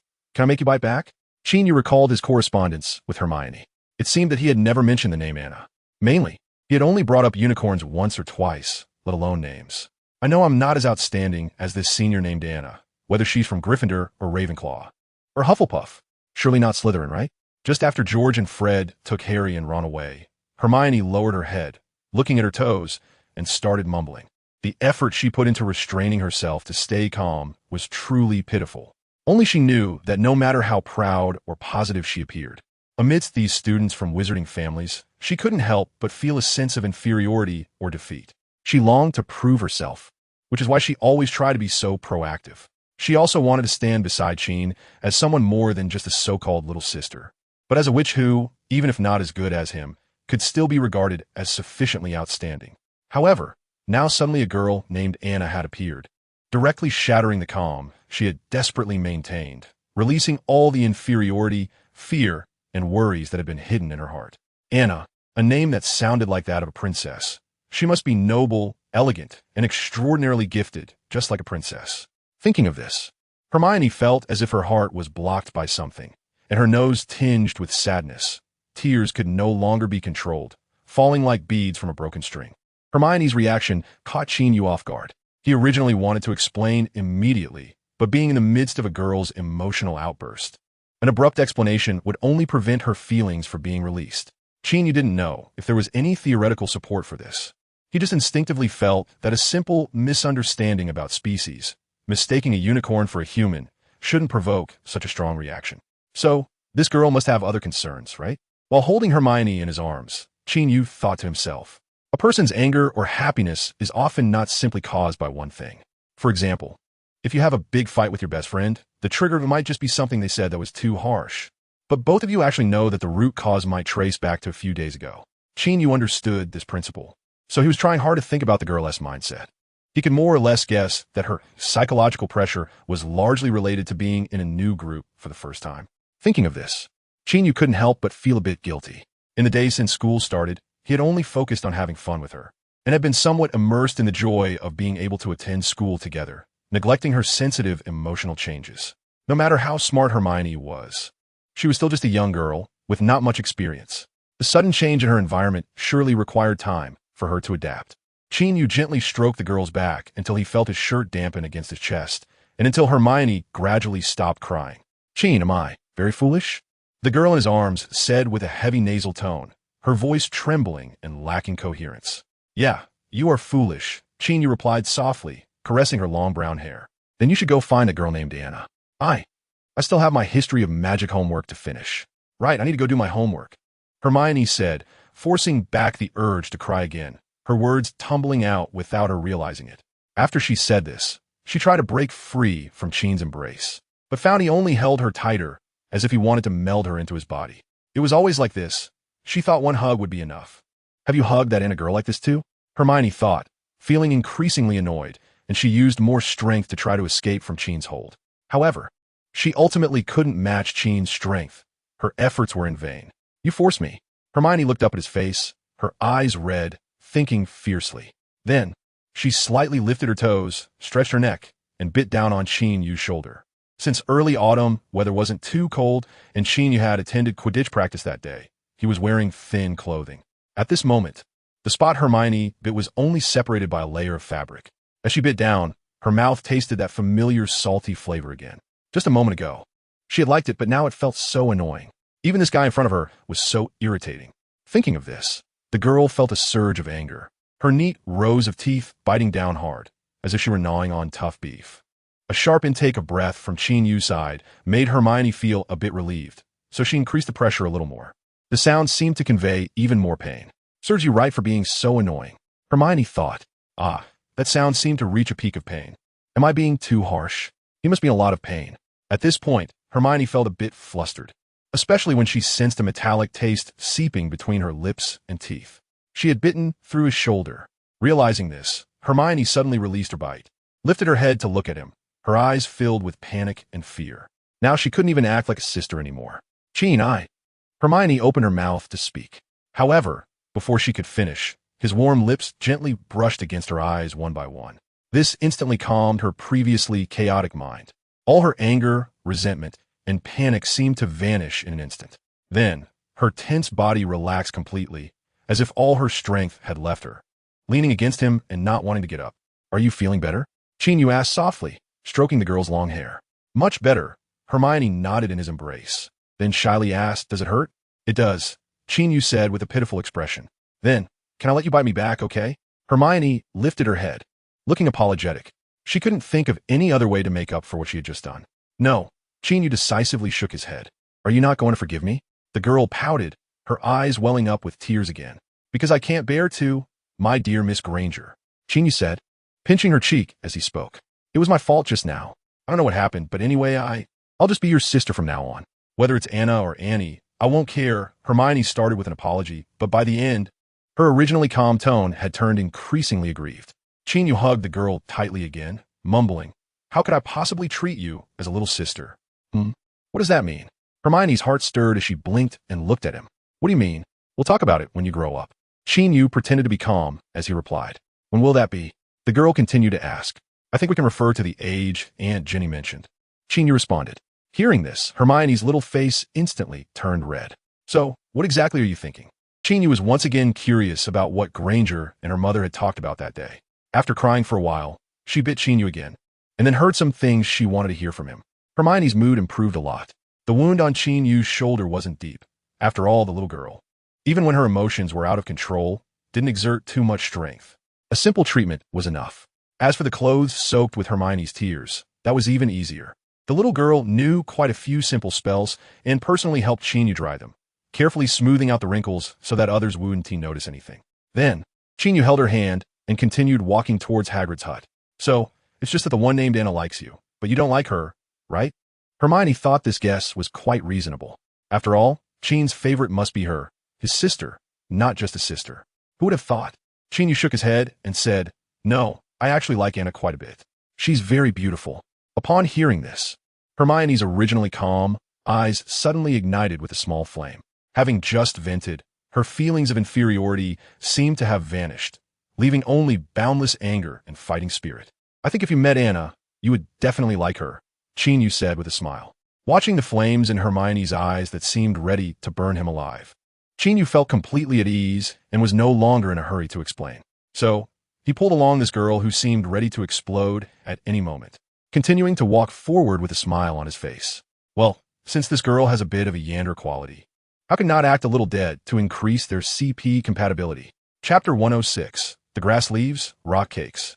In picnic outside the cabin to get from the Quidditch pitch to Hagrid's hut, they had to pass through a large expanse of grass. The wild daisies waving in the wind, the little beetles fluttering and landing among the grass, and the unique fragrance of autumn grass in the air gradually calmed Hermione's previously irritated emotions. When they walked over a small hill and could see the little wooden hut from a distance, the girl broke free from Qin Yu's hand and began to run across the grass. To Qin Yu, this girl looked like a delicate little butterfly flitting through the wild grasses and flowers. Soon, the little butterfly reached the fence in front of the cabin. Then, Qin Yu, who had caught up slowly, squatted down in front of her and helped her remove the grass leaves and thorny burdocks stuck to the hem of her robe and her socks. Hermione, mimicking what he had done before, placed her hand on his black hair and gave it a gentle touch. Unintentionally, a smile appeared on her lips because the sensation reminded her of the little yellow cat they raised, Crookshanks. "Crookshanks is mine, and you are too," the girl murmured. "Huh? What did you say?" Qin Yu asked, puzzled, as he removed the last piece of dry straw from her cotton sock. "I said let's go meet your friend." Hermione deliberately emphasized the word friend. After saying this, she even playfully tilted Qin's chin and raised her eyebrows proudly. At that moment, Qin Yu felt that his momentum had inexplicably weakened by a third. However, he couldn't help but feel that this girl was somewhat cool. Shaking off those thoughts, Qin Yu took Hermione's outstretched hand for a little support to stand up. Then, he held the girl's small hand and walked towards the hut. "Wow, look at this beautiful and spirited young lady." Hagrid greeted them at the door, his hearty voice revealing unmistakable joy. "It's great to see you again, Hagrid." Hermione smiled and greeted the giant. Qin Yu also waved at Hagrid and said, "Long time no see." Then he felt a small hand grip his tightly, and its owner was peering into the house. The room was not large, and there weren't many people. There was a nervous-looking George and Fred, along with Harry and Ron, each chewing on a piece of pie that they clearly did not want to eat. There were no others. This made Hermione, who had mentally prepared herself, frown slightly. She looked at Qin Yu and asked hesitantly, "Are the others not here yet?" "Everyone is here. You two are the last ones." Uncle Hagrid answered for Qin Yu. Then, he enthusiastically promoted his freshly made rock cakes, which were the very things Harry and Ron were reluctantly munching on. "Thank you, Hagrid." Hermione instinctively took one. After sitting down next to Qin, she leaned in and whispered, "Didn't you say I would meet that Anna? Where's she?" "You'll get to see her soon." Qin Yu continued to tease and snatched the pie that the girl was about to put in her mouth. "I haven't eaten yet," Hermione said unhappily. "Trust me, you won't regret not trying it," Qin Yu said, taking a bite and chewing it with great difficulty. Watching his struggle to eat the pie made Hermione giggle. Well, Qin had practically demonstrated that Hagrid's cakes were indeed not suitable for her teeth. All right, Hermione's earlier emotional outburst was more due to the accumulated pressure over time. Releasing it felt much better, thanks to Qin Yu's constant companionship. Once she calmed down, she grew increasingly suspicious of Anna, and based on the various clues so far, how could Hermione not guess that Anna was likely not a single entity? The only thing she wasn't sure about was what exactly Anna was. Perhaps a little puppy or a cute owl. The clever Miss Granger pondered various possibilities in her mind. Seeing Qin Yu and Hermione talking quietly, especially seeing Hermione smile, George and Fred both sighed in relief. Just before Qin brought Hermione here, they had solemnly asked Hagrid if he would intervene if they were chased by Qin. Hagrid's answer was, "Qin did what I've always wanted to do. Why would I stop him? Such an answer left George and Fred heartbroken and disheartened. Now, seeing Hermione so happy, even if they were fed a mouthful of dog food, at least they felt a lot more at ease, no longer worried about life-threatening danger. Thinking of this, they found Hagrid's rock cakes much more palatable. The beautiful unicorn walked out of the forbidden forest with a light and graceful step, while Qin Yu and the others were preparing for a picnic in the clearing in front of the cabin. The first to see the unicorn was Hermione. When the sunlight shone on the unicorn's white body, it reflected dazzling light, looking noble and mysterious. Hermione stared at the magical creature as it walked towards them, completely stunned. She instinctively rubbed her eyes, thinking she might be seeing things that it was an illusion. However, it turned out that she really was seeing a legendary unicorn. She must be Anna, Hermione said softly. Such a beautiful creature, like a princess. Should have a name as beautiful as that of a princess. The question she had just pondered suddenly had a clear answer. Yes, she is Anna. Qin's voice echoed in her ear. After 2 months apart, Anna's coat had changed from golden to snowy white, signifying that she had reached adulthood. She sensed Qin Yu's presence nearby and happily came over. George and Fred, excited to see the unicorn, took out the already washed carrots and were about to run over to please her. However, they caught sight of Qin Yu's somewhat unfriendly gaze. The two instantly halted and obediently handed the carrots to Hermione. Between Anna and Hermione, they wisely chose to please the latter. Unicorns like to eat clean carrots. Qin Yu explained to his sister. Oh, is that so? Can I feed her? Hermione said, her eyes sparkling. Of course, I'll take you over, Qin Yu said, pulling Hermione to greet the unicorn Anna. George, Fred, can we go too? Ron asked his 2 older brothers. Yeah, we want to go too. Harry really hoped to join them. Does you guys want to go? We want to go too. One of them mumbled, whether it was George or Fred. They knew they were at a disadvantage and naturally didn't dare to disturb Qin Yu, Hermione, and Anna during their time together. When Anna saw Qin Yu approaching, she happily trotted in place. Ever since this human boy rescued her from the forest, her heart had been completely captivated by him, filled with admiration and dependency. It was inevitable. A young unicorn faced with a great disaster and saved at a critical moment by a human boy would leave a lasting impression. Anna, long time no see. Qin Yu greeted the little unicorn. Anna gently snorted and then rubbed against Qin Yu's clothes. Let me introduce you. This is Hermione, my family, Qin Yu said, pulling Hermione in front of the unicorn. Hi, Anna. It's very, very nice to meet you. The girl nervously waved at Anna. The unicorn looked at Qin Yu, then at Hermione, and then leaned over to nibble a piece of carrot from the girl's hand. She ate it, Hermione excitedly said, grabbing Qin Yu's arm. Looks like she really likes you. Qin Yu smiled and replied. Thus, Hermione fed the little unicorn 2 carrots, all the while acting like an excited fan. Anna didn't stay too long. After chatting with Qin Yu for a while and eating a few carrots, she turned and returned to the forbidden forest as the call of the great unicorn Kelly echoed from within. I don't know what's going on, but since the summer break, the animals in the forbidden forest have been exuding a sense of unease, Hagrid said, watching the departing unicorn, his voice low and filled with concern. Perhaps they sensed some impending danger. Qin Yu couldn't help but glance towards Hogwarts Castle. I'm not sure. I hope nothing major happens. Hagrid scratched his head and replied. The unicorn left in a hurry, and George and Fred were reluctant to see her go. It was hard to finally meet her, yet Anna didn't even eat a bite of their carrots, which left them quite disappointed. Even more regrettable were Harry and Ron. The 2 boys were seeing a unicorn for the first time in their lives, but she only spent a little time with Qin and Hermione before turning to leave. They really wished they could also become Qin's sister, so they could personally feed that beautiful, mysterious unicorn some carrots. Unfortunately, that was impossible. All they could do was envy. Fortunately, the picnic that followed was quite enjoyable.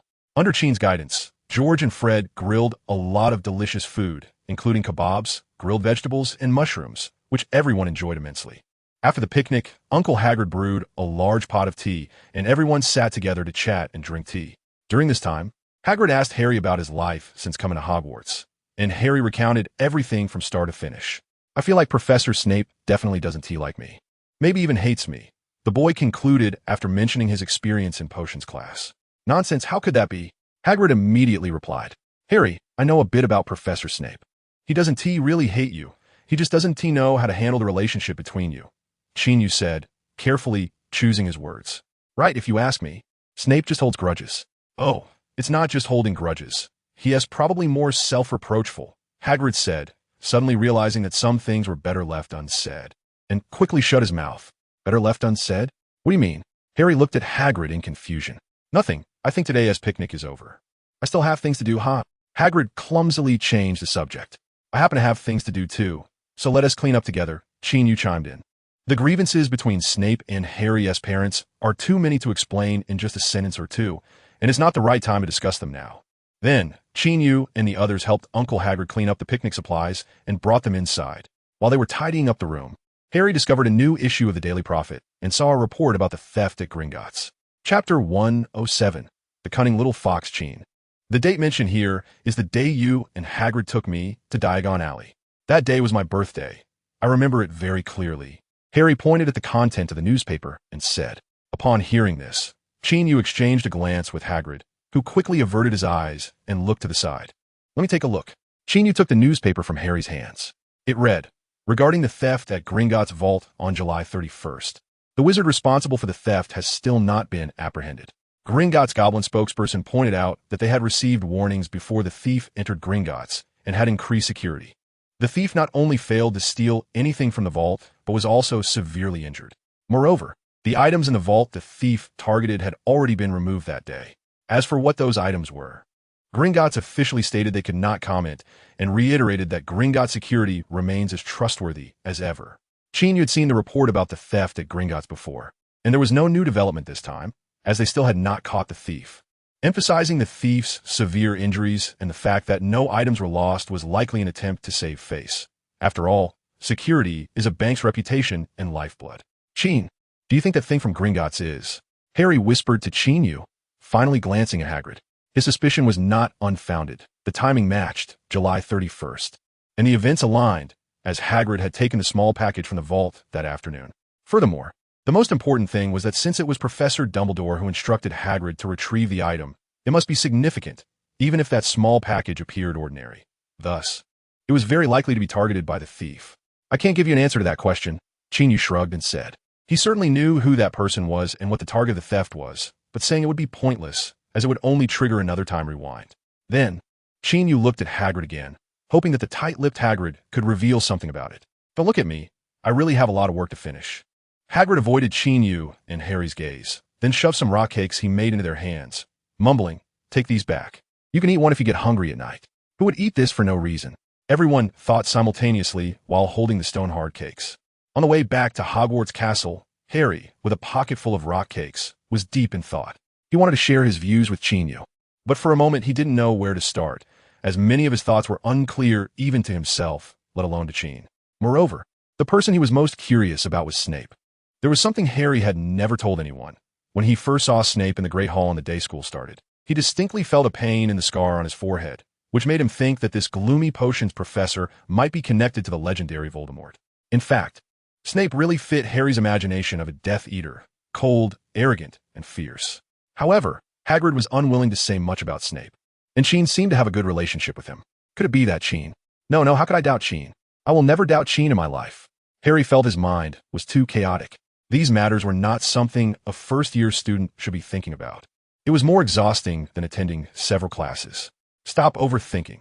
What you need to do now is to enjoy your life at Hogwarts. And only by mastering magic can you solve various problems. Qin Yu patted Harry on the shoulder and said, Yeah, I understand, Qin. Harry thought for a moment and nodded earnestly. He felt that Qin made a lot of sense. He still needed to focus on learning magic, otherwise, even if he knew who the bad guys were, he wouldn't have the ability to deal with them. Shortly after entering the castle, the groups separated. Qin Yu and Hermione were going to the library to read, while Harry and Ron returned to the Gryffindor dormitory and shared some cookies with their roommates as a late-night snack. Meanwhile, George and Fred mysteriously went off to an unknown place, which was not surprising, as they were always elusive. Before parting ways, Qin Yu kindly invited George and Fred to train together when they had time, which sent a shiver down the spines of the two brothers. As Qin's invitation meant one-on-one practice rather than team training, clearly indicating he was going to settle the score with them. George and Fred looked at Hermione for help. Little did they know, she also held a grudge, as the Weasley brothers' deliberate concealment and misdirection had already embarrassed her in front of Qin. How could she possibly help them? Thus, George and Fred could only look at Qin with despair, hoping he would show mercy and leave them a way out. Qin Yu naturally couldn't be bothered with them and pulled Hermione away. What did you talk about with Harry? Hermione asked curiously. Well, we talked about life, I guess. The kid has a lot on his mind and many thoughts. I told him to focus more on his studies and enjoy life here, Qin Yu said after thinking for a moment. Oh, Hermione nodded, feeling reassured. Then she looked at Qin Yu seriously and said, since you care so much about him, I will definitely take good care of him from now on. Take care of him? You're still a kid yourself, thinking about taking care of others. Qin Yu chuckled at the girl. I'm already grown up, okay? My birthday is coming up in a few days. Hermione straightened her back and said, grown up. And much taller than last year. Qin Yu patted her head. Of course. You can rest assured that I will supervise Harry, Ron, Adam's studies, and Neville too, Hermione said while counting on her fingers. Suddenly counting so many people, Hermione felt a heavy responsibility. Are you sure they will listen to you?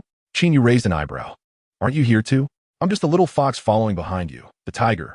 The girl raised her chin and said seriously. She truly understood the idiom, the fox, assuming the tigers might.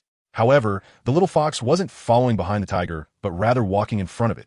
Qin Yu corrected. Oh, I see, Hermione nodded, then grabbed Qin Yu's arm and smiled. I think it also depends on the situation. If it's too dangerous, I still hope to hide behind a tiger.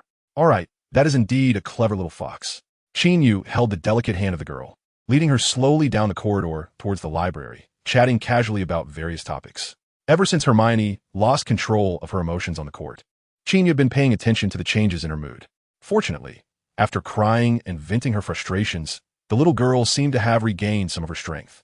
Of course, Qin Yu didn't think she had suddenly transformed into an invulnerable strong woman. He just hoped he wouldn't be so oblivious in the future and wouldn't wait until she cried to realize there was a problem. Qin, I think we might be going the wrong way, Hermione suddenly reminded him. Qin Yu looked around and found that this corridor did not lead to the library. And it was obvious that few people passed through here. Perhaps it was because he had just been lost in thought and didn't notice the fork in the road, leading him to accidentally bring Hermione here. It was a mistake, but it was what it was. Since they were here, they might as well make the best of it.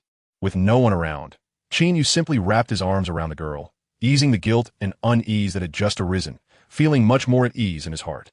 Then, he lightly touched the girl's forehead with his lips and said seriously, if I said I didn't mean to walk into this corridor, would you believe me? Hermione looked up, her face flushed, and after hearing his words, she couldn't help but blink a few times. Then, she opened her mouth, thinking helplessly in her heart. What can I say if you insist you did it on purpose? Chapter 108, Time Drifts.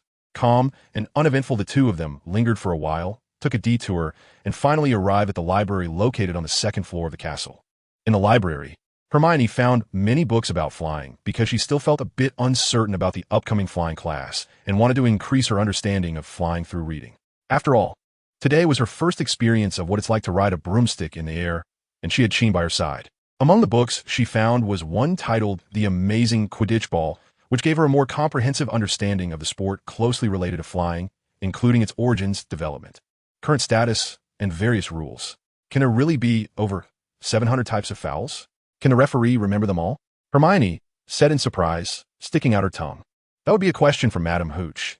Qin Yu shrugged and then smirked, teasingly adding, but most of the time, I think Madame Hooch judges whether players are violating the rules based on her instincts. Madame Hooch is the flying instructor at Hogwarts and the chief referee for Quidditch. Generally, she officiates the large inter-house Quidditch matches, and she is also responsible for recruiting and selecting Quidditch players. Qin Yu's words brought a light laugh from Hermione. And then the little girl said somewhat regretfully, the book doesn't specify what the foul methods are. If it did, I could have memorized them and maybe even applied to be a referee for a house team. There's a reason why it's not written down, Qin Yu replied. What reason? Hermione asked curiously.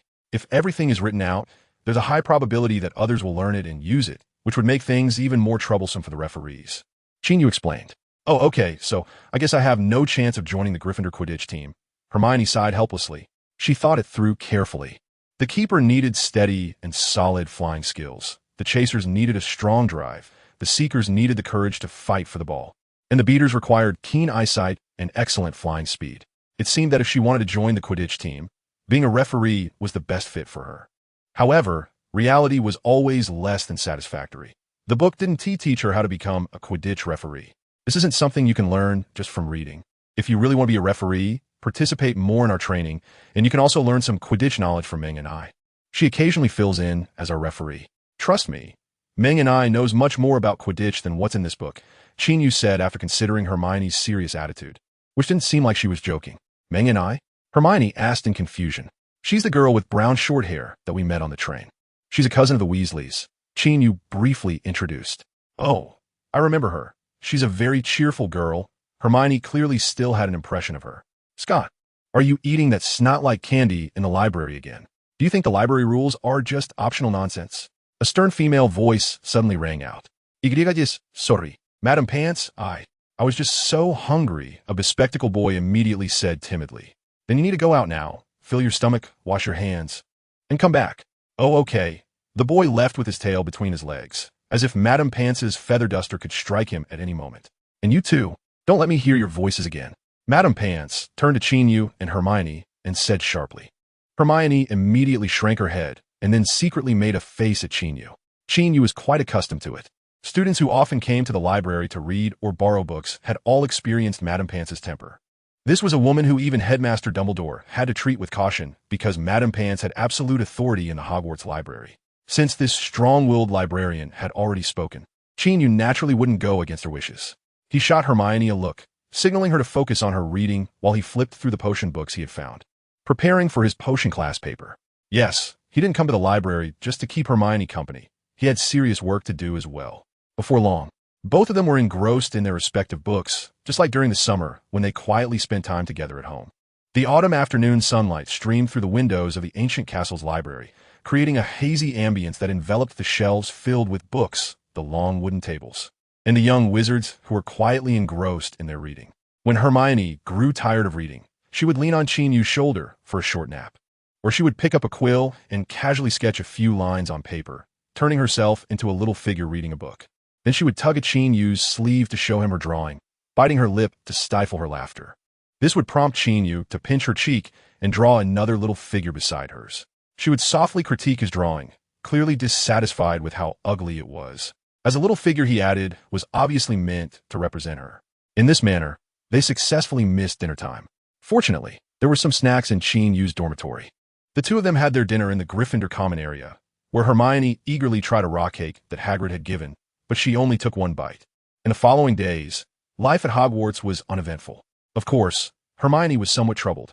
She realized that she might not be able to fulfill her promise to take care of Harry, Ron, Adam, and Neville. Overseeing their studies was a simple task, but it was hard to ignore the constant provocations from Slytherin's Malfoy. During their first flying lesson, Neville accidentally broke his arm and was sent to the hospital wing. His Remember-All was picked up by Malfoy, who refused to give it back when Harry asked for it, leading to a chase on broomsticks that ended with an angry Professor McGonagall taking Harry away. During lunch on Thursday, Hermione recounted the morning's events to Qin Yu. What happened next? Qin Yu seemed somewhat indifferent. After that, he didn't wait for Hermione to finish her sentence and then added, feeling somewhat guilty. It's all my fault for not stopping Harry, letting him get into trouble. Do you think he will be expelled? Qin Yu took a bite of the bacon steak, chewing slowly, and murmured, he definitely won't be expelled. If he gets expelled, the hard task of dealing with Voldemort can't fall on my shoulders, right? What are you talking about? What hard task? Hermione asked, somewhat puzzled, as she couldn't hear him clearly. It's nothing. When Harry comes here later, you'll know. He's definitely not in trouble. Oh, okay. Is it good? Not bad. It's made with bacon wrapped around pieces of steak and grilled. The salty aroma of bacon combined with the tenderness of beef creates a unique taste. Do you want to try some? Gulp, okay. Then open your mouth. Since Qin Yu said there was nothing wrong, and with delicious food in front of her, Hermione temporarily set aside her little worries and focused on eating. Moreover, as Qin Yu had anticipated, Harry soon arrived at the Great Hall and, in a low voice, excitedly shared his experience with Qin Yu and the others. It turned out that he had snatched the egg-sized memory ball during flying class and was inadvertently spotted by Professor McGonagall, who then recommended him to Oliver Wood, the captain of the Gryffindor Quidditch team, because Harry's act of grabbing the memory ball in the air reminded Professor McGonagall that Gryffindor was in need of an excellent seeker. So, I'm the second player in recent years to join the Quidditch team as a first year, just like Qin, Harry said with bright eyes. Just thinking that he had joined the Quidditch team in his first year like Qin made him extremely excited about being able to follow in Qin's footsteps. However, such feelings were hard for others to understand. After all, over the years, only the two of them had become Quidditch players this early. However, Oliver would ask Harry to keep this matter confidential for the time being, so that opponents would not understand their strengths and weaknesses too clearly during the matches.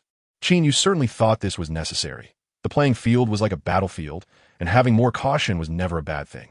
Meanwhile, the oblivious Malfoy thought Harry Potter was about to be expelled from Hogwarts and occasionally cast envious glances their way. Of course, he didn't dare to come over and gloat because he was somewhat afraid of getting beaten up.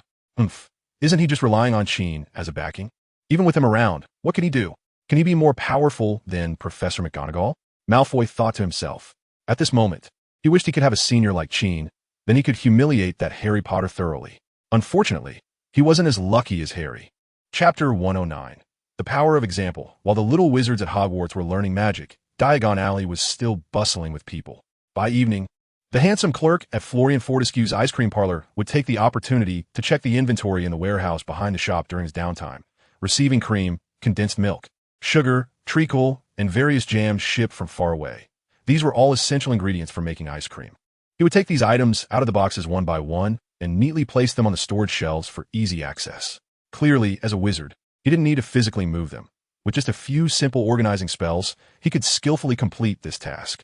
After finishing, he waved his wand again, pointing at the empty boxes. A burst of flames suddenly erupted, instantly engulfing the boxes in a fierce blaze. Once the last flicker of flame extinguished, leaving only a pile of warm ashes, he nodded in satisfaction and then bent down to rummage through the ashes, retrieving 7 pale gold metal discs. Each disc was the size of a galleon. He carefully cleaned them and placed them in a metal cylinder engraved with intricate, ancient patterns. 7 discs fit perfectly in the cylinder. After sealing the cylinder, he tucked it away in his pocket. Soon after, the clerk, always wearing a smile, took a stroll outside. And when he returned, his pocket was empty. Not long after he returned to the shop, a tall, bearded giant walked out of a wizard apothecary in Diagon Alley. Honestly, next time, give me some more acromantula venom. A lot of customers are anxious about it, the apothecary's owner called after the giant, his tone somewhat earnest. Sorry, I can't make that decision. You can write a letter to Hogwarts to communicate about it. The bearded giant replied gruffly. Sigh, I have written before, but fine. I'll write another letter to ask, the owner said helplessly. Well, see you later. See you later. The giant waved goodbye to the apothecary owner and wandered around Diagon Alley, buying some of his favorite drinks and foods, filling his pockets. As he passed by a certain alley at number 93, he turned in and, when no one was watching, pulled out a red umbrella, tapping it against the wall a few times. Soon, a gap appeared in the wall. He reached in and took something out. As night fell, a visitor arrived at the Hogwarts headmaster's office. It was the bearded giant returning from Diagon Alley. After entering, he tossed a gray drawstring bag onto Dumbledore's desk, which jingled with the sound of clinking metal. This time there are a few more. All 7 message tubes are full, he said somewhat worriedly. It seems there have been many troubles lately, Dumbledore remarked, raising his eyebrows slightly. I hope these troubles stay away from the school. Since even you say that, it must be that you feel something too. I don't know. I just have a very uncomfortable feeling. After a few more casual exchanges, the giant left. He then walked alone outside the castle, eventually returning to a small wooden cabin on the edge of the Forbidden Forest. Inside the cabin, he pointed the red umbrella at the fireplace, igniting a fire that quickly dispelled the autumn chill in the room.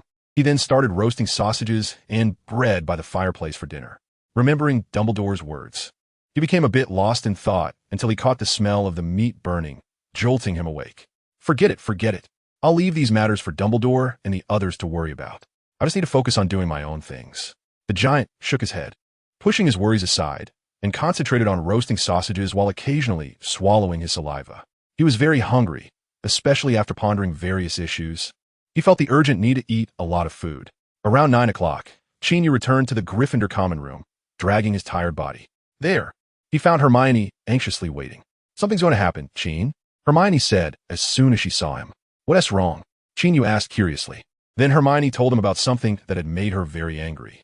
After dinner, when you left, Malfoy had a conflict with Harry. Malfoy challenged Harry to a wizard duel tonight. Huh? A wizard duel? Have they learned any combat spells? Qin Yu felt that the duel between the 2 first-year wizards was reminiscent of kindergarten kids fighting over toys. Hermione shook her head in confusion and then said with frustration, I told Harry not to agree to such meaningless things.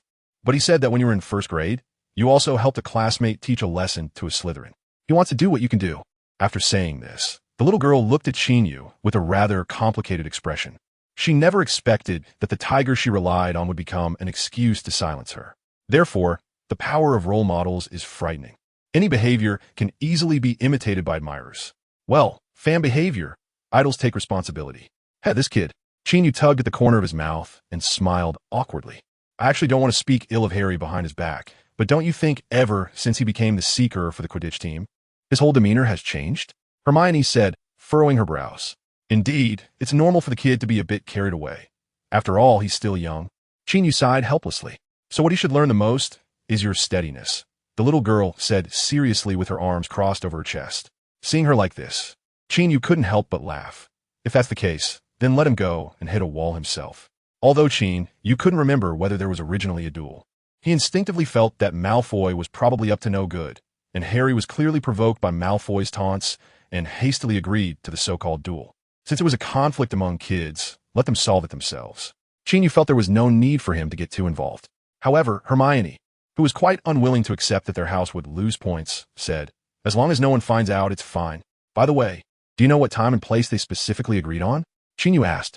Midnight, in the trophy room. Hermione knew this quite well. If you're really worried, I can sneak over later to prevent them from being discovered by the patrolling caretaker. Qin Yu thought for a moment and said, I want to go too. Hermione grabbed his arm and said, looking at the eager expression in her eyes. Qin Yu couldn't tell if she was genuinely concerned about Harry and the others or just wanted to see the excitement. However, no matter what, having him around would ultimately prevent anything major from happening. After considering for a moment, Qin Yu nodded in agreement. All right, let's meet here around 11:50. Hermione nodded vigorously, her eyes bright. This excitement. You just want to see the commotion, don't you? Qin Yu was leaning towards this possibility. However, plans couldn't keep up with changes. Just as Qin Yu lay in bed, waiting to meet Hermione at midnight, and then follow Harry and Ron, a few lines of text appeared before his eyes. Qin, if you haven't gone to bed, please step into my office for a moment. Albus Dumbledore, Chapter 110. Midnight Conversation, how Dumbledore's words materialized before him. Qin Yu had no idea. He could only guess it was some advanced information transmission spell. Since old Dumbledore wanted him to come over now, it was likely that there was something important to discuss. Thus, Qin Yu summoned an owl and sent a message to Hermione, informing her that he had something urgent to attend to tonight and the tracking plan was cancelled, leaving Harry and the others to manage on their own. After that, he followed Dumbledore's message and went to the headmaster's office located on the 8th floor of the castle. Sorry, Qin, I just didn't realize how late it was. Well, I became aware of this. I wanted to send you another message. But I found you weren't in the dormitory anymore, Dumbledore said apologetically upon seeing him. From his words, Qin Yu learned two things. First, the matter wasn't too urgent, but Dumbledore clearly regarded it with some importance. Second, the information transmission spell likely required prior knowledge of the recipient's location. Otherwise, Qin Yu would have received Dumbledore's message to go back to sleep while he was on the way, and he wouldn't have needed to come. These thoughts flashed through his mind, and Qin Yu shrugged, saying, It's all right, Professor Dumbledore. I happen to be sleepless and haven't fallen asleep. He certainly wouldn't mention that he was waiting to follow Harry and the others to cause some trouble with Hermione. All right, let's get down to business, Dumbledore said, gesturing for the young boy from the east to take a seat in the chair. Just as Qin Yu sat down, a delicate white porcelain teapot with gold trim leisurely floated in front of him, then gracefully tilted, pouring an orange-red stream into an equally exquisite teacup on the adjacent table. You don't seem to like adding milk or sugar to your tea. I hope I remember correctly? Dumbledore asked with a smile. Yes, Professor. I still prefer the original flavor of black tea, Qin Yu replied, nodding. The last time he had tea in the headmaster's office was when Lucius came, and it was clear that he didn't like adding anything messy to his tea. Before we discuss those troublesome matters, let me give you a gift. This just arrived today, and it's a good opportunity to hand it over to you, Dumbledore said as he picked up a slender wooden box from the table and handed it over. The moment Qin Yu received the wooden box, his eyebrows couldn't help but raise. He saw the emblem of Ollivander's wand shop on the box, along with the slogan that has represented expert wand making for over 2,000 years. Since 382 BC, expertly crafted wands. This made Qin Yu look at old Dumbledore. Indeed, a new wand. Dumbledore didn't keep any secrets. It was custom made by Mr. Ollivander, and its core is a phoenix feather. Upon hearing this, Qin Yu instinctively glanced at the phoenix fox, who was dozing in midair. Fox, as if sensing Qin Yu's gaze, lazily opened one eye to glance at him, then closed his eyes to continue sleeping. So aloof, no wonder he is a phoenix. I like the way you look at me with that indifferent expression, Qin Yu secretly praised. When he opened the wooden box, he saw a grayish-white wand lying inside. You could try it out to see if it suits you, Dumbledore suggested. Okay. With the wand in hand, Qin Yu's first feeling was that it was slightly heavier and longer than his previous one. However, when he waved it, he felt it was just right. It seemed that Mr. Ollivander had taken into account his growth and development over the past year. He then closed his eyes and carefully experienced it. He felt as if the wand in his hand had become an extension of his arm, and at that moment, the phoenix feather core let out a faint sound. What he didn't know was that just then, the phoenix fox cast him a glance. And this time, there was a hint of contemplation and seriousness in Fox's eyes. When Qin Yu heard the call of the phoenix tail feather, he also felt the excitement and joy it conveyed. Suddenly, he opened his eyes wide, raised his right hand holding the wand, drew a powerful arc in the air, and said, "Incendio."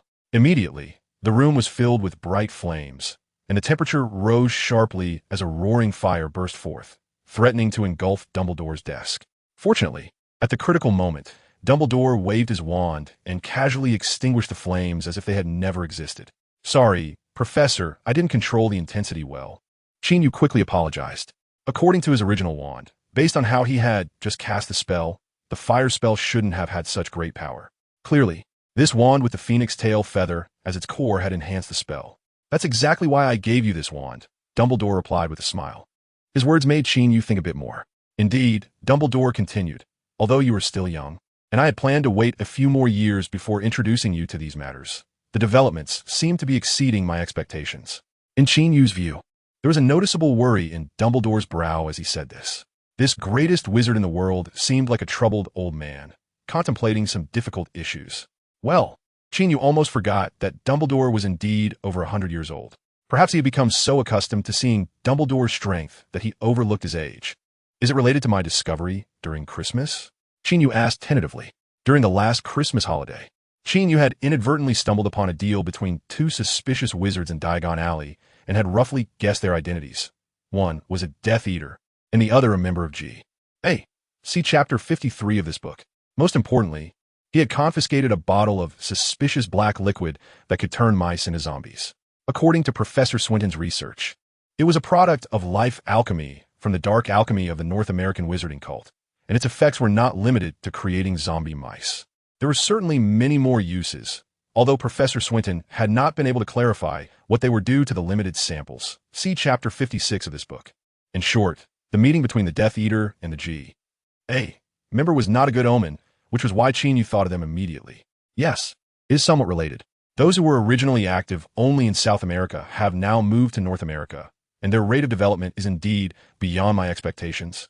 Dumbledore said, displaying a world map that resembled a projection of the Earth in front of Qin Yu. Here is where those people were first discovered to be active. Then, they have recently been frequently appearing in North America, and the attitude of the North American Wizarding Council is quite ambiguous, which is also what worries me. It seems that a considerable number of people in the Wizarding Council agree with their views. Old Dumbledore waved his hand, rotating the glow projection while explaining the current situation to Qin Yu. Watching the bluish flames light up on the map, starting from a concentration in some area of Brazil to eventually becoming scattered across North America, Qin Yu felt an urgent sense that a great fire was about to spread. He hadn't expected that the group operating under Grindelwald's banner would develop so rapidly. They're definitely more formidable than the reclusive Death Eaters. "I know that talking to you about this now might put some pressure on you." Dumbledore noticed Qin Yu's tension. "You know that, and still say it's to put pressure on me? I'm only in my second year. Can I just enjoy 2 years of stable campus life?" Qin Yu silently complained. Of course, Dumbledore couldn't hear his thoughts. After a pause, he continued, "However, I believe you are different from other children. You possess maturity far beyond your peers, especially in how you handled Lucius's 2 provocations. Your composure and performance surprised and satisfied me. Although you seemed nonchalant after the sudden change of plan, you actually meant to say acting skills, right?" Qin Yu added silently in his mind. "Overall, I tell you this to make you aware that there will be many difficulties ahead. You need to prepare yourself mentally because the future belongs to you." Dumbledore concluded with a smile, his expression lightening as if he were discussing something very interesting. Qin Yu felt that there was nothing interesting about this matter, no matter how he looked at it. Of course, he couldn't understand the thoughts of an old man who had lived for over 100 years. Perhaps old Dumbledore had a different perspective on life and death and time compared to young people. He actually wanted to say, if you could borrow another 500 years from the heavens, who knows what the future might hold. However, various signs indicated that even as the greatest wizard in the world, Dumbledore had indeed reached his twilight years.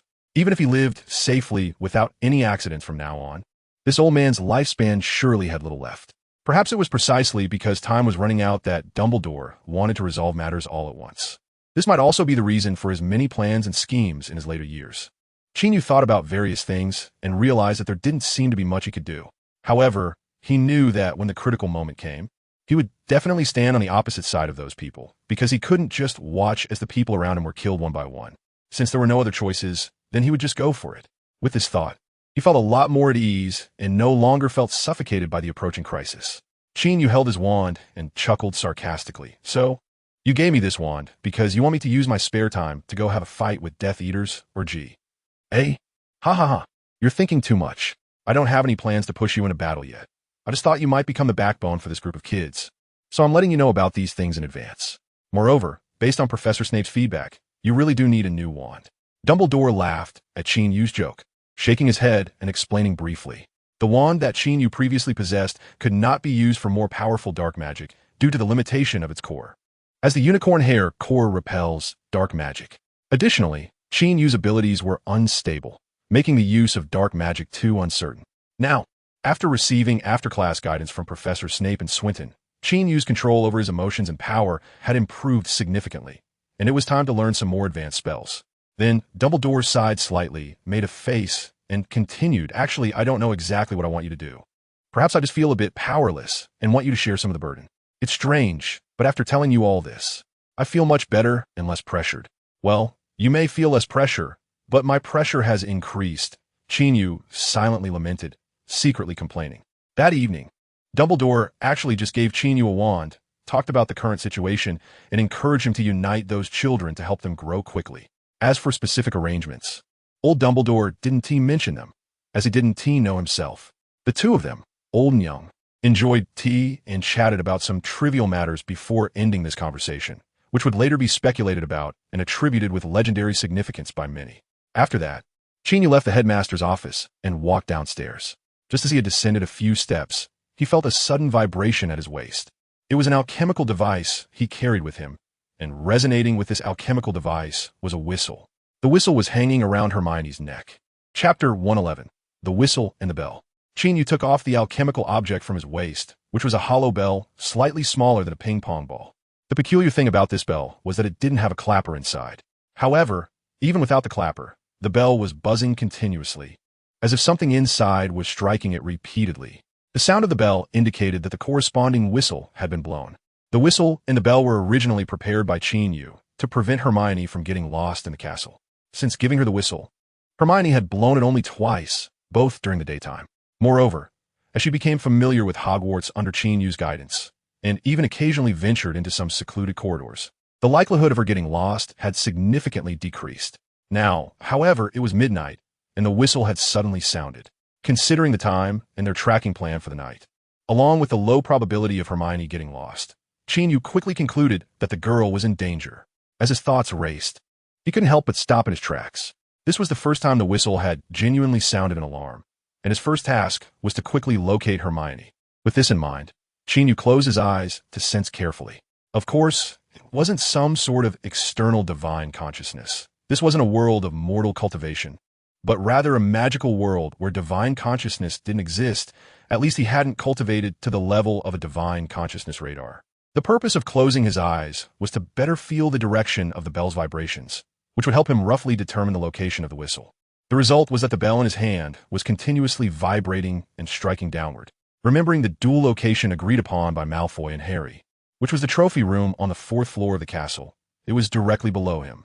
Combining this information, Qin Yu quickly pinpointed the most likely location of Hermione, which was indeed on the 4th floor of the castle. All these thoughts flashed through his mind in an instant.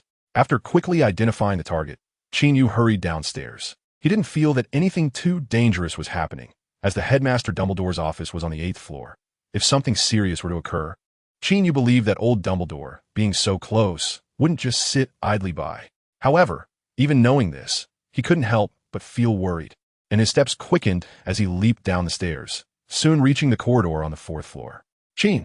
Hermione's voice came from the dimly lit corridor. She hadn't expected that after blowing the whistle just a moment ago, Qin Yu would arrive here so quickly, which surprised her somewhat. Qin Yu also detected the tone in Hermione's voice and knew that there shouldn't be any danger, but he still didn't slow down his steps, even quickening them a bit more. Only when he held that familiar little hand in his did he finally feel at ease. What happened?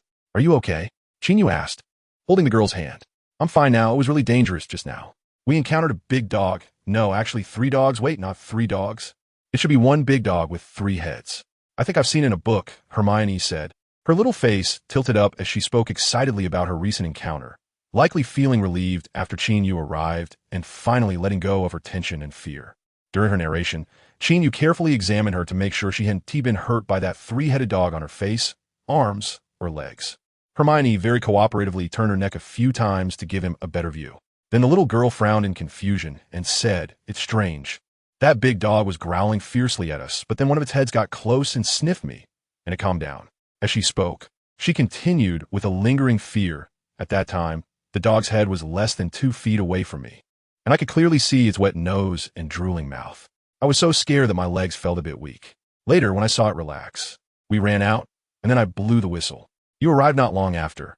I didn't expect you to come so quickly. Looking at the girl who was smiling at the end of her story, Qin Yu couldn't help but pinch her cheek and said with a bit of annoyance, I sent you a message before, telling you to stay in the dormitory. Why did you have to come along? Hermione realized that he was genuinely a bit angry this time. Otherwise, she wouldn't have felt pain, as he usually just pinched her lightly. Ouch, it hurts, Qin. I know I was wrong. The little girl quickly cried out in pain and hurriedly admitted her mistake. Qin Yu only used a little effort, but she cried out in pain as if it were 12 times more. Seeing her like this, Qin Yu couldn't bear to blame her too much. So he sighed and said, Fortunately, that 3-headed dog didn't attack you. If it had gone wild, you would have inevitably been injured or even eaten. By then, it would be too late to say anything. Hermione nodded repeatedly, afraid to say more, lest she provoke the already angry Qin. The 3-headed dog, if nothing unexpected happened, was likely the one Hagrid raised, named Fluffy. Qin Yu had only seen them a few times, but Hagrid had trained that big dog to recognize his and the Weasley twins' scents, so they wouldn't be attacked while feeding or approaching the dog. As for Hermione, it was probably because she spent all day with Qin Yu and had a scent on her, which led the 3-headed dog, Fluffy, to mistakenly think that this girl was Qin Yu. This was why it calmed down after sniffing Hermione. Understanding this, Qin Yu then noticed the other kids. Besides Harry and Ron, who were inseparable, there was also Adam, who looked like he hadn't slept at all, at a Qin Yu surprise. Even a usually awkward Neville was huddled behind the others, looking frightened. When Qin Yu looked at them, Harry and Ron quickly lowered their heads, feeling uneasy, while Adam yawned. Clearly still sleepy, and Neville pouted, looking aggrieved and a bit confused. Tell me, Mr. Potter, Mr. Weasley, how did the duel go today? Who won, who lost? Qin Yu teased the troublemakers sarcastically. Malfoy didn't even show up. Harry whispered in a barely audible voice. What did you say? I didn't catch that. Qin Yu rolled his eyes. Malfoy tricked us. He didn't come at all. P.S. Just a lying brat who doesn't keep his word. Harry said indignantly, lifting his head. Yeah, not only did he not come, but he might have even tipped off the caretaker to catch us here. Otherwise, we wouldn't have ended up hiding in that room with the big dog. Ron bravely added. The situation was simple. Malfoy had arranged a midnight duel with Harry, but didn't show up, instead informing the Hogwarts caretaker. They had barely arrived before being chased by the patrolling caretaker, which is how they ended up in the room with the big dog. Seeing their angry expressions, Qin Yu couldn't help but chuckle and said, Haha, getting so easily outsmarted by someone else. I don't know how you still have the nerve to blame others for being too cunning. As soon as these words were spoken, Harry and Ron, who had just lifted their heads, lowered them again. They had indeed been careless, and didn't expect to fall into such a simple trap set by Malfoy. All right, stop lingering around. Go back to sleep. We could talk about it tomorrow. After Qin Yu finished speaking, he pulled Hermione and turned to leave. The other 4 children quickly followed. As they chatted casually along the way, Qin Yu learned that Adam had gotten up in the middle of the night to use the bathroom and happened to see Harry and Ron going out. So he curiously followed them. As for Neville, he had been injured during flying class earlier in the day and went to the infirmary to rest. He wanted to return to the dormitory to sleep at midnight, but got lost and ran into Harry and the others who were heading to a duel. So they decided to go together since he had already been wandering around the castle aimlessly for over an hour. In short, while Qin Yu was invited for tea by Dumbledore, the children had a somewhat chaotic experience, but eventually returned to the Gryffindor dormitory area under Qin Yu's guidance. Everyone go back to your rooms and stop messing around, Qin Yu said to the group. The children responded in agreement and dispersed. Once the others had left, Only Qin Yu and Hermione remained in the common room. The moonlight was like water, and the night was quiet, leaving the two in the empty lounge area. Qin, Hermione looked at him, biting her lips slightly, and said with a hint of grievance. But before she could finish her sentence, Qin Yu wrapped her in his arms, starting with a gentle embrace that tightened gradually. She truly felt his concern and worry. Since they both understood each other's feelings, there was no need for excessive words. Hermione tightly wrapped her arms around Qin Yu in return, her small face nuzzling against his chest like a little cat, inhaling that familiar scent. That scent brought her comfort and warmth, along with a delightful feeling that penetrated her heart. At that moment, her heart, which had been frightened throughout the night, finally settled down. Chapter 112. A dilemma as for the three-headed dog found on the fourth floor of the castle. Qin Yu certainly knew what was going on. It was likely that Dumbledore had specifically borrowed it from Hagrid to guard the Philosopher's Stone. The place where the Philosopher's Stone was originally kept was the underground vault number 713 at Gringotts, which Qin Yu had visited with Hagrid during the summer, along with Harry Potter. It was also during that visit that Qin Yu revealed the secret of the Philosopher's Stone, triggering a time reversal, leading him to experiment and tinker with this mechanism extensively. In Qin Yu's view, a three-headed dog was certainly not sufficient to protect that magical stone. After all, this dog could not compare to the dragon in the depths of Gringotts. However, who could blame Dumbledore for keeping the Philosopher's Stone in the fourth floor of the castle, right below Dumbledore's office? Dumbledore was indeed the strongest guardian of the Philosopher's Stone. If someone dared to steal something right under the nose of the greatest white wizard of the time, they really needed to weigh their own worth. Old Dumbledore might be using the Philosopher's Stone as bait, a perfect fishing tactic. Sorting through these thoughts, Qin Yu lay in bed and gradually felt sleepy. In a half-dreaming state, he recalled what Dumbledore had told him. The old man had mentioned that the current situation was quite worrisome and urged him to unite the children of Hogwarts. However, it was clearly not an easy task. For example, he could handle the current group of Jeromes, and they were mostly already subdued. But what about the next group of younger children? If they continued with this approach, Hogwarts might struggle to achieve what could be considered combat effectiveness, all subdued under his authority, making it difficult to talk about individuality and courage. Therefore, he needed to think of a way to allow those children to have both competition and growth. This was somewhat challenging. These seemed like considerations a teacher should ponder. Yet Dumbledore had subtly placed this burden on Qin Yu's shoulders. Even if the old man claimed he wasn't asking Qin Yu to take on anything, his words hinted at a sense of entrustment. Of course, one could not rule out the possibility that he was just a pawn in the old fox's game. After all, Qin Yu had reason to suspect that Dumbledore was laying out some plans over the years and was crafting this great Philosopher's Stone with the talent and patience of an alchemist. In any case, having me worry and work without paying is probably the old man's calculated scheme. With such thoughts, Qin Yu fell asleep in a daze. The next day, the sun rose as usual, and Hogwarts remained as steady as a wise old man, calm and unhurried. However, Malfoy felt somewhat surprised and restless, because he had not heard any news of Harry being punished. That annoying boy with the scar on his forehead had neither been expelled from school nor faced any other punishment, appearing in the Great Hall for breakfast as usual. This made Malfoy somewhat irritated and uncertain, as he knew that the trap he had set had not worked. In his disappointment, he felt a bit worried about retaliation. He wasn't afraid of Harry, but rather of the leg he was trying to cling to, Qin Yu. At that moment, he was once again filled with jealousy towards Harry Potter, and harbored endless resentment and hatred towards Qin Yu, a hatred he dared not show. Harry Potter was equally furious. Sitting at the Gryffindor table, his gaze towards Malfoy seemed to burn with fire. It was a flame of anger, if looks could cast spells. That thoroughly rotten Malfoy would have been burned bald by now, his golden hair looking as if it had been smeared with oil. I will make Malfoy pay for his actions sooner or later. Harry Potter huffed through his nose, saying indignantly. Yesterday's events had left him feeling stifled. He realized he had placed Malfoy at the top of his most hated list, right alongside his cousin Dudley. Qin Yu glanced at Harry, then at Malfoy sitting not far away at the Slytherin table, feeling as if countless lightning bolts and flames were clashing between the two. These two little kids certainly have a tense atmosphere.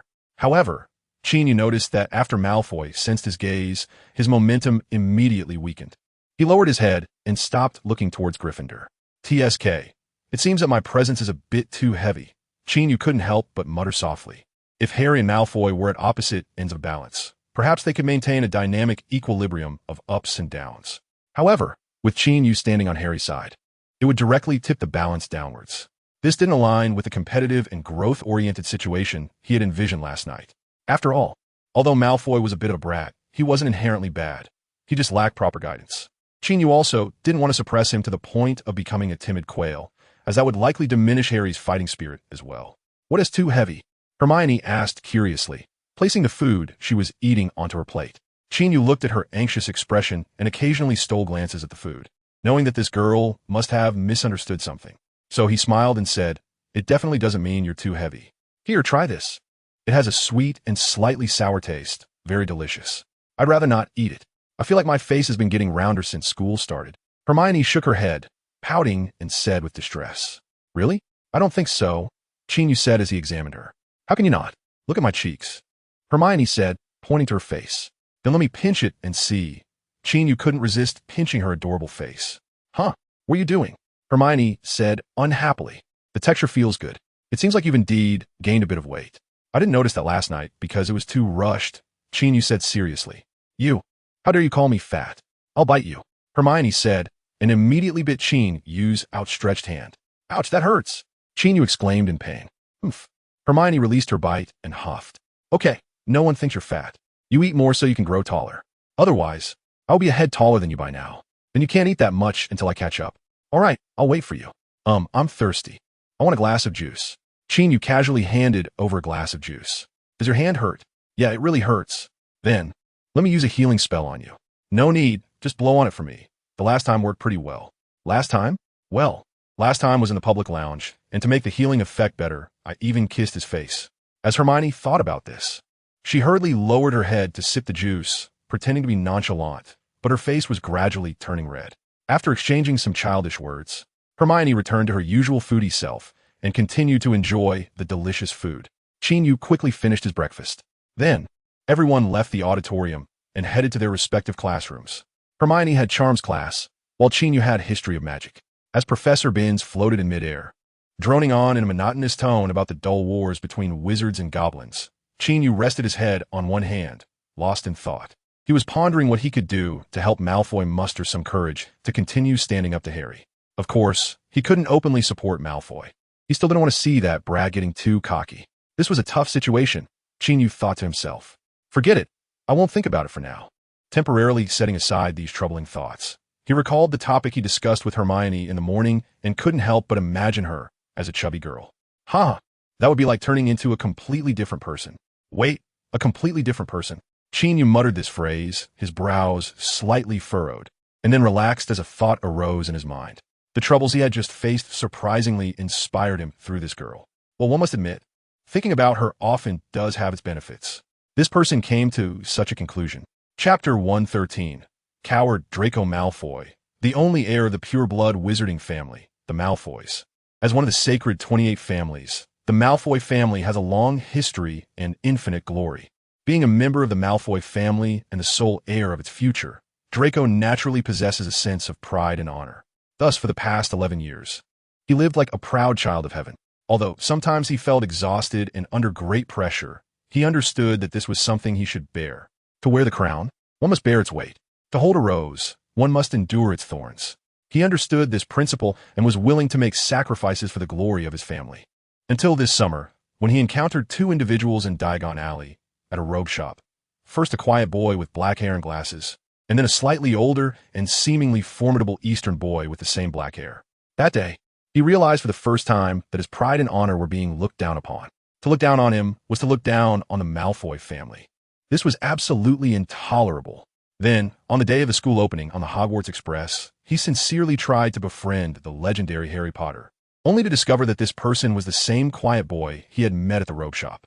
Once again, he was looked down upon, and this time in front of the ridiculous Ron Weasley, who was well known to be a joke among pure-blood wizard families, a pitiful poor fool. All these events made him feel an unprecedented insult. After the school began, he tried to fight back and retaliate, only to find that Harry Potter always hid behind that sheen, who was someone he couldn't surpass or shake at the moment, because this guy, for some unknown reason, had gained the support of many teachers, including Professor Snape and Professor McGonagall. Most importantly, Qin, this rude guy, had a bad temper and liked to bully the weak, practically a tyrant persecuting good students at Hogwarts. Indeed, Qin was a thorough bully. He would surely grow up to be a disgrace among wizards. Draco firmly believed this. Then, yesterday during flying class, he merely picked up the memory ball of the idiot Neville, and that damned Harry shouted to hand over the ball, as if it belonged to him. Why should I give it to him? What gives him the right to tell me what to do? That damned, arrogant Harry Potter. Even now, thinking about it, Draco Malfoy felt an uncontrollable rage in his chest, his anger making his head ache. Later, he and Harry fought for that memory ball while riding broomsticks in the air. He had to admit, this kid had some skills. Before coming to Hogwarts, he had specifically practiced flying, but he was still closely pursued by him. Fortunately, he had a moment of inspiration and threw the wretched ball away. Draco smugly thought to himself, while recalling Harry's actions at that time. Although that kid succeeded in grabbing the ball, he was caught by Professor McGonagall and taken away. In Draco's view, Harry's reckless flying and blatant violation of school rules deserved a deduction of Gryffindor's points. Later, he set a trap for him, deliberately provoking him and arranging a duel at midnight. However, he secretly informed the caretaker in advance, so that the caretaker would come to catch them at that time. Everything was planned meticulously, seamless. But why was Harry still fine? Did the teachers at Hogwarts really protect a student who repeatedly violated school rules? This was so unfair.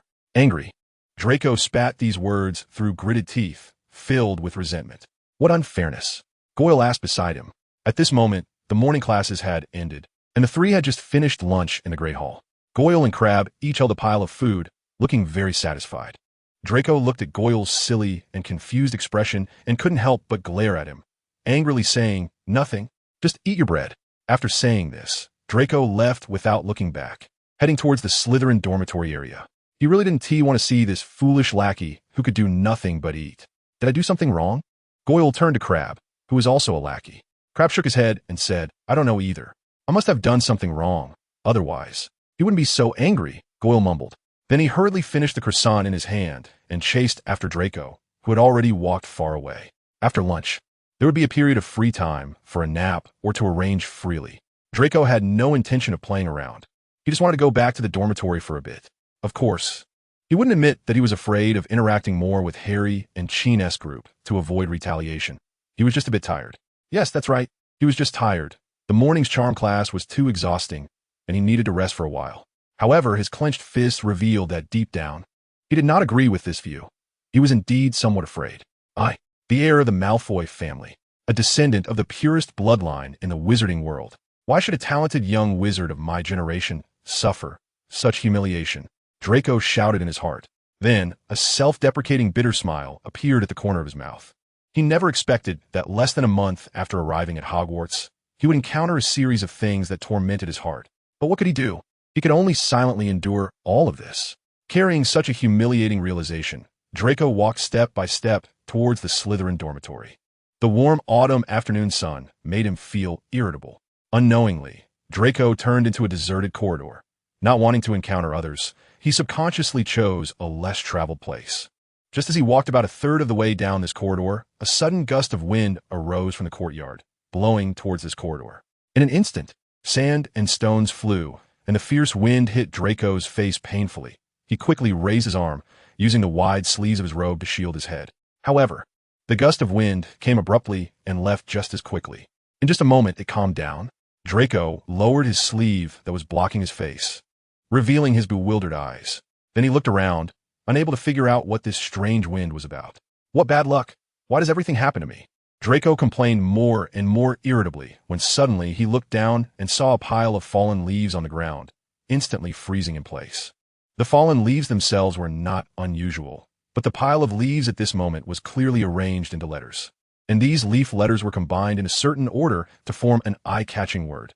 C-O-W-A-R-D, coward. The pale face of the boy instantly flushed with excitement, a manifestation of his extreme anger. The word coward was exactly what he was desperately trying to avoid in his heart, but had to admit. Indeed, he deeply felt that he was a coward. Now, with this word clearly placed before him, Draco was utterly humiliated and enraged. Chapter 114. Admitting one's weakness is the first step to pride. I am not a coward. I'm not. Looking at the word formed by fallen leaves on the ground, Draco shouted loudly. His neck stiffened. The flush on his face combined with his angry shout made the expression of this proud boy appear somewhat ferocious. Yet the humiliation that flashed in his eyes made this ferocity seem a bit pitiable. Who is it? Who is mocking me? Draco said angrily. pulling out his exquisite wand from the inner pocket of his robe, and began to wave it around, releasing any spell he could think of. He felt certain that someone was hiding nearby, watching him make a fool of himself. However, no matter how the winds, fire, and lightning from his spells rampaged through the corridor, they could not drive out the one who was messing with him. All they did was leave the corridor in disarray. Why? Why does everyone bully me? Draco cried out, wildly waving his wand while continuously lamenting. As he shouted, his voice grew hoarse, his nose tinged with sadness. His eyes reddened, and tears flowed down his pale cheeks. He finally broke down and began to cry. Woo, why? I am Draco Malfoy. I should be the pride of Hogwarts. Woo, I'm not a coward. They are bullying me. They are all bad people. They're the ones bullying me. No matter how proud he was still just an 11-year-old child. After enduring long-term psychological pressure from the Dark Lord Qin and the failure of his plan yesterday, he was already anxious and restless, afraid of retaliation, and even dared not stay long in the Great Hall.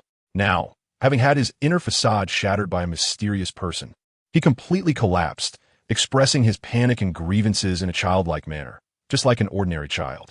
At this moment, Draco Malfoy felt incredibly weak. It turned out that he really was a worthless coward, a mediocre coward, a waste who could only cry but do nothing. After a long time, having vented his emotions, Draco put down his wand, stopped casting spells, and ceased his shouting. The corridor fell silent once again. His back leaned against a pillar, and he slumped to the ground, his face still bearing the traces of tears, his silver-gray eyes blankly staring at the empty corridor. Perhaps being a waste isn't so bad after all. Draco managed a bitter smile. He sat on the ground, murmuring a string of complaints. Are you still there? If you want to humiliate me, just go ahead. I know I can't beat you. I can't even find you. I hate this place. I hate Hogwarts. I hate Harry Potter. I hate Qin. I hate everyone. I want to leave here. I want to go to another school. I never want to see these people again. However, no one responded to him. Only the occasional breeze passed through the corridor, brushing against his disheveled golden hair that covered his forehead. Maybe they have left. Huh. What kind of coward would deserve anyone's attention? Draco laughed at himself again, his gaunt chin lifted, looking up at the sky with a vacant, hollow gaze. Rustle, rustle, rustle. Just when the despondent Draco thought that the mysterious person had left after humiliating him, a faint sound of rustling came from the ground. He frowned and looked toward the source of the sound, realizing it was the pile of leaves moving on the ground. The leaves, like agile fish, quickly formed new letters, which then composed new words. That person hasn't left. Draco looked at the new words on the ground. Clearly, the mysterious person had left him another message. Have you cried enough? Draco hastily wiped his tear-streaked face, unsure how to respond to such a simple question, as his heart was filled with grievance and embarrassment. The mysterious person seemed to have no expectation of Draco's answer and continued to use the rustling leaves to form new words, creating a new sentence. Crying in youth is not shameful. It's better than regretting in adulthood. Draco stared at this sentence, not understanding its meaning, but feeling it held great significance. Moreover, he wasn't sure if it was just his illusion, but he sensed a kind of caring emotion from these words. Is this person comforting me? Draco thought to himself. You feel that your pride and self-esteem are gone, right? Do I still have any? Upon seeing this sentence, Draco instinctively replied, his gaze dimming again. You should ask whether you ever truly had pride and self-esteem. What does that mean? Am I not even worthy of having pride? Draco felt that he might have been mistaken earlier. This person probably wasn't here to comfort him. The pride you speak of comes from the long-standing family called Malfoy, from so-called pure bloodlines, and these superficial things are not truly worth being proud of. Due to the length of this sentence, it was divided into 4 parts, appearing one after another like movie subtitles. Therefore, the rustling of the leaves continued for a long time. Draco read through this long message amidst the rustling sounds, and then a look of confusion appeared in his eyes. Because the glory of his family and pure wizard bloodlines had always been the source of his pride. Yet now it was being described as superficial. You're talking nonsense, Draco weakly retorted. He wanted to say that this person was talking rubbish, that family and bloodlines were indeed things to be proud of. However, he suddenly thought that Qin and Harry had never cared about either of those things. You've realized it yourself, right? Neither Qin nor Harry Potter cares about your family and bloodlines. The mysterious person seemed to have seen through Draco's thoughts and wrote a new message, which surprised Draco. He knew there was a spell called legilimency that could read people's thoughts. Could this mysterious person also use a similar spell? As these thoughts arose, Draco's eyes filled with a hint of fear. So what is true pride? He asked. True pride should come from yourself, not from anything else. From myself? Draco showed a contemplative expression. Exactly. I don't know. Draco lowered his head. He wanted to say that he didn't know what was worthy of pride about himself. Yes.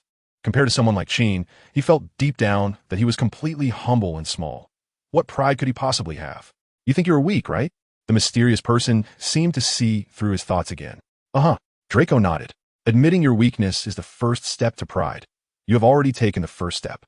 Once again, it's a statement that seems to be understood, yet carries deep meaning. However, Draco's originally gray and gloomy heart was slightly stirred. It felt as if he understood something, though he couldn't quite articulate what it was at the moment. Admitting one's weakness is the first step to pride, Draco murmured. Indeed, there is an Eastern proverb that says knowing one's shame is a great courage. Draco felt this Eastern proverb was truly wise. The origin of the proverb is not important. What matters is that you understand admitting your weakness is not a bad thing. Thank you. I think I understand a little of what you mean. Draco sincerely expressed his gratitude. Regardless of whether this person was mocking him, he felt he had gained something today. For example, the courage to admit his weakness. Perhaps you might ask, what is the second step to pride?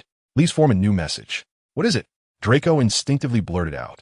It is strength. It is power. It is you becoming strong. It is you possessing the power to defeat others. Draco's eyes widened, and his expression became fervent.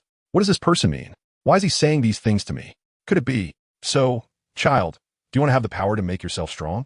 Draco looked at this statement, and the excitement and ecstasy in his heart were beyond words. Eat slowly, Hermione reminded the ravenous Qin. Then watched him devour the ham sandwich she handed him, licking the crumbs off her fingers. This last action made the young girl feel slightly embarrassed, but fortunately, it seemed no one nearby noticed, which calmed her a bit. I'm just too hungry, Qin said after swallowing the food, appearing somewhat satisfied, as if he had finally caught his breath. What on earth have you been doing? You look exhausted after such a short time, Hermione curiously asked. Qin was just having lunch when he suddenly said he had to step out for a moment. After a while, he came back looking completely famished. How should I put it? I just put on a disguise and created a new account. You know, creating a new account is really exhausting, Qin Yu said seriously after pondering for a moment. P.S. rambling again, Hermione thought, but she was already used to his strange comments. I want to eat that. Qin Yu pointed to a certain food. Seeing how hungry he looked, Hermione decided not to press further and reached out to grab the food, handing it over to him. Qin Yu swallowed it in just a couple of bites. Then he was about to habitually lick the little hand that had food residue on it to avoid wasting food. However, that little hand quickly retracted. Then, Qin Yu saw the owner of the little hand looking at him with a smug expression. The implication seemed to be, you can't have it this time. Qin Yu raised his eyebrows. He was still a bit hungry. Just now, in order to deal with a certain troublesome kid, he not only used a high-level illusion spell to become invisible, but also had to dodge the various spells that the kid was randomly casting. On top of that, he had to painstakingly move the leaves to send messages, which was quite a hassle for him, Qin Fat Tiger. So, he ordered another food item, and the girl obediently handed it over. This time, he didn't let the girl feel smug. He quickly swallowed the finger that reached out and bit down lightly. As a form of punishment, Hermione, blushing, looked at him angrily and huffed. Just wait and see. The little girl muttered something fiercely under her breath. Chapter 115.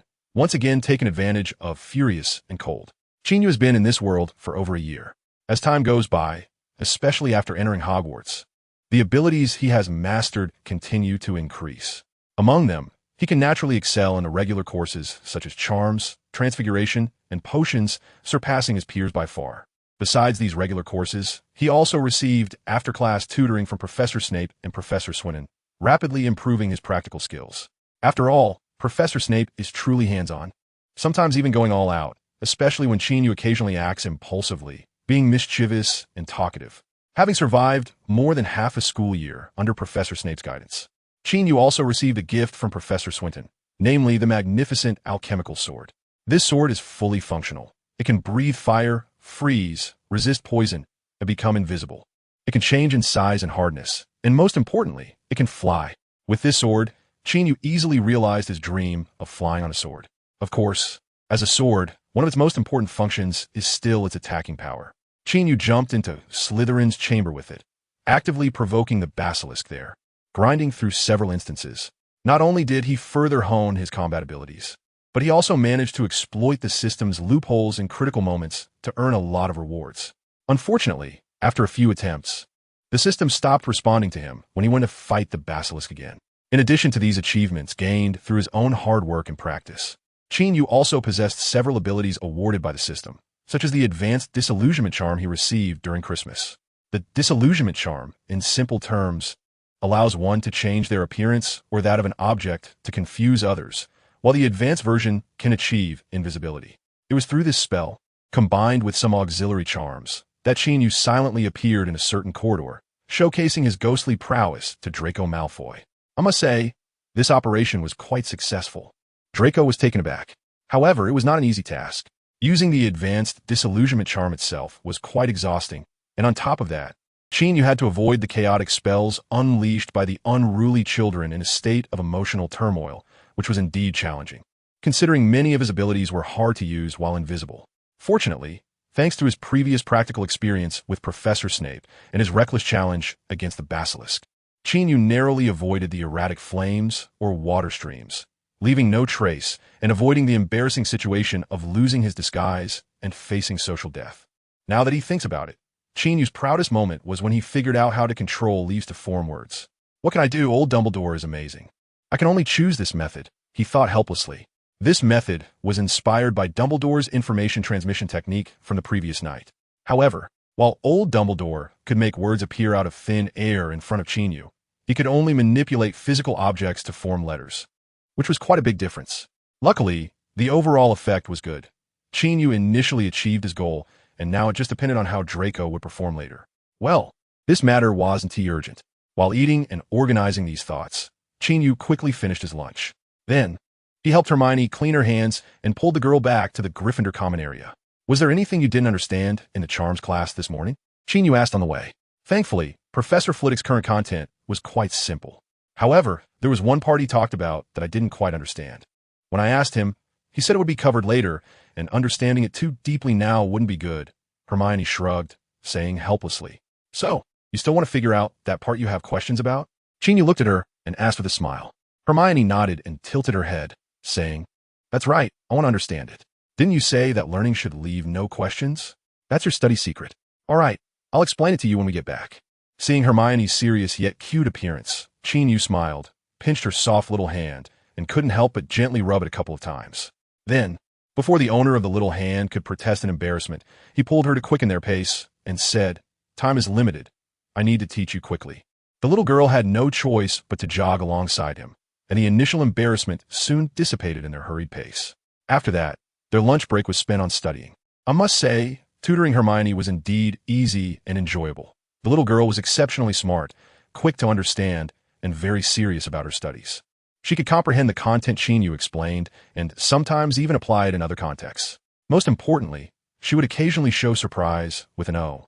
So that's how it is expression or look at Qin Yu with starry eyes filled with admiration. Who could withstand being looked at by such a cute girl?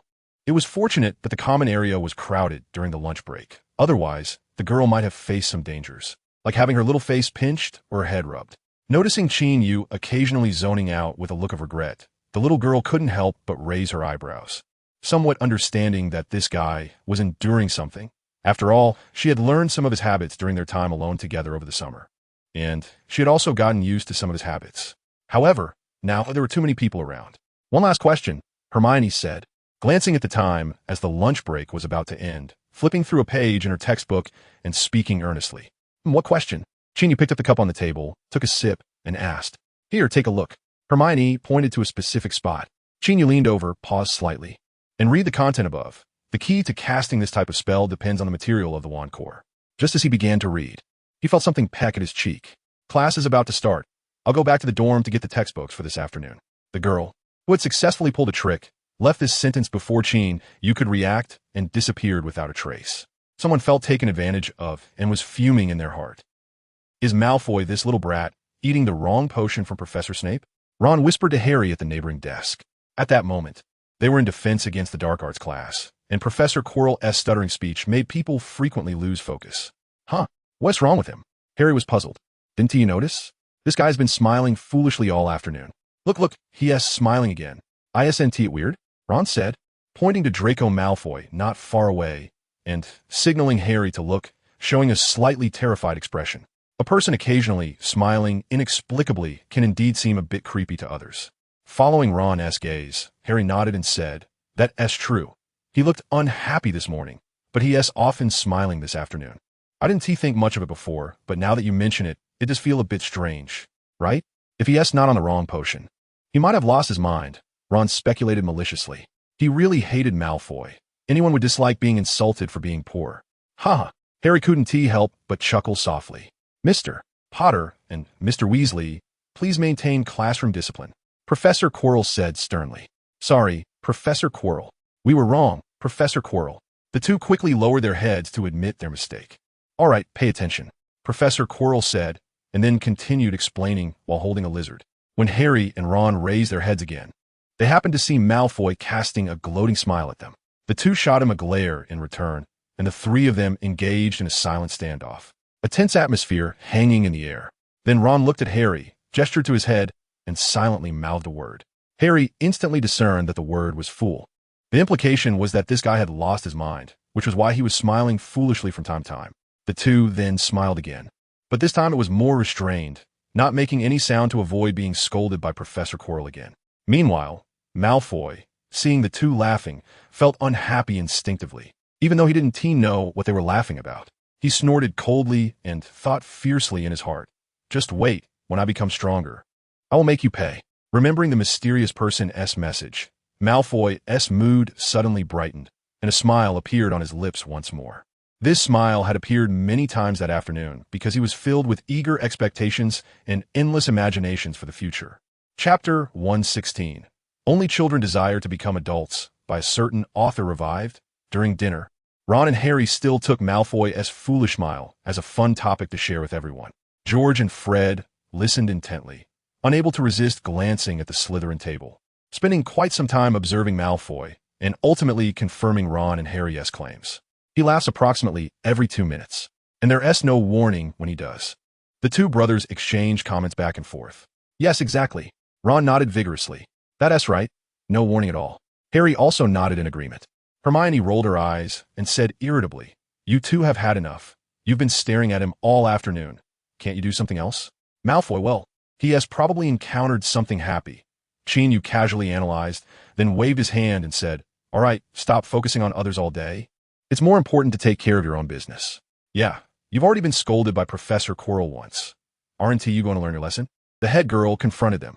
After being told off by Qin and Hermione, Harry and Ron shrank their necks, exchanged glances, and made faces, letting the topic drop. After all, no matter how much they disliked Malfoy, he shouldn't be the entirety of their lives. They had many other things worth caring about and focusing on. Thus, the conversation shifted to other topics. For example, Ron remembered seeing a trophy in the trophy room yesterday that had the name James Potter on it, which everyone present knew was Harry's father's name. "You're definitely going to be an excellent seeker, because you have an outstanding seeker for a father," Ron said to Harry with certainty. This made Harry's expression somewhat complex, as father was a word that carried both longing and strangeness for him. Now, in this magical school where his parents once studied, hearing something related to one of them made Harry feel excited, yet mixed with confusion and sadness. It was hard to express the feelings he was experiencing. "I hope so," Harry murmured softly. "If you want to be an excellent seeker, you need to train hard." "Quidditch isn't something you could just talk about," Qin Yu said, half admonishing and half changing the subject. I will work hard, Qin," Harry immediately said earnestly. He took Qin's words very seriously, treating him as one of the most important mentors and role models. Seeing Harry's earnest attitude, Qin Yu nodded slightly and then added, "You'll definitely miss the regular training with the house team.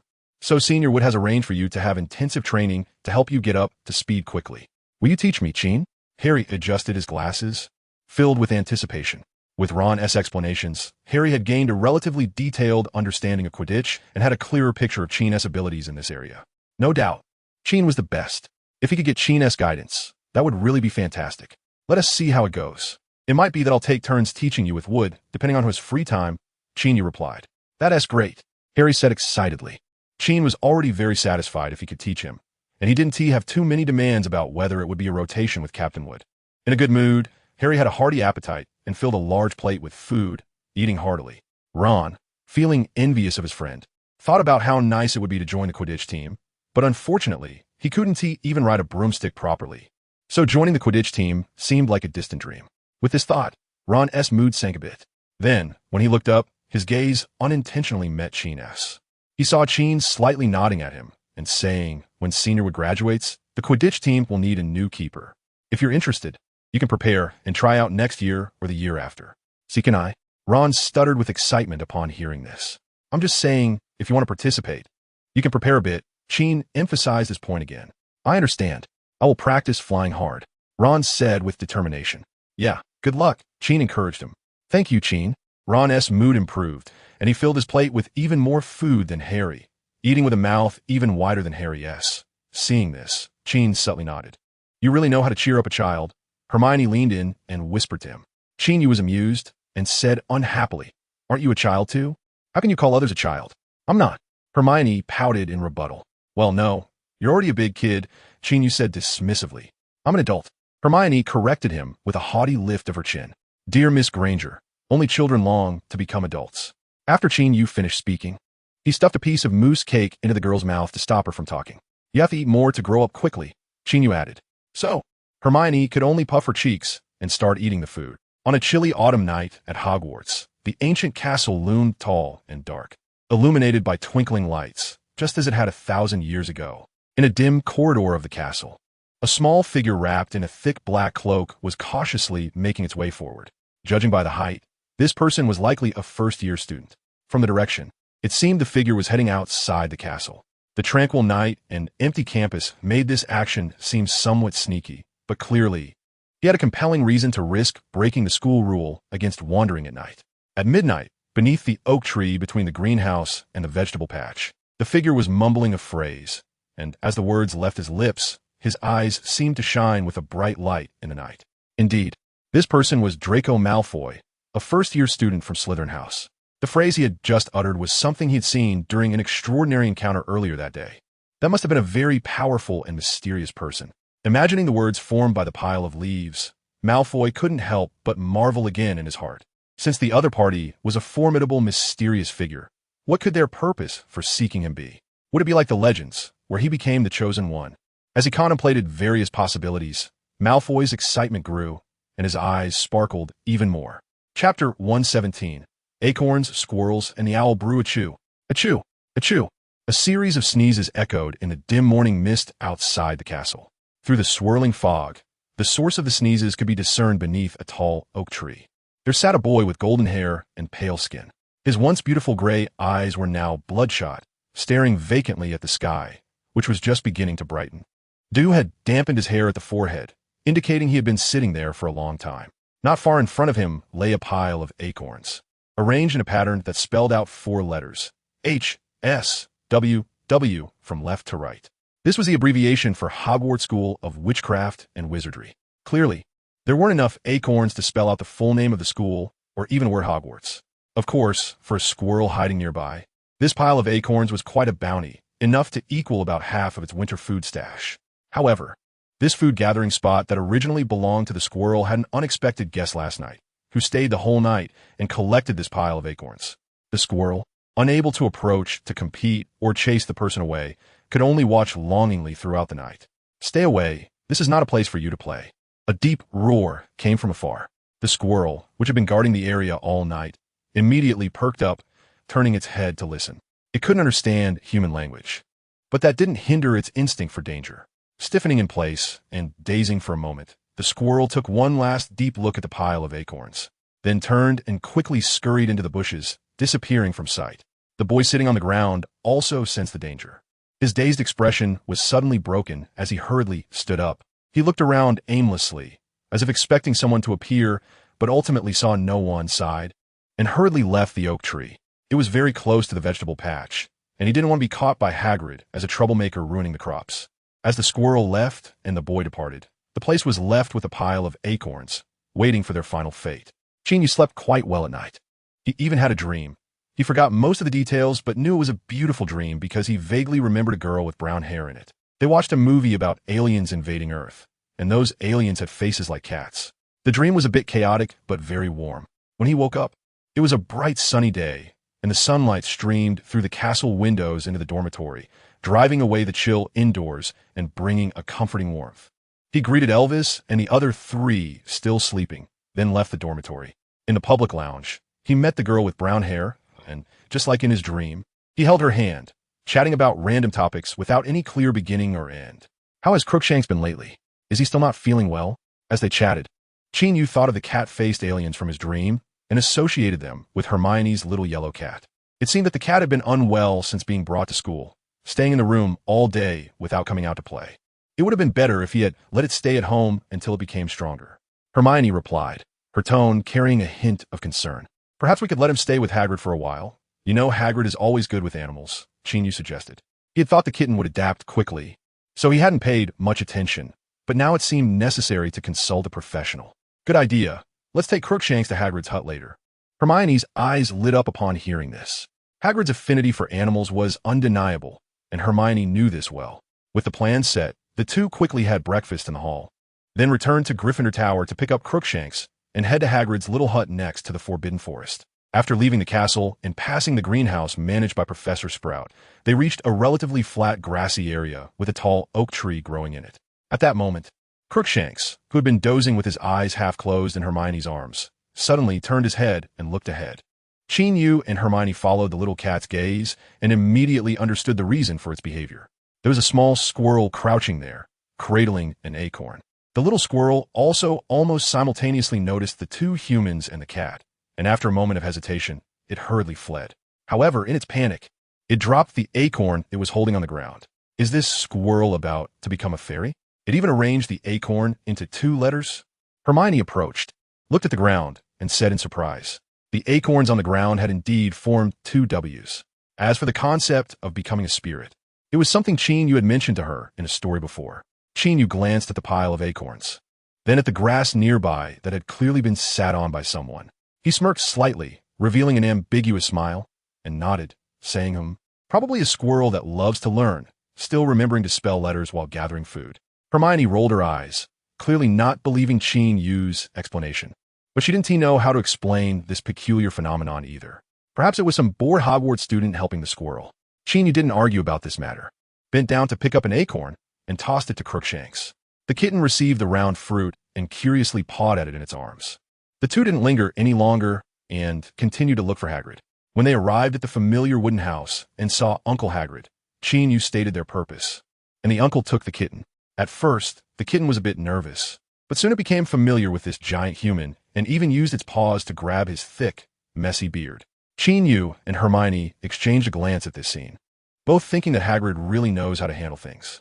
Crookshanks probably isn't used to the environment of the castle, so let's have him stay with me for a while. I will take good care of him, Hagrid said, rescuing his beard from the 2 cat paws, and smiled at Qin Yu and Hermione. "Thank you very much, Hagrid," Qin Yu replied. "Thank you, Hagrid." Hermione followed suit. Then, Hagrid began to share his experiences with animals, which is his area of expertise. In fact, with many animals, if you treat them sincerely, you will gain their friendship, he summarized after a long discussion. Sincerity is indeed important, but sometimes a bit of firmness is necessary. Qin Yu shrugged and said. Hearing this, Hagrid instinctively looked towards the Forbidden Forest, thinking of his old friend, the Acromantula, and couldn't help but cough lightly. Ahem. But it can't be said like that. In any case, first, you need to understand the different habits of different animals so that you could treat them accordingly. Qin Yu nodded and said, "Yes, I can agree with this point. For example, to deal with a rebellious eagle in the East, there's a method called training the eagle, which prevents the eagle from sleeping and tests its patience, making its wild nature become gentle. I've heard of this method, but it can be quite painful for the eagle." Hagrid expressed sympathy. A sword can only become sharp after being forged. Qin Yu shrugged again and quoted a famous Eastern poem. "Well, you're like a long sword that is becoming sharper and sharper." Hagrid clearly associated this with the changes Qin Yu has undergone in the past year or so. Qin Yu smiled, but did not say anything, and the topic was quickly passed over. Then, Hagrid got up to make tea and enthusiastically recommended his homemade desserts. This time, Hermione was more cautious. She only dared to eat after seeing Qin Yu eat the dessert, fearing it might hurt her teeth. Thus, a leisurely morning was happily spent among the three, enjoying tea and chatting.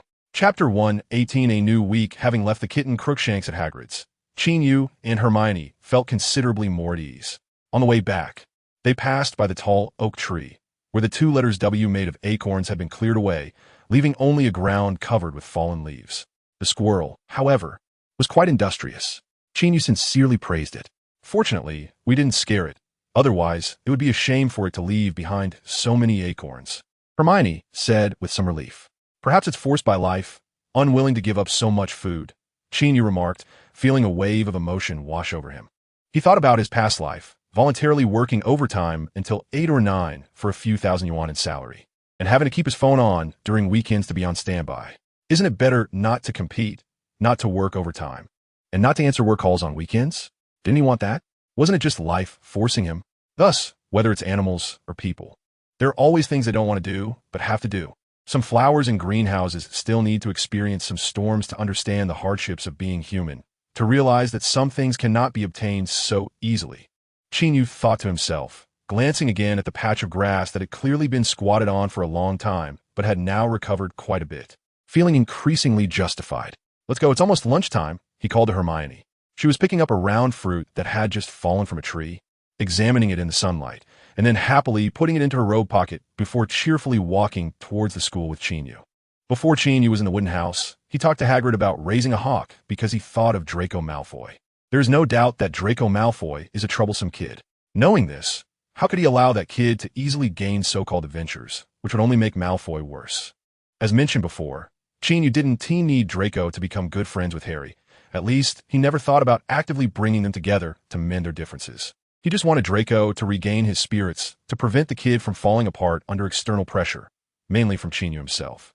Thinking about it, this is not like raising a hawk, but more like a parent raising a child, fearing that the child will become useless due to being spoiled, while also worrying that too much pressure will sap the child's vitality. In any case, it's not easy. Merlin's beard. With all this worry, Lucius should send me some babysitting or tutoring fees. With this thought, Qin Yu couldn't help but silently complain.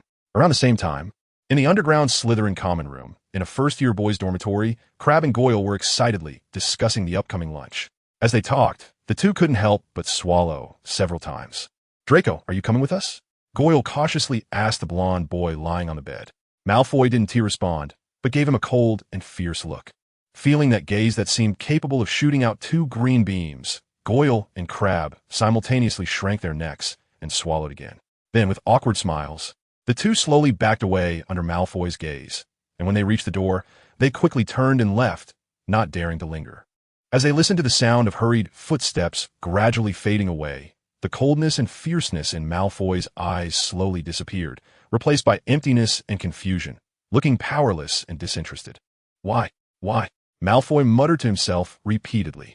Eventually, he couldn't resist the fatigue from a sleepless night and lay down on his bed, dozing off. After an unknown amount of time, when Goyle and Crabbe returned, each holding a pile of muffins and croissants, they found their boss sleeping with a smile on his lips, as if he were having a beautiful dream. Saturday and Sunday passed quickly. On Monday, a new week of classes began. In class, Professor Binns, like a ghost, floated in mid-air, monotonously lecturing on a certain piece of history. Well, he wasn't just ghost-like, he was a ghost. Harry thought that Professor Binns' lecture was even less engaging than his own self. As Harry pondered this, he fought against the drowsiness brought on by the dull history of magic class. When he instinctively looked around, he unsurprisingly found that Hermione was the most attentive listener. Just as Harry turned his gaze toward her, she was even raising her hand to answer a question that Harry Potter was completely baffled by. As for the others, they were struggling between wakefulness and sleep, with some already dozing off, like Ron. No, there was one person who was quite alert, although a bit too spirited. This was Harry's internal addition after spotting Malfoy not far away. There was no denying that Malfoy had been acting strangely lately. Unlike last Friday when he was grinning foolishly, he was now exuding an inexplicable restlessness. Right now, Malfoy was clenching and unclenching his fists, staring intently at Professor Binns floating in midair. Of course, Harry knew that this guy was definitely not paying attention to the lecture, as his focus was clearly not on the professor. Anxiety, restlessness, desire, disappointment, confusion. His expression was truly complex. Observing the emotions in Malfoy's eyes and recalling how his temper had been so volatile these past few days that even Goyle and Crabbe avoided him, Harry thought that this guy might really have lost his mind, just as Ron had said that day. Thanks to the interest brought about by observing Malfoy, Harry Potter managed to fend off drowsiness and remained alert until the end of class, becoming the third person in the class to stay awake. All right, it's time for dinner. You all can go enjoy your meal, the professor said, floating straight to the blackboard, passing through it, and disappearing. The young wizards were already used to this. After the professor left, most people showed relaxed and happy smiles after finishing the afternoon classes, chatting in groups about what they would do until curfew. Ron, wake up! Wake up! Harry nudged the still sleeping Ron. Huh? Harry, is it morning? Ron lifted his head, stretching while rubbing his eyes and mumbling. Ha ha ha. Laughter erupted from the surrounding classmates. Harry helplessly rolled his eyes. He was already accustomed to Ron's behavior and didn't even bother to distance himself to show that he wasn't familiar with him. After all, everyone knew they were good friends, and it was impossible to deny it. The class is over. We should go, Harry said hurriedly while packing his things. He then looked in the direction of Malfoy, expecting this guy to take the opportunity to mock Ron for making a fool of himself. Unexpectedly, Malfoy merely shot him a disinterested and annoyed glance before turning and leaving the classroom without looking back. What's wrong with him? Who annoyed him? Ron said in confusion, following Harry's gaze. Who knows? Harry initially wanted to say that Malfoy might really have lost his mind, but then remembered what Qin Yu had said before, that he shouldn't always focus on others, and that taking care of his own business was most important. So, he swallowed back the latter half of his sentence. I'm only paying attention to him because I was so bored in class. It was just to keep myself awake. Harry added silently in his mind. As the two chatted, they finished packing their things and left together to head to the dining hall for dinner. Elvis, hasn't Qin come yet? Hermione asked, then stretched her neck to peek behind Elvis. But she didn't see the familiar figure. Elvis had just walked over, muttering something about the growth habits of a certain herb, when he was interrupted by Hermione's question. After a moment of distraction, he said, Sorry, Hermione, I almost forgot to tell you that Qin asked me to inform you that he had something to discuss with Hagrid and would find you after dinner. With Hagrid? What for? Hermione thought to herself. Oh, all right. The little girl shrugged and said in a very calm tone. Chapter 119.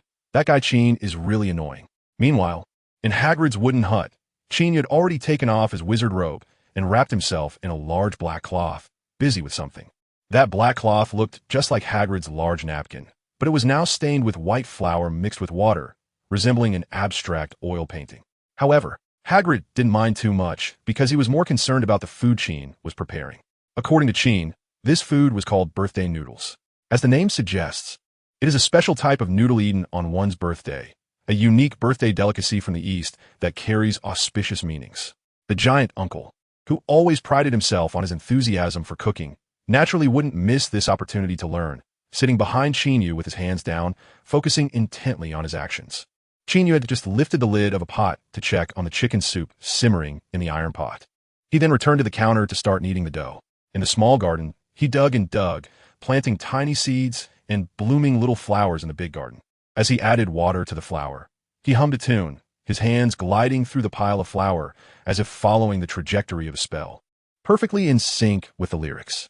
Hagrid naturally couldn't understand the Eastern language that Qin Yu was humming, but it didn't stop him from recognizing that the melody was lively and had a nursery rhyme feel to it. Of course, his focus was still on the food itself. He watched as Qin Yu rolled the kneaded dough into a somewhat irregular large sheet, then rolled it up and cut it into thin noodles. Placing the cut noodles into a pot of boiling water, which was not the same pot used for the chicken soup, as Qin Yu had set the soup aside. It should be done in 5 minutes, Qin Yu murmured as he glanced at Hagrid's magical wall clock. So, Hagrid waited alongside Qin Yu for 5 minutes, during which Qin Yu added water to the boiling pot a few times and stirred occasionally. 5 minutes is neither long nor short, depending on who is watching the minute and second hands. As Qin Yu shouted it's ready, Hagrid instinctively looked at his large black ceramic bowl. However, Qin Yu scooped the noodles into a basin and soaked them in cold water.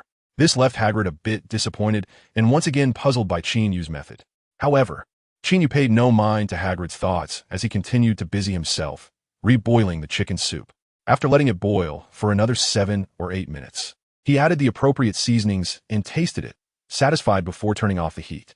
Merlin's beard. This reminds me of potions class. It's like a nightmare from the past. Hagrid muttered quietly, shocked by the complicated process. However, his expression soon brightened as he saw Qin Yu setting out 2 bowls, one being his large black bowl. Finally, it's time to eat. Hagrid couldn't help but sigh softly. Sure enough, Qin Yu then used a pair of long wooden chopsticks to scoop the soaked noodles into the big and small bowls. Once the noodles were in the bowls, Qin Yu added some pre-cut vegetable strips and egg skins, green cucumbers, red carrots, yellow egg flowers, colorful and vibrant. He then ladled hot chicken soup into the noodle bowls. In an instant, the fragrance of the chicken soup mixed with the aroma of the noodles, creating an irresistible and complex scent. Gulp. Hagrid instinctively swallowed again. The sound surprisingly loud. 3 minutes later, like a whirlwind, Hagrid finished the noodles and drank the last sip of soup from his bowl. How does it taste? Qin Yu asked seriously as he put down his chopsticks. He had just eaten half a bowl himself, but his speed couldn't compare to Hagrid's. Although Qin Yu thought his dish was acceptable, he still felt it was necessary to hear the opinions of others, especially those who were used to Western cuisine. Upon hearing this, Hagrid nodded decisively and said, "Delicious. The noodles are soft and smooth, and the soup is very tasty. In short, it's especially delicious." Uncle Hagrid had initially wanted to use more words to describe this special dish, but after thinking for a long time, he could only come up with the word delicious. However, Qin Yu understood his meaning and nodded, saying, "That's good. I didn't waste the ingredients." The most important ingredient in this birthday noodle dish was not the noodles, but the chicken broth, more specifically, the herbs and mushrooms used in the broth, which had cost him quite a bit of galleons and were purchased by Hagrid from Diagon Alley at his request. Thanks to his general understanding of Eastern culinary practices, combined with the knowledge of herbalism and potion making he had acquired over the past year, the chicken broth he ultimately brewed could be said to be innovative, while also having certain potion effects, though the main focus was still on flavor. From Hagrid's feedback, it seemed he had largely achieved what he aimed for. Now, he just needed to adjust the proportions of the ingredients to try to preserve the original freshness of the chicken broth. Qin Yu made the decision to conduct further experiments with his usual research attitude. "No problem. Feel free to use anything here." Hagrid would definitely have no objections. He would wholeheartedly agree. After all, he was quite satisfied with his delicacy and didn't mind being a test subject to enjoy it a few more times. There were still some noodles left in the bowl, and Hagrid couldn't wait for Qin Yu to serve him. So he got up and used a fork to scoop the noodles into his own bowl. "Don't worry about me. Just finish the rest," Qin Yu said, watching Hagrid's actions with a hint of hesitation, showing his understanding. Hagrid chuckled and happily cleaned out the noodles, adding some side dishes just like Qin Yu did earlier, and he took the initiative to add some onions he liked. Finally, he poured in a few spoonfuls of chicken broth, as if injecting soul into the bowl of noodles. After mixing it all together, Hagrid rolled up a big chunk of noodles with his fork and stuffed it into his mouth. Slurp, slurp. The sound of Hagrid eating noodles filled the wooden cabin. After dinner, Hermione took her notebook to the library. She needed to find some materials to look up. The content explained in class wasn't difficult for her. She could understand it easily. However, since it was just first-year coursework, when it came to more complex knowledge, the teachers only skimmed the surface and didn't delve deep. Even if they did explain, many people might not understand. As a student with a strong initiative in learning, Hermione certainly didn't want to leave so many questions in her mind. Fortunately, the library's collection often provided answers to her queries. Even without that guy Qin Yu, "I can still understand these books," the girl said, placing a thick stack of books on the reading area table, murmuring. Her tone was filled with clear resentment, but also her pride and stubbornness. Without further ado, she took a deep breath, slowly exhaled, calming her emotions and settling down. Then opened one of the books she had just selected. The ancient parchment was filled with words that carried the essence of time, as if an old and wise wizard was passing down the knowledge and wisdom he had mastered across centuries or even millennia. This association brought a strange sense of emotion and solemnity to the girl, quickly captivating her with the knowledge, making her forget everything else. As time passed, night fell, and the magical wall lamps in the library emitted a soft glow, bright but not glaring. Students came and went in the library. Some sat down to read, some took borrowed books and left, and some wandered aimlessly. Hermione, however, was oblivious to all this, still engrossed in flipping through the books, occasionally jotting down notes in her notebook, until a particularly obscure passage made her frown, pondering for a long time without understanding it. So, she instinctively pointed to that section of text and asked with confusion, "Qin, why does it use this herb twice and from different parts of the same herb?" "Let me see, it's quite simple. The root and leaves of this plant have different properties, so when preparing potions, they need to be added at different temperatures. This is what Professor Snape has always emphasized as the order. The order is one of the keys to ensuring the success of a potion," that familiar voice explained eloquently. "Oh, is that so?" Hermione said, only to suddenly realize something was amiss, as Qin, who originally wasn't there, had somehow sat down next to her without her noticing. Just like usual with a book in front of him, answering the question she had just posed. "Oomph. When did you arrive?" Hermione asked, slightly pouting. "Probably when you flipped to page 8. Qin Yu pointed to the potion-related book Hermione was reading and raised an eyebrow. "Why didn't you tell me you were here? I saw you were very focused on reading, so I didn't want to disturb you. What were you doing just now?" Hermione couldn't help but ask her biggest question. "Who knows?" Qin Yu pondered for a moment and replied, It's a secret." Hermione's eyes widened in dissatisfaction. "All right, focus on your reading, or else Madame Pants will get angry again." Qin Yu didn't give Hermione the chance to ask more questions, using the librarian as a shield. This made Hermione feel a bit frustrated. Coincidentally, Madame Pants happened to be strolling nearby at that moment, casting a somewhat unfriendly glance over. Hermione had no choice but to give up on pursuing further questions and lowered her head to read. However, she kicked her left foot hard against the side of the table in frustration. That guy Qin is really annoying, Hermione silently thought. And after being kicked lightly by the girl, Qin Yu shrugged and continued reading his book. If I had mentioned it earlier, it would have lost a lot of its fun. Chapter 120, Cultural Output, A Long Way to Go. Qin Yu has always maintained a sufficient curiosity and desire for exploration about the world around him, yearning for each day to be different. However, in his original world, or rather in his past life, he was trapped in the monotonous routine of daily work, feeling that the repetitive tasks offered little sense of achievement. With only the day he received his salary bringing him some joy, the rest was just mechanical repetition. Therefore, he could understand why the inner fear reflected by the magical item, Bogut, would take the form of an office desk, complete with weekly work reports. Now, he has arrived in this magical world, pushed forward by an invisible hand of fate. Although he often feels out of control, he experiences a sense of fulfillment. He cautiously and excitedly explores this seemingly familiar, yet strange magical world, eagerly learning various knowledge and interacting with all sorts of people, while carefully nurturing a certain little girl by his side. Perhaps the future is uncertain, but he has never thought of stopping to do nothing and leaving everything to fate. This is probably Qin Yu's approach to life in this world, filled with curiosity and valuing the people and things that deserve to be cherished. Thus, he can dive into a snake den to fight a snake monster in order to enhance his strength. Or he can take off his robe and put on an apron to make a bowl of longevity noodles for that little girl. He finds joy in both and is content. Qin, it's so difficult here. Why are the two descriptions so different? They are even completely contradictory. Hermione encountered something she didn't understand again and asked Qin Yu once more. The girl had completely forgotten her earlier annoyance and was immersed in the vast ocean of magical knowledge. Qin may be annoying, but he has a little secret that she chooses to respect, just like a mother would respect some of father's privacy. Moreover, Hermione has a vague feeling that Qin will eventually tell her what is going on, so there is no need to rack her brains guessing and unnecessarily increase her own worries. Once she figured this out, after giving him a kick, Hermione gradually let it go, focused on her studies, and occasionally leaned on someone to rest for a while when she got tired of reading. After Qin Yu looked at the confusing part that Hermione pointed out, he thought for a moment and said to her, "This might be a common expression error found in magic books." Hermione tilted her head and asked in confusion, "Books can make mistakes too?" Of course. It's not unusual for books to contain errors. There are many reasons for this. It could be that the original recorder didn't understand the correct steps for potion preparation, or there might have been mistakes or omissions during the recording or transcription. Even some people might deliberately leave incorrect records, which can cause the content of the book to not match the actual situation. When later individuals discover the truth in practice, they will make different records than before. So how can we know which one is right? Hermione then thought of the key point. Of course, by practicing it ourselves. Qin Yu said, raising his hand and waving it forward, seriously stating, because practice is the only standard to test truth.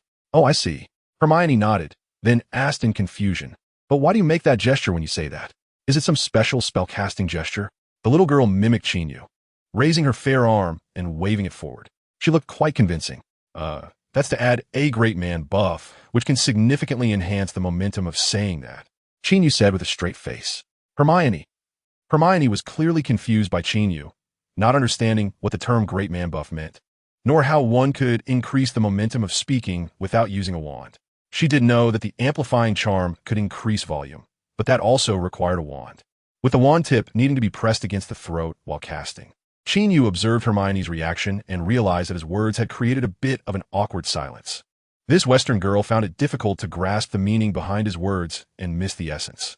So, Qin Yu thought to himself, Cultural exchange is a long and arduous journey. Therefore, adhering to the principle that as long as I'm not embarrassed, I won't feel awkward, he forcefully changed the subject. It's not important. The most important thing is to remember one thing. Completely believing in what's in books is not as good as having no books at all. This was a quote from an Eastern philosopher named Mencius. That's really a very philosophical statement. I will remember it.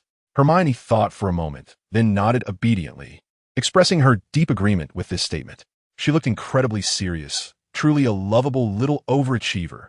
Qin Yu smiled as he ruffled her long brown hair, feeling quite pleased. Hermione, on the other hand, shrugged helplessly. She couldn't do anything about this guy, especially with Mrs. Pants nearby. She couldn't protest to Qin and had to let him ruffle her head. Fortunately, Qin Yu didn't make any further moves. After a brief and quiet discussion about the issue, they both fell silent again, each looking at the books in their hands before Mrs. Pants came over. In fact, Hermione's ability to spot contradictions in the book indicated that she had already encountered more advanced magical knowledge. After all, those simple and fundamental magical concepts have been reached through consensus over countless generations, with basically no disagreements. Much like how no one would question a simple problem like 112. However, as knowledge deepens, disputes and contradictions inevitably arise. This is a natural occurrence. Thinking of this, Qin Yu felt a sense of urgency, reminding himself not to slack off in his magical studies lest one day he be surpassed by little Hermione.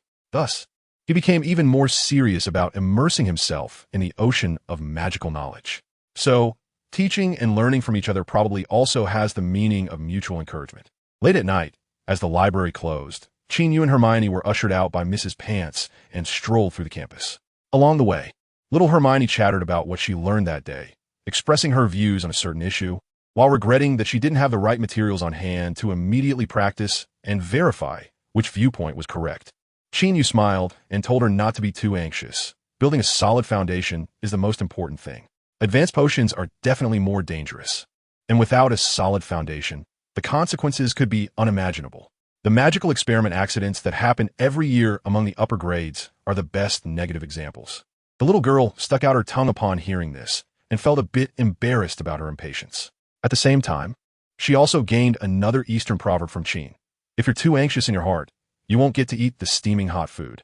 Hungry, said Hermione, stopping in her tracks and pouting at Qin Yu upon hearing the word food. Then have this, Qin Yu said, pulling out a rainbow lollipop from Honeydukes that he got from Hagrid. The candy had flowing multicolored patterns on it.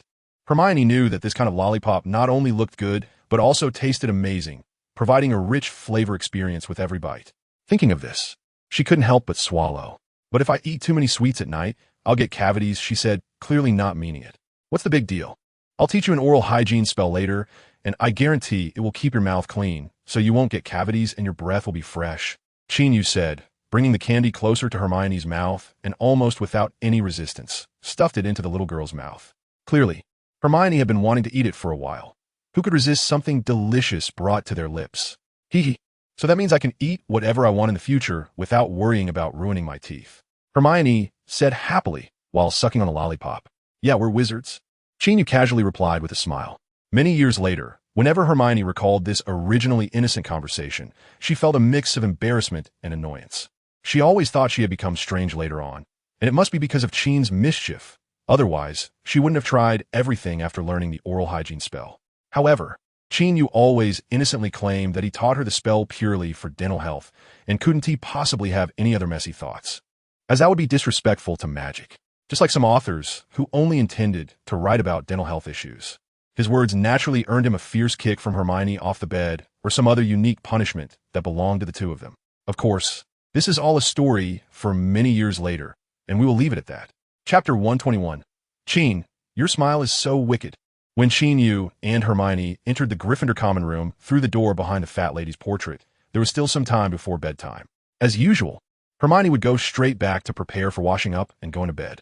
However, today, since Qin Yu had stood her up after school, she insisted that he help her catch up on her studies in the common area, claiming that she hadn't finished her study tasks. After all, it wasn't convenient to talk in the library. There were many questions she hadn't had time to ask. Hermione explained. All right, I don't have anything to do anyway. Qin Yu said, having no objections. Spending a little more time with Hermione was certainly better than hanging out with those guys back in the dormitory. Okay, then I'll go back to grab my books and come back quickly Hermione said cheerfully as she went back to get her things. Qin Yu took advantage of the break to return to his dormitory, drop off his things, and change into more casual home clothes. After doing this, he glanced at a few idle little kids, shaking his head in disdain and sympathy, then prepared to find his little girl. To be honest, his life in the second year at Hogwarts was much better than in the first year. After all, Hermione was there. Thinking about this, Qin Yu picked up his favorite quill and returned to the Gryffindor common room. Just then, Hermione happened to come out from the girls' dormitory. She was quick, already dressed in a light blue pajama set, which Qin Yu was quite familiar with since she often wore it home. Seeing Qin Yu waiting, Hermione hurried over, clutching a few books. Her fair little face was flushed from the exercise. This made Qin Yu want to pinch that cute face. However, since there were others in the common room, he restrained his impulse, took the books from Hermione's hands, and led her to a quieter corner. Which subject should we start with? Qin Yu asked after sitting down. How about History of Magic? Hermione held up the book written by Bathilda Bagshot. This was the designated textbook for the History of Magic class in the first year at Hogwarts. Looking at the book, Qin Yu hesitated for a moment, speechless. Let's save that for last. After all, this class can be quite boring. Hermione stuck out her tongue and put the History of Magic book down. The little girl was clearly teasing Qin Yu on purpose, looking quite pleased after successfully pulling off her little prank. Qin Yu could only shake his head helplessly, unable to do anything about her. He certainly couldn't punish her by spanking, as that would make him seem less magnanimous. So it was back to potions. While in the library, he still had a few questions he hadn't asked her. Let me find my notes. Hermione took out another book, along with a notebook filled with writing. I actually prefer potions. Qin Yu was quite serious about the course taught by his older brother, Professor Snape. Thus, Hermione asked Qin Yu some questions she had accumulated over the past 2 days. Qin Yu explained everything in detail, making it easy to understand. Although some questions weren't typically of concern for lower year students, he extended his explanations to help Hermione grasp the direction and context of her studies. Of course, this inevitably put a strain on the young girl's brain, making it work at full capacity and consuming a lot of energy. At this moment, the rainbow lollipop that Qin Yu had prepared once again served to stave off hunger and replenish energy. After Qin Yu stuffed a lollipop into her mouth, Hermione sucked on the candy, enjoying the sweetness that brought her a moment of happiness. She occasionally squinted her eyes in enjoyment before diving back into her rapidly working mind. Just like that, the lesson quickly came to an end. Qin Yu looked at Hermione's potions notebook and couldn't help but compliment. Your notes are great, very detailed. Hearing the praise, Hermione happily said, really? I thought you would find my questions too simple and childish. Hearing this, Qin Yu shook his head seriously and said, on the contrary, some issues are things I didn't realize during my classes, and many of them are problems that can lead to misunderstandings in learning. If these problems are understood one by one, I believe that even ordinary students can excel in this subject. The problems Hermione encountered in recent classes were indeed things he hadn't anticipated when he had her preview the material in advance. Really? Then, am I not impressive? Hermione said, tilting her little face proudly. Of course. Just look at whose sister Hermione Granger is. Qin Yu laughed and ruffled her hair. I'm not your sister. I'm a Granger, the little girl mumbled. Of course, after saying this, she didn't dwell on the issue, but took out another book and another notebook, saying to Qin Yu, definitely not my brother's classmate Qin Yu. Let's talk about herbology next. Qin Yu smiled at Hermione's lengthy qualifications and casually picked up the herbology notes she had made. Looking at the questions on it, an idea suddenly struck him, and he stroked his chin, a playful smile appearing on his lips. The memories of study notes and error collections are truly nostalgic. Your smile is so wicked, Hermione said, leaning away, wanting to distance herself from this guy. Miss Granger, you have no idea what you brought to Hogwarts. Future students of Hogwarts will remember your name and surname. Qin Yu said to Hermione in a voice that seemed to be full of charm. The little girl looked confused. Her expression, filled with bewilderment and a touch of worry, was simply adorable. Faced with Hermione's somewhat unfair cuteness, Qin Yu couldn't help but reach out and pinch her little face. Well, now that there aren't many people in the common area, we can do something without being easily noticed. You're saying some strange things, Hermione pouted, feeling a bit helpless. Let's not talk about that for now. Later, you can give me all your notes, and I'll them, Qin Yu said cheerfully. Okay, got it. Now, can you teach me herbology? I really have so many questions to ask, Hermione urged. Generally speaking, after letting him touch her head and pinch her face, this guy should be satisfied and focus on the task at hand. This was the little girl's experience. Sure enough, Qin Yu nodded, clapped his hands, and continued the explanation he had just interrupted. What an easily satisfied guy, Hermione thought disdainfully to herself while listening to his lecture. Chapter 122. The night is too long. The time before bed was ultimately limited, and just as Qin Yu finished discussing the fifth herbology-related question, it was already time to sleep. Hermione had no choice but to leave the remaining questions for tomorrow. Good night, Qin. The little girl picked up her book and waved at Qin Yu. Good night, Hermione, Qin Yu said, casually helping her tuck a few strands of hair that had fallen by her mouth. Hermione shrugged, pouted, and let out a long sigh through her nose. The little girl felt that time passed so quickly. It seemed like they hadn't spent much time together, and then she felt time was so slow, as if it would take an entire night before she could see Qin again. Although Qin had once said that if a friendship between two good friends is meant to last, then it doesn't matter whether they are together every moment, day and night. Qin said this is a line from an ancient Eastern poem, and he also taught her the original pronunciation. However, he always struggled with it himself, and was teased by Qin for having a lisp. How could she be blamed for that? After all, Eastern languages are too difficult, completely different from her native language, English. The hardest part is that every character has a tone. God knows why the same pronunciation can have such complex tonal variations. Isn't Qin, affection, and king all the same? Of course, she believes that as long as she gives herself enough time, she will definitely learn this language well, provided that Qin, as the teacher, teaches her patiently. So, the responsibility still lies with Qin. For a long time, when trying to recite the poem in her heart, Hermione found the pronunciation quite difficult, but she felt that the verses were indeed beautiful and very reasonable. However, she still thought it would be nice if they could be together every moment. Unfortunately, Hogwarts accommodation rules require boys and girls to be separated, and she couldn't sneak out to find Qin at night like she would at home, chatting with him in bed all night, even if she might fall asleep halfway through. Feeling Hermione's gaze upon her, Qin Yu could easily understand the emotions conveyed in her eyes and what she was thinking at that moment. All right, let's go back. Early to bed and early to rise helps you grow, Qin Yu said while rubbing her head. All right, growing up again with that phrase. Hermione felt she should indeed grow up quickly. Once she did, she could do what she wanted. Good night, Qin, the little girl said once more. Good night, my dear princess, Qin Yu replied with a smile. Hearing that title, Hermione couldn't help but smile, and her mood improved significantly. Just like that, the two exchanged goodnights twice, lingered for a while, and finally returned to their respective dormitory areas just in time. Shortly after Qin Yu and Hermione said their goodnights and parted ways, the entire Hogwarts School of Witchcraft and Wizardry seemed to fall into slumber, becoming quiet. After a couple of moments, a slender figure left the Slytherin common room. Upon seeing this figure, readers should immediately guess that this is our old acquaintance, Draco Malfoy, the young master of the Malfoy family mentioned earlier. This young man, unlike his initial night outing, seemed more relaxed, with less apprehension and stealth, moving with much more composure. He skillfully navigated through the corridors, avoiding obstacles and the gaze of the night watchman Argus Filch, quickly heading outside the castle.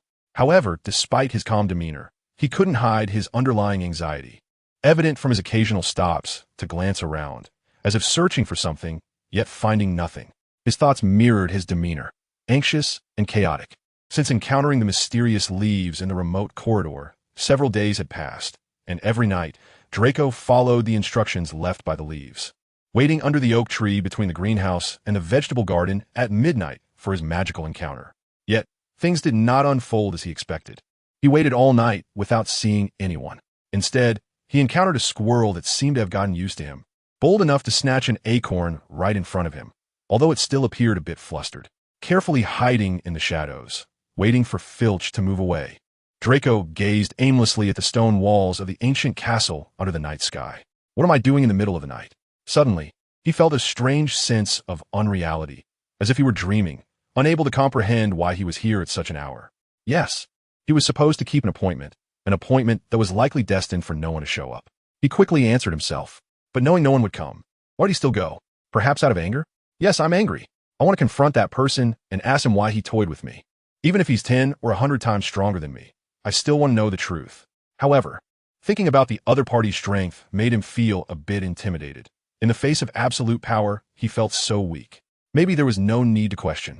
The other party might genuinely have something to do, and, as long as he explained, Draco could understand.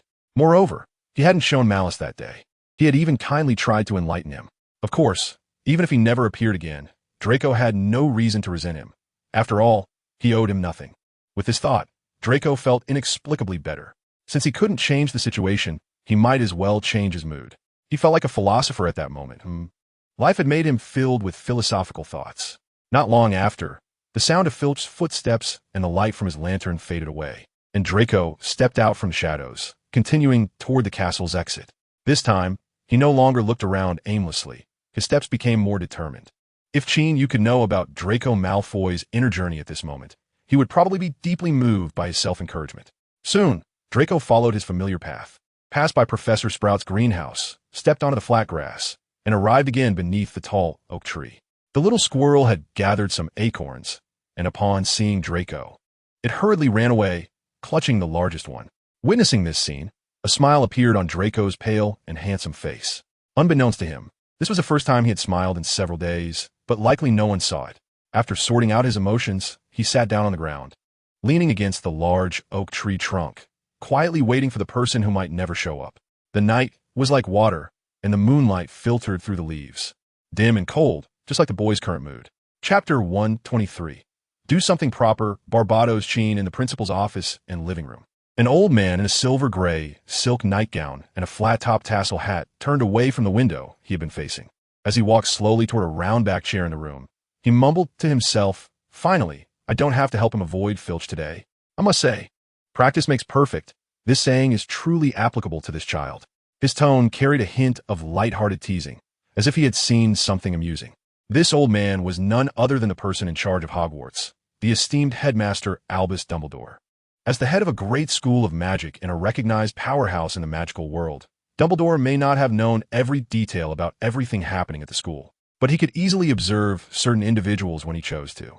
Just last Thursday night, he had an informal yet necessary conversation with Qin Yu, and afterward, Dumbledore occasionally used some magical means to observe the actions of this child. Of course, this observation did not involve too much privacy. He merely watched from a distance. Therefore, Dumbledore did not pay much attention to the interactions between Qin and the young girl Hermione. After all, older people are prone to diabetes. Just kidding. Back to serious matters. Dumbledore did observe Qin Yu when he concealed himself to communicate with Draco Malfoy. There was no way to hide the magical fluctuations from the spells Qin cast. They were too significant for him, a top wizard in the world, to overlook. So, he hurried over, also using an invisibility spell to hide nearby, witnessing how Qin persuaded, encouraged, and motivated Draco. At that moment, watching Draco Malfoy transition from despair to emotional breakdown, and then to rekindled hope due to a series of words amidst a pile of leaves, Dumbledore was utterly amazed. Ahem, that was an inappropriate choice of words. Scratch that. He was left in awe. As a seasoned educator, Dumbledore understood the importance of teaching according to the student's abilities. Thus, he did not reject Qin's less-than-orthodox methods to help Draco. After all, compared to the cruelty of this world, Qin's approach could be described as tender and exceedingly kind. He intended to see how Qin would teach Draco at midnight. However, he did not expect that after putting in some effort to keep the patrolling Filch away from Draco, allowing the latter to reach his destination smoothly, and waiting with the boy all night, he would not see Qin appear. In fact, not long after midnight passed, old Dumbledore sensed that Qin might not show up. He was just holding on to a sliver of hope, thinking that such a young child probably wouldn't engage in such cunning tactics that only an old fox like him would employ. However, as dawn broke and dew dampened his white beard, looking at the disappointed Draco, he had to admit that Qin indeed played such a game. He had somewhat underestimated this child. Dumbledore stood not far from the oak tree, reflecting on this thought. He did not mean to underestimate Qin's magical prowess. On the contrary, he recognized Qin's talent and effort in magic and considered him one of the few magical geniuses he had ever seen. What he underestimated was the child's temperament. Dumbledore did not expect such patience at such a young age and a profound understanding of human restlessness and trials. To describe this child as cunning might be an exaggeration, but it was not too far-fetched. Yes, Draco Malfoy's character was restless. Even from a distance, Dumbledore could sense the turmoil and restlessness within the boy. This was likely the main reason Qin did not keep the appointment, or perhaps the midnight meeting Qin set up was precisely because he saw through Draco's nature. That morning, although Dumbledore had stood by waiting with Draco for a whole night, honing his own patience, a smile gradually surfaced on his aged face on the way back to the castle. He was delighted to witness Qin's methods, seeing reliability in them and hope for the future. Of course, it might be too early to say all this, He did not want to impose so-called hope on anyone, as that would be unfair to any individual. However, this did not prevent Dumbledore's evaluation of Qin from rising significantly. Therefore, in the following days, after completing his necessary work, Dumbledore would take some time to pay attention to the movements of Qin Yu and Draco Malfoy. The latter remained obsessed with the midnight meeting, sneaking out every night after curfew, and thanks to Dumbledore's covert assistance, Draco narrowly avoided being discovered several times, successfully reaching the appointed spot beneath the oak tree, waiting there for an entire night. And what about the instigator, Qin Yu? He was, as usual, studying, eating, resting, playing, and studying, eating, resting, and playing alongside that girl Hermione. Also, according to Hagrid, he was researching a special birthday noodle with him, and from the student records that old Dumbledore easily accessed, it was clear that the one who had just celebrated a birthday was little Hermione. So, while Dumbledore was waiting in vain for Qin Yu to appear alongside Draco, Qin was busy trying to make the little girl happy. Dumbledore felt like telling him, "Get your act together, Qin." Well, just something along those lines. Author's note, it's my fault. However, Dumbledore was not entirely criticizing Qin from Draco's recent reactions. It seemed the boy was gradually finding some inner peace amidst the turmoil of anxiety, doubt, and confusion, making significant changes. At the very least, he was getting increasingly skilled at evading Filch patrols. Dumbledore couldn't help but tease a bit. This was one of Draco's recent improvements. After sitting in a round-back chair for a while, organizing some thoughts, Dumbledore decided to go to bed. After several nights staying up with Draco, he was quite tired. However, just as he got up, he caught sight of a figure moving through the corridor outside the window, facing the school courtyard. This figure was taller than Draco, but still identifiable as an underage boy. From the direction the boy was coming from, it was clear he was from Gryffindor Tower. So, who was this person? Truly, speaking of Merlin, and here he was. A smile surfaced on Dumbledore's face, and for a moment, all drowsiness vanished. As an elderly man, he already slept little. Why not check if anything interesting was happening tonight? After saying goodbye to Hermione, Qin Yu returned to his dormitory. As usual, he would meditate for a while before going to sleep.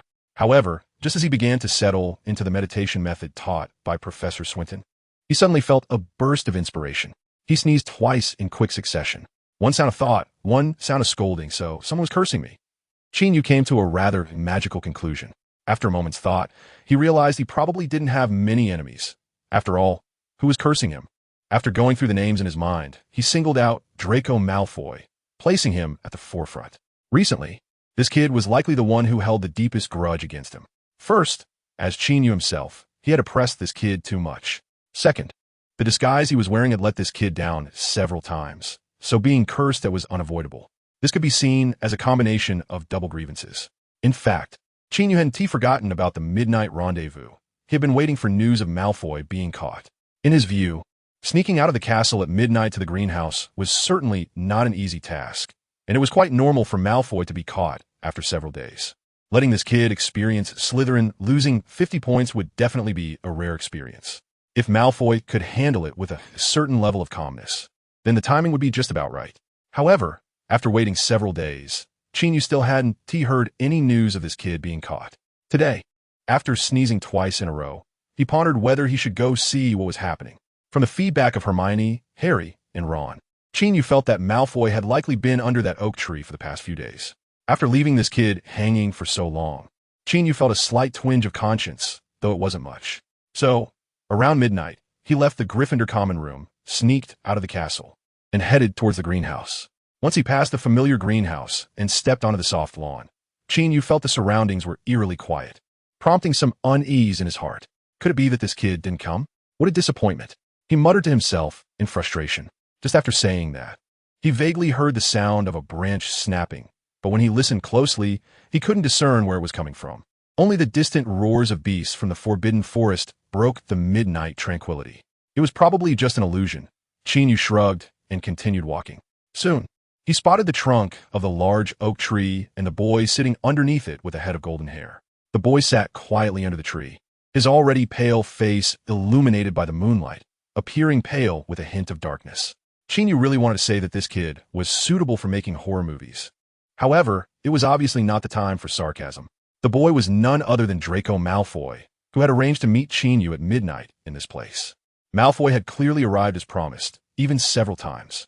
However, Qin Yu came today and still had no intention of showing himself. He quietly observed for a while before turning to leave. A jade must be carved to become a useful tool. He muttered, his tone ambiguous, leaving one unsure whether he was satisfied or dissatisfied. In any case, his figure quickly disappeared into the ancient buildings of the castle. Chapter 124. What am I here for? Let me think about it. The boy under the oak tree appeared calm and unhurried, but Qin Yu still chose not to reveal himself at that moment. Besides wanting Draco Malfoy to stew a bit longer to solidify the effects, he was also unsure how to teach this kid. After all, that day he only acted on impulse to lift the spirits of the troublesome child, and, coupled with Dumbledore's previous instructions, he had decided to hide and engage in some cryptic leaf communication. Qin Yu indeed hadn't thought too much about how to proceed specifically at that time. During the past few days of idleness, he had been slowly considering what kind of approach and method to use. Well, Dumbledore completely mistook Qin Yu's slow reactions as being full of patience and cunning. However, inspired by Hermione, Qin Yu already had a fairly decent entry point, and once he did a bit more preparation, he would be ready. Of course, for him, training Draco Malfoy was just a small episode in his study and life at Hogwarts School of Witchcraft and Wizardry. Whether it succeeded or not, he couldn't say for sure. However, it was certainly better than letting this troublesome kid look back on his past years later and regret wasting his time, feeling ashamed of his mediocrity. Draco Malfoy should be taught well to contribute more to the magnificent cause of the magical world. With these aimless thoughts in mind, Qin Yu returned along the same path to Gryffindor Tower and successfully made his way back to his dormitory. What Qin Yu didn't know was that shortly after his figure left the corridor of the greenhouse, Albus Dumbledore, wearing a silver-gray silk pajamas and a flat-top tassel cap, revealed his presence near the bushes beside the grass. When Qin Yu uttered that phrase about being disappointed in someone, Dumbledore was momentarily taken aback and accidentally stepped on a broken twig on the ground.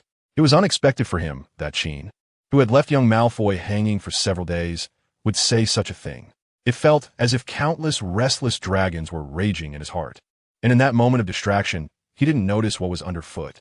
Of course, this was also related to his natural lack of caution.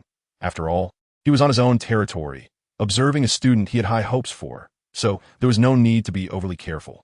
Fortunately, after breaking the twig, old Dumbledore quickly regained his composure through his rich experience and concealed his presence even more thoroughly, so Qin Yu did not notice that there was a third person present.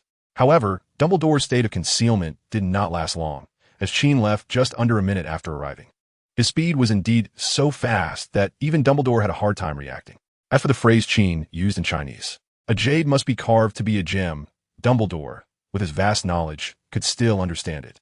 Moreover, he deeply agreed with it. It seemed that Qin had his own considerations. Since you have left, then I, this old man, will go back to catch up on sleep, Dumbledore muttered, waved his hand in the direction of the oak tree, and softly said, "Good night, Draco." Then, like someone else, he walked back into the castle without looking back, leaving one person and a squirrel under the oak tree, each waiting for something with different purposes. Shortly after midnight, the ancient wizarding school Hogwarts in the Scottish Highlands was at the other end of the earth, in a city called Salem, which is 8 time zones away, and the sun had not yet set. Salem is a seaside city located in Massachusetts, in the New England region of North America, just 24 kilometers from Boston and not far from New York City. This city has a very old history. It was once one of the oldest ports established by European pioneers in this new world. An inseparable event associated with it is the Salem witch trials. 400 years ago, on a certain day in the small town named Salem, 20 individuals, deemed to be evil wizards, were brutally executed, though not all of them were actually wizards. This event had a tremendous impact on the entire magical world, directly causing magical families in Europe to shrink back from exploring this new world of America and leading to centuries of tension between North American wizards and muggles. Of course, this event was not the only one. Even more friction and conflict occurred afterward, and tragedies never ceased. Note, muggles is the term used by North American wizards to refer to ordinary people. Therefore, Salem is an unavoidable place for the entire North American wizarding community. Even the highest authority in the North American magical world, the North American Magical Congress, has a tall monument erected to commemorate those who were killed during the Salem witch trials. The instigators of the Salem witch trials were the Puritans and the Inquisitors, with the Puritans' hostility stemming from their fanatical beliefs, while the Inquisitors were particularly despicable, genuinely believing in the eradication of wizards, even at the expense of innocence. Of course, in the present day, the power of the North American magical world has become strong enough that the Inquisitors have long been submerged in the mists of history. It is also ironic that this city, originally famous for its trials of wizards, has now become a gathering place for a large number of wizards, including some secretive and fanatical wizarding groups. They regard this place as a disgraceful ground for wizards, congregating and spreading hatred against muggles, expressing the irreconcilable attitude between wizards and muggles. This has also become a headache for the aurors of the North American Magical Congress, as they often have to deal with incidents in Salem involving wizards breaking the statute of secrecy or even harming muggles. Recently, a wizard frightened a muggle woman with a fear-inducing spell, causing a very bad impact, and the Ministry of Magic dispatched 3 aurors to handle it, with over 100 muggles needing their memories erased. Note, aurors are law enforcement wizards in the magical world. The involved wizard has also been imprisoned by the Magical Congress and will face extremely severe judgment. The aurors of the Magical Congress are nothing but a bunch of bullies. They abuse the powers that we all wizards have granted them. In an old wooden cabin, a lean middle-aged man with a beard shouted angrily, waving his fist. That's right. How long has it been since they forgot the harm muggles have done to wizards? Forgot the hatred of our ancestors? Another freckled female wizard also angrily echoed. Yes, they have forgotten. This bunch of lackeys. The Magical Congress is just a farce. A group of ungrateful people. Everyone chimed in, expressing their strong dissatisfaction, because the unfortunate wizard who had been taken away was once a member of their small group. They believed that the punishment he would face would far exceed his actions.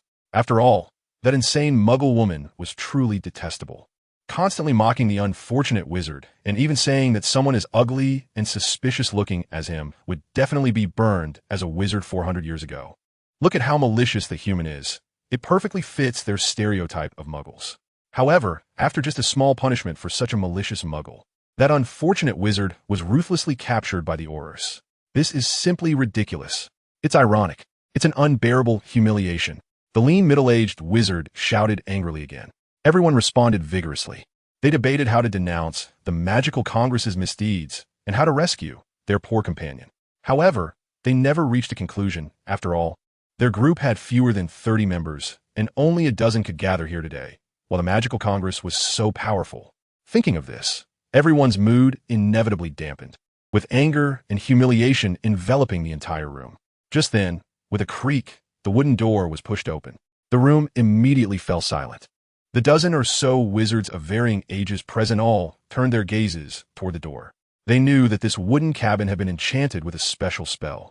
Especially that door. During their meeting, not to mention muggles, even wizards would find it hard to open easily. However, just when they were fervently discussing the incident, the wooden door was gently pushed open. This made them curious about who the newcomer was.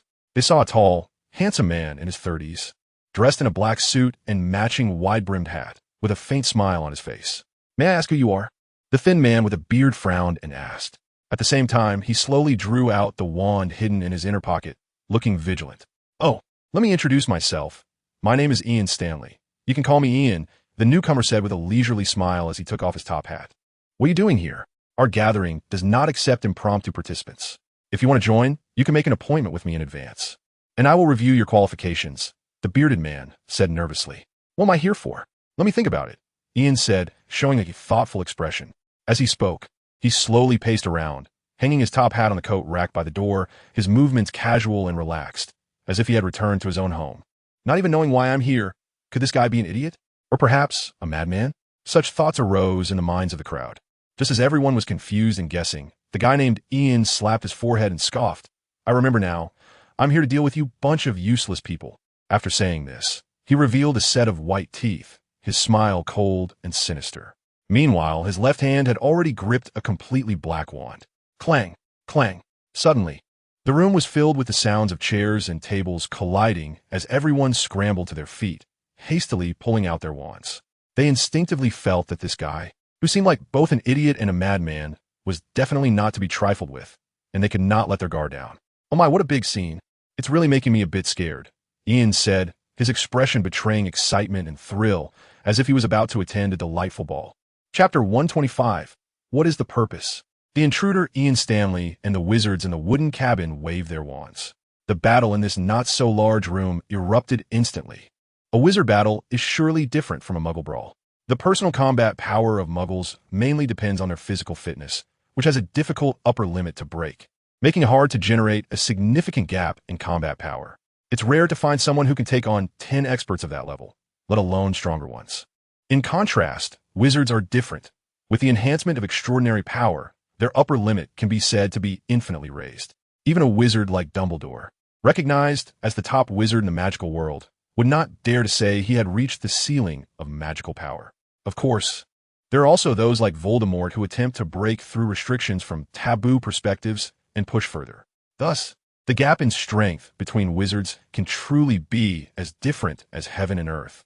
Like a top student from Tsinghua or Peking University versus a student who can only score 40 in third-grade math. As someone who once coexisted in the same body as Stephen Swinton, Ian Stanley fully possesses all of Professor Swinton's knowledge and has mastered all the magic he knew, even some dark magic that Swinton either could not or would not cast, which Ian could easily perform without any psychological burden.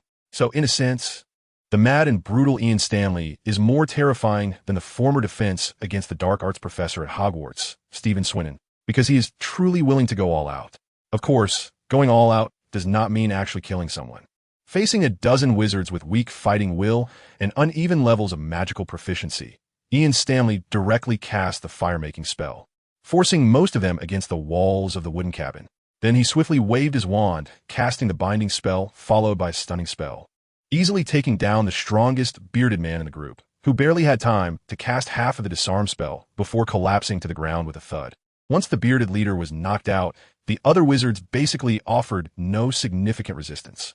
Ian Stanley casually moved through the wooden cabin, casting spells one by one, tormenting the dozen or so wizards until they let out cries of pain. Confringo.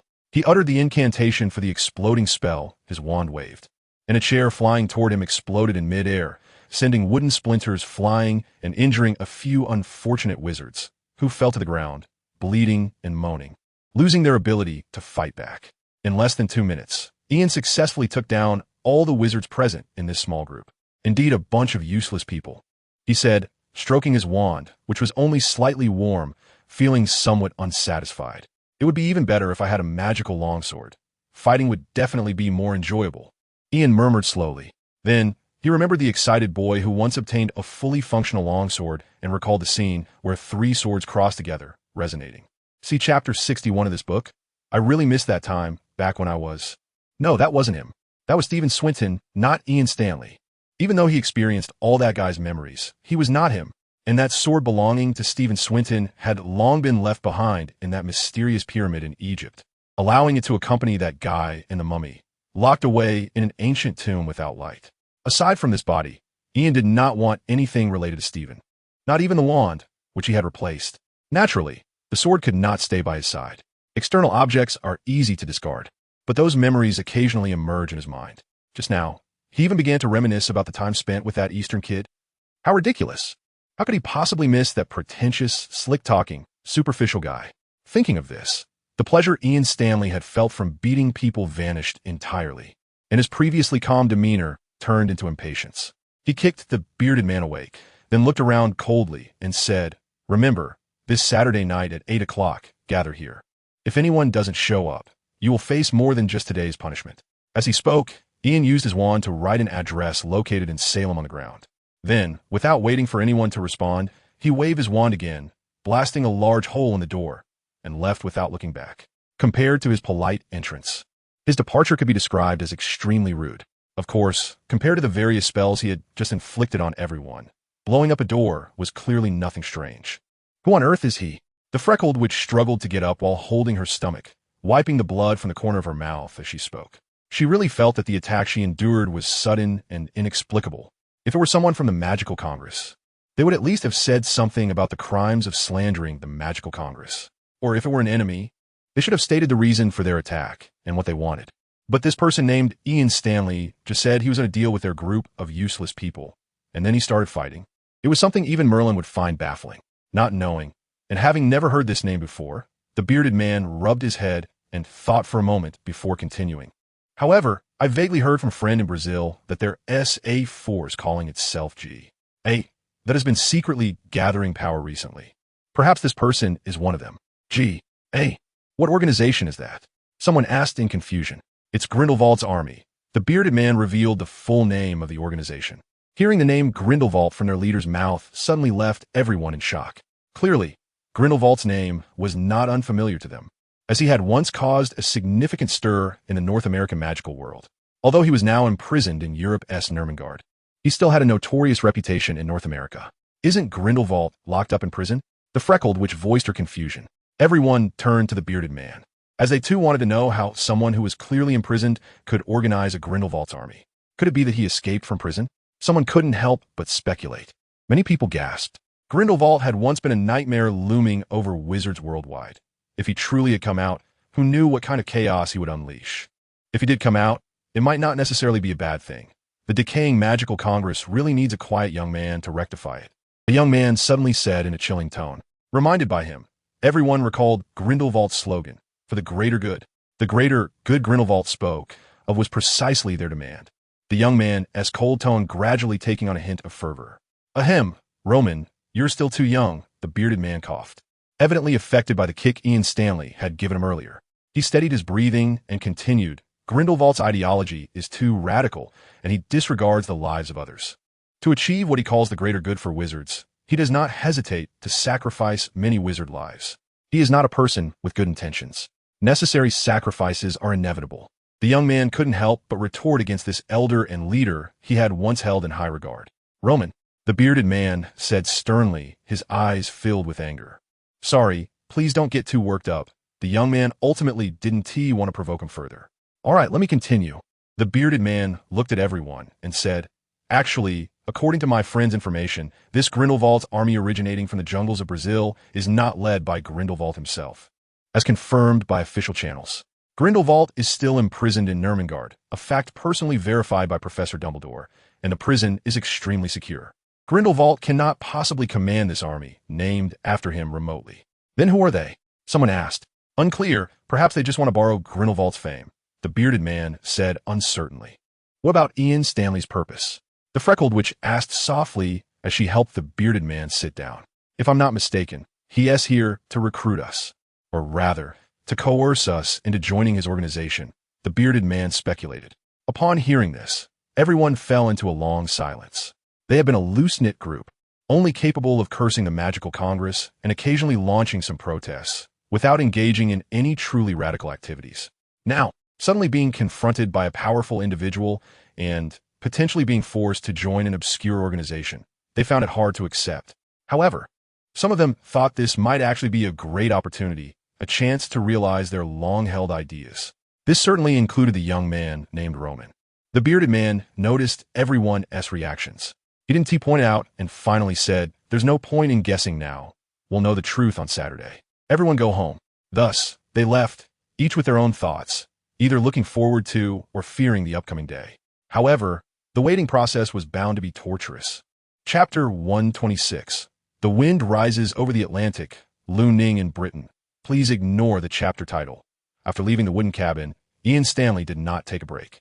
He headed to another destination based on the intelligence he received. There, another similar wizarding group was waiting for his visit, though it was clear they would not welcome his arrival. Ian's purpose for this trip was the same as before, but this time he didn't waste any words with them and wrap things up in half the time, even though this group was larger than the last. The reason was simple. He was in a bad mood.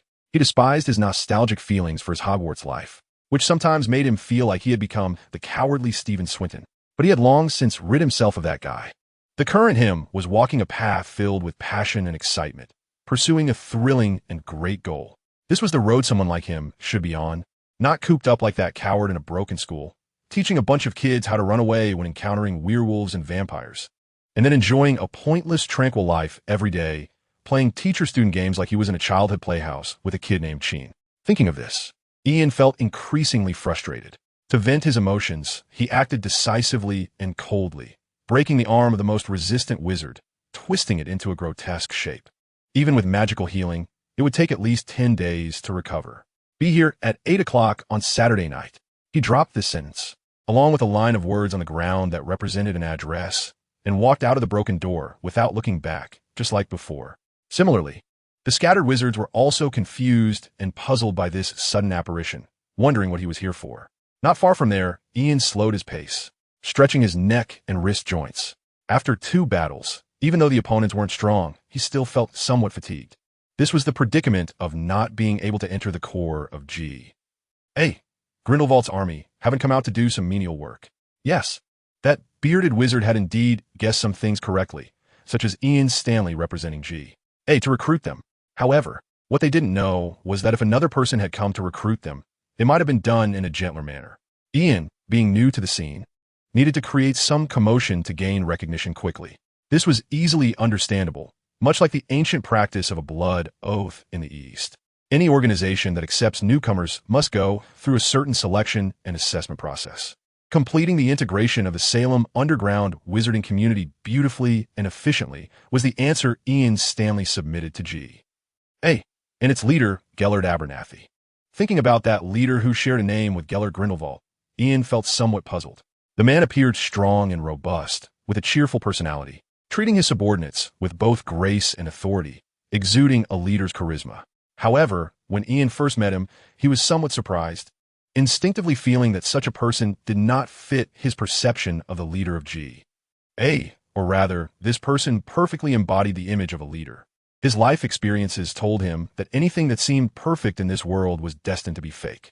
Just like that kid Qin who, although he seemed to have decent magical skills and could barely be considered a genius, was not perfect. He was sometimes lazy, had childish ideas, and was indecisive. Damn it, why am I thinking of that kid again? Ian shook his head in annoyance. In short, out of an instinctive judgment, he had some seeds of doubt about the leader of G. A, since their first meeting. However, this did not affect his intention to join the organization. After all, everyone has some secrets unknown to others, and he indeed needed such a platform to showcase his strength. Ian, as long as you complete the tasks we assign to you, you will be our true companion. This was what the person assigning him the task said. The man was in his 40s, named Tald, and was said to be one of Gellert Abernathy's most trusted subordinates, who had been by his side for years. Tald had a darker complexion, with obvious Latin American features, which suggested that he probably followed Abernathy since the G. A organization originated from Latin America. Tasks? Companions? It sounded quite significant. Thinking of this, Ian couldn't help but chuckle. Then, he ended today's activities and returned to his residence. Tomorrow, he would switch to another area and continue doing this kind of menial work. This would probably last for several days until he had control over the underground wizarding community in Salem. Thinking about it, it was indeed a bit tedious. Just dealing with some small fries, lacking any challenge. Ian Stanley lay on the bed in his residence, feeling bored, and soon fell into a deep sleep. A butterfly in Salem flapped its wings on the land, and mist rose from the sea, carried by ocean currents and monsoons, crossing the vast Atlantic Ocean, and blowing under an oak tree on the island of Great Britain. Thus, the moisture condensed at the tips of a young boy's hair, forming tiny dewdrops. As the morning light brightened, it refracted through the dew, shining with a crystal-clear glow. The boy slowly opened his eyes, waking from an uncomfortable dream. He raised his right hand to shield his eyes from the direct sunlight, and used his other hand to support himself as he struggled to stand up. There was no way around it. Anyone who had slept here for half the night would have numb legs. It was due to poor blood circulation. In a few years, another great magician from the East would use this principle of leg numbness to fool a chef named Fan in front of over 1 billion people and successfully trick him out of a bicycle. Of course, that was a story for another time. Shaking off the dew from his hair, the boy picked up the thin blanket that had fallen on the ground, folded it a few times, and stuffed it into his clothing pocket. Fortunately, he had the foresight to bring this thin blanket when sneaking out at night. Otherwise, he would have surely caught a cold in the heavy dew. Looking again at the ground without a single acorn, he raised his head to see that there were no acorns left on the branches either. So, from now on, even that little squirrel wouldn't be here waiting with me. Right? Thinking this thought, the boy shrugged and walked towards the castle. Draco, you really are pitiful. The boy's figure gradually faded into the distance, leaving behind a self-mocking murmur in the wind. Chapter 127. Breakfast time. Something's wrong with Harry, and Ron Harry Potter felt he must be going crazy. Otherwise, how could he feel that Draco Malfoy looked somewhat pitiful, even feeling a twinge of sympathy for him? At that moment, Harry was enjoying breakfast in the Great Hall. Just not long ago, he and Ron had encountered Draco Malfoy in the corridor at the entrance of the hall. When they crossed paths, Harry and Ron expected Malfoy to throw some cold jibes their way, but instead, The guy merely glanced at them with a cold and indifferent look and then walked straight into the hall, sitting down at the Slytherin long table and starting to eat slowly. Thinking about Malfoy's expression and his seemingly lonely figure sitting at the lively dining table, Harry really felt that Malfoy looked a bit pitiful. After all, he was just a kid who didn't seem very old and must have encountered some troubling issues recently. No, I can't be deceived by his appearance. I need to see through his true nature. He has done so many terrible things and doesn't deserve any sympathy, Harry quietly reminded himself. Although he thought this way, he still couldn't help but glance toward the Slytherin long table from time to time. Harry, did you notice? Ron leaned over and whispered. Huh? Notice what? Harry was taken aback at Ron's words. Malfoy has been hit by a soul-sucking curse, Ron said solemnly. Huh? Harry turned to look at Malfoy's spot. Ron fell silent. What's wrong? Harry turned back to find Ron frowning in thought. Harry, something's off with you, Ron said, mimicking a senior's manner while stroking his chin. Huh? What's off with me? Harry instinctively touched his forehead, finding that the scar there was neither hot nor painful. And his confusion deepened. Isn't this already off? I was just joking, and you actually took it seriously, Ron said, his eyes wide. Harry was taken aback because he realized Ron had indeed been joking. How could something like the Cruciatus Curse happening to Draco Malfoy just occur casually? It was so obvious. Yet he hadn't reacted immediately and had foolishly looked over there. Really, I'm so dumb, Harry scolded himself in his mind. And why are you starting to care about Malfoy? Ron said somewhat jealously. I'm not. How could that be?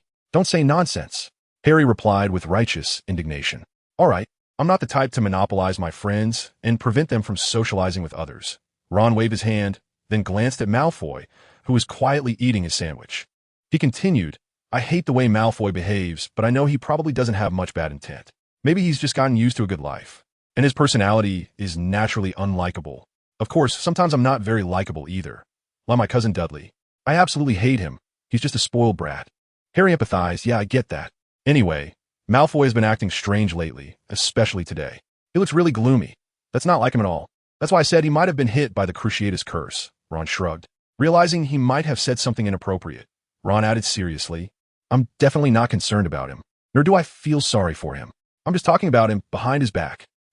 Talking behind someone's back isn't good, Harry said, glancing nervously at the empty seat beside him.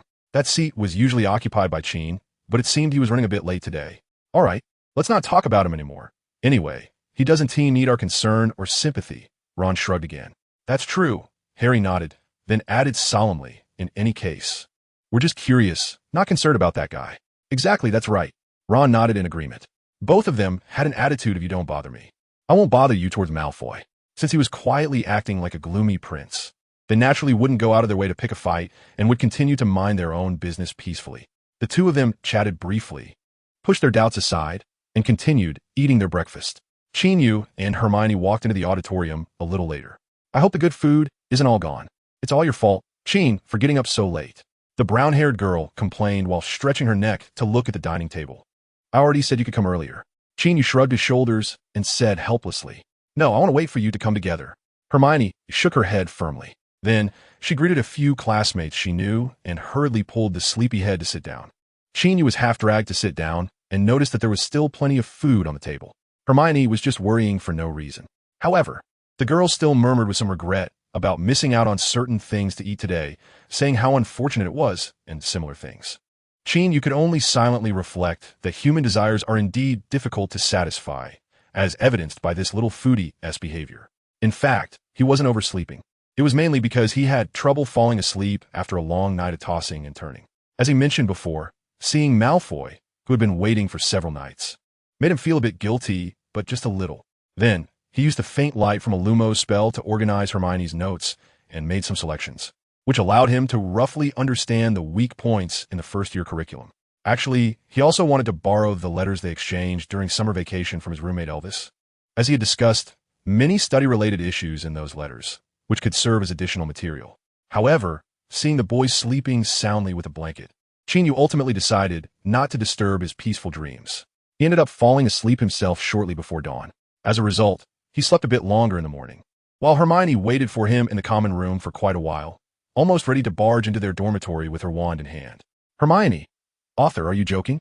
Am I some kind of magical girl who uses violence? Slurp, slurp, slurp. Qin Yu drank 3 mouthfuls of the salty, thick soup and felt his sleep-deprived body gradually being nourished, regaining its vitality. This salty, thick soup was made from simmering large bones, with spices like pepper, chili, and cardamom added, along with beef cubes, black fungus, peanuts, and daylilies.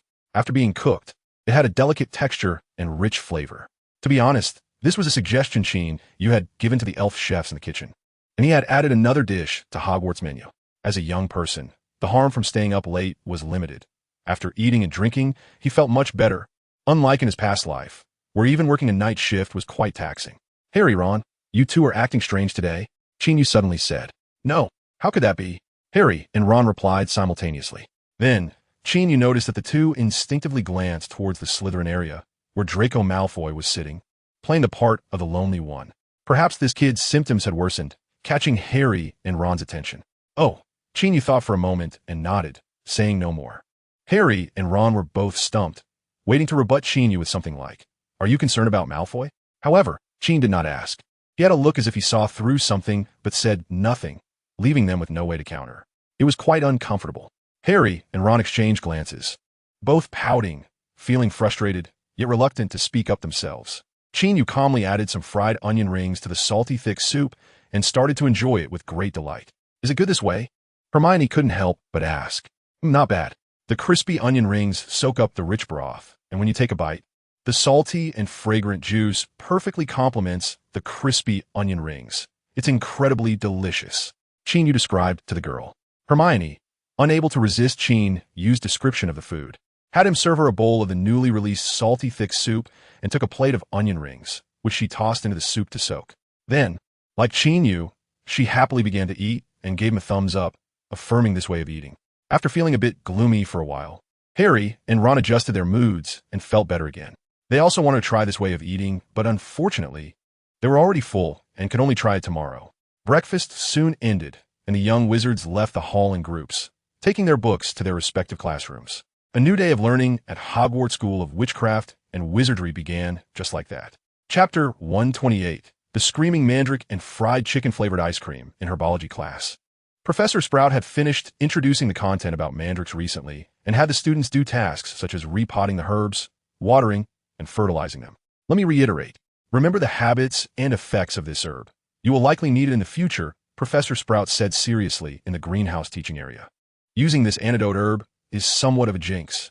Qin Yu flipped through the notes on the table, recalling the key points of his studies. The mandrake indeed looks like an ordinary plant, but when pulled out, its thick roots resemble an ugly baby that struggles like a living being, kicking wildly and emitting a piercing scream. This scream has appeared in many works of literature by muggles and wizards alike, often regarded as a curse. In fact, this herb, which screams when uprooted, has a cry that can be deadly. Fortunately, the specimens they worked with in class were small plants, significantly reducing the danger of their cries. As long as they did not remove their earmuffs or earplugs, they would be fine. Of course, every year, someone forgets to plug their ears and ends up fainting from the scream when pulling out a mandrake for repotting. Each time this happens, Professor Sprout feels grateful that someone has made a mistake, providing the students with a vivid lesson. However, such hidden thoughts should not be publicly expressed. She is known for her kind demeanor at Hogwarts, so how could she feel fortunate about someone else's suffering? Perhaps it would be more appropriate to express gratitude for this unfortunate child's contribution. Yes, that's it. This year, the person Professor Sprout needed to thank was the clumsy Jerome, and she personally took the child to the school nurse for treatment. Qin Yu certainly didn't care about who foolishly removed their earmuffs. He just instinctively wanted to learn more about this herb. After all, according to the original timeline, Hermione would be affected by the basilisk's eyes in her second year and become petrified, and mandrake was the main ingredient of the antidote. Although he would definitely try to avoid such a situation and decisively choose options that did not interfere with the main storyline when some ridiculous system choices appeared next year. He had a vague premonition that, given the nature of this system, things might not happen as he expected. In other words, just because the main storyline changed, it didn't mean the possibility of danger would decrease. That possibility was not absent. According to Murphy's Law, if he thought things would develop in a bad direction, they definitely would. Thinking more about it couldn't hurt. Based on this series of considerations, Qin Yu could only pin his hopes on improving his magical skills and knowledge, as this unreliable system was ultimately not to be trusted. After reviewing the characteristics, effects, and uses of this herb, Qin Yu closed his notebook and then asked Elvis next to him about the whereabouts of the correspondence they exchanged during the summer vacation. The latter told him that all those letters had been brought to school and were safely stored in the dormitory. Great, show them to me later. I plan to sort out some magical questions from last school year, Qin Yu said with a smile. Seeing Qin smiling, Elvis actually wanted to say it was fine to look at them, but to make sure to keep those letters safe. However, he thought again that those letters were originally written by Qin, so the ownership should belong to Qin. It seemed a bit inappropriate for him to say such a thing. Okay, if you're in a hurry, I can give them to you this noon, Elvis could only say, although it wasn't urgent. It would be best if he could get them at noon if it was convenient. Qin Yu nodded. So, the two agreed to go to the dormitory to get those letters during the break after lunch. Next class will be in the adjacent greenhouse classroom. Everyone should preview the relevant content about venomous tentacula. I hope there won't be any unexpected incidents this time, said the chubby, which Professor Sprout, as the class was nearing its end. Then, the morning classes ended, and everyone packed up their things and filed out of the herb-filled greenhouse classroom. During lunch, Harry and Ron had relaxed a lot, or rather, Draco Malfoy had regained some spirit, so they didn't pay much attention to it. Their focus was still on Quidditch. After school this afternoon, I'll help you familiarize yourself with some basic rules of Quidditch, and then when Wood has some free time, he will also help you practice, so you can catch up with the team's training rhythm as soon as possible. Qin Yu said the words Harry wanted to hear the most. That's great, Harry said, shaking his fist, a bit excited. Go for it, Harry, Ron said with a complex tone. There was no way around it. He was really envious. Being chosen for the Quidditch team in the first year was something many people dreamed of, and there were two people present who had achieved this goal. One was Qin, and the other was Harry. Double envy. However, one was an outstanding student who was warm and caring, and the other was his good friend and classmate. Ron, aside from envy, didn't he feel any jealousy. Instead, he admired them and held a sense of blessing for them. After arranging Harry Potter's training, Qin Yu told Hermione that he would return to the dormitory with Elvis during the lunch break to get some things. So after lunch, Hermione helplessly watched as Qin Yu and Elvis went back to the dormitory first. She then went to the library to continue her repetitive and monotonous studying. Although she felt a bit uncomfortable without Qin by her side, Hermione quickly settled down to read. Perhaps when she focused all her attention on the book, she wouldn't think about irrelevant things. The blue man can only affect Miss Granger's wand-drawing speed. Just like that, when Qin Yu appeared in the library with a pile of letters, Hermione was still deeply engrossed in her reading. Qin Yu was also accustomed to it, knowing that this little witch was fully immersed in her studies. He didn't disturb her and sat down next to Hermione, beginning to organize the contents of the letters, making certain additions and subtractions while comparing them with the books. Time slowly flowed by amid the turning pages of these letters and books. Oh, so you took these letters. Why is there a stain on this one? Hermione had leaned over at some point. She recognized that these letters were written by Qin Yu during the summer vacation. Did you forget how this happened? Qin Yu tapped the stain and asked. Let me think. Hermione scratched her cheek, and, after a moment of contemplation, she exclaimed, I remember now. It was from that time with the cream ice cream. It was one day during the summer vacation when Qin Yu was writing a reply to Elvis, addressing the other party's confusion. Hermione had leaned over, and while she was engrossed in reading what Qin Yu was writing, she forgot that she was holding a cream ice cream.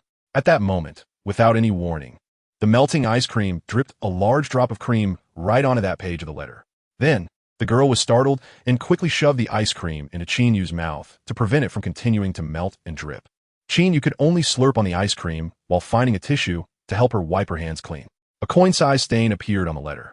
But Qin Yu didn't change the paper since he had already written most of it, and changing the paper would increase his workload. Looks like you remembered. You ate half of the ice cream and just stuffed it into my mouth without even asking for my opinion, Qin Yu said irritably. What? Is the ice cream not good? Hermione blinked her beautiful eyes and asked him. It's good, but it has a taste like fried chicken, Qin Yu shrugged and replied. How is that possible? I finished the fried chicken, drank a lot of water. How could there still be a taste? Hermione's face turned slightly red, feeling a bit shy and anxious. Okay, just a little bit. It's not too noticeable. Qin Yu adjusted his wording. Well then, since you dislike it so much, I'll pay attention next time and won't let you eat something I've already eaten, Hermione said, pouting to herself. Dislike it? I was just describing the taste at that moment. Qin Yu explained, seeing her like this. Since you say you don't dislike it, then next time I'll eat canned herring first. Then take a bite of ice cream and stuff it into your mouth, the little girl said, raising her chin provocatively. You really have ideas. Qin Yu once again discovered this girl's cunning side. Hee, I have plenty of ideas. You'll find out slowly, Hermione said proudly. Then, before Madame Pomfrey, the administrator, noticed them whispering. The little girl ended the conversation and returned to her book. However, her mood was much better than before, and next to her was Qin, who acted as a supportive chair. She could lean on him occasionally and consult him with questions from time to time. Studying alone is indeed not as good as studying together. Chapter 129. Quidditch Training, Finger Massage After School in the Afternoon. Qin Yu fulfilled his previous promise and took Harry to the Quidditch training ground. Ron originally didn't want to go. He felt a bit too envious and didn't want to be stimulated. However, in the end, he couldn't resist the temptation and followed along. Surprisingly, Adam came along too. This little boy usually had no extracurricular activities and would return to the dormitory to rest and sleep whenever he had free time. Today, however, he rarely came out to participate in a group activity, quietly standing beside Ron to watch. As for Hermione, she took the initiative to help Qin Yu organize the first-year magic notes and went to the library to busy herself. What else could Qin Yu say, except feeling a great sense of comfort and wanting to give the girl a big hug? Unfortunately, the proud Miss Granger, with the corners of her mouth slightly raised, hurriedly left while holding her books, not giving him that chance. Qin Yu could only think of other ways to reward her.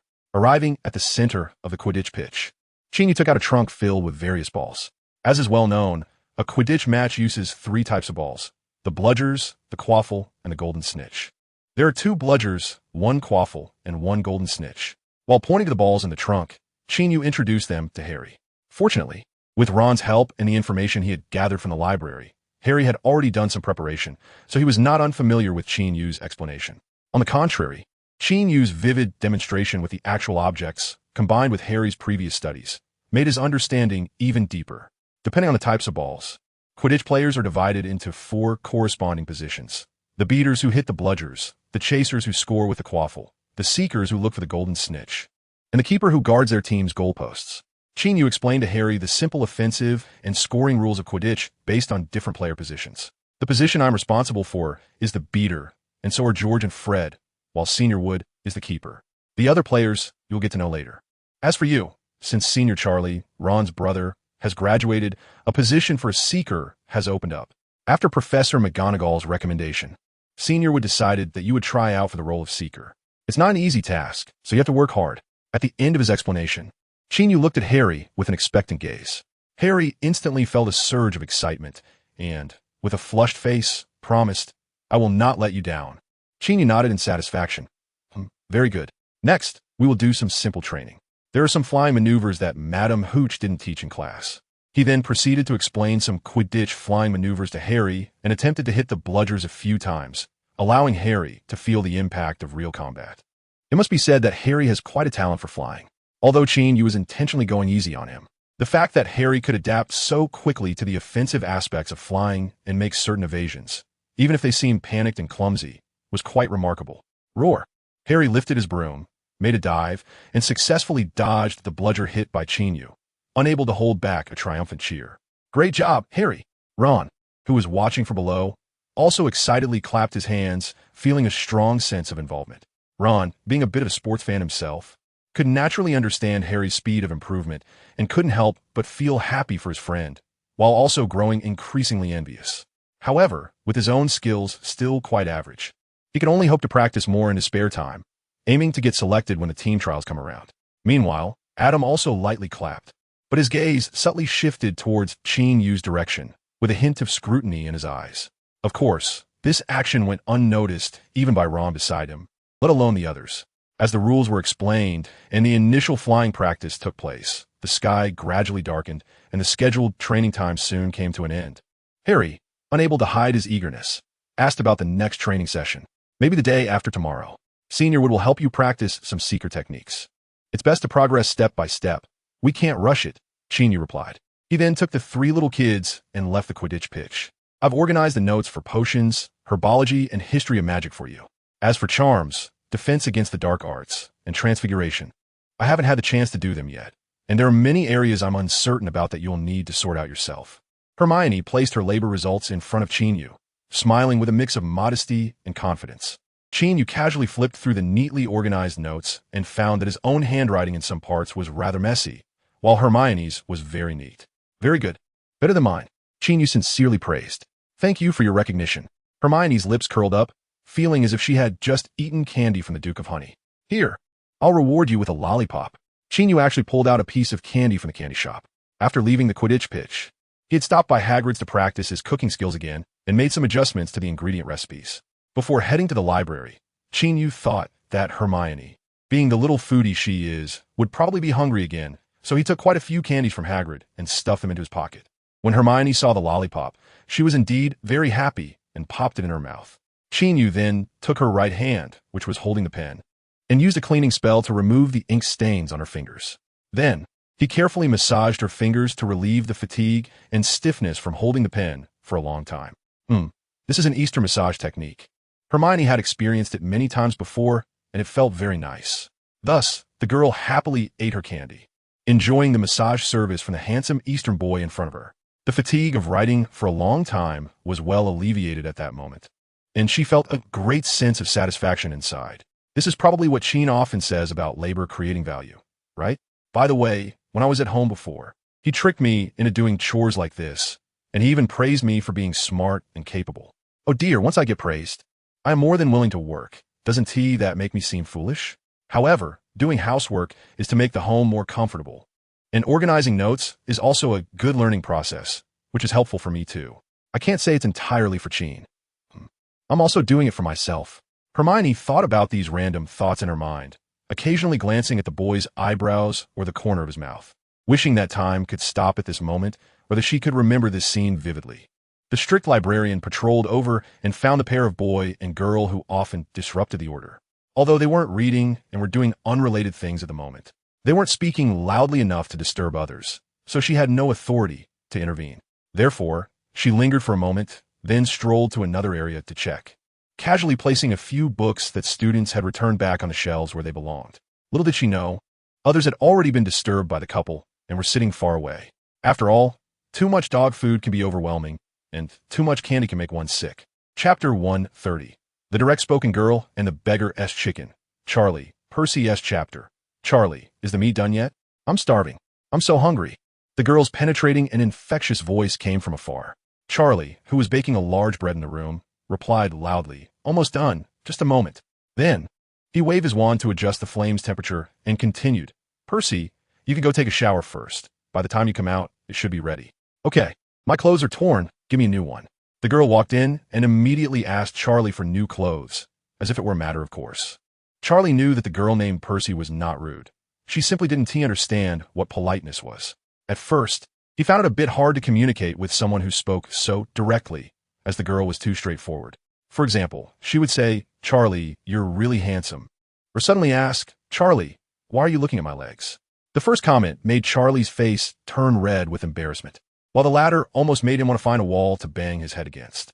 Fortunately, he could tell that when she said these things, she was simply communicating out of instinct without any deeper meaning.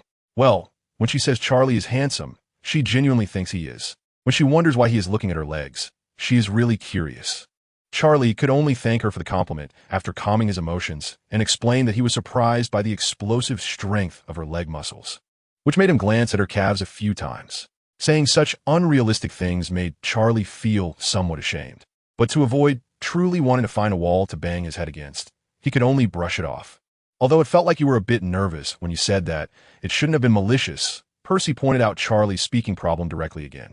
Charlie could only chuckle, absolutely refusing to admit the true thoughts he had when looking at her long legs. Once someone completely opened up their heart, they would feel utterly embarrassed.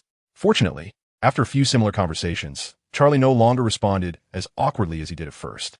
These memories flashed through his mind, and Charlie quickly found the new clothes he had prepared for the girl. Among them was a pullover sweater and a knee-length skirt, all in bright red, chosen according to Percy's preferences. Of course, Charlie also thoughtfully prepared underwear, a pair of black knee-high socks, and a pair of black lace-up shoes for her. The whole outfit resembled a schoolgirl's casual wear. Charlie actually struggled for a long time choosing these clothes, unsure if Percy would like them. He wasn't very knowledgeable about fashion after all, as Mrs. Weasley hadn't passed down much sense of style to him. Do I have to wear this? Percy frowned as she pointed at the underwear. It's best to wear it, Charlie said, smacking his lips and speaking with difficulty. Then I'll try it on. If it doesn't fit, you can come help me, the girl said, taking a pile of clothes and walking towards a small bathroom in the room, which had a magical bathing device. Meanwhile, Charlie, who stayed in place, felt a bit conflicted, unsure whether to hope that the girl would need his help or that she wouldn't. Oh no, my chicken. Charlie suddenly remembered the large bread he had put on the grill. So, he hurried over, waved his wand, and shouted the spell, Incendio. As the incantation of the flame charm rang out, a bright fire ignited around the large mound of earth, roasting it evenly. Watching the mound being enveloped by flames again, Charlie secretly breathed a sigh of relief and prayed that this time the food wouldn't turn out badly. If Professor Flitwick, the charms teacher at Hogwarts, were to see the scene, he would probably be torn between feeling proud of his student for controlling the flame charm so precisely and criticizing the waste of such a useful spell on barbecuing food. Of course, Professor Flitwick, being miles away, clearly couldn't see what was happening here. Pussy was the strong girl Charlie had encountered at the Romanian Dragon Reserve. Despite her immense strength, capable of killing a wild boar with a single punch or dislocating a dragon's jaw, she still trained diligently every day. According to her, she wanted to become stronger through training in order to fulfill her mission. As for what that mission was, she said it was a secret and couldn't tell Charlie. Charlie didn't press her further. Since they had met, Pussy had come to Charlie after each training session to eat, becoming increasingly familiar with the place, even bathing and sleeping there regularly. This time, her bath was as quick as ever. Less than 10 minutes after entering, the bathroom door swung open. She tugged at her clothes through her red sweater and called out to Charlie, I don't know if I put it on wrong. Charlie, can you help me check? Charlie gulped and swallowed hard, then cleared his throat and stammered, as long as it's not inside out or crooked, it should be fine. Pussy felt around and nodded, well, it's not, but it still feels weird, like someone is holding it up. Charlie internally cried out, Pussy, can you not be so detailed in your descriptions? However, her attention quickly shifted. She looked at the dark mound on the grill, her eyes sparkling, and said, Is this meat? Yes. This is a new dish I learned called beggar's chicken. Charlie introduced to her. Beggar's chicken? So this is for me, then? I'm the beggar. Pussy exclaimed excitedly without a shred of self-consciousness. This is a recipe a friend taught me. The name is just a kind of Easter metaphor. It doesn't mean you are a beggar. Although Charlie knew Pussy didn't care about being a beggar, he still wanted to explain. Does that mean I can't eat it? Pussy's primary concern was still whether she could have the meat. You can eat it. This is prepared for you, Pussy's roast chicken. Charlie gave up on the unnecessary explanation and provided her with the answer she was most looking forward to. Great. I want to eat, Pussy said happily. Then sit tight. I'll take the chicken out. As Charlie spoke, he put on heat-resistant gloves and removed the large mound from the grill, placing it on the ground temporarily. He then found a stick and knocked it open. Inside, he found 2 layers of lotus leaves. As he tore the leaves apart, a mouth-watering aroma of meat wafted out. As Pussy tore off a chicken leg, eating and praising it, Charlie felt that his 4 hours of effort had been worth it. He silently thanked Qin for providing the recipe for this roast chicken. After 2 communications from early September until now, Charlie had briefly mentioned a situation and mentioned a friend who particularly loved meat, and Qin had provided him with a recipe for beggar's chicken. Charlie gathered all the ingredients, found fresh lotus leaves, and cleaned yellow mud. Although it was strange to use mud for cooking, the result was quite successful. This chicken leg is for you. Pussy tore off another chicken leg and handed it to Charlie. Thank you, Charlie said, accepting it. Then, Pussy shifted slightly with the remaining roast chicken to claim ownership of the leftover parts. Charlie couldn't help but chuckle at the situation.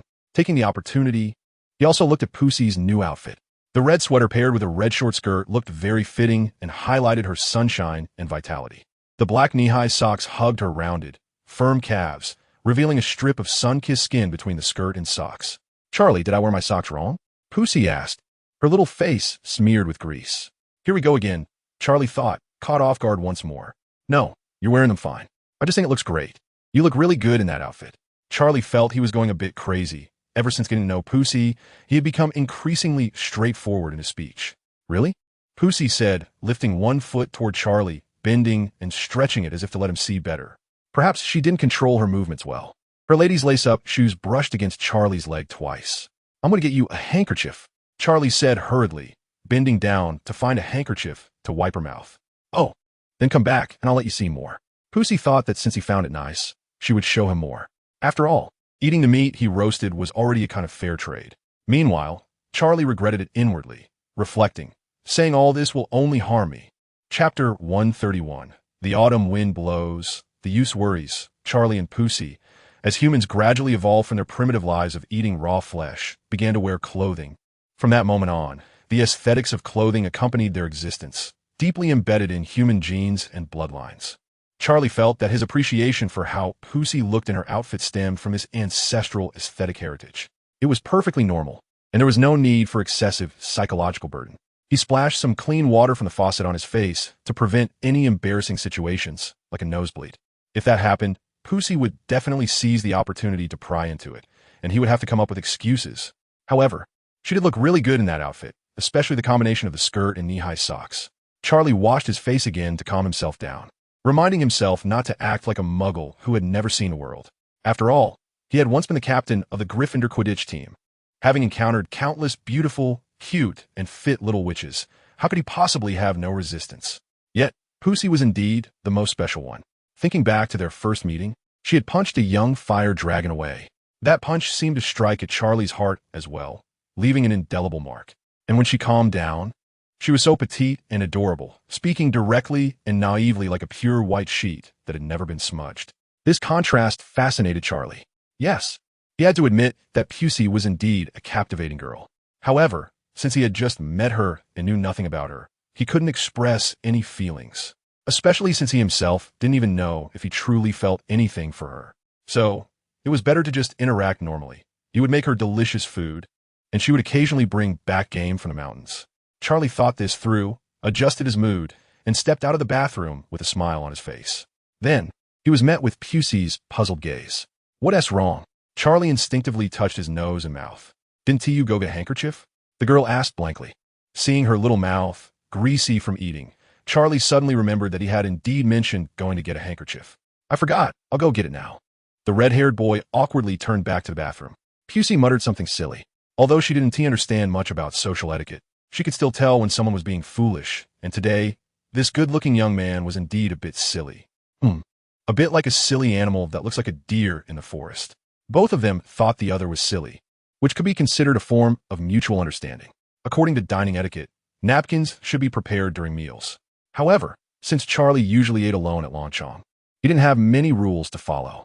Later, when Pussy boldly intruded, her dining habits were even more relaxed than Charlie's, so naturally, he hadn't prepared a napkin. By the time Charlie returned with the handkerchief, the chicken in front of the girl had almost been devoured, with even some small bones chewed up and swallowed by her, making her a human food shredder. If the dish's creator, Qin Yu, were here, he would probably exclaim that this is how to properly eat beggar's chicken. However, Qin Yu didn't even know about Pussy's existence right now, let alone what had happened here, since Charlie hadn't had the chance to mention her in the few letters he had sent. When Charlie saw the thoroughness with which the girl had finished the food, he immediately thought of his mother, Molly Weasley. Mom would definitely like Pussy. She always complains about us wasting food, and she might even say that Pussy is more like a Weasley than we are. Thinking this, Charlie felt a warmth in his heart. And then imagine the scene of bringing Pussy home. Mom would surely welcome her with open arms. Dad, Arthur Weasley, would probably tell some not-so-funny jokes. And his younger siblings would likely be curious about their new sister-in-law. Oh, what am I thinking? Charlie quickly pulled his wandering thoughts back. Then, he handed the handkerchief to Pussy.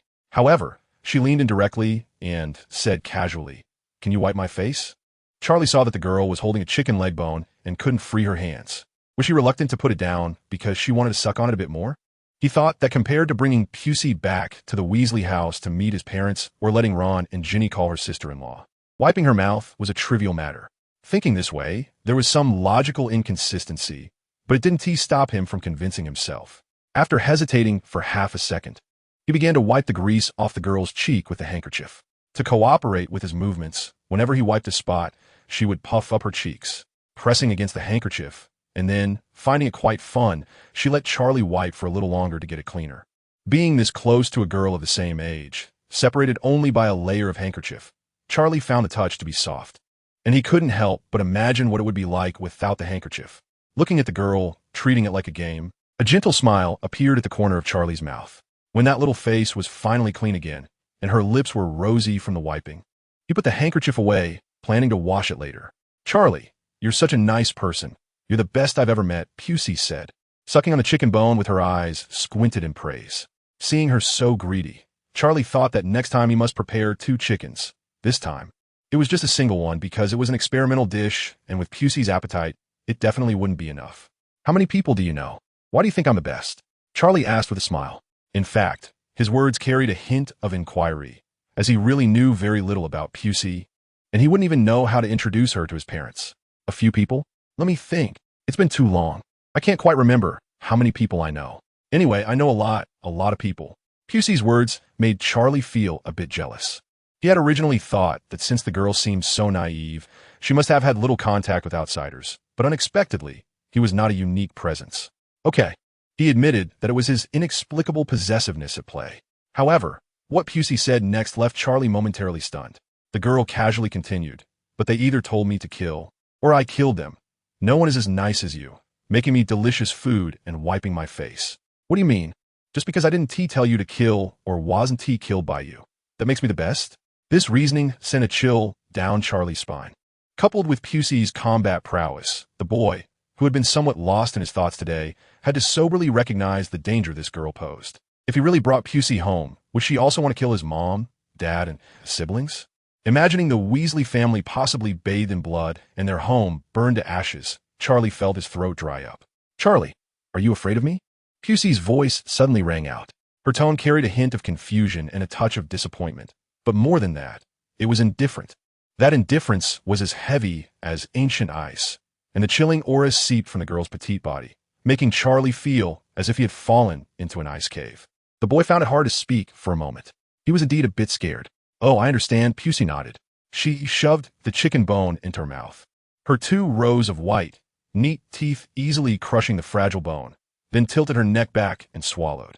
After downing the tea that Charlie had poured earlier in one go, the girl looked at Charlie with a blank expression and said, "I will leave." Pusey came up with this strange yet beautiful name in his eyes, and a feeling of sourness and pain arose in his heart. The girl, however, paid no more attention to him, stood up, and turned to leave.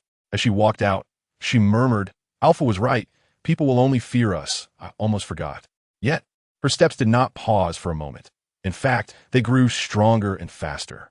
By the time Charlie came to his senses and hurried outside to look, the figure of the girl in the red dress and black hair had already vanished. "Pusey!" the boy shouted loudly in the desolate and empty mountains. It was as if he had lost something precious. After calling out, he stood there in confusion, pondering what Pusey meant by "I will leave." Then, he remembered the letter he had not yet had the chance to send. In the letter, he wrote that he had a friend who might have fallen for a girl and wanted to ask the clever Qin for advice on how to help his friend get along well with the girl and how to express his feelings. Now, it seemed that the contents of the letter would need to be changed. The autumn wind was bleak, and the boy was troubled. His chaotic thoughts eventually returned to the voice of the girl that echoed in his mind, as she said, "Charlie, are you afraid of me?" Thinking of the hints of confusion and disappointment in her indifferent voice, for some reason, Charlie suddenly felt a pang of heartache. At the same time, an infinite regret arose within him. "What am I afraid of?" he murmured. The boy was troubled, and the autumn wind grew even more desolate. Chapter 132. The distracted girl in her biology class, as the saying goes, worries cannot cross the river. Autumn hearts are split in two. How should those worries be entrusted? Thus, Charlie rewrote the letter, changing some of its contents. He mentioned a friend in Longchong, but this time, the friend was not seeking advice on how to get along with a girl, but rather asking how to make amends after having caused the girl sadness or misunderstanding. However, even after finishing the letter, Charlie still felt lost because he did not know if he would ever see Pusey again. Perhaps her appearance was like a shooting star in the night sky, flashing by and then disappearing from his world forever. If that were the case, then no matter how many clever ideas Qin had, they would be of no use. With this thought, Charlie felt extremely dissatisfied. He did not understand why he had felt such immense fear of Pusey at that moment. He had previously felt from the bottom of his heart that she was a person as pure as glass. How could someone like her casually kill his parents and siblings? Charlie felt as if he had been under a spell that made him foolish, causing his brain to lose its usual capacity for thought.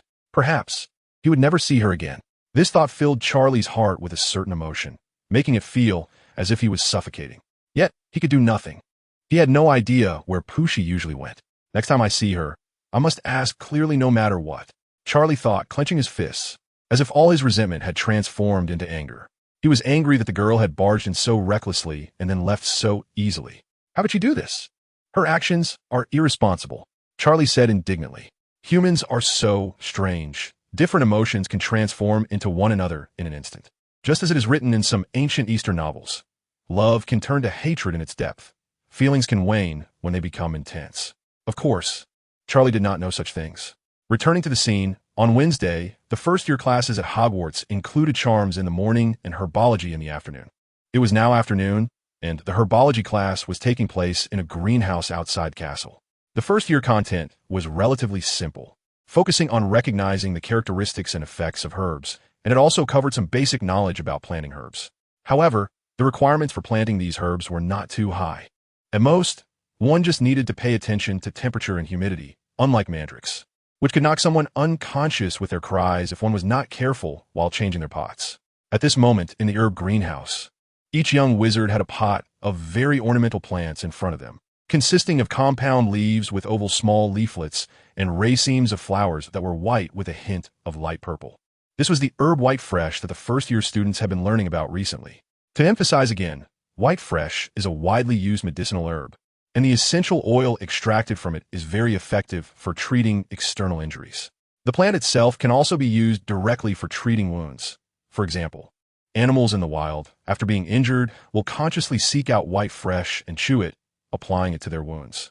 Professor Sprout held a small bottle of light green essential oil potion, explaining to the children in the classroom. Hermione had been listening attentively, occasionally jotting down notes with her quill in the notebook she was holding. Then, when her peripheral vision inadvertently caught sight of something outside the glass wall of the greenhouse, a brilliant smile suddenly blossomed on her previously serious face. Upon realizing they were in class, she quickly pressed her lips together, trying to restrain her expression. But the smile in her beautiful eyes remained, not dissipating. Since her seat was relatively close to the podium, and she was usually a diligent student, this contrasting behavior naturally did not escape Professor Sprout's notice. The plump witch teacher followed the child's gaze outside, and indeed saw the last person she wanted to see. Her heart skipped a beat, and she instinctively glanced at the numerous white fresh plants in the room. Last year, this boy had said he wanted to use white fresh to develop some scar-removing skincare product, borrowing or rather taking a lot of herbs from her, and even claimed that if he succeeded, he would give her a share in dividends. She had believed his nonsense, and half the greenhouse's white fresh leaves and flowers had almost been stripped by this boy. However, he did manage to concoct a white fresh spray that could be directly applied to wounds, which was much more convenient to use. And this brought a slight sense of relief to Professor Sprout. All right, it's about time. I see that students from other grades have already finished their classes, Professor Sprout said, glancing at Hermione. So, that concludes today's lesson. The plump witch teacher announced the end of class. The students all showed relaxed and happy expressions. Pack up your belongings, and don't leave anything strange in the pots. The professor didn't forget to remind them loudly again. This group of careless little wizards always tended to put all sorts of random things into the herb pots from time to time, causing the herbs to get sick or die, which had always been a headache for Professor Sprout. Everyone responded sparsely, busy packing up to leave. Hermione was no different. She quickly packed her notebook and quill, checked the workstation for anything amiss, and left her spot. She slightly bowed to bid farewell to Professor Sprout. The girl quickened her pace, heading towards the Eastern boy waiting outside. Since class was over, there was no need to hold back her smile. Well, the teacher couldn't say anything about it anymore. Chapter 133. The Screaming Qin and the King of the Universe. What are you doing waiting here? Hermione asked curiously. Normally, the two would meet in the Great Hall after class and rarely waited for each other at the classroom door. So seeing Qin Yu appear surprised her, causing her to lose focus during class. This was all Qin's fault. She had always been a diligent student who paid attention. We have flying class in the afternoon. And since it went smoothly, Madam Hooch let us out early, Qin Yu replied. Then, he waved at Professor Sprout, whose face didn't look too good, and the professor pulled at the corners of her mouth, her chubby cheeks moving slightly as a response, treating it as Professor Sprout's usual sternness. Qin Yu didn't take it to heart and left the greenhouse with Hermione. As they walked, Hermione chatted as usual about what they learned in class today, asking Qin Yu, the top student, some small questions such as how to control the acidity and alkalinity of white ash soil, why the fertilizer ratio varied so much with different flowering periods, and what the dosage of white ash essence was for treating wounds, among other things. Huh, Qin, where are we going? Hermione suddenly asked in confusion. She had been so busy talking that she had followed Qin Yu without paying attention to the direction, only realizing after a while that they weren't on the way back to the castle. To the wooden house, Qin Yu replied, slightly hesitating. What for? Dinner time is coming soon, Hermione blinked and asked. She actually had a suspicion in her mind since today was a special day. Because I want to celebrate your birthday and make you a nice meal, Qin Yu straightforwardly stated his purpose since they were already at this point. That's right. Today was a special day, Hermione's birthday. Hee hee, you revealed that so easily? I thought you would make me guess. Hermione smiled knowingly, but didn't forget to tease him.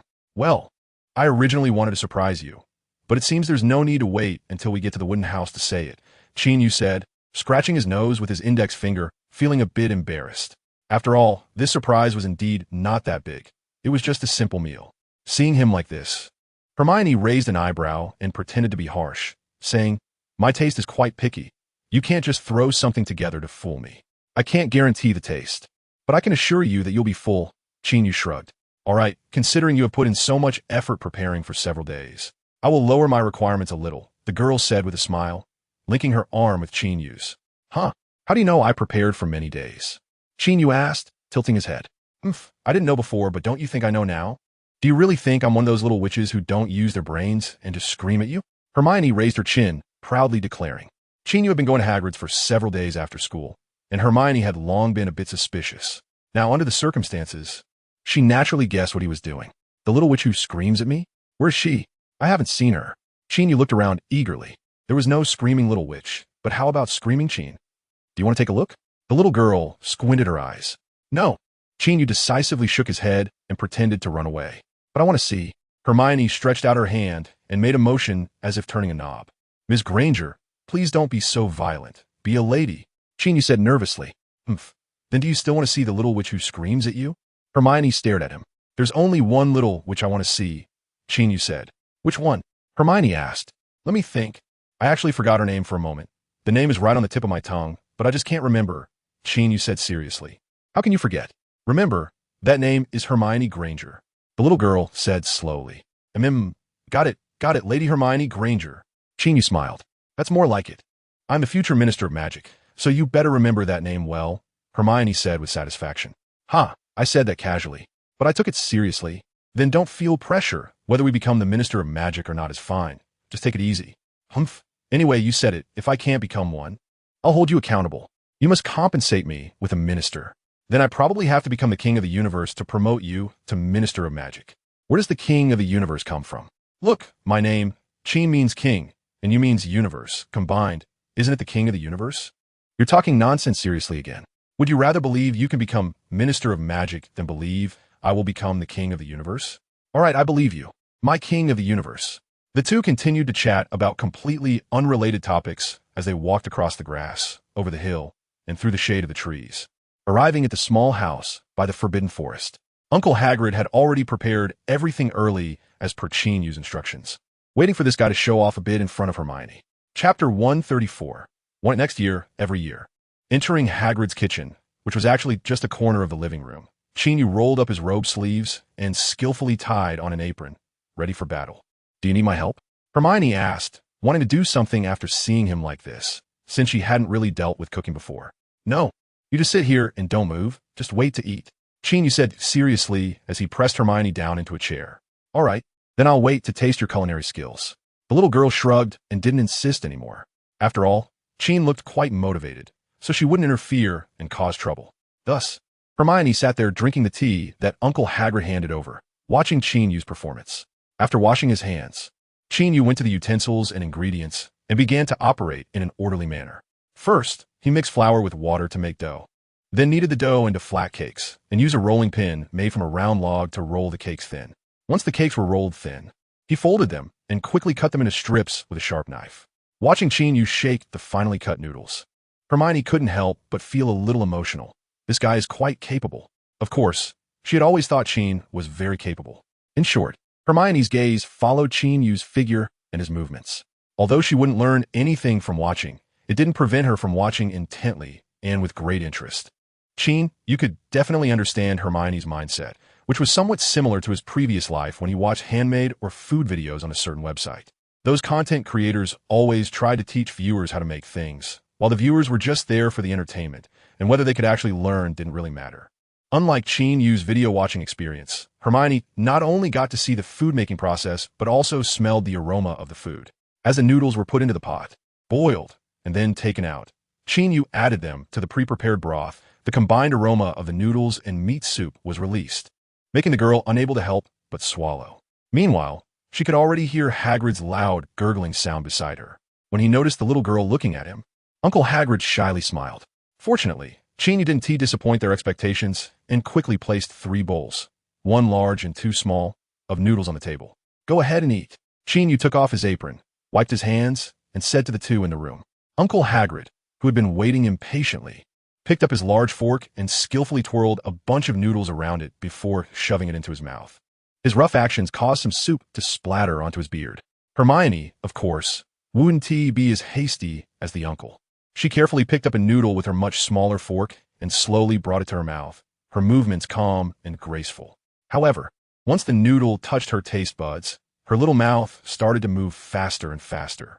By the time the fork went in for a second scoop, she had more than 1 noodle on it, quickly rolled them up, and stuffed them in her mouth, making her cheeks puff out. After finishing half a bowl of noodles, she looked up and happened to meet the handsome face adorned with a smile. It's delicious. This is the best noodle I've ever had. Hermione gave a sincere thumbs up in praise. I'm glad you like it. I added quite a few things to the chicken soup, but never mind that. You probably don't care about it right now. Just eat.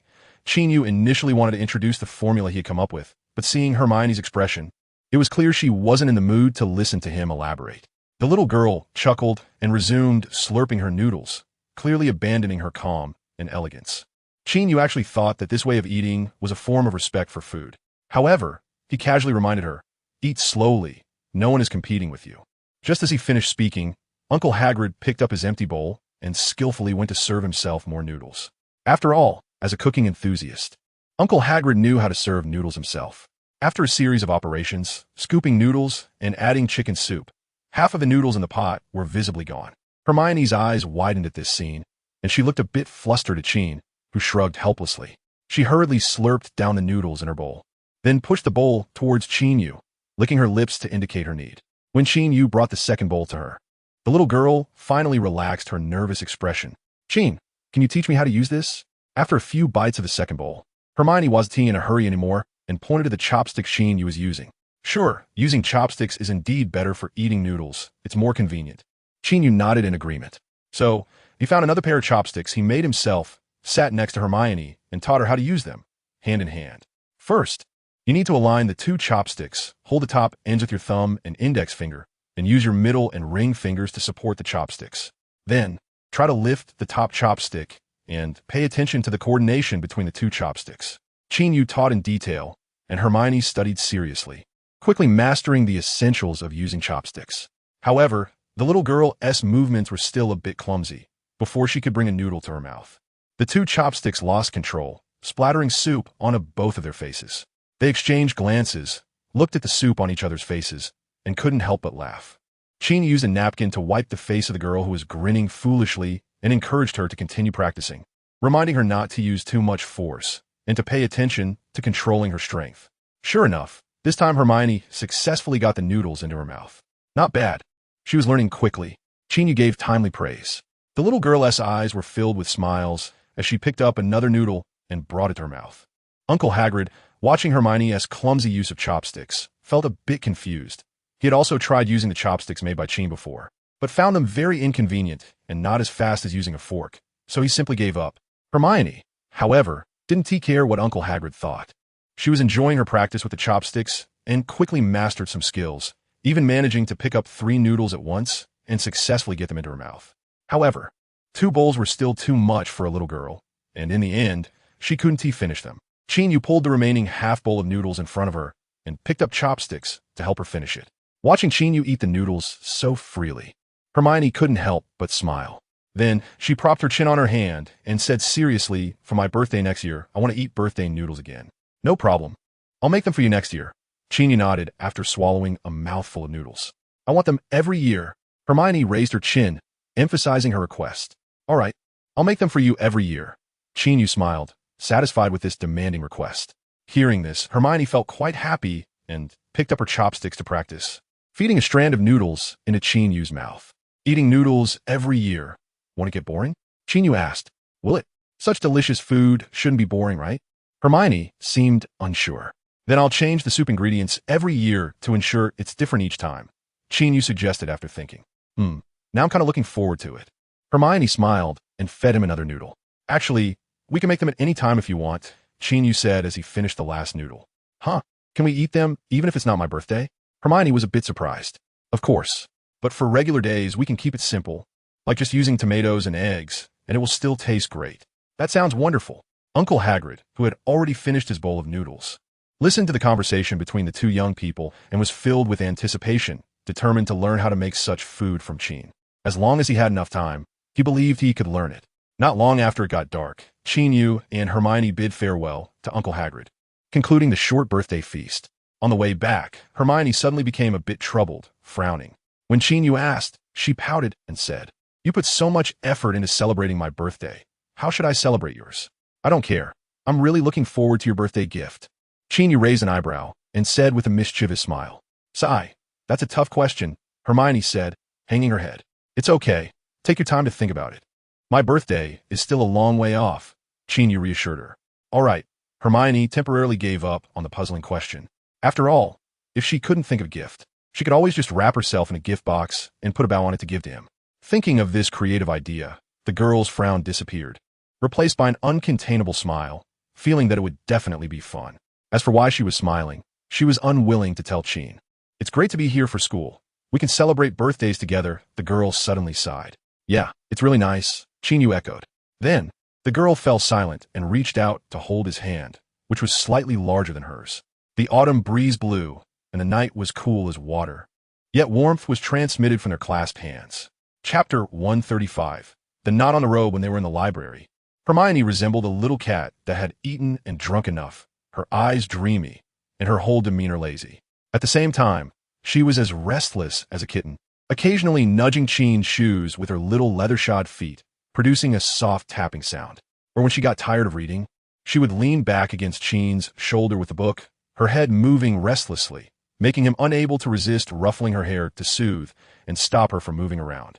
She actually wanted to rest her head on Qin's lap, just like at home, with her head on his firm thighs, her feet resting on the armrest of the sofa, looking up to see his chin, nose, and eyebrows, and reading interesting parts of the book to him. Thinking about it now felt very pleasant. Unfortunately, this was the Hogwarts library, and she had to be mindful of her behavior. Thinking about it this way, staying here wasn't all good. Of course, she was only slightly complaining. Heaven knows how happy she was to be at Hogwarts, learning amazing magic alongside Qin, which made her excited for a long time. Even though learning magic was much harder than her previous schooling, she was more than willing to do it, especially with a top student like Qin around. No difficult problem could stump him, and they could celebrate birthdays together. How wonderful! As she pondered this, she rested her head on the table, propping up her chin with one hand, squinting at the Easter boy next to her who was seriously reading. As she watched, she couldn't help but gently bite her lip. Then, for some reason, she thought it would be great to grow up quickly. What would it be like when she grows up? Suddenly, her cheek was pinched, and she pouted in dissatisfaction. The owner of the hand said helplessly, "Hermione, focus on your reading. You've been on that page for a long time." "I don't want to read. It's my birthday today. I want to be Hermione, who doesn't love studying for a day," she said while hugging his arm and saying silly things. "Then what do you want to do? Do you want me to take you somewhere else?" Qin Yu closed his book and looked at her rosy little face. "No need. It's fine here. I just want to watch you study," the girl continued to grin. "Okay then." Qin Yu shrugged, respecting her wishes, and then couldn't help but pinch her cheek, muttering, "So silly." Then he opened the book again, continuing to read the content while occasionally taking notes. However, the little girl beside him was still being quite mischievous, interfering with his study. There was nothing he could do. After all, it was her birthday today, so he had to endure it. At that moment, Qin Yu began to reminisce about the days spent at Granger's house during the holidays. At least if he couldn't take it anymore, he could punish that troublesome little girl. But in the Hogwarts library, he was bound by rules. Hermione's satisfaction with her birthday gift made Qin Yu feel that the busyness of this period had yielded a good result. Of course, being able to celebrate her birthday with her was a good result in itself. Therefore, he was in a relatively good mood today. This good mood significantly improved his efficiency in getting things done. And even with Hermione, who was like a playful kitten causing distractions, he still managed to complete the final organization of his first-year study notes that night. Studying, whether in the Muggle world or the magical world, follows a basic principle. You reap what you sow. He didn't deny the existence of exceptionally talented individuals in the history of magic, but even those gifted individuals worked hard to learn. To give an inappropriate example, if Voldemort hadn't been diligent and curious, he wouldn't even know what a Horcrux was. So, learning cannot be neglected. Hence, introducing certain learning methods from the mysterious East into the magical world has its positive significance. At least, it can help some troublemakers fill in their gaps in basic knowledge. This way, it could lead them further. Thinking about all this, Qin Yu closed his notebook, feeling much more relaxed. Then, he turned his head to look, just in time to meet the guilty-looking eyes of Hermione, who had raised her head. He then followed her gaze down and discovered that the hem of his robe had somehow been twisted into a bundle by her, entwined with another bundle formed by her own robe, creating a knot. Seeing the scene, Qin Yu felt a headache coming on and thought to himself that this girl was really bored. Luckily, he and T stood up just now. Otherwise, they would have surely fallen over. Hey, I'll untie it for you now. After Hermione realized he had noticed her action, she stuck out her tongue and began to lower her head to untie the knot. However, after tugging at it a couple of times without success, she didn't know how she had tied it in the first place. It was quite secure. All right, let me do it. Qin Yu hooked her chin to lift her head. You do it. The little girl obediently nodded and straightened up, making room for him. Qin Yu bent down to untie the large knot. I have to say, the knot that Hermione tied was indeed quite tight. Even Qin Yu himself had to put in some effort to unravel it. Fortunately, with great effort comes miraculous results. After some struggle, he managed to pull one end free, and then the knot easily came undone. However, just as he was about to completely untie it, two small hands cupped his head from either side, and then two soft things brushed against his forehead before pulling away. When he looked up, he saw Hermione gazing at the ceiling with pursed lips, appearing nonchalant. This is a blatant attempt to take advantage of him while he was unguarded. Only in the library could she act so brazenly. Let's go back, he thought, quickly tidying up his books and stationery, pulling Hermione along as they left the library. Hermione let him drag her towards Gryffindor Tower, but her heart was growing more anxious because she realized Qin was taking some unfamiliar paths and corridors. It's my birthday today. He shouldn't punish me, right? The girl thought to herself, feeling both nervous and somewhat expectant.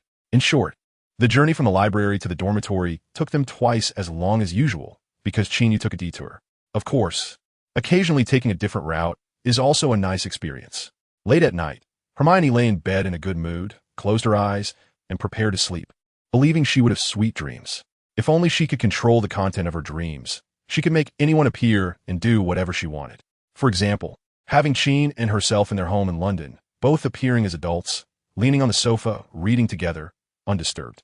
What if there were not just the two of them? Would we have children as big as Qin and I are now? Would they also be sent to Hogwarts for schooling? And what about Crookshanks? Would he have little kittens? How many kittens would there be? As she pondered, her thoughts became increasingly chaotic and blurry, and eventually, she fell into a deep sleep without realizing it. Not long after, a smile appeared at the corners of her mouth, clearly having dreamed of something fun.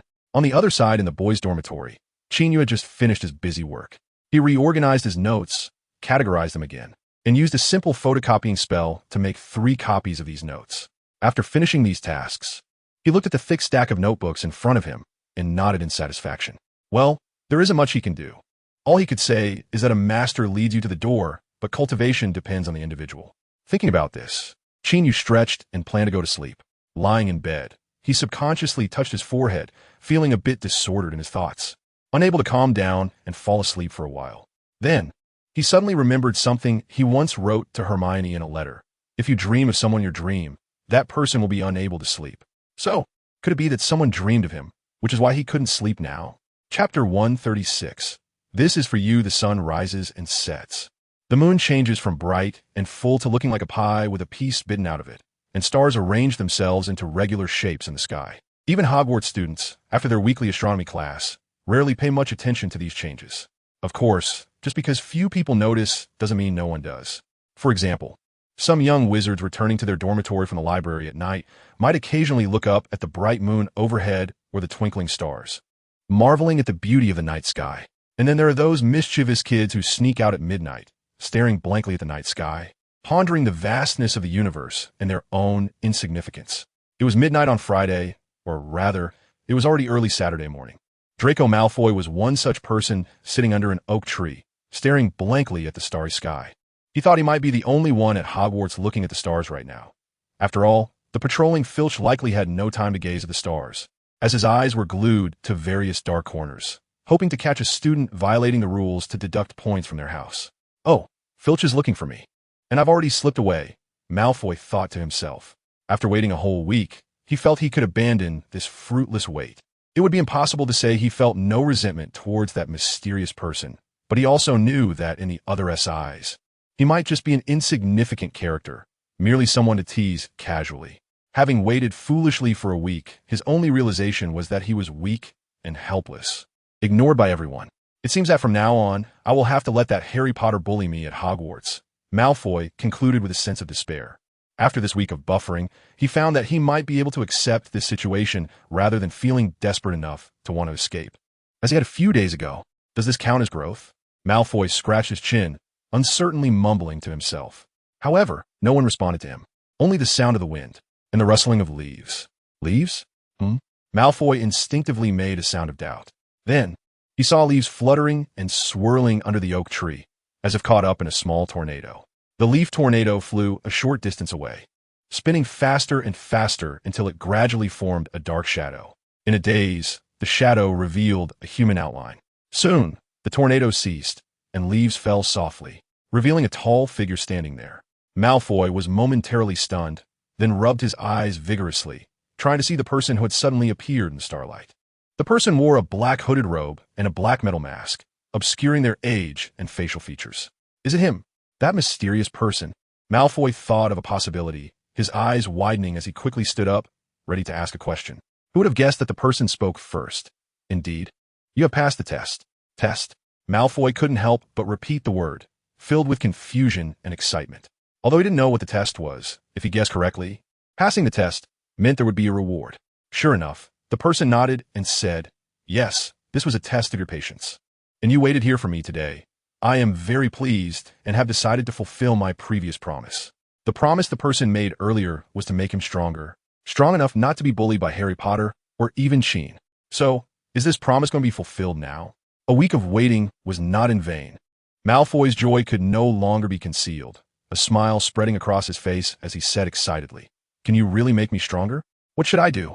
"Of course, as long as you have enough determination and are mentally prepared to become stronger." The person said, I have determination. I am ready." Malfoy nodded vigorously. However, after saying this, he felt inexplicably uneasy. After all, in the magical world, the methods to quickly become stronger are often evil. And he, as a pure-blood wizard descended from the sacred 28 families, really had to choose the path of evil? He was filled with inner turmoil about this. Bang! Just as he was lost in thought, a thick book-like object smashed onto the ground in front of him, stirring up a cloud of grass clippings and a few dried leaves. "This is for you," the person said in a calm tone. Thank you. Malfoy repeatedly expressed his gratitude, rushing forward to pick up the book and hug it to his chest. It was an ancient book made of parchment, and it felt heavy in his arms. This should be a book recording mysterious magic, Malfoy speculated. He barely managed to read the words on the cover by the starlight, and he found a very strange title, A Complete Guide to First-Year Magic at Hogwarts. What is this? He looked up in confusion at the masked figure, and a bizarre thought crossed his mind. Could it really be a complete guide to first-year magic, just as the title suggests? What's wrong, confused? The person's tone was laced with obvious mockery.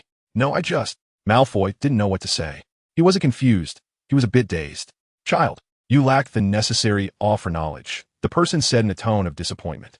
"I just feel that school knowledge is too dull and boring." Malfoy expressed his inner thoughts. Knowledge is never meant to please you. If you want to become powerful, you must have enough respect and reverence for it. The person switched to a detached yet serious tone. Malfoy listened half understanding, but that didn't prevent him from feeling that what the mysterious masked person said made a lot of sense. It seems that the test for you is still not enough. If your desire to become stronger still exists, then read through this notebook. I will come again at this time next Friday. After saying this, the mysterious masked person did not wait for Malfoy to respond, and his figure gradually disappeared from the spot. Malfoy stood under the oak tree holding the thick notebook, momentarily at a loss. After a long while, he flipped through the complete guide to first-year magic at Hogwarts and discovered a line of small text on the title page. But the light was too dim to see clearly. Unable to resist, he took out a glowing small ball from his pocket to illuminate the text, and he saw it written in red ink, "Self-study, do not share with others." Is red a warning? With this thought, Malfoy's heart skipped a beat. At the same time, he felt a spark of excitement. Since it was forbidden to show it to others, it must mean that the contents of this notebook are very valuable, right? The mysterious masked person certainly wouldn't casually give me an ordinary notebook. I must cherish this opportunity. He said this was another test, so I must read this notebook carefully. As long as I pass this test, he will definitely teach me more powerful magic, and then I will surely become very strong. Malfoy hugged the notebook tighter, feeling more and more invigorated. His steps became lighter, and he soon disappeared down the path leading to the castle. Once Malfoy's figure vanished into the night, a tall figure emerged again beneath the oak tree. It was the masked person in the black robe who had just disappeared. The person murmured, "Tutoring a subject still needs to be so mysterious. This brat is really hard to deal with." After saying this, he also stepped towards the castle. As he walked, he removed the mask, and his once tall figure appeared slightly shorter, revealing a boy who hadn't fully grown. The mask is really useful. I feel a bit like that Swindon guy. The boy's voice faded into the night wind, as if carried far away by the breeze. Chapter 137. A difficult trouble. Ian Stanley had a long and strange dream. He dreamed that he was engulfed in a darkness where no light could be seen. A darkness so dense and profound that not only could he not see his hand in front of him, but he could barely sense his own existence. In such darkness, he lost the concept of space and time, gradually losing his clarity and reason, and amidst the haze, fragments of the past kept flashing in his mind. There was the bitterness of becoming an orphan at a young age, the weakness and helplessness during his time at Beauxbatons, the self-pity of seeing the girl he loved but not daring to approach, the perseverance of working hard day and night, the pride after completing his studies, and the struggles of searching the world for answers to his obsessions. In the end, it was his experiences at Hogwarts that occupied his memories, those mundane yet fulfilling days, the various people with whom he laughed and argued, engaging in seemingly silly and boring activities. He saw that Eastern boy again, saw that long sword, and saw the starry sky they admired together when they were drunk that day.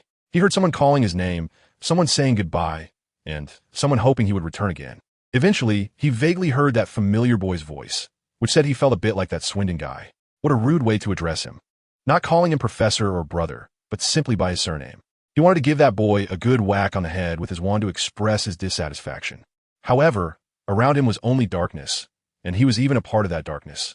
He couldn't break free, didn't have the strength to break free, and didn't know how to escape.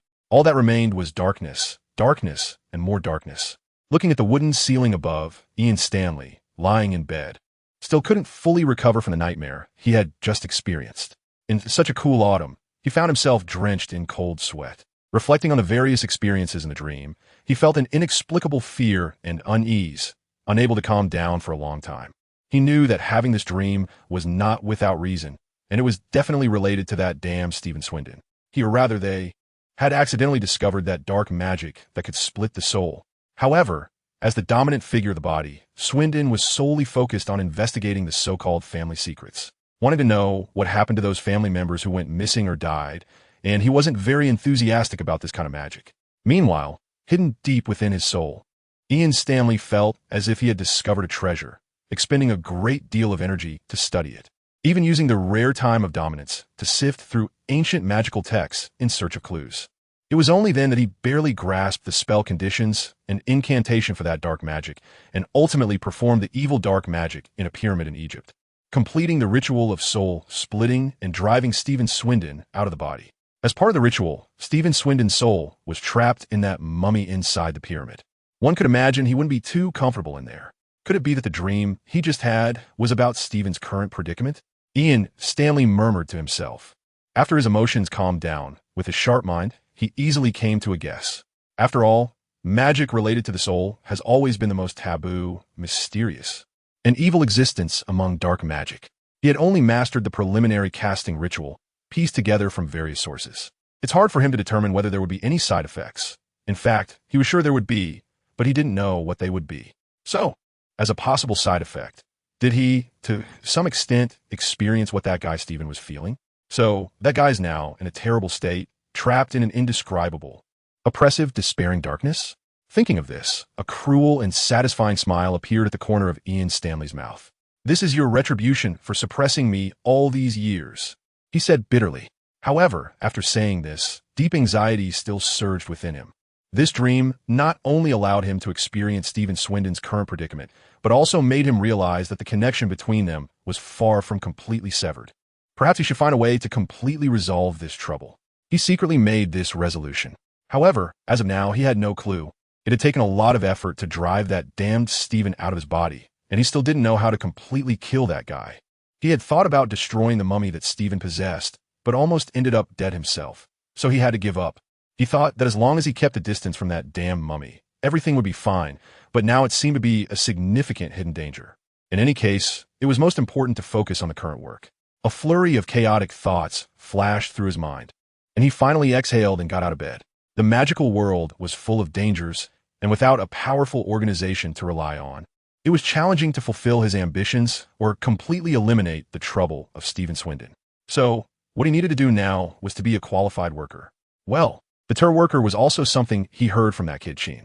Shaking his head to clear away unrelated emotions, he transformed back into the cold and ruthless Ian Stanley. Then, he walked out of his temporary lodging to the planned location. Saturday was approaching, and his job was to completely integrate the wizarding power of the city of Salem. It wasn't a particularly difficult job, just a bit tedious, needing to deal with a group of very foolish wastes. However, to join that organization known as G.A., he had no choice but to reluctantly do some of these small tasks first. Thinking of this, Ian Stanley's steps gradually became casual and lazy. "What's wrong, Qin?" Hermione asked curiously during breakfast. She had keenly noticed that Qin's mood was not good since early in the morning. "Have I mentioned Professor Swindon to you? I haven't been able to contact him for a long time," Qin Yu said, putting down his sandwich with some worry. "Yes. You mentioned that Professor Snape had once received a letter from him, but you didn't have Professor Swindon's address, so you couldn't write back," Hermione recalled and nodded. "Since then, I haven't received any letters from him. I don't know why, but recently, whenever I think of him, I feel a bit uneasy. Maybe I'm overthinking it," Qin Yu said. Pouting, using that alchemical mask at night, made him think of Professor Swindon again, and he couldn't help but worry. At the same time, he cursed that guy Swindon for not being serious all the time, and even on this long trip, he couldn't write a few more letters. "Don't worry too much. Perhaps he's just been busy recently and hasn't had time to write to you," Hermione comforted him. "It's also possible, after all. He said he was going to embark on a long adventure, so it might take some time before it ends." "Forget it. I shouldn't think about him. He should be able to take care of himself, and I should hear news in a few days," Qin shrugged. "Well, then let's wait and see," Hermione agreed. In fact, Qin Yu had an unconventional way to contact Professor Swindon, which was through the longsword made of alchemical materials, because his Snape's and Swindon's longswords all came from the same type of alchemical material, and there was some commonality among the three, which could allow for contact in a certain way. However, this method of contact required harsh conditions, being a combination of meditation and alchemy, and with his current abilities, it was a bit difficult to achieve. "All right, I still need to study hard and improve myself." Qin Yu secretly thought to himself that he had added some motivation and direction to his studies. Then, he quickly finished his breakfast and dragged Hermione to the library, where they found some books related to alchemy to read. Chapter 138. Quite responsible time passed quickly, and September soon came to an end, leading into October, with the weather continuing to grow colder. The students at Hogwarts were busy with their own affairs. Some diligently studied magic, fulfilling their duties as students. Others tinkered with all sorts of nonsense, engaging in pranks and other distractions. And some sought various opportunities to sneak in naps and do nothing at all. In short, everyone had their own life, whether fulfilling, exciting, or mundane. For Harry Potter, he was quite satisfied with his life at Hogwarts during this time. Not long ago, on a certain morning, he received a long package as soon as he walked into the Great Hall. After opening it privately with Ron, he found it was a beautifully crafted Nimbus 2000 broomstick, the same model that Qin owned and that Harry envied. This made him very happy, and he excelled during Quidditch practice, making rapid progress. Aside from some happy occurrences, what frustrated Harry was that Malfoy had been particularly showy lately, eagerly answering questions in class and looking quite smug about it. In Qin's words, that guy was just a show-off, a term used in the East to describe those who love to flaunt themselves and seek the spotlight. Harry felt this term fit Malfoy perfectly. "Sometimes I see a reflection of myself in Malfoy. Am I sometimes just as annoying?" Hermione pouted, shrugged, and said somewhat helplessly. It was dinner time now, and the sky had not yet darkened. The orange evening glow illuminated the hall, casting a warm hue throughout, creating a lazy and relaxed atmosphere as everyone enjoyed a sumptuous dinner. It was clear to everyone that after Miss Granger said that, she wasn't looking for an affirmative answer. So Harry and Ron wisely chose to remain silent, while Neville busily ate, appearing indifferent. Well, it does seem a bit like that. Adam said after taking a sip of corn soup, offering his opinion. A group of friends cast him surprised looks, thinking that this kid from Egypt was truly brave to speak so bluntly about the head girl, not fearing Qin's wrath, especially since Qin had not yet arrived in the hall. Just when Hermione's expression turned gloomy and dejected, Adam shifted his tone and said slowly, "However, he boasts about his knowledge. While you feel happy because you have gained knowledge, in this regard, you are different." Harry and Ron exchanged glances, both feeling that Adam was quite emotionally intelligent. They learned something new and couldn't help but look at Adam with admiration, not expecting the seemingly quiet Adam to be such a wise person. Adam was somewhat bewildered by their reactions, feeling that he had merely expressed his honest thoughts. Indeed, after hearing Adam's later words, Hermione's expression brightened, clearly satisfied with this response and deeply resonating with it. After waiting for a while, Qin Yu arrived late. After listening to their conversation, he thought for a moment and said to Hermione and the others, "Do what you think is right, and there's no need to worry too much about others' opinions." Such words made Hermione completely let go of her not-so-big inner conflict, and she smiled brightly. The other kids also pondered seriously for a moment, nodding in agreement, feeling that Qin made a lot of sense. As for what each of them specifically thought, others could only guess. In short, the same words can evoke different feelings in different people. For example, Adam's eyes revealed admiration for his peers, along with a sense of determination. Qin Yu took a few more glances at the black-haired boy with natural curls, thinking that the kid looked quite spirited when he wasn't feeling sleepy. The group chatted about recent events, and after Qin joined in, the atmosphere became relaxed and enjoyable, quickly wrapping up dinner for the day. They then left the hall, dispersing to their respective destinations. Harry, Ron, and the others headed back towards the Gryffindor Tower, while Qin Yu and Hermione went to the library as usual. Given that Professor Swinton hadn't been in contact for a while, Qin Yu thought about whether he could reach out to him through the method left behind, which involved resonating his alchemical sword with Swinton's to achieve communication on a magical level. However, he had been researching this for half a month with no progress. He had arrived a bit late because he had stopped by Dumbledore's office on the way to pick up some study materials, mainly alchemical notes made by old Dumbledore and some ancient texts on alchemy. If I'm not mistaken, the method Stephen mentioned, combining alchemy with meditation, is essentially a form of mental alchemy distinct from the material alchemy we commonly see. It should be a type of magic created by Mr. LeMay in recent years, drawing from ancient alchemy. You might want to research this on your own first. If it doesn't work out, we could discuss it together later. This was what Dumbledore had just told Qin Yu. According to Dumbledore's explanation, ancient alchemists not only conducted material-level alchemy, but also attempted mental communication with the products of alchemy, known as mental alchemy. Of course, this ancient practice has largely been lost to time, and what Nicholas LeMay can do is only a conceptual reference, not a true restoration of this ancient alchemical magic. The general direction is clear. The rest is just exploration and experimentation. Although old Dumbledore seemed to be in good spirits, he was still quite old and limited in energy. Qin Yu didn't want to trouble him over such a small matter, so he decided to research it on his own for now, only consulting him on any confusing points. Moreover, Qin Yu's alchemical sword had a master contract similar to a wand, making it troublesome for Dumbledore to use it without first taking it from him. Thus, Qin Yu needed to continue his arduous studies in alchemy. I strongly suspect that Professor Swinton deliberately left that method behind before leaving and didn't teach me how to use it right away just to give me a piece of alchemical homework. Qin Yu muttered to himself, realizing this only after lifting his head from the pile of papers. Seeing his conflicted, indignant, and helpless expression, Hermione couldn't help but chuckle softly, quickly composing herself before Madame Pants could notice, and then leaned in to whisper to Qin Yu. It seems that Professor Swinton is quite responsible, even after leaving. He hasn't forgotten his duties as a teacher and left you with such a challenging problem. Qin Yu turned his head and looked at the girl who was joking seriously, unable to resist giving her cheek a fierce pinch. Of course, the fierceness was just in his expression. His grip was very light. This earned him a discontented hum from Hermione, who pouted. The two, already experienced, quickly ended this disruptive behavior in the library. By the time Madame Pants, the librarian, looked over, she had no idea that someone had just been causing trouble. Of course, this librarian certainly couldn't see that under a certain table, a small foot wearing white knee-high socks and black strapless shoes was stepping on someone else's foot. The owner of the small foot was tilting her chin up, looking at the latter with a smug and provocative expression, while the latter had no way to respond. Although this might be a little scheme left by Professor Swinton, which made Qin Yu somewhat troubled, he still decided to complete the assignment.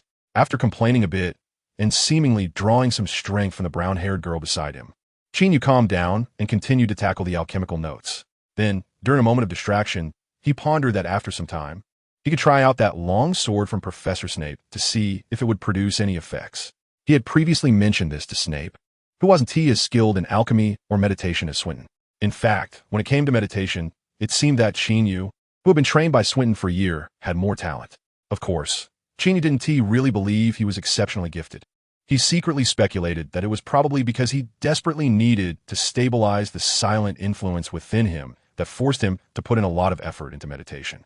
Thinking about these things, Qin Yu organized his thoughts and gradually found some useful knowledge from the complex alchemical notes and ancient books. He opened his notebook and recorded it down with a quill pen. It must be said that the study materials provided by Dumbledore were indeed very useful, high quality, and full of substantial content. Beside him, Hermione watched Qin, who was writing seriously, and saw his furrowed brow gradually relax, which made her secretly breathe a sigh of relief. And her mood lifted as well. Chapter 139.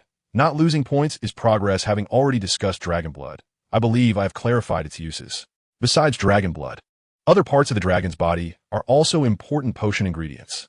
So on Friday morning's potions class, Professor Snape spoke in a detached tone up to this point, then looked around and paused briefly before continuing. Who can tell me what potions use dragon liver as a main ingredient? As expected, our Miss Granger had already raised her hand high. However, Professor Snape's gaze did not linger at all and chose to ignore her.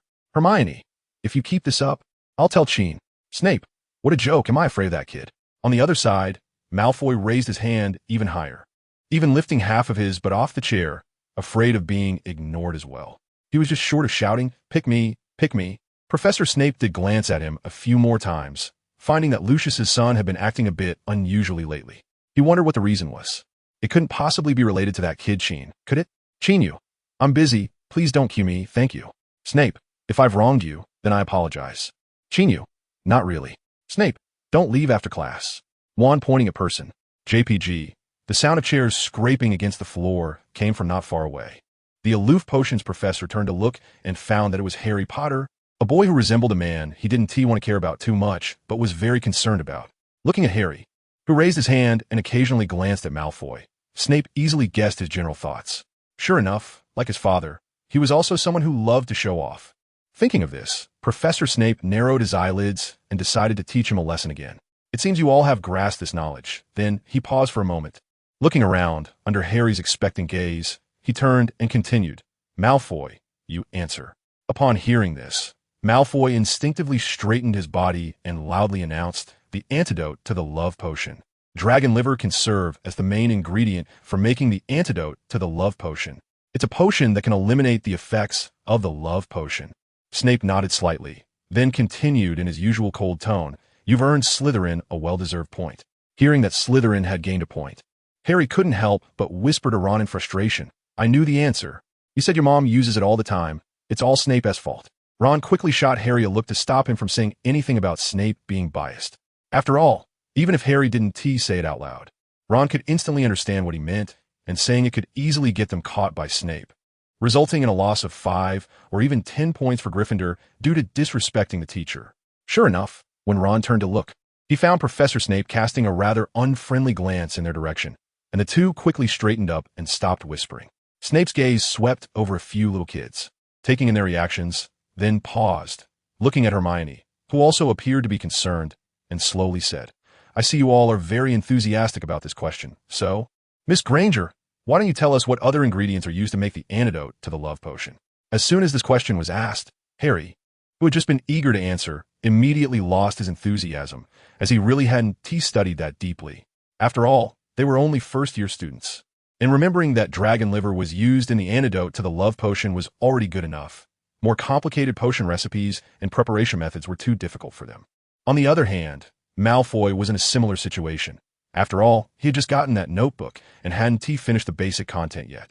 So he was somewhat relieved that he had answered the simple question earlier instead of being asked about the ingredients for the antidote to the love potion, which was much harder. Snape, who had asked the question, silently added in his mind, Don't say I didn't give you a chance. This opportunity was clearly not what many people wanted, as most had never even heard of this potion. While many looked at Hermione with sympathy, schadenfreude, or indifference, She placed her hands neatly on the desk in front of her, and in a crisp voice, smoothly said, "Besides dragon liver, there are color-changing snail, spotted lily, poison hemlock essence, water poison hemlock essence, and lady's mantle tincture." As soon as the girl's voice fell, the little wizards in the classroom were somewhat shocked, unsure if what she said was correct. Snape's eyebrows instinctively raised. She actually knows this too.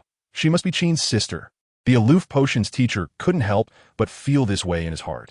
While the students in the classroom were momentarily stunned, Snape had already judged Hermione's answer and awarded points. Gryffindor gains 2 points. Hearing this, Hermione beamed, excitedly pumping her fist. Adding a point more than Slytherin was clearly due to the difficulty of the question. As for the Slytherin students, including Malfoy, although a bit envious and jealous, they all accepted it. The Gryffindor students were overjoyed, proud, especially Harry, who looked at Malfoy and thought. The head girl finally overshadowed his show-off, letting him be less smug. Just as Harry's smile was beginning to spread, Snape interrupted him. "It seems you are also quite interested in this question, Potter." "Huh?" Snape's words felt like a spell, sending a chill down Harry's spine and giving him a bad premonition. Sure enough, Snape continued. "Then you can introduce to everyone the habits of the Lovegood." Harry was left speechless. "What? Your hand was raised so high just now, and you can't even answer such a question?" Snape squinted his eyes, looking over coldly, his tone equally indifferent. "You know it was just now?" "I don't know now." Harry's face turned bright red, feeling incredibly embarrassed, and after stammering for a long time, he finally said, "But, sir, the Lovegood is learned in care of magical creatures. We haven't learned it yet." "So you don't know?" he said. "But since you admitted you don't even know such a simple question, then Gryffindor loses a point." Didn't he admit it? Although he indeed didn't know, he felt Snape was being too unreasonable. Harry's face turned even redder, wanting to argue with the deliberately antagonistic teacher Snape. But in the end, he didn't say anything more, because he knew that if he continued to say anything, Gryffindor might lose more than 1 point, which would wipe out the 2 points Hermione had worked hard to earn, and it might even turn into negative points. One could only say that gaining 2 points and losing 1 point still meant Gryffindor had gained a point today. Not losing points is progress. If they gain a point, isn't that a big step forward? Harry could only comfort himself and calm his agitated emotions. If he didn't even understand the habits of the creature he was dealing with, what was the point of making the antidote to the love potion? Professor Snape raised his voice so that everyone could remember what he said. Although it was somewhat unreasonable, who made the rules in this classroom? Well, reason won out for Snape. During lunchtime, Harry didn't say much to the show-off Malfoy, but he had plenty of grievances against Snape. "He was deliberately targeting me." Harry clearly concluded this. After finishing a slice of cheese toast, Qin Yu said slowly, "If Hermione can't answer the potion's formula, then Professor Snape is probably targeting her." This made Harry momentarily silent, because Qin's meaning was clear to him. If he could answer that tricky question like Hermione, Professor Snape wouldn't just refrain from deducting points from Gryffindor, but would actually add more than 1 point to Gryffindor. So, within his rules, if you defeat him, he would have no way to deal with you. Qin Yu then said something that sounded quite convoluted. "It's like a security guard managing access control. As long as you swipe your card to enter and exit, he can't do anything about you. If you insist on barging in and then complain that the guard is using a feather as an order, that's purely asking for trouble." Of course, Qin Yu also knew that Snape indeed had a targeting aspect, which couldn't be denied. So, when he met with him that evening, Qin Yu protested on behalf of his little brother, and then Professor Snape explained with his wand, making Qin Yu convinced. The more you know, the more you realize your ignorance. You probably want Harry to understand this truth, right, Professor Snape? Qin Yu lay on the ground, kindly explaining to Snape. "No, I just find him unpleasant," Snape said as he retrieved his long sword and threw it at Qin, telling him to take it back for study. "Ha! You also found me unpleasant at first and deliberately made things difficult for me. But now you're carefully guiding me, aren't you?" Qin Yu said proudly. "You really are a bit too narcissistic. Do you think you're the protagonist of the story?" Professor Snape mocked. "Isn't that so?" Qin Yu responded while getting up, leaning on the sword. "As long as you're happy," Snape said, too lazy to waste more words with him. "I'm a protagonist. I have a golden finger." Qin Yu insisted. "Oh," Snape replied. "You don't believe it?" Qin Yu asked. "All right," Snape said. "What do you mean, all right?" "Don't imitate those unscrupulous bosses who engage in ineffective communication, okay?" Qin Yu replied. "All right," Snape said again. "Forget it. Let's end this ineffective communication. First, go find Madame Pomfrey for some external injury potions. Today's one-on-one training was a bit excessive, and I'm in pain all over. Thus, Qin Yu carried the long sword wrapped in cloth, dragging his sore body that had been coached by Professor Snape, limping his way to the school nurse. Chapter 140. A group of ambitious individuals, although he was stumped by Professor Snape's advanced question in that potions class, and it resulted in Gryffindor losing a point. Harry seemed to have switched on some kind of competitive spirit and engaged in a full-blown rivalry with Malfoy. Well, the competition was quite obvious, mainly reflected in raising hands to answer questions in class. After all, he had the top student Hermione Granger from his year and the legendary Qin as his backing, which was quite advantageous. In short, the advantage is mine. When Harry shared similar thoughts with Qin Yu remained silent for a long time and gave him a meaningful look. Why not learn from someone else? Are you going to start writing a diary like Kaishan? Bah, who writes a diary?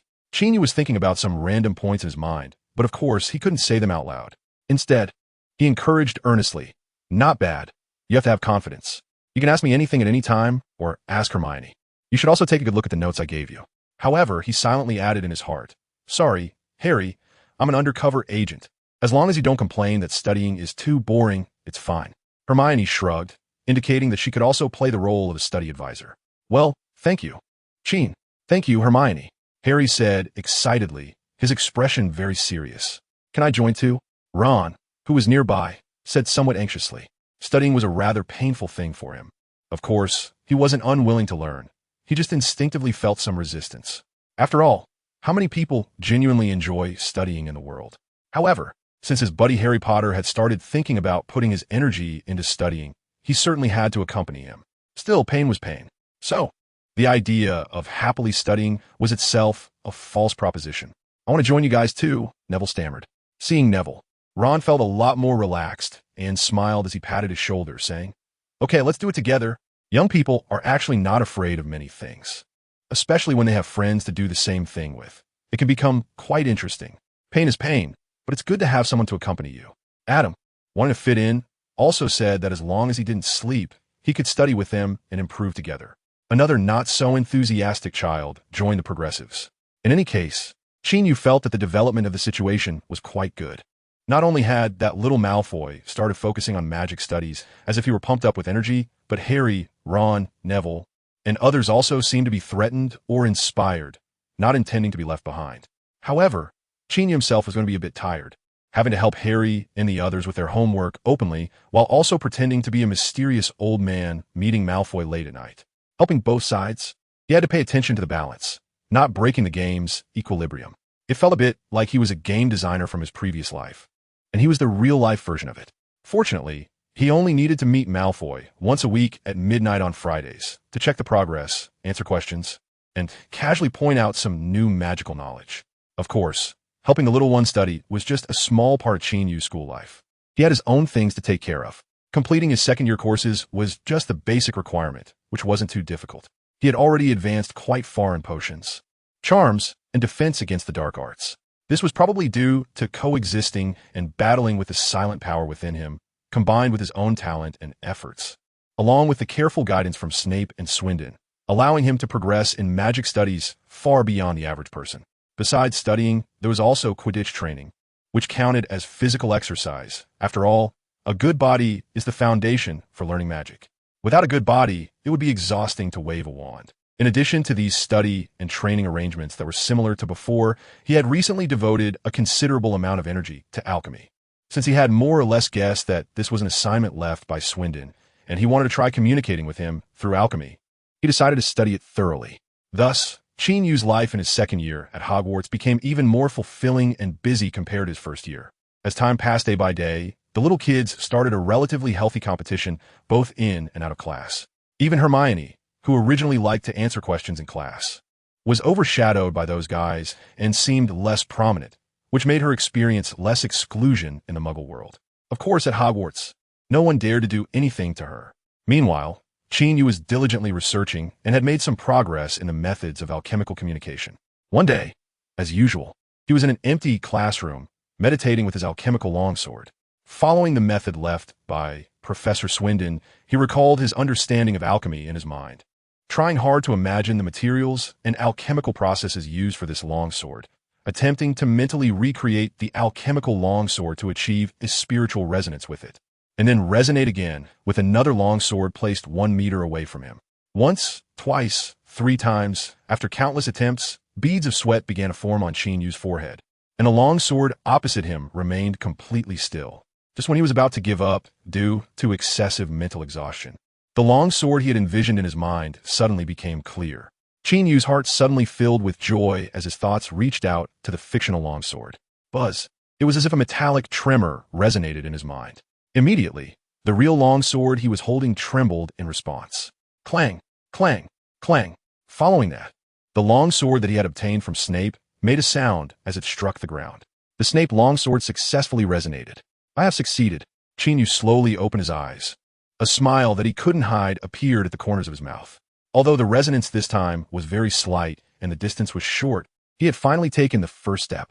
Immediately, Qin Yu lay back on the ground, feeling a wave of exhaustion wash over him.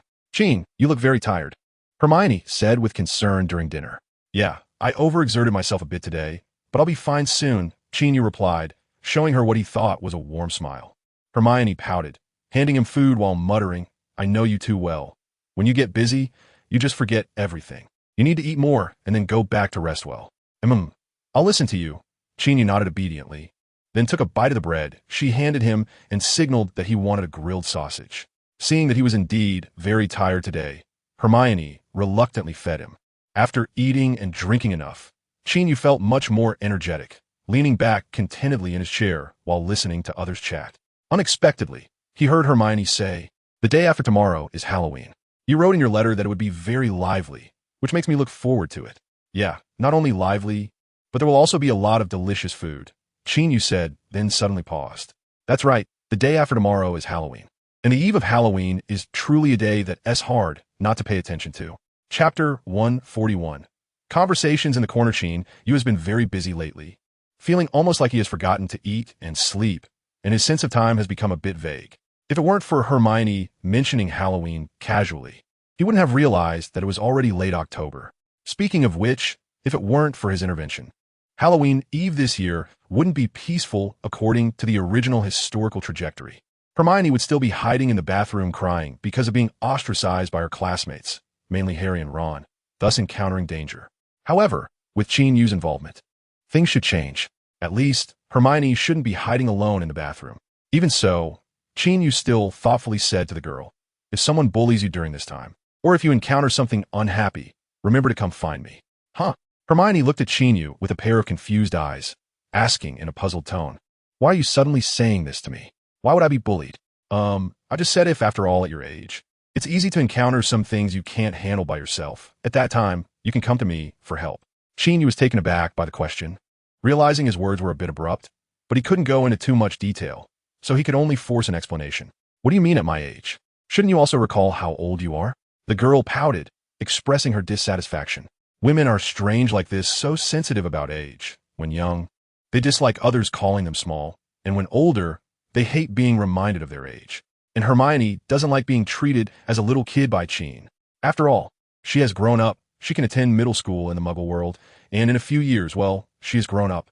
Seeing the pouting girl, Qin Yu raised his hands in surrender, smiling. All right, if I have something unhappy or if I'm bullied, I'll come to you for help. That's fine. I'll help you deal with those who bully you. Hermione nodded seriously, but clearly found a joke, and she started laughing as she spoke.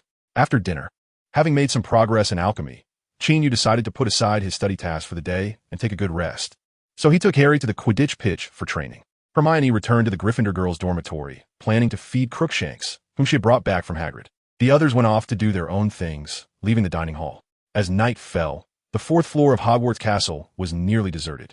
In a dark corner of a corridor not far from the defense against the dark arts classroom, 2 voices suddenly emerged, deliberately lowered in volume. You should take action. You can't wait any longer. A hoarse voice said sharply. Master, the defenses there are too tight. I find it very difficult to get in, a timid voice replied. Humble and fearful. This is something you need to figure out. Are you expecting me to do it? The hoarse voice replied impatiently. No, I will definitely find a way. Please believe me, the timid voice hurriedly said. Well, hurry up. I feel a bit weak and can't stay awake for long. I will rest first. The hoarse voice gradually faded until it disappeared. Not long after, a tall but somewhat timid man stepped out from the shadows of that corner. He had a pale complexion and was wrapped in a thick headscarf. If someone got close to him, they would probably smell a garlic-like odor emanating from him. I need an opportunity to make those troublesome professors leave for a while, he muttered as he walked, his eyes gradually brightening, clearly having thought of a good idea. Chapter 142. Charms class the next day, the day before Halloween, there would be Halloween Eve activities in the evening, and most importantly, there would be a lavish dinner in the dining hall. Early that morning, the aroma of roasted pumpkin wafted through the corridors once again, causing passing students to unconsciously sniff the air. Feeling the festive atmosphere, smiles appeared on their faces. Adam walked among the crowd, occasionally catching a whiff of the tempting food aroma, filled with anticipation for the evening's feast. Harry and Ron were talking about Quidditch matches ahead. According to past traditions, once November arrived, there would be matches between the various house teams, with two teams competing to select winners for the final. Counting the days, Gryffindor's first match would probably be in 2 to 3 weeks, and at that time, Harry would officially take over from the graduated Charlie Weasley as the new Seeker, representing Gryffindor in the matches.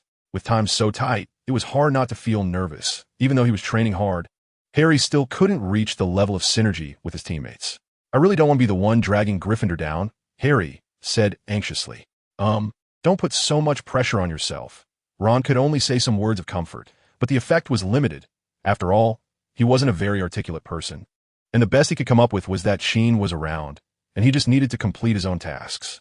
However, after chatting for a while, Harry's anxiety was somewhat alleviated, enough not to affect his appetite for breakfast.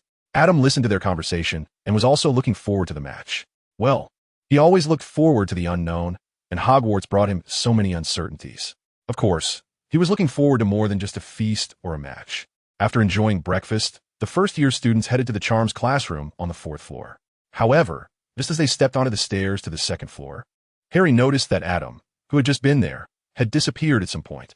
"You probably want to find a place to slack off," Ron shrugged, looking unsurprised. "I think I saw him near the girls' bathroom on the 1st floor, next to the supply room," Neville added after a pause. "He often goes there to take a nap, saying it's quieter there." "Well, I hope he can make it to class on time," Harry mumbled. Just then, Hermione, who was walking ahead, waved to them, urging them to hurry upstairs. So the few of them no longer hesitated and quickly made their way up the stairs to the 4th floor. As for Adam, the one who lagged behind, they had already gotten used to it. After all, even the teachers knew that Adam was a little boy who loved to sleep. As long as he didn't violate other school rules and could keep up with the pace of magical learning, he would be given some leniency. Sure enough, the Charms class had been going on for a while when Adam finally arrived late. Professor Flitwick just told him to quickly find someone to team up with for practicing the new charm they were learning today. Let me explain the key points of the levitation charm again. Remember, the wand should be waved first, then flicked, Professor Flitwick said, specially repeating the new charm for the late Adam, while demonstrating the movements with his hands, reciting the incantation. Wingardium Leviosa. A long feather slowly rose and hovered in midair. The demonstration ended, and everyone began to practice on their own. Adam sat next to Neville and Hermione, forming the only trio in the classroom, while the others were paired off in pre-assigned groups of 2. Neville, the chubby boy, was vigorously waving his wand and reciting the spell, but the feather on the table remained still. This happened several times, and the only time the feather moved slightly made people suspect it was because he was too close and blew on it when he exhaled. Those who had learned magic knew that when casting a spell, even the smallest differences in the wand's movement or the tone and pitch of the incantation could lead to a failed spell. Therefore, many in the classroom, like Neville, were unable to make the feather hover, and it could be said that most people had not yet succeeded in casting this new spell. Draco Malfoy noticed this and cautiously refrained from trying immediately, fearing he would be mocked by certain individuals, mainly referring to Harry Potter and his friends. "Phew, it seems I can't do it," Neville said, slumping his shoulders, feeling defeated. "Don't worry, take your time. Once you find the right feeling, it will be easy to cast." Hermione comforted him. This was her own experience. She had also found it difficult to cast the spell at first, but after Qin taught her step by step, she truly understood the correct wand movement and received some corrections on her pronunciation from him. In short, after knowing the right method, one needed to carefully ponder and find the feeling to successfully cast the spell. Wingardium Leviosa. Hermione pronounced the spell with perfect accuracy and waved her wand, pointing at the feather on the table in front of her. The feather slowly floated up. The spell worked. Other students turned their attention towards her. Their expressions varied. In fact, when Hermione first uttered the spell, most people had already looked over, as Hermione was quite famous in the first year, and everyone wanted to see if she could do it. Unsurprisingly, Hermione Granger became the first student in the classroom to successfully cast the levitation charm. Seeing Gryffindor take the lead, Malfoy immediately felt a pang of regret, thinking he shouldn't have hesitated earlier and should have been bold enough to try. After all, he was confident he could do it too. Just as he was about to tell his partner Goyle to stop and let him have a turn, another incantation rang out. He instinctively turned to look and found that the inconspicuous Gryffindor Adam Quinn was waving his wand. "You think you can succeed?" Malfoy instinctively smiled in mockery. A mudblood from a country like Egypt. However, just as the corners of his mouth curled up, he was stunned to see that the feather in front of Adam also floated up.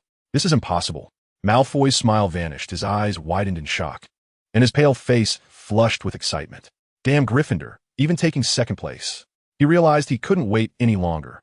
If he did, someone else would succeed. Malfoy instinctively glanced in a certain direction, and his gaze met Harry Potter, who was also looking over.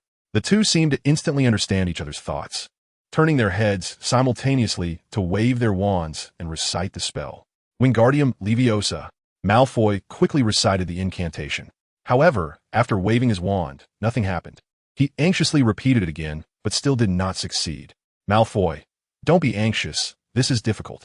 "Look, many people haven't succeeded," Goyle said, trying to comfort Malfoy, thinking he was being understanding.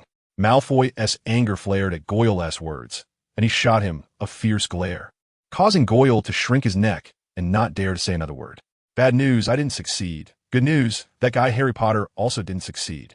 Malfoy collected himself and rallied. He closed his eyes, recalling the key points Professor Flitwick had just explained and the various techniques taught to him by his mysterious teacher. Gradually, his mind settled, and it felt like a long time had passed, or perhaps just a short while. In any case, he felt he had become more familiar with the details of casting the spell. After confirming this, he opened his eyes without hesitation, steadily and rhythmically waved his wand, and shook it, while simultaneously reciting the incantation. Wingardium Leviosa. The feather flew up. Goyle couldn't help but exclaim softly. Malfoy's previously calm face broke into a joyful smile upon seeing the feather float, and then, with his chin raised somewhat smugly, he looked towards Harry, only to see that his feather was also floating. Since he had been focused on familiarizing himself with the motions, he didn't know if Harry had achieved it before him. I'll just count it as we finish at the same time," Malfoy muttered, somewhat dissatisfied.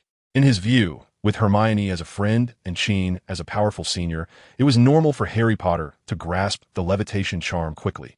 Rather, completing it around the same time as him was quite impressive, as expected of me. With this thought, his mood improved significantly, and he silently thanked his mysterious teacher who came to teach him diligently every Friday at midnight. "Just wait. Next time I'll definitely leave you all far behind," Malfoy vowed in his heart. Time passed quickly during the lesson, and by the time the afternoon class ended, everyone walked into the Great Hall with anticipation. The hall was decorated in line with the Halloween theme, filled with magical splendor and mystery, instantly creating a strong festive atmosphere. When Qin Yu walked in, Hermione was already sitting at the dining table with a happy expression, waiting to enjoy a sumptuous dinner. Seeing this, he couldn't help but breathe a sigh of relief. At least, the girl wasn't hiding away crying for some reason today. Perhaps things had changed.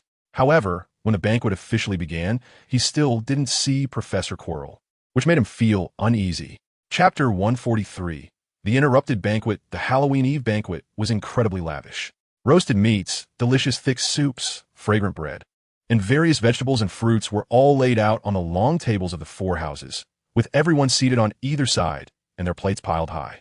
The food, which could evoke humanity's most primal desires, conquered everyone through sight and smell, making the atmosphere of the banquet quite lively. A few first-year students were discussing the morning's charms class, mentioning that not many Slytherin students had successfully cast the new charm. Even Malfoy had only succeeded after Hermione and Adam, which severely suppressed Malfoy's opportunity to show off. Adam, one of the parties involved, was absent, reportedly missing all afternoon, probably off somewhere napping. Qin Yu had little interest in the bickering of these kids. It was only significant to them, as everyone talked animatedly. He glanced again at the professor's table, still not seeing Professor Quirrell. Clearly, that guy was still planning to cause trouble today. All he could do was protect Hermione and prevent any accidents from happening to her. He had considered whether to stop Professor Quirrell in advance. However, upon reflection, due to the system's inexplicable restrictions, he couldn't deal with that guy in a short time, and it would easily alert him, causing many things to deviate from the expected course and lead to unpredictable developments. Rather than face the unknown, it was better to let things proceed on a roughly predetermined path, as long as he could protect those around him from danger. At least he knew that Dumbledore, Snape, and others were not idle. Everything was within a controllable range. With that thought, Qin Yu stopped worrying and started eating voraciously. "Qin, why are you eating so fast today?" Hermione asked, puzzled, as she munched on a small sausage. "You all better eat quickly. You might not get to eat later," Qin Yu mumbled. "Huh?" Hermione looked confused. The others were also puzzled. After all, the table was full of food, and it was impossible to finish it all. So how could they possibly not be able to eat later? Qin Yu was too lazy to say much and started putting food on Hermione's plate, urging her to eat faster.